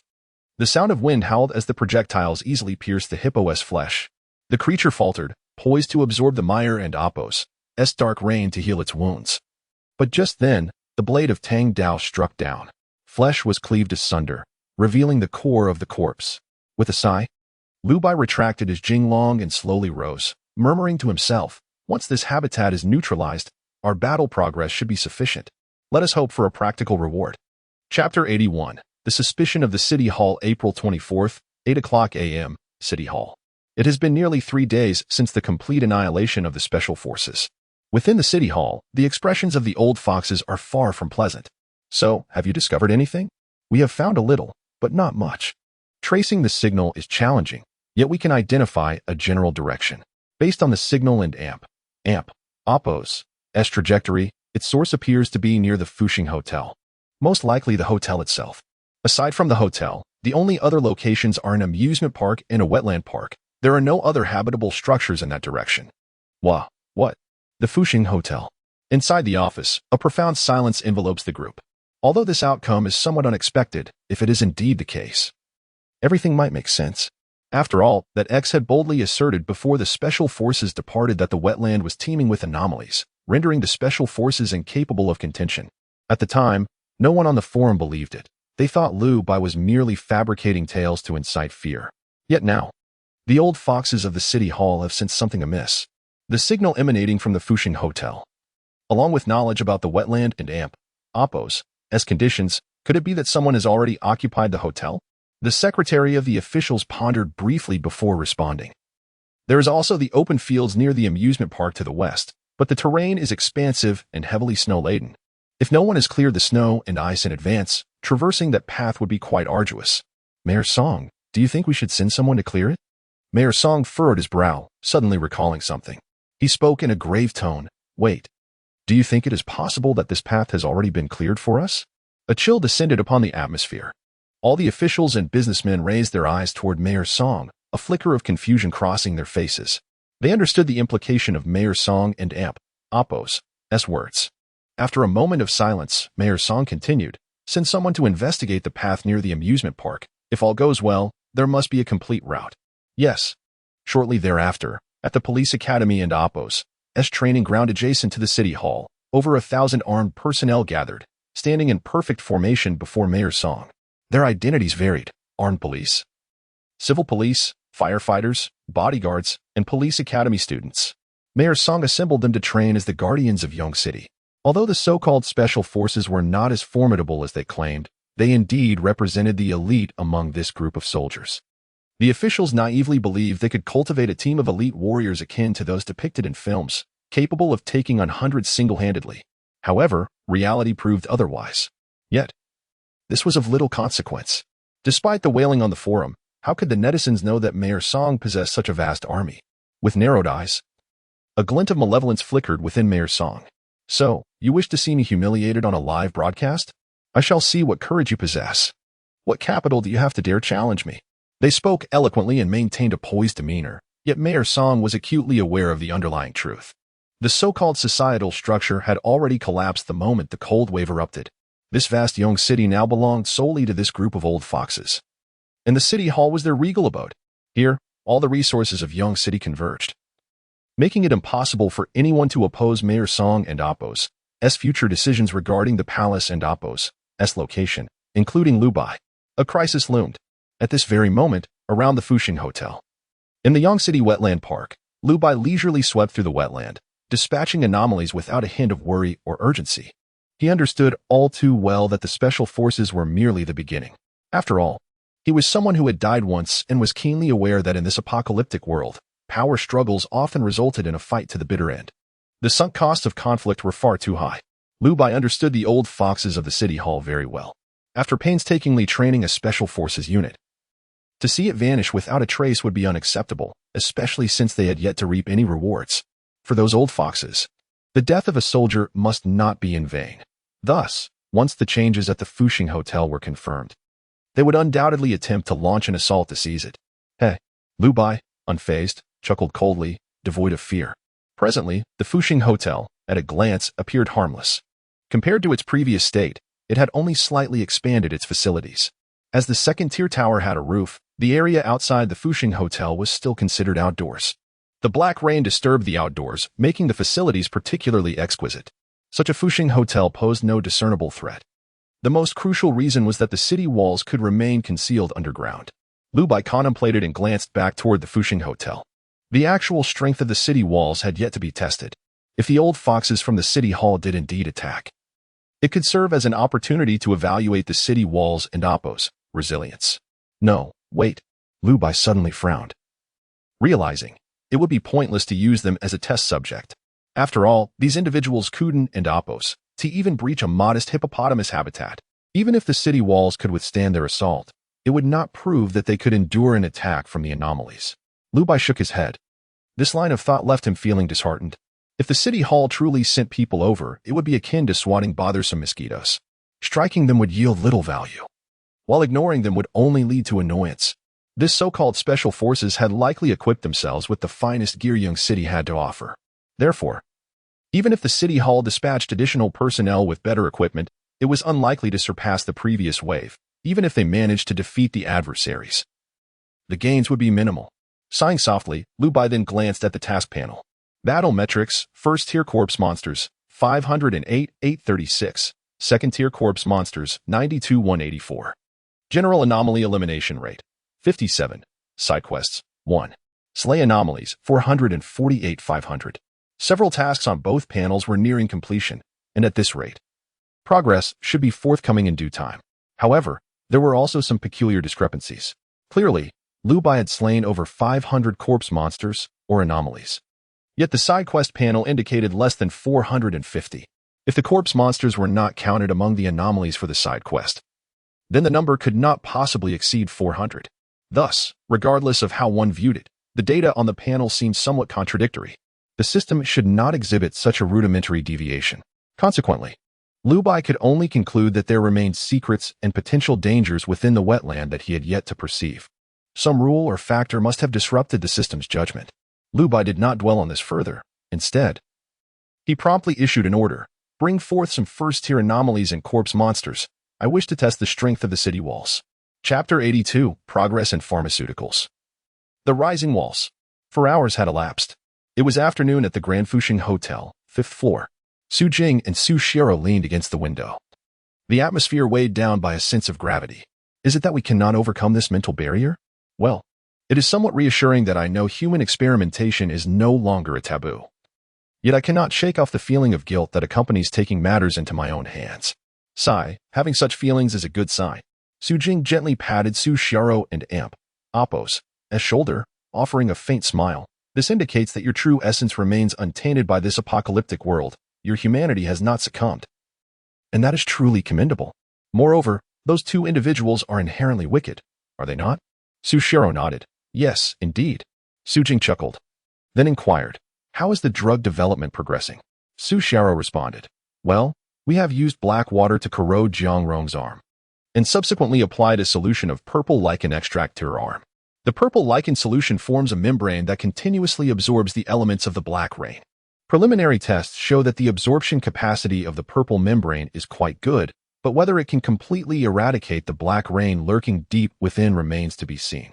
Additionally, the retention of black rain by the purple membrane is average. Once it loses its original plant fiber structure, the solution membrane struggles to maintain its form over time. Specifically, signs of decay begin to appear after approximately 77 minutes. To prevent further harm to the body, the treatment must be changed roughly every hour, and it is best not to interrupt the process. Su Jing frowned slightly at this. That sounds rather troublesome, and if the black rain penetrates the body, the purple membrane would likely be ineffective, correct? Yes. Su Xiaoro nodded slightly. If the black rain seeps into the bloodstream or organs, the membrane would indeed be powerless. Essentially, this is merely a preliminary experiment. We are currently developing an oral medication. But the challenge lies in the fact that the purple lichen extract also exerts a certain attraction to the black rain. Therefore, if the toxins from the black rain accumulate excessively in the body, the purple lichen pills will become trapped within and form large crystals of black rain. That would be rather inconvenient. To expel. Su Xiaoro and Amp, Apos, expression turned awkward. Su Jing understood the implication. It was evident that developing a truly practical blocking agent posed numerous challenges. Let us take it slow. No need to rush or feel pressured. After all, we are essentially an impromptu team. Just treat it as a university experiment.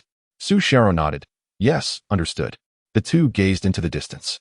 Once the local network in Yongcheng was restored, they would learn the extent to which the Fuxing Hotel had ascended. In contrast to the stagnation and isolation of the outside world, Su Jing felt as though they were living in entirely different realms.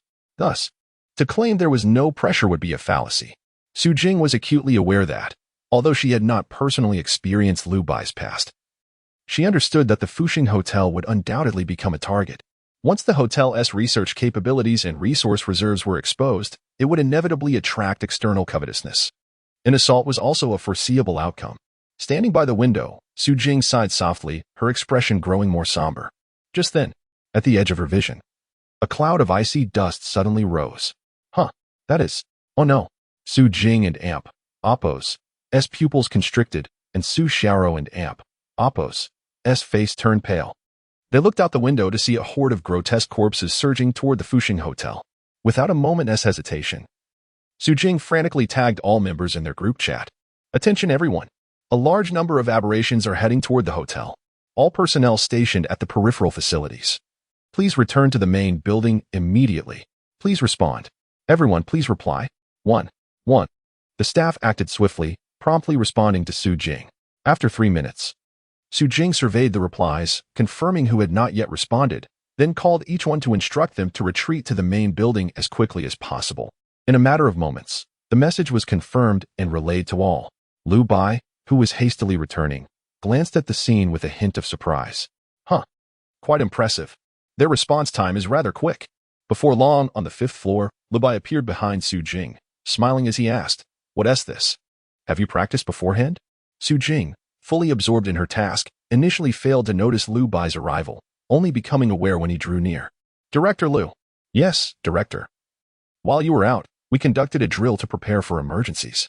Lu Bai nodded, smiling. "That's good, but there's no need to be so tense this time." "Huh?" Su Jing was momentarily taken aback, puzzled.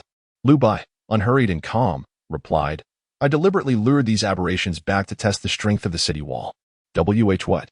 The city wall? Su Jing's expression turned peculiar, her confusion deepening. The city wall? Where did that come from? Su Jing gazed into the distance, yet saw nothing. Su Xiaoro was equally bewildered, at a loss for words. Lu Bai chuckled, then looked out the window. A multitude of monstrous lizards and grotesque corpses charged forth. The icy dust swirled, leaving a trail as they rushed toward the Fuxing Hotel. However, at that moment, a thunderous roar erupted. A city wall with a radius of 777 meters and a height of 7 meters rose abruptly from the ground. Everyone in the hotel was left aghast. The chat group was filled with queries. Huh? What is that? When was it built? No, is such a towering steel wall feasible with current manpower and resources? It couldn't possibly have been constructed before the cold wave, could it? Impossible. The ground bears strange patterns, indicating it was constructed after the cold wave. This should be after. But, it doesn't add up. It makes no sense. As the crowd began to calm down and reconsider, they suddenly realized. Regardless of whether the city wall was built before or after the cold wave, it truly made no difference. Either way, such a monumental project could not go unnoticed. This city wall before them was not merely a spectacle, it was utterly unfathomable. The crowd stood in sheer astonishment, rendered speechless. Yet Lu Bai remained composed. The combined number of aberrations and corpses approached 100. This quantity should not be excessive. Chun'an, connect to the sentinel cannons. There were a total of 4 sentinel cannons. But one was with the Equipment Development Department. For Lu Bai, the sentinel cannons rewarded by the system were more akin to blueprints. For cannons were hardly sufficient. And most critically, these could not utilize quantum amplification.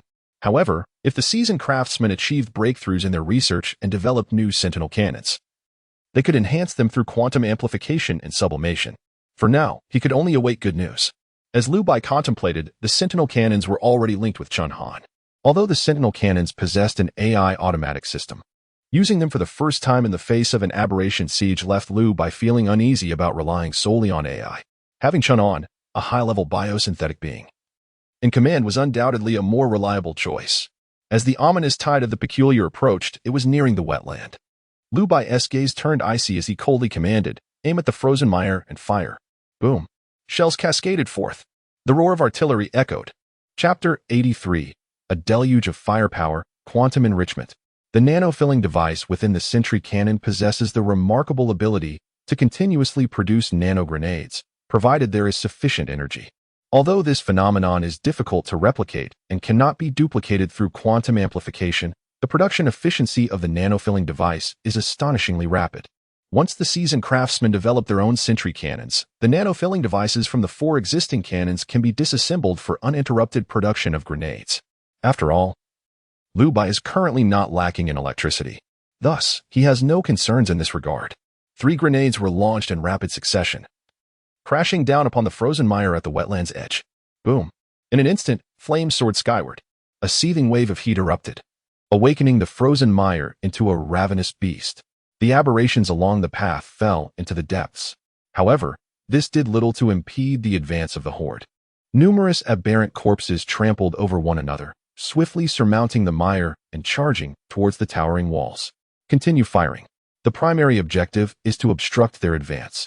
Do not entertain thoughts of a concentrated bombardment just yet. Lu Bai was all too familiar with the onslaught of aberrations in this apocalyptic scenario. The greatest taboo during an aberration siege is to commence bombardment too early in densely populated areas of aberrations. While this may disrupt their formation, the resulting shockwaves would propel the vanguard of the horde towards the city walls.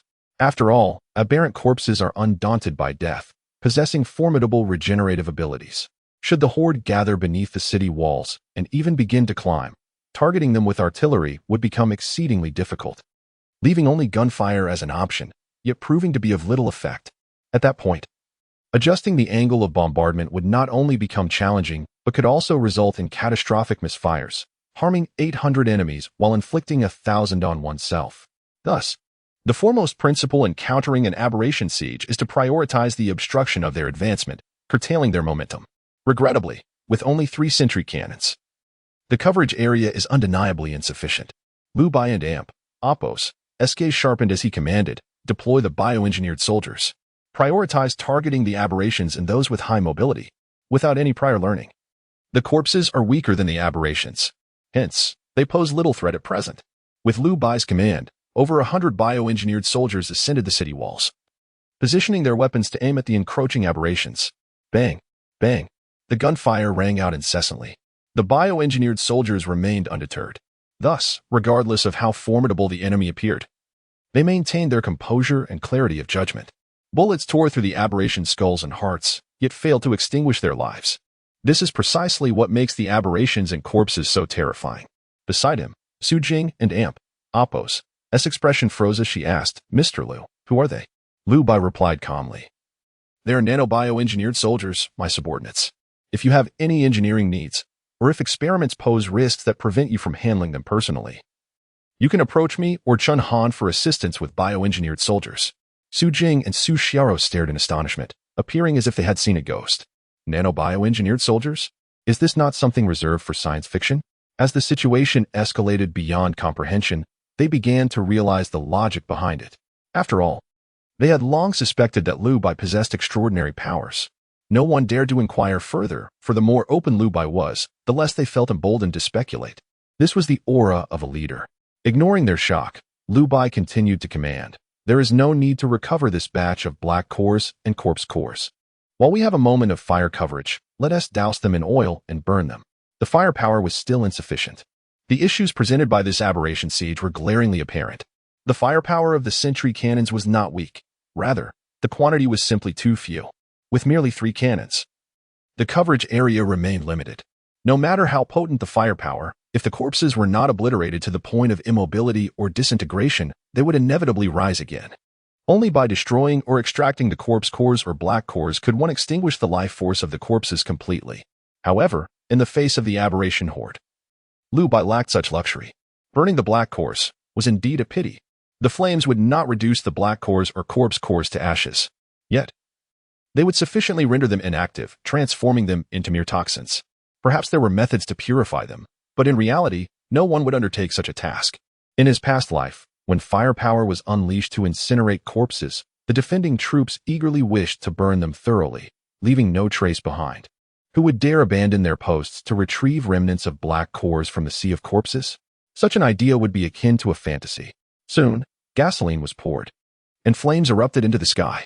The staff of the Fuxing Hotel beheld this grand yet terrifying scene, rendered mute in fear and silence. The undead besieged the city. The haunting imagery from films paled in comparison to today's aberration siege, which could only be described as an exercise in futility. They finally comprehended the tranquility they had enjoyed under the shelter of the Fuxing Hotel. They also began to grasp what awaited them beyond its walls. The number of followers at the tower suddenly swelled. The families of the seasoned craftsmen, previously perplexed by the situation, now felt an overwhelming sense of unity. Doubts evaporated, and dissent was silenced. Liu Bai gazed indifferently into the distance, fixating on the flickering flames, murmuring to himself, "It is merely 100 or so aberrations, and they are only attacking from one side. If the city walls were to be surrounded on all sides, even if they managed to hold their ground, the sacrifices required would likely be unimaginable. Alas, there are still numerous matters to address." Liu Bai suddenly recalled the past of the refuge. Of course, he did not endorse the state of the refuge at that time. Waiting passively for death indeed alleviated many troubles, but when faced with a formidable enemy, that refuge could only await its fate. This, of course, was not the outcome Liu Bai desired. For others, these 3 months served as a rare buffer period. Yet for Liu Bai, it was a precious opportunity for development. Every moment could not be squandered, until, 1 hour later, the roaring of the sentry cannons finally ceased, and the flames on the frozen expanse began to dissipate. Liu Bai surveyed the scene, the wetland and Appo's edge now a charred wasteland. At that moment, the heavens resounded. Ding, side quest. Eliminate 500 aberrations, completed. Reward, quantum elevation, beginner level, 1. Space Cube Module Selection 1. Liu Bai stepped outside, striding towards the scorched earth. Simultaneously, without a moment's hesitation, he murmured to himself, selecting the Space Cube module for enrichment conversion.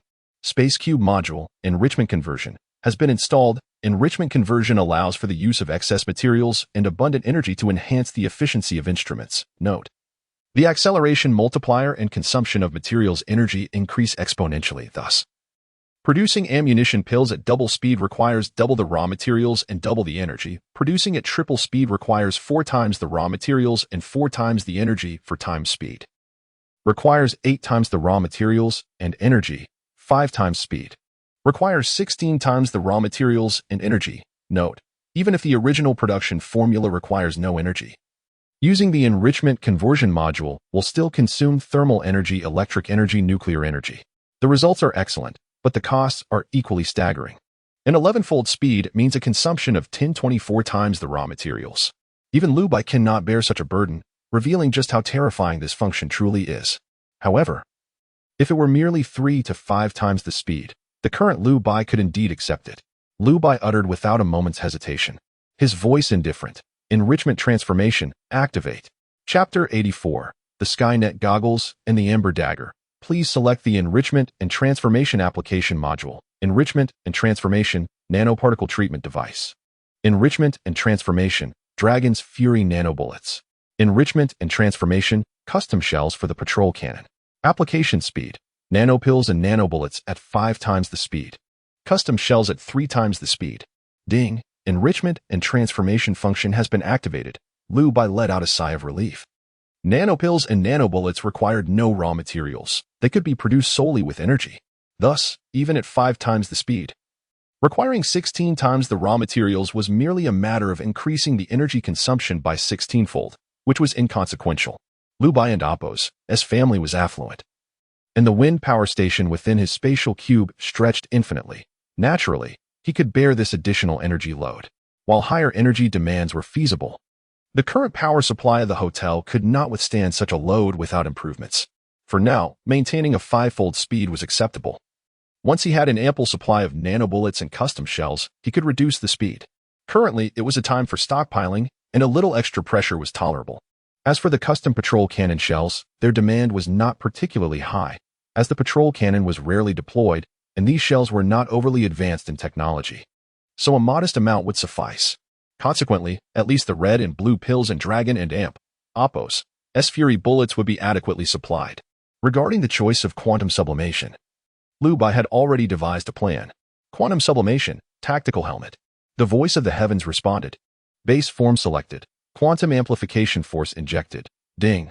Quantum sublimation, low tier, completed. Conducting quantum amplification. Ding. Congratulations, host. You have obtained tactical goggles, Skynet. A total of 998 units. Tactical goggles, Skynet, appearing as contact lenses, once worn, even if blind. One can obtain vision through the transmission of the optic nerve. Skynet 1 grants insight far exceeding that of insects, allowing the user to locate enemies through smell, magnetic fields, temperature, and sound waves. Some information requires active emission of sound waves or the throwing of objects to be perceived. 2. The Skynet tactical goggles can connect to the Internet of Things system, enabling control of drones and obtaining drone virtual imagery for simultaneous analysis. 3. The tactical goggles will automatically analyze opponents' weaknesses based on combat intelligence and predict their movements. 4. The goggles will analyze objects before the wearer, detailing their temperature, energy, age, and various intricacies, displaying this on an AR panel. The myriad functions of the Skynet goggles, while perhaps an exaggeration to label them as omniscient and omnipotent, certainly address various needs. Each function, no matter how trivial, possesses its utility, particularly the Internet of Things, analytical predictions, and enemy location capabilities effectively compensate for Lu Bai's most significant shortcomings. Previously reliant on Chun'an for assistance, he could now liberate Chun'an from such tasks. Moreover, the quantity of Skynet goggles was substantial. A full 800 pairs were enough to equip a small contingent of troops. After all, the replicants had no use for these. Lu Bai accepted the goggles and then looked towards the distance. What he was most concerned about was soon to arrive. Ding, battle metrics, general alien elimination rate 60, completed, reward obtained, low-tier quantum refinement X1, scanning surrounding heterogeneous materials. Ding, nearby material quantity sufficient. Would you like to select this area for quantum refinement? This can indeed meet the requirements, even if they are merely remnants. Perhaps I should give it a try. Confirm selection. After all, the outcome of quantum refinement is largely dependent on the environment. Various possibilities must be explored eventually. With this in mind, choosing this location seemed prudent. Firstly, due to the abundance of materials from the corpse monsters and aberrations, and secondly, Lu Bai and Appo's intuition suggested that conducting quantum refinement here would likely yield fire-related products. As he pondered, the voice of the heavens resounded. Ding, environmental scan completed. Please select quantum refinement results. 1. Ember Dagger 2. Ashen Tower Shield 3. Flame Bone Whip. Lu Bai's gaze sharpened as he scrutinized the options. His heart racing. Indeed, As anticipated, the products refined from this charred landscape were intrinsically linked to fire. His desire was straightforward: to acquire an item that could serve as both a tool and a weapon. What to choose was beyond doubt. He selected the Ember Dagger. The voice of the heavens responded. Quantum refinement results selected. Ember Dagger, gathering nearby heterogeneous materials, material quantity confirmed as abundant, commencing quantum refinement. No sooner had the words left his mouth than Lu Bai watched as the remnants before him vanished into thin air, as if consumed by the void, disappearing without a trace. In an instant, all that remained of the corpses and ashes was obliterated. Moments later, the voice of the heavens returned. Quantum refinement completed. Obtained Ember Dagger X9. Ember Dagger, by placing black rain crystals corpse cores black cores powder onto the blade. The dagger will be engulfed in flames. Flame temperature approximately 3,700 degrees, will not spread to the external environment. Duration depends on the consumption of black rain elements. 3,700 degrees. Goodness, surely the masters will no longer complain about the lack of tools. Lu Bai let out a long sigh of relief. Thankfully, his gamble proved fortuitous. Moreover, the Ember Dagger exceeded his expectations. The high temperature of 3,700 degrees surpassed the melting point of 99% of alloys known on Blue Star. While black steel and titanium alloys possess great strength, their melting points are not exaggerated enough to withstand the Ember Dagger. This meant that as long as the Ember Dagger was available, the masters could further process or shape materials. This marked the resolution of the most significant challenge in completing the second-tier high tower. With the Ember Dagger in hand, that challenge no longer existed. Additionally, there were 9 Ember Daggers. Lu Bai could retain a few as spares. The practical benefits were not significant, however, as daggers were relatively small, facing corpse monsters and aberrations. If he failed to directly shatter the corpse core or black core, it would be his life at stake. When engaging with aberrations, the adage "an inch longer is an inch stronger" holds true. Under the influence of 3,700-degree flames, the Ember Dagger was indeed formidable, yet without severing the core. Even the mightiest of blades holds no value. The principle of better to sacrifice a finger than lose a hand could not be more applicable here. Nevertheless, it was useful. In critical moments, it might yield extraordinary results. After all, engaging in risky endeavors with a dagger certainly did not necessitate Lu Bai and Appo's direct involvement. He had replicants to assist him. Perfection. For today, I shall call it a day. Chun'an, send someone to clear the battlefield and plant some purple light lichens around the city walls for a bit of purification. Yes. As Lu Bai was about to depart, he suddenly paused, his tone shifting. By the way, maintain constant surveillance on the road leading to the city. If anyone approaches, report to me immediately. Understood. Chun'an nodded slightly in acknowledgement. Just as he was about to respond, he suddenly sensed something and spoke up. Master, there is someone approaching on that road. Chapter 85. Whispers of Wind and Confusion in Yongcheng. The movements were rather swift. It was sufficient to know that someone was probing. That path could remain untouched. If adversaries indeed approached, they would hardly have the leisure to clear the snow. A ready-made route could save them some time. Lu Bai smiled faintly, unfazed. The world has never lacked those who seek their own demise, especially in these apocalyptic times. Should anyone wish to fly into the flames, he would certainly not intervene. Lu Bai withdrew his gaze and returned to the refuge. Of the 9 Ember Daggers, he left 5 in the shelter, instructing the craftsmen on their usage. He carried the remaining 4 with him, ready to entrust them to the replicants if necessary. He also left several pairs of Skynet goggles in the refuge, as they could connect to drones or access surveillance cameras, presenting information through augmented reality or holographic projections. This would undoubtedly save considerable effort for Su Jing's tasks and monitoring the plantation. With everything arranged, the hunt continued. The lesser threats had been mostly dealt with. Yet the remaining ones were likely to be more formidable. Prudently, it would take at least another fortnight to systematically eliminate them. Progress was steady, and the world seemed to settle into a deceptive calm. When the initial squad tasked with clearing the wetlands was completely annihilated, the Yongqing municipal government swiftly responded. We once believed that having top-notch equipment sufficed to consider ourselves special forces. Now, we realize our grave error. We sincerely apologize for betraying the trust of our citizens. However, citizens, rest assured. Look, we still have over 1,000 soldiers in training who will soon yield results. I, Songrun, assure you that this contingent will protect Yongcheng. Though dozens of soldiers had perished, the presence of 1,000 reserves undoubtedly bolstered morale.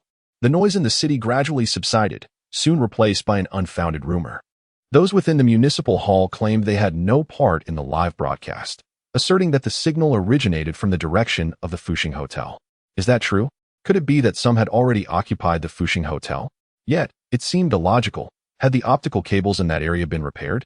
If not, how could they connect to the internet? Are you foolish? Surely, they could repair it themselves. That individual could even count the number of anomalies in the wetlands, thus. Repairing a cable would hardly be surprising. Indeed, could it be that he is still watching us, relishing our predicament? Goodness, if that were the case. We certainly were not mistaken in our initial assessment. He is undeniably a beast. In no time, public opinion grew fervent. Unbeknownst to them, whispers began circulating that some nefarious individuals had seized the Fuxing Hotel, declaring themselves kings of the mountain. Some even claimed that these ruffians had slaughtered all the original guests, leaving none alive. The speculation stemmed from the revelation made by Director Zhao in the media at the onset of the Cold Wave, stating that his son had gone to the Fuxing Hotel.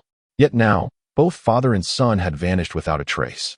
In just a few days, this rumor morphed into the latest urban legend of Yongqing. However, the survivors could not fathom that this was not mere folklore but a grim reality. Amidst their light-hearted banter, the cunning old foxes of the municipal hall achieved their objective. An atmosphere of suspicion began to permeate among the survivors. As the incident subsided, speculation took hold. Who is X? Who is the enigmatic figure behind the broadcast? Might they be hiding in a corner of Yongqing, perhaps even among them? Had they truly occupied the Fuxing Hotel, committing heinous acts? If not, then what had become of the guests at the Fuxing Hotel? If Zhao Wenhao had indeed gone to the Fuxing Hotel before the cold wave struck, where could he possibly be now? Or rather, is he still among the living? These questions loomed before the survivors. As curiosity began to stir within them, it signified that the municipal hall had achieved its aim. The city was engulfed in an atmosphere of trepidation, where every rustle of leaves was met with alarm. And then, 10 days after the incident began to escalate, the municipal hall suddenly disseminated a message. We have discovered that a pathway has been cleared on the west side of the Fuxing Hotel, near the amusement park and the surrounding undeveloped land. It is suspected that someone previously used this route to traverse between the urban area and the Fuxing Hotel. Upon the revelation, the city erupted in uproar. What? It's not mere folklore? It's genuine? If there truly were exchanges at the Fuxing Hotel, what had happened to the guests? How could a tale endure for so long without any voices emerging? Surely, it was improbable that they all happened to freeze to death. Thus, it follows that the Fuxing Hotel was indeed overtaken by ruffians, perhaps even subjected to a massacre. Damn it, I said that X was a beast. Now, who speaks in his defense? In my view, the reason that Beast resorted to alarmist rhetoric is to conceal the fact that he has occupied the Fuxing Hotel. No wonder. Everything suddenly makes sense. I wonder why he was so desperate. It turns out he was trying to protect himself. This is unfortunate. Such a thief should not be allowed to live another day. Does the municipal hall not have a 1,000-strong army at their disposal? I say, send them to eradicate the Fuxing Hotel in one fell swoop. Allowing such a beast to survive another day is a waste of our resources. Indeed, before the screens. Lu Bai had long anticipated this. He felt no anger, nor did he exhibit any panic. After all, he understood that the tower would inevitably confront these matters one day. Glancing at the forum, he smirked slightly. It seems the municipal hall has intentionally released this information. If all goes as expected, they are preparing to strike against us.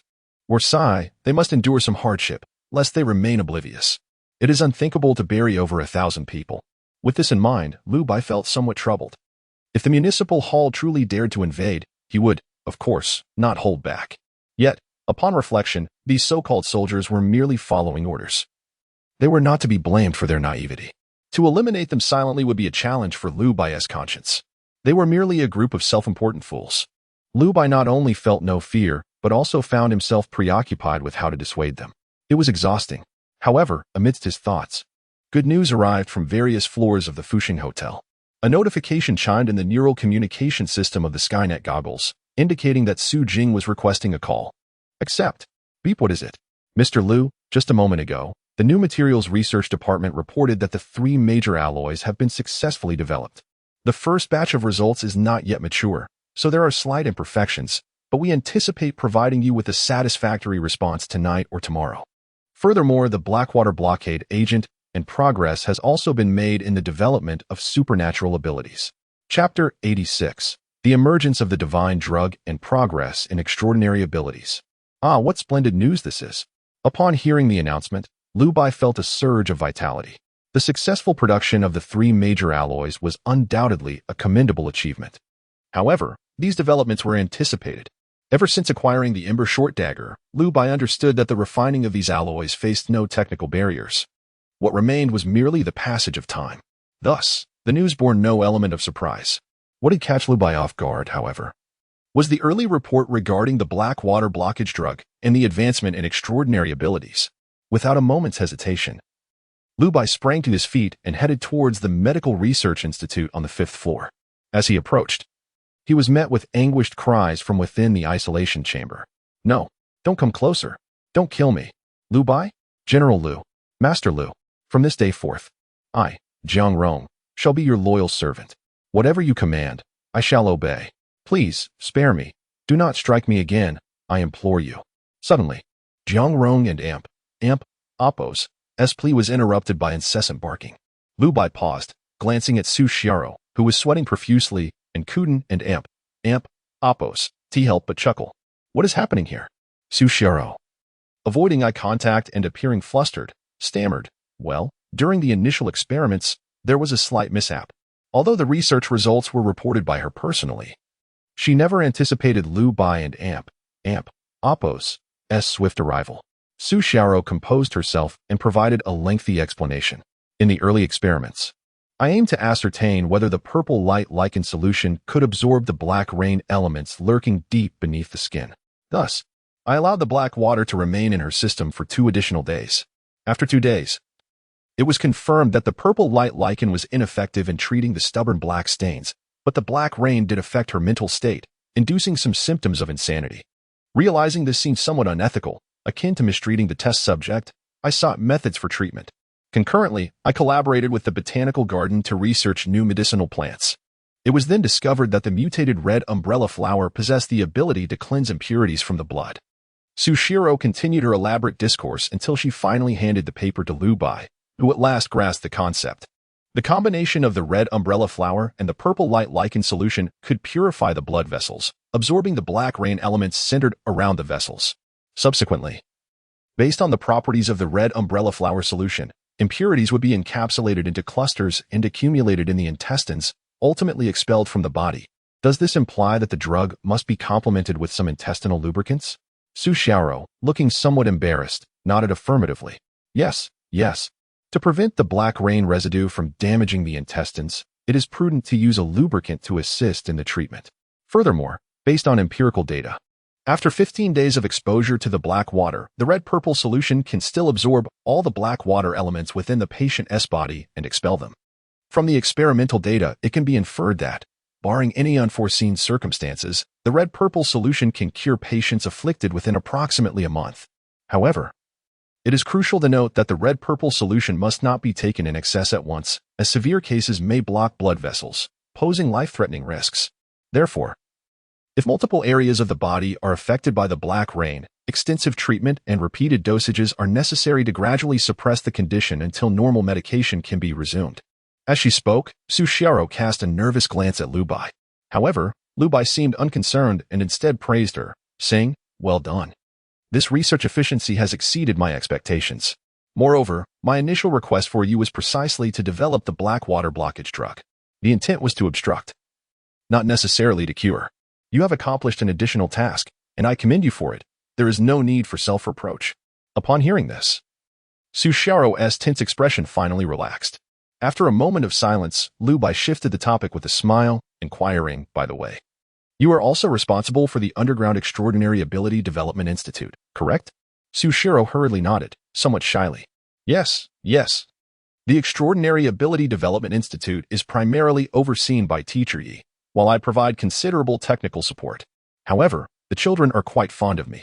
Currently, there are only 4 of us in the institute: Teacher Yi, myself, Yi Yao, and Su Qiao. Among them, Su Qiao exhibits particularly remarkable extraordinary abilities. She can now distort wooden objects within a specific area, although she has yet to master smooth compression or shaping. Liu Bai raised an eyebrow at this. A specific area? Su Xiao nodded. Yes, based on the information you provided, along with our development of the black rain crystals, we have reached some preliminary experimental results. With that, Su Xiao led Liu Bai to the Underground Extraordinary Ability Development Institute. As they arrived, Lu Bai beheld the astonishing sight that lay beneath. At the center of the institute stood a conspicuous cylindrical culture dish. Apart from black rain crystals and purple light solution, it was otherwise empty. Yet, the solution continuously bubbled, emanating an eerie glow. Sushiro explained, "This is a culture solution heated to 66 degrees. The purpose of the purple light lichen is to facilitate the circulation of the black rain crystals. When the black rain crystals are heated to a specific temperature, they produce peculiar thermal radiation. Humans within the range of this radiation will experience changes akin to consuming black rain crystals, albeit with significantly diminished effects. But no side effects have been observed thus far. Xiao Xiao can barely distort matter as long as she remains within the radiation zone. Although Yi Yao has yet to exhibit extraordinary abilities, she has already developed the basic capacity for telekinesis. I believe we are on the right track. And soon we should witness the emergence of a true extraordinary individual. Of course, that individual would not be Lu Bai. Although, Lu Bai secretly hoped that he would be that person. However, fate had dealt him a different hand. It is said that external factors can influence the awakening of extraordinary abilities, yet the vast majority of awakenings are predetermined outcomes. In his past life, Lu Bai did not awaken any extraordinary abilities. He had tried, but destiny did not grant him that opportunity. Not even the most fundamental telekinesis was bestowed upon him. Thus, despite his envy, Lu Bai recognized the importance of prioritization. It would be far more prudent for someone with exceptional talent, like Su Qiao, to master extraordinary abilities first.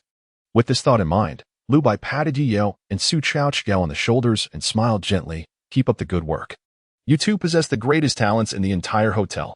I believe in you. You will undoubtedly become the first extraordinary individuals to emerge in this world." Whether they would indeed be the first, Lu Bai could not say.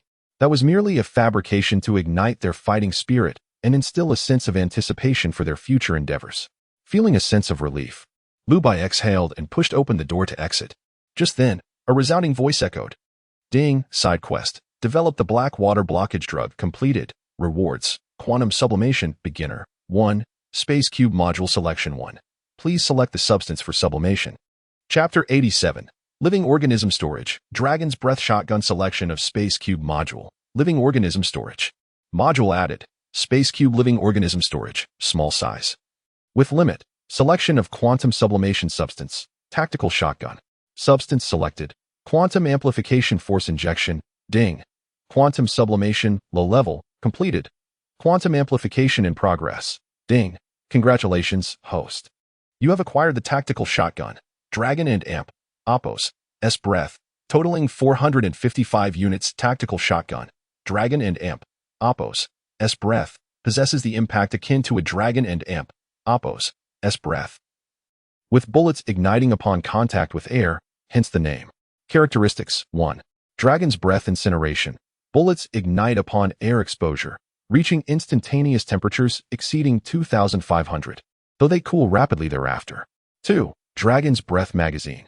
Utilizes a magazine loading system with specially designed nanobullets, allowing a magazine capacity of 120 rounds. 3. Dragon's Breath Ground Cover. Due to the precision of the bullets, it can switch between single and 5-round modes. The latter slightly reduces firing speed and accuracy, while significantly increasing recoil. 4. Dragon and Oppos. S reverse scale. All bullets can be fired within 10 seconds, expelling all 120 rounds. However, this causes barrel overload, necessitating a cooldown of 3 to 10 minutes. A maximum of 3 consecutive full auto firings is allowed. Subsequent full auto firings will yield greater firepower, but the second requires a 3-hour cooldown, and the third likely results in weapon failure. 5. Dragon's Breath Grenade. Loads a special Dragon's Breath Grenade magazine with a capacity of 3 rounds. Upon detonation, it continues to burn, proving difficult to extinguish. Note: Dragon's Breath cannot utilize standard bullets. Dragon's Breath bullets must be refined within the Space Cube. Base refining efficiency for Dragon's Breath bullets. 120 rounds 24H. Base refining efficiency for Dragon's Breath grenades. 1 round 24H. Goodness. Ordinary bullets cannot be used, and a grenade takes a whole day to refine?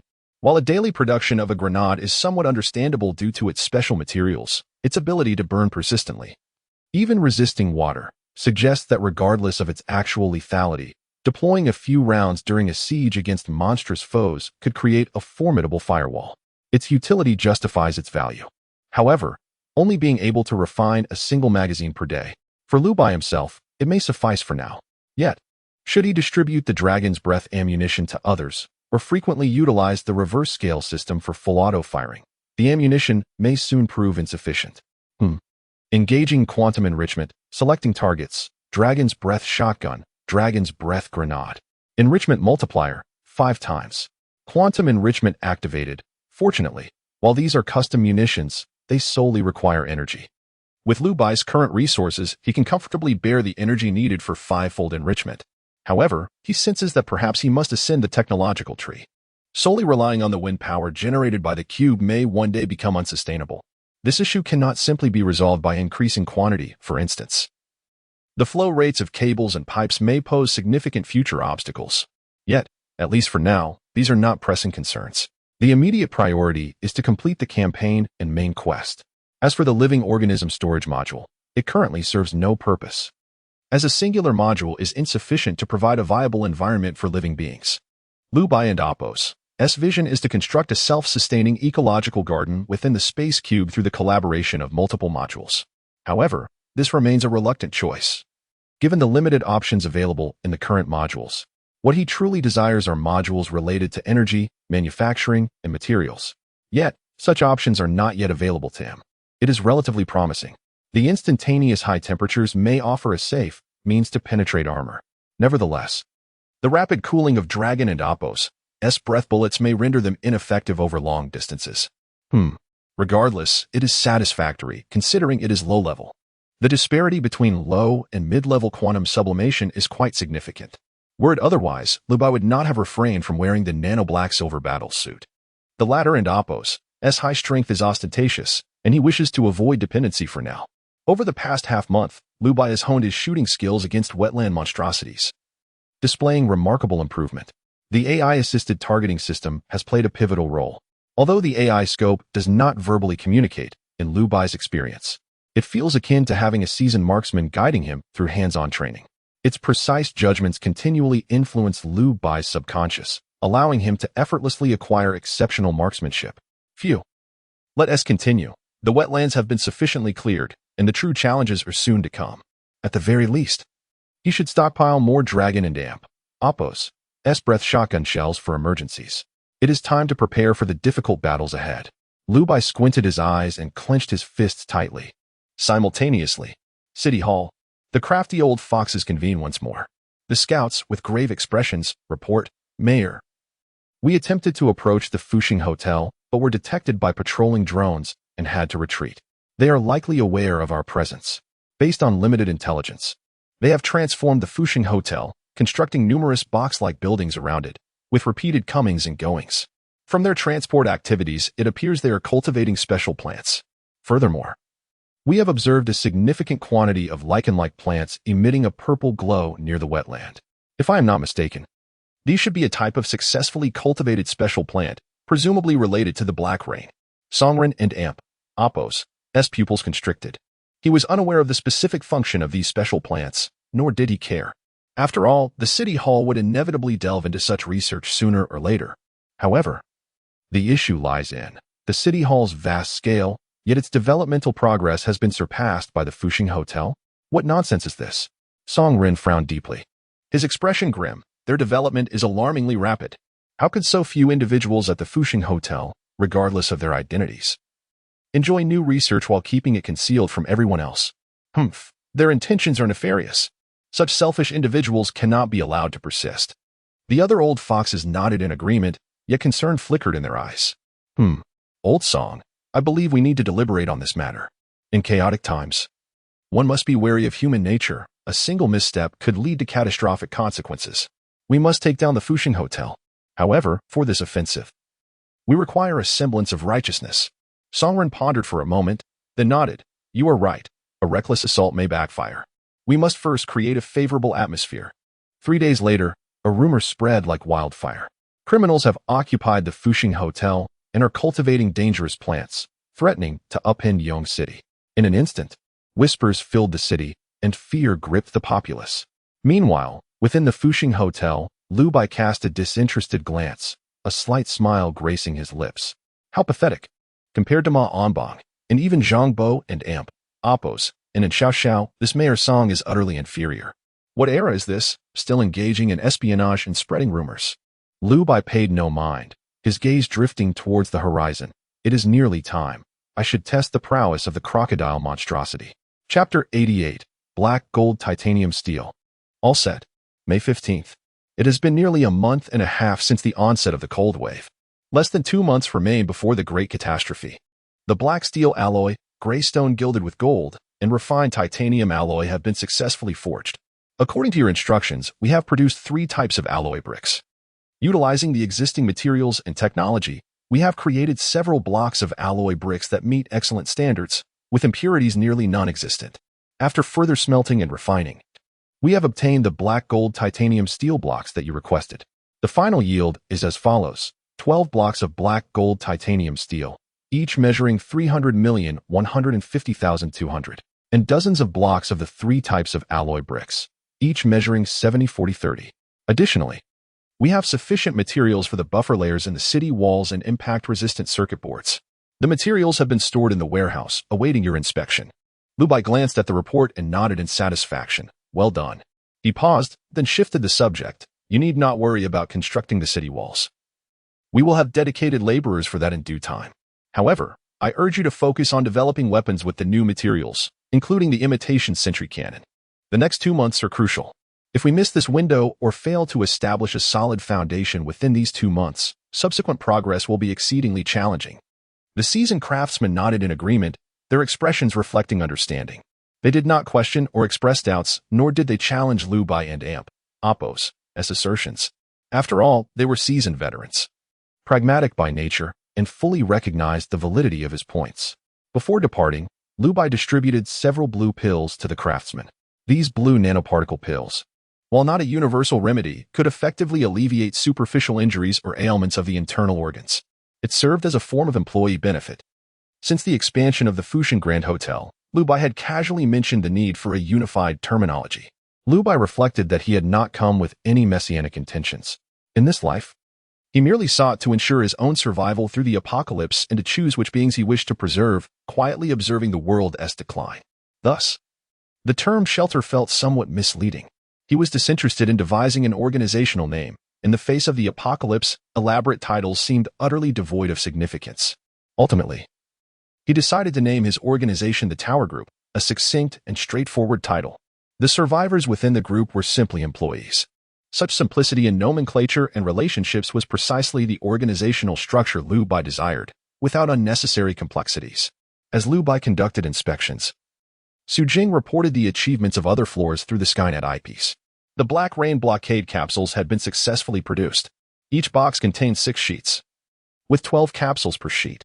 It was recommended to take 2 capsules daily in the early stages, while reminding patients to maintain adequate hydration and salt intake.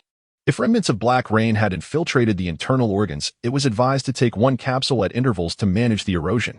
However, the efficacy of the blockade capsules was limited. If the black rain had already penetrated deep within the organs, no matter how potent the capsules were, complete eradication was impossible. Furthermore, even if the erosion from the black rain did not spread further, the residual effects could still worsen, leading to the eventual decay and death of the organs from within. Such injuries could not be salvaged, even by the blue pills. While the blue pills could regenerate flesh, they could not reconstruct an entire organ, nor could they cure internal decay. Thus, the ultimate purpose of the capsules was to facilitate early recovery and delay the progression of the condition. Complete liberation from the black rain's affliction remained a distant prospect, especially considering the dangers posed by the black rain would escalate in 2 months. Conversely, it was said that those with abilities could benefit from enduring the erosion of the black rain. Although they did not expel the black rain from their bodies, they managed to slow the progression of their ailments through their own resilience. What, then, was the essence of the portions that disappeared within the black rain? If this could be understood, it might pave the way for the production of new medications. Lu Bai stroked his chin, yet refrained from overthinking. For the time being, the blockade capsules were sufficient. As he contemplated, Su Jing continued her report. In addition, the plantation had successfully cultivated numerous edible fruits and vegetables, which were being tested indoors. The Research Institute had discovered that corpse core powder, when used as a catalyst, could induce unexpected transformations in chemical equations. However, the personnel at the institute were limited, and the craftsmen and oppos' focus remained on developing new materials and equipment. Moreover, the research institute required more materials to renovate its laboratories and ensure the establishment of safety isolation chambers at the level of nuclear contamination to continue its experiments. Therefore, your personal approval is needed. Upon reaching the bottom-level warehouse, Lu Bai responded, "Yes, I will ensure that all necessary building materials are placed in the warehouse shortly. They may take what they need." As he spoke, Lu Bai gazed at the accumulated building materials and murmured, "Contain." No sooner had he spoken than a flash of white light enveloped the area. All the materials before him vanished without a trace. Soon after, a resounding voice echoed through the space. "Ding, stored 12 black gold titanium steel blocks, triggering quantum effect, achieving an 8,000-fold amplification. Stored 88 black steel alloy bricks, triggering quantum effect, achieving a 7,200-fold amplification. Stored 35 graystone gilded bricks, triggering quantum effect, achieving a 9,000-fold amplification. Stored 58 refined titanium alloy bricks, triggering quantum effect, achieving a 7,600-fold amplification. Stored 30 nanosilicone cushioning pads, triggering quantum effect, achieving an 8,800-fold amplification. Stored 15 impact-resistant circuit boards, triggering quantum effect. All these materials were the fruits of the craftsmen and oppos' labor. Fortunately, the quantum amplification was activated, and the effects were commendable, exceeding 7,000 times. The basis for this assessment was likely due to a fundamental transformation in the nature of the objects. However, if one merely extracted the nanobullets or disassembled components of the Thunder Dragon and Dragon Breath, the quantum amplification would not take effect. Moreover, Lu Bai had made various attempts, ultimately discovering that the spatial cube indeed had no loopholes. Objects that had already been interfered with by the spatial cube could not be amplified again unless thoroughly restructured. For instance, embedding a pre-prepared nanobullet into previously amplified machinery would not yield replication. Nevertheless, at least the materials at hand could be subjected to quantum amplification after restructuring. This was indeed a significant advantage. Lu Bai breathed a sigh of relief, contemplating when to commence work. Just then, Su Jing transmitted another message. "By the way, Mr. Lu, the wretch imprisoned on the 5th floor has been wailing for 2 or 3 days, desperately requesting to see you. Would you like to pay a visit?" Chapter 89, The Tail-Wagging Plea, The Crystal Solvent. What Su Jing referred to as Fang Yuhan. After all, Jiang Rong, that's true, had lost her mind over half a month ago, crying out to see Lu Bai. With Jiang Rong and oppos' current mental state, she was utterly incapable of such a feat. Fang Yuhan, that wretched woman, sought me out now. Was it to plead for mercy? A flicker of disdain passed through Lu Bai's eyes. Plead for mercy? Alas, he would never, under any circumstances, acquiesce. In his past life, the enemies Lu Bai loathed the most were undoubtedly Fang Yuhan and Jiang Rong, the 2 white lotuses. This was precisely why Lu Bai could annihilate Long Yiming, Zhao Wenhao, and others without hesitation, yet chose to leave the 2 white lotuses alive. He simply did not wish for them to die too easily. During this period, Lu Bai had been preoccupied with other matters and had not had the chance to relish the miserable state of those 2 white lotuses. Now, it was time to witness the repugnant visage of this wretched woman, groveling and begging for mercy. A wicked smile curled at the corners of Lu Bai and oppos' lips. However, there was no rush for these few moments. Lu Bai continued to extract materials from the spatial cube, and in the blink of an eye, the warehouse was piled high with building materials. Lu Bai stroked his chin, contemplating his subsequent actions. The immediate priorities were twofold. First, to fulfill the final battle objectives and secure the last 3 habitats of the crocodile, the giant python, and the gray falcon. Second, to construct high walls and complete the 2nd-tier tower. However, there was a crucial issue that intertwined both tasks. Both missions required substantial support from the nanobiomimetic beings. The construction would naturally consume more time. Thus, there was no choice. The final duel would undoubtedly be a grueling battle. And every nanobiomimetic being was a precious asset that could not be absent. It seemed that the decisive confrontation must take precedence, with construction as a secondary concern. Therefore, the final battle had to be prioritized. There was no longer time for Lu Bai to lie low, hoarding supplies and ammunition. He must first suppress the wetlands to liberate the labor force of the nanobiomimetic beings, thereby completing the construction of the 2nd-tier tower. After a moment's contemplation, Lu Bai made his decision. However, before the great battle, there was one matter of particular concern to him. The development of supernatural abilities, while perhaps not the most pressing issue at this stage, would undoubtedly be the mainstream of the future. 15 minutes later, on the 5th floor. Kill me. Kill me. Kill me. Kill me. Please. Kill me. Yes. It was Lu Bai who killed me. Ha, ha, ha. I am dead. It's all Lu Bai's doing. This is retribution. Retribution. Ha, ha. What about you? Is it retribution for you too? Shen Luan, it's all your fault. You had to provoke him.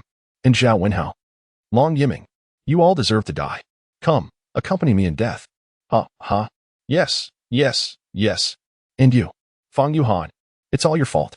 I will die so miserably because of you. You will not have a good death. You will not have a good death. The piercing screams echoed throughout the laboratory. Sushiro frowned slightly, her expression tinged with annoyance. Lu Bai pushed the door open, casting a cold glance at Jiang Rong. Is her mind beyond healing? Sushiro no longer appeared as flustered as before. She shook her head, her expression grim. It's difficult. She's already in a critical state. Current medical techniques truly cannot remedy her. The insidious nature of the black water lies in its inclination to actively erode deep into the human body, not merely superficially, but into various internal organs. Thus, once deep erosion occurs, no matter how much the dosage of the antidote is increased, it would be futile. We have been researching whether other means, such as surgery, could save her, but the prospects are dim. Opening her up is one thing, but dissecting the organs could genuinely cost the patient their life. I don't truly wish to save her. However, given the rarity of experimental subjects, as you, Brother Lu, have said, not just anyone can be subjected to experimentation. So, well, for now, I shall treat her as a mere test subject, experimenting while attempting to find a way to bring her back. However, if any conditions for the experiments become too stringent, it may be that she will no longer suffice, and I will have to use a new, clean test subject. A look of difficulty crossed Sushiro and Appos' face. After all, only 2 individuals could be used. One was already critically ill, driven mad, and the other. A cold smile crept across Lu Bai's lips. Now he understood why Fang Yuhan was begging for mercy. Just as he was pondering, Fang Yuhan clutched the iron bars tightly, crying out in a piercing voice, Lu, Mr. Lu, please spare my life. I beg you. I do not want to be a test subject. I am willing to be your dog, your slave. Even if you lead me around Fuxing Hotel every day, I would do so willingly. Please. I do not want to die. Please. Woof. Woof. Woof. It was evident that she was genuinely terrified.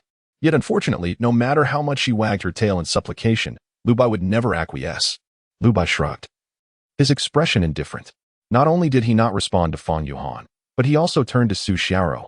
By the way, I heard your sister mention that you discovered the catalytic properties of the corpse core powder? Sushiro nodded slightly. Yes, but the catalyst experiments are somewhat dangerous, as no one knows what results may be catalyzed.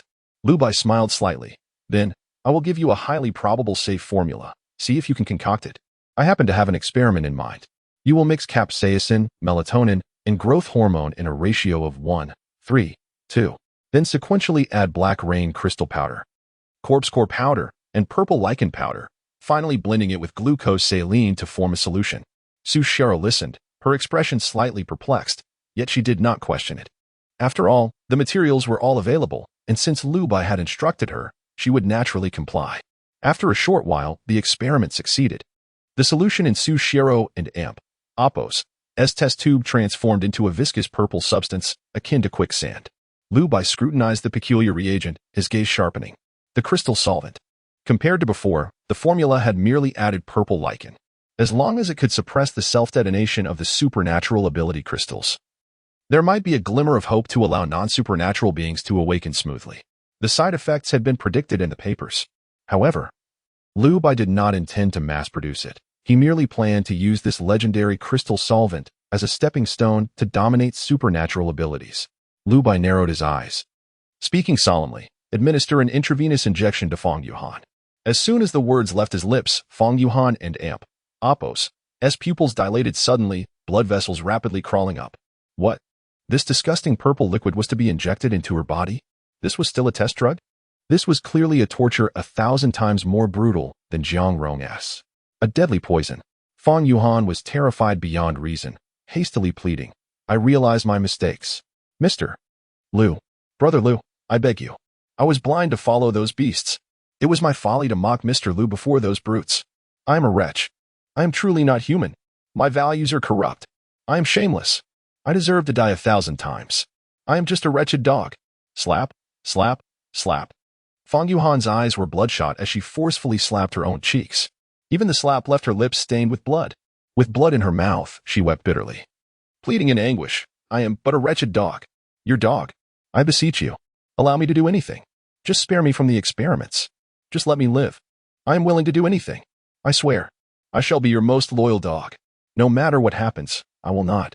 However, before she could finish, Liu Bai smiled lightly, curling his lips, and turned to Fang Yuhan, who clutched the syringe, her face betraying hesitation. Indifferently, he spoke, it's just a dog barking. No need to pay it any mind. The experiment must continue. Chapter 90. The justice of heaven is clear. Retribution is not delayed. The crystallization solvent is considered one of Liu Bai's most advanced inventions from his previous life. However, it is neither perfect nor benign. It belongs to the realm of taboo. By injecting the crystallization solvent into a human body, the recipient experiences a forced awakening of their abilities, akin to consuming the black rain crystal, even ascending in power. The user endures the same agonizing pain yet cannot wield the extraordinary abilities born from despair. The secret power of these abilities gradually transforms into a special crystal under the influence of the solvent. Each touch provokes the corrosive black rain within the solvent, inflicting indescribable agony. This torment persists until the user's spirit succumbs, at which point all the power is encapsulated within the crystal. This is a form of torture designed for those with abilities. Moreover, if one were to extract the ability crystal from the user and craft a special device using the black rain crystal, even ordinary individuals could access these powers. However, these scenarios remain idealistic.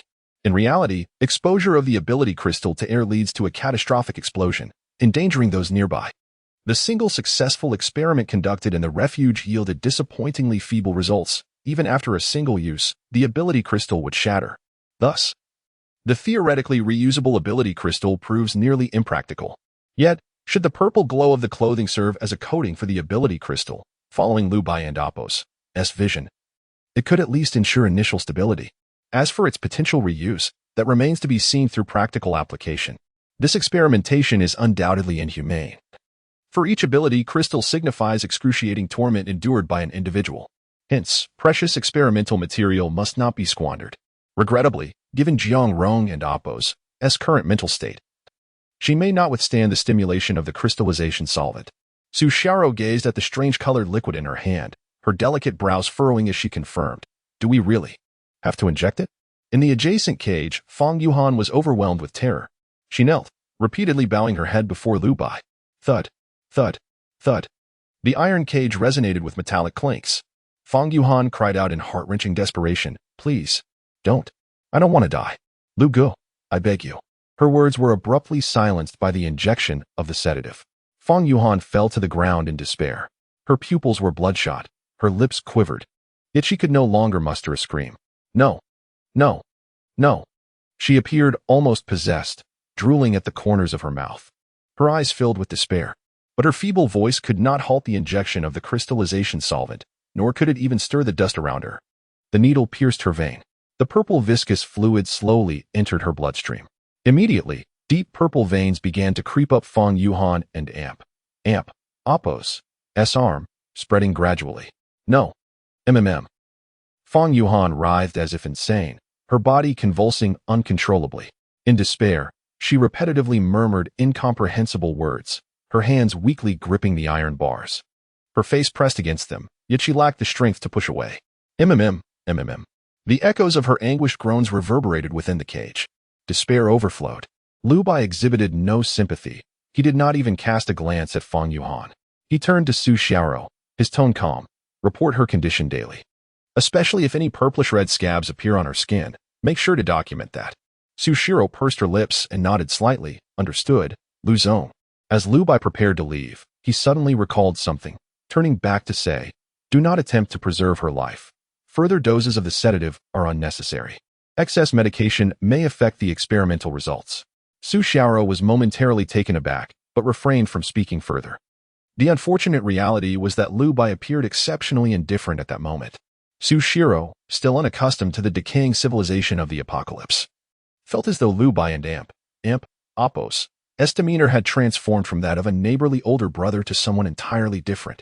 However, the good news remained that Liu Bai was not alien, but their genuine compatriot, or rather, the authentic Liu Bai himself. Otherwise, how could he harbor such animosity towards Fang Yuhan? Su Shiro understood. Even if she was unaware of the abhorrent and maddening deeds Fang Yuhan had committed in Liu Bai and Appos, as previous life. Yet, from her observations of Fang Yuhan's behavior during this time, coupled with the sordid thoughts and filthy private life relayed by Jiang Rong, as well as Fang Yuhan and Appos, as repeated malicious intentions towards Liu Bai, it was enough to condemn her to death. Su Shiro did not interject. Liu Bai pushed the door open and exited, leaving Fang Yuhan trembling, enveloped in despair.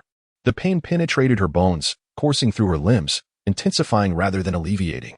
The most hopeless aspect was, she had no idea how long such suffering and despair would last. Su Shiro cast a glance back before departing indifferently. In the empty cage, only Fang Yuhan and the already deranged Jiang Rong remained, their low moans resonating in silence, madness, and despair. On the rooftop of the hotel, Liu Bai stretched and relaxed his muscles, feeling invigorated. Merely witnessing Fang Yuhan plead for mercy on her knees did nothing to assuage the hatred in his heart. After all, she was a woman of loose morals, who outwardly claimed nobility while secretly pandering to others.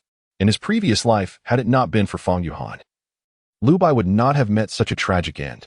Now, within the Fuxing Grand Hotel, all those who had supported Fang Yuhan were gradually fleeing, leaving her isolated, pouring out her pleas for mercy to Liu Bai, seeking only to preserve her life. Yet she was met with his indifference. At last, she had faced her comeuppance. As for how many days she could endure under the influence of the crystallization solvent, Liu Bai remained indifferent to the answer. This substance was not widely applicable. Liu Bai intended to use it solely on enemies, thereby avoiding the waste of living resources. Regardless, even if the experiment with the purple glow clothing succeeded, the number of times the ability crystal could be utilized remained extremely limited. It could only serve as a backup strategy, filled with uncertainties. In summary, it was merely an auxiliary tool. Liu Bai gazed into the distance. Now, most trivial matters had been resolved. What remained was the most critical element. The decisive battle in the wetland park. Crocodiles, giant pythons, and gray hawks, these final three habitats were interconnected through the heavenly net ocular device. The last details of the wetland park had nearly been uncovered. 25 first-tier crocodile corpse monsters. 12 second-tier crocodile corpse monsters. 1 second-tier crocodile aberration. 2 second-tier giant python aberrations. 3 second-tier gray hawk corpse monsters. 1 second-tier gray hawk aberration.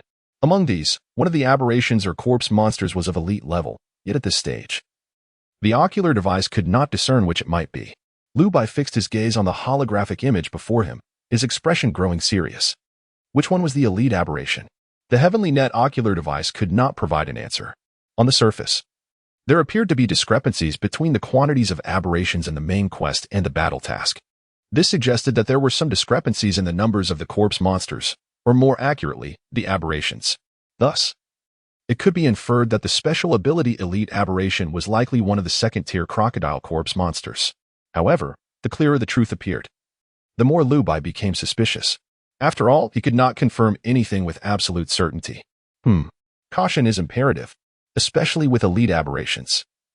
Even in my current state, a single misstep could lead to a fatal encounter with these monsters. Careful planning is essential. Chapter 91. The Elite Abnormal Creatures, the final discussion. The term elite abnormal creatures is fundamentally a colloquial expression from a past life. In academic circles, this unique category of entities is referred to by various names, such as anomalous species, evolved species, or higher-tier species. Initially, communication among the towns and shelters was fraught with difficulties. In the previous life, when scientists from Anping City employed a group of soldiers to seek refuge in Yongqing, the scientists in the shelter realized that the nomenclature differed among the groups. Hence, during their discussions, they reverted to the most straightforward naming convention, elite abnormal creatures, for survivors who had not personally witnessed the battlefield. This designation often led to an underestimation of the creatures and Appos' true prowess. Yet, should one harbor such misconceptions, it is highly probable that they would pay with their lives. The reason these creatures are designated as elite rather than classified by tiers is that they have transcended their original forms. It could be said that they have surpassed the realm of ordinary abnormalities. From the perspective of the elite creatures, common aberrations are merely their subordinates or even bait. Scholars have posited that elite abnormal creatures arise from cannibalism among their kind. However, this assertion misinterprets the relationship. Following the Black Rain, which lasted 3 months, there was a dramatic surge in the number of elite abnormal creatures along with the emergence of even more terrifying variants. During this time, the quantity of ordinary abnormal corpses indeed saw a significant reduction. Perhaps it was due to mutual slaughter or aberrant fusion. Various explanations exist, each with its own evidence. Yet none capture the essence. From the information currently available to Liu Bai, it is evident that the nature of elite abnormal creatures is, in some respects, analogous to that of human abilities. However, they are not the same. Humans must triumph over the encroachment of the Black Rain to harness their powers, whereas elite abnormal creatures seem to have fully merged with the Black Rain, becoming its manifestation in the human realm. Liu Bai does not comprehend the underlying principles and does not intend to delve deeper into them. He merely knows that those categorized as elite possess capabilities akin to those of empowered individuals. Liu Bai remains unaware of the identity or abilities of the elite abnormal creature in Wetland Park. This lack of knowledge compels him to proceed with utmost caution. The holographic image reveals the entire terrain of Wetland Park. Liu Bai has summoned Su Jing and Chun An, gathering an array of nanobiomimetic beings to prepare for the impending confrontation. Crocodiles, pythons, and gray hawks, altogether 4 second-tier abnormal creatures. The crocodile's habitat hosts the most significant number of abnormal corpses. However, they are typically quiet. As long as they remain unnoticed, the crocodile corpses will not initiate patrols or attacks.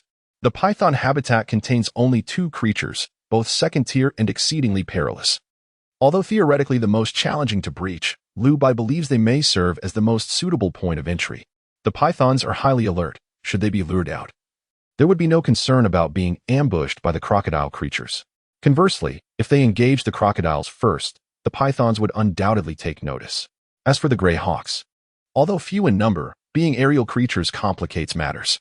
Unless they evolve into elite beings, gray hawks without abilities cannot defy the basic laws of physics. Their small size, combined with the necessity for flight, indicates that gray hawk corpses and creatures do not possess the same lethality as other second-tier abnormalities due to physical constraints.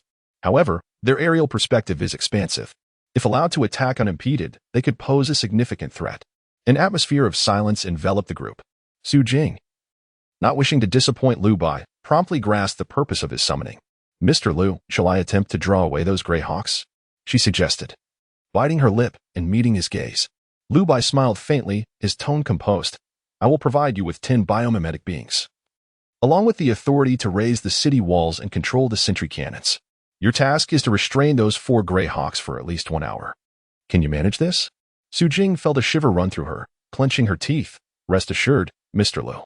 With the Skynet optics in place, provided Liu Bai granted permission to connect the Skynet optics with the city walls and oppos, sentry cannons, Su Jing would also be able to command both. Yet, overcoming the 4 gray hawks with just 10 beings would be a formidable challenge, nearly unattainable given Su Jing and oppos as command experience. Nevertheless, all that Liu Bai required was time. If she could merely delay them for an hour, he was confident he could eliminate the remaining creatures. Su Jing, aware of the gravity of her responsibility, lowered her head in contemplation for a long while, then looked back at Liu Bai. "Mr. Liu, when do you plan to?" Liu Bai shrugged and smiled slightly. Offering no response, Su Jing ceased her inquiries, understanding that the timing was not contingent upon Liu Bai, but rather upon her. For Liu Bai had long since made his preparations. It was she who was now being hastily urged into action. With a self-deprecating smile, Su Jing nodded. "I shall go and make the necessary adjustments." As she spoke, she activated the tactical optics AR panel, only to discover that the IT system had already integrated with the nanobiomimetic beings and the city walls. Clearly, Liu Bai had been thoroughly prepared. Su Jing attempted to issue commands with her thoughts. However, given her current level of proficiency, this proved particularly challenging. Fortunately, the AR panel allowed for simultaneous coordination, enabling her to utilize both her hands and mind. 2 hours later, Su Jing was utterly exhausted, with only Liu Bai remaining before her. The other nanobiomimetic beings had already taken their positions, and even Chun An and the myriad drones had vanished without a trace. Su Jing's lips moved, but she ultimately shook her head in resignation. "Mr. Liu, you truly are exceptional. I suppose I should manage. Initially, she had felt quite confident. But witnessing Lu by command over 100 biomimetic beings, while simultaneously managing the drones, left her speechless.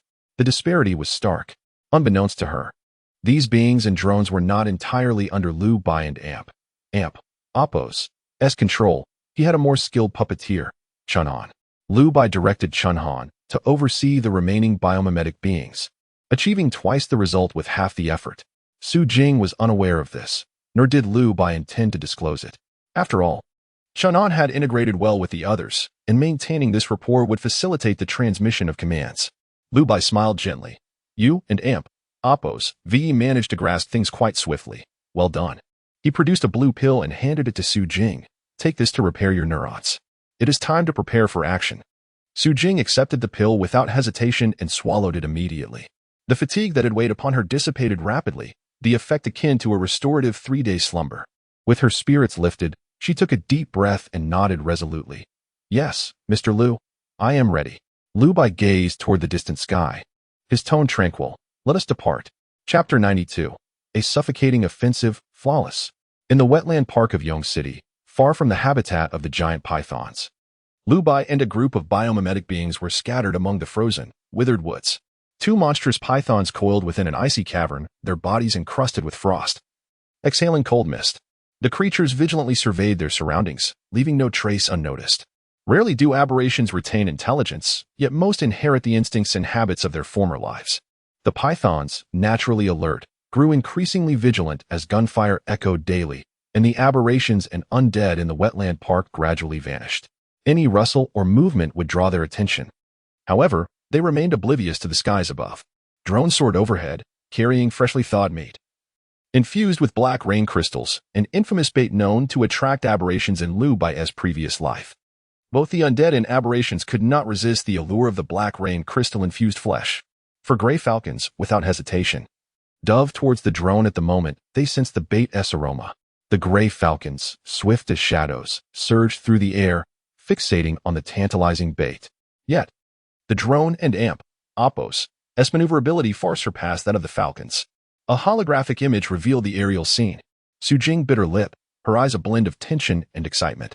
Her keen perception allowed her to quickly realize that the distorted bodies of the gray falcons, while still capable of flight, had evolved into a form adept at diving. The significant increase in size and weight had greatly amplified their aggression, yet rendered aerial maneuverability cumbersome. When considering overall agility, they were no match for the drone. Su Jing and Appo's forehead glistened with sweat, but her mental control remained unwavering. The drone darted through the air, artfully luring the gray falcons towards the city wall.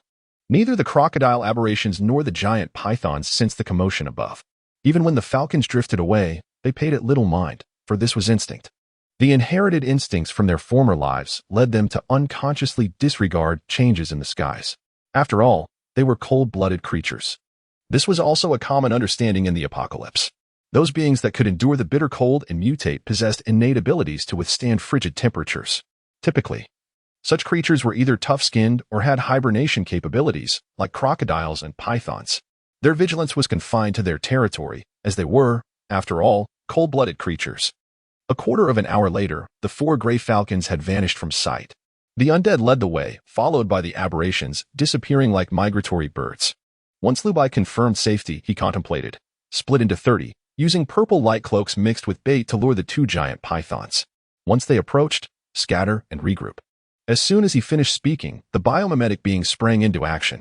They mimicked military formations, bodies low, swiftly advancing. The purple light cloaks shimmered, each adorned with a black rain crystal, exuding an eerie glow. The 2 second-tiered giant pythons suddenly sensed the scent of the black rain crystals. And no matter how stealthy the movements of the biomimetic beings were, they could not evade the gaze of the pythons. The pythons slithered towards their direction.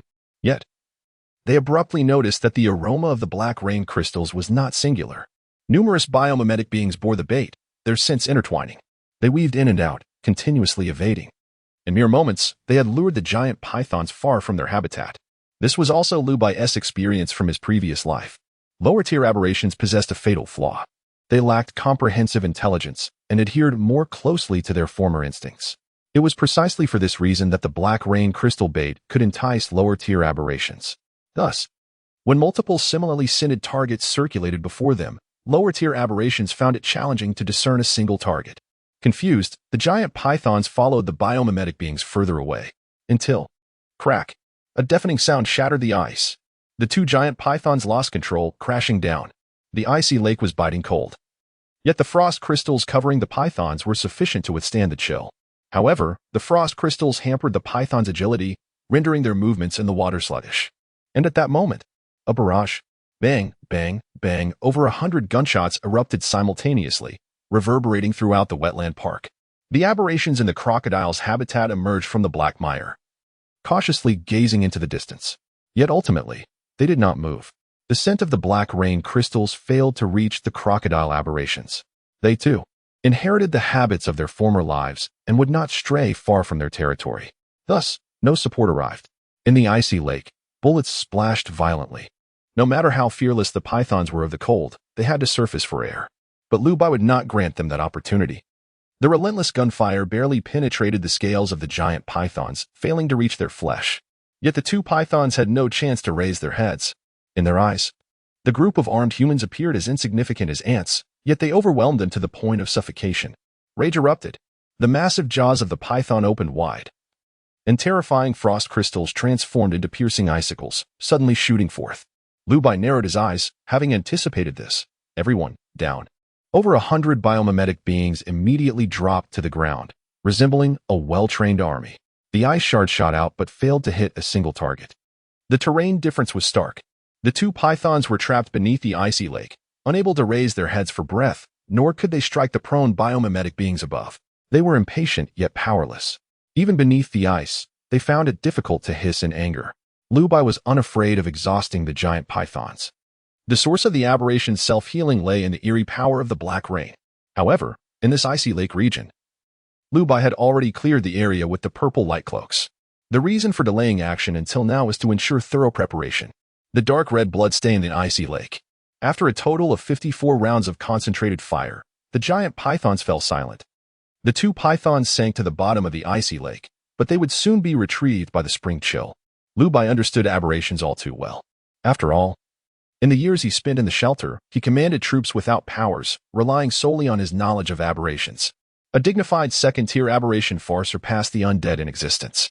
Moreover, the two worked in unison, yet in Lu Bai's hands, they posed no resistance. The formidable dragon, though strong, found that ordinary bullets could hardly breach the defenses of second-tier aberrations. However, Lu Bai had lured them into the icy lake trap. Should the pythons dare to surface, the bullets could pierce their eyes, penetrating their skulls. No matter how fearless they were, the weaknesses of their flesh remained evident. Each time the giant pythons surfaced for air, they risked being shot in the head. With every injury, their cognitive abilities deteriorated until their skulls healed. Yet, within this icy lake, there was insufficient black rain to facilitate their continued self-healing. Thus, the outcome was already sealed. Chapter 93, Orbital Weapons, The Weight of Black Steel. The monstrous python lies in wait, yet the process of extermination flows seamlessly, devoid of any hindrance. Ding, detected containment object contains excessive impurities and unreplicable spiritual content along with remnants of souls. This anomaly cannot undergo quantum amplification or quantum sublimation. Commencing purification process. Black core, Tier 2, purification complete. Purity elevated from 42.7 to 99. 8. Object contained. Ah, the purity is commendable. No wonder it has withstood numerous volleys. Lu Bai squinted slightly but remained vigilant. The continuous gunfire might not attract the crocodilian anomaly, yet it could very well cause the gray falcon to retreat. Time is of the essence. Lu Bai cannot afford to dawdle.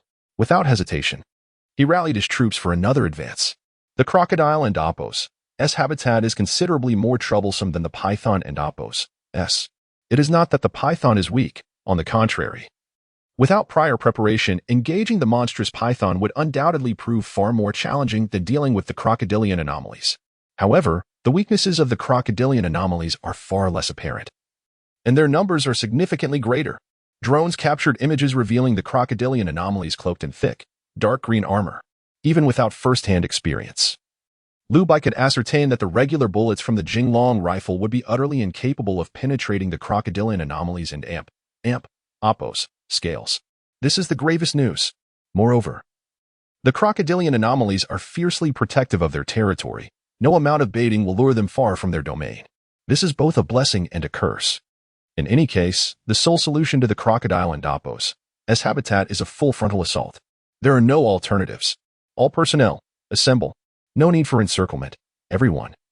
Arrange in a fan-shaped formation and fire at the crocodile and Apos as habitat. Lure the crocodiles to charge, commanded the bionic soldiers. In a moment, Liu Bai and his men congregated near the crocodilian habitat. In the black mire, the crocodilian anomalies had already sensed the approach of intruders. Yet they remained reluctant to abandon the black mud. The crocodilian anomalies are acutely aware that this black mire is the very essence of their existence.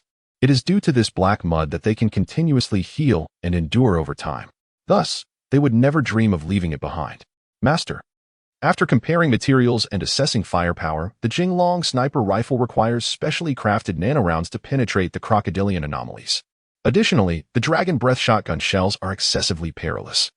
The close-range biting force of the crocodilian anomalies can shatter even steel, making them inadvisable, Chunhan reported, presenting her data analysis. Liu Bai's gaze remained calm, for he had anticipated these answers long ago. There is no need for penetrating rounds or dragon breath shells. I have my own methods. Atop a low hill, Liu Bai's eyes narrowed slightly. Truth be told, he was reluctant to employ that tactic. However, given the circumstances, even at the cost of sacrificing some gains, he must resolve the situation swiftly and seize the crocodilian habitat. Bang, gunfire echoed. No matter how sluggish the crocodiles may be, they would never forgive such an incursion into their territory. Nearly 40 crocodilian anomalies congregated at the edge of the mire but hesitated to charge forth. The bionic army maintained their distance, firing from afar. Without penetrating rounds or dragon breath shells, the distance was indeed a factor. While ordinary sniper bullets could not pierce the crocodilian anomaly scales, the Tier 1 and some Tier 2 anomalies would find it challenging to withstand such firepower.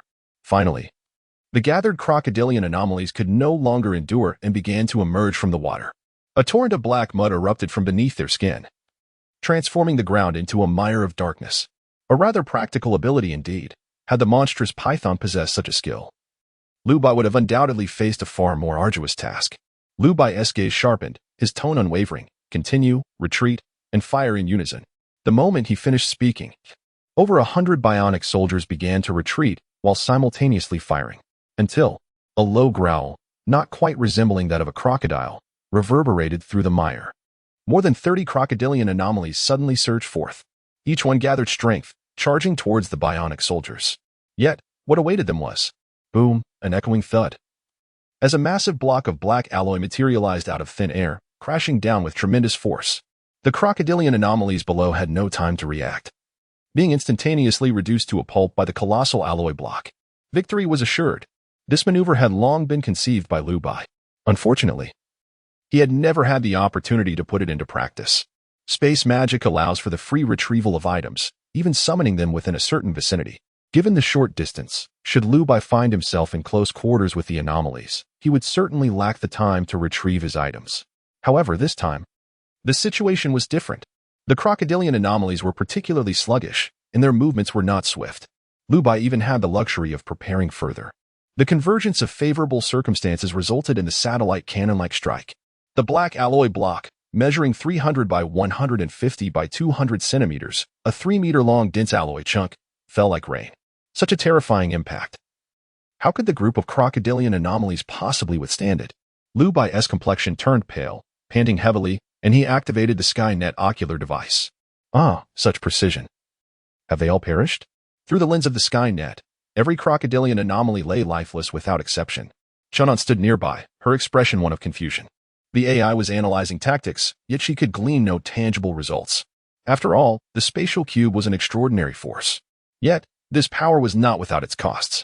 When items were forcibly retrieved without a proper grounding, it would sap Liu Bai and Apos' energy. The amount consumed depended on the weight or volume of the item. Thus, Liu Bai appeared fatigued, his face pale, embodying a state of utter exhaustion. Without hesitation, Liu Bai swallowed a blue pill, gradually restoring his vitality. He waited patiently, and upon seeing no activity in the Skynet ocular device, he retracted the black alloy block. What met his eyes were the bodies of the crocodilian anomalies, both Tier 1 and Tier 2, without exception, all truly deceased. Even the cores had been ground to dust. At this moment, One would expect celebration. However, Lu Bai and Appo's brow furrowed. Something felt amiss. Was this truly too easy? It should not be. For some reason, Lu Bai sensed a dissonance. The crocodilian anomalies had been crushed by the black alloy block, leading to their demise. This he could comprehend. Yet, could the black alloy block truly reduce the crocodiles to mere paste? It seemed rather implausible. Lu Bai's expression faltered, warily scrutinizing the heap of crocodilian anomaly corpses. Suddenly, he realized. No, the remnants of the cores were far too few. A full 12 Tier 2 anomalies and 25 Tier 1 anomalies. How could not a single core remain intact? And why did their sizes seem inconsistent? Indeed, Lu Bai's pupils constricted. He had anticipated that the number of anomalies in the Yongcheng wetland park bore some irregularity.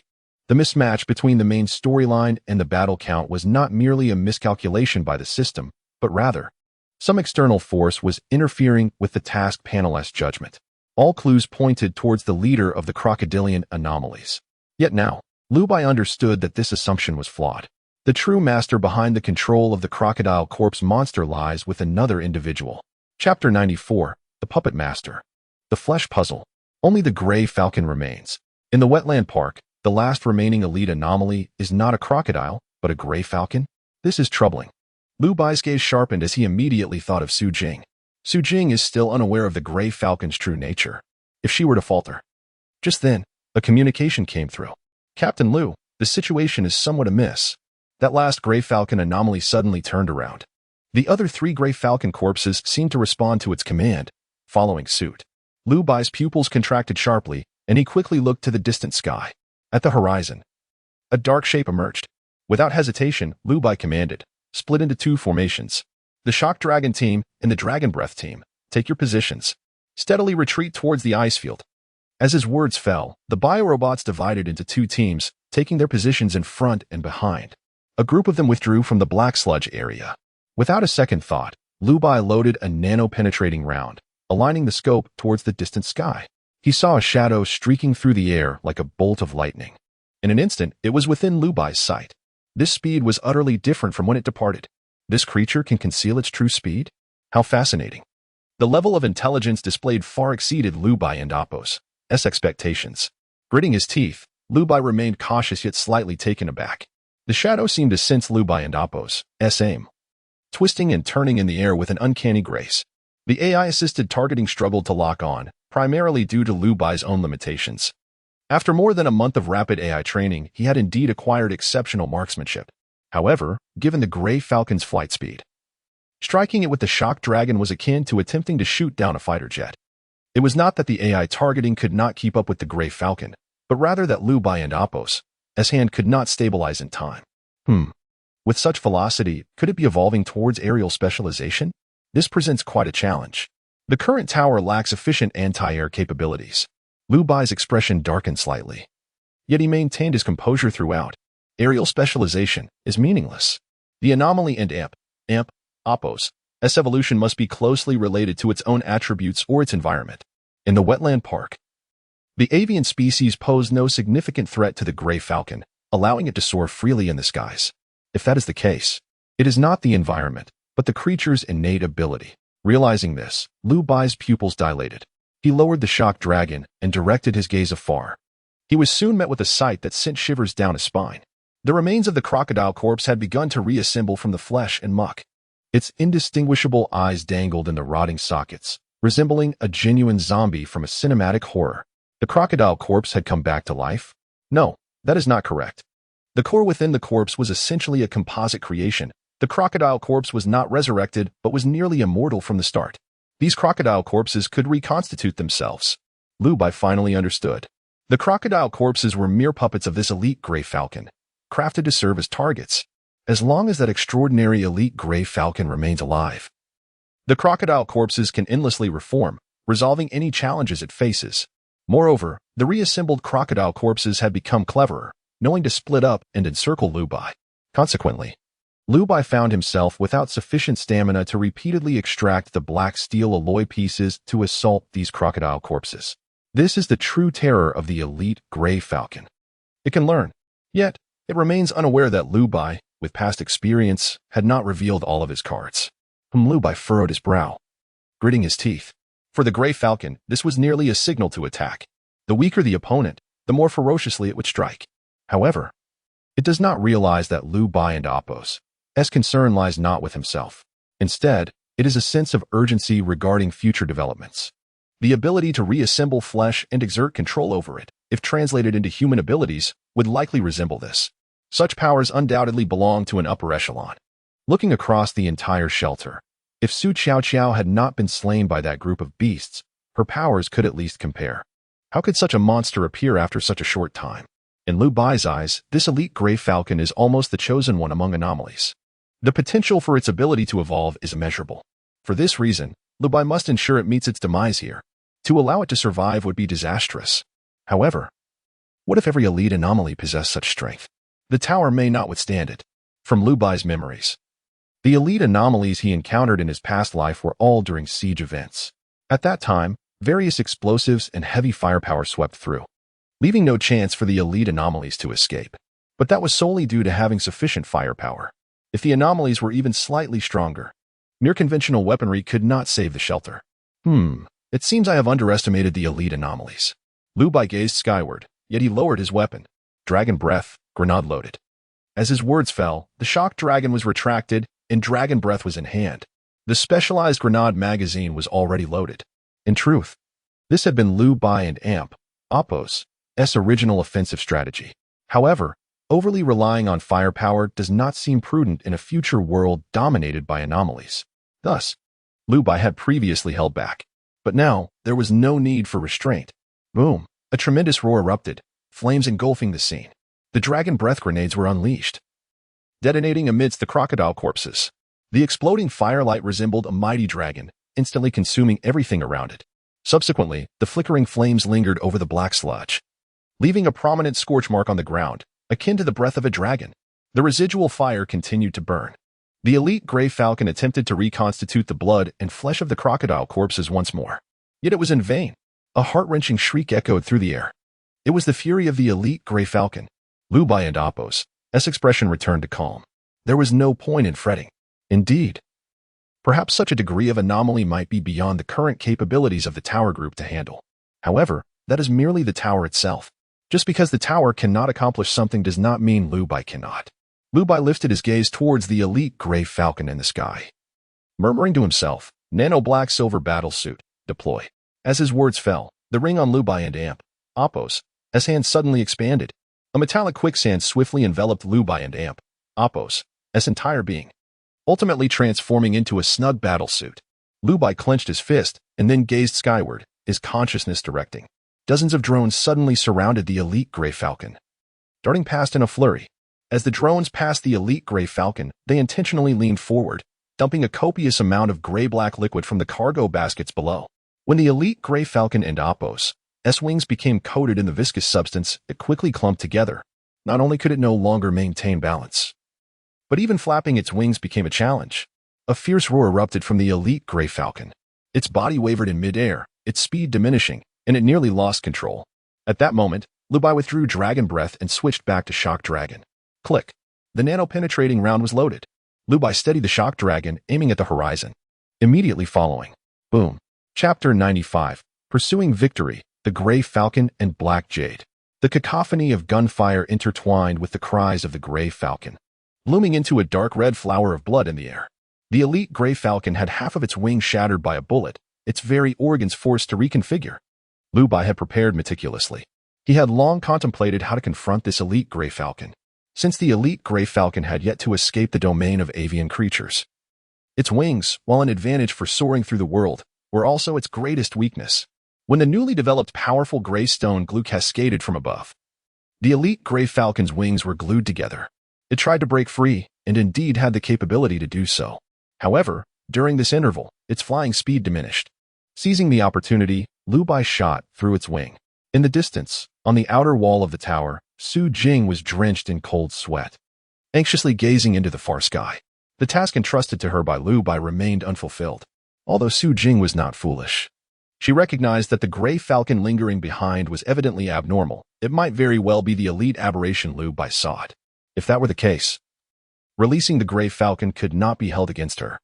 Yet the question loomed, could Lu Bai and the other bioengineered beings truly contend with the prowess exhibited by this gray falcon? Its speed was likely swifter than that of a fighter jet. Not to mention Lu Bai, even the bioengineered beings would struggle to hit it. No, she must not falter.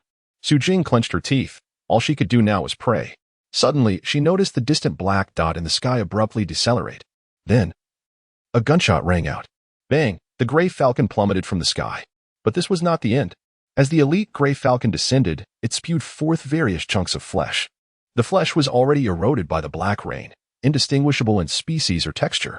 These fragmented pieces of meat seemed to have been soaked in black rain for countless ages. As the elite gray falcon clutched them in its beak, its damaged wings and muscles began to visibly regenerate. Stored provisions? Lu Bai and Appo's eyes narrowed, his killing intent intensifying.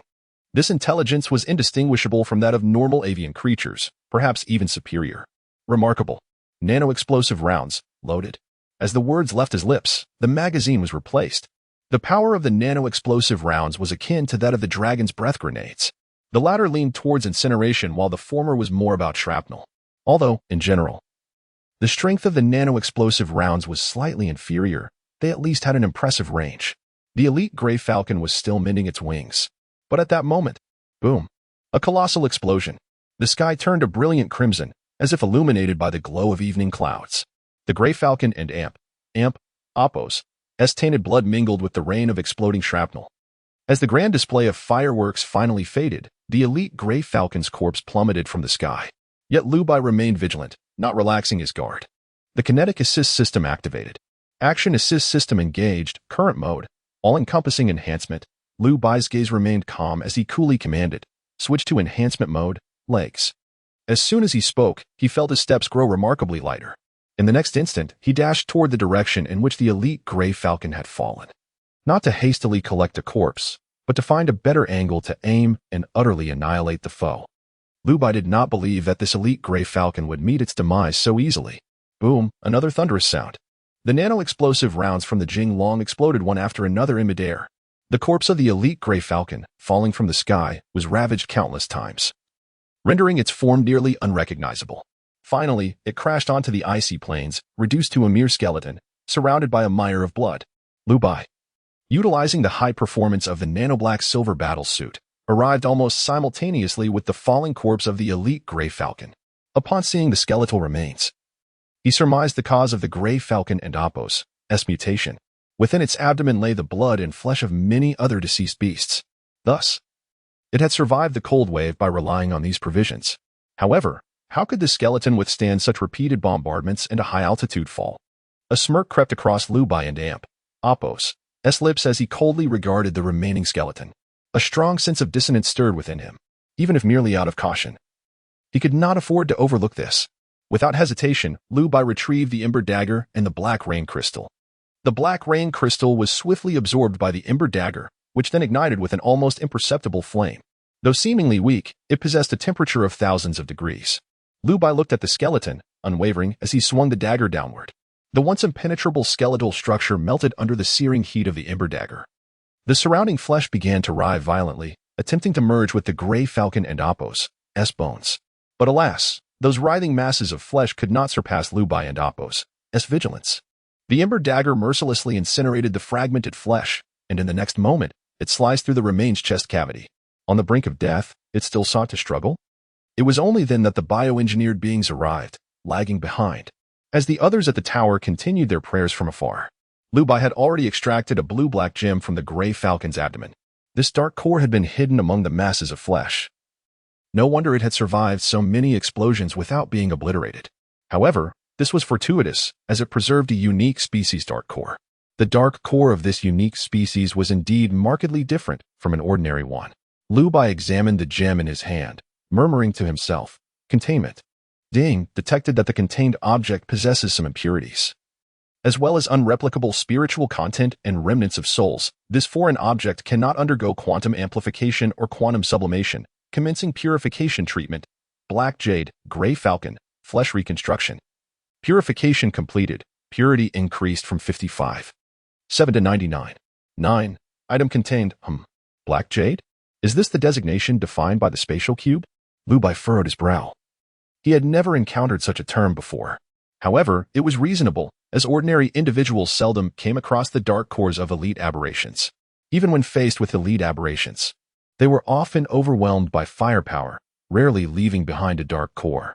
Yet, this so-called black jade did not indicate its specific usage in the system. Is it akin to the dark core, or does it serve another particular purpose? This remained to be seen. Liu Bai withdrew his gaze, refraining from further probing into the utility of the black jade. In all likelihood, it would function similarly to a crystallization solvent. It was merely a type of crystallization with unique abilities, and he could experiment with it in a safe location later. With this thought, Liu Bai shrugged and called out, "All right, the wetland park is finally dealt with. Fall in line, let's head home." The black-silver battle suit reverted to its ring form. The bioengineered beings returned to the spatial cube. However, on their way back, a familiar voice resonated deep within Liu Bai and Appo's consciousness. Beep. Detected that the host has completed the side quest. Suppressed regions 3-3, eliminated aberrations 500-500, rewards obtained, quantum sublimation, beginner 2. Space Cube module selection 2. Beep.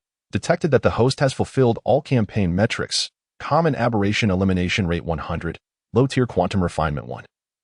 Low-tier quantum tempering 1, elite aberration elimination rate 100, mid-tier quantum refinement 1. Low-tier quantum extraction 1. Receive complete campaign completion reward. Nano Armor Beast 1. Chapter 96. A bounteous return. The momentum is established. The celestial voice reverberates, heralding the conclusion of the campaign. Although the journey was fraught with minor setbacks, they are of little consequence. With the quantum enrichment system in place, at the very least, the Liu family and Appo's resources are substantial. As long as defenses can be breached and targets locked, he shall prevail. Ultimately, the wetland park has been thoroughly cleared. The liberated nanobiomes can finally dedicate themselves to the construction endeavor. Thus, the main narrative comes full circle, henceforth, with the sole exception of annihilating the mother nest. It is merely a matter of time. Liu Bai has yet to contemplate venturing outside. After nearly a month of fatigue, it is time to recuperate and regain his vigor.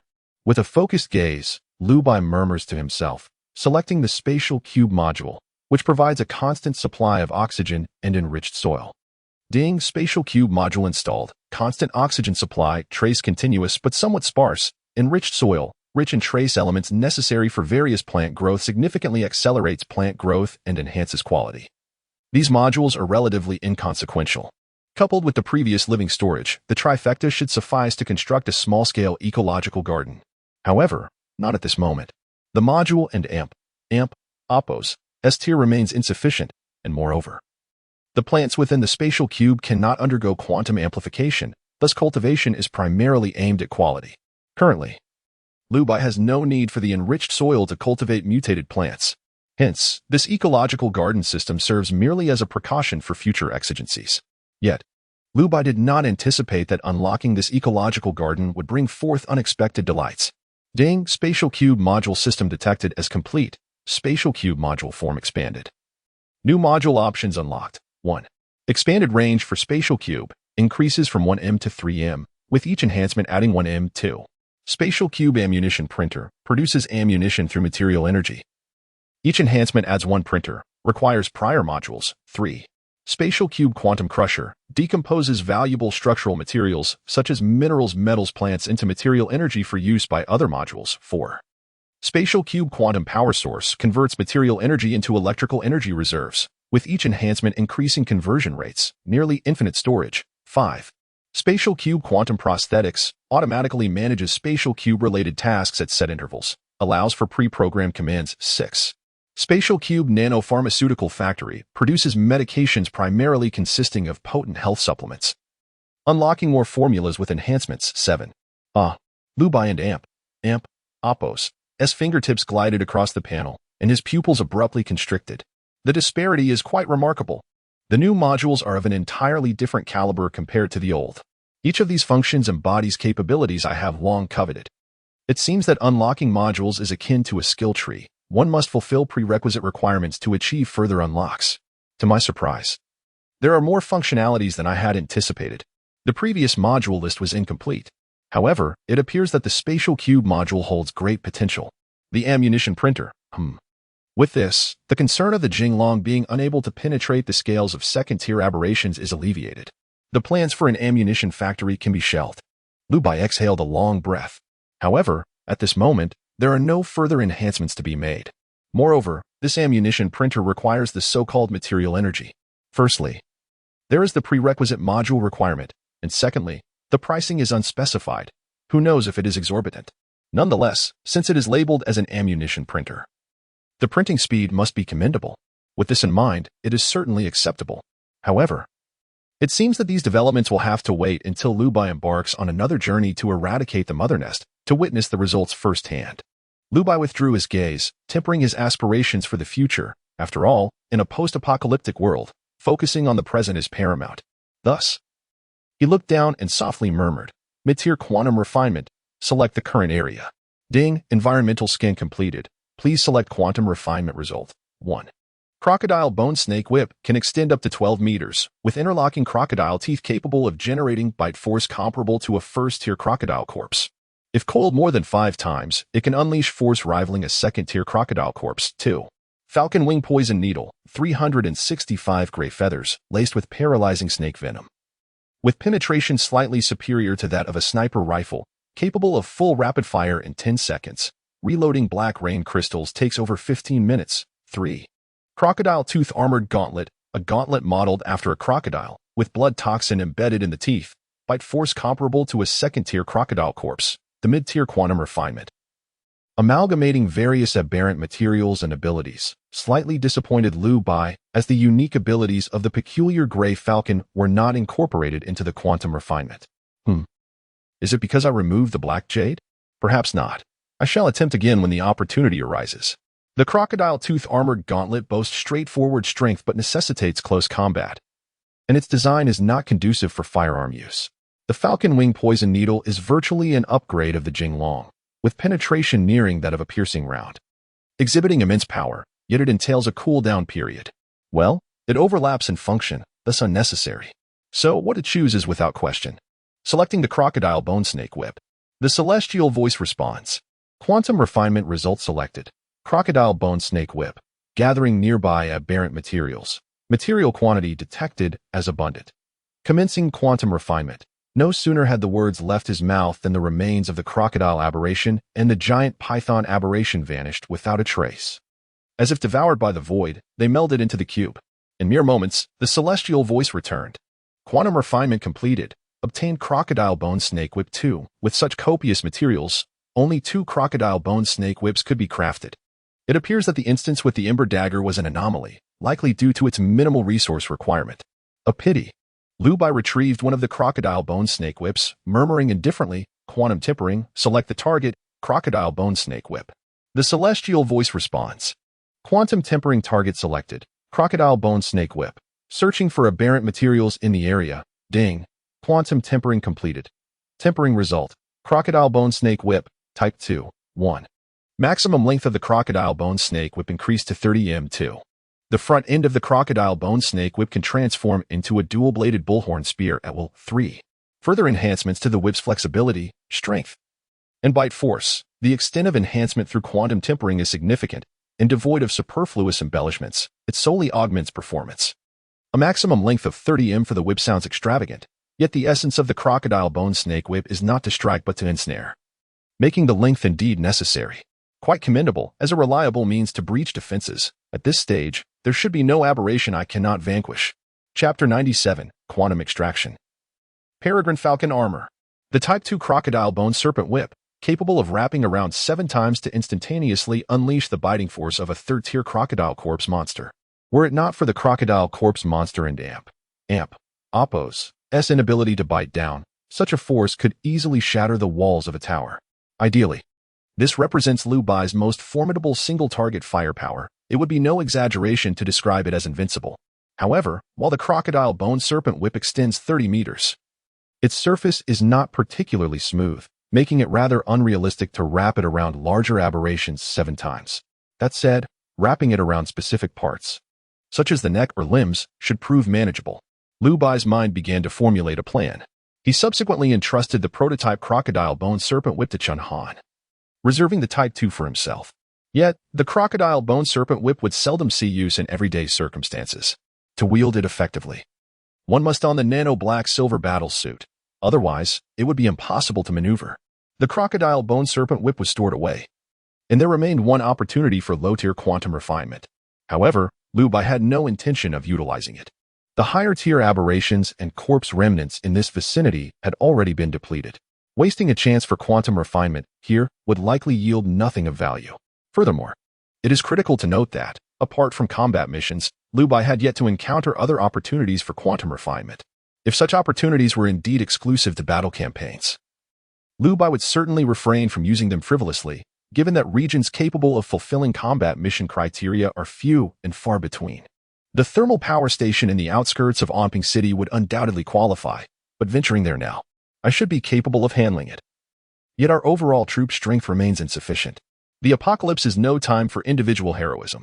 Liu Bai was all too aware of this from his previous demise. Perhaps there are aberrations within the Yongqing City thermal power station that he could face alone, yet it is the mother nest. The environment of the mother nest, along with the sheer number of aberrations within, is far beyond what Liu Bai could contend with alone. The crocodile bone serpent whip holds promise for subduing higher-tier aberrations, while dragon breath grenades and thunder dragon explosive shells could decimate groups of them. However, any lapse in defense, no matter how brief, could allow aberrations to breach the lines and engulf everyone. The crux of the matter lies not in the maximum firepower, but in ensuring the defense is unassailable. Moreover, strategies like luring enemies away, as employed in the Wetlands Park, would be futile against the mother nest. Therefore, careful deliberation is required. This opportunity for low-tier refinement shall be reserved for the mother nest within Yongqing City. It is unlikely to trigger a combat mission once the main storyline is completed. The tower stabilized and all preparations made, we shall see if there is a chance to address the thermal power station before the Black Rain undergoes further mutation. The plan is set. Yet, there is no rush. In any case, the priority must be to establish the tower and complete the main storyline as swiftly as possible. Additionally, there is an external factor requiring urgent attention, the Yongqing City Municipal Hall. Those crafty old foxes have been watching closely, eyeing the Fuxing Hotel. As the saying goes, one fears not the thief, but the thief and amp, oppos, s intent. Although Liu Bai is unafraid of that group of inept gluttons, their persistent covetousness without action has become quite irksome. Liu Bai shook off his thoughts. Aside from this opportunity for low-tier quantum refinement, he also has two instances of low-tier quantum sublimation, one low-tier quantum extraction, and the nano-armor beast as a reward for completing the campaign. Quantum sublimation can be set aside for now. Liu Bai certainly had ideas, for instance. The three alloys crafted by the masters can indeed be quantum enhanced and sublimated. However, just because they can be used does not guarantee their practicality. Can the technology of the current tower truly process the sublimated alloys? Liu Bai doubted it, not to mention the uncertainty of acquiring more practical tools in the future. It is essential to preserve at least one opportunity for quantum refinement to upgrade the Ember Short Dagger. Otherwise, Liu Bai felt that sublimating alloys would be a futile endeavor. No matter how superior the alloy, left in the laboratory, it would only gather dust. As for weapons, there are currently the Thunder Dragon for long range and Dragon Breath for close combat. In melee, he has the Ember Short Dagger and the Crocodile Bone Serpent Whip. His defenses comprise the Nano Black Silver Battle Suit, with support equipment including drones, thermal vests, and the Skynet goggles. He is well prepared, lacking any notable weaknesses. Quantum sublimation can wait for now. There is still the Sentry Cannon from the Masters in queue. After some contemplation, Liu Bai muttered softly, Low-tier quantum extraction, area selection. Yongqing City Wetland Park. Extraction area selected. Establishing quantum extraction position. Position established. Quantum extraction in progress. Ding. Quantum extraction completed. Obtained extraction items. 1. Essence of 100 insects 100 bottles. Enhances physical abilities. Provides potent detoxification. Consuming 10 bottles grants a degree of resistance to toxins. Interval of 3 days required between each consumption. Effects diminish significantly after 10 bottles. 2. Bull Serum 20 doses. Enhances physical abilities upon injection, but significantly reduces emotional control, making the individual extremely aggressive during the effect. Duration of effect. 3 hours. Efficacy diminishes over time. Cannot be injected again within 3 days to avoid the risk of mad cow disease. 3. Crocodile Bull Bone Powder 30 cans. A small amount mixed with water or added to dishes can slightly enhance bone strength and physical constitution. highly correlated with bodily metabolism. Consuming large quantities in a short time yields minimal results, no upper limit on consumption. 4. Giant python venom 30 bottles, possesses potent neurotoxic and hemotoxic properties. Capable of paralyzing the nervous system and stimulating the heart, Liu Bai acquired the extraction items. A total of 4 types were obtained. And there was no need to be selective, he could take them all. Liu Bai and Appo's expression remained calm, devoid of astonishment. After all, he had anticipated the extraction results. The crocodile bullbone powder serves as a long-term health supplement, while the giant python venom is a powerful toxin. The bull serum carries side effects, which Liu Bai views with skepticism. Losing one and Appo's rationality in the apocalypse is tantamount to courting death. As for the essence of 100 insects, it is likely the most beneficial item among them. 10 bottles of essence of 100 insects constitute a complete treatment, implying that the essence obtained from this quantum extraction is sufficient for only 10 individuals.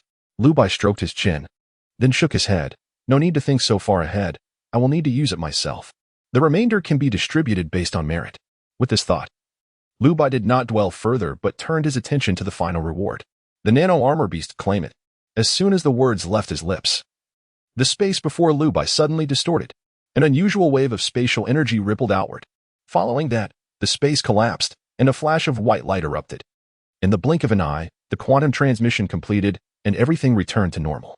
A mechanical peregrine falcon, with a wingspan of nearly 10 meters, appeared within Liu Bai and Appo's field of vision. Simultaneously, a voice echoed from the heavens. Congratulations to the host for receiving the reward. Nano Armor Beast, Peregrine Falcon, Chapter 98, The Void Vessel, The Regret of Extraordinary Abilities. Nanotechnology Armored Beast Peregrine Falcon 1. Possesses hardness comparable to the scales of third-tier aberrations, along with aerial maneuverability that far exceeds that of modern aircraft. 2. Equipped with nanofeather weaponry, capable of penetrating second-tier aberration scales, though it lacks additional capabilities due to its non-specialization in ranged attacks. 3. The Peregrine Falcon can switch to aircraft mode, significantly increasing linear speed while diminishing turning capability and disabling the nanofeather weaponry. 4. In aircraft mode, the dual wings can activate the quantum vibration blade system, slicing through iron with ease, capable of effortlessly breaching fourth-tier aberration defenses. 5. Both the winged and aircraft modes of the Peregrine Falcon can carry passengers, with a rated capacity of 9 individuals. Note, the Peregrine Falcon requires material energy for repairs. Its natural self-repair efficiency is extremely low. It can easily pierce second-tier scales, yet it is not specialized for ranged attacks. And this vibration blade system. Astonishing. Liu Bai and Appo's expression faltered. He was well aware that while ideals are abundant, the vibration blade system is vulnerable to terrain limitations. For instance, within urban areas or underground regions, there is no room for the dual-wing vibration blades to operate. However, this limitation is remarkable, as even fourth-tier aberrations cannot withstand it. Weapons have restrictions, but solutions can always be devised. Moreover, the essence of this Peregrine Falcon armor is, after all, an aerial vehicle. Liu Bai and Appo's greatest concern had been the prevalence of aberrations in the fields outside the city, although ordinary aberrations posed no threat to him. Traversing the fields in an off-road vehicle would indeed present challenges. If he intended to visit the nearby Yongqing city, he could only imagine how much additional time it would take to cross the fields. But now, this issue no longer troubled him. With the Peregrine Falcon, he could soar directly over the fields. Liu Bai accepted the Peregrine Falcon and let out a long sigh of relief. Phew. After this battle, my personal needs have essentially been met. Not to mention, based on my current foundation, even the torrential rains a month from now will pose no problem for me. In other words, I am well equipped. Liu Bai stroked his chin. He could afford to set aside his own matters for the moment, rather than focusing on his own development. He now found himself with ample leisure to address the affairs of the tower and respond to the city and Appo's ambitions. With this thought, Liu Bai returned to the tower. On the city wall, Su Jing was drenched in sweat, her face etched with anxiety. President Liu, that gray falcon, it and Appo's, fine, it and Appo's, not your fault. That gray falcon is a peculiar species with a degree of intelligence that I did not perceive immediately. Su Jing bit her lip and hurriedly inquired, President Liu, what about it now? Liu Bai maintained his composure, his tone calm. It and Appo's, all resolved. There is no need for concern. All aberrations within the wetland park have been eliminated. If you have the opportunity, send someone to plant more purple luminescent lichen nearby. Su Jing and Appos. S expression froze, her mouth agape. All aberrations within the wetland park have been eliminated? How? Hundreds, if not thousands, of aberrations.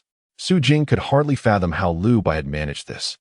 She had previously believed that Lu Bai had merely cleared the minor nuisances wandering in the wetland park before planning to initiate his assault. However, she never expected this was not the beginning, but rather the conclusion. At least, if it were Su Jing herself, even with over 100 biogenetic beings at her disposal. She would lack the confidence to achieve such a feat. Su Jing bit her lip, refraining from further inquiry, only murmuring, all right. Lu Bai glanced at Su Jing, a light chuckle escaping him. There is no need to be so tense. Although I am the head of the corporation on paper, in reality, it is merely a makeshift ensemble. We have known each other for quite some time, so let us maintain a casual demeanor and pride it. Your attitude makes it seem as though I am some tyrant. Su Jing brushed her hair back from her forehead, shaking her head helplessly. Because you feel so distant from us, President Lu. Lu Bai understood her sentiment. Indeed, Su Jing was not mistaken. Currently, Lu Bai and Appos' strength was worlds apart from that of Su Jing and her peers. He had the capability to clear the wetland park even before receiving this reward. However, without Lu Bai and Appos' assistance in the biogenetic beings, even if the other employees within the tower joined forces, they would struggle to handle even a single first-tier aberration. Of course, this was merely the present. Su Jing and the others had yet to undergo true transformation, to become extraordinary beings. Lu Bai smiled gently. There is no rush. Everything ahead remains uncertain. With the wetland park matter resolved, your focus must shift to the tower and Appos' construction and scientific research. Now that we have new materials, as research progresses, you will certainly catch up to my pace. Moreover, there are extraordinary abilities to consider. Su Jing and Appos' expression sharpened.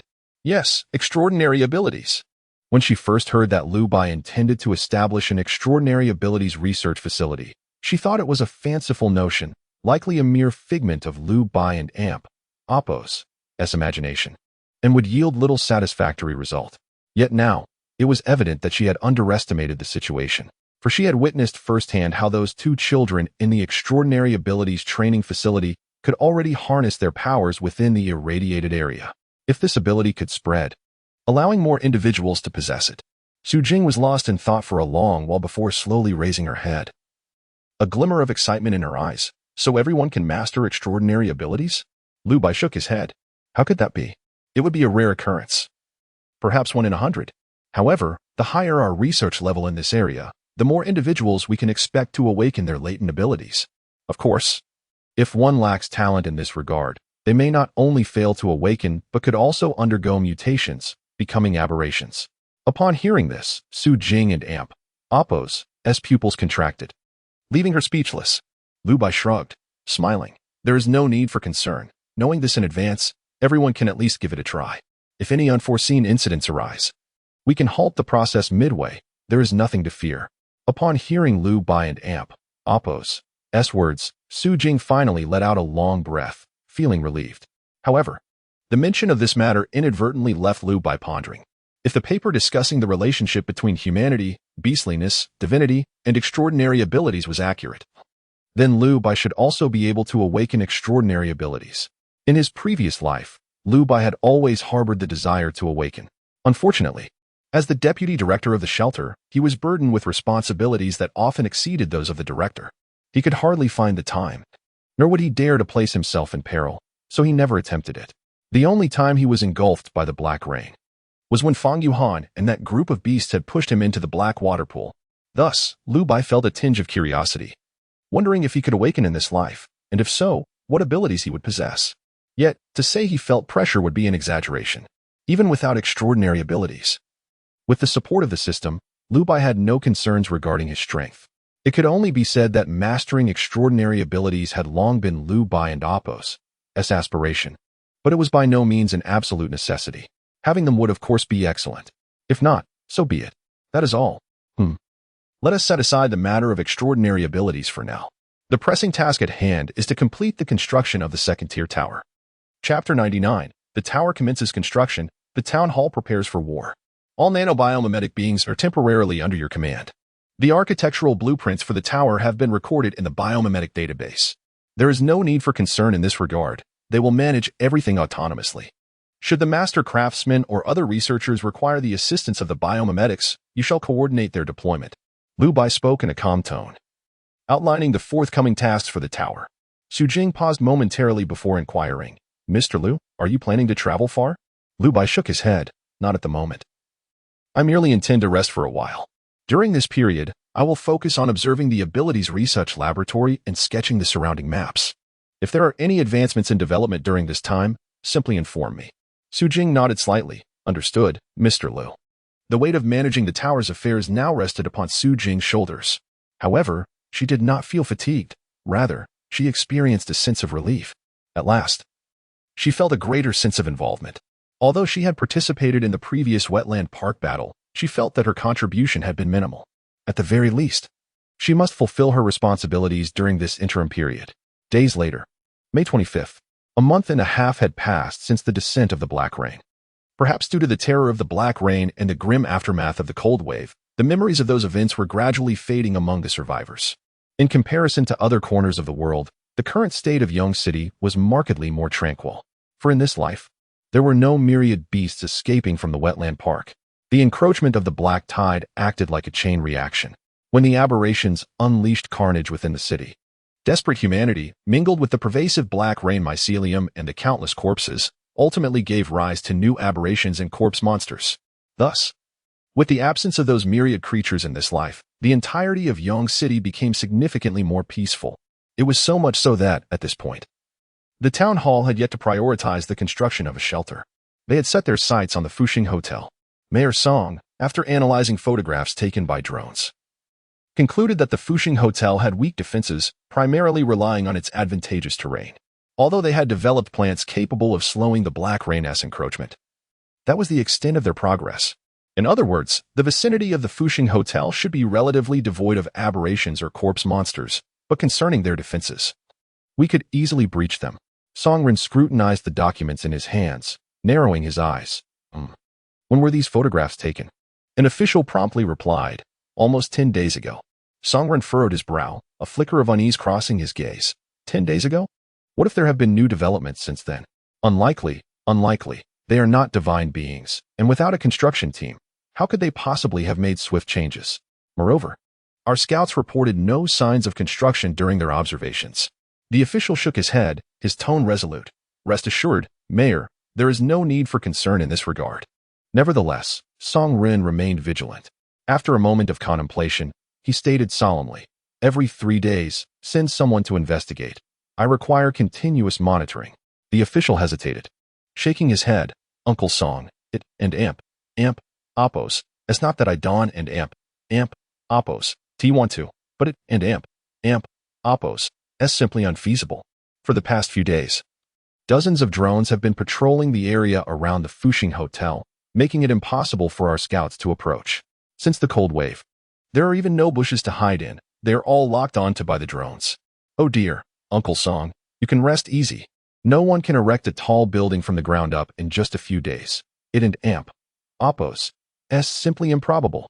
If they possessed such capabilities, the entire world would surely accommodate them as the chief engineer for post-disaster reconstruction. Alas, it is indeed impossible. Songren rubbed his chin, lowering his voice. He mused, that may be the case, but the development speed of the Fuxing Hotel seems rather alarming. We have yet to devise a similar extraordinary plant. It feels as though there is someone of exceptional talent among them. The official pondered briefly before shaking his head. Perhaps they have biological experts, after all. It is a hotel, and its clientele are not ordinary. Coincidentally, there is a wetland ecological park nearby, and they might have initially intended to conduct research there, only to be caught in the cold wave and black rain. Our inability to develop such plants is not due to a lack of talent, right? It's not like they have gathered a multitude of experts there, is it? Having reached this point in the conversation, even if Songren felt uneasy, he had no further argument. The reality was indeed such that, by common sense, even the Fuxing Hotel should not possess that many exceptional individuals. Songren squinted his eyes, then coldly declared, very well. In any case, we must secure the Fuxing Hotel as soon as possible to avoid prolonged uncertainty. What is the progress on the production of the specialized raincoats? We have produced over 800 units so far. We should be able to complete the entire order within half a month. Why is it so slow? Well, it's because all the master craftsmen have unfortunately vanished during the cold wave. It can only be said that it is somewhat coincidental. Songren frowned, but ultimately did not dwell on it. After all, the specialized raincoats would soon be in sufficient supply. It was pointless to investigate the whereabouts of the craftsmen at this juncture. He rubbed his temples in contemplation for a long while. Finally speaking with a cold tone, that should suffice. Have someone disseminate that photograph of the Fuxing Hotel across the local network to incite public outrage.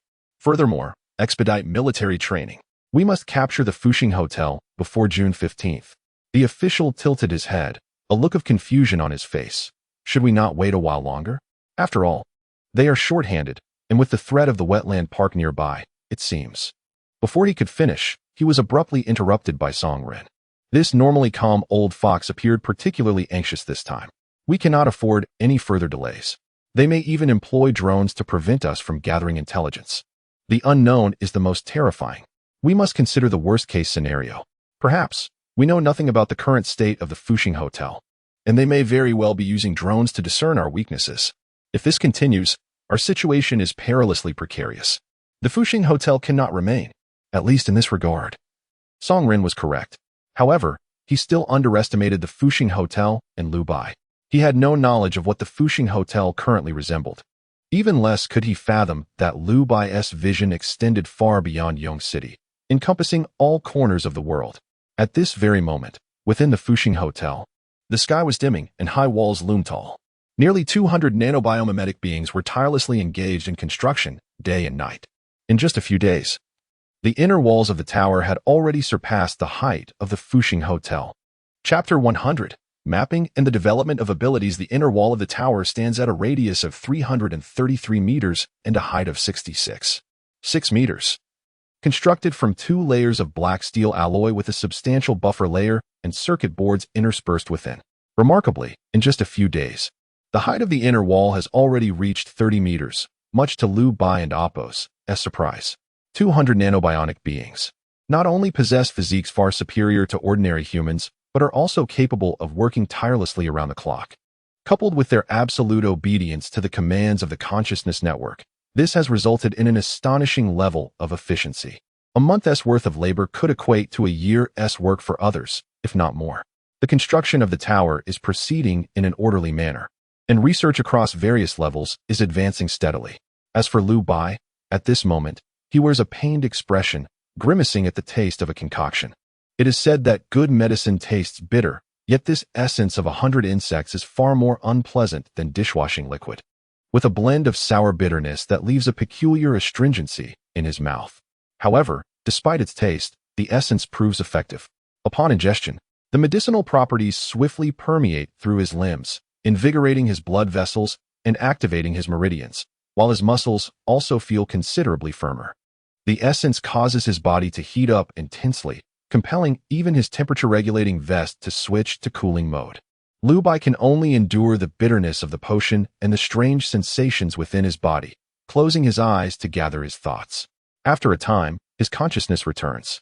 Liu Bai sips on what could be described as bone powder tea, or perhaps more fittingly, ash tea. Fortunately, the amount of alligator bull bone powder used is minimal, allowing it to blend into the sweet tea without any discernible odd taste.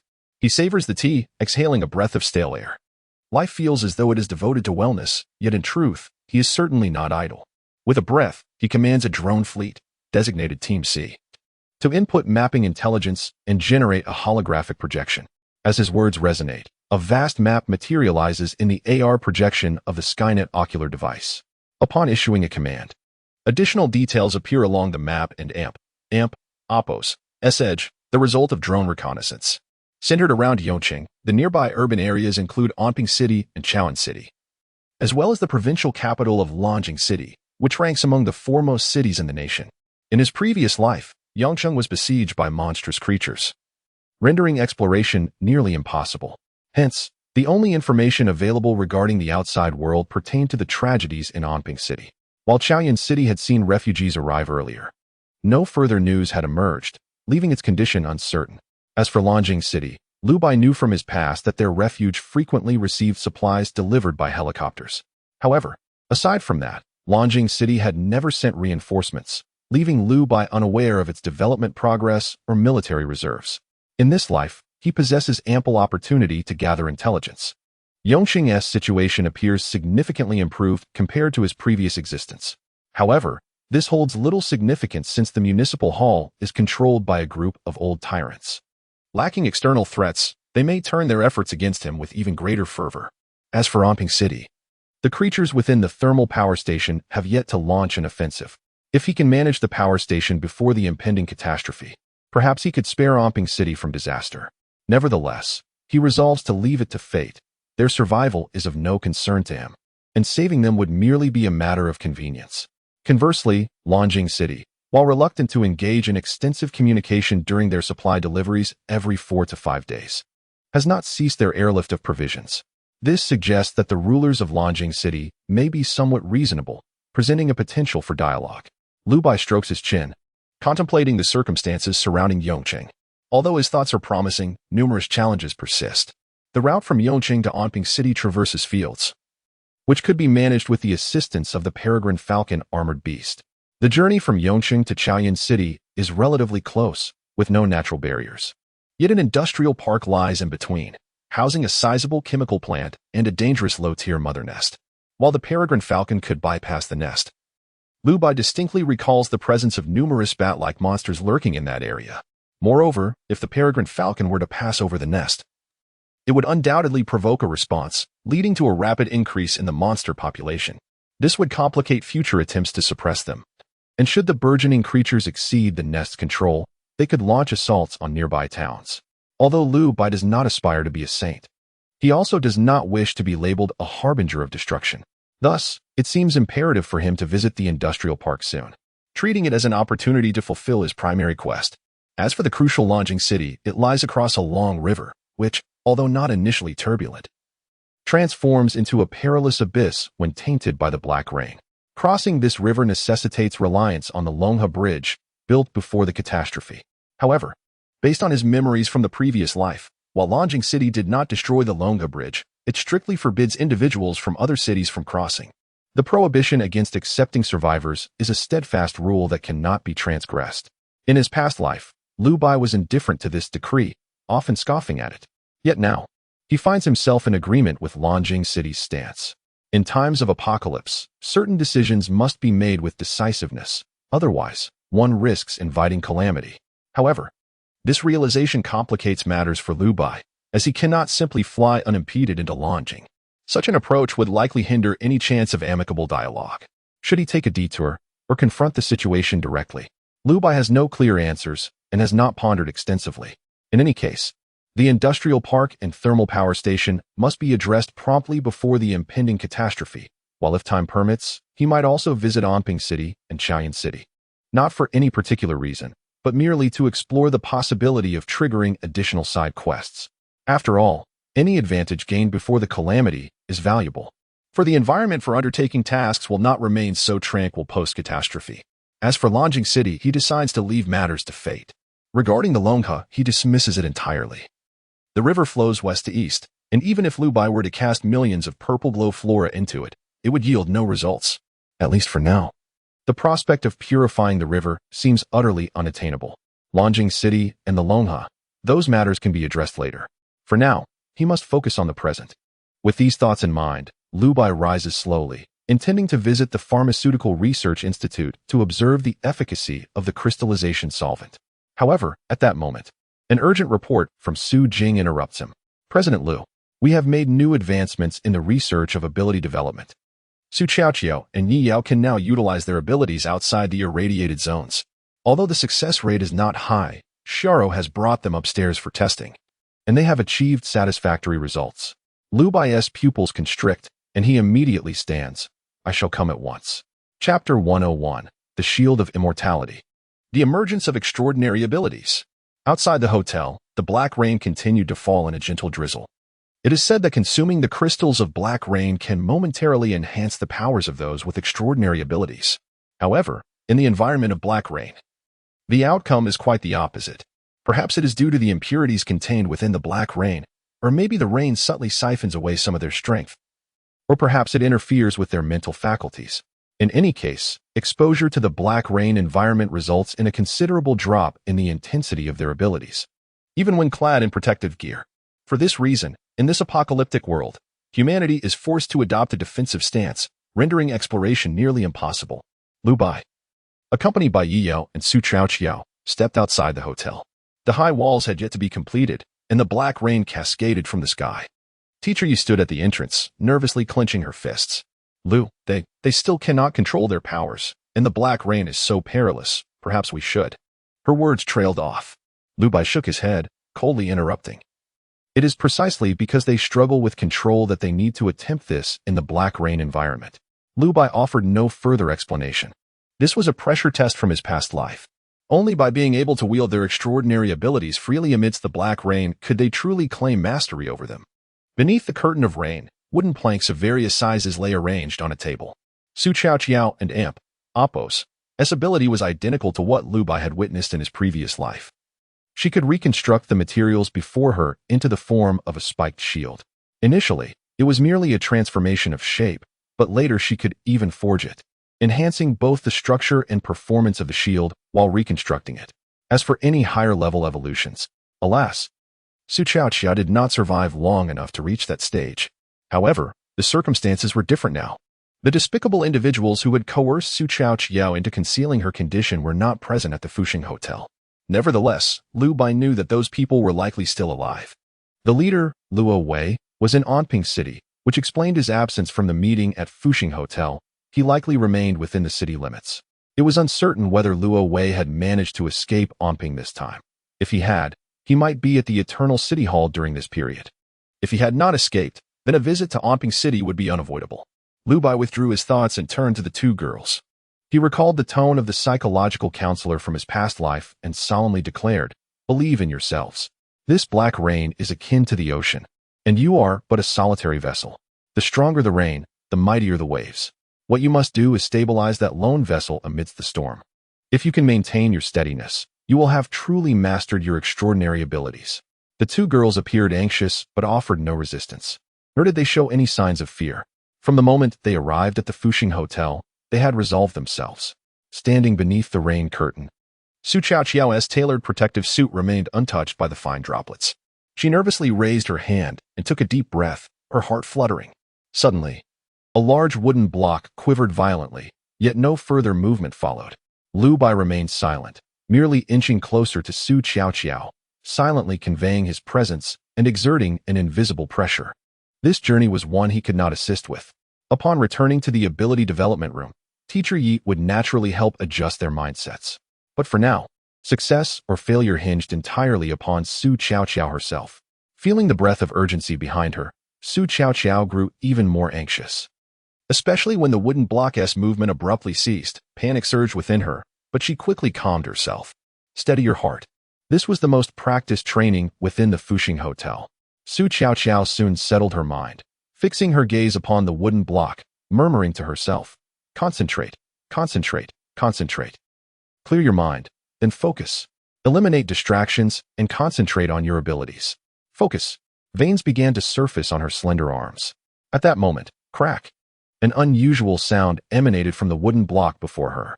Instantly, the block compressed into a crumpled mass, akin to a crushed piece of paper.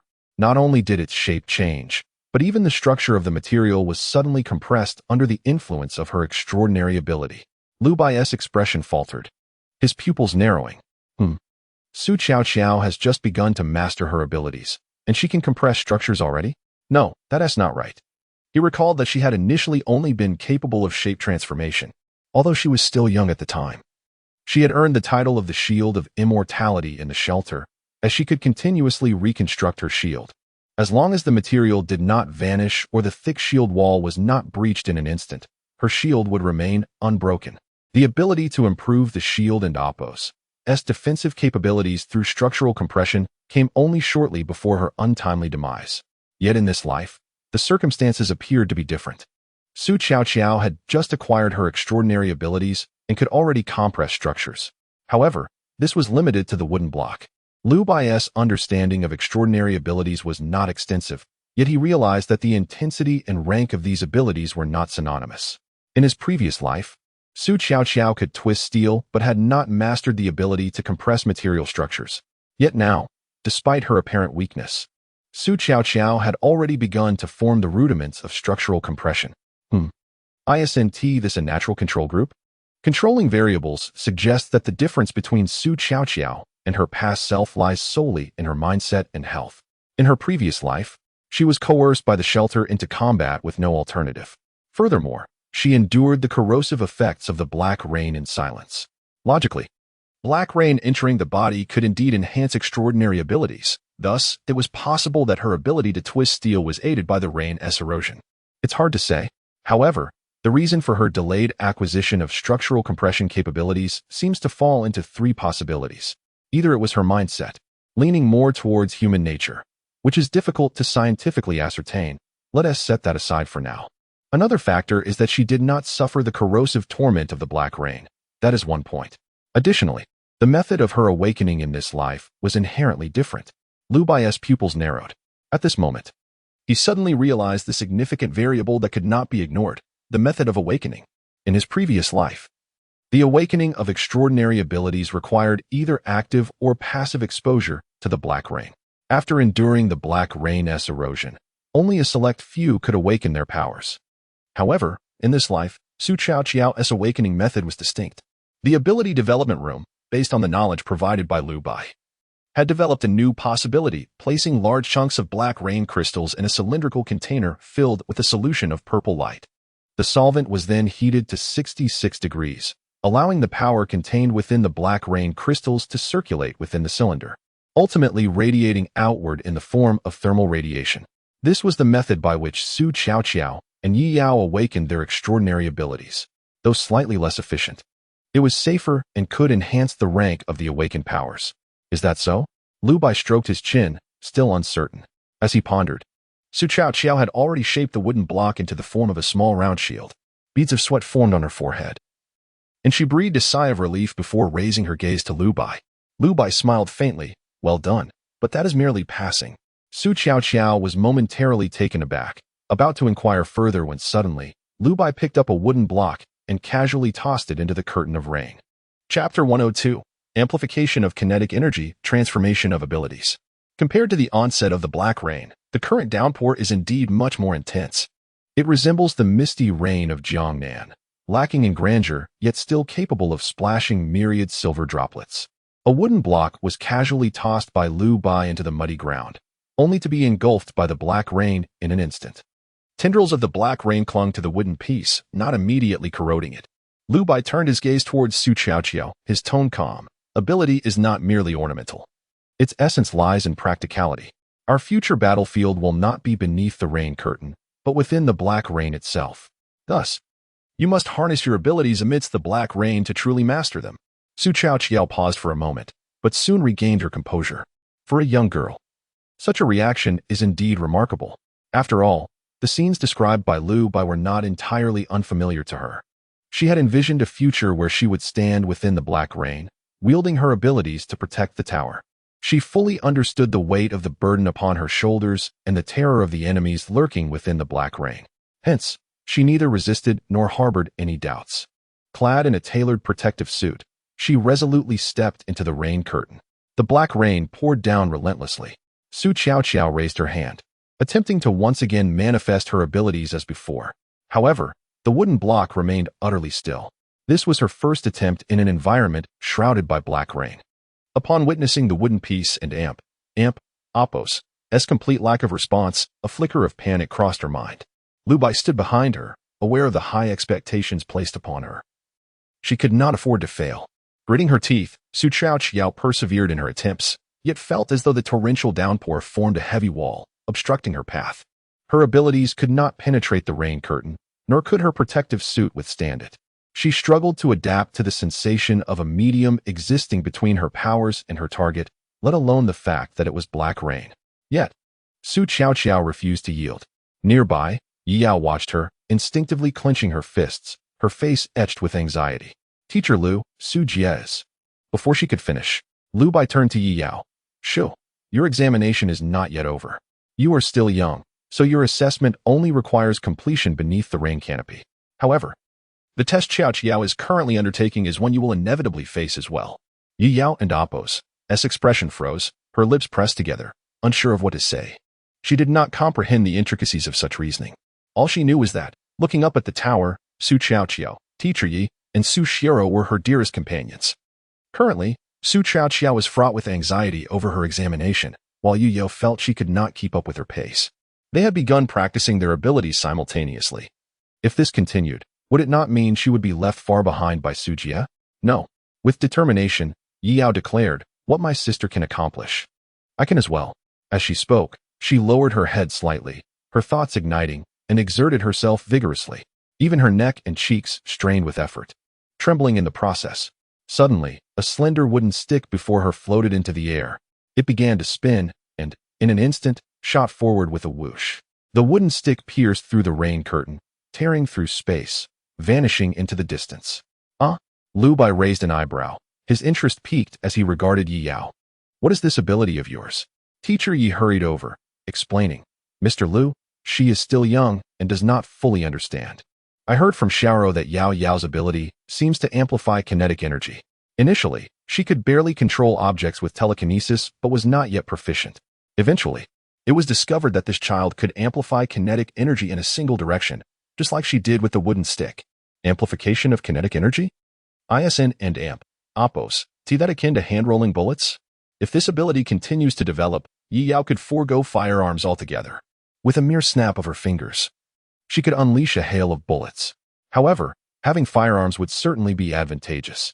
After all, Yi Yao and AMP. Oppos. S power is amplification, which would naturally enhance the original potency of the weaponry. Even with only the capability she has demonstrated thus far, she could be deemed to possess the strongest firepower in the tower, as she can further enhance the might of the dragon's breath or the dragon's fury. In other contexts, Yi Yao's capability would struggle to manifest. Yet, all of this hinges on the premise that her powers are potent enough to capture the bullet and Oppo's trajectory at the moment of its discharge and apply her abilities. The so-called amplification of kinetic energy sounds simple, but executing it is indeed a monumental challenge. After all, bullets are not stationary wooden sticks. Clap, clap. Lu Bai applauded, a slight smile gracing his lips, a formidable ability with great potential. However, Yi Yao did not beam with joy. Instead, she resolutely stepped into the rain curtain. She said little, positioning herself behind Su Qiao and continuing to make attempts.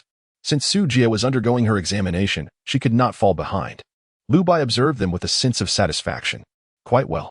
The reconstruction of shields and the amplification of kinetic energy, the two of them could collaborate effectively. Ironically, one is the strongest spear, while the other is the strongest shield, providing ample opportunity for their future endeavors. As Lu Bai gazed at the two figures in the rain, his smile faded, giving way to contemplation.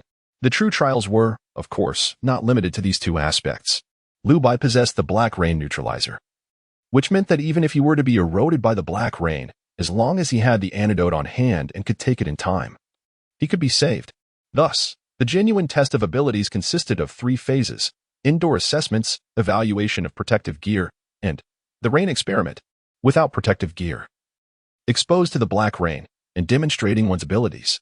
However, this particular challenge would not be presented to Yi Yao and Su Qiao, not now, at least. That was a test he reserved for himself. My abilities. Lu Bai watched as Yi Yao and Su Qiao displayed extraordinary talent, a sense of urgency swelling within him. Regrettably, he had more pressing matters to attend to. Amidst the pattering of the black rain, miracles did not unfold. Even though the two young ones possessed unwavering resolve, acclimatizing to the black rain environment was not an instantaneous feat. Evidently, they required time to familiarize themselves and practice. Lu Bai instructed Teacher Yu to keep watch before turning to leave. 5th floor. Medical Research Institute. Su Xiao arrived upon hearing the news, guiding Lu Bai into the research facility. Within an iron cage, Fong Yuhan had become emaciated, her lips tinged with purple, and her complexion resembling that of a corpse. This was due to a lack of nourishment. She had been fed, yet her body failed to absorb the nutrients, seemingly utilizing the ability factor as a source of energy. Ability factor? It serves as a simple placeholder, as we remain uncertain of its true nature. Upon hearing this, Lu Bai nodded thoughtfully and inquired, "Is there currently a method to extract this ability factor?" Su Xiao shook her head. "Not yet. The ability factor can only be observed through the mimosa experiment. We are far from being able to extract it, let alone detect its location within the human body. However, we have managed to observe the ability crystals within Fong Yuhan and Apos' body. Wait. Lu Bai quickly interrupted, turning to ask, what is the mimosa experiment? Chapter 103, The Awakening of the Extraordinary. The mimosa pudica, a product of the botanical garden, serves little purpose beyond its peculiar reactions to supernatural entities. When an individual possessing extraordinary abilities fixates intently on the mimosa, it retracts into a bud. However, we currently lack the time to conduct a deeper investigation into this plant, as its utility seems rather trivial. After all, it requires someone to deliberately observe it for any potential detection, rendering it nearly impossible to ascertain the presence of outsiders. Lu Bai nodded and then attempted to focus intently on the mimosa. Yet, it remained unresponsive. Su Xiao, unable to contain herself, let out a laugh, which left Lu Bai feeling quite embarrassed as he quickly averted his gaze. What about Fong Yuhan? Did she exhibit any unusual changes while crystallizing her powers? Su Xiao, upon hearing this, quickly suppressed her laughter, her expression turning serious. Indeed, after the sedative wore off, Fong Yuhan was in a state of utter distress for 3 days, screaming and demanding to see you, claiming she realized her mistakes and wished to apologize. We continuously monitored her physical condition and discovered that aside from a severe fever, there were no other abnormalities. However, her fever peaked at an astonishing 49 degrees. Even so, despite the prolonged fever, her mind remained intact, which defies medical logic. Thus, we suspect that from the very beginning, the black rain had fortified her brain. This conclusion may seem insignificant at first, but the issue lies in the crystallization solvent being administered via intravenous injection. As soon as these words left her lips, Lu Bai's pupils constricted. Although his understanding of medicine was limited, he grasped the implications of Su Xiao and Apos' statement. An intravenous injection that first enhances the brain? This was unequivocally at odds with the effects of the black rain, which would typically begin to erode the areas directly exposed to it, starting from the dark spots and radiating outward. Seeing the contemplative expression on Lu Bai and Apos' face, Su Xiao realized that she need not elaborate further on certain matters. Yes, it is precisely as you surmised. The crystallization solvent induces a transformation from within, distinctly different from the corrosive nature of the black rain. In fact, during the black rain and Apos' onset, it appears to be mixed with numerous impurities, leading to a shift in the awakening process of the extraordinary abilities. She continued. The more critical point is that 3 days post-injection of the crystallization solvent, Fong Yuhan lost her vision. Lu Bai raised an eyebrow. Blindness? Su Xiao nodded slightly. Yes, she is completely blind, and an unusual halo has appeared in her pupils, displaying a blue-violet luminescence reminiscent of an Ouroboros, with both eyes exhibiting radial symmetry. Furthermore, during the 7 days of her blindness, she experienced nearly 100 instances of hallucinations. Since her awareness of these hallucinations relied on her own accounts, we could not accurately quantify them. In summary, she was in a frenzied state, intermittently screaming, and the content of her cries was almost entirely related to you. Lu Bai remained unfazed, shrugging his shoulders. So, the content of her hallucinations stems from her memories or perhaps her internal demons. Su Xiao was momentarily taken aback, but quickly responded, Yes, I did not anticipate your calmness. I am even more astonished that you could discern the truth from mere fragments of information. Memory, blindness, fever. Lu Bai stroked his chin, a spark of insight flickering in his mind. As he pondered, Su Xiao continued, The subsequent changes are essentially as you have seen in the reports. In summary, she first experienced a fever, followed by blindness, then a loss of hearing, smell, and taste, culminating in a complete loss of all senses. Additionally, during her screams, her fingernails, hair, and body hair grew at an alarming rate. There was also a noticeable hypertrophy of her muscles, although this phenomenon was short-lived. Soon after her hair growth ceased, her senses returned. We refer to this stage as endopos, the lost phase. Endopos. Once this phase concluded, the halo in her eyes vanished, but by then, her cognitive abilities had deteriorated significantly, leaving her in her current state. Upon hearing this, Lu Bai turned his gaze to Fong Yuhan, who was now kneeling on the ground, her body withered like drywood, clutching the railing as she mumbled incoherently. Lu Bai. She appeared utterly deranged. Lu Bai felt no pity for her. He simply regarded her with indifference. At this moment, although she uttered his name, Fong Yuhan seemed unable to recognize him. Su Xiao paused before adding, Our examinations revealed that she currently has 72 sites of inflammation throughout her body, and her immune system is exhibiting severe malfunctions. Yet, she appears to be devoid of any sensation of pain, remaining slumped as she calls your name. What follows is what you have observed. She continues to eat instinctively, but with minimal effect. Even when we inject her with nutritional supplements, she fails to absorb them. Although the extraordinary crystallization has manifested, it resembles an insatiable abyss. No matter how much we provide, based on the conditions observed by Qiao Qiao and Yao Yao, we can only speculate. It seems that the crystallization solvent in Fang Yuhan and Amp, Apos, S body is mingled with violet lichen solution, obstructing the connection between her internal extraordinary factors and the external world. As a result, she cannot draw the necessary nutrients from her surroundings to generate extraordinary factors and is compelled to cannibalize her own reserves. Now, her body resembles a sacrificial altar where all nourishment is solely dedicated to the extraordinary crystallization. Lu Bai remained unmoved. The subsequent developments merely reflected the original effects of the crystallization solvent, offering no further clues. However, the initial changes in Fang Yuhan and Apos S body provided Lu Bai with considerable food for thought. After a lengthy silence, he finally spoke. We should explore the possibility of enhancing the extraordinary factors through ocular means, perhaps by administering eye drops. The research approach need not be overly complicated. Relying solely on individuals with extraordinary abilities is unreliable. Our current priority should be to optimize the awakening apparatus while simultaneously seeking methods to accelerate the growth of the extraordinary factors, or even to enrich them. Su Xiao comprehended Lu Bai's intent. Fang Yuhan's transformation outlined a complete map of the extraordinary metamorphosis.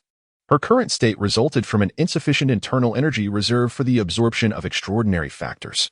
Thoughtfully, she pursed her lips and nodded earnestly. Rest assured, Mr. Lu. I believe I grasp your vision. However, if we are to develop eye drops to promote extraordinary factors, we may require more experimental subjects. Indeed, Lu Bai acknowledged. After all, such experimentation often comes at a great cost to the subjects involved. He had never intended to cause unwarranted harm, even to the special forces that had encroached upon the wetlands. Yet, this time, there was no need for excessive contemplation. For Lu Bai had already set his sights on a goal. Calculating the passage of time, he sensed that the city hall, having bided its time, was on the verge of action. Chapter 104, Assessment Passed, Quantum Annihilation. From the moment Lu Bai deliberately revealed a glimpse of his capabilities to the municipal government, all secrets regarding the Fushan Grand Hotel became obscured to them. A swarm of drones encircled the hotel, forbidding any outsiders from approaching. The intention behind this was to seal off any intelligence. The municipal government wished to act, but crucial information was indispensable. Moreover, this group of zealots, masquerading in sheep's clothing, needed not only intelligence but also a legitimate reason to strike at the Fushan Grand Hotel. After all, they prided themselves on their benevolence, vocally condemning Lu Bai from their supposed moral high ground, all while clinging to their own trivialities. This was precisely why Lu Bai deemed them pitiably foolish. In the face of an impending apocalypse, how could they still feign righteousness? Resorting to outdated tactics of public opinion assault was merely self-humiliation. If they could execute their plans, all would be well. If not, their attempts to manipulate public sentiment would only backfire, binding their own hands. Their ignorance was astounding. Nevertheless, the municipal government and AMP, Apos, S offensive would inevitably arrive. After all, they had been building momentum for some time. Thus, a grand confrontation was unavoidable. However, regardless of when they chose to act, they would undoubtedly leave traces in the local network. In such an environment, stealth was utterly unattainable, and the conditions for deception were non-existent. Since the municipal government could not prevent incursions into the tower, every move they made was transparent to Lu Bai. Lu Bai remained unperturbed. The immediate priority was to complete the construction of the second-tier tower and successfully cultivate a competent ability user. Ultimately, the last task would be to annihilate a mother nest, a goal Lu Bai had already set his sights on. Everything was meticulously planned, which was why Lu Bai remained calm. As for the clowns and the municipal government, he could only hope they would act with decisiveness. If they continued to dawdle, Lu Bai mused, he might have to take matters into his own hands. All returned to tranquility. Lu Bai reined in his thoughts and proceeded to the underground ability development chamber. The air around the black rain crystal seemed to twist. Sitting beside the crystal, Lu Bai, disturbed by the heat radiation, utilized drones for reconnaissance. The areas of focus were twofold. One was the chemical plant in the industrial zone, and the other was the thermal power station on the outskirts of Yongqing City. The distance to the power station rendered drone control difficult, rather than reconnaissance. Lu Bai was on guard. Should any anomalies arise at the power station, he would be prepared to respond promptly. After all, the future in this life was markedly different from that of his past. In a moment of idle surveillance, Lu Bai attempted to clear his mind and harness his abilities. Yet, the wooden stick remained unresponsive. It seemed he would have to exercise patience. However, at that moment of contemplation, a voice resonated within his consciousness. Ding, side quest completed. Cultivate an ability user. 1-1. Reward acquired. Quantum Ascension, beginner. 1. Space Cube module of choice 1. Lu Bai raised an eyebrow. Promptly deciding. I choose the module, the Quantum Annihilator of the Space Cube. Ding, module, Space Cube Quantum Annihilator, has been added. Success. Lu Bai clenched his fist with fervor. The Quantum Annihilator, the source of material energy. It was essential for all subsequent modules he desired. Now, he awaited the Tower and Appos' completion. For with material energy, he could continuously manufacture various types of ammunition. An abundance of munitions was just around the corner. Furthermore, there remained 3 opportunities for quantum ascension and 1 for quantum refinement.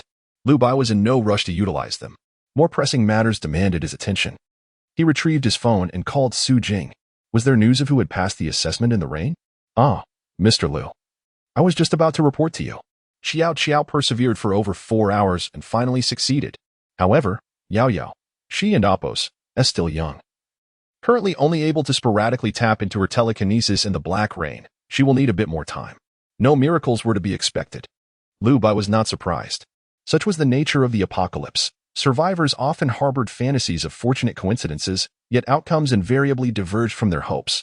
Xiao's ascension to a genuine ability user was momentous news. As for Yi Yao, although her potential was significant, her youth hindered her ability to wield her powers adeptly. This was entirely understandable. With a sigh of relief, Lu Bai's tone remained calm. Let the children rest for now, but training in the rain must continue. We must ensure they can steadily wield their abilities in the black rain environment. Tell Yao not to rush. They can practice together. There is plenty of time ahead. Remind her that a balance of work and rest yields greater efficiency. With all arrangements settled, Lu Bai alleviated a heavy concern. However, awakening more employees in the tower. This would likely prove challenging in the short term. The reason Xiao and Yi Yao could become ability users so swiftly was due to their inherent talent. At least Xiao, in Lu Bai and Appos' memories from his past life, had already been remarkably gifted. Thus, her awakening was only to be expected. Others, however, were different.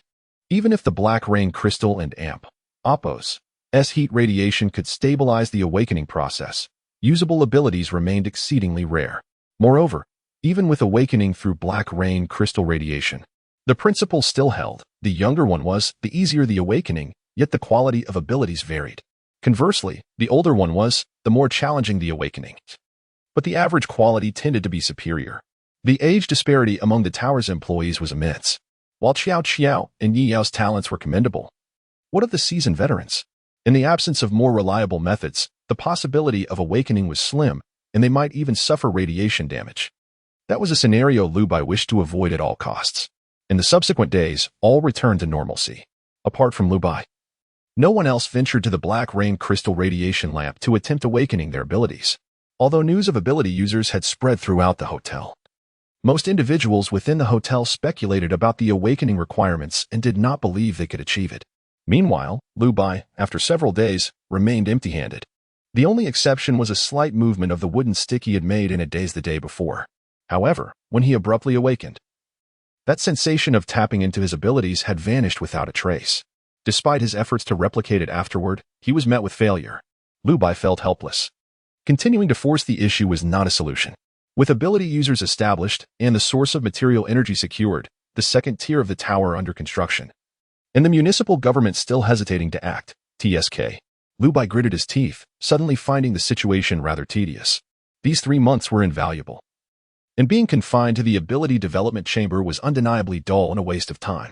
With narrowed eyes, Lu Bai pondered for a moment, muttering to himself, waiting idly is not a solution. Since the source of material energy is already secured, why not first address the mother nest at the chemical plant and obtain a reward for a side quest? Chapter 105, The Industrial Park, Infestation of Rodents and Insects. Upon this realization, Lu Bai formulated a plan. The drone patrols had long yielded valuable intelligence. In the industrial park, the nest of the chemical factory lay concealed underground, while the employees found themselves trapped on the top floor. though they had not yet resorted to desperate measures. It could be said that they were perpetually engulfed by the nest. Lu Bai had been aware of this from his previous life. After all, he had personally collated the investigation results and footage regarding the chemical factory's nest. Hesitation would only squander precious time. It was better to act sooner rather than later, especially since the construction of the tower would still take some time. Furthermore, Su Jing had gained experience in deploying bionic beings, and should the municipal hall launch an attack, she would likely be able to withstand it given the current state of the fortified walls. With this thought in mind, Lu Bai made a decisive resolution. On May 27th, after entrusting 50 bionic beings to Su Jing, Lu Bai and Chun Han departed the tower quietly, without any attendants. Lu Bai was acutely aware of the significance of his identity and understood that this venture could lead to unnecessary entanglements, wasting considerable time. Thus, his choice was straightforward. He opted for disguise. The nano-black-silver battle suit, equipped with a helmet, would completely conceal his visage. Initially, Lu Bai believed that this advanced technology should never be seen in public, as its appearance could raise suspicions. However, after witnessing the antics of the municipal hall, his perspective shifted. Such concerns were unwarranted. If he was to be suspected, so be it. Was it necessary to explain himself to passers-by? The more one conceals, the more complicated it becomes. Rather than shrouding himself in secrecy, it was more fitting to appear openly and allow others to speculate at their leisure. The falcon-armored beast soared through the air, swiftly reaching the boundary between Yong City and Chaoan City, the Yong City Industrial Park. Beneath the cover of towering edifices, Lu Bai and Chun Han, clad in their black-silver battle suits, emerged in a corner of the industrial park. The black rain fell relentlessly. Yet the battle suits provided a barrier that prevented even a trace of it from permeating. Lu Bai lightly touched his fingertips, and the dark visor instantly projected an augmented reality map of the industrial park. The chemical factory was situated precisely in the center of the park, surrounded by a cluster of towering smokestacks. Lu Bai directed his gaze into the distance and immediately spotted the billowing black smoke emanating from the large smokestack. He recalled the investigation report from his previous life. The origin of the nest in the industrial park was rather peculiar. Experts had analyzed that the nest likely resulted from mutations caused by certain chemical reactions. As the black rain fell, the abundant compounds beneath the factory and Appos' smokestack underwent bizarre transformations due to prolonged erosion. Subsequently, the tainted black rain mixed with these mutated compounds and flowed into the sewers, ultimately contaminating the vermin within, thereby altering the entire sewer environment. This was the genesis of the industrial park's nest. Though merely conjecture, based on the intelligence Lu Bai possessed, it was highly plausible that this hypothesis was indeed the truth. Moreover, due to the sewers and Appos' constriction, the rodents and insects only emerged through a limited number of established pathways.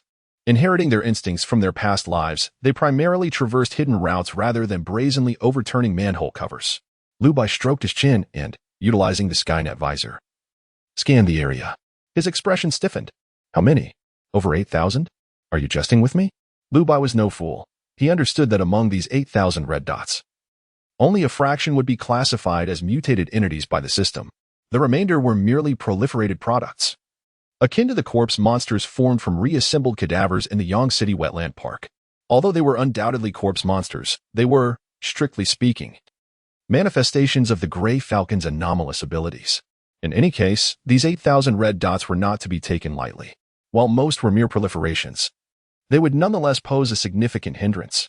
The crux of the matter was that if all the mutated creatures surged forth, even if Lu Bai and Chun Han could escape, the entire industrial park would undoubtedly descend into chaos, especially if these 8,000 red dots were scattered throughout the entire cluster of buildings. Fulfilling the conditions for suppressing the nest would be nothing short of a fantasy. Unless, of course, the entire industrial park were to be obliterated. Naturally, such an endeavor was utterly impossible. Therefore, a rash assault was inadvisable. Even though Lu Bai and Chun Han possessed exceptional combat prowess and were no longer afraid of this rabble, they had no choice but to suppress their battle fervor in order to meet the suppression criteria. After a brief investigation, Lu Bai soon located a gathering of survivors. Currently, there were 3 groups of survivors within the industrial park, each residing in one of 3 tall buildings surrounding the smokestack: the laboratory building, the office building, and the dormitory building. The remaining survivors had congregated on the rooftops of these 3 structures.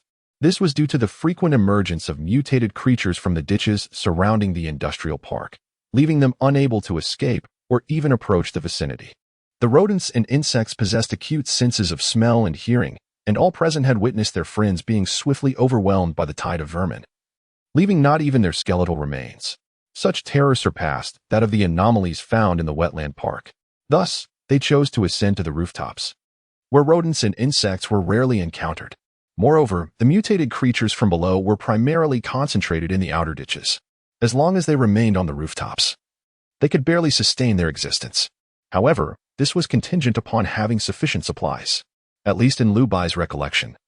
When the investigation team had visited to assess the nest's condition, it was found that the rooftops of the 3 buildings harbored neither rodents nor insects, nor any survivors, only a cluster of corpse monsters. It seemed, indeed, that they were the ones responsible for this situation. Let us head to the laboratory building first. Lu Bai resolved, intent on finding the owner of that notebook. His gaze sharpened. During the investigation team's visit to the laboratory's rooftop, they had discovered a notebook detailing the park and Oppo's past. The researcher vehemently claimed that unless measures were taken promptly to seal the smokestack or curb the proliferation of the rodents and insects, they would all inevitably perish. Yet, no one believed him. Instead, they confined him to the laboratory, forbidding his exit. The reasoning was all too simple, just as Lu Bai had heard. Is that fool still shouting? Humph, he has stopped. TCH, how unfortunate. What does he know about curbing proliferation and sealing the smokestack? Has he lost his mind from conducting experiments? We can barely avoid the rodents and insects, and yet he dares to provoke them. Does he wish for us all to perish? If we run out of food, he'll be the first to be cooked. Living is merely a waste of air. He might as well contribute some rations. In my opinion, it would be better to smother him sooner rather than later. Otherwise, if he keeps shouting, what if he attracts the monsters? Standing on the rooftop, Lu Bai could clearly hear the conversations of the people below. It seemed they were not particularly worth saving. TCH. After a moment and Oppo's contemplation, Lu Bai forcefully yanked open the rooftop door. Chapter 106. The Tower Group, Mysterious Warriors.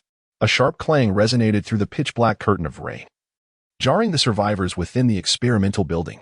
They were acutely sensitive to any noise, for to them, the source of such sounds could herald a terrifying danger. If the noise originated from rodents or insects, it signified an invasion of the facility.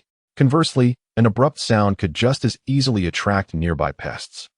The group quickly armed themselves and rushed toward the sound, only to be met by 2 peculiar figures clad in tight black combat suits, emerging through the rooftop door. What? Are you human? They gasped in disbelief. Who are you? Surely, you cannot be monsters. Over 30 individuals braced themselves. Yet Lu Bai appeared to disregard their presence entirely, descending the staircase with an indifferent murmur.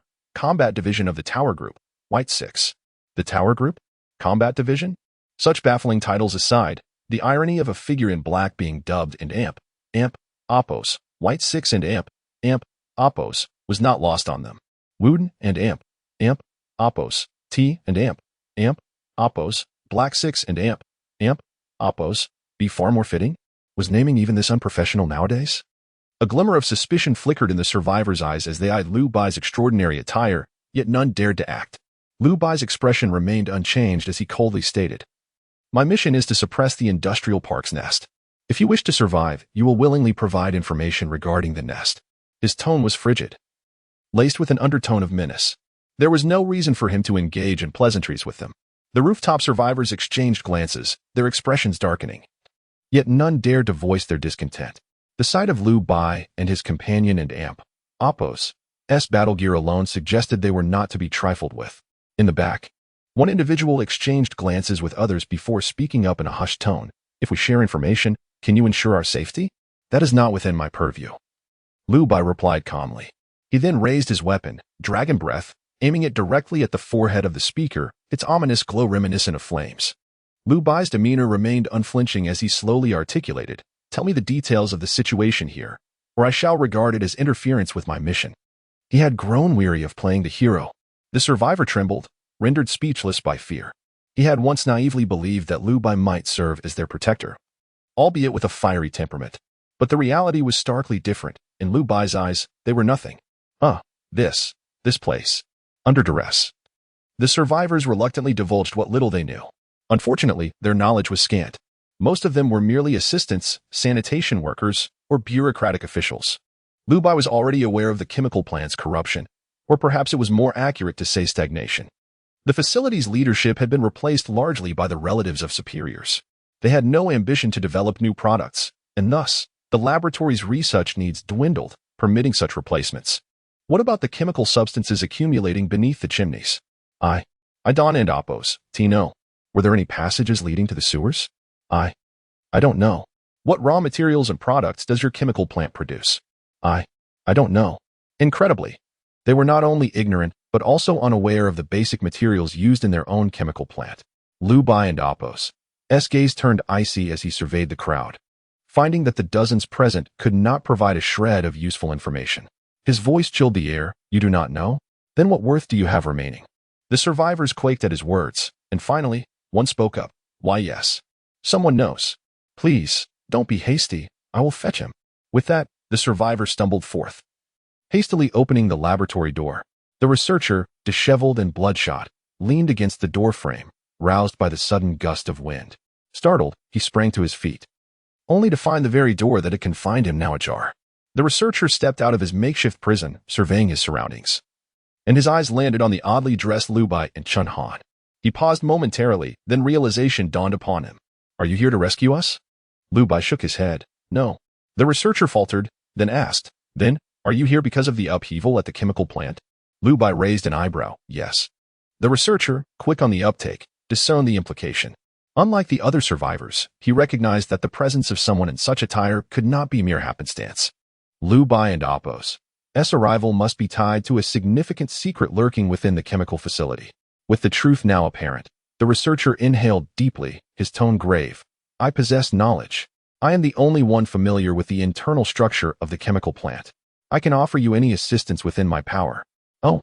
Liu Bai regarded the researcher with a hint of curiosity, his tone still cold. Do you have something to gain? Yes. The researcher did not hesitate to reveal his intentions. If it aligns with your goals, I am willing to aid you in exterminating the monsters here and halting the proliferation of pests.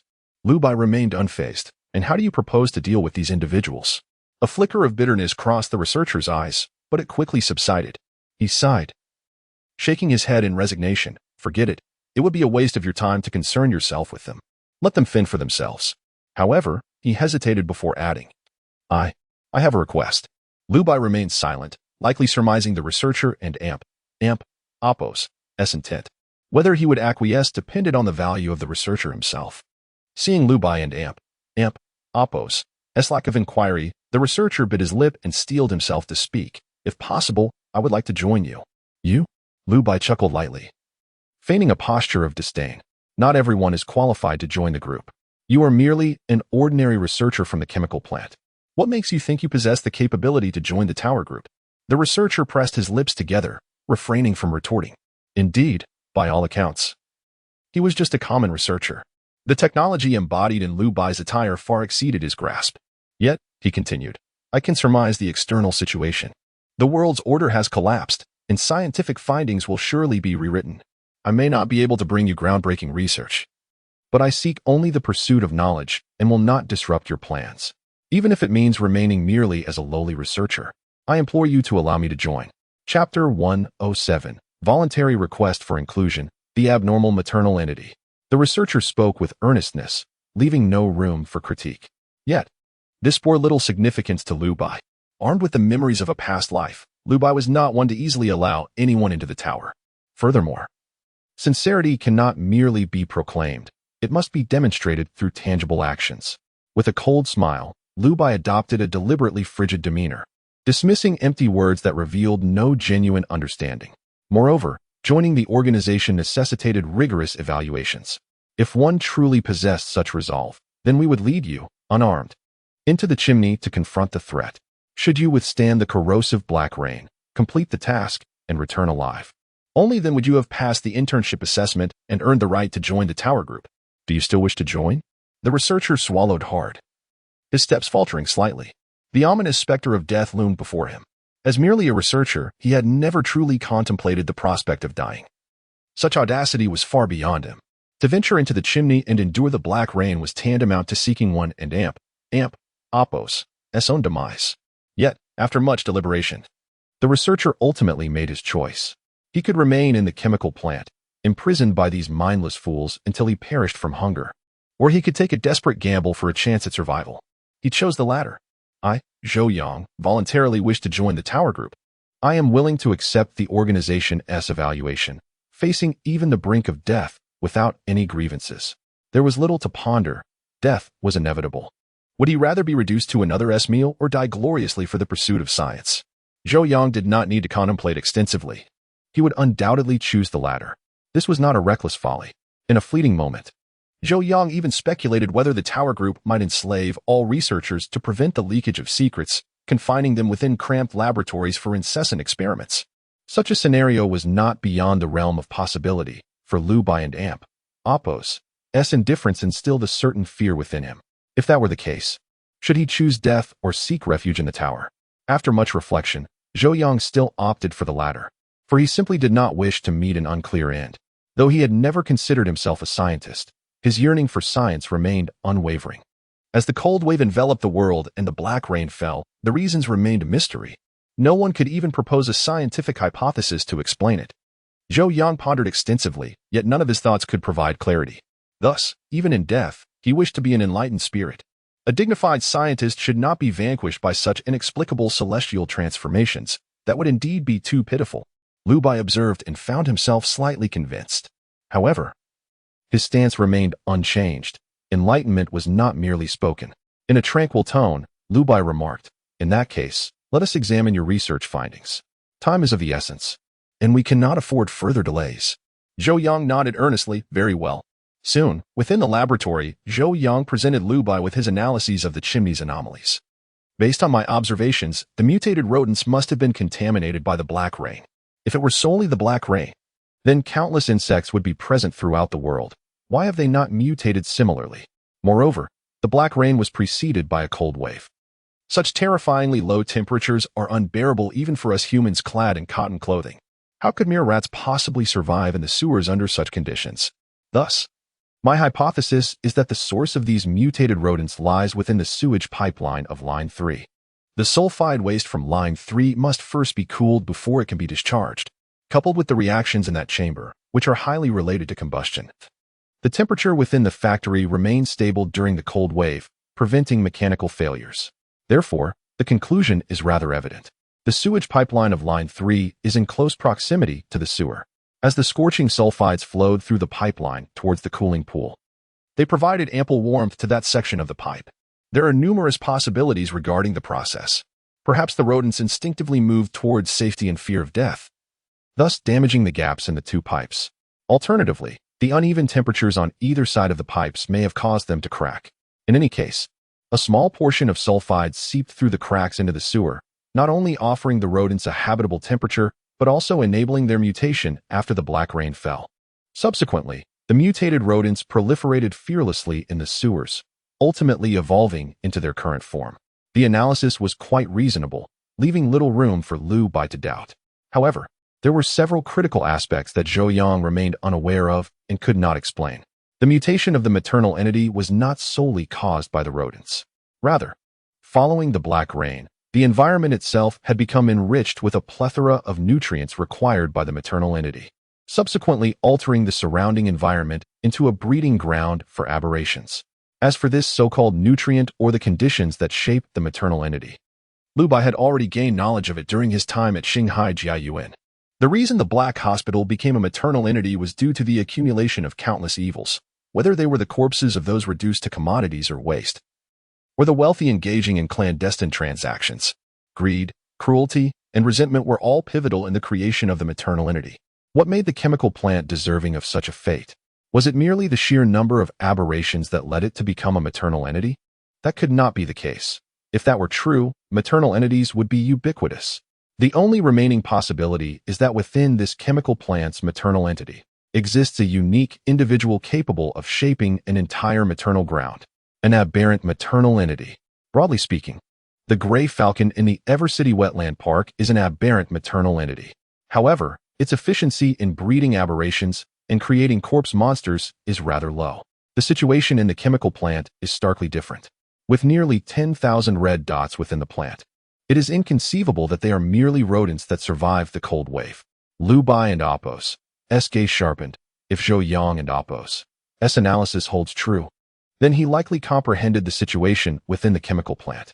Unlike the wetland park, there are not as many formidable foes here. The rodent aberrations thrive in vast numbers. Yet individually they are quite weak. As long as there is sufficient firepower, they pose little threat.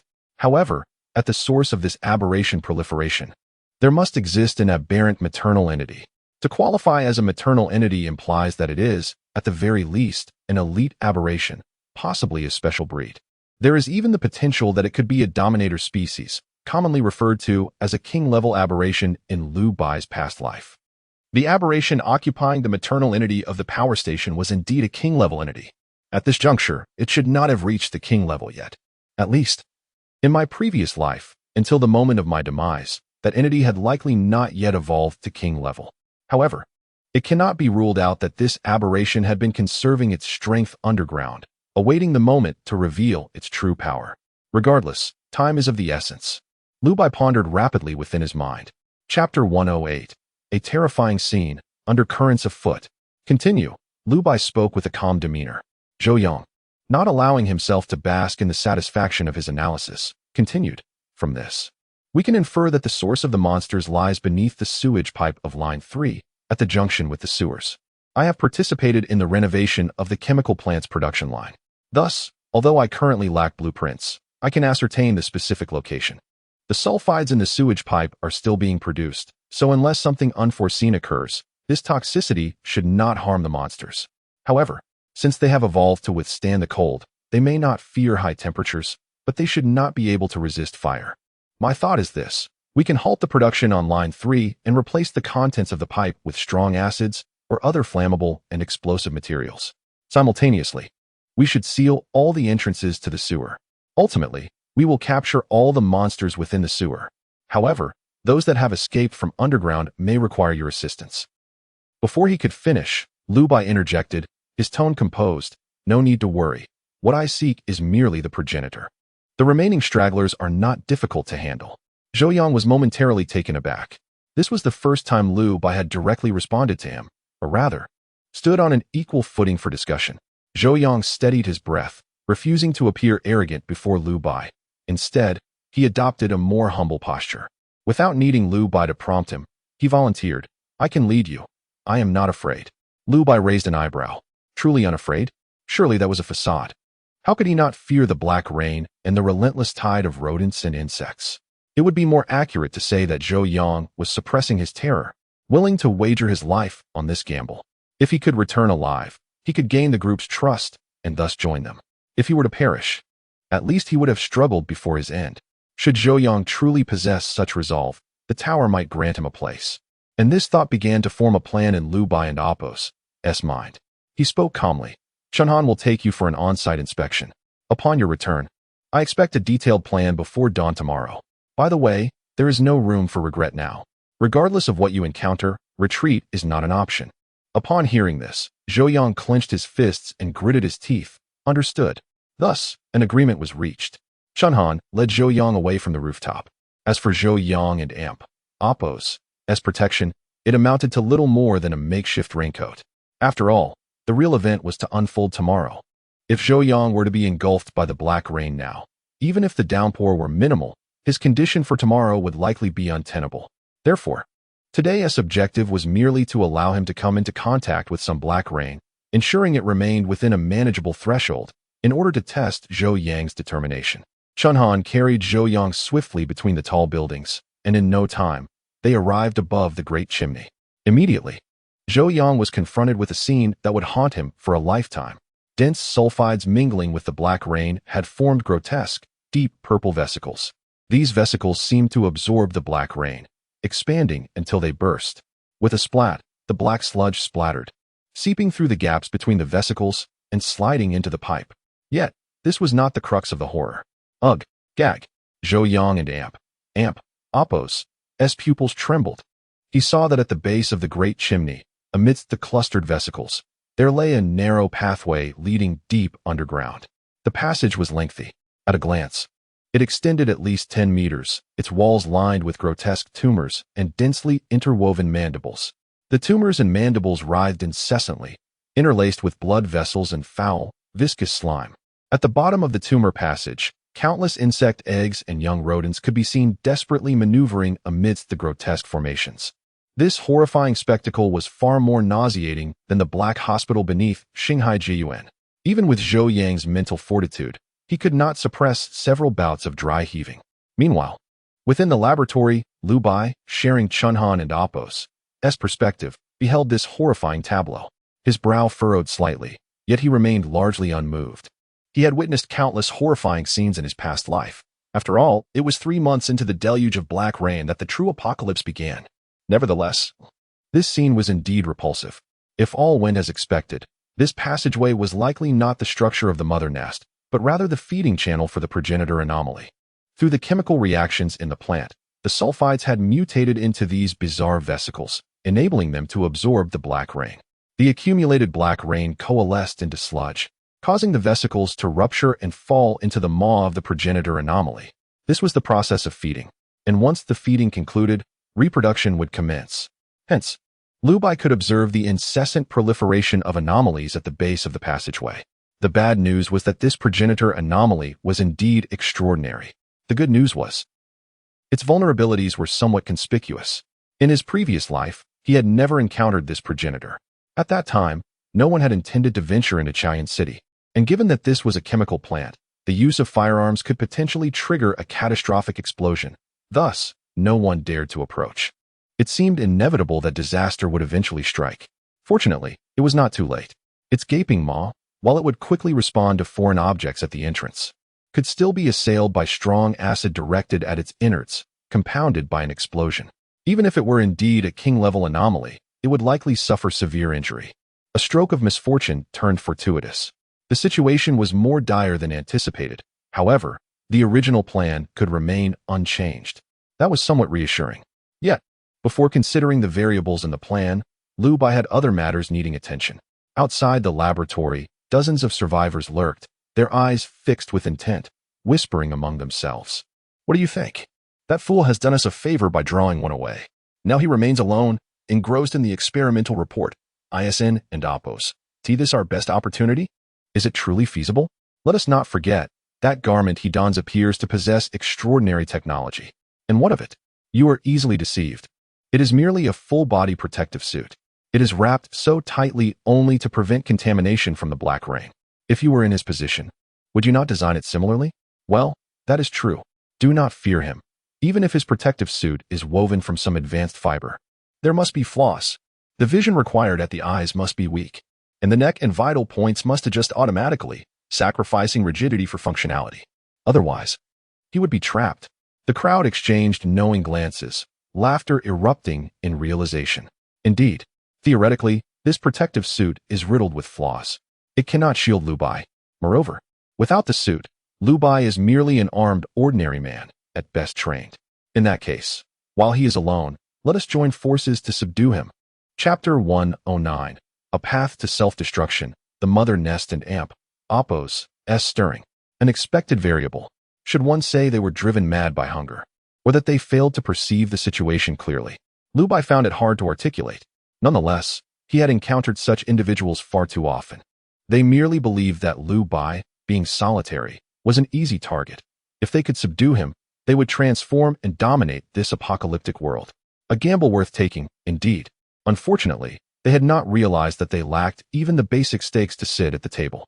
The leader among the survivors gripped a shovel, clad in sturdy garb, hiding by the laboratory door. Others clutched iron rods and knives, lurking in the shadows beside a cabinet, lying in wait. The remaining members feigned panic, even collapsing onto the ground, casting glances toward the rooftop. Their makeshift performance might have lacked finesse and details, but the survivors firmly believed that Lu Bai could not possibly react in time. "Are we all ready? Good. I shall begin now." Moments later, a sudden cry erupted from the top floor. "Ah, it's the rat monsters. Those creatures are on the rooftop. Ah, Old Sue. Quick, shut the door. Run." The leaders of the group. "Help. Something terrible has happened. Help." A smirk crept onto Lu Bai's lips. Quite the performance. Although their acting was far from convincing, they had, after all, faced fear directly before. At this moment, if they could merely replicate their past terror, they believed they could deceive Lu Bai. Yet, regrettably, he had long seen through their ruse. However, Lu Bai chose not to expose them immediately.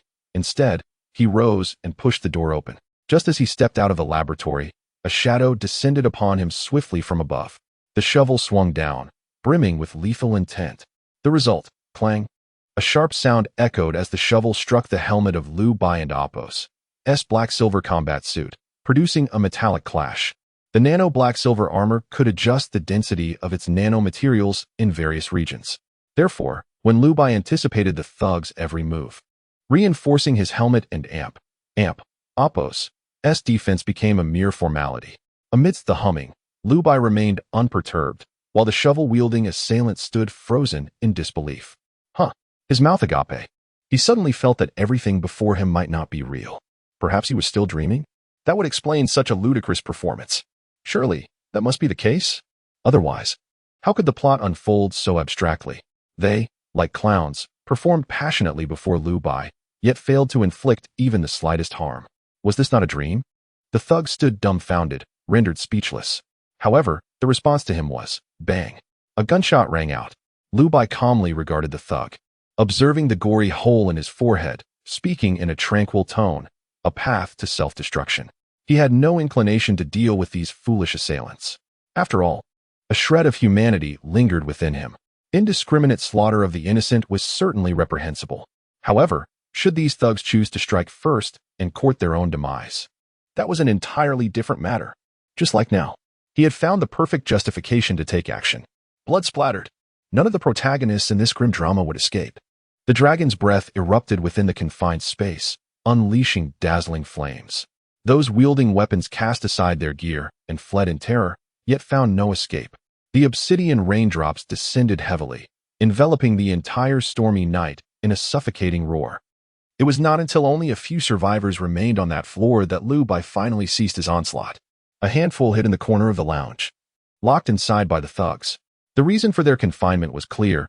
They had rejected the proposal for a sneak attack and had no intention of striking at Lu Bai. Yet, having spoken the plan aloud, how could these informed individuals remain aloof? To prevent information leakage, they had been locked within the lounge. Lu Bai did not slay them. Since they had not complied, he had no motive to strike. However, he also did not intend to engage in extensive dialogue with the remaining few. Amidst the pool of blood, Lu Bai pressed his fingertips against the side of his helmet, whispering, "Now, what has changed?"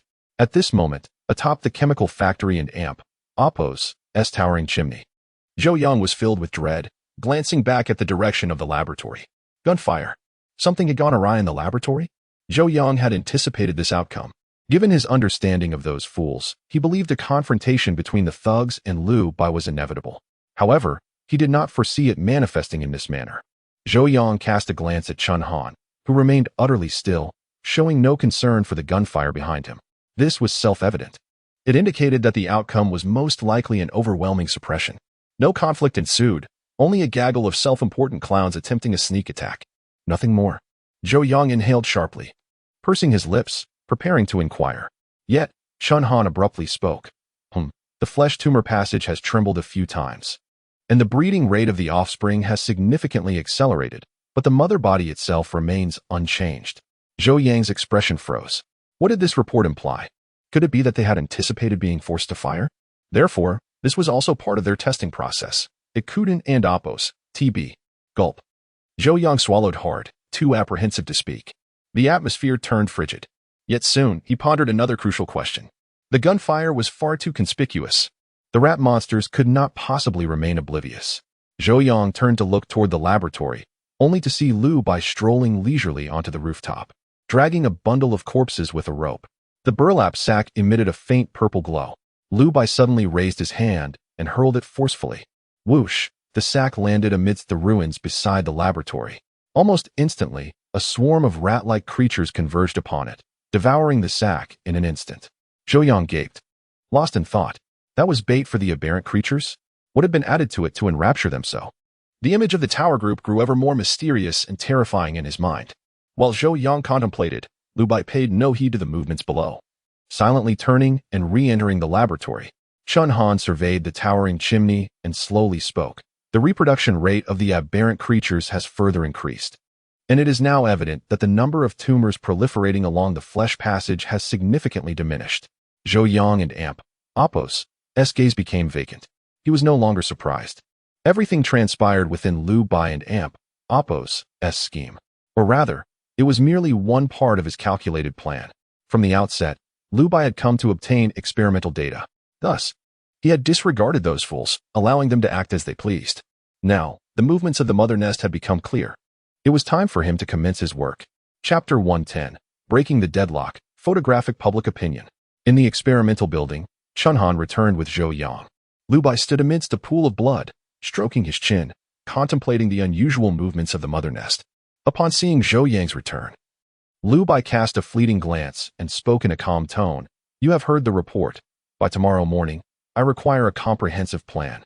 Zhou Yang surveyed his surroundings, daring not to entertain any extraneous thoughts. He nodded and promptly set to work, drafting a route map. Time passed swiftly, and evening descended. On the local forum of Yongqing, a blurred photograph suddenly ignited public opinion. The image depicted a stormy sky, heavy with dark rain. A shadowy figure stood resolutely atop a high building, callously discarding a blood-soaked sack. The accompanying text read, "This afternoon, I heard gunfire in the industrial park and hurried to capture the scene, serendipitously snapping this moment." With over 10,000 likes, more sensational news was promised to follow. Although Yongcheng was beset by calamity, the true catastrophe had yet to manifest. Gathering 10,000 likes in such a vast city was certainly not a daunting task. After all, everyone was acutely attuned to the unfolding disaster. As soon as the likes reached the desired number, the poster unveiled the latest sensational scoop. The photograph retained the previous scene but introduced a new protagonist. A woman clad in a form-fitting battle suit grasped Zhou Yang and Oppos' collar, standing precariously at the edge of a massive chimney. Undeterred by the downpour, she appeared almost to revel in the presence of the billowing black smoke. The distance rendered Chunhan and Amp, Oppos' figure even more alluring, accentuating her curves. What the hell? This ISN and Amp, Oppos' photoshopped. Is it? My name spelled backward. Someone exclaimed incredulously. In this apocalyptic world, are we really to believe there's a latex-clad beauty posing on a chimney? Can we even unlike this? I can't believe I initially bought into this nonsense. What bad luck. No, wait. This doesn't look photoshopped. There are no signs of editing. Moreover, I know the person who posted this, just a rookie in the photography scene, lacking such remarkable skill. Huh. Are you suggesting that the latex-clad beauty in the photo is real? What if she's wearing some sort of cyberpunk battle gear? Seriously, have you just woken up? Cyberpunk battle gear suddenly appearing? The discussion on the Yongcheng forum reached a fever pitch. Almost everyone was speculating on the true identities of the two figures in black if the photograph were genuine. The intensity of the discourse left even the seasoned politicians at City Hall dumbfounded and furious. Damn it, a bunch of fools. Can't they see this blatant hoax? We painstakingly stirred public sentiment, only to have it ruined by these two fabricated images. Find the poster. How dare they sabotage our efforts at such a critical moment? They must pay for this. The officials at City Hall were frantic. They had intended to build momentum for an attack on the Fuxing Hotel, only to have their plans overshadowed by this deceptive imagery. Liu Bai could not have anticipated that his unintentional actions would provoke such urgency among the City Hall officials. The public discourse in Yongcheng was tumultuous, yet ultimately, no consensus emerged. The bizarre nature of the incident, two figures in black daring to appear in the rain, defied all reason. Liu Bai and Xuanhan's actions surpassed any preconceived notions of survivors in this apocalyptic landscape.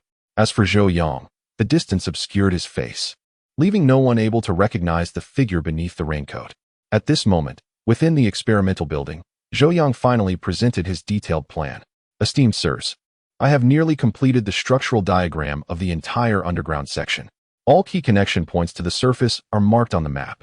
However, concerning the situation within the chimney, it appears quite challenging to seal the drainage system, given the scale of the rodent tide.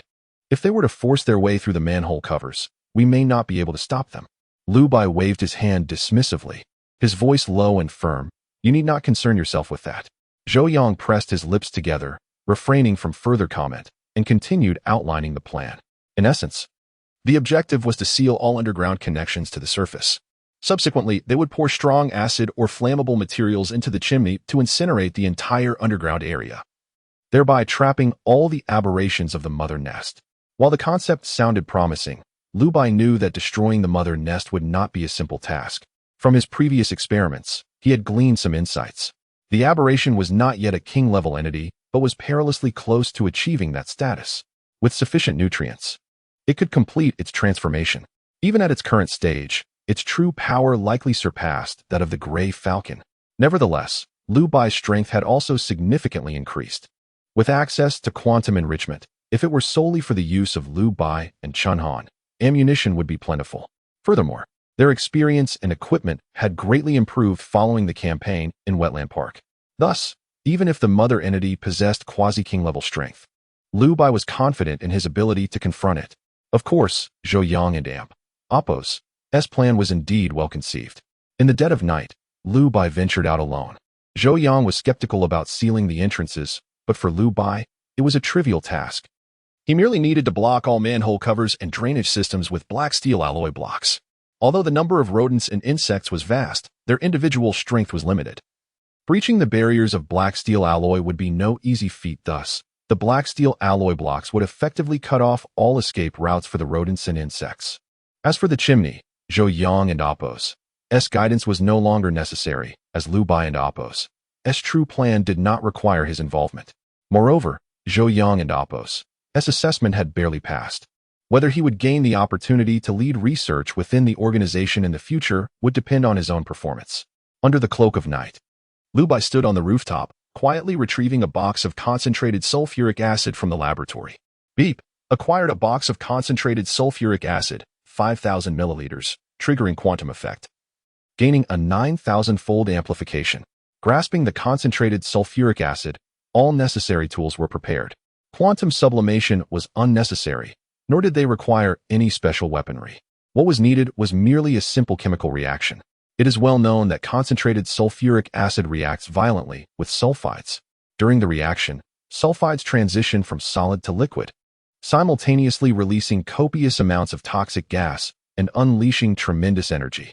Therefore, by pouring a large quantity of concentrated sulfuric acid into the chimney's entrance and sealing it with black steel alloy blocks, the resulting bubbles from the sulfides would rupture and surge deep into the chimney. Although the aberrations may have developed some resistance to toxins through prolonged exposure to sulfides, they would stand no chance against the corrosive power of strong acids. Chapter 111, The Sulfuric Acid Reaction, Zhou Yang in shock. In the dead of night, Zhou Yang found himself unable to sleep, yet he could not discern the state of the towering chimney. Naturally, Liu Bai would not include Zhou Yang in his plans. The secrets of the spatial cube were not to be exposed to outsiders. As for the discussions on the Yongqing forum, Liu Bai had already taken note of them. Although the network near the industrial park had not been restored, preventing the survivors there from connecting to the local network, Liu Bai had his own channels to access the internet. He received this information thanks to Su Jing and her companions. Su Jing informed Chen Han, who then relayed the message to Liu Bai. Thus he became aware that many eyes would soon be fixed on the industrial park. Liu Bai was unconcerned, but he understood the importance of keeping the spatial cube's existence a secret. Furthermore, there was no need to publicly disclose the name of the tower group until they dealt with the cunning old foxes at the city hall. With this in mind, Liu Bai acted without hesitation, slightly bowing as a dense plume of sulfuric acid appeared seemingly out of nowhere, eluding the watchful cameras. A torrent of concentrated sulfuric acid surged into the chimney. In an instant, a vast quantity of sulfur dioxide and other noxious gases rose together. Simultaneously, the vesicles formed from sulfides began to rupture, ultimately transforming into a noxious sludge. The sulfides plunged into the massive orifice, causing the grotesque tumors lining the blood-soaked corridor to burst in succession. It was as if they could not withstand the onslaught of sulfuric acid, each exploding one after the other. The foul blood cascaded down like rain, erupting within the entire corridor with explosive force, emitting a piercing shriek. Liu Bai recognized that the moment had arrived. He withdrew a pre-prepared dragon breath grenade. Loading it, he unleashed a barrage of fire. The resounding explosion lit up the sky. The chimney reverberated with violent detonations, and the blinding light painted half the horizon crimson. Unfazed, Liu Bai slightly bowed, extracting numerous blocks of black steel alloy. Rather than covering the entrance of the chimney, these alloy blocks were positioned midway, ensuring that the outside world could only witness Liu Bai firing his weapon, oblivious to the true events unfolding within the chimney. All preparations were completed. The acrid white smoke could no longer ascend, entirely concealed beneath the black steel alloy. Even the light ceased to exist. Lu Bai clapped his hands, leaping between the high rises, vanishing into the night. Within the industrial park, survivors in the 3 towering buildings heard the terrifying roar. Yet no one dared to venture outside to investigate, nor did anyone wish to probe further. After all, it was well known that in this infested wasteland, a louder noise signified greater danger. When the rodents were on high alert, they even feared that their breaths would betray their positions, making them reluctant to explore. However, Zhou Yang, already restless through the night, was the first to sense something amiss. He leapt up, speculating whether the unusual sounds from the chimney were indeed the work of Lu Bai. Moments later, he heard footsteps approaching. He was right. It was Lu Bai. You've acted ahead of time? What about my mission? Zhou Yang's expression was one of panic. Seeing Lu Bai take action without him, he felt not a shred of joy, but rather a sense of dread. This was supposed to be his test for joining the group. If Lu Bai had already accomplished what was meant for Zhou Yang, where would that leave his assessment? Or was it that Lu Bai had never intended to bring him into the group, and the so-called assessment was merely a ruse? Zhou Yang felt urgent. His greatest fear was not dying for research, but rather missing the opportunity to pursue his dreams, left to languish in this desolate ruin, awaiting his end. Yet Lu Bai casually glanced at Zhou Yang, a light chuckle escaping him. Ah, so eager to seek death? I spare your life, and you are still unsatisfied? Zhou Yang clenched his fists, his tone resolute. I want to join the group. Lu Bai smiled, looking towards the still open rooftop door, responding indifferently. The rooftop door is open. Our group members must possess the ability to endure the black rain. Go stand on the rooftop. There are 2 hours until dawn. If you can hold out until then, I will consider your assessment passed. Upon hearing this, Zhou Yang gritted his teeth and said coldly, You are a significant figure. I trust you will keep your word. Lu Bai shrugged, his tone remaining calm. Rest assured, I never go back on my word. As soon as he finished speaking, Zhou Yang resolutely headed for the rooftop, his face a mask of indignation and valor, truly resembling a noble martyr. This nearly elicited a laugh from Lu Bai. Just as Zhou Yang stepped onto the rooftop, Lu Bai suddenly turned back, grinning as he said, All right, your assessment has already been passed. Zhou Yang gaped, staring at Lu Bai with bewilderment. His tone filled with disbelief. Really, has it truly passed? Indeed it has. Wasn't it a test of your composure? Certainly not. So, I can really join the group? Naturally. Zhou Yang stood dazed in the black rain, still unable to comprehend the situation. Meanwhile, Lu Bai teased, In all matters, do not be so single-minded. The habits of research need not bleed into life. In truth, with your character, a little humility and sincere pleading would suffice for our group to welcome you. Being so stubborn, you might have to endure some hardship. Zhou Yang's face darkened, shame washing over him. Even as the black rain seeped into his skin, he remained oblivious to the fact that he was still standing in it. Lu Bai pulled him back indoors, then retrieved a box of medication from behind him. This is the black rain antidote. Take it as prescribed. You should recover after just 1 dose. Zhou Yang and Appo's arm trembled uncontrollably as he accepted the antidote. Still in a daze. Until the dawn of the next day, when Zhou Yang expelled the toxins from his body, feeling invigorated. Yet, at that moment, he did not feel a glimmer of pride. Instead, he regarded Lu Bai as a deity, viewing the entire group as the true beacon amidst the black rain. The power of this antidote was enough to revolutionize this apocalyptic world. However, now was not the time to ponder such matters. The plan to destroy the chemical factory and Appo's nest was nearing its conclusion. Yet, at the same time, the fire illuminating the sky at midnight and the figure in black, armed and shooting at the chimney, were indeed captured by the cameras. The public discourse erupted once more, growing increasingly tumultuous. This time, the city hall could no longer remain passive. Damn it, here they come again. We cannot allow this to continue. We also have intelligence, and it must be of greater significance. For instance, information on the ability users. Chapter 112, The Superpower Intelligence, The Emergence of Villains. The sudden upheaval has utterly disrupted the rhythm of the city hall. Initially, the authorities presumed it to be merely an incidental farce, believing that in a couple of days, the commotion would subside, allowing them to steer public opinion once more. However, before they could even apprehend the individual disseminating rumors, new sensational material surfaced. This time, it was a video. In the inky darkness of night, no glimmer of light was visible. The survivors of the chemical plant dared not illuminate their surroundings. For it is common knowledge that most urban dwellers possess a phototropic inclination. To turn on a light would be akin to revealing Appo's location to lurking monstrosities. Only a fool would be reckless enough to do so. The video commenced without any apparent anomalies, until a faint glow unexpectedly erupted from the direction of the towering chimney. This was the result of concentrated sulfuric acid reacting, perhaps exacerbated by the addition of the black rain, casting a violet hue across the night sky and faintly revealing a figure standing at the chimney's edge. In the next moment, the shadowy figure, illuminated by the purple light, drew a firearm. A fierce blaze erupted from the gun, aimed at the base of the chimney, followed by a thunderous explosion and a blinding flash of white light that pierced the darkness. The video abruptly cut off. Was it a special effect? This time, no one dared to question its authenticity. In a city as small as Yongcheng, such supernatural phenomena could not possibly be fabricated. Even amidst an apocalypse, who would remain idle at home concocting exaggerated effects? It was conceivable, yet implausible that anyone could produce something as flawless as this video. Even experts would struggle to discern any flaws. A ripple of speculation ensued. No one doubted the video's veracity. Instead, they began to theorize. They even bestowed upon Liu Bai and Chun Han peculiar monikers, the Shadow Demon and the Night Angel. The stark contrast in titles was evidently a result of gender differences. While outsiders could not ascertain Liu Bai and Appo's gender from the video, Chun Han was undoubtedly perceived as female, with her graceful silhouette clad in a bodysuit, which precluded any association with malignity. So who were they truly? Had external technology advanced significantly in these past 2 months? Could it be that, amidst the apocalypse, someone had unearthed extraordinary resources, cultivating a new breed of warriors? Undoubtedly. For who would wander the streets clad in such scant attire in the dead of night without a purpose? At the very least, that bodysuit must provide warmth and protection from the corrosive black rain. They were unperturbed by the black rain, traversing the world freely in a manner unthinkable for the rest of humanity. But why had they come to Yongqing? To the chemical plant, notorious for harboring numerous aberrations, which even the military dared not approach. A daring hypothesis emerged.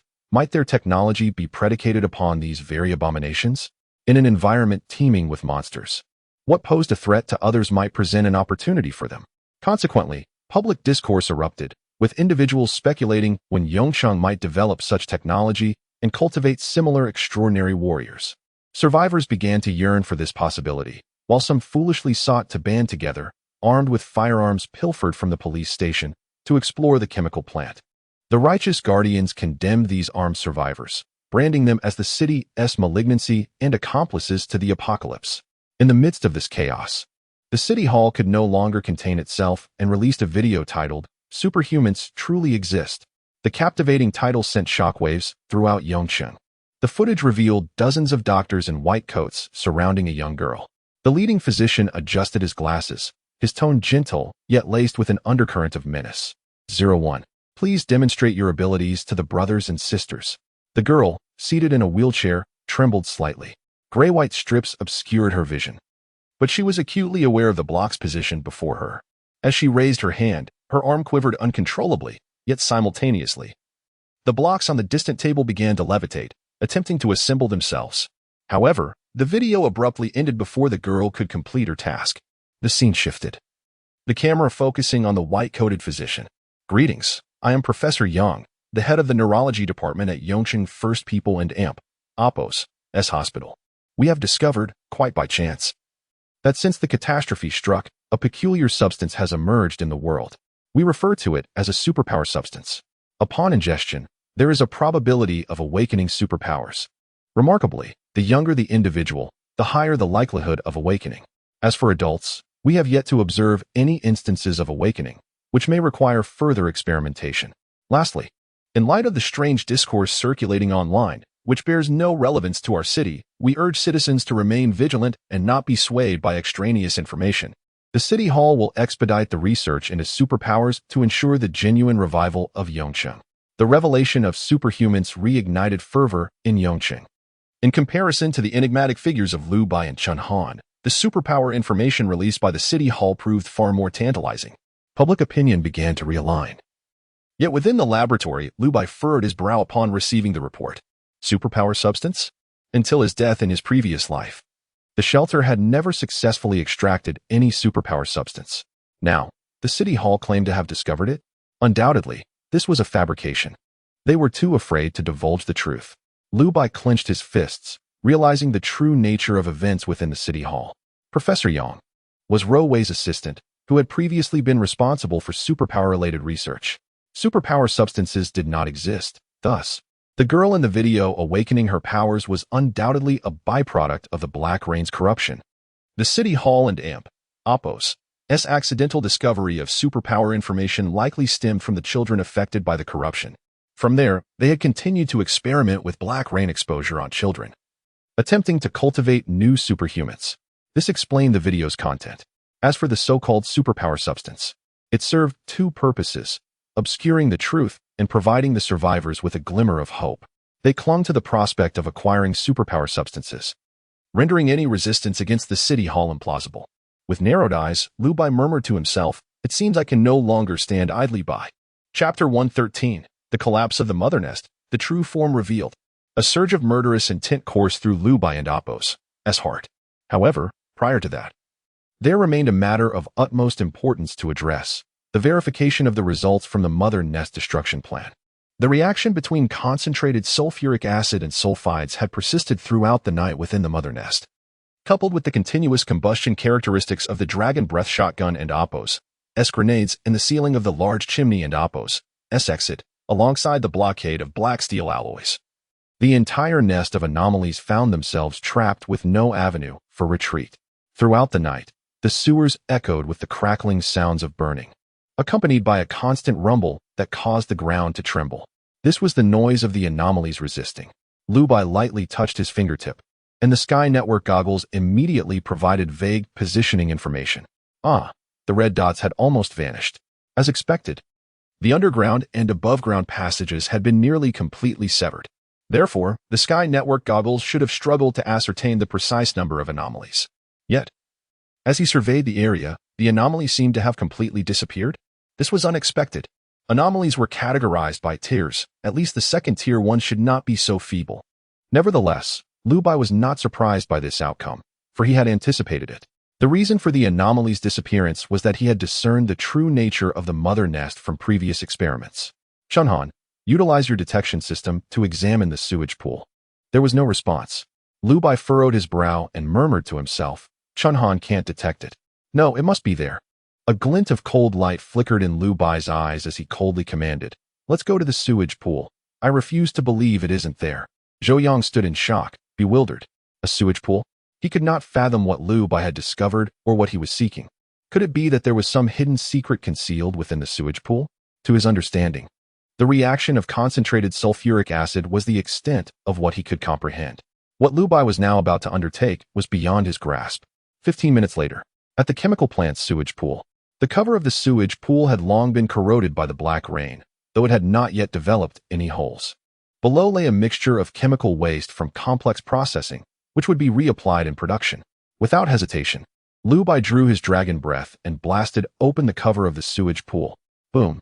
The purple-black sewage surged uncontrollably. The color alone was insufficient to indicate the problem. After all, the sulfides beneath the large chimney had already been eroded by the black rain, presenting a purple-black hue. Thus, the sewage pool bore this color, naturally undergoing cleansing as well. However, Lu Bai squinted his eyes, whispering to himself, "If my previous deductions are not flawed, that creature must be hiding below." With this thought in mind, Lu Bai did not hesitate to extend his hand. He took action. As his words fell, a large volume of concentrated sulfuric acid materialized out of thin air and plunged into the sewage pool. Gurgle! The sewage pool suddenly erupted with bubbles. White mist billowed, mingled with a substantial amount of sulfur dioxide, soaring upward in an instant. Lu Bai calmly stepped back a few paces, silently observing the movements of the sewage pool. After a prolonged wait, the reaction subsided.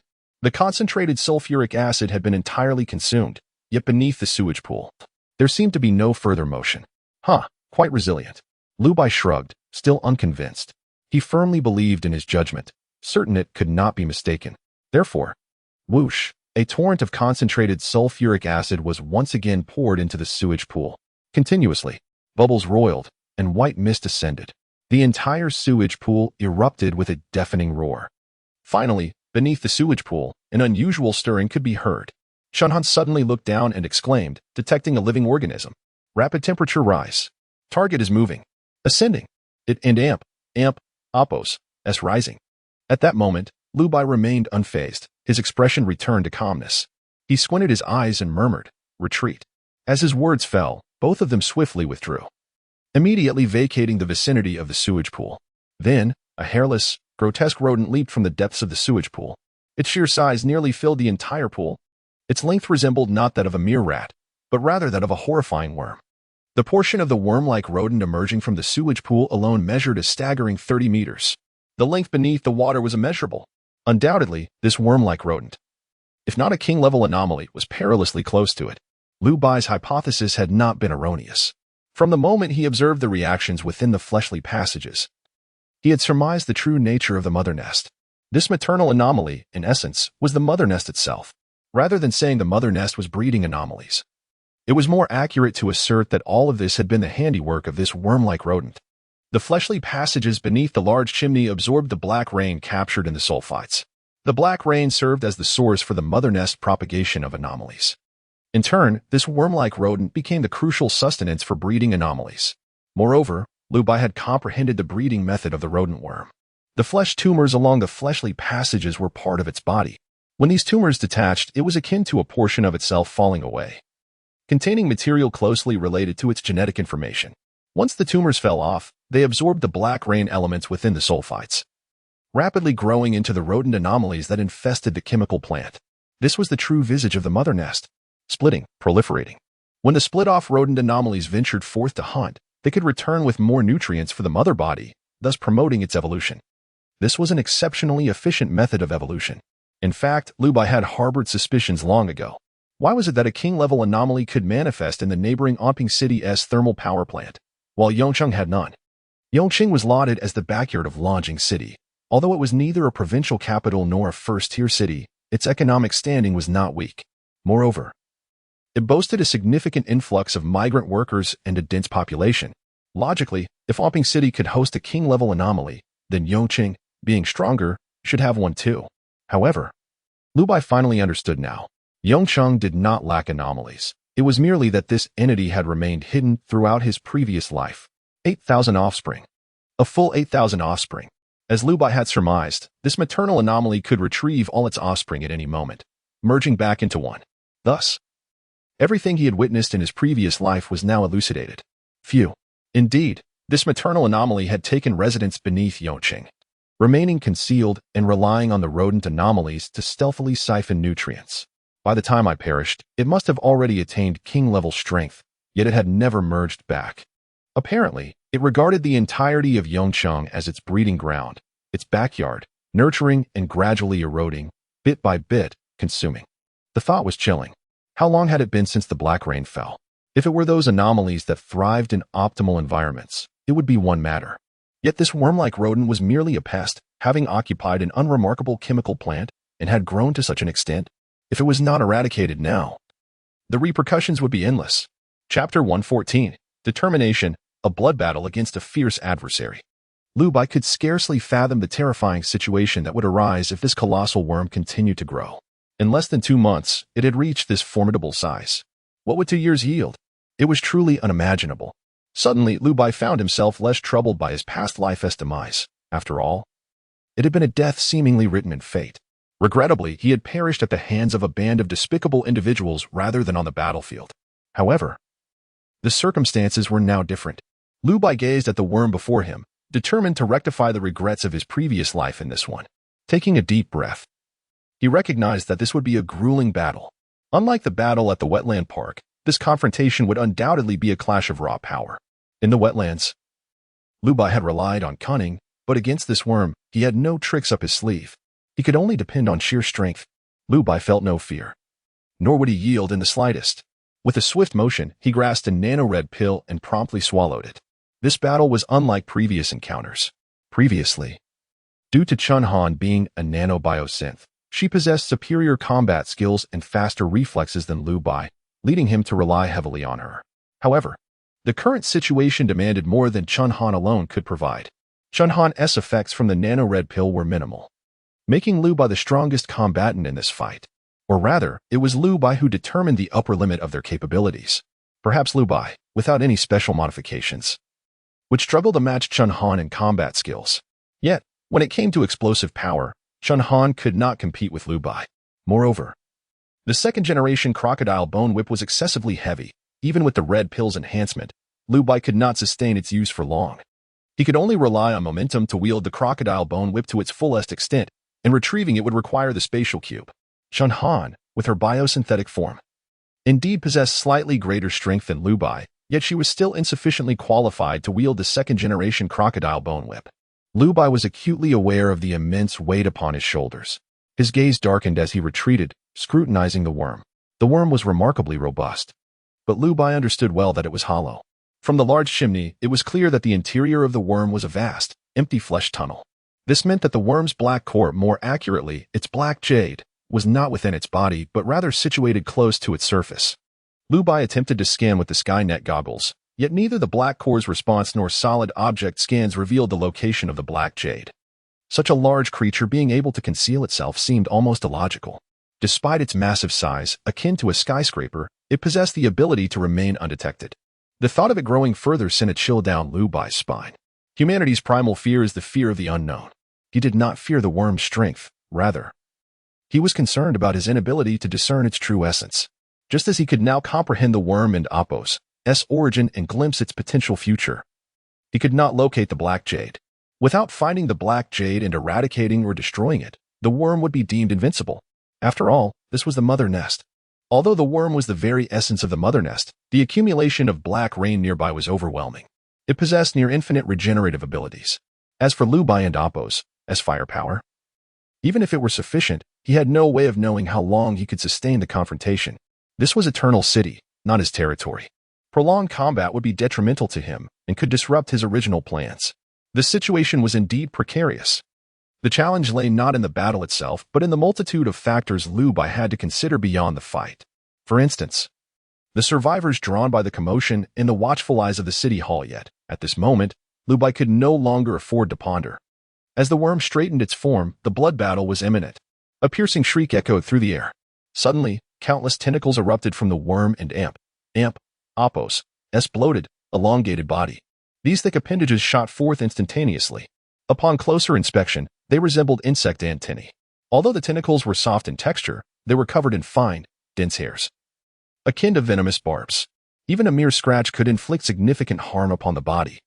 Lu Bai's gaze sharpened as he swiftly activated the kinetic enhancement of his nano-black-silver battle suit, retreating from the range of the tentacle strikes. As Chun Han fell back, she murmured, "The threat level is extremely high. Judging by the speed, the impact of the strikes could barely penetrate the battle suit. If the nanomaterial distribution isn't adjusted in time and multiple tentacles strike, the damage could be severe." Clenching his teeth, Lu Bai thought, TSK. He had initially believed that the nano-black-silver battle suit would be invincible, but upon leaving the wetland park, he encountered an adversary capable of matching it. Yet, this creature was nearly king level. The sheer weight of multiple tentacles crashing down felt like a mountain of flesh. It was not surprising that he could not withstand it. Taking a deep breath, Lu Bai resolved to stop overthinking. At this juncture, hesitation was futile.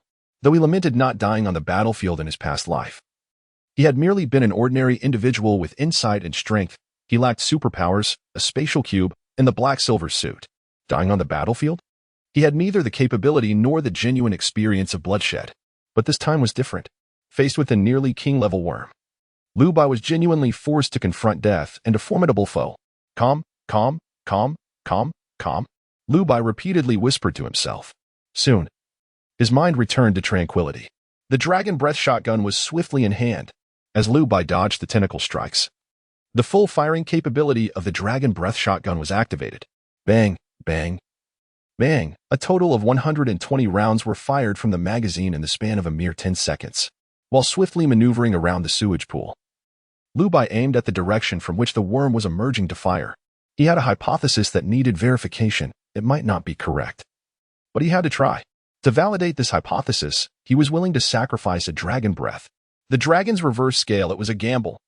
Having used this dragon breath for so long, it had to last through a fourth full discharge.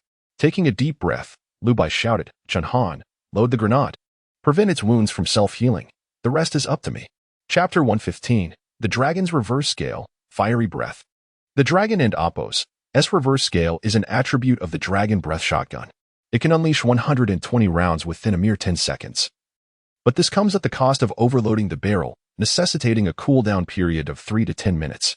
The dragon's reverse scale can fire all rounds consecutively up to 3 times. Subsequent volleys will possess even greater firepower, yet the second requires a 3-hour cooldown, while the third carries a high probability of rendering the weapon inoperative.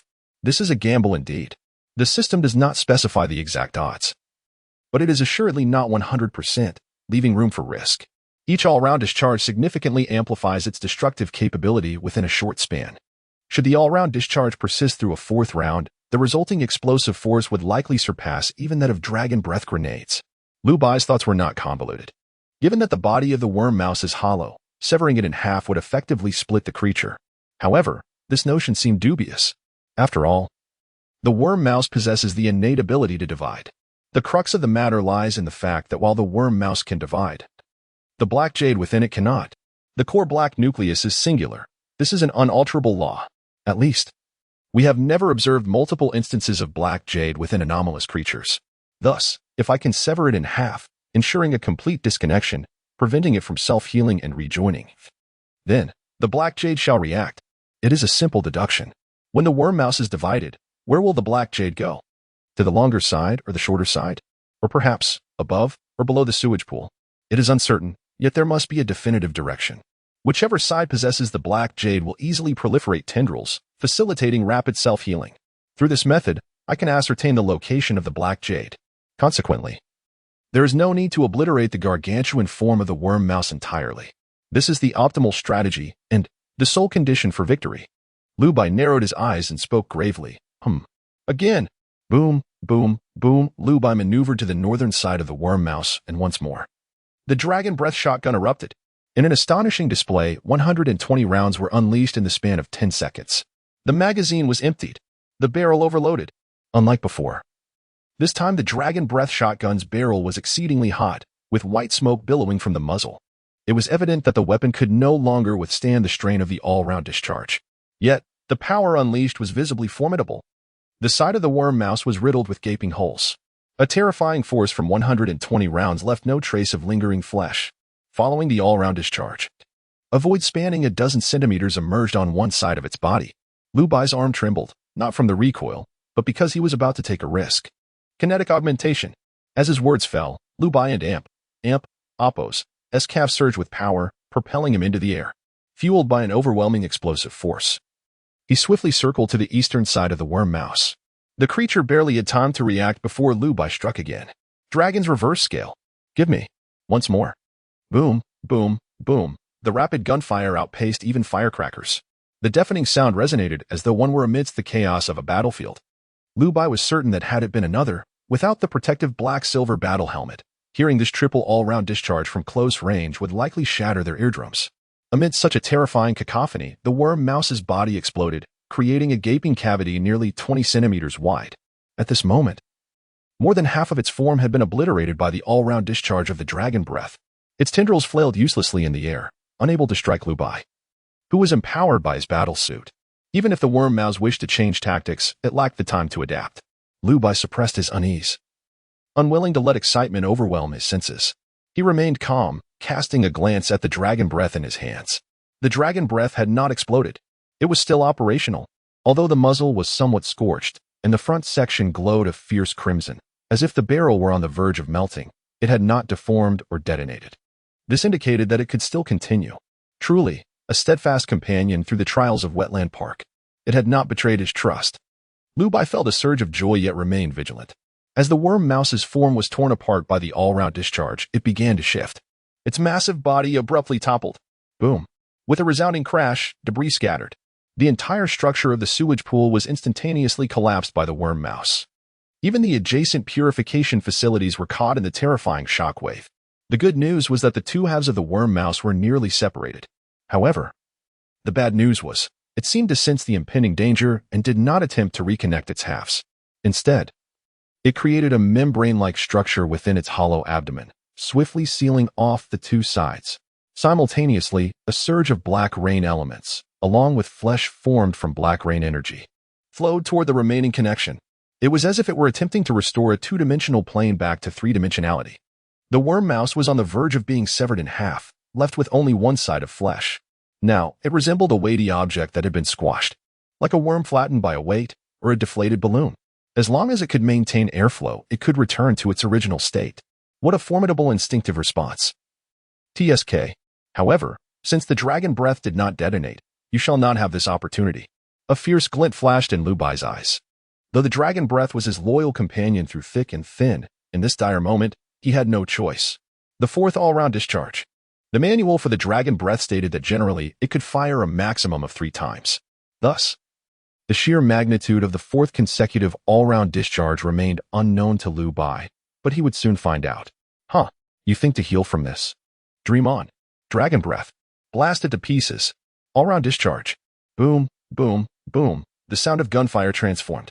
No longer did it echo with the crispness of bullets being fired. Instead, it roared like a flamethrower, or rather, akin to the fiery breath of a dragon, fierce and magnificent. The grandeur was not limited to the sound alone. Lu Bai beheld as the barrel of the dragon breath morphed into a blazing hue of red. Immediately afterward, torrents of searing flames erupted from the barrel. There were no bullets, for even the bullets had ignited. In an instant, Lu Bai comprehended why the dragon breath could not utilize ordinary ammunition. This was because ordinary bullets could never burn and shoot forth in this manner. This was the authentic breath of a dragon. Chapter 116, The Breath of the Lava Dragon. A fiery explosion.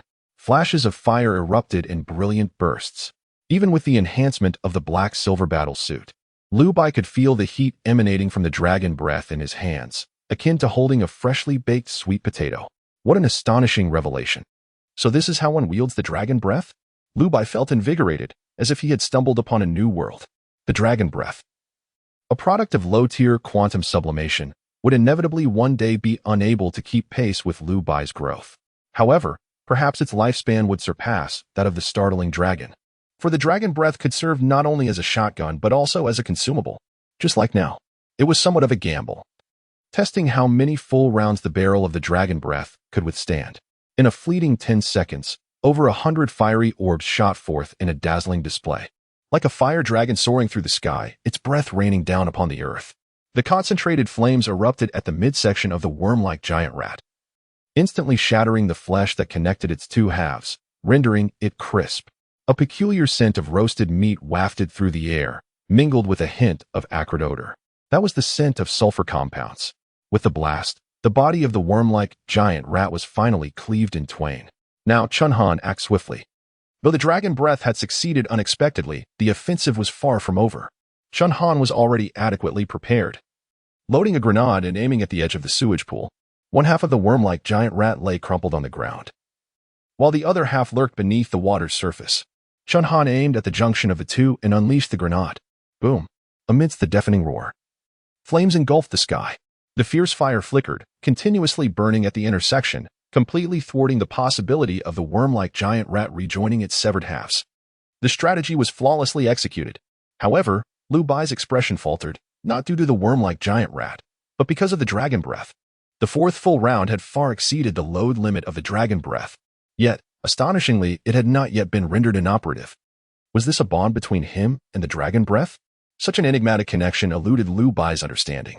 The dragon breath had undergone so many overloads. Even if the barrel cooled, it could no longer be of service. Lu Bai longed to keep it as a memento, but in this moment, he could not afford such sentiments. Now, it was time to gamble again. Of course, the wager was no longer on the dragon breath.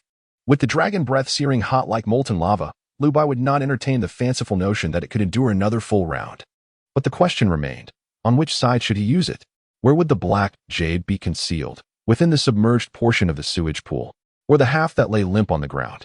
If it were me, undoubtedly, the submerged section would be safer, as it would not be exposed to gunfire, and the enemy would unlikely hit it immediately. Yet, I am not the otherworldly creature, nor the worm-like giant rat. The crux of the matter was that its body was hollow. If the underwater portion were pierced by stray bullets, the liquid in the sewage pool would undoubtedly flood in through the wound. That liquid would certainly be tainted with concentrated sulfuric acid. The robust nature of its flesh was due to the presence of numerous sulfur compounds. Lu Bai had already detected this during the full round of firing. The foul scent of roasted meat unmistakably indicated the presence of sulfur compounds. Since the flesh of the worm-like giant rat contained sulfuric compounds, It could not possibly withstand concentrated sulfuric acid, regardless of whether it was an otherworldly creature. This was a weakness in its predation. If that were the case, it could not possibly conceal the black jade underwater. The sulfuric acid would react rapidly within its body, leading to its decay and revealing the location of the black jade.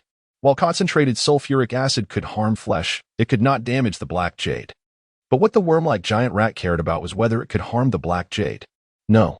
From the very beginning, Lu Bai had discerned the behavioral traits of the worm-like giant rat. It reproduced and thrived by having its offspring plunder resources for sustenance, while the mother remained hidden. It was powerful, yet cowardly.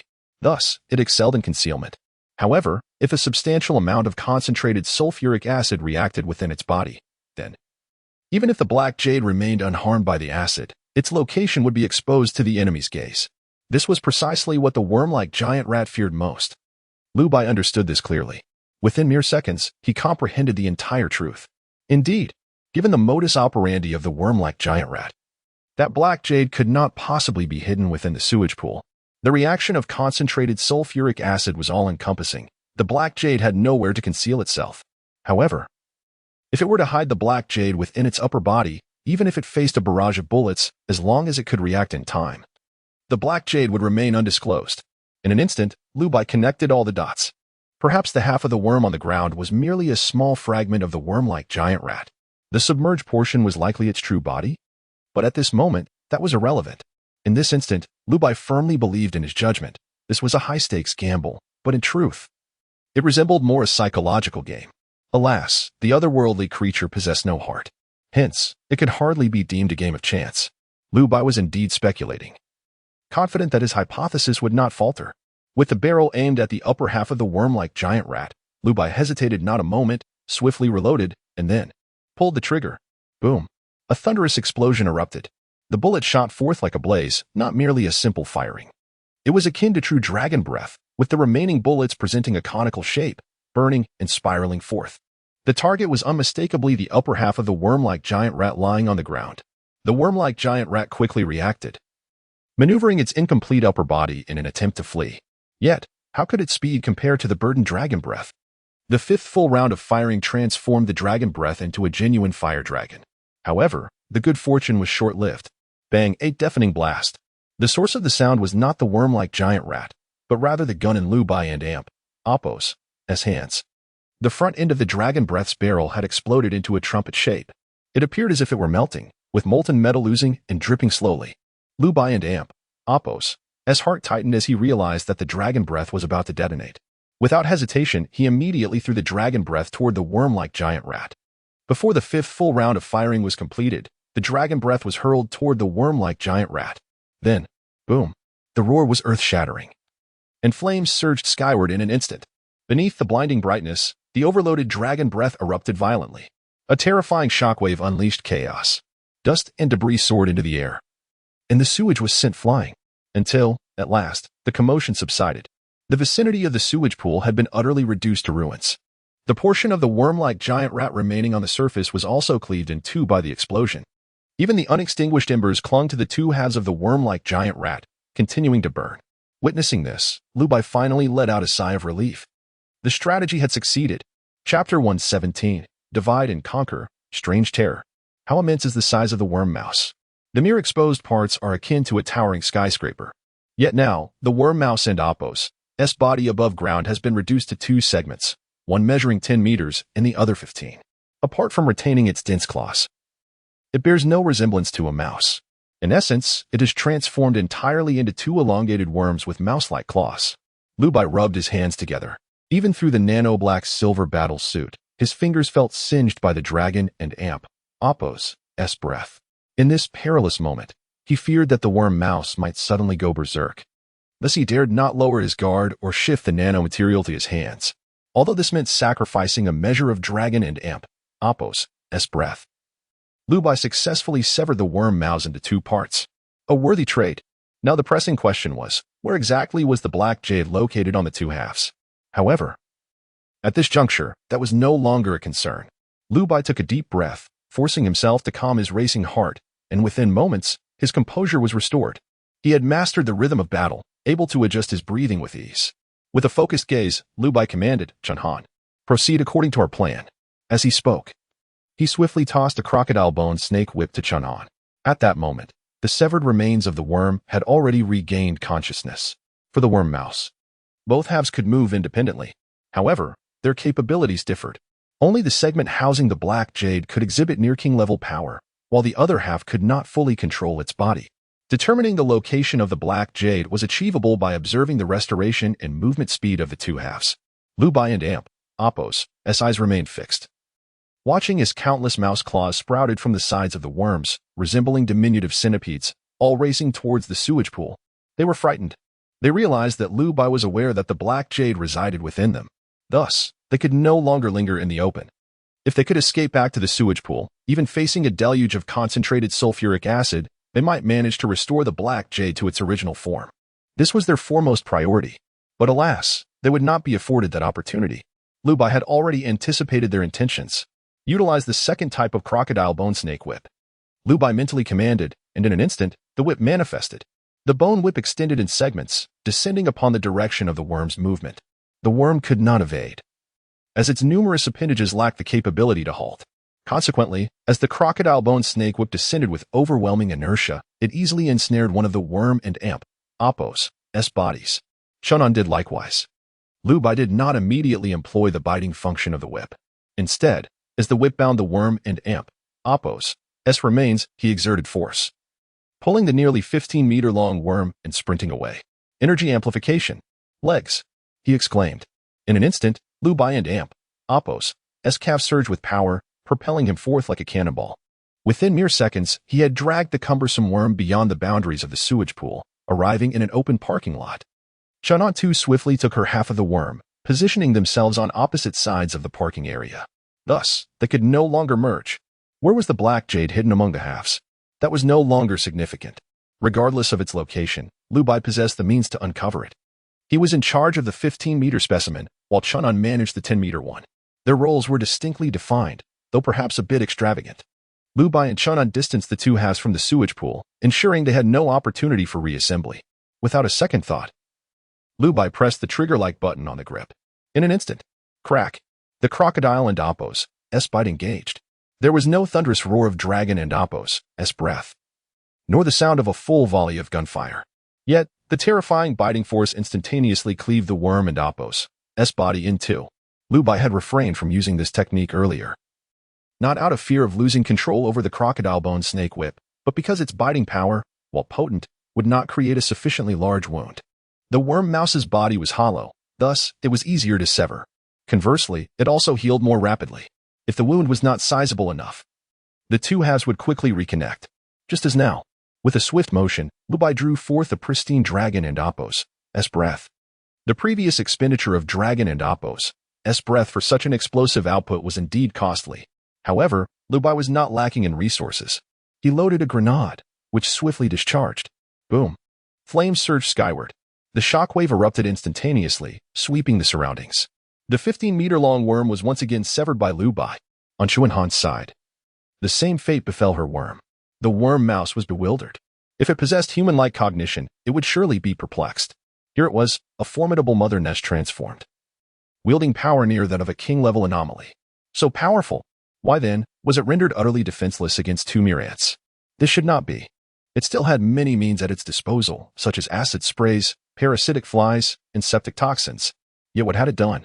It had been evading. On the defensive. Aside from the initial tentacle lash, it had not seized another opportunity to attack. It was not that it did not wish to strike, but rather that it found itself without the means to do so. Just as at present, Chun'an reported coldly, this worm is cumbersome, with weak self-healing abilities.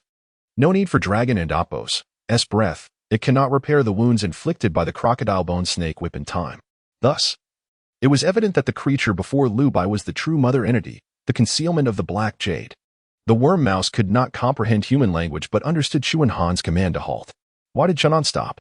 Because she realized that the worm she faced was a counterfeit. The true form had been revealed. Why? Why did its true form always fall into Lu Bai's grasp? It could not fathom. Why? Despite it being their first encounter with Lu Bai, did it feel as though every aspect of its being had been laid bare before him? Fear surged. This emotion should not manifest within an anomaly. Yet perhaps, it was because it approached king-level status? In this moment, the worm mouse experienced an overwhelming terror. It felt as though it was the feeble ant, while Lu Bai loomed before it as a terrifying anomaly. Desire to flee, to escape. The thought of flight lingered deep within the consciousness of the worm mouse. No longer could it afford to hold back. All its trump cards and contingencies must be revealed at this moment. In an instant, the body of the sub-anomaly in the parking lot erupted like a flesh bomb, exploding violently. Chapter 118, The Emergence of the Black Jade, Suppressing the Mother Nest. Flesh and blood exploded into grotesque masses of flesh tumors, each teeming with countless verminous aberrations. In an instant, they proliferated and surged forth as a tide of monstrous rats and bizarre insects, rushing towards Lu Bai. Simultaneously, the worm concealing the black jade revealed an unexpected multitude of tiny holes across its flesh. A noxious, purple-black smoke erupted from these orifices, an insidious gas composed primarily of sulfites. Should a human inhale it, death would be imminent within mere moments. However, Lu Bai was clad in a black and silver battle suit, complete with a helmet that possessed a built-in filtration system. As for the approaching tide of rats and insects, a mere 1,000? Whatever happened to the previous onslaught of 8,000? Lu Bai had long been mentally prepared to confront 8,000 aberrations, rendering the current 1,000-odd creatures utterly unthreatening. He shrugged. Musing indifferently, it seems it truly is desperate now. Alas, it is too late. Had it resorted to such a reckless gamble earlier, it might have found a sliver of hope. Yet now, all its actions were in vain. A slight smirk graced Lu Bai and Apos' lips as he finally exhaled in relief. The fierce battle was nearing its conclusion. He raised his dragon breath, loaded it with grenades, and unleashed a barrage before him. The surplus of grenades transformed the area into a seething inferno. A mere tide of rats and insects could not hope to traverse this relentless sea of flames. Yet, at that moment, the worm harboring the black jade suddenly underwent a metamorphosis. Exoskeletal wings akin to those of a cockroach sprouted from its back. Countless pairs of these wings combined, enabling the worm to take flight. What a revelation! You can fly. Remarkable. It seems my preparations were not in vain after all. Lu Bai smiled faintly, deftly managing the oncoming tide of insects while glancing skyward. Just then, the deformed cockroach worm had barely taken to the air when clang. A chilling flash sliced through the air. A brilliant white light flashed. The worm was cleaved in two. Swift and decisive, indeed, even swifter than the crocodile bone snake whip. That was the blade of the peregrine falcon. Lu Bai and Chun Han had arrived piloting the peregrine falcon armored beast, which remained on standby nearby, ready for immediate deployment. Just as it was now, the exoskeleton shattered, and before the worm could soar high, it plummeted downward, directly into the massive fire pit created by the myriad grenades. The flames crackled and roared, reminiscent of roasting meat. The falling worm quickly charred black. The black rain elements within it were insufficient to sustain its self-healing. The earlier disintegration of its flesh had nearly exhausted all its reserves. Until, in the distance, the tide of rats and insects abruptly halted, transforming into a mass of lifeless flesh that gradually turned gray and desolate, devoid of any vitality. Chun Han reported coldly, biological signatures detected in the sewage pool have vanished. All activity has ceased. Excellent. At last, we have subdued it. Lu Bai felt a surge of joy within, dragging the charred remains of the worm from the flames. The Skynet ocular device swept over the scene. This time, no power could obstruct its probing. The black jade of the worm and rat was now visible to Lu Bai. Without hesitation, he extracted it, whispering coldly, "Contain." Ding detected that the containment object contains some impurities and has non-replicable spiritual content and residual soul fragments. This anomaly cannot undergo quantum amplification or sublimation. Commencing purification process. Black jade, worm rat, split and recombine, purification complete. Purity increased from 82.7 to 99.9. Item contained. Such a high initial purity split and recombine. The term itself bears resemblance to that of the gray falcon. However, there seems to be no tiered mechanism, and its strength remains ambiguous. Never mind, since I still do not know how to utilize the black jade, I shall set it aside for now. Lu Bai retracted his gaze, inhaling deeply. This battle had been nothing short of perilous. Although it appeared as a one-sided rout in truth, it was the result of Lu Bai's meticulous calculations. From the very beginning, he had no intention of allowing the worm rat any time to react. Nor could he permit it to mount a counteroffensive, for Lu Bai was certain that the worm rat was rather cowardly. Two reasons for this belief. Firstly, its prior behavior demonstrated its unwillingness to reveal its true form or expose itself. Secondly, as the adage goes, aberrations inherit the instincts of their predecessors. Much like the rats and insects that prefer to hide in dark, damp corners, it is an unchanging instinct. Perhaps in the future, there may be aberrations that break this rule, but certainly not now. With the experience of his previous life, Lu Bai possessed an acute understanding of the ecology of aberrations. Thus, from the outset, he relentlessly suppressed the worm rat, leaving it no opportunity for retaliation. This resulted in the worm rat being unable to utilize many of its abilities. Yet it had no chance to employ them at all. When Lu Bai's initial dragon breath shotgun gamble succeeded, the outcome of the battle was sealed. At that moment, all initiative lay firmly in Lu Bai and Appos' hands. The worm rat could do little but flee. Its power was gradually diminished, and it could only lament its failure to act decisively while in its complete form. When it had lost a significant portion of its body, how could it still possess the confidence to confront Lu Bai? From that point onward, everything was predetermined. This was a strategic domination of the highest order. Lu Bai surveyed his surroundings, a flicker of hesitation crossing his mind. He contemplated whether to utilize the remaining opportunity for quantum refinement here. There was still the power plant outside Yongqing City to consider, however. Never mind. The power plant could wait. That was a genuine king-level aberration. Regardless of whether it awakened post-cataclysm, confronting it in my current state would still pose considerable danger. The worm rat and Appos' lethality was indeed formidable. Had it launched a full assault from the outset, even clad in my nano-black-silver battle suit, I would not have been able to withstand it. It was a life-or-death struggle. I cannot gamble once more. Furthermore, by the time I reach the power plant, I will likely have a new battle mission at hand. Yes? Lu Bai's gaze sharpened. He mused that even if the original plan remained unchanged, he truly needed to make a trip to the power plant before the cataclysm unfolded. At the very least, he ought to bolster his strength further. For this reason, the opportunity for quantum refinement must be seized. After all, the rewards from quantum refinement are invariably critical special means. One might even say they are Lu Bai's trump cards. Although the remaining ember short dagger was not utilized this time, the crocodile bone snake whip had indeed proven its worth multiple times. With that thought in mind, Lu Bai hesitated no longer. When the moment calls for decisiveness, one must indeed be resolute. Commencing low-tier quantum refinement, selecting the target area, Yongqing Industrial Park. Chapter 119, The Feathered Insect Cloak. Ammunition Module. Beep. Quantum refining target area confirmed. Yongqing Industrial Park. Detecting surrounding heterogeneous materials. Detected nearby material quantity meets requirements. Commencing quantum refining. Beep. Please select the result of quantum refining feathered insect cloak.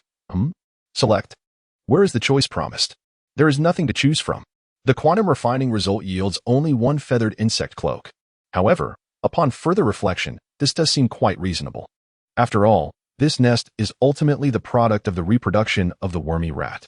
In essence, the nest is simply the wormy rat itself. Thus, the result of quantum refining must closely relate to the wormy rat. Lu Bai sighed in resignation. Although this peculiar item may not appear lethal, it likely possesses some extraordinary utility. Selection. Feathered insect cloak. Quantum refining result has been selected. Feathered insect cloak. Gathering nearby heterogeneous materials. Material quantity detected. Abundant.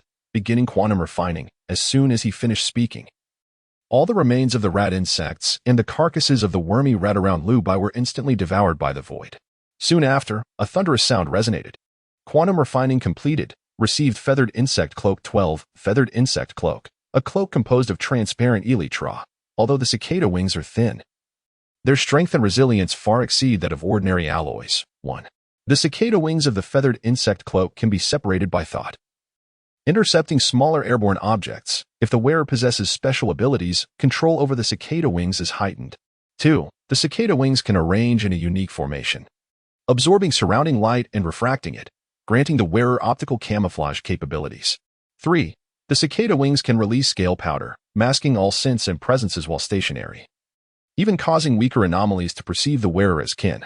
4. The cicada wings can be used as projectiles, typically wielding power comparable to that of a sniper rifle. However, the wings themselves possess high strength, and the greater the control over special abilities, the more formidable the wings become.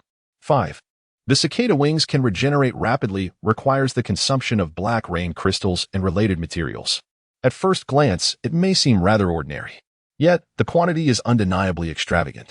A single low-tier quantum refinement has yielded 12 feathered insect cloaks. This makes distribution significantly more convenient. Moreover, the functionality of the feathered insect cloak is exceptionally robust, ensuring it will likely remain a revered artifact in the future.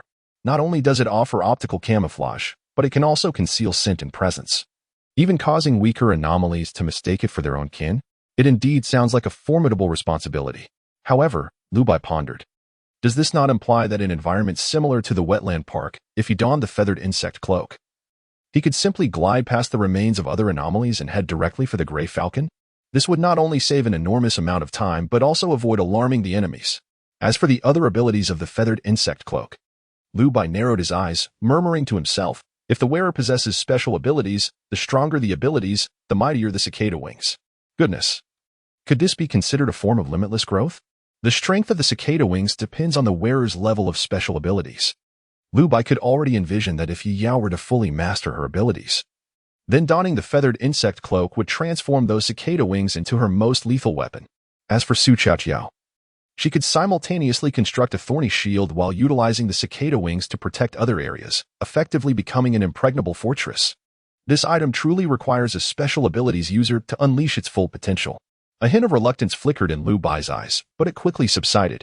After all, what is special ability? Once I find some leisure, it will not be hard to acquire. There is no need to rush at this moment. Though he spoke thus, a hint of frustration lingered in Lu Bai and Appo's expression. After all, the disparity between the cicada wings in the hands of ordinary people and those of special abilities users is akin to the gap between a flying card master and an average card player. One is in the heavens, the other on the ground. Regrettably, the feathered insect cloak currently remains merely an auxiliary tool for Lu Bai, unable to showcase its true might. Nevertheless, it is still quite advantageous. The only peculiar aspect lies in why the peculiar item refined from the wormy rat would be the feathered insect cloak. Perhaps it is simply due to the insufficient level of quantum refining. Lu Bai accepted the feathered insect cloaks and handed one to Chun Han. He surveyed his surroundings, using the Skynet goggles to conduct a thorough inspection. The number of red dots was negligible. The remaining creatures were merely insects that had survived the cold wave, mutated into anomalies due to the black rain. However, they were of such low tier that they could not be compared to the wormy rat. Even ordinary people wielding weapons could easily handle them. Lost in thought, suddenly, a thunderous sound echoed. Beep. Side quest completed. Destroy the nest. 1-1. Reward. Quantum sublimation. Beginner. 1. Selectable Space Cube Module 1. Without hesitation, Lu Bai chose the Space Cube module. The Space Cube Ammunition Printer. Beep. Space Cube Module unlocked. Acquired. Space Cube Ammunition Printer. Produces ammunition through material energy. Each enhancement increases by 1 unit. Requires preceding modules. Completion. At that moment, the heavy burden that weighed upon Lu Bai's heart finally lifted. With the Space Cube Ammunition Printer in place, he could temporarily escape the dilemma of ammunition shortages. If reserves are ample, he would certainly lead his troops to conquer the thermal power plant in the outskirts of Anping City before the Great Catastrophe. However, Lu Bai has now come to a realization. He must not act hastily.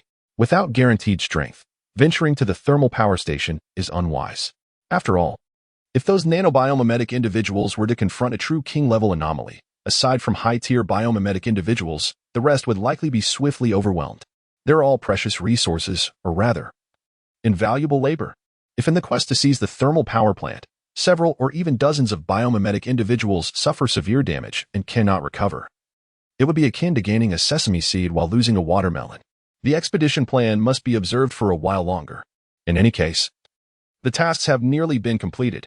The main quest essentially has only one final step remaining, which is to complete the construction of the second-tier tower. This task only requires waiting. After all, the blueprints and labor are available, and the materials are already prepared. Only time separates them from task completion. Lu Bai stretched his limbs, exhaling deeply, and muttered to himself, it seems there is nothing urgent to attend to. Wait a moment. At this thought, a glimmer of cold light flickered in Lu Bai and Appo's eyes. He realized that within Yongqing, there remained significant matters for him to attend to. Chapter 120, Divergence. The outburst of public opinion. Chun-an, you should take Zhou Yang back to the tower, Lu Bai instructed. Chun-an raised her eyes to Lu Bai, a flicker of confusion crossing her gaze. Emotions. This was not something Chun-han was meant to possess. Yet, could a synthetic being truly experience feelings? Lu Bai had never contemplated this question before, but theoretically, it was possible. After all, the nanosynthetic beings were equipped with AI systems. However, Lu Bai was indifferent and did not intend to elaborate further to Chun-han. Chun-han nodded slightly, took a few steps, then suddenly turned back and whispered, Master, safe travels. Lu Bai raised an eyebrow in surprise, chuckling lightly. There's no need to worry. There's a bit of unexpectedness, but nothing significant. Nonetheless, Lu Bai and Oppo's gaze towards Chunhan had indeed shifted somewhat. He paused briefly before adding, as for the others, you can assess the situation yourself. There is no need to bring them back to the tower. Just inform them that the majority of the anomalies here have been eradicated. The rest can fend for themselves. Lu Bai was no saint. Eliminating the monstrous vermin was already a significant act of salvation. What more was necessary? The remaining individuals would have to look after their own fates. Whether they fled to Eternal City or Challenge City was of no concern to Lu Bai. He had pressing matters to attend to. As for the city hall, Lu Bai was not in haste to annihilate it. After all, he still adhered to the principle of avoiding unnecessary bloodshed. Were all the individuals in the city hall villains? Not necessarily. Some might simply wish to maintain order. However, if anyone dared to provoke him or attempt to breach the tower, they would face merciless retribution. Yet, there was an exception. Lu Bai was now certain that within the city hall resided individuals who truly deserved to be eliminated. Professor Yang, during his tenure as Luo Wei's deputy, he was no stranger to malevolence. Both he and Luo Wei had become accustomed to tormenting and oppressing the ability users within the shelter, thereby enhancing their powers. The death of Su Chaoqia was partly attributable to Yang's heinous actions. Lu Bai could not let this vengeance go unpunished. Once Chun'an conveyed Lu Bai's words and temporarily returned with Zhou Yang, Lu Bai finally turned his gaze towards the direction of the city hall. He retrieved the feather insect cloak, draping it over himself. The cloak was composed of countless translucent wing casings, adorned with exquisite patterns and a lustrous transparency. Unlike the unsightly wings of the American cockroach. Thus, while the name may sound ominous, wearing it was quite tolerable. The most crucial aspect was that with a mere thought, the feather insect cloak could generate optical camouflage, allowing Lu Bai to conceal himself entirely. He intended to infiltrate the city hall without raising any alarms. On the outskirts of the industrial park, a large group of survivors ascended the tall buildings, gazing into the distance, attempting to discern the recent events in the industrial area. However, everything had already concluded. Unbeknownst to them, Lu Bai was right beside them. He glanced at them with disinterest and muttered, quantum ammunition printer, production target selection. Dragon breath shotgun shells, basic magazine. Then, Lu Bai turned towards the city hall, whispering indifferently, kinetic enhancement, leap. In an instant, his figure vanished, accompanied by a rustling wind. The nearby survivors jumped in astonishment. What was that noise? I think something just passed right by me. One exclaimed. No way. Don't scare me like that. Is this a joke? Another retorted. It's true. My raincoat was nearly blown away by that thing. I'm not kidding. And where is it now? I don't know. You didn't see it. So what can you say? You. Suddenly, a commotion erupted atop the tall building as the crowd quickly dispersed in discontent. Afternoon. Eternal City had returned to a semblance of tranquility. Of course, it was merely a superficial calm. The forum buzzed with renewed fervor. Unbelievable. The vermin in the chemical plant have truly vanished. Numerous survivors have returned from there, sharing their accounts. They all claim it was two black-clad warriors who saved them. They were peering through the windows in the dead of night and vaguely saw the black-clad warriors in action. This morning, there was a violent explosion at the sewage pool. It seems to have been the handiwork of those two black-clad warriors. After the commotion subsided, someone came to inform them that the crisis had been entirely resolved and they were safe. Is this for real? So absurd. Weren't there supposed to be countless anomalies there that even the military dared not approach? Just two people managed to eliminate all the anomalies in one night? This doesn't tee it up. No. Aren't you missing the point? Forget whether it's reasonable for them to have eradicated all the anomalies in one night. I'm asking you, do you believe the photos and videos from the forum are genuine? I told you they were real, and now do you believe it? A wave of excitement surged. Indeed, the crux of the matter lay not in Lu Bai and Chun'an eliminating all the anomalies overnight, but rather in the undeniable testimonies of the survivors, which confirmed that the armored warriors depicted in the earlier photos and videos were indeed real. Absolutely no fabrication. Their true strength was not inferior to what the forum survivors had speculated. This was the crux of the matter. The city hall and its abilities. What a joke. What can their research on abilities compare to our shadow demons and night angels? No matter how formidable their abilities may be, they can't even open a soda can.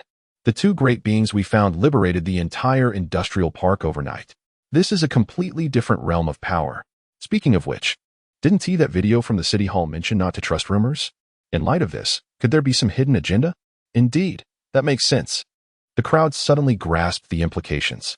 The shadow demons and night angels were real entities, not mere fabrications. So why did the city hall urge them not to trust rumors? This seemed rather suspicious. Thus, the only possibility was that the city hall had already known about the likely authenticity of those photos and videos but did not wish to lose the limelight. Hence, they hastily released information about their research on abilities to divert the public and Oppo's attention. However, that was merely the facade. Before long, the narrative on the forum began to take on a conspiratorial tone.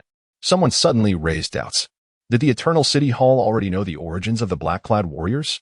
Were they attempting to deliberately obscure this to prevent the survivors from escaping?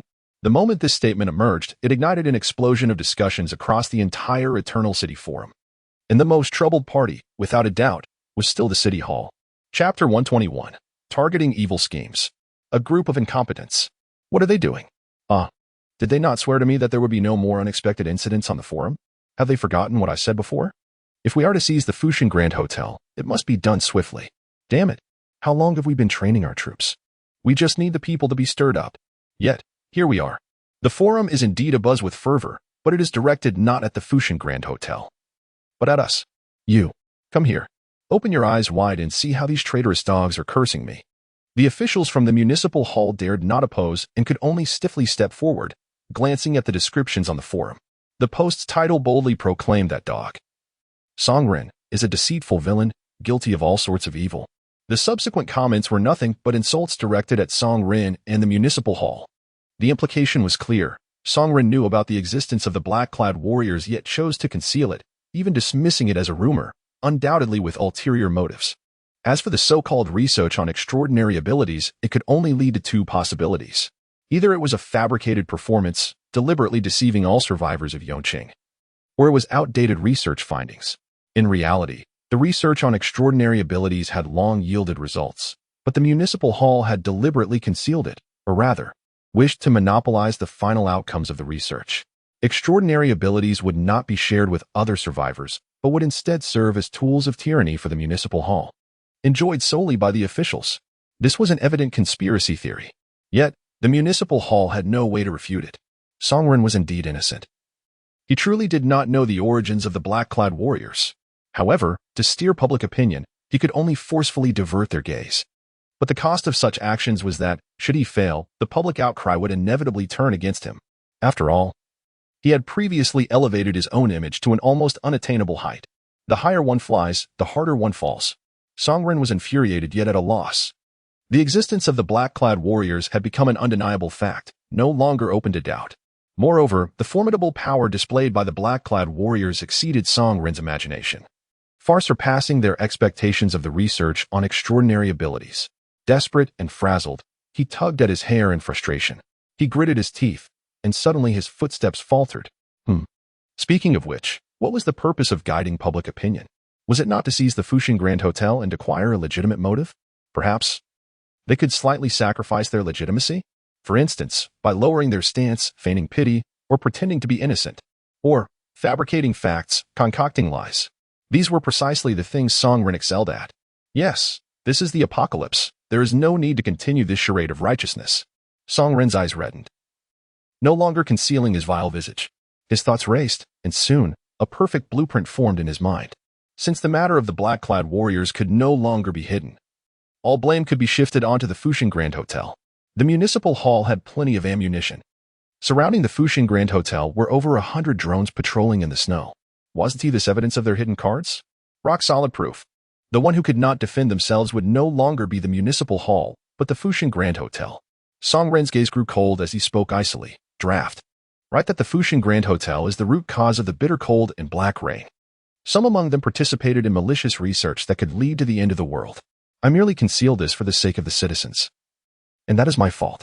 In truth, they sought to plunder the special substances within those extraordinary creatures by going to the chemical plant. They are robbers, thieves. They hoard their treasures, plundering everywhere. A group of selfish beasts indifferent to the lives of others. Write it exactly like that. A sickly smile crept across Songren and Oppo's lips, revealing the true face of this old fox, having completely discarded the facade of righteousness. However, the other officials nearby displayed unease. A middle-aged man in military attire looked at Songren, his brows furrowing. Old song, what you're saying, a hymn. Certainly isn't outside the realm of possibility, have you forgotten? We previously captured footage of special plants at the Fushan Grand Hotel. This indicates they indeed have research on the Black Rain, and those cold-resistant drones are something we cannot even deploy ourselves. Do you think could it really be as you say, that the Fushan Grand Hotel possesses something of significance? Songren shrugged and scoffed. Oh, old ghoul. I see you're becoming increasingly timid. No matter how you slice it, it and Oppos is still a 5-star establishment, just recently renovated. If the renovation was done with consideration for civil defense, then what is so surprising about it being able to withstand the bitter cold and black rain? The guests merely represent various professions coming under the guise of testing, when in reality, they are promoting the hotel. Isn't it reasonable to have some talent among them? Songren's lips curled in cold mockery. However, no matter how many talents they have, tell me, how many people can a hotel have in total? At most, it could not exceed 1,000. And you, old goo, have over 1,000 elite troops at your disposal. Do you understand what that means in this apocalypse? Don't say a mere hotel. Aren't you able to easily flatten those slow-reacting folks in Omping City and Chaoan City? Humph. If our elite forces cannot even take the Fushan Grand Hotel, then I believe you shouldn't continue being a general. General Gu and Oppos' lips twitched, his expression pained. He did not expect that Song Run would shed all pretense. There were no pleasantries, no subtlety, only blatant ridicule and that arrogant demeanor. It was unfamiliar. But General Gu knew that this old fox was just that type of person. Though he disliked Song Ren and Oppos' attitude, he could not deny that Song Ren was right. At most, the Fushan Grand Hotel had no more than 1,000 guests. Not to mention he had over 1,000 elite troops. Even the grenades and shells left in the municipal hall could likely flatten the Fushan Grand Hotel with a single bombardment. It was merely drones. What was there to fear? The Fushan Grand Hotel was within easy reach. Perhaps at this moment, Song Ren was even unaware. The lies he fabricated inadvertently struck at many truths. He would not know that the two figures he described as embodiments of evil, the black-clad warriors, indeed hailed from the Fushan Grand Hotel. He would also be oblivious to the fact that Lu Bai and the Fushan Grand Hotel had long been awaiting him, even growing anxious with the wait. What he would never know was, at this very moment, a figure cloaked in shadows quietly appeared within the conference hall. With great interest. They sat at one side of the square table, listening in for a considerable time, yet remained undetected by anyone. That figure was none other than Lu Bai. Chapter 122. Infiltrating the City Hall, Developing Abilities. Quite the storyteller. Song Ren and that rotund fellow Gu seemed to be despicable creatures indeed. However, let them linger a few more days. If they perish, the City Hall will descend into chaos, making it exceedingly difficult to eradicate these vile beings once and for all. Lu Bai moved past Song Ren with indifference. No one around took notice. It felt as though a gentle breeze had swept by, and beyond that, they detected nothing amiss. The feathered insect cloak was not without its flaws. At least amidst the dark rain, with a modicum of attention and careful observation, one could discern anomalies in the downpour. However, the rain outside was relatively light, and Lu Bai was currently indoors. Without specialized instruments like infrared detection, he was virtually untraceable. Lu Bai had a general understanding of the City Hall and Oppos' structure. In his previous life, during the onset of the calamity, he had spent a brief period within its confines. As for the location of the ability development room, he could deduce it from the clues in the video, based on the size and arrangement of the rooms. It should likely be near the photography studio. Ascending the stairs, Lu Bai soon arrived at the entrance to the 5th floor. This was the top level of the City Hall.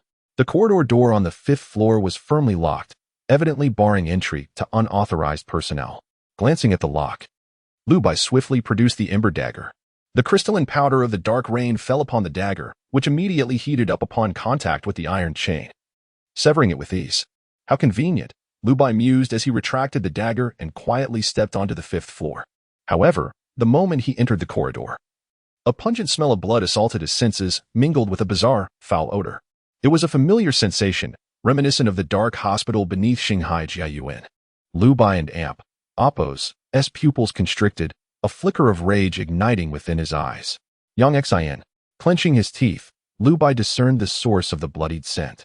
The stench and blood permeating the 5th floor corridor undoubtedly belonged to the corpses of children. The surveillance system confirmed his conclusion. Upon entering from the stairwell, the laboratory lay to the left, while a row of rooms on the right served as morgues and processing areas. Undoubtedly, the bodies and materials were those of children rescued from various parts of Yongqing. They had succumbed to the corruption of the dark rain, unable to awaken their abilities, rendering them useless. Suppressing his fury, Lu Bai endeavored to maintain his composure, treading lightly. The door to the training room stood ajar. As he slipped inside, he beheld Yongqing brandishing a barbed whip, coldly surveying 12 children across from him. The children wore plain white t-shirts, each bearing their identification numbers, though the fabric was stained with blood. As for the origin of the blood, a glance at Yongqing's bloodied whip revealed all. Yongqing swung the whip, coldly inquiring, "I shall ask one last time. Last night, while I was filming, who tampered with my phone?" Silence reigned. "Ah, so. You all possess such remarkable abilities to form cliques in my absence." With a swift crack of the whip, a fierce gust followed. Yongqing's expression darkened, his fury palpable. "A pack of little beasts. If no one confesses, I shall make sure you all speak. Starting with number 1, I shall strike one by one. After the first round, we will continue until someone stands forth, or until I receive a name." His threats were laced with unbridled rage. "If no one admits it, I will strike you until your demise. Anyone daring to utter a word shall receive an additional blow. However, should anyone be willing to report, I may spare you. Now, let us begin."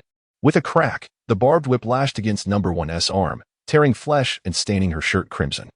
She gritted her teeth, suppressing a cry of pain.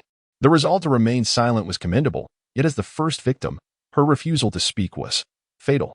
The brutal strikes continued, blood soaking her side, tears glistening in her eyes. The other children trembled in fear, their expressions stark with terror. They had spent considerable time in this place, and despite their youth, they understood the gravity of their silence.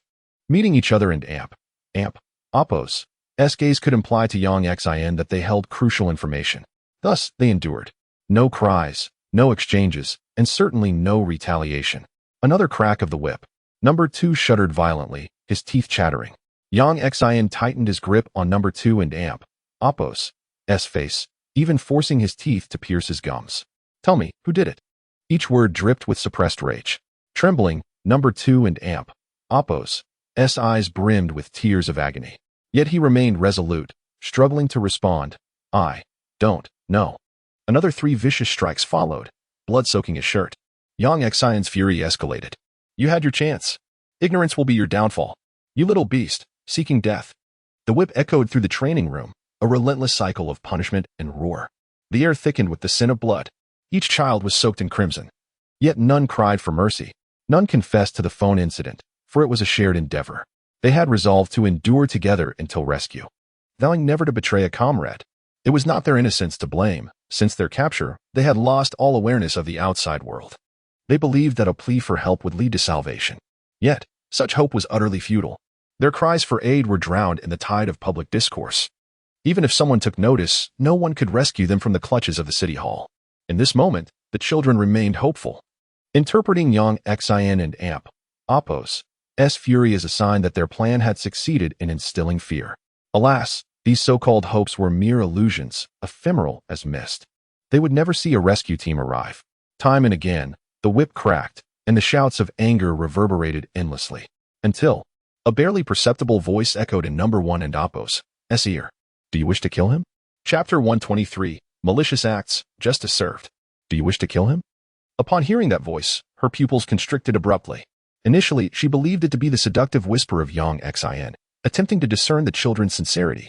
However, she quickly realized that Yongqing and Oppos' actions were unceasing, his lips continuously spewing curses. Thus, it was not Yongqing. Could it be that this was the power granted to her by her unique ability? Uncertain and fearful, she merely nodded slightly. Lu Bai's thought shifted, and the powder from the winged insects disrupted Yongqing and Oppos' hearing. Concealed in the shadows, Lu Bai spoke again. "Then tell me, who among you used the phone? And who orchestrated all of this? Just tell me, and I shall help you eliminate Yongqing." Yet, the response was a sudden silence. Initially, hope flickered in 01 and Oppos' eyes. But now, her pupils were void of light. She silently watched Yongqing, enduring the pain in silence. Crack, crack. The barbed whip lashed out in succession, round after round. An unending torment. Still, no one dared to speak. They believed themselves to be loyal. Since they chose silence, then let them remain mute. Today, let us see who dares to utter a sound. Damn it, a pack of little beasts. After numerous rounds, Yongqing and Oppos' hands were exhausted, covered in blood. Not a single child confessed, nor did anyone point fingers. Lu Bai, he had been watching for quite some time. His heart ached, but he had to endure. Although he had resolved to sit atop the tower, coldly observing the apocalypse of mankind, these blood-stained faces were merely pitiable children. The world may be guilty, but they were not. Lu Bai and Amp, Appo's heart ached with compassion, and he could not turn a blind eye. However, there were too many children. It was not that he did not wish to save them. It was simply that among so many children, there might be a few with ulterior motives. The tower had stringent criteria for acceptance. Even Zhou Yang had to undergo multiple trials and reviews. Therefore, this group of children certainly required some form of assessment. Thus, Lu Bai whispered softly. He used cicada wings to isolate the surrounding space and questioned each child one by one. His aim was to test whether they would be easily swayed by the question, "Do you wish to kill him?" and possibly betray their companions, either intentionally or unintentionally. To Lu Bai and Amp, Appo's surprise, none fell for the trap, nor did anyone betray their peers. Each of the 12 children possessed an unwavering resolve. They were all exceptional candidates. Perhaps having endured the trials of wicked individuals had endowed them with a tenacity far surpassing that of their peers. Yet, regrettably, Lu Bai could not act immediately to rescue them.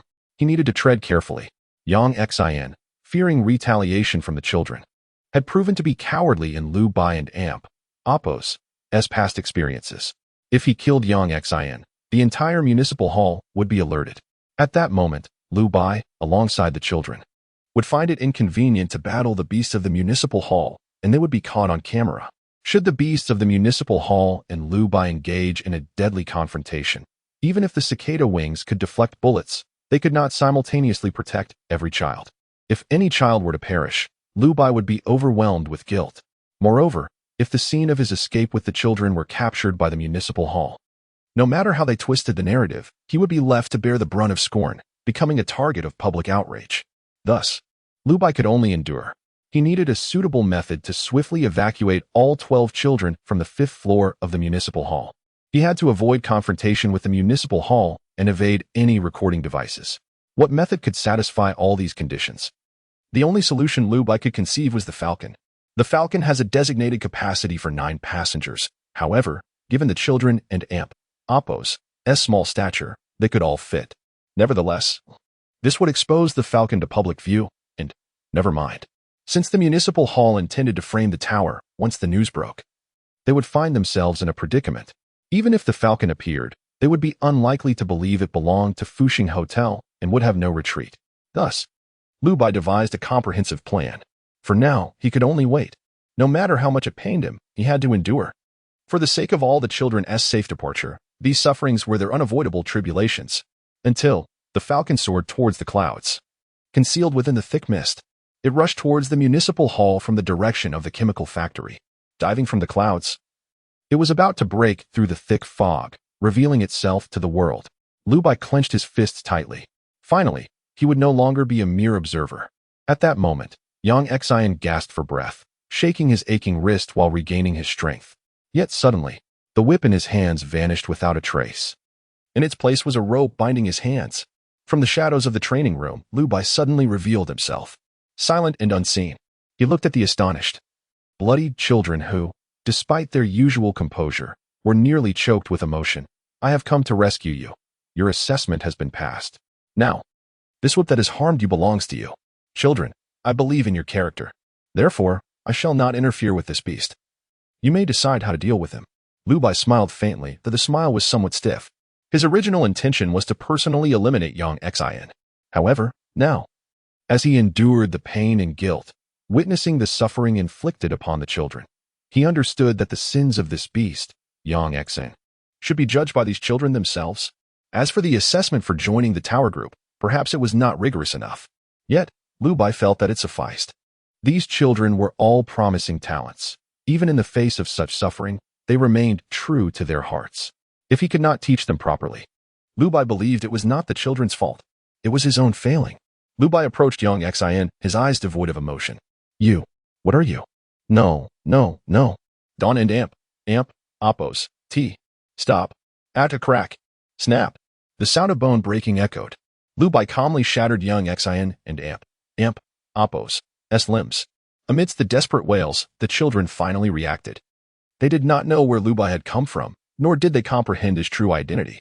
However, upon witnessing Lu Bai calmly breaking Yongcheng and Appo's limbs, they realized Lu Bai was their savior.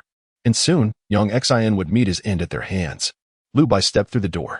He paid no heed to how the children sought revenge against Yongcheng, nor did he cast them a glance, for that would only burden them with pressure.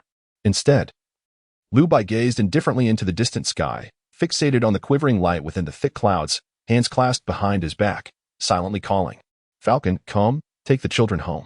Chapter 124, The Peregrine Falcon and Appo's Rescue and Declaration of War. The children's methods were not cruel, yet they were sufficiently reckless. Confined in a dark, windowless prison, witnessing their peers perish one after another, even becoming a meal for others, no one could maintain their composure. Yongcheng, with his limbs shattered by Lu Bai, found himself with no escape, his voice rising in a desperate roar. "No, no, no. Don't come any closer. Have you forgotten their fate? This is the town hall. If you kill me, none of you will escape." The cries were harrowing, but their duration was brief. The children sought only a frenzied revenge, not prolonged torment. Their humanity remained intact. Soon, soft sobs arose from behind Lu Bai. The weight of their long-standing oppression was finally lifted. The children embraced each other in tears, their eyes reflecting not only sorrow but also a glimmer of hope for the future. Yet, the thought of the future brought an abrupt silence among them. For they realized that Lu Bai stood alone. No one doubted Lu Bai's strength. After all, he had appeared on the 5th floor of the town hall and saved them, a testament to his power. However, the pressing question remained: how would they escape? The 12 children knew all too well that, to Lu Bai, they were nothing but burdens. In the news, they were exalted as noble superhumans, yet in reality, they were powerless, incapable of even deflecting a bullet. What would happen when Lu Bai attempted to lead them to safety, facing the pursuit of the town hall's forces amidst a hail of gunfire? An unsettling premonition surged within them, swiftly materializing into reality. The alarm rang out across the 5th floor. As Lu Bai had anticipated, Yongcheng had indeed prepared for contingencies.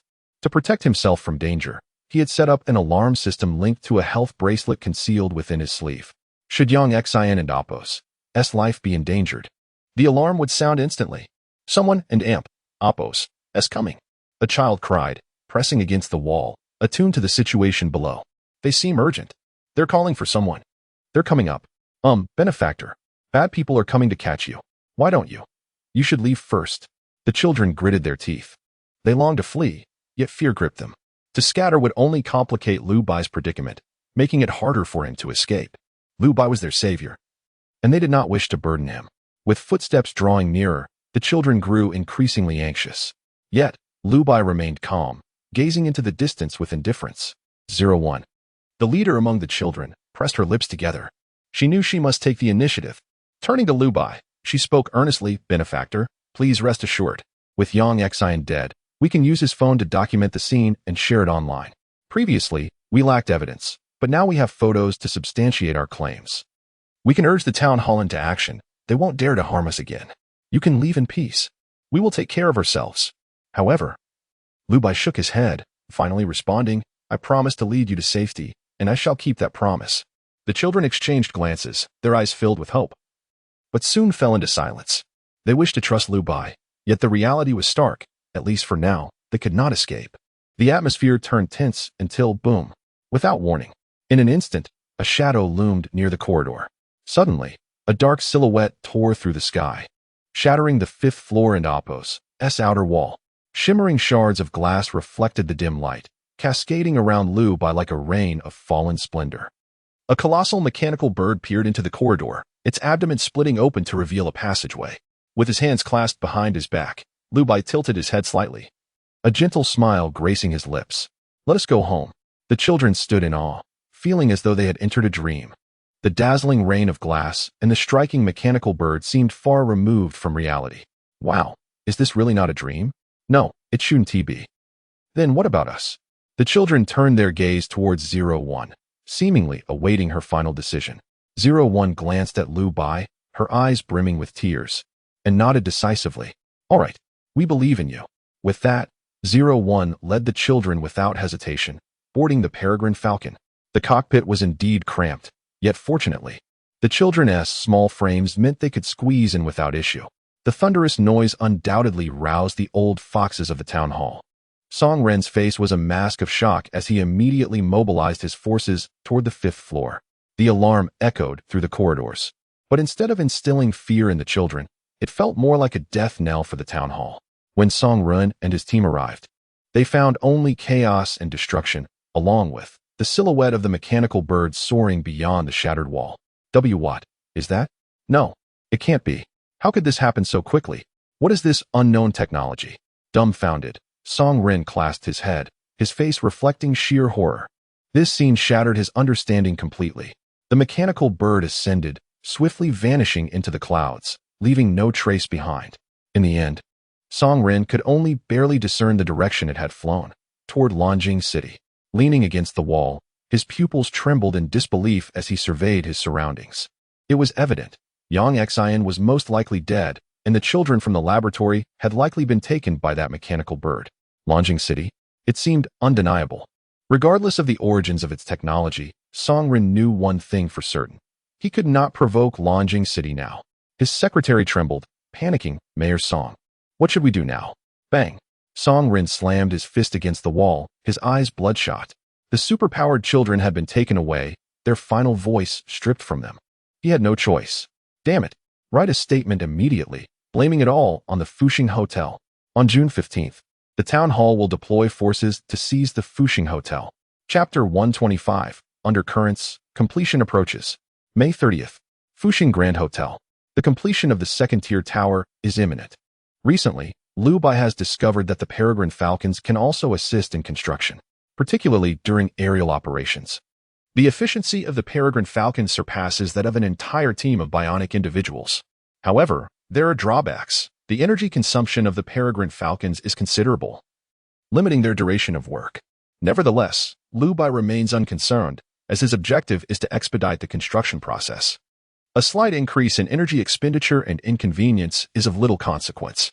As for the children brought back from the city hall by the peregrine falcons 2 days ago, they have now settled comfortably in the Grand Hotel. They are adapting well to the new environment, having emerged from a harrowing existence. Their resilience is remarkable. The children have no intention of reclaiming their original names, and Liu Bai only learned the reason yesterday. Originally, they had been sold to the city hall. The city hall offered terms too enticing for most survivors to refuse. 3 months' worth of drinking water and food in exchange for a child to test their abilities. The city hall claimed that the children would lack for nothing, and if they failed to develop abilities, they might be returned. However, should any of them master their powers, they would likely never return to their families, as they would become soldiers against the aberrations, unburdened by the encumbrance of familial ties. While this may be said, the truth of the matter is inconsequential. The act of trading children for resources, regardless of justification, is a grim reality. Those who are capable will continue to act, while those who are not would find any temptation utterly futile. Thus, the survivors, whether the children's biological parents or their post-disaster guardians, have willingly sold their children to the city hall, consigning them to a living hell. Names have become irrelevant. In this month of despair, those selected for their innate abilities have gathered, supporting one another, united in their shared plight. Their code names have become symbols of their alliance, preferred over the family ties they once held dear. Thus, 01 remains 01. Liu Bai, seizing the opportunity, has formed a small team of 12 children. Within the group, they continue to refer to one another by code names. Outside the group, their designations reflect the months, leading them to adopt the team name Moon Construction. At present, however, this team, known as Moon Construction, lacks the capacity to undertake missions. Over the past 2 days, discussions on the Yongqing Forum have intensified. Many survivors witnessed the encounter between the peregrine falcons and the city hall. They did not see the moment when Liu Bai took the children away. But the city hall has acknowledged the children's disappearance. 3 proclamations have been issued. The first details the origin of the Cold Wave and Black Ring, a conspiracy theory implicating the Fuxing Grand Hotel as the culprit. The second addresses the incident involving the chemical plant's Black Core heist and the details surrounding the children's abduction by the peregrine falcons. The final proclamation is a declaration of war against the Fuxing Grand Hotel by the city hall. They have placed all blame upon the hotel and vowed to reclaim the abducted children and unveil the technology and truths that should be known to all. Liu Bai, seated beside a thermal radiation energy lamp, merely scoffed. Su Jingxiu, beside him, furrowed her brow, anger evident on her face. President Liu, the fabrications spun by that old dog are truly excessive. Should I record a video with the children? Uploading it would reveal the truth and dispel these rumors. Liu Bai casually shook his head. No need. We have no obligation to prove anything to anyone. However, he shall pay the price for his foolishness. Liu Bai was indifferent to the slander cast by the ignorant. The truth shall prevail in its own time. At this juncture, some still seek to manipulate public opinion and act brazenly, which is nothing short of self-inflicted disgrace. Liu Bai chose to disregard them, as it would ultimately simplify matters for him. The city hall is digging its own grave, saving him the trouble of issuing a declaration of war. Those foolish enough to echo their sentiments will find themselves ineligible to join the group when the city hall inevitably falls. How convenient that would be. All returned to tranquility. The tumult of public opinion raged on, but it was of no concern to Liu Bai. The city hall announced plans to mobilize on June 15th. Alas, Liu Bai is not foolish. He certainly does not believe them. He understands the nature of the beasts within the city hall. Though they claim June 15th, it is merely a ruse to catch Liu Bai off guard. Undoubtedly, Song Ren would not wait until June 15th to act. He would prefer to seize the Fushan Grand Hotel immediately. Delaying action is only due to the challenge of coordinating soldiers from various sectors, particularly in these apocalyptic times, where issues of compensation must be handled meticulously, or the city hall would lose credibility. For all these reasons, the city hall has been compelled to delay their plans. Yet, they may soon find themselves out of time. After all, the second-tier tower is nearing completion. As Liu Bai stroked his chin, contemplating the details of the next mission, he realized that upon the tower's completion, the world missions would inevitably refresh.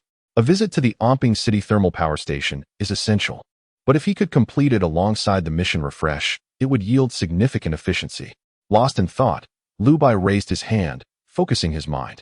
As he cleared his thoughts, he concentrated, and to his surprise, a small wooden block in the distance levitated for a few seconds before quickly descending. Liu Bai maintained his composure, yet the ability could not be sustained. Alas, it remains an occasional success, fleeting in duration. He sighed inwardly. Is it the limited efficacy of the thermal radiation lamp? Or perhaps a limitation of his adult physique? Regardless, he can at least confirm that he possesses the potential to awaken his abilities. As long as there is a possibility, everything else can be negotiated. If necessary, he can willingly expose himself to the black rain, allowing it to accelerate his awakening. After all, Liu Bai has the medicine. Of course, the black rain is rife with impurities, and unless absolutely necessary, Liu Bai would not choose such an avenue. For now, he could only hope for progress in research. However, at that moment, Su Jing suddenly perked up.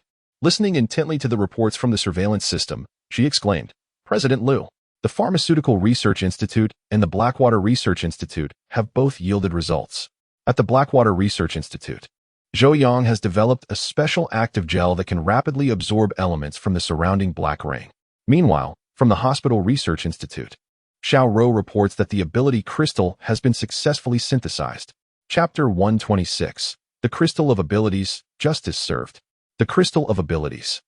Su Jing's words nearly slipped from Liu Bai's memory. After he administered the crystallization solvent to Fang Yuhan, he had not given it another thought. Liu Bai was only aware that she had suffered immensely from the effects of the crystallization solvent, with no leads on the Crystal of Abilities at that time. However, it seemed that there was now a breakthrough. With a surge of excitement, Liu Bai rushed to the scene, only to find that Fang Yuhan had been reduced to a withered skeleton within the confines of her cage. This was her inevitable fate. Liu Bai felt no pity for her grim end, merely a curiosity about the drastic transformation. Had her flesh been entirely consumed by the Crystal of Abilities? Su Xiaoro nodded slightly. According to our observations, the formation of the Crystal of Abilities requires an immense amount of energy. Hence it absorbed all of Fang Yuhan's flesh, converting it into sustenance. Ultimately, a neatly shaped, pale purple prism formed within the remains. With that, Su Xiaoro handed the prism to Liu Bai. Liu Bai examined the prism in his hand, his gaze sharpening. Indeed, it was starkly different from the failed products of his previous life. The failures were dark purple crystals, irregular in shape, exuding an aura of danger. Yet, the current pale purple prism appeared exceptionally transparent, possessing a serene beauty. The remains in the cage still retained the posture of grasping the bars, save for a large hole in the forehead. This was sufficient evidence that the final formation of the Crystal of Abilities had occurred in the brain. Liu Bai withdrew his gaze, stroking his chin. Can we ascertain the type of ability contained within this crystal? Su Xiaoro shook her head. We cannot. While we might barely measure the content of the ability factors within the crystal, I am hesitant to do so, fearing that the solvent might damage the crystal. Lu Bai frowned slightly. This posed a considerable dilemma. Not knowing the type of ability meant that each crystal would require manual experimentation. But who could predict the form of its ability? If one were to accidentally injure themselves during the experiment, there would be no time to react. Lu Bai rubbed the corner of his eye, contemplating briefly before asking. This crystal of abilities should contain minimal impurities. What if we employed a method similar to that used for the black rain crystal to create an ability factor radiation lamp? Do you think that feasible? Su Xiaoro, upon hearing this, began to sketch calculations at her computer, her eyes lighting up suddenly. Ah, it seems it might actually work. If all goes well, we should have a chance. By the way, regarding the black rain crystal, as per your previous request, we have developed a new medication, the black rain crystal solution. It is designed to introduce the black rain crystal solution into the body through the eyes, simulating the process of ability awakening based on Fang Yuhan's symptom changes. However, their end amp, Oppos, is still the issue at hand. Unlike the radiation lamp, this internal medication is particularly hazardous. Without sufficient test subjects, we cannot confirm its efficacy or make improvements. So, the current solution is merely a crude semi-finished product, and its effectiveness is questionable. This indeed posed a significant problem. The simplest test subjects would be laboratory mice.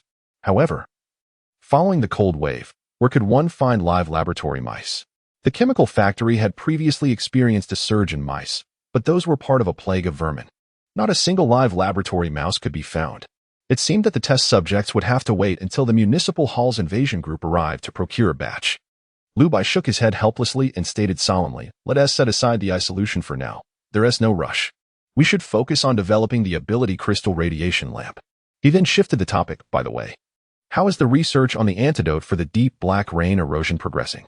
The medical department had categorized black rain erosion into 4 stages. The first stage, superficial erosion, involved a mild level of black rain infection, which could be cured by applying the purple light lichen solution to the skin. The second stage, internal erosion, was manageable with the black rain blockade medication. The third stage, deep erosion, indicated that the black rain had penetrated deeply into the organs, and the blockade medication could not eradicate it. The fourth stage, mutation, resulted in either becoming a mutant or awakening abilities, a phase where medication could no longer provide relief.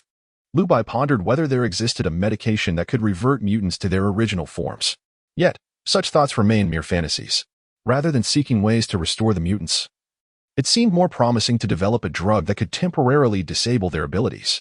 Of course, these considerations were not Lu Bai and Oppos' immediate concern. Su Xiaoro, upon hearing his inquiry, shook her head. There has been no progress. We attempted to formulate a black rain blockade solution from the black rain blockade capsules, reconstructing the medication from the perspective of ability awakening, but the results were minimal. It works, but it still fails to achieve a qualitative change. The black rain blockade solution acts quickly, but beyond that, it offers no other advantages. It merely provides a more convenient means of suppressing the erosion, yet it does not address the root cause. As she spoke, Su Xiaoro glanced at Jiang Rong. Lu Bai cast a look at Jiang Rong, who was in the cage. Noticing her gaunt face, drooling and mumbling in despair, "I was wrong. I and Oppos, am sorry. I was wrong. I and Oppos, am sorry." Lu Bai averted his gaze, devoid of pity. "First, let Oppos create the ability crystal radiation lamp. Everything else can wait." Su Xiaoro nodded slightly, understood. Before long, Lu Bai returned to the Blackwater Research Institute. Inside, Zhou Yang was energetically conducting his research. Unlike others, despite his bloodshot eyes and dark circles, he appeared remarkably spirited.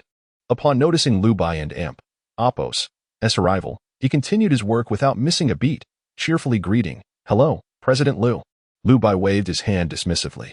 Zhou Yang was still unaware of his multiple identities, as even Chen Han no longer recognized him. After all, the coordination of operations was now managed by Su Jing, and Chen Han was no longer required to appear frequently. "I heard you developed the purple light lichen gel?" "Indeed. I blended the extract of purple light lichen with activated charcoal particles, combined it with the black rain crystal solution, cooled it to freeze, and then utilized a thermal radiation lamp." Lu Bai raised an eyebrow, unable to interrupt him. It wasn't until Zhou Yang had elaborated for nearly half an hour that Lu Bai began to grasp the concept. In essence, it was a more convenient and efficient product derived from purple light lichen. There was no need to worry about contamination or recovery issues, as the purple light lichen gel could swiftly absorb the black rain elements from the environment and expand rapidly. The gel would not easily burst, making it exceptionally easy to collect. The only drawback was that a single unit of purple light lichen gel required an extravagant amount of purple light lichen. Given the current production levels of purple light lichen, it was somewhat of a luxury. Lu Bai stroked his chin, contemplating. Perhaps it is time to consider expanding our production capacity. Chapter 127. Awakening of Abilities, Elevated Telekinesis. June 1st. Nearly 2 months have elapsed since the onset of the cold wave.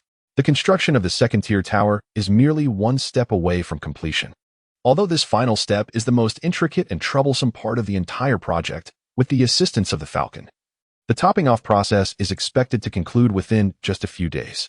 The energy crystal radiation lamp has also been completed. Given that it is based on existing technology, its fabrication posed no significant challenge. Lu Bai sat cross-legged beside the energy crystal radiation lamp, acutely aware that as long as he remained within its radiation range, he could steadily trigger his abilities. Telekinesis serves as the foundation for all practitioners of supernatural powers. However, once a supernatural ability is truly awakened, this telekinesis will soon cease to develop further.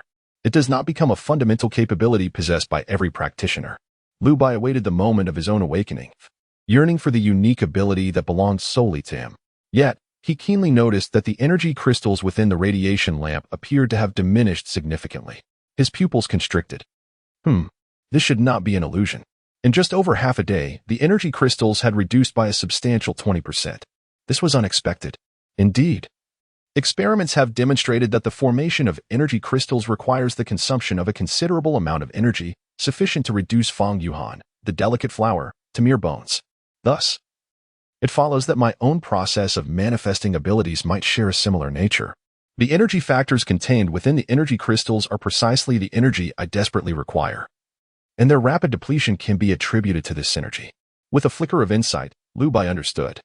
Su Shero had mentioned that the tower currently lacked the capability to extract energy factors. However, she had overlooked the energy crystals. Although the crystal solvent could not extract energy factors, it directly bypassed this step, obtaining the complete energy crystal instead. This outcome was, in fact, even more favorable. Lu Bai pondered, realizing that he need not concern himself with the specific type of ability sealed within the energy crystals. Validation incurs costs and may not be worthwhile. Even if I were to validate the results, the energy crystals could never compare to the powers possessed by practitioners in their prime. Therefore, unless the abilities I yearn for have been previously confirmed, there is no need to retain the other energy crystals. It would be best to store them all within the energy radiation lamp as sources of energy factors. Lu Bai had discovered a new avenue. Living practitioners, if they possessed the abilities he desired, could be transformed into energy crystals for use.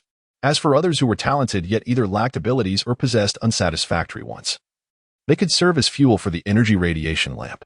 While he contemplated this, Lu Bai suddenly sensed a peculiar transformation occurring within him, not in a physical sense, but rather a profound and intangible change. He was certain that had it not been for the spatial cube hidden within him, he would never have attained such perceptive capabilities. Though he did not grasp the essence of this transformation, he recognized it as a harbinger of awakening. Undoubtedly, with a sharp intake of breath, Lu Bai felt a surge of anticipation at the thought of his imminent awakening. Even as one who had faced death before, and despite his usual calm demeanor, he could not maintain his composure at this moment. For this was the supernatural ability he had yearned for in his previous life, in his former existence. Lu Bai had longed to awaken his powers. If he could do so, he would no longer have to entangle himself with the obstinate and selfish fools in the refuge. He could embark on a journey to uncover the secrets of the Black Rain. And now, this opportunity had finally presented itself in his rebirth. With a soft crack, akin to the shattering of glass, it felt as though he had broken free from some form of restraint. Lu Bai slowly raised his head, clenching his fists. Though his body appeared unchanged, his thoughts began to clarify with remarkable lucidity. He could even faintly perceive the blood coursing through his veins and the alternating functions of his nerves. He gradually lifted his hand, gazing toward a small wooden stick used for experimentation. With a sudden snap, the stick shot forward. Yet, before it could strike the wall, Lu Bai flicked his finger gently. The stick halted mid-flight, then reversed direction, bouncing back a few steps toward him.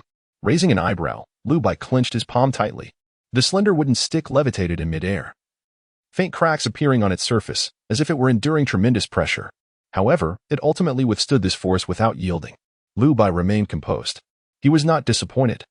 For to crush a stick with bare hands was a feat beyond that of ordinary individuals. Yet, he felt a tinge of regret. His abilities did not exhibit particularly extraordinary destructive power. In essence, his powers were rather simple. Telekinesis. Theoretically, every practitioner begins with telekinesis. Yet it ought not to develop further. My abilities, however, are distinct. Telekinesis constitutes the very essence of my supernatural powers. At least. I had never heard of such an ability before. Lu Bai stroked his chin, a faint smile gracing his lips. To the untrained eye, telekinesis might seem the weakest of abilities. Yet Lu Bai's perspective was far from narrow.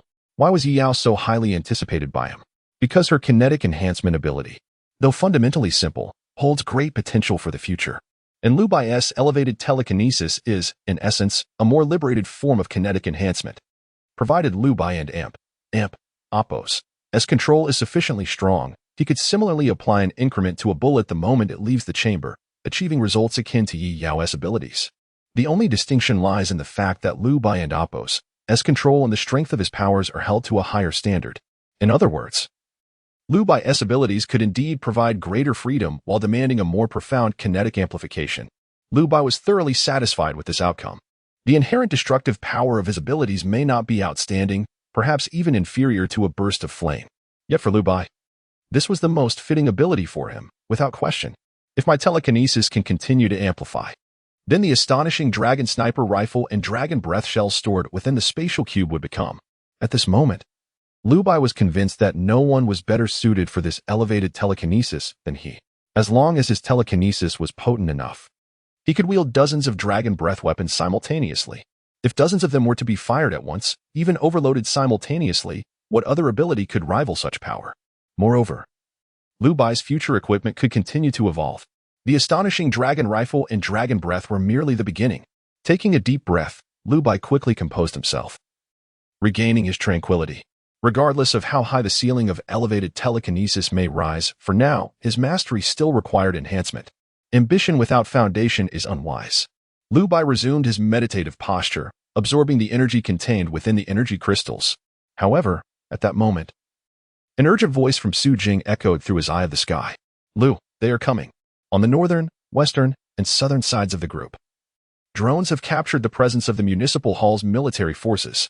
Chapter 128. Facing the enemy with composure, treading on thin ice. Upon hearing those words, a cold smirk appeared at the corners of Lu Bai's mouth. The forces from the city hall have made their entrance. Wasn't Songren supposed to announce this on June 15th? It seems they have arrived a full 2 weeks early. This must be connected to my actions a few days prior, when I eliminated Yongqing and took away 12 children, including 01. The city hall's military presence was anticipated by Lu Bai. The only surprise was the speed of their advance. Currently, the tower is not yet fully completed. And the city hall and Appos' intervention will undoubtedly delay the construction timeline. However, that is the least of his concerns. Since they have drawn their swords, we need not conceal our own intentions. I will control the drones and permit the use of electronic pulse guns. If there is a chance to dissuade them, we shall offer them one last opportunity. Su Jing and Appos' voice came through the Skynet goggles. Mr. Lu, should we not lay an ambush for them? Lu Bai replied calmly, there is no need. It is not for the superficial reason of lacking strength. The current tower requires no flashy tactics against the mere city hall of Yong City. Should they dare to approach, their fate shall be total annihilation. This was the tranquility of a strong adversary. Yet, Lu Bai was acutely aware that relying solely on drones and electronic pulses would not deter the city hall and Appos' troops. While these methods might instill fear in the approaching soldiers, they would never cause the city hall to hesitate. Those cunning old foxes had long since committed to their course. Since they began manipulating public opinion, retreat was no longer an option. To stop now would mean losing all trust in Yong City, rendering the city hall irrelevant. Lu Bai remained unperturbed, seated beneath the glow of the heat radiation lamps, continuing to hone his extraordinary abilities. Meanwhile, the city hall and Appos' forces were proceeding exactly as Lu Bai had anticipated. All units split into 3 groups and advance towards the Fuxing Hotel. General Gu commanded.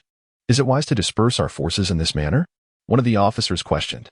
Not to mention the defenses within the Fuxing Hotel. We must not forget the Yong City Wetland Park. The Fuxing Hotel, situated on elevated ground, was easily defensible, while the creatures in the wetlands would certainly not remain oblivious. If we divide our forces and encounter these wandering anomalies, we risk being picked off one by one, unable to support each other. Moreover, the very act of splitting our forces necessitates proximity to the wetland park, which is fraught with danger. The officer's reasoning was sound. However, the validity of the argument was irrelevant. What mattered was that he was merely an advisor, without the authority to make decisions. A glimmer of irritation flashed in General Gu and Apos' eyes as he glared at the officer, his voice low and menacing. You are speaking too much. Have you any doubt about my capabilities as a general? This was somewhat offensive to him. Both General Gu and Song Ren were cut from the same cloth. Their rise to power was not without merit, but none had previously faced the apocalypse nor encountered the anomalies firsthand. General Gu was aware that his judgment might be flawed. Yet when his subordinate pointed it out, he could not tolerate it. Gritting his teeth, General Gu declared, if we encounter anomalies, report their coordinates to your comrades. There is no need to confront them directly. Our mission is to neutralize the Fuxing Hotel, not to contend with the anomalies. Everyone, follow orders and split into 3 groups. The advisor dared not question further. However, it was not long before General Gu was struck by an unexpected turn of events that rendered him speechless. 2 hours later, over 100 drones swooped down from the cover of night. Buzz electronic pulse guns surged through the air, accompanied by the crackle of electricity. The mobile phones and radios of the 3 troops were rendered nearly useless, even though the soldiers were fully equipped in heavy body armor. They were still incapacitated by the pulses, their bodies trembling uncontrollably. The advisor's gaze darted nervously, struggling to suppress his fear. General, our communication devices are inoperable. The 3 units are now out of contact. What should we do? The atmosphere instantly turned frigid. Just moments ago, General Gu had been showcasing his exceptional leadership, only to be instantly contradicted by the drone assault. He could not articulate his thoughts, nor could he summon the confidence he had moments before. Did these drones possess electronic pulse capabilities? General Gu was no fool. He suddenly realized the Fuxing Hotel was indeed hiding secrets. They had previously speculated about the Fuxing Hotel and Apos' mysteries and just within the city hall. Yet now, it seemed, could it be that our conjectures were all true? Gulping nervously, General Gu felt a lump in his throat. The tower loomed in the night, the distant amusement park blanketed in snow, obscuring the troops' view. They could not see the tower, only a long and dimly lit path ahead. Without communication, how could they navigate through this pitch-black corridor? None of the soldiers knew. General Gu had no means to ascertain the status of the other 2 units. Would they falter or press on? No one could say. General Gu glared at the advisor, beads of cold sweat forming on his brow, yet he did not retreat, just as Liu Bai had predicted. The city hall had no avenue for retreat. They were trapped in a precarious situation. How could they return in such disgrace? Clenching his teeth, General Gu shouted, his voice a mixture of bravado and trepidation. Fear not. It is merely a small hotel. We possess artillery capable of leveling it with ease. What is there to fear? Everyone, remain vigilant and continue advancing. Additionally, split a team to attempt to regroup with the other 2 units. Place 1 person every 50 to 100 meters. And report immediately upon any sightings. The command was unequivocal. Yet everyone could discern the underlying tremor in General Gu and Apos' voice. He was afraid. He had yet to lay eyes on the Fuxing Hotel and was already trembling as if facing a formidable adversary, though this fear was unspoken. It quickly spread through the ranks. The soldiers marched with apprehension, their steps faltering. The entire battalion's pace slowed, as if they were trapped in a horror film. Hesitant to act rashly, as the advisor had previously stated, how many anomalies lurked within the wetland park. There was no doubt that anomalies were prowling nearby. The drones and Apos' electronic pulses would surely draw the attention of the lurking creatures. Meanwhile, Liu Bai in the development room for extraordinary abilities furrowed his brow. What was happening with the city hall and Apos' army? Why had they not made a move? Surely they could not have retreated? Mr. Liu, though they have not withdrawn, it appears they have lost their fighting spirit, advancing as though treading on thin ice. Even if we were to recall all our drones, they would still lack the courage to act, Su Jing reported, vigilant and unwavering. Liu Bai continued to refine his extraordinary abilities, remaining utterly composed. This was advantageous. It allowed him a certain leisure.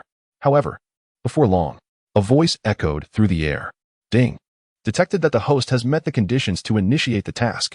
Unlocking preliminary task, the counteroffensive battle, upon satisfaction of conditions. A long-term world task will commence. The Conqueror. Chapter 129. The Conquest Mission. The Tower emerges. Conqueror, World Mission. No specific objective guidance, mission requirements. Conquer human settlements. Eliminate the mother nest, establish beacons. Thereby transforming them into sanctuaries. The host can continuously extract energy from the sanctuary beacons and receive minor rewards while expanding the sanctuary and amp. Oppos. S-Range, Prerequisite Preparatory Mission. Counteroffensive Campaign, Mission Objectives 1. Repel the invading army, 01. 2. Suppress the resistance forces in the Eternal City, 01. 3. Cultivate a trustworthy sanctuary agent, 01. Mission Rewards. Sanctuary Terminal 1. Load your Sanctuary Beacon 10, Quantum Teleportation Device 1.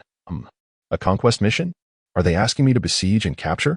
Lu Bai furrowed his brow. New tasks are certainly beneficial, yet he is not merely a puppet of the system. This mission does not pique his interest. Sanctuary terminals and beacons.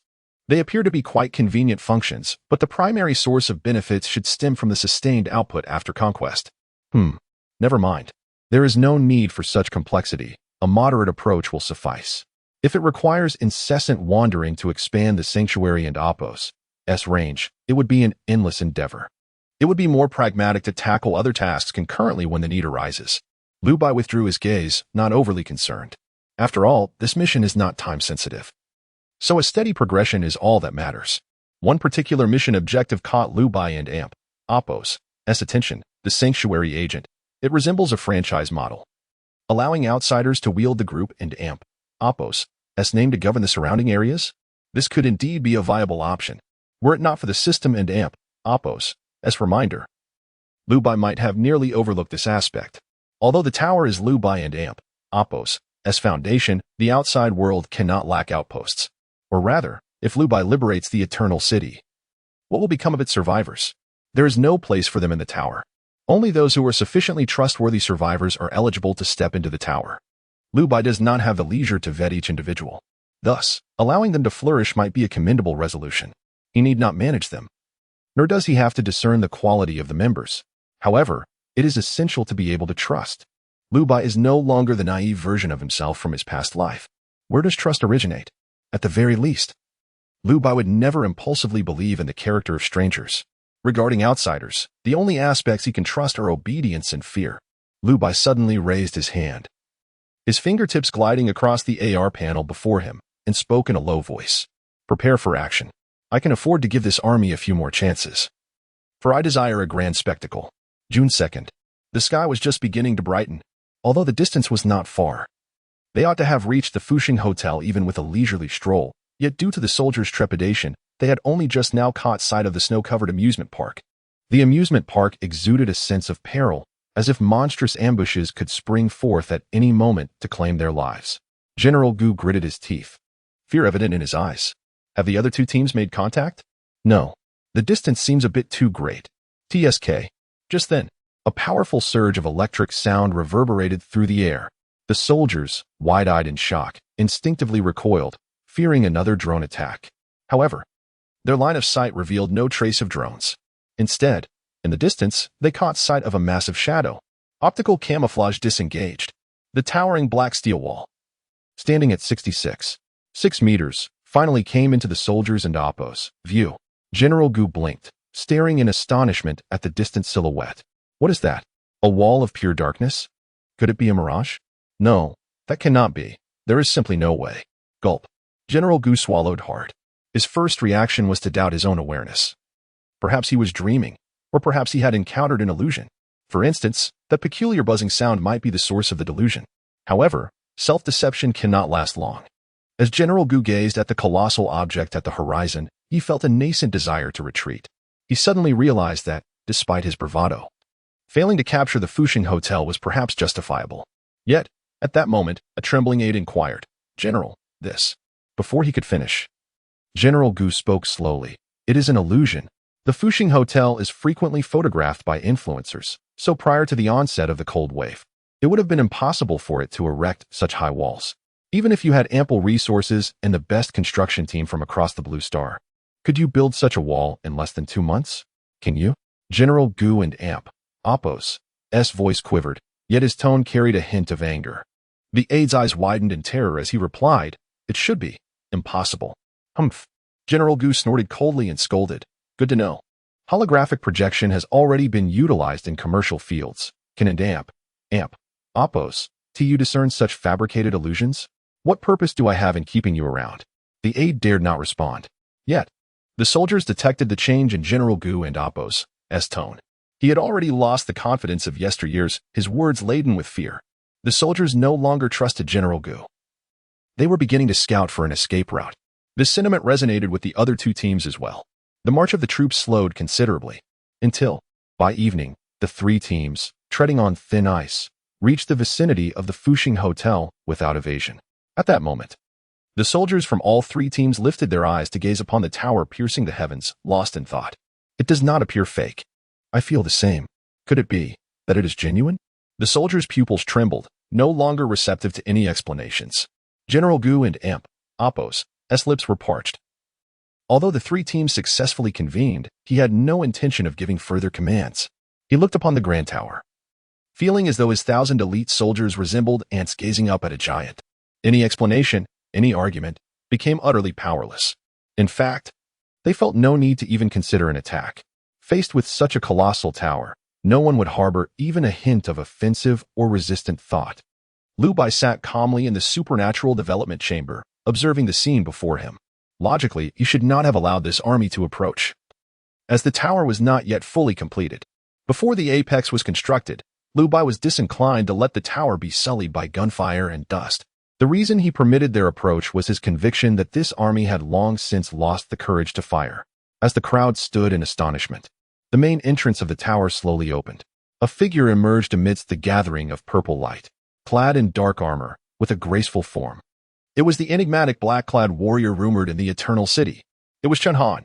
Chapter 130, The Tower of Miracles, Devouring the Wolf. There is no need for concealment. Since Song Ren dared to frame the organization, Liu Bai certainly has no reason to hide.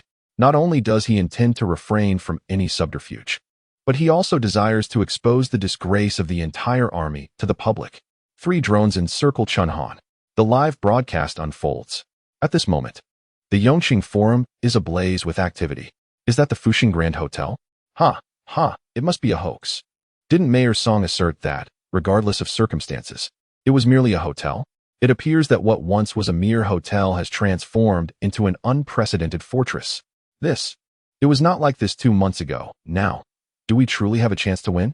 No one responded, for everyone was acutely aware that this tower, with its mere 1,000 soldiers from the municipal hall, was not only incapable of destruction, but even lacked the qualifications to knock at its door. Song Ren's mouth hung agape, utterly bewildered.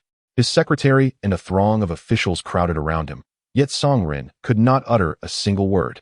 He could neither comprehend nor accept the reality. The situation he had whimsically conjured had turned out to be true. He had even underestimated the Fuxing Grand Hotel.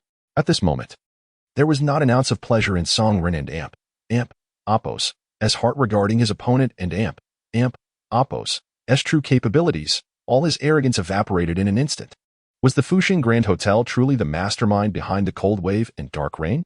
This was of no concern to Song Ren anymore, for he knew that from the moment this tower came into his view, he had lost all voice. Whatever he said would no longer bear any significance. In a trance, Song Ren incessantly shook his head, struggling to understand why, despite my accusations against the Fuxing Grand Hotel, they possess such strength, yet they continue to disregard me. Could it be that we are too weak to attract their attention? Song Ren could not fathom why. Despite his provocations against the Fuxing Grand Hotel, those behind the scenes had not promptly taken action, allowing him to bask in the limelight. As for the reason, he would soon discover. At the Fuxing Grand Hotel, Chen Han stepped forward, gazing indifferently at the invading army, and stated coldly, "The Yongqing Municipal Hall's forces have breached the tower, endangering its safety. According to the Tower Group's security regulations, the penalty is death. Your retreat has been intercepted by drones. The boss has provided you with 3 options. Either you pay for your crimes with your lives, or you eliminate the mastermind behind this operation and restore order to Yongcheng. If you refuse both, you may attempt to leave through the wetland park. The boss promises that as long as you can survive the wetland park, he will cease his pursuit." After speaking, Chun Han stood alone at the entrance, his expression remarkably calm. General Gu was drenched in sweat, almost suffocating with fear. All his previously devised strategies and plans crumbled at Chun Han and Appos. As proclamation, all three routes lead to death. To confront the tower? It was utterly impossible. General Gu, of course, remained unaware that the tower and Appos' inner walls still bore flaws. Should a projectile strike the crevice between the walls accurately, disrupting the circuitry, it could render Lu Bai and Appos' efforts futile. Yet to win, or to survive, was undoubtedly a pipe dream. As for the second path, to return and slaughter the municipal hall, to reshuffle Yongqing, it may sound simple, but the problem lies in the fact that not everyone would be willing to do so. In a 1,000-strong army, even if 100 were disloyal, bloodshed would be inevitable. The demise of the municipal hall was but a reflection of their imminent future. And the final option, traversing the wetland park? Wasna and Appos, that akin to walking into a tiger and Appos' den, a path to certain death? The tragic fate of those special forces had been witnessed by all that had merely been at the edge of the wetland park. To traverse the entirety of it would be tantamount to seeking death. There was not a single viable escape. Lu Bai observed the crowd with keen interest, murmuring, "It is nearly time." Chun Han received the signal and suddenly declared, "Time is limited. If you do not make a choice immediately, we will choose for you." Upon hearing this, General Gu's pupils trembled with fear. He wiped the sweat from his brow, stammering, we choose. He was hesitant. Betraying the municipal hall was not out of the question. Yet General Gu understood the weight of public opinion. If he truly did so, he would never command respect again. A bloody battle against the Black Tower was equally impossible. Then, the wetland park. All this way, he hadn't encountered any anomalies. The atmosphere felt so cold, yet no creatures appeared. Could it be that the anomalies in the wetland park had already been cleared? At least there should be none on the outskirts. If that were the case, as long as we navigate the periphery, with 1,000 soldiers, we should be able to get through, right? General Gu was at his wit and Appos' end, nearly driven mad. His panic-stricken demeanor was laid bare before the citizens of Yongcheng. The once heroic and formidable general of the apocalypse now resembled a stray dog, desperately contemplating how to beg for mercy. It was indeed somewhat comical. The image of General Gu crumbled entirely in the hearts of the many surviving citizens. Simultaneously, the survivors began to doubt Song Ren. Was General Gu truly such a despicable person? Wasn't it said that this 1,000-strong army was more than sufficient to flatten the wetlands? Why the hesitation? Just head straight for the wetlands. With a little sacrifice, they could return. What was there to hesitate over? Surely, he couldn't genuinely wish to kill Mayor Song. Could it be that everything Mayor Song had claimed, from the army's strength to the secrets of the Fuxing Grand Hotel, was all a fabrication? If he truly knew the truth, would he dare to send people to their deaths? The veil of shame surrounding Mayor Song was completely stripped away by public opinion. Lu Bai cast a glance at the forum, a faint smile gracing his lips. Meanwhile, General Gu seemed to have made a decision. Gritting his teeth, he suddenly raised his arm and proclaimed, "Brothers, we are all Yongqing citizens, and we cannot betray Yongcheng. Our families and loved ones are still here. We have 1,000 men, and the anomalies in the wetland park should have been largely cleared. With this advantage, there is no reason we cannot prevail. As long as we cross." However, before he could finish, a gunshot rang out. A burst of crimson flowered from General Gu and Appos' forehead. Instantly, his corpulent body collapsed lifelessly to the ground. At the same time, a middle-aged figure not far away, eyes bulging with rage, set down his weapon. He then turned to Chun Han and, to everyone's astonishment, knelt on one knee. "He had no right to determine our fate, so I killed him. If I can return, at the very least, our elite squad will ensure we claim Song Ren and Appos' head. These beasts, oblivious to the truth, have plunged us into the abyss. They all deserve to die." In the ability development room, upon hearing this, Lu Bai's lips curled into a slight smile as he softly murmured to himself, "Now, the loyal agent required for the mission has arrived, hasn't it?" Chapter 131. Closing the door on the dog, chaos in Yongqing. The protagonists of this grand drama stepped forward voluntarily, requiring no prompting from Lu Bai. Just as Lu Bai had previously surmised, the 1,000-strong team from the municipal hall comprised members from various professions. Among them, it was implausible that they were all irredeemable thugs or fools. It was likely that at least half were unwilling participants, driven by the necessity of survival. Many might have been deceived by the municipal hall. Lu Bai chose to exercise restraint for this very reason. Although he wished to distance himself from the outside world, indiscriminately slaughtering them was decidedly not a virtuous act. Humanity is the cornerstone that sustains extraordinary abilities, preventing the practitioners from succumbing to monstrosity, for both emotional and rational reasons. Liu Bai could never bring himself to annihilate this 1,000-strong team. Thus, this theatrical display unfolded. Liu Bai had neither the time nor the inclination to discern who among them was virtuous or wicked, right or wrong. Such distinctions were unnecessary. The essence of justice was evident at a glance. All that was required was to unveil the truth to everyone. How they chose to act thereafter was their own affair. A sharp humming sound resonated through the air. Subsequently, the crowd beheld over 100 drones forming an array. Utilizing LED lights, they crafted human figures and frames in the sky. The drone array depicted Liu Bai, adorned with a helmet, while his voice resonated through the heavens. Good morning, everyone. I am X, the founder of the Tower Group. Both the army before the tower and all the residents of Yongcheng could clearly witness this spectacle. Inside the municipal hall, Songren and Appo's face flushed with anxiety as he bellowed, "Quick! Cut the signal! Halt the broadcast!" Upon witnessing General Gu and Appo's head explode from a gunshot, he realized the gravity of the situation. The broadcast could not continue. Otherwise, his death was all but assured. Yet, the response he received was disheartening. "No, Mayor Song. Our authority has been usurped. We cannot cut the signal. How could mere, unremarkable network engineers compare to the AI of a bionic army?" Even if Songren forcefully severed the power, it would not halt this live broadcast. Leveraging the drones and Appo's imagery, Liu Bai slowly spoke. "The path you have chosen is irrevocable. You lack the privilege of regret. However, since you have opted to wield arms for the tower, you deserve to know a fragment of the truth. The tower has no connection to the source of the cold wave and black rain. We refer to the chemical plant's anomaly as the mother nest. As long as it remains, future calamities are inevitable. The 12 gifted children within the municipal hall live well under the tower and Appo's care, no longer fearing the lash or facing the corpses of childhood friends. We never intended to interfere with the order of the outside world. But the current municipal hall lacks the capacity to govern the city. Their actions only deepen the suffering of its inhabitants, hastening the progression of disaster, nothing more." Liu Bai paused momentarily, the atmosphere heavy with tension. Regardless of the tower's past or Yongqing's present, the populace fixated on the broadcast, lost in confusion. Indeed, they should not blindly trust a single narrative. Yet now, the municipal hall's credibility in their eyes had plummeted to an all-time low. A blathering fool, ignorant of the intricacies of the Fushan Grand Hotel, dared to challenge the tide. How much truth could possibly emerge from their mouths? Once prejudice takes root, it proves nearly impossible to eradicate. Thus, survivors on the forums began to share their insights.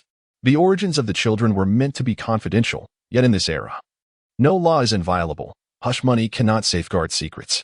Clues surfaced, revealing truths without Liu Bai needing to expose every detail. Survivors independently pieced together the entire narrative. Indeed, the Fushan Grand Hotel had spoken the truth. The reality was as clear as day. Inside the municipal hall, Songren trembled, unable to contain his fear. With his understanding, he realized the gravity of the situation. The hearts of Yongqing's citizens could no longer align with him. At this rate, not only could Songren not secure his position as ruler, but his very life was in jeopardy. Clenching his fists, he gritted his teeth, muttering to himself, "Damn it. I can no longer remain in Yongqing, Chaoyan City, Amping City, or perhaps Lanjing. No matter where I go, survival is paramount. I have acquaintances in these cities. As long as they are alive, they should hold some influence." With this thought, Songren hesitated no longer and swiftly began to pack his belongings, intending to flee Yongqing. However, the response he received was the cold proclamation from the broadcast. Liu Bai, leisurely seated in the Extraordinary Abilities Development Room, spoke softly, effective immediately. "All highways and primary routes out of Yongcheng will be temporarily closed. No one shall pass. Drones will patrol the city. Should anyone attempt to leave, they shall be met with indiscriminate fire." Very well, the stage is set. The Tower Group has no need for the foolish, nor do we hold any interest in this mere Yongqing. If you can atone for your transgressions and restore order, I shall permit you to borrow the name of the group to govern this entire city. As he spoke, the LED lights of the drones dimmed, scattering into a myriad of twinkling stars, guarding the routes throughout Yongqing. Meanwhile, the cold wave retreated back into the tower. Soon after, the gates locked, and a conflict was effortlessly resolved. Remarkably, Liu Bai had never needed to fire a single shot. The mere electronic pulses from the drones shattered the resolve of this elite force. Before the tower, the captain of the 3rd Squadron was furious, his gun smoking as fiercely as the wrath in his heart.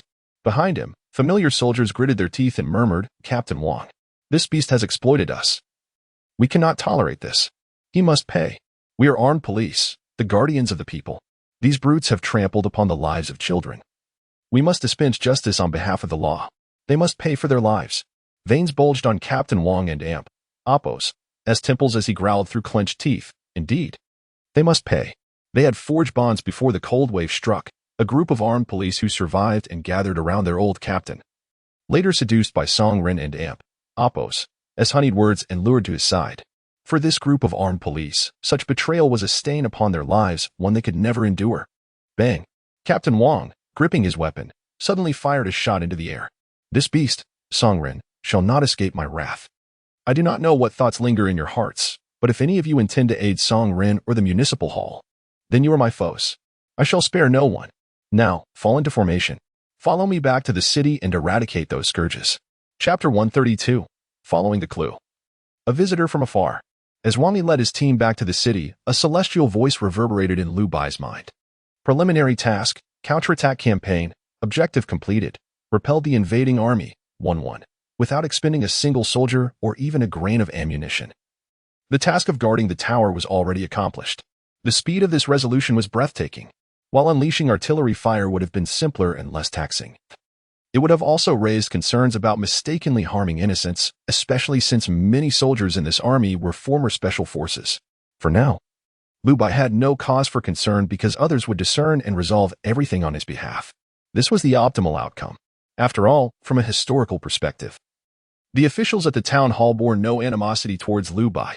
Although they were largely shameless brutes, they were ultimately products of a shifting timeline.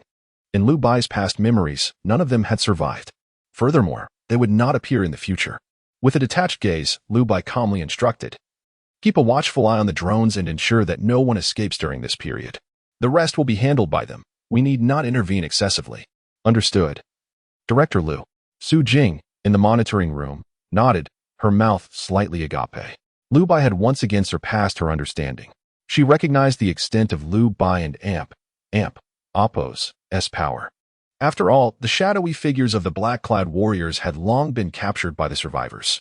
Su Jing was convinced that it would be effortless for Liu Bai to eliminate those heinous individuals. Yet, it would inevitably be a taxing endeavor for him. However, at present, Liu Bai remained uninvolved, and everything seemed poised for a smooth resolution. There were no explosions, no gunfire. Everything concluded in tranquility, only to soon erupt into a dazzling display of chaos in the Eternal City. Director Liu, truly remarkable. Su Jing sighed inwardly, feeling the need to push herself further. At the very least, she had to excel in managing the drones, a responsibility entrusted to her by Liu Bai. In the blink of an eye, 2 days had passed since Wang Yi and Appos' team had departed. During this time, the entire Eternal City seemed eerily silent.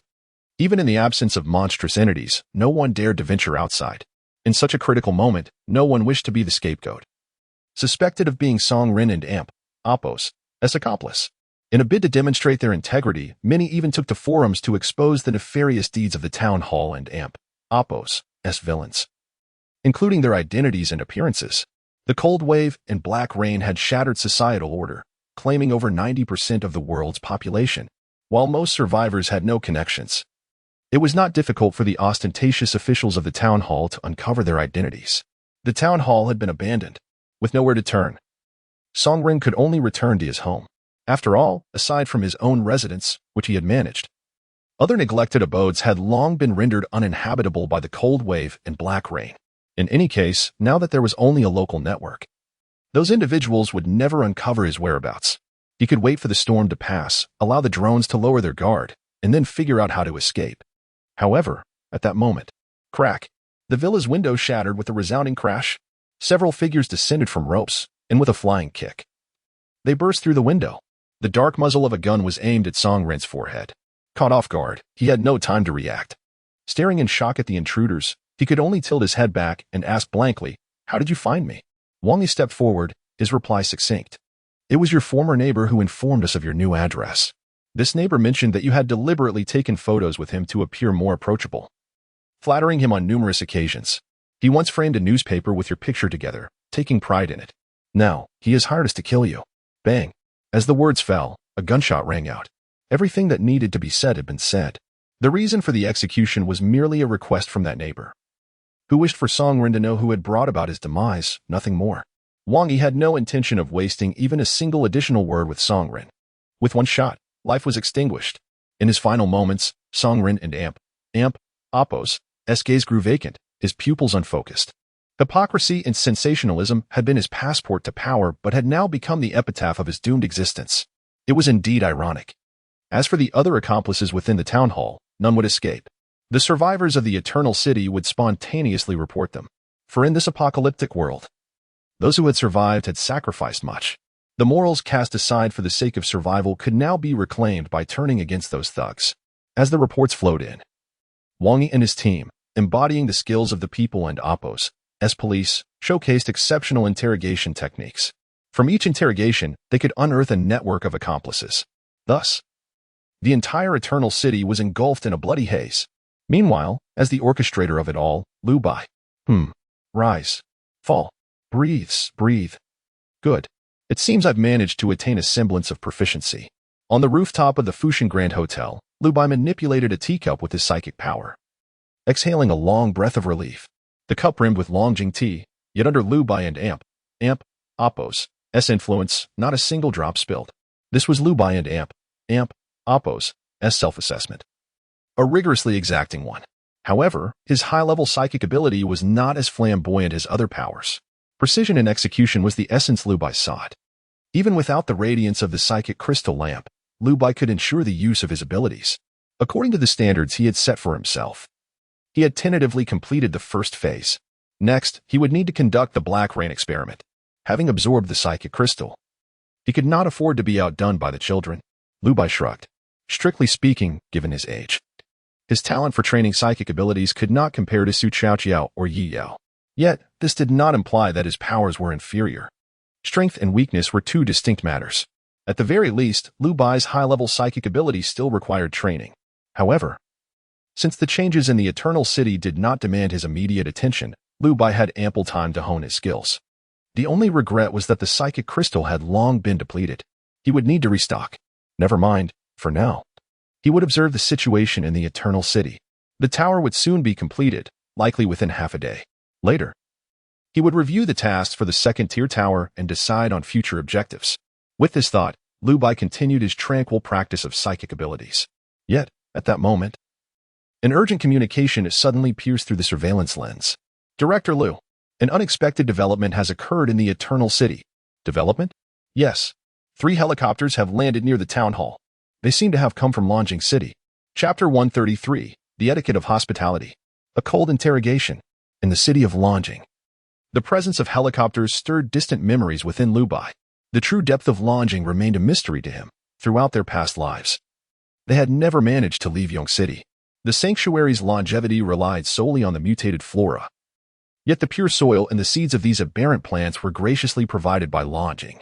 Moreover, Yongcheng's helicopters regularly transported supplies, bestowing them upon various sanctuaries, which were essentially the lifeblood of these refuges.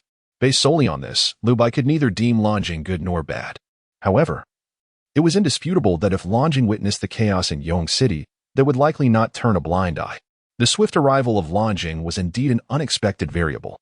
A grave expression flickered in Lu Bai and Appo's eyes. Through the surveillance lens, Su Jing and Appo's inquiry reached him. Mr. Lu, should we use an electronic pulse to detain them all? If word gets out, could it impact the reforms in Yongcheng City? Lu Bai hesitated momentarily. To keep Yongcheng and Appo's drones here? This was an unconsidered path. He collected his thoughts, the uncertainty in his eyes vanishing. Yes, he was no longer the same. Even Yongcheng was not beyond his reach. There was no need for him to harbor any trepidation towards Yongcheng. Such fears belonged to the inertia of his previous life, and it was high time to discard them. With a shrug, Lu Bai spoke resolutely. Let Shan'an accompany you to communicate. I will listen from the tower. This was not an act of arrogance on Lu Bai's part, but rather the minimum standard for proper discourse. As the founder of the Tower Group, he could not appear merely because of a few helicopters from Yongcheng. That would only belittle him in the eyes of Yongcheng and Appo's representatives. Su Jing accepted the order and swiftly sought out Chun-On, and the two departed. Much time passed. At the city hall, it had now been occupied by Wang Yi and his group. 3 helicopters landed beside the hall. A contingent of over 10, fully armed and evidently better equipped than the Yongqing City military, stood ready. Their demeanor betrayed an unmistakable air of genuine soldiers. If nothing unexpected occurred, this group had likely endured countless battles in this apocalyptic world. Wang Yi and his companions arrived cautiously, their eyes fixated on the helicopters. This marked their first encounter with a force from beyond Yongqing City. You are Yongqing, Bridge East Fortress Guard. I am Li Jian, the commander of the 27th Regiment of the former 4th People's Army and currently the captain of the 7th Team of the Bridge East Fortress Guard. Upon hearing this title, Wang Yi straightened abruptly. A commander of a regular army. This rank far surpassed his own. He was merely a police officer, while the other was a true warrior. Wang Yi stood tall and saluted. Yongqing City Police Squad, Captain Wang Yi. Li Jian's expression remained unchanged. His tone calm. Yongqing detected severe black rain energy fluctuations occurring in Yongqing City. To prevent any unforeseen circumstances, I was sent to investigate. Energy fluctuations? That concerns you not. Merely inform me what has transpired in Yongqing City. Wang Yi hesitated, then quickly spoke. The former leader of Yongqing City was a vile beast. He gathered the surviving children of Yongqing City to conduct experiments, aiming to cultivate those with abilities. He deceived us, claiming that the Fuxing Hotel was the root of all evil, inciting us to attack it. Fortunately, the Tower Group chose not to hold it against us, allowing us a chance to exact vengeance upon those beasts. Li Jian's brow furrowed at this. His instincts suggested that the situation in Yongqing City was far more complex than he had anticipated. The Fuxing Hotel, the Tower Group, what were these? Wang Yi did not withhold any information, recounting everything as it was, including the towering wall he had witnessed, leaving nothing out. Even the battle-hardened Li Jian's countenance changed dramatically upon hearing Wang Yi's account. In this apocalypse, such an exaggerated tower could not possibly have been constructed. Even with the combined efforts of Yongqing and Oppos, Bridge East and Bridge West in 2 months. To call it unbelievable would be an understatement. Li Jian and Oppos' expression grew grave as he pressed. Does the Tower Group desire Yongqing City? Wang Yi shook his head. They do not intend to expand their influence. Yet they have made it clear they do not wish to see individuals like Songren wreak havoc in Yongqing City. If we eliminate Songren, they will offer their assistance. Li Jian remained silent, but an unsettling feeling stirred within him. The Tower Group was perilous. Such rhetoric could not deceive Li Jian. Claiming not to seek expansion was merely an excuse for disinterest. In essence, it was colonialism. Noticing Li Jian and Oppos' silence, Wang Yi pressed on, captainly. May I ask what your intentions are in Yongqing City? Nothing in particular, at least, originally. Li Jian gazed towards the direction of the Fuxing Hotel, his eyes narrowing slightly, then shook his head. As for now, we do not wish to involve ourselves in Yongqing City and Oppos' conflict unless necessary. But we cannot guarantee that others will share our reluctance. Wang Yi was taken aback, failing to grasp Li Jian and Oppos' meaning, and planned to inquire further, captainly. Who are these and Oppos? Others and Oppos? Li Jian cast a sidelong glance at Wang Yi, shaking his head. That is not for you to know. Just then, 2 figures suddenly descended from the sky. Shunan supported Su Jing, ensuring her safe landing. Their abrupt arrival startled Li Jian, triggering his soldier's instincts. Click. Bullets were chambered. Li Jian, not daring to slacken, instinctively raised his weapon in defense. Yet, a shadow darted forward in a flash. Such speed was beyond human capacity. Clad in black and silver armor, Shunan closed the distance in an instant, delivering an elbow strike that sent Li Jian's assault rifle tumbling from his grasp. She seized the weapon, darted back to Su Jing and Oppos' side, and aimed it at Li Jian and Oppos' forehead. Almost simultaneously, the soldiers behind Li Jian swiftly raised their weapons, directing them at Chunhan. In an instant, the atmosphere turned tense and charged. Chunhan remained unfazed, while Su Jing forced herself to calm, seeking refuge behind Chunhan. However, Li Jian raised his hand, speaking in a low voice. Put down your weapons. I was too tense and acted impolitely. As soon as the words left his lips, although the soldiers behind him hesitated, they complied and lowered their weapons. Yet Chunhan did not relent. Li Jian had no authority over her. Her sole mission was to ensure Su Jing and Oppos' safety, nothing more.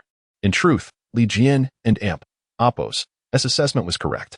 From Chunhan and Oppos' speed and skill, he could discern that the shadowy figure was extraordinarily formidable. It was highly likely that even a volley of 10 shots would fail to touch her. only inviting disaster upon themselves. Avoiding confrontation with Chun Han was the wisest course of action. Cold sweat beaded on Li Jian and Apos' forehead as he swallowed hard. Asking gravely, "I believe your intention in coming here is to converse, rather than..." Before he could finish, Su Jing, sheltered behind Shannon, took a deep breath. Steadying herself, and coldly demanded, "Tell me, who are the others and Apos, you mentioned earlier?" Chapter 134, The Secrets of Yongqing, the Source of Past Calamity. The tone was accusatory, filled with arrogance. Li Jian, as a soldier of stature, should not have succumbed to such pressure. Yet, he understood that he had no choice. At this moment, he must display sufficient sincerity. Otherwise, the upheaval in Yongcheng could never be relayed back to Yongqing. His gaze grew heavy as he slowly spoke. "It is the people from the West Bridge." The West Bridge? Yes. Since the cataclysm, Yongqing City has been divided into two halves by the Chang'e Bridge. The collapse of the elevated roadway has created a natural boundary. We hail from the Eastern Bridge Fortress, primarily governed by personnel from the former military region. The West Bridge, on the other hand, encompasses the affluent district and the municipal hall, overseen by the original officials and business people of Yongqing. We had reached an agreement to refrain from interference, seeking common ground while acknowledging our differences. Our strategic directive is to eliminate anomalies as much as possible, to secure our territory, and to explore judiciously. Conversely, the strategy of the West Bridge is to expand aggressively with a focus on research. Not long ago, we observed significant fluctuations of black rain energy waves in two locations via our magnetic field detectors, one in Yongqing, the other on the outskirts of Yongqing City. Upon hearing this, Lu Bai, seated comfortably at home, suddenly raised an eyebrow. The outskirts of Yongqing City? Isn't that where the thermal power station is located? His pupils constricted. He hadn't anticipated that Yongqing City possessed such observational capabilities. Lu Bai was indifferent to the distinctions between the eastern and western bridges. But upon hearing Li Jian's account, he began to piece together the implications. The magnetic field detectors, the fluctuations of black rain energy. If, without my intervention, the historical progression were to continue normally, Yongqing City would not truly dispatch troops to address the thermal power station in Yongqing City, would they? If that were the case, then the subsequent evolution of the mother nest would start to make sense. With narrowed eyes, Lu Bai felt clarity wash over him. Just as Li Jian had stated, the Eastern Bridge Fortress would not turn a blind eye to the anomalies of black rain energy. Once it was confirmed that the thermal power station was the mother nest, they would undoubtedly take action. If Li Jian and his comrades were to launch an assault on the thermal power station and fail, then the resultant sacrifices would only serve to elevate the mother nest. The evolution of anomalies, and if all this were to unfold after the cataclysm, the consequences could be even more terrifying. This is not good. They cannot be allowed to walk into their demise. Lu Bai and Apos' expression grew grave, and he hastily signaled Su Jing to prepare a response. Upon receiving the directive, Su Jing interrupted Li Jian's explanation. Her voice cold. "You cannot go to the thermal power station." Li Jian furrowed his brow, bewildered. "Cannot go? Why?" Su Jing revealed no hesitation. Her tone icy. "Because that is the mother nest, a calamity beyond your capacity to resolve. Your actions would only nourish the anomalies, allowing the mother nest to ascend further." Her words were cold, tinged with disdain. Li Jian clenched his teeth, shaking his head. "This is not my decision to make. I am merely a soldier, tasked with executing orders." Within the tower, Lu Bai pinched his chin, a frown marring his features. What a troublesome individual. Despite having stated that their attempt to confront the mother nest would only lead to their demise, and with past memories offering clear predictions, this fellow stubbornly remained oblivious. Lu Bai did not wish to witness a band of fools meet their end before he could even reach the mother nest, forcing him to confront the grim realities of his former life. He would convey that the Tower Group is willing to provide assistance. The products of the mother nest would be beneficial to us, hence if they intend to approach the mother nest, they must notify the Tower Group in advance. Otherwise, we can only eradicate the seeds of danger in their infancy. As for who this danger pertains to, you may deliberate amongst yourselves. Su Jing relayed the message truthfully. Li Jian and Apos' countenance turned ashen. Undoubtedly, the danger that Lu Bai spoke of intending to eradicate referred to the Eastern Bridge's military. Li Jian dared not defy the order and replied coldly, "I will report this to the commander. However, I advise you not to overestimate yourselves. The construction of the tower indeed demonstrates remarkable capability, yet the biotechnologies on the Western Bridge are equally astonishing. Their dangerous technologies can temporarily endow a person with a physique akin to that of an anomaly. Moreover, they are exceedingly greedy. Should they learn that Yongcheng currently lacks a leader and is devoid of anomalies, they will undoubtedly strike. I need not elaborate further. You must consider your own circumstances. I came here firstly to assess the situation in Yongqing, and secondly, to offer some essential supplies to the survivors.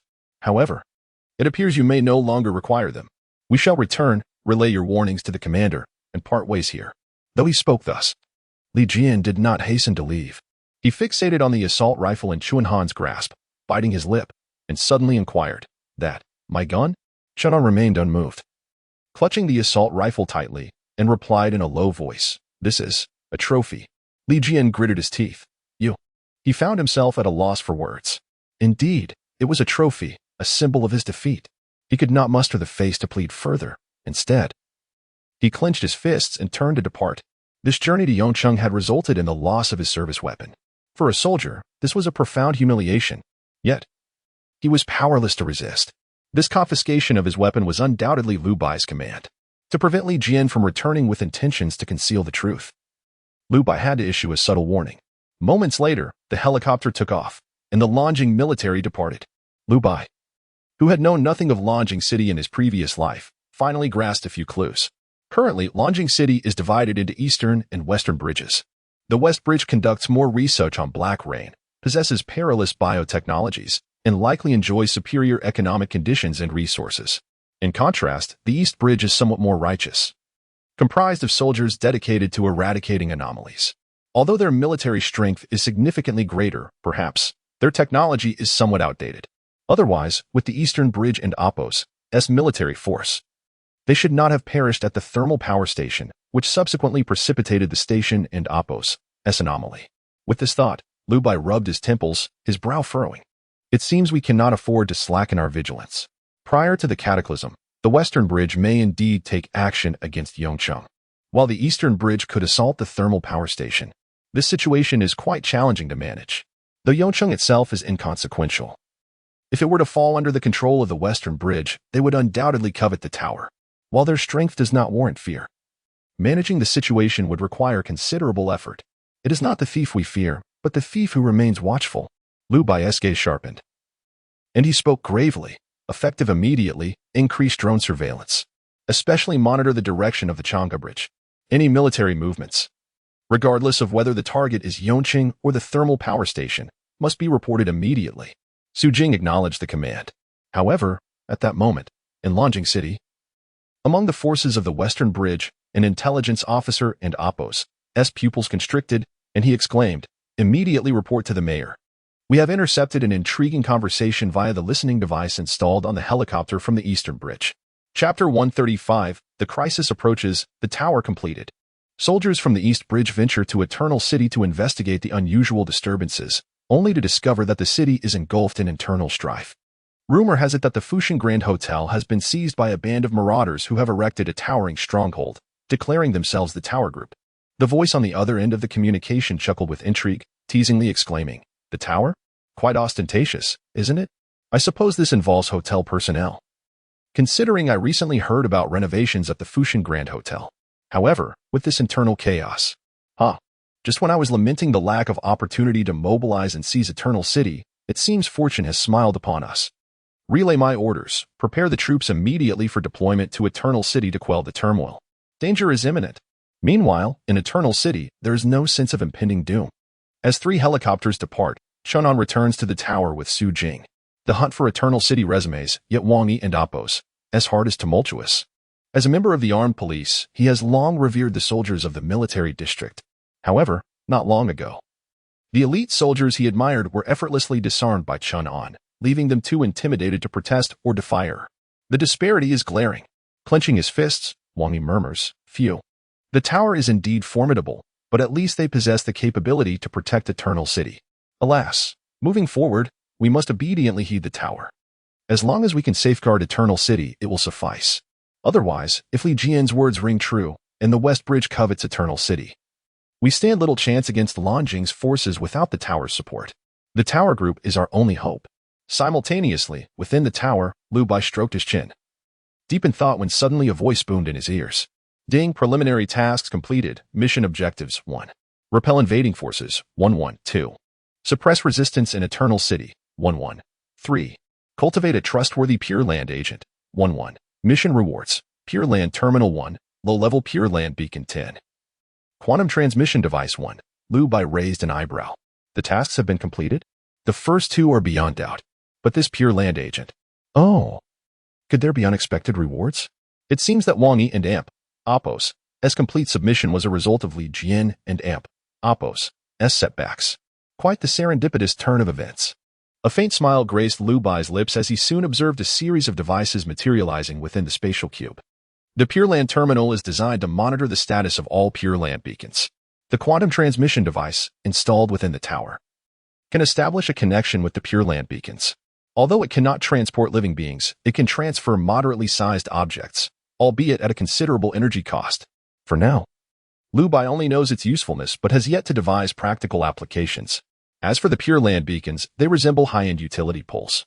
Once placed within a territory, they continuously generate a quantum shield to prevent the infiltration of the Black Rain. Remarkable, is it not? The radius. 3 kilometers. A tad small. Not much larger than a sprawling university campus. However, given its capacity to avert Black Rain erosion, it is indeed beneficial. Furthermore, there is a quantum furnace. The Pure Land beacons are equipped with a simple quantum furnace that can convert materials into energy for their use. After all, generating a quantum shield requires energy. But fortunately, the consumption is not excessive. The low-level quantum beacon lacks defensive capabilities against attacks. Its quantum chaos merely provides a moderate defense, resulting in minimal energy expenditure. Correspondingly, should aberrant creatures attack, they can easily breach the quantum shield and infiltrate the territory. Nonetheless, these matters are of little concern to Lu Bai. The quantum beacons have another advantage. They collect the energy abundant in the environment and channel it into the terminal. This allows Lu Bai to print basic supplies and locally scan specialties. At least for now, Lu Bai does not find this function particularly necessary. The low-level quantum beacon has limited capacity for material structure analysis. Even if one were to insert a Dragon-S breath or a Dragon-S roar, it is uncertain whether it could replicate them. It cannot even deconstruct bullets made from Dragon-S breath or Dragon-S roar, rendering its utility quite limited. Hence, Lu Bai harbors no expectations. It is only when he acquires high-level quantum beacons that this function will become valuable. The beacon printing serves more to ensure the living conditions of the survivors within it than to assist the tower. With the beacons in place, the survivors need not worry about their sustenance, relieving the tower of concern. The tower simply needs to collect rent and await the influx of surplus energy. Quite convenient, indeed. Having grasped this, Lu Bai promptly retrieved the Pure Land beacon, leaving one in the tower and reserving 3 for emergencies. The remainder he entrusted to Wang Yi for independent arrangements. Oh, and be sure to bring some seeds of the purple light soil clothing to Wang Yi, along with any other Black Rain aberrant plants in demand. This way, they can cultivate on our behalf and generate more energy for the beacons. Su Jing nodded vigorously, understood. With this, the matters concerning Eternal City are nearly resolved. Although the distribution of survivors remains chaotic, the presence of the Pure Land beacons should naturally lead Wang Yi to gather all survivors around the beacon, establishing a central refuge. A radius of 3 kilometers may sound modest, but for the population in the aftermath of the cold wave and Black Rain, it is not insignificant. It could encompass the entire group if concentrated. Now, all that remains is to allow Eternal City to develop smoothly. As for Yongcheng City, we shall meet force with force and water with earth. That said, Lu Bai, in pursuit of security, must prepare early. The development of the watchtower cannon is nearing completion. Ideally, each settlement could be equipped with several. After all, the beacons can provide energy for them, making it a prudent strategy. Contemplating this, Lu Bai stroked his chin, preparing to inquire about the recent developments of Masterly and the others. However, just then, the voice resonated again. Ding, main and ancillary missions completed. Preparing for catastrophic change. 1. Slay aberrant creatures, 500. 2. Regions suppressed, 3. Cultivate empowered individuals, 1. 4. Destroy the mother nest, 1. 5. Develop Blackwater blockage potion, 1. 6. Complete second-tier tower construction, 1. Ancillary rewards obtained, quantum sublimation, beginner, 1. Selectable space cube module 1. Main rewards obtained, quantum sublimation, intermediate, 1. Selectable space cube module 1. Comprehensive enhancement of the space cube S modules. Expansion of spatial imitation, limited time, 3 months, completed, limited rewards obtained, nanobionic humans 300, Nanomechanical Beast, Wolf, 1. Chapter 136, Nanomedicine, The Afterglow of the Tower. The second-tier tower has finally been completed. Lu Bai let out a long sigh of relief as he has finally cleared the obstacles ahead of him. Without hesitation, Lu Bai chose the Space Cube module, the Space Cube Nanomedicine Factory, and expanded the range of the Space Cube and AMP, Oppos, S storage and retrieval. Beep. The Space Cube Nanomedicine Factory is ready. Current available medications. 1. Neurophysical blood enhancement agent, type 122. Detoxification agent, cost varies with toxin intensity. 3. Heart, liver, spleen, lung, kidney, brain supplement, type 1. 4. Gene enhancement injection precursor. 5. Basic ailment treatment agent. The range of medications available from the Nanomedicine Factory is limited.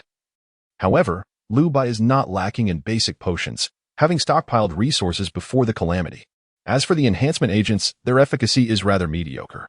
While they may be useful to others, Lu Bai has the red and blue pills, rendering them unnecessary. In fact, these medications are more likely to serve as commodities for trade rather than consumables for personal use. While their effects may be minimal for his own benefit, they will undoubtedly have a substantial market value. An idea sparked in Lu Bai's mind, but currently there are no trading partners available. Among the medications, the one that piqued Lu Bai's interest the most was the gene enhancement injection precursor, administered once every 7 days for a total of 12 injections. Only upon completion could the gene enhancement injection be administered. However, the formula for the gene enhancement injection has not yet been unlocked, so Lu Bai maintains modest expectations. He shifted his gaze back. The module itself is not the critical aspect. What truly matters is that he possesses 5 opportunities for primary quantum sublimation and 1 valuable chance for intermediate sublimation. Additionally, he has acquired 300 low-tier nanobiomimins in the nanomachine beast Zhuolang. With a thought, a colossal armored beast measuring 21 meters appeared in the armory. The front of the Zhuolang is covered in dense fur, beneath which appears to lurk dangerous machinery. Lu Bai's eyes narrowed slightly. Meanwhile, the panel illuminated, Nanomachinery Beast Zhuolang 1. Specializes in ground mobility, capable of adapting its body structure to terrain and traversing water. 2. Zhuolang is equipped with a high-intensity AI system, requiring substantial energy to support its computational power, and possesses formidable independent combat capabilities. 3.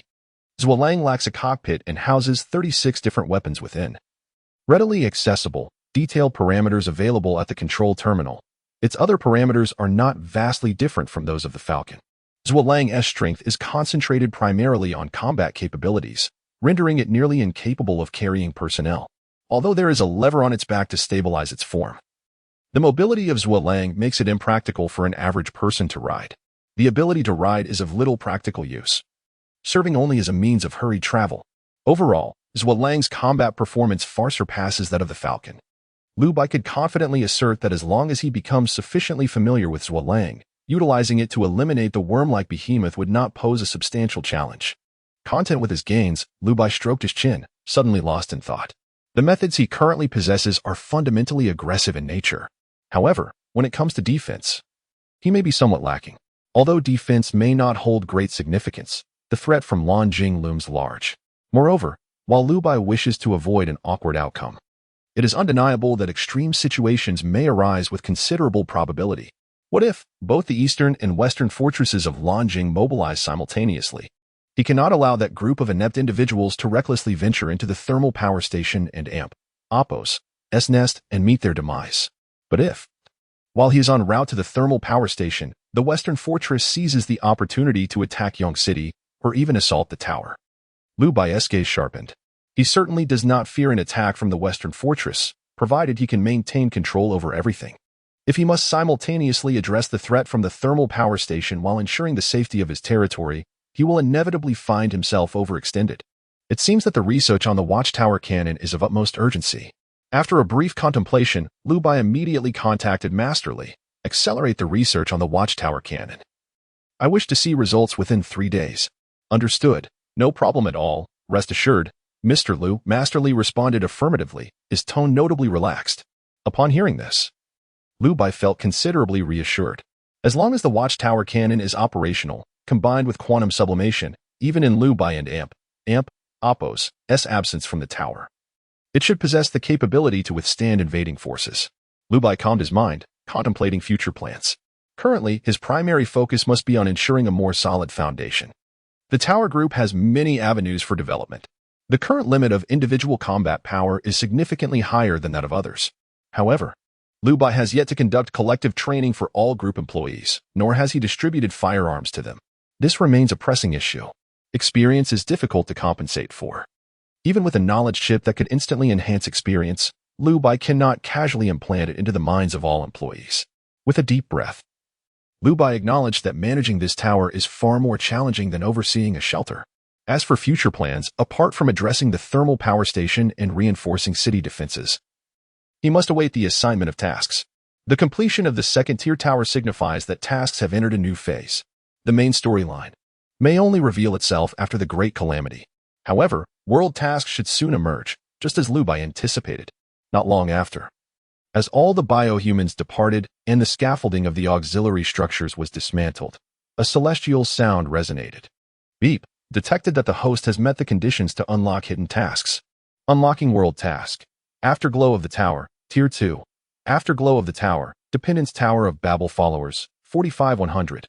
Afterglow of the tower, Territory Town suppressed, 1-3. Afterglow of the tower, Merit Mother Nest cleared, 2-5.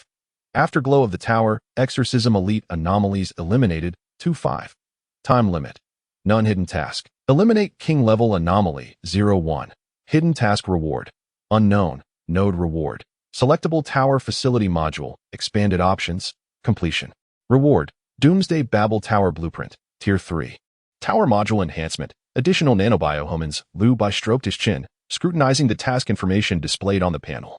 While none of the tasks seem particularly challenging, upon closer reflection, each node appears to require considerable effort. Suppressing towns. I should readily take control of Chaoyun City and Impending City. Regarding the Mother Nest, visiting both sides should suffice to meet the quota. As for the king-level anomaly, well, I wonder if that creature in the thermal power station is indeed a king-level one. However, considering the complete annihilation of the Yongqing military in my previous life, it seems likely. The most troublesome aspect remains the followers. Chapter 137, Seeking Opinions, Accelerating Development. The towering edifice, vast and imposing, could easily accommodate a mere 100 adherents. However, winning the hearts of these followers proved to be a formidable challenge. The influx of new devotees to the tower primarily consisted of the kin of the seasoned masters. Upon witnessing the tower's divine majesty, they no longer dared to harbor any thoughts of desecration. Thus, the number of followers swelled to an impressive 45. Yet the question remained, where to find the remaining adherents? The main quest had yet to be updated, and there was still a month until the impending cataclysm. This period served as a buffer for Liu Bai. He stroked his chin, realizing that certain matters remained unresolved. On the list, there were still 2 beasts to eliminate. One was Liu Wei, the head of the Ability Research Department from the Bygone Refuge. The other was the duplicitous Ma Anbang, lurking in the shadows. Before the great disaster, Liu Bai had to eradicate them both. Failing to do so would not only invite future troubles, but seeking vengeance after the calamity would prove exceedingly cumbersome. With this thought in mind, Liu Bai devised a plan. The drones had dispersed, and he required further intelligence, specifically regarding Impending City and Chaoyun City. Soon, June 11th arrived. 2 months had passed since the black rain fell, marking the true countdown to the cataclysm. The watchtower cannon had been successfully replicated. The seasoned masters, utilizing their craftsmanship alongside AI-generated data and aided by the tools provided by Liu Bai, had accomplished this remarkable feat. With the technological prowess of a bygone era, they had forged a weapon unfit for the present age. Though it was merely a simple watchtower cannon, Liu Bai gazed at it with a sense of relief. At last, it was completed. However, this solitary cannon would not suffice. In the days that followed, Liu Bai diligently practiced his abilities, although the intensity had not changed. He had now mastered the art of wielding his powers even while drenched in black rain. Yet, Liu Bai encountered a new dilemma, the black-silver battlesuit. It was common knowledge that immersion in black rain could lead to uncontrolled abilities, resulting in either rampancy or difficulty in execution. Hence, practicing abilities under the black rain was essential for truly mastering them. Nevertheless, Liu Bai discovered that the black-silver suit impeded his abilities even more severely than the black rain itself. While his powers remained intact, the unseen force struggled to navigate through the suit, resulting in a chaotic disruption. Consequently, Liu Bai found it challenging to perform precise maneuvers, significantly diminishing the effectiveness of his powers. This aspect required further refinement. Nevertheless, even with the black-silver suit as a barrier, it remained somewhat operational. In the medical research laboratory, progress was minimal. Jiang Rong clung to life, yet she had long lost her sanity, reduced to a mere shell of her former self. The encroachment of black rain within her body had temporarily stalled, leaving her in a limbo of existence, neither alive nor dead. This was her deserved fate. Perhaps even more brutal than Feng Yuhan and Amp. Oppos. Yet all of this was the price of conspiracy, a cost unworthy of pity. The primary issue in the medical research laboratory remained the lack of lab rats. Lu Bai had noted this early on but had yet to find a solution, which was indeed frustrating. The pastoral farm lay dormant. The plantation yielded a bountiful harvest, with new seeds in the process of cultivation, thus posing no cause for concern. The Blackwater Research Institute had yielded scant results, primarily due to limited materials, while Lu Bai possessed a considerable supply of high-purity black cores. The restricted quantity deterred the laboratory from conducting overly extravagant experiments. Indeed, it was time to venture out for procurement. Lu Bai's fingers glided across the AR panel, leading him to the jubilant report from the Ability Development Laboratory. Su Chaoqiao and Yi Yao had both mastered their abilities with remarkable proficiency. Even under the black rain, they could stabilize their powers. Had it not been for the enhancement provided by the ability crystals, their training speed would have far surpassed Lu Bai and Oppos. After all, their youth played a significant role. Moreover, the 12 children Lu Bai had brought back from the city hall had not only adapted to life in the tower, but had also purged their bodies of ability impurities under the tower's medical conditions. Especially after consuming the blue pills, their command over their abilities had skyrocketed, nearly catching up to Su Chaoqiao and Yi Yao. Everything was progressing steadily. Naturally, the mastery of abilities signified that the children were now ready for combat training. Lu Bai felt a surge of ambition. Opportunities for quantum sublimation were scarce. Currently, he had 5 low-tier and 1 mid-tier quantum sublimation opportunities yet to be utilized. However, these opportunities were derived from main quests, with no new main quest in sight. It was uncertain when Lu Bai would next acquire quantum sublimation. Using them all at once would be unwise. Yet, holding on to these opportunities would only delay progress. With this in mind, Lu Bai gritted his teeth and spoke up for the first time in a while. He promptly sought opinions from each floor, compiling their demands. Soon, the requests from each floor arrived. The first floor and Amp. Oppos. Plantation required more plant seeds, necessitating an external search. The second floor and Amp. Oppos. Pastoral farm needed animals, though this was not urgent as there was currently no one to oversee it. The third floor's emerging materials research room sought blueprints and relevant inspiration, which were currently idle. The fourth floor and Amp. Oppos. Blackwater Research Institute required more high-tier black cores and black jade to avoid extravagant experiments. The fifth floor and Oppos. Medical Research Institute needed lab rats or additional experimental subjects to assist in drug trials. The sixth floor and Oppos. Equipment Development Room, despite recently completing the Watchtower cannon, acknowledged their inadequacies and required a more advanced computer to aid in research and development. Meanwhile, the Ability Development Laboratory in the basement received no requests. However, Lu Bai sensed that this empty space lacked a training area for the children. This realization sparked an idea in Lu Bai and Oppos' mind. He contemplated utilizing the precious opportunity for quantum sublimation on a VR gaming console. The reason for gathering demands from each floor was to prevent the misallocation of quantum sublimation opportunities that could impact significant matters. However, it seemed that everyone's need for high-tier equipment was not overly pressing. With this in mind, Lu Bai formulated a plan. Within the tower, discussions erupted among the crowd. Although everyone had faith in Lu Bai, recognizing the tower and Oppos' accomplishments, they also realized that the tower and Oppos' technological prowess and combat capabilities were no longer aligned with their own abilities as ordinary employees. Thus, regardless of how Lu Bai solicited their requests, they remained indifferent. Firstly, Lu Bai could not fulfill everyone's demands, and secondly, their own capabilities could not keep pace with the tower and Oppos' advancements. Yet, at that moment, a voice notification reverberated throughout the tower, astonishing all. Lu Bai spoke calmly, announcing, "Effective immediately, the organization will enter a state of full combat readiness. I will strive to meet all floor demands expeditiously.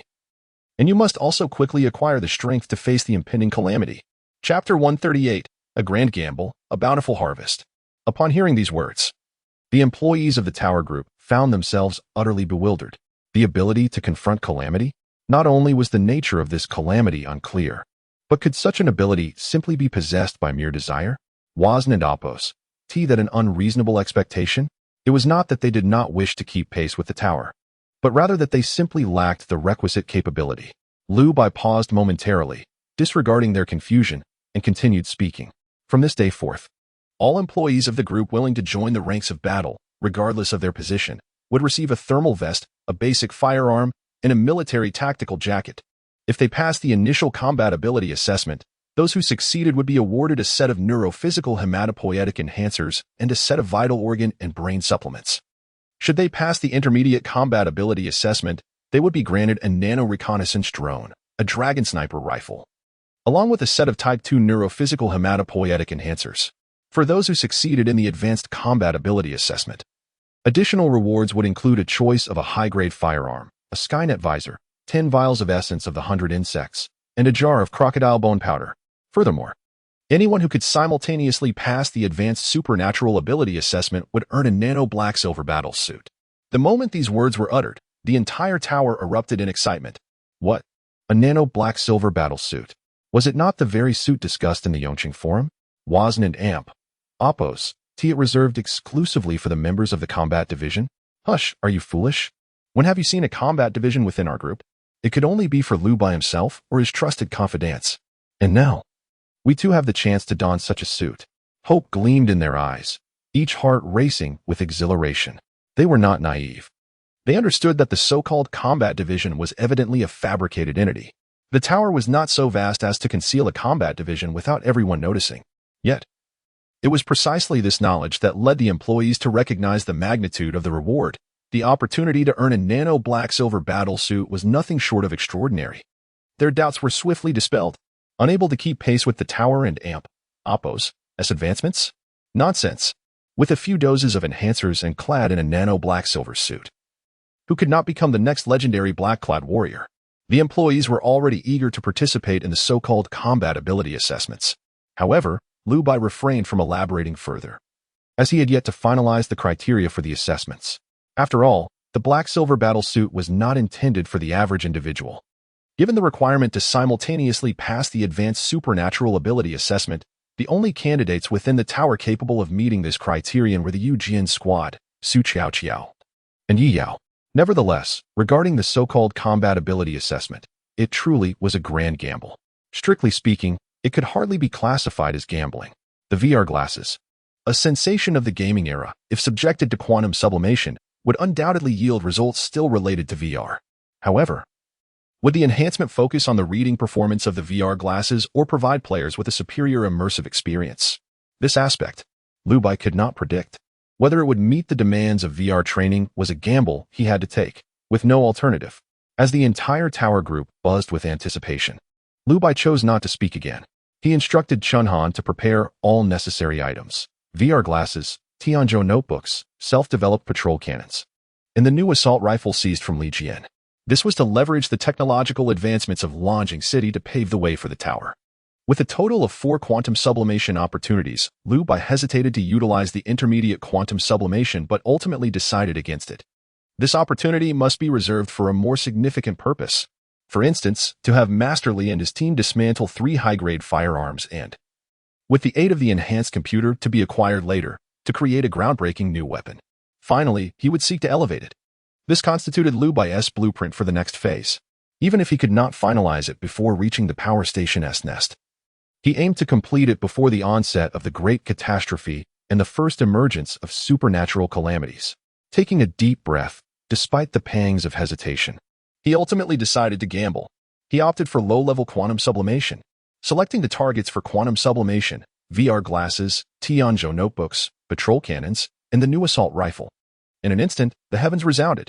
Ding, base entity selected, quantum amplification force injected. Ding, low-level quantum sublimation completed. Commencing quantum amplification. Ding, congratulations.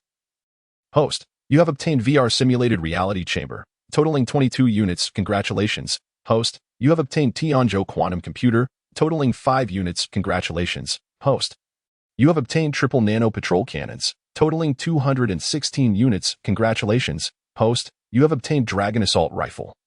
Totaling 468 units, the results of the quantum sublimation emerged in an instant. Upon hearing the celestial announcement, Lu Bai let out a long sigh of relief. Even without observing their physical form, he knew that the outcome of this quantum sublimation was not a loss. In truth, each quantum sublimation was a grand gamble. After all, Lu Bai could not foresee what the results of this sublimation would yield. However, with regard to firearms, no matter how significant the deviation in the results of quantum sublimation, they would remain true to the essence of the firearms themselves. Yet, with VR glasses, a misstep could lead to disaster. Fortunately, this time, fortune favored him, as neither the glasses nor the computer faltered. The results of their sublimation were 22 units and 5 units, respectively, enough to signify their quality. Even the nano black-silver battle suit ultimately resulted in 32 units. However, as a product of intermediate quantum sublimation, it naturally surpassed the others. Lu Bai, filled with anticipation, swiped across the panel to examine the results of the sublimation. The VR simulated reality chamber succinctly promised the ability to project one's body and consciousness entirely. During the immersion, the disparity between real-time and immersion time ranged from 3 to 5 times. Yet this also meant that the immersion process demanded significant mental and physical energy. The benefit, however, lay in the fact that everything acquired during immersion could be fully reflected in reality. This was the combat training method Lu Bai had long desired. Administering brain supplements while fully immersing in projection, was this not the most efficient training method to maximize time? Moreover, the limitation of only amplifying 22 units stemmed from its even more powerful function, customized calculations. The VR simulated reality chamber required no external media. Lu Bai could input all the games he had previously scavenged, recording each one. Subsequently, through the calculation function, he could tailor the combat training games he desired. Previously, Lu Bai and Appo's greatest fear had been that the VR glasses would become unusable after quantum sublimation, necessitating further enhancement of the games. Now, it seemed such concerns were unwarranted. Undoubtedly, the VR simulated reality chamber was an essential tool for enhancing the overall combat capability of the tower. Chapter 139, VR Simulation, Ruthless Training. June 15th. Tower Group, Chat Group. Days have passed, yet there seems to be no word from the boss. Could it be that he finds our demands too challenging? Isn't that stating the obvious? Where are we supposed to procure such advanced computers in this day and age? Are we dreaming? This is an exception. But didn't Appo's the boss mention a combat capability assessment? Where are the details? Are we merely being fed empty promises? Dare you question, Mr. Lu? To question, of course, is out of the question. The employees merely vent their frustrations, for those who remain in the group harbor a necessary respect for the tower. Thus, no one dares to speak ill of Lu Bai behind his back. However, the prolonged absence of this so-called combat capability assessment is indeed troubling. Lu Bai has been silent for several days, and if he does not make an appearance soon, the employees may begin to lose faith in the tower. At that moment, Lu Bai, clutching his head, slowly emerged from the VR simulation chamber. His vision spun, as if he had Appo's closed his eyes for days. In truth, he had Appo's. Although Lu Bai kept his eyes shut, his mind had been operating at an intense overload. Even with brain supplements, he could no longer endure. Stumbling, he leaned against the side of the VR chamber, closed his eyes to collect himself, and after a long while, finally regained his composure. Ah, goodness. It feels as if I have been in continuous battle for an entire month. Despite the virtual nature of the combat, my body feels as if it is on the verge of collapse. Lu Bai cradled his head, though he was not in peak condition. The results of the experiment brought him immense satisfaction. He had meticulously uploaded all the games he had scavenged before the cold wave into the VR chamber. Not only did it include classic titles such as Dark Souls, Bloodborne, and Elden Ring, but also the recent remastered version of Black Myth, Armored Core 16, and more. Lu Bai integrated the movement patterns of the monsters from these games into the physical data of the aberrations he recalled. In other words, each creature in the game was a culmination of combat experience, honed to perfection. They possessed physical attributes and abilities that surpassed ordinary aberrations, complemented by the relentless experience of the victorious undead, creating an unparalleled level of difficulty. These aberrations surged forth like a tide, overwhelming the isolated tower. The premise of the game was straightforward: defend the city and confront the aberrations. The more aberrations one killed, the higher the score attained. Furthermore, the VR chamber could fully project the physical prowess of the participants, encompassing even the weapons and tools they carried. However, it lacked a spatial cube. Moreover, The parameters for the nano-black silver battle suit and Type 2 crocodile bone whip were flawed, requiring manual adjustment by Liu Bai. Ultimately, fully equipped and armed. And drawing upon his prior combat experience, Liu Bai managed to slay a total of 680 aberrations. These aberrations differed significantly from those he typically encountered, each one at peak strength, making his achievement of 680 kills quite commendable. His final score of 9860 was undoubtedly the highest. Alas, if only he had surpassed 10,000. Perhaps next time he could practice further, though he feared such an exhaustive endeavor might not be feasible again. Shaking his head, Liu Bai quickly reined in his thoughts and began contemplating the arrangements for the assessment objectives. There would be 3 tiers of evaluation. The initial tier merely required obtaining supplements, while the intermediate tier would yield the surprise dragon. Hence, the starting difficulty need not be overly high. Liu Bai himself had tested this. Stripped of all equipment and armed only with ordinary firearms, he wondered how long he could withstand before succumbing. The result was 23 aberrations. When the last 3 aberrations, the dire wolves, pounced simultaneously, Liu Bai barely had time to react, with no means of escape. The deficiencies in firepower, coupled with the disparities in physical condition and combat instincts, rendered him vulnerable to the claws of the aberrant wolves. 23 was his limit. After a moment of contemplation, Liu Bai arrived at a conclusion. Soon, amidst the murmurs of confusion from all tower employees, the long-silent Liu Bai finally spoke. The VR chamber had completed testing, and the assessment was ready. A total of 22 chambers would be placed in the underground level, and you may arrange your usage times accordingly. As for the assessment criteria, for the low-tier combat capability assessment, the requirement is to slay 5 aberrations. The intermediate tier necessitates a cumulative score of 300 points. The high-tier assessment demands a total score of 1,800 points. While 300 and 1,800 points may sound simple, the reality is far from it. The difficulty of the assessment will escalate exponentially over time. The essence of the VR chamber and Oppos, as content, is to simulate an aberrant catastrophe. Such catastrophes, arising after a great cataclysm, manifest as phenomena wherein aberrations go berserk, rushing toward human settlements. Concurrently, their evolutionary traits significantly enhance, leading to scenes where kindred devour one another and swiftly evolve within the chaos. Thus, the longer the catastrophe persists, the more perilous it becomes. For anyone other than Liu Bai, achieving the standards for the intermediate and high tiers would be nearly impossible through mere extermination. At this juncture, all participants would find themselves facing a relentless pursuit by hordes of aberrations. They could only strive to salvage a few points in this life-or-death struggle. It is indeed a daunting task. Liu Bai, having experienced this firsthand, would not impose overly difficult conditions. Yet, it remains uncertain whether Liu Bai underestimated himself or overestimated others. Before long, the entirety of the tower was rife with discontent.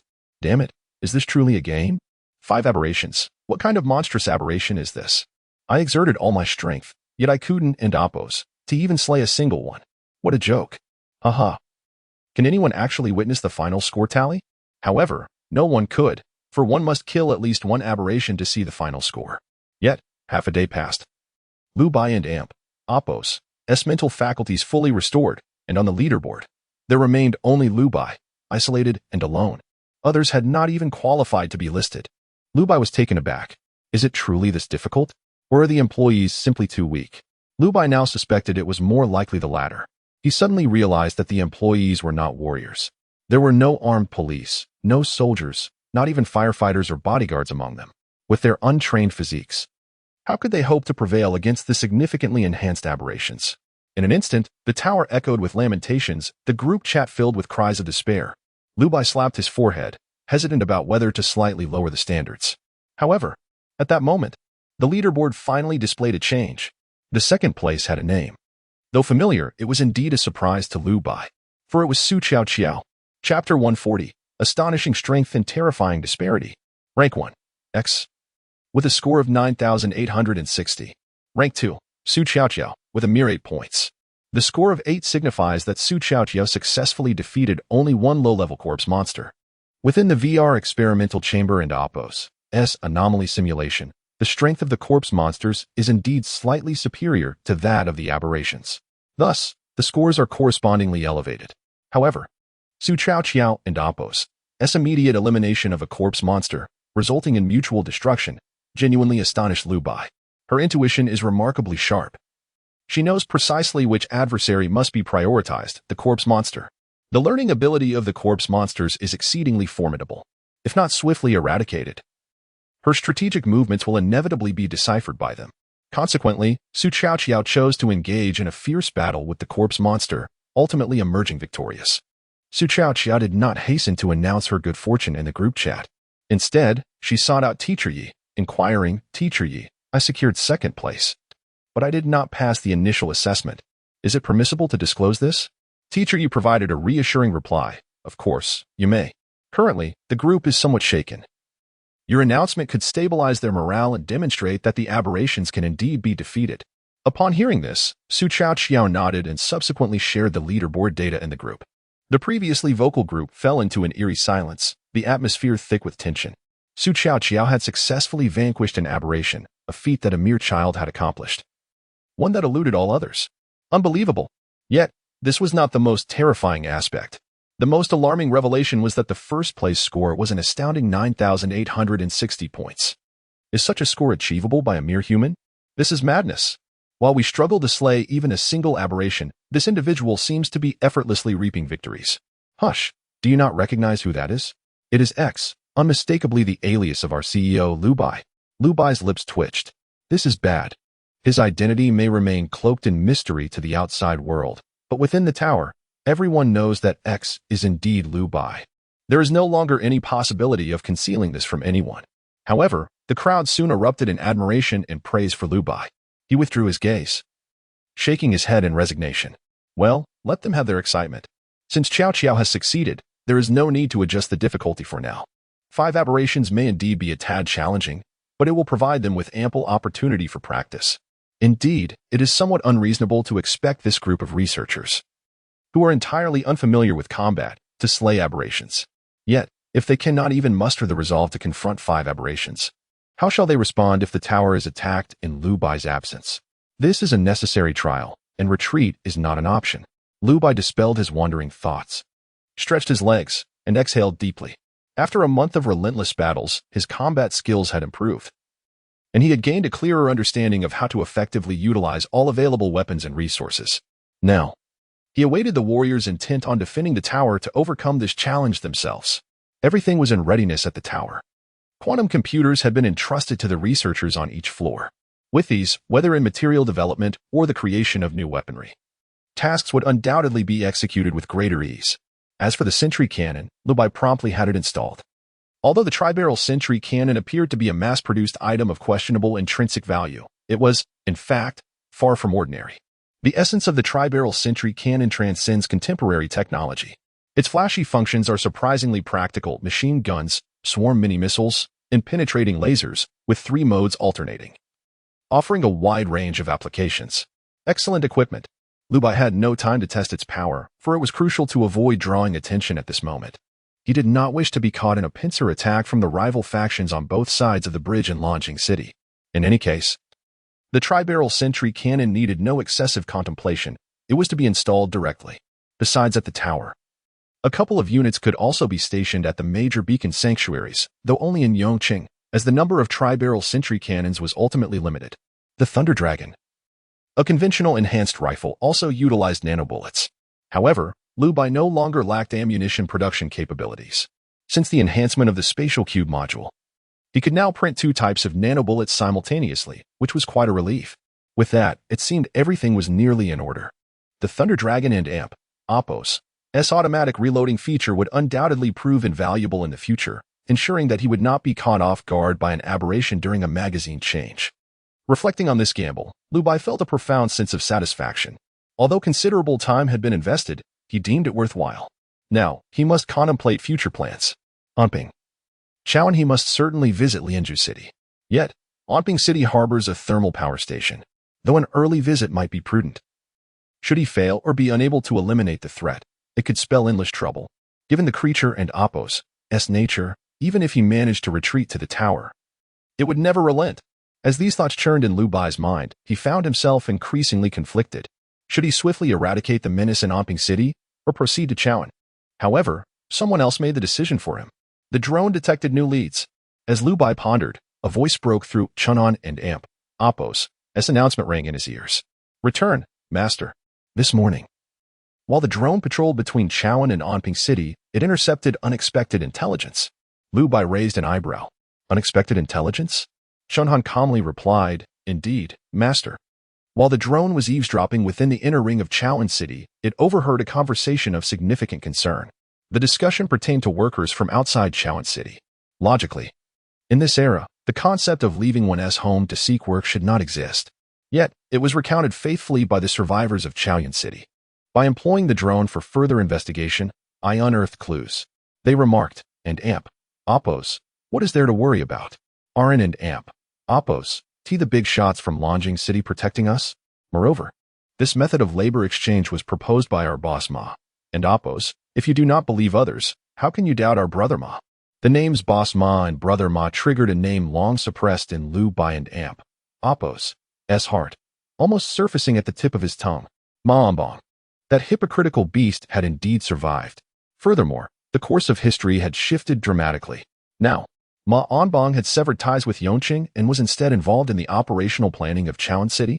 From the content of the conversation, it appeared there were intricate connections between Chaoan City and the western bridge of Yongqing.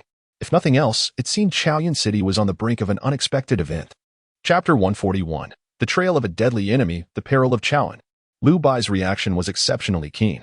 Having allied with Ma Onbong, there was no doubt that trouble awaited.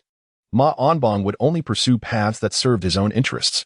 Why had he fostered relations between Chaoan City and Yongcheng? Not out of any genuine affection for either, but rather because he saw a lucrative opportunity in this supply chain. If this were indeed the case, then Chaoan City was in grave danger. Lu Bai's pupils constricted sharply. He could even surmise that Ma Onbong merely intended to exploit Chaoan City, harboring no intention of establishing a lasting presence there. Even if he were to act swiftly to thwart Ma Onbong and Oppos' schemes, it might already be too late. Shrugging off the weight of fear, Lu Bai declared in a solemn tone, I have matters to attend to. I hope to return to find that some of you have passed the preliminary assessment. Additionally, regarding Master Li's equipment development lab, I can provide you with 3 high-tier firearms, each one, the Jinglong sniper rifle, the Longxi shotgun, and the Weilong assault rifle. You may dismantle and study them at your discretion, as long as safety is observed. Upon hearing this, Master Li and his team wore expressions of bitter resignation. To produce a new firearm before July? Was this not an unreasonable demand? They had just been disheartened by the setbacks in the VR experimental chamber. And now they faced this inexplicable pressure. Not only had they failed to acquire the necessary supplements for their bodies, but their spirits had also taken a blow. Fortunately, the senior craftsman maintained a relatively positive mindset and quickly adjusted to the situation. What else could they do? The pace of development within the tower had seemingly surged to a new level. At this moment, no one could afford to lag behind. Master Li gritted his teeth and resolved to persevere, with no alternative in sight. As Lu Bai had pointed out, they now possessed a quantum computer. Failure to produce results would render Lu Bai and Amp, Oppos' efforts in vain. Revitalized, Master Li and his team immediately set to work. The others diligently attended to their respective tasks, seizing every opportunity to enter the VR experimental chamber for practice.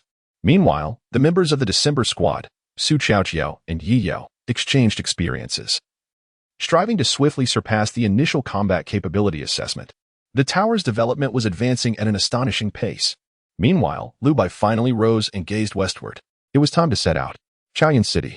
I hope that wretched creature remains, still lurking within its confines. With this thought in mind, Lu Bai, accompanied by Chunhan, mounted the falcon and soared through the air. On the morning of June 16th, the falcon gracefully descended in a corner of Chaoan City. Lu Bai, having already identified the optimal landing spot, arrived in the city. The economic development of Chaoan City lagged slightly behind that of Yongqing. However, this land was known as the home of silk, and the silk industry thrived remarkably here. Moreover, the population density was even higher than that of Yongqing. A significant influx of migrant workers from more remote rural areas had congregated here, as they sought refuge from the stagnation of Yongqing and the slower pace of life in Yongqing. With such a vast population, the number of those who survived the harsh winter was comparatively greater than in Yongqing, and they even established a municipal hall more swiftly, though it wielded little actual power. Ultimately, the control of Chaoan City rested firmly in the hands of the silk industry magnates. Regrettably, despite the flourishing silk trade, they should have weathered the harsh winter far more easily than other regions, especially given their advantageous conditions compared to Yongqing.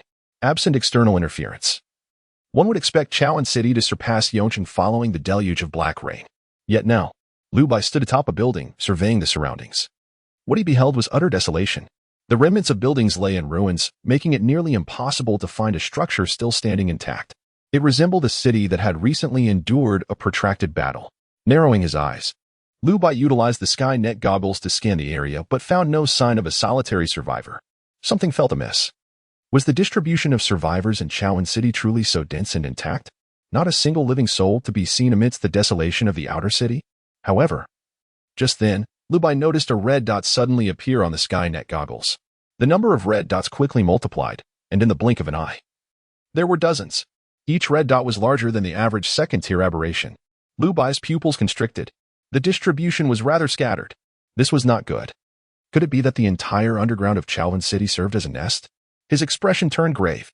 At that moment, an announcement reverberated in the air. Ding. Task opening conditions met.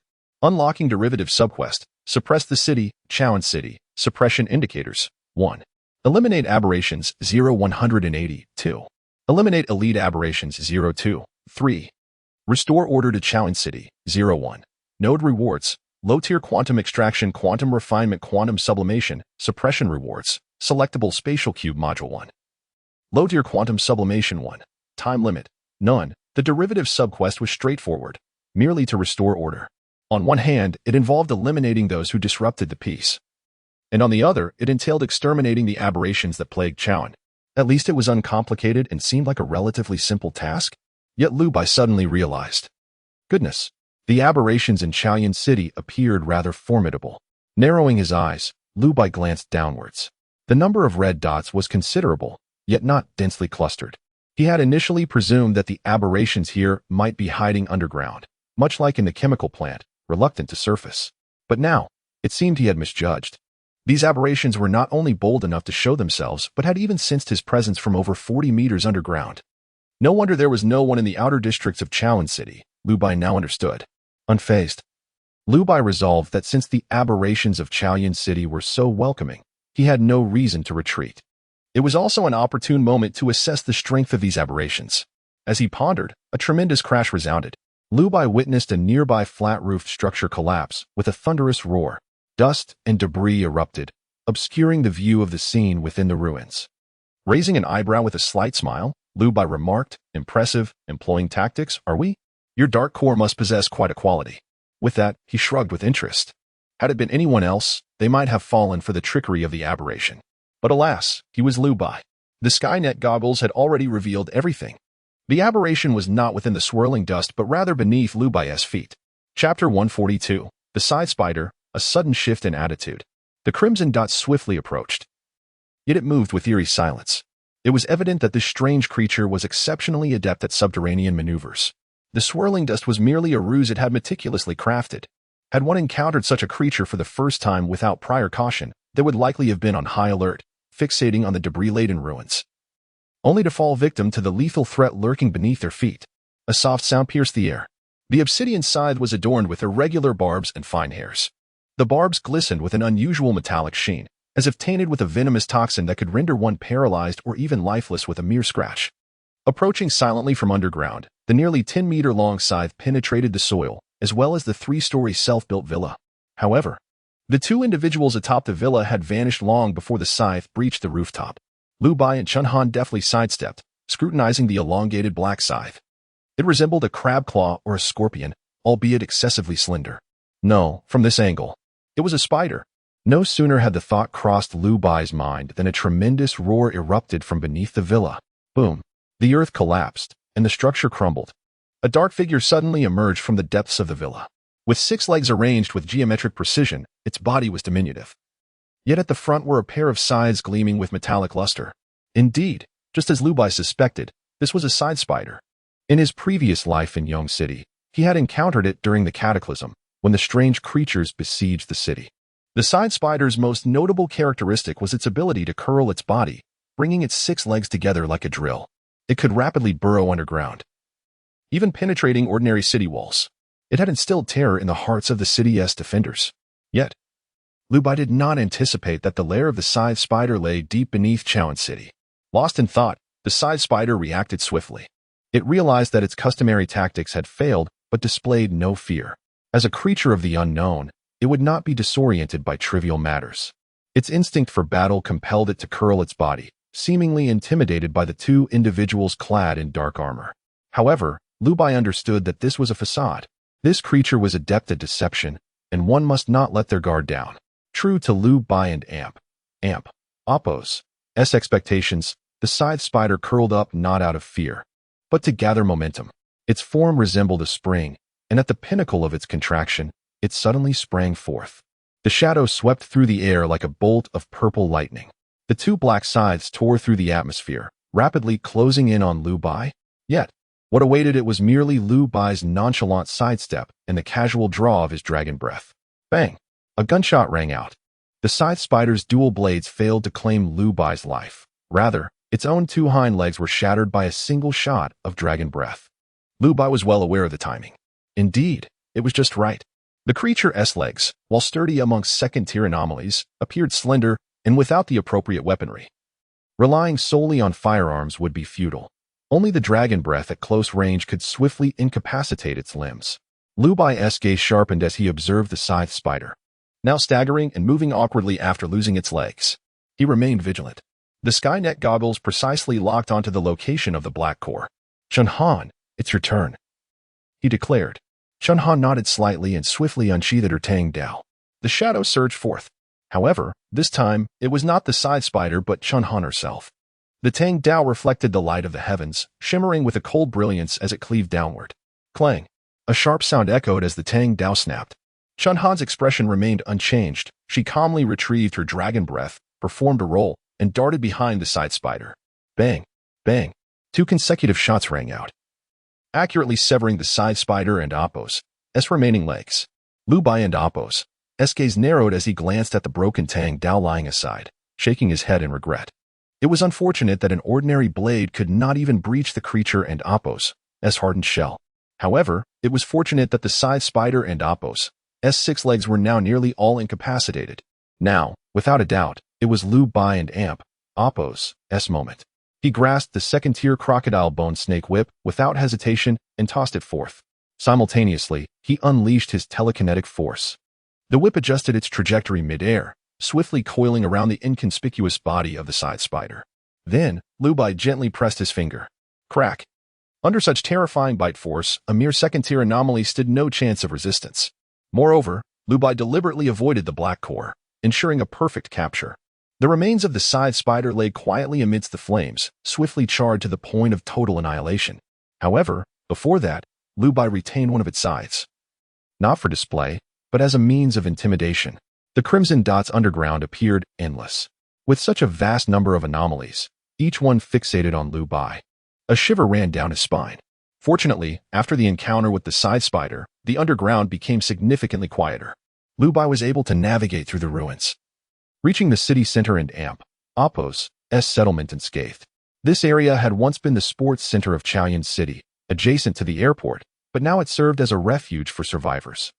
However, upon arrival, Lu Bai heard a familiar inquiry. New faces?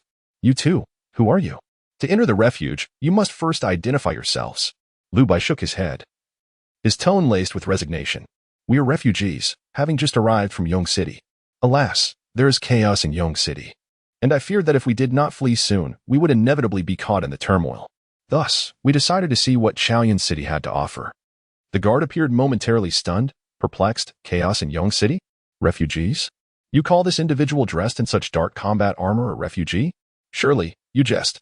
However, observing Lu Bai and Appo's demeanor, he seemed hardly the type to be a formidable warrior.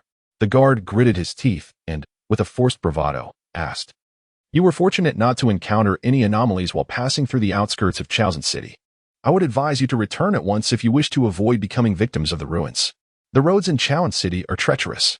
At that moment, Lu Bai revealed the dark scythe he had retained, dragging it before the guard, and smiled slightly. Difficult to traverse? Are you referring to this anomaly? Lu Bai's lips curled into a smirk, his interest piqued as he regarded the guard. What? The guard's face drained of color, standing rigid as if caught in a grave error. Indeed, this so-called refugee was utterly untrustworthy. The guard shrank back, glancing at Lu Bai, hastily nodding and bowing. Please. You are welcome. Whatever you require, our refuge can provide. Please, do come in. Chapter 143, Slaying the Enemies and Watching Their Rise and Fall Finale. The sentry respectfully welcomed Liu Bai as he entered. However, Liu Bai remained unmoved. He shrugged nonchalantly, surveying his surroundings with indifference. Subsequently, he asked in a detached manner, "Who is in charge of your refuge?" "The person in charge." "You mean the director?" The sentry replied, somewhat puzzled.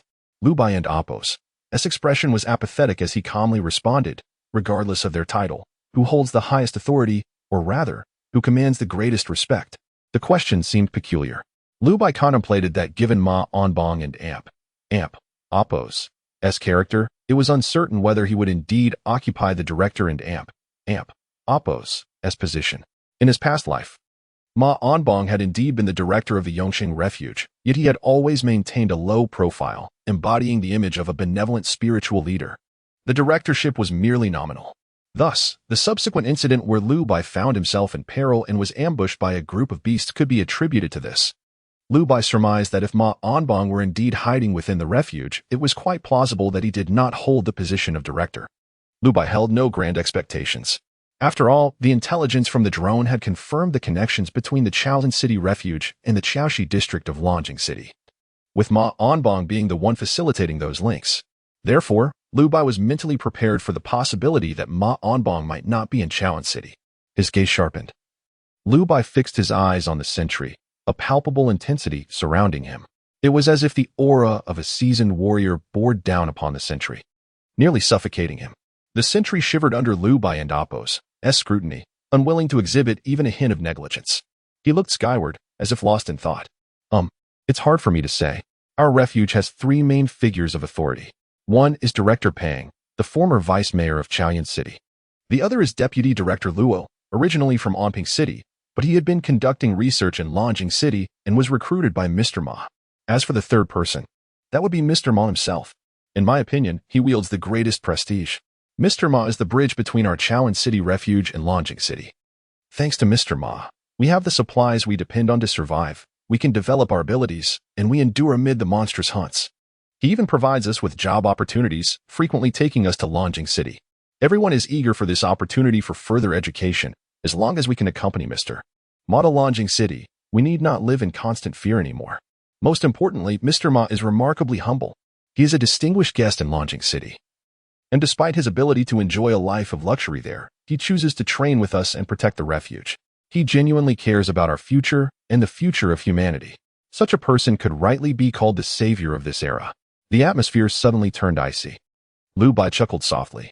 Even though he had yet to inquire about Mr. Ma's full name, upon hearing the sentry's description, combined with the deputy mayor's identity, Liu Bai instantly understood. It was Ma Onbong, the familiar modus operandi, the well-known collusion. In fact, Liu Bai had been unaware in his past life that Ma Onbong and Luo Wei had long been in contact during their time in the refuge. They had never revealed this relationship, always behaving like strangers. Reflecting on the past, Liu Bai grasped the situation. So that is how it is. You were aware of Luo Wei and Appos' heinous actions and deliberately maintained your distance to avoid diminishing your reputation among the survivors in the refuge. You truly are something, Ma Onbong. Liu Bai clenched his fists. The deeper he delved, the more he realized how little he had known about the truths he had uncovered in his past life. Everyone had been kept in the dark. The mastermind, Ma Onbong, concealed countless secrets. Yet now, there was no escape for him. Liu Bai and Appos' concerns were unwarranted. For Ma Onbong could never fathom that someone had returned from the brink of death, hunting him down. He remained blissfully unaware of the impending danger while comfortably managing his reputation in Chaoyan City. A subtle smile graced Liu Bai's lips, and his mood lightened considerably. Ignoring the sentry and Appos' attempts to obstruct him, he paid no mind to the whispers around him. He pushed the door open and stepped into the refuge. After a brief inquiry, Liu Bai quickly discerned the whereabouts of Luo Wei and Ma Onbong. As the deputy director, Luo Wei had nowhere to escape. As for Ma Onbong, he needed to maintain his faade of righteousness. There was no way he could hide in the shadows. Liu Bai surmised the nature of their dealings. Wasn't there talk of biotechnological research in Chaoxi of Longjing City? The slow progress of the research tower was due to a lack of experimental subjects. So why was the biotechnology in Longjing City advancing rapidly? Undoubtedly, it was because they had an ample supply of experimental subjects. And where did these subjects originate? It was evident. Shaoyan City. The so-called opportunity for further education in Yongcheng City was nothing but a ruse. Ma Onbong and Luo Wei selected individuals with latent abilities and sent them to Yongcheng, coercing them into participating in experiments. This was the crux of it all. Clad in black and silver battle attire, Lu Bai and Chunhan strolled through the refuge. Survivors looked on in confusion, but none dared to pose questions. For they sensed the latent killing intent emanating from Lu Bai. Soon, at the deputy director's office, Lu Bai raised the dragon breath and aimed it at the office door. In the next moment, he unleashed a barrage of firepower. The relentless spray of 240 rounds decimated the office. Luo Wei had scarcely registered the threat before being turned into a sieve. The deafening noise startled every survivor within the refuge, plunging it into chaos as people scattered in all directions. Lu Bai remained unfazed, for the Skynet ocular device had already locked onto Ma Onbong. Ma Onbong fled into the workers and Oppo's lounge, hiding in a wardrobe, believing himself to be safe. Little did he know, Lu Bai approached the lounge and forcefully yanked the wardrobe open. What? What are you doing? I am Ma Onbong, a dignitary from Yongcheng City. Before he could finish, Lu Bai fixed his gaze upon Ma Onbong, his pupils harboring an inferno of wrath. With narrowed eyes, he spoke coldly, I and Oppo's, been looking for you. It has been a long time.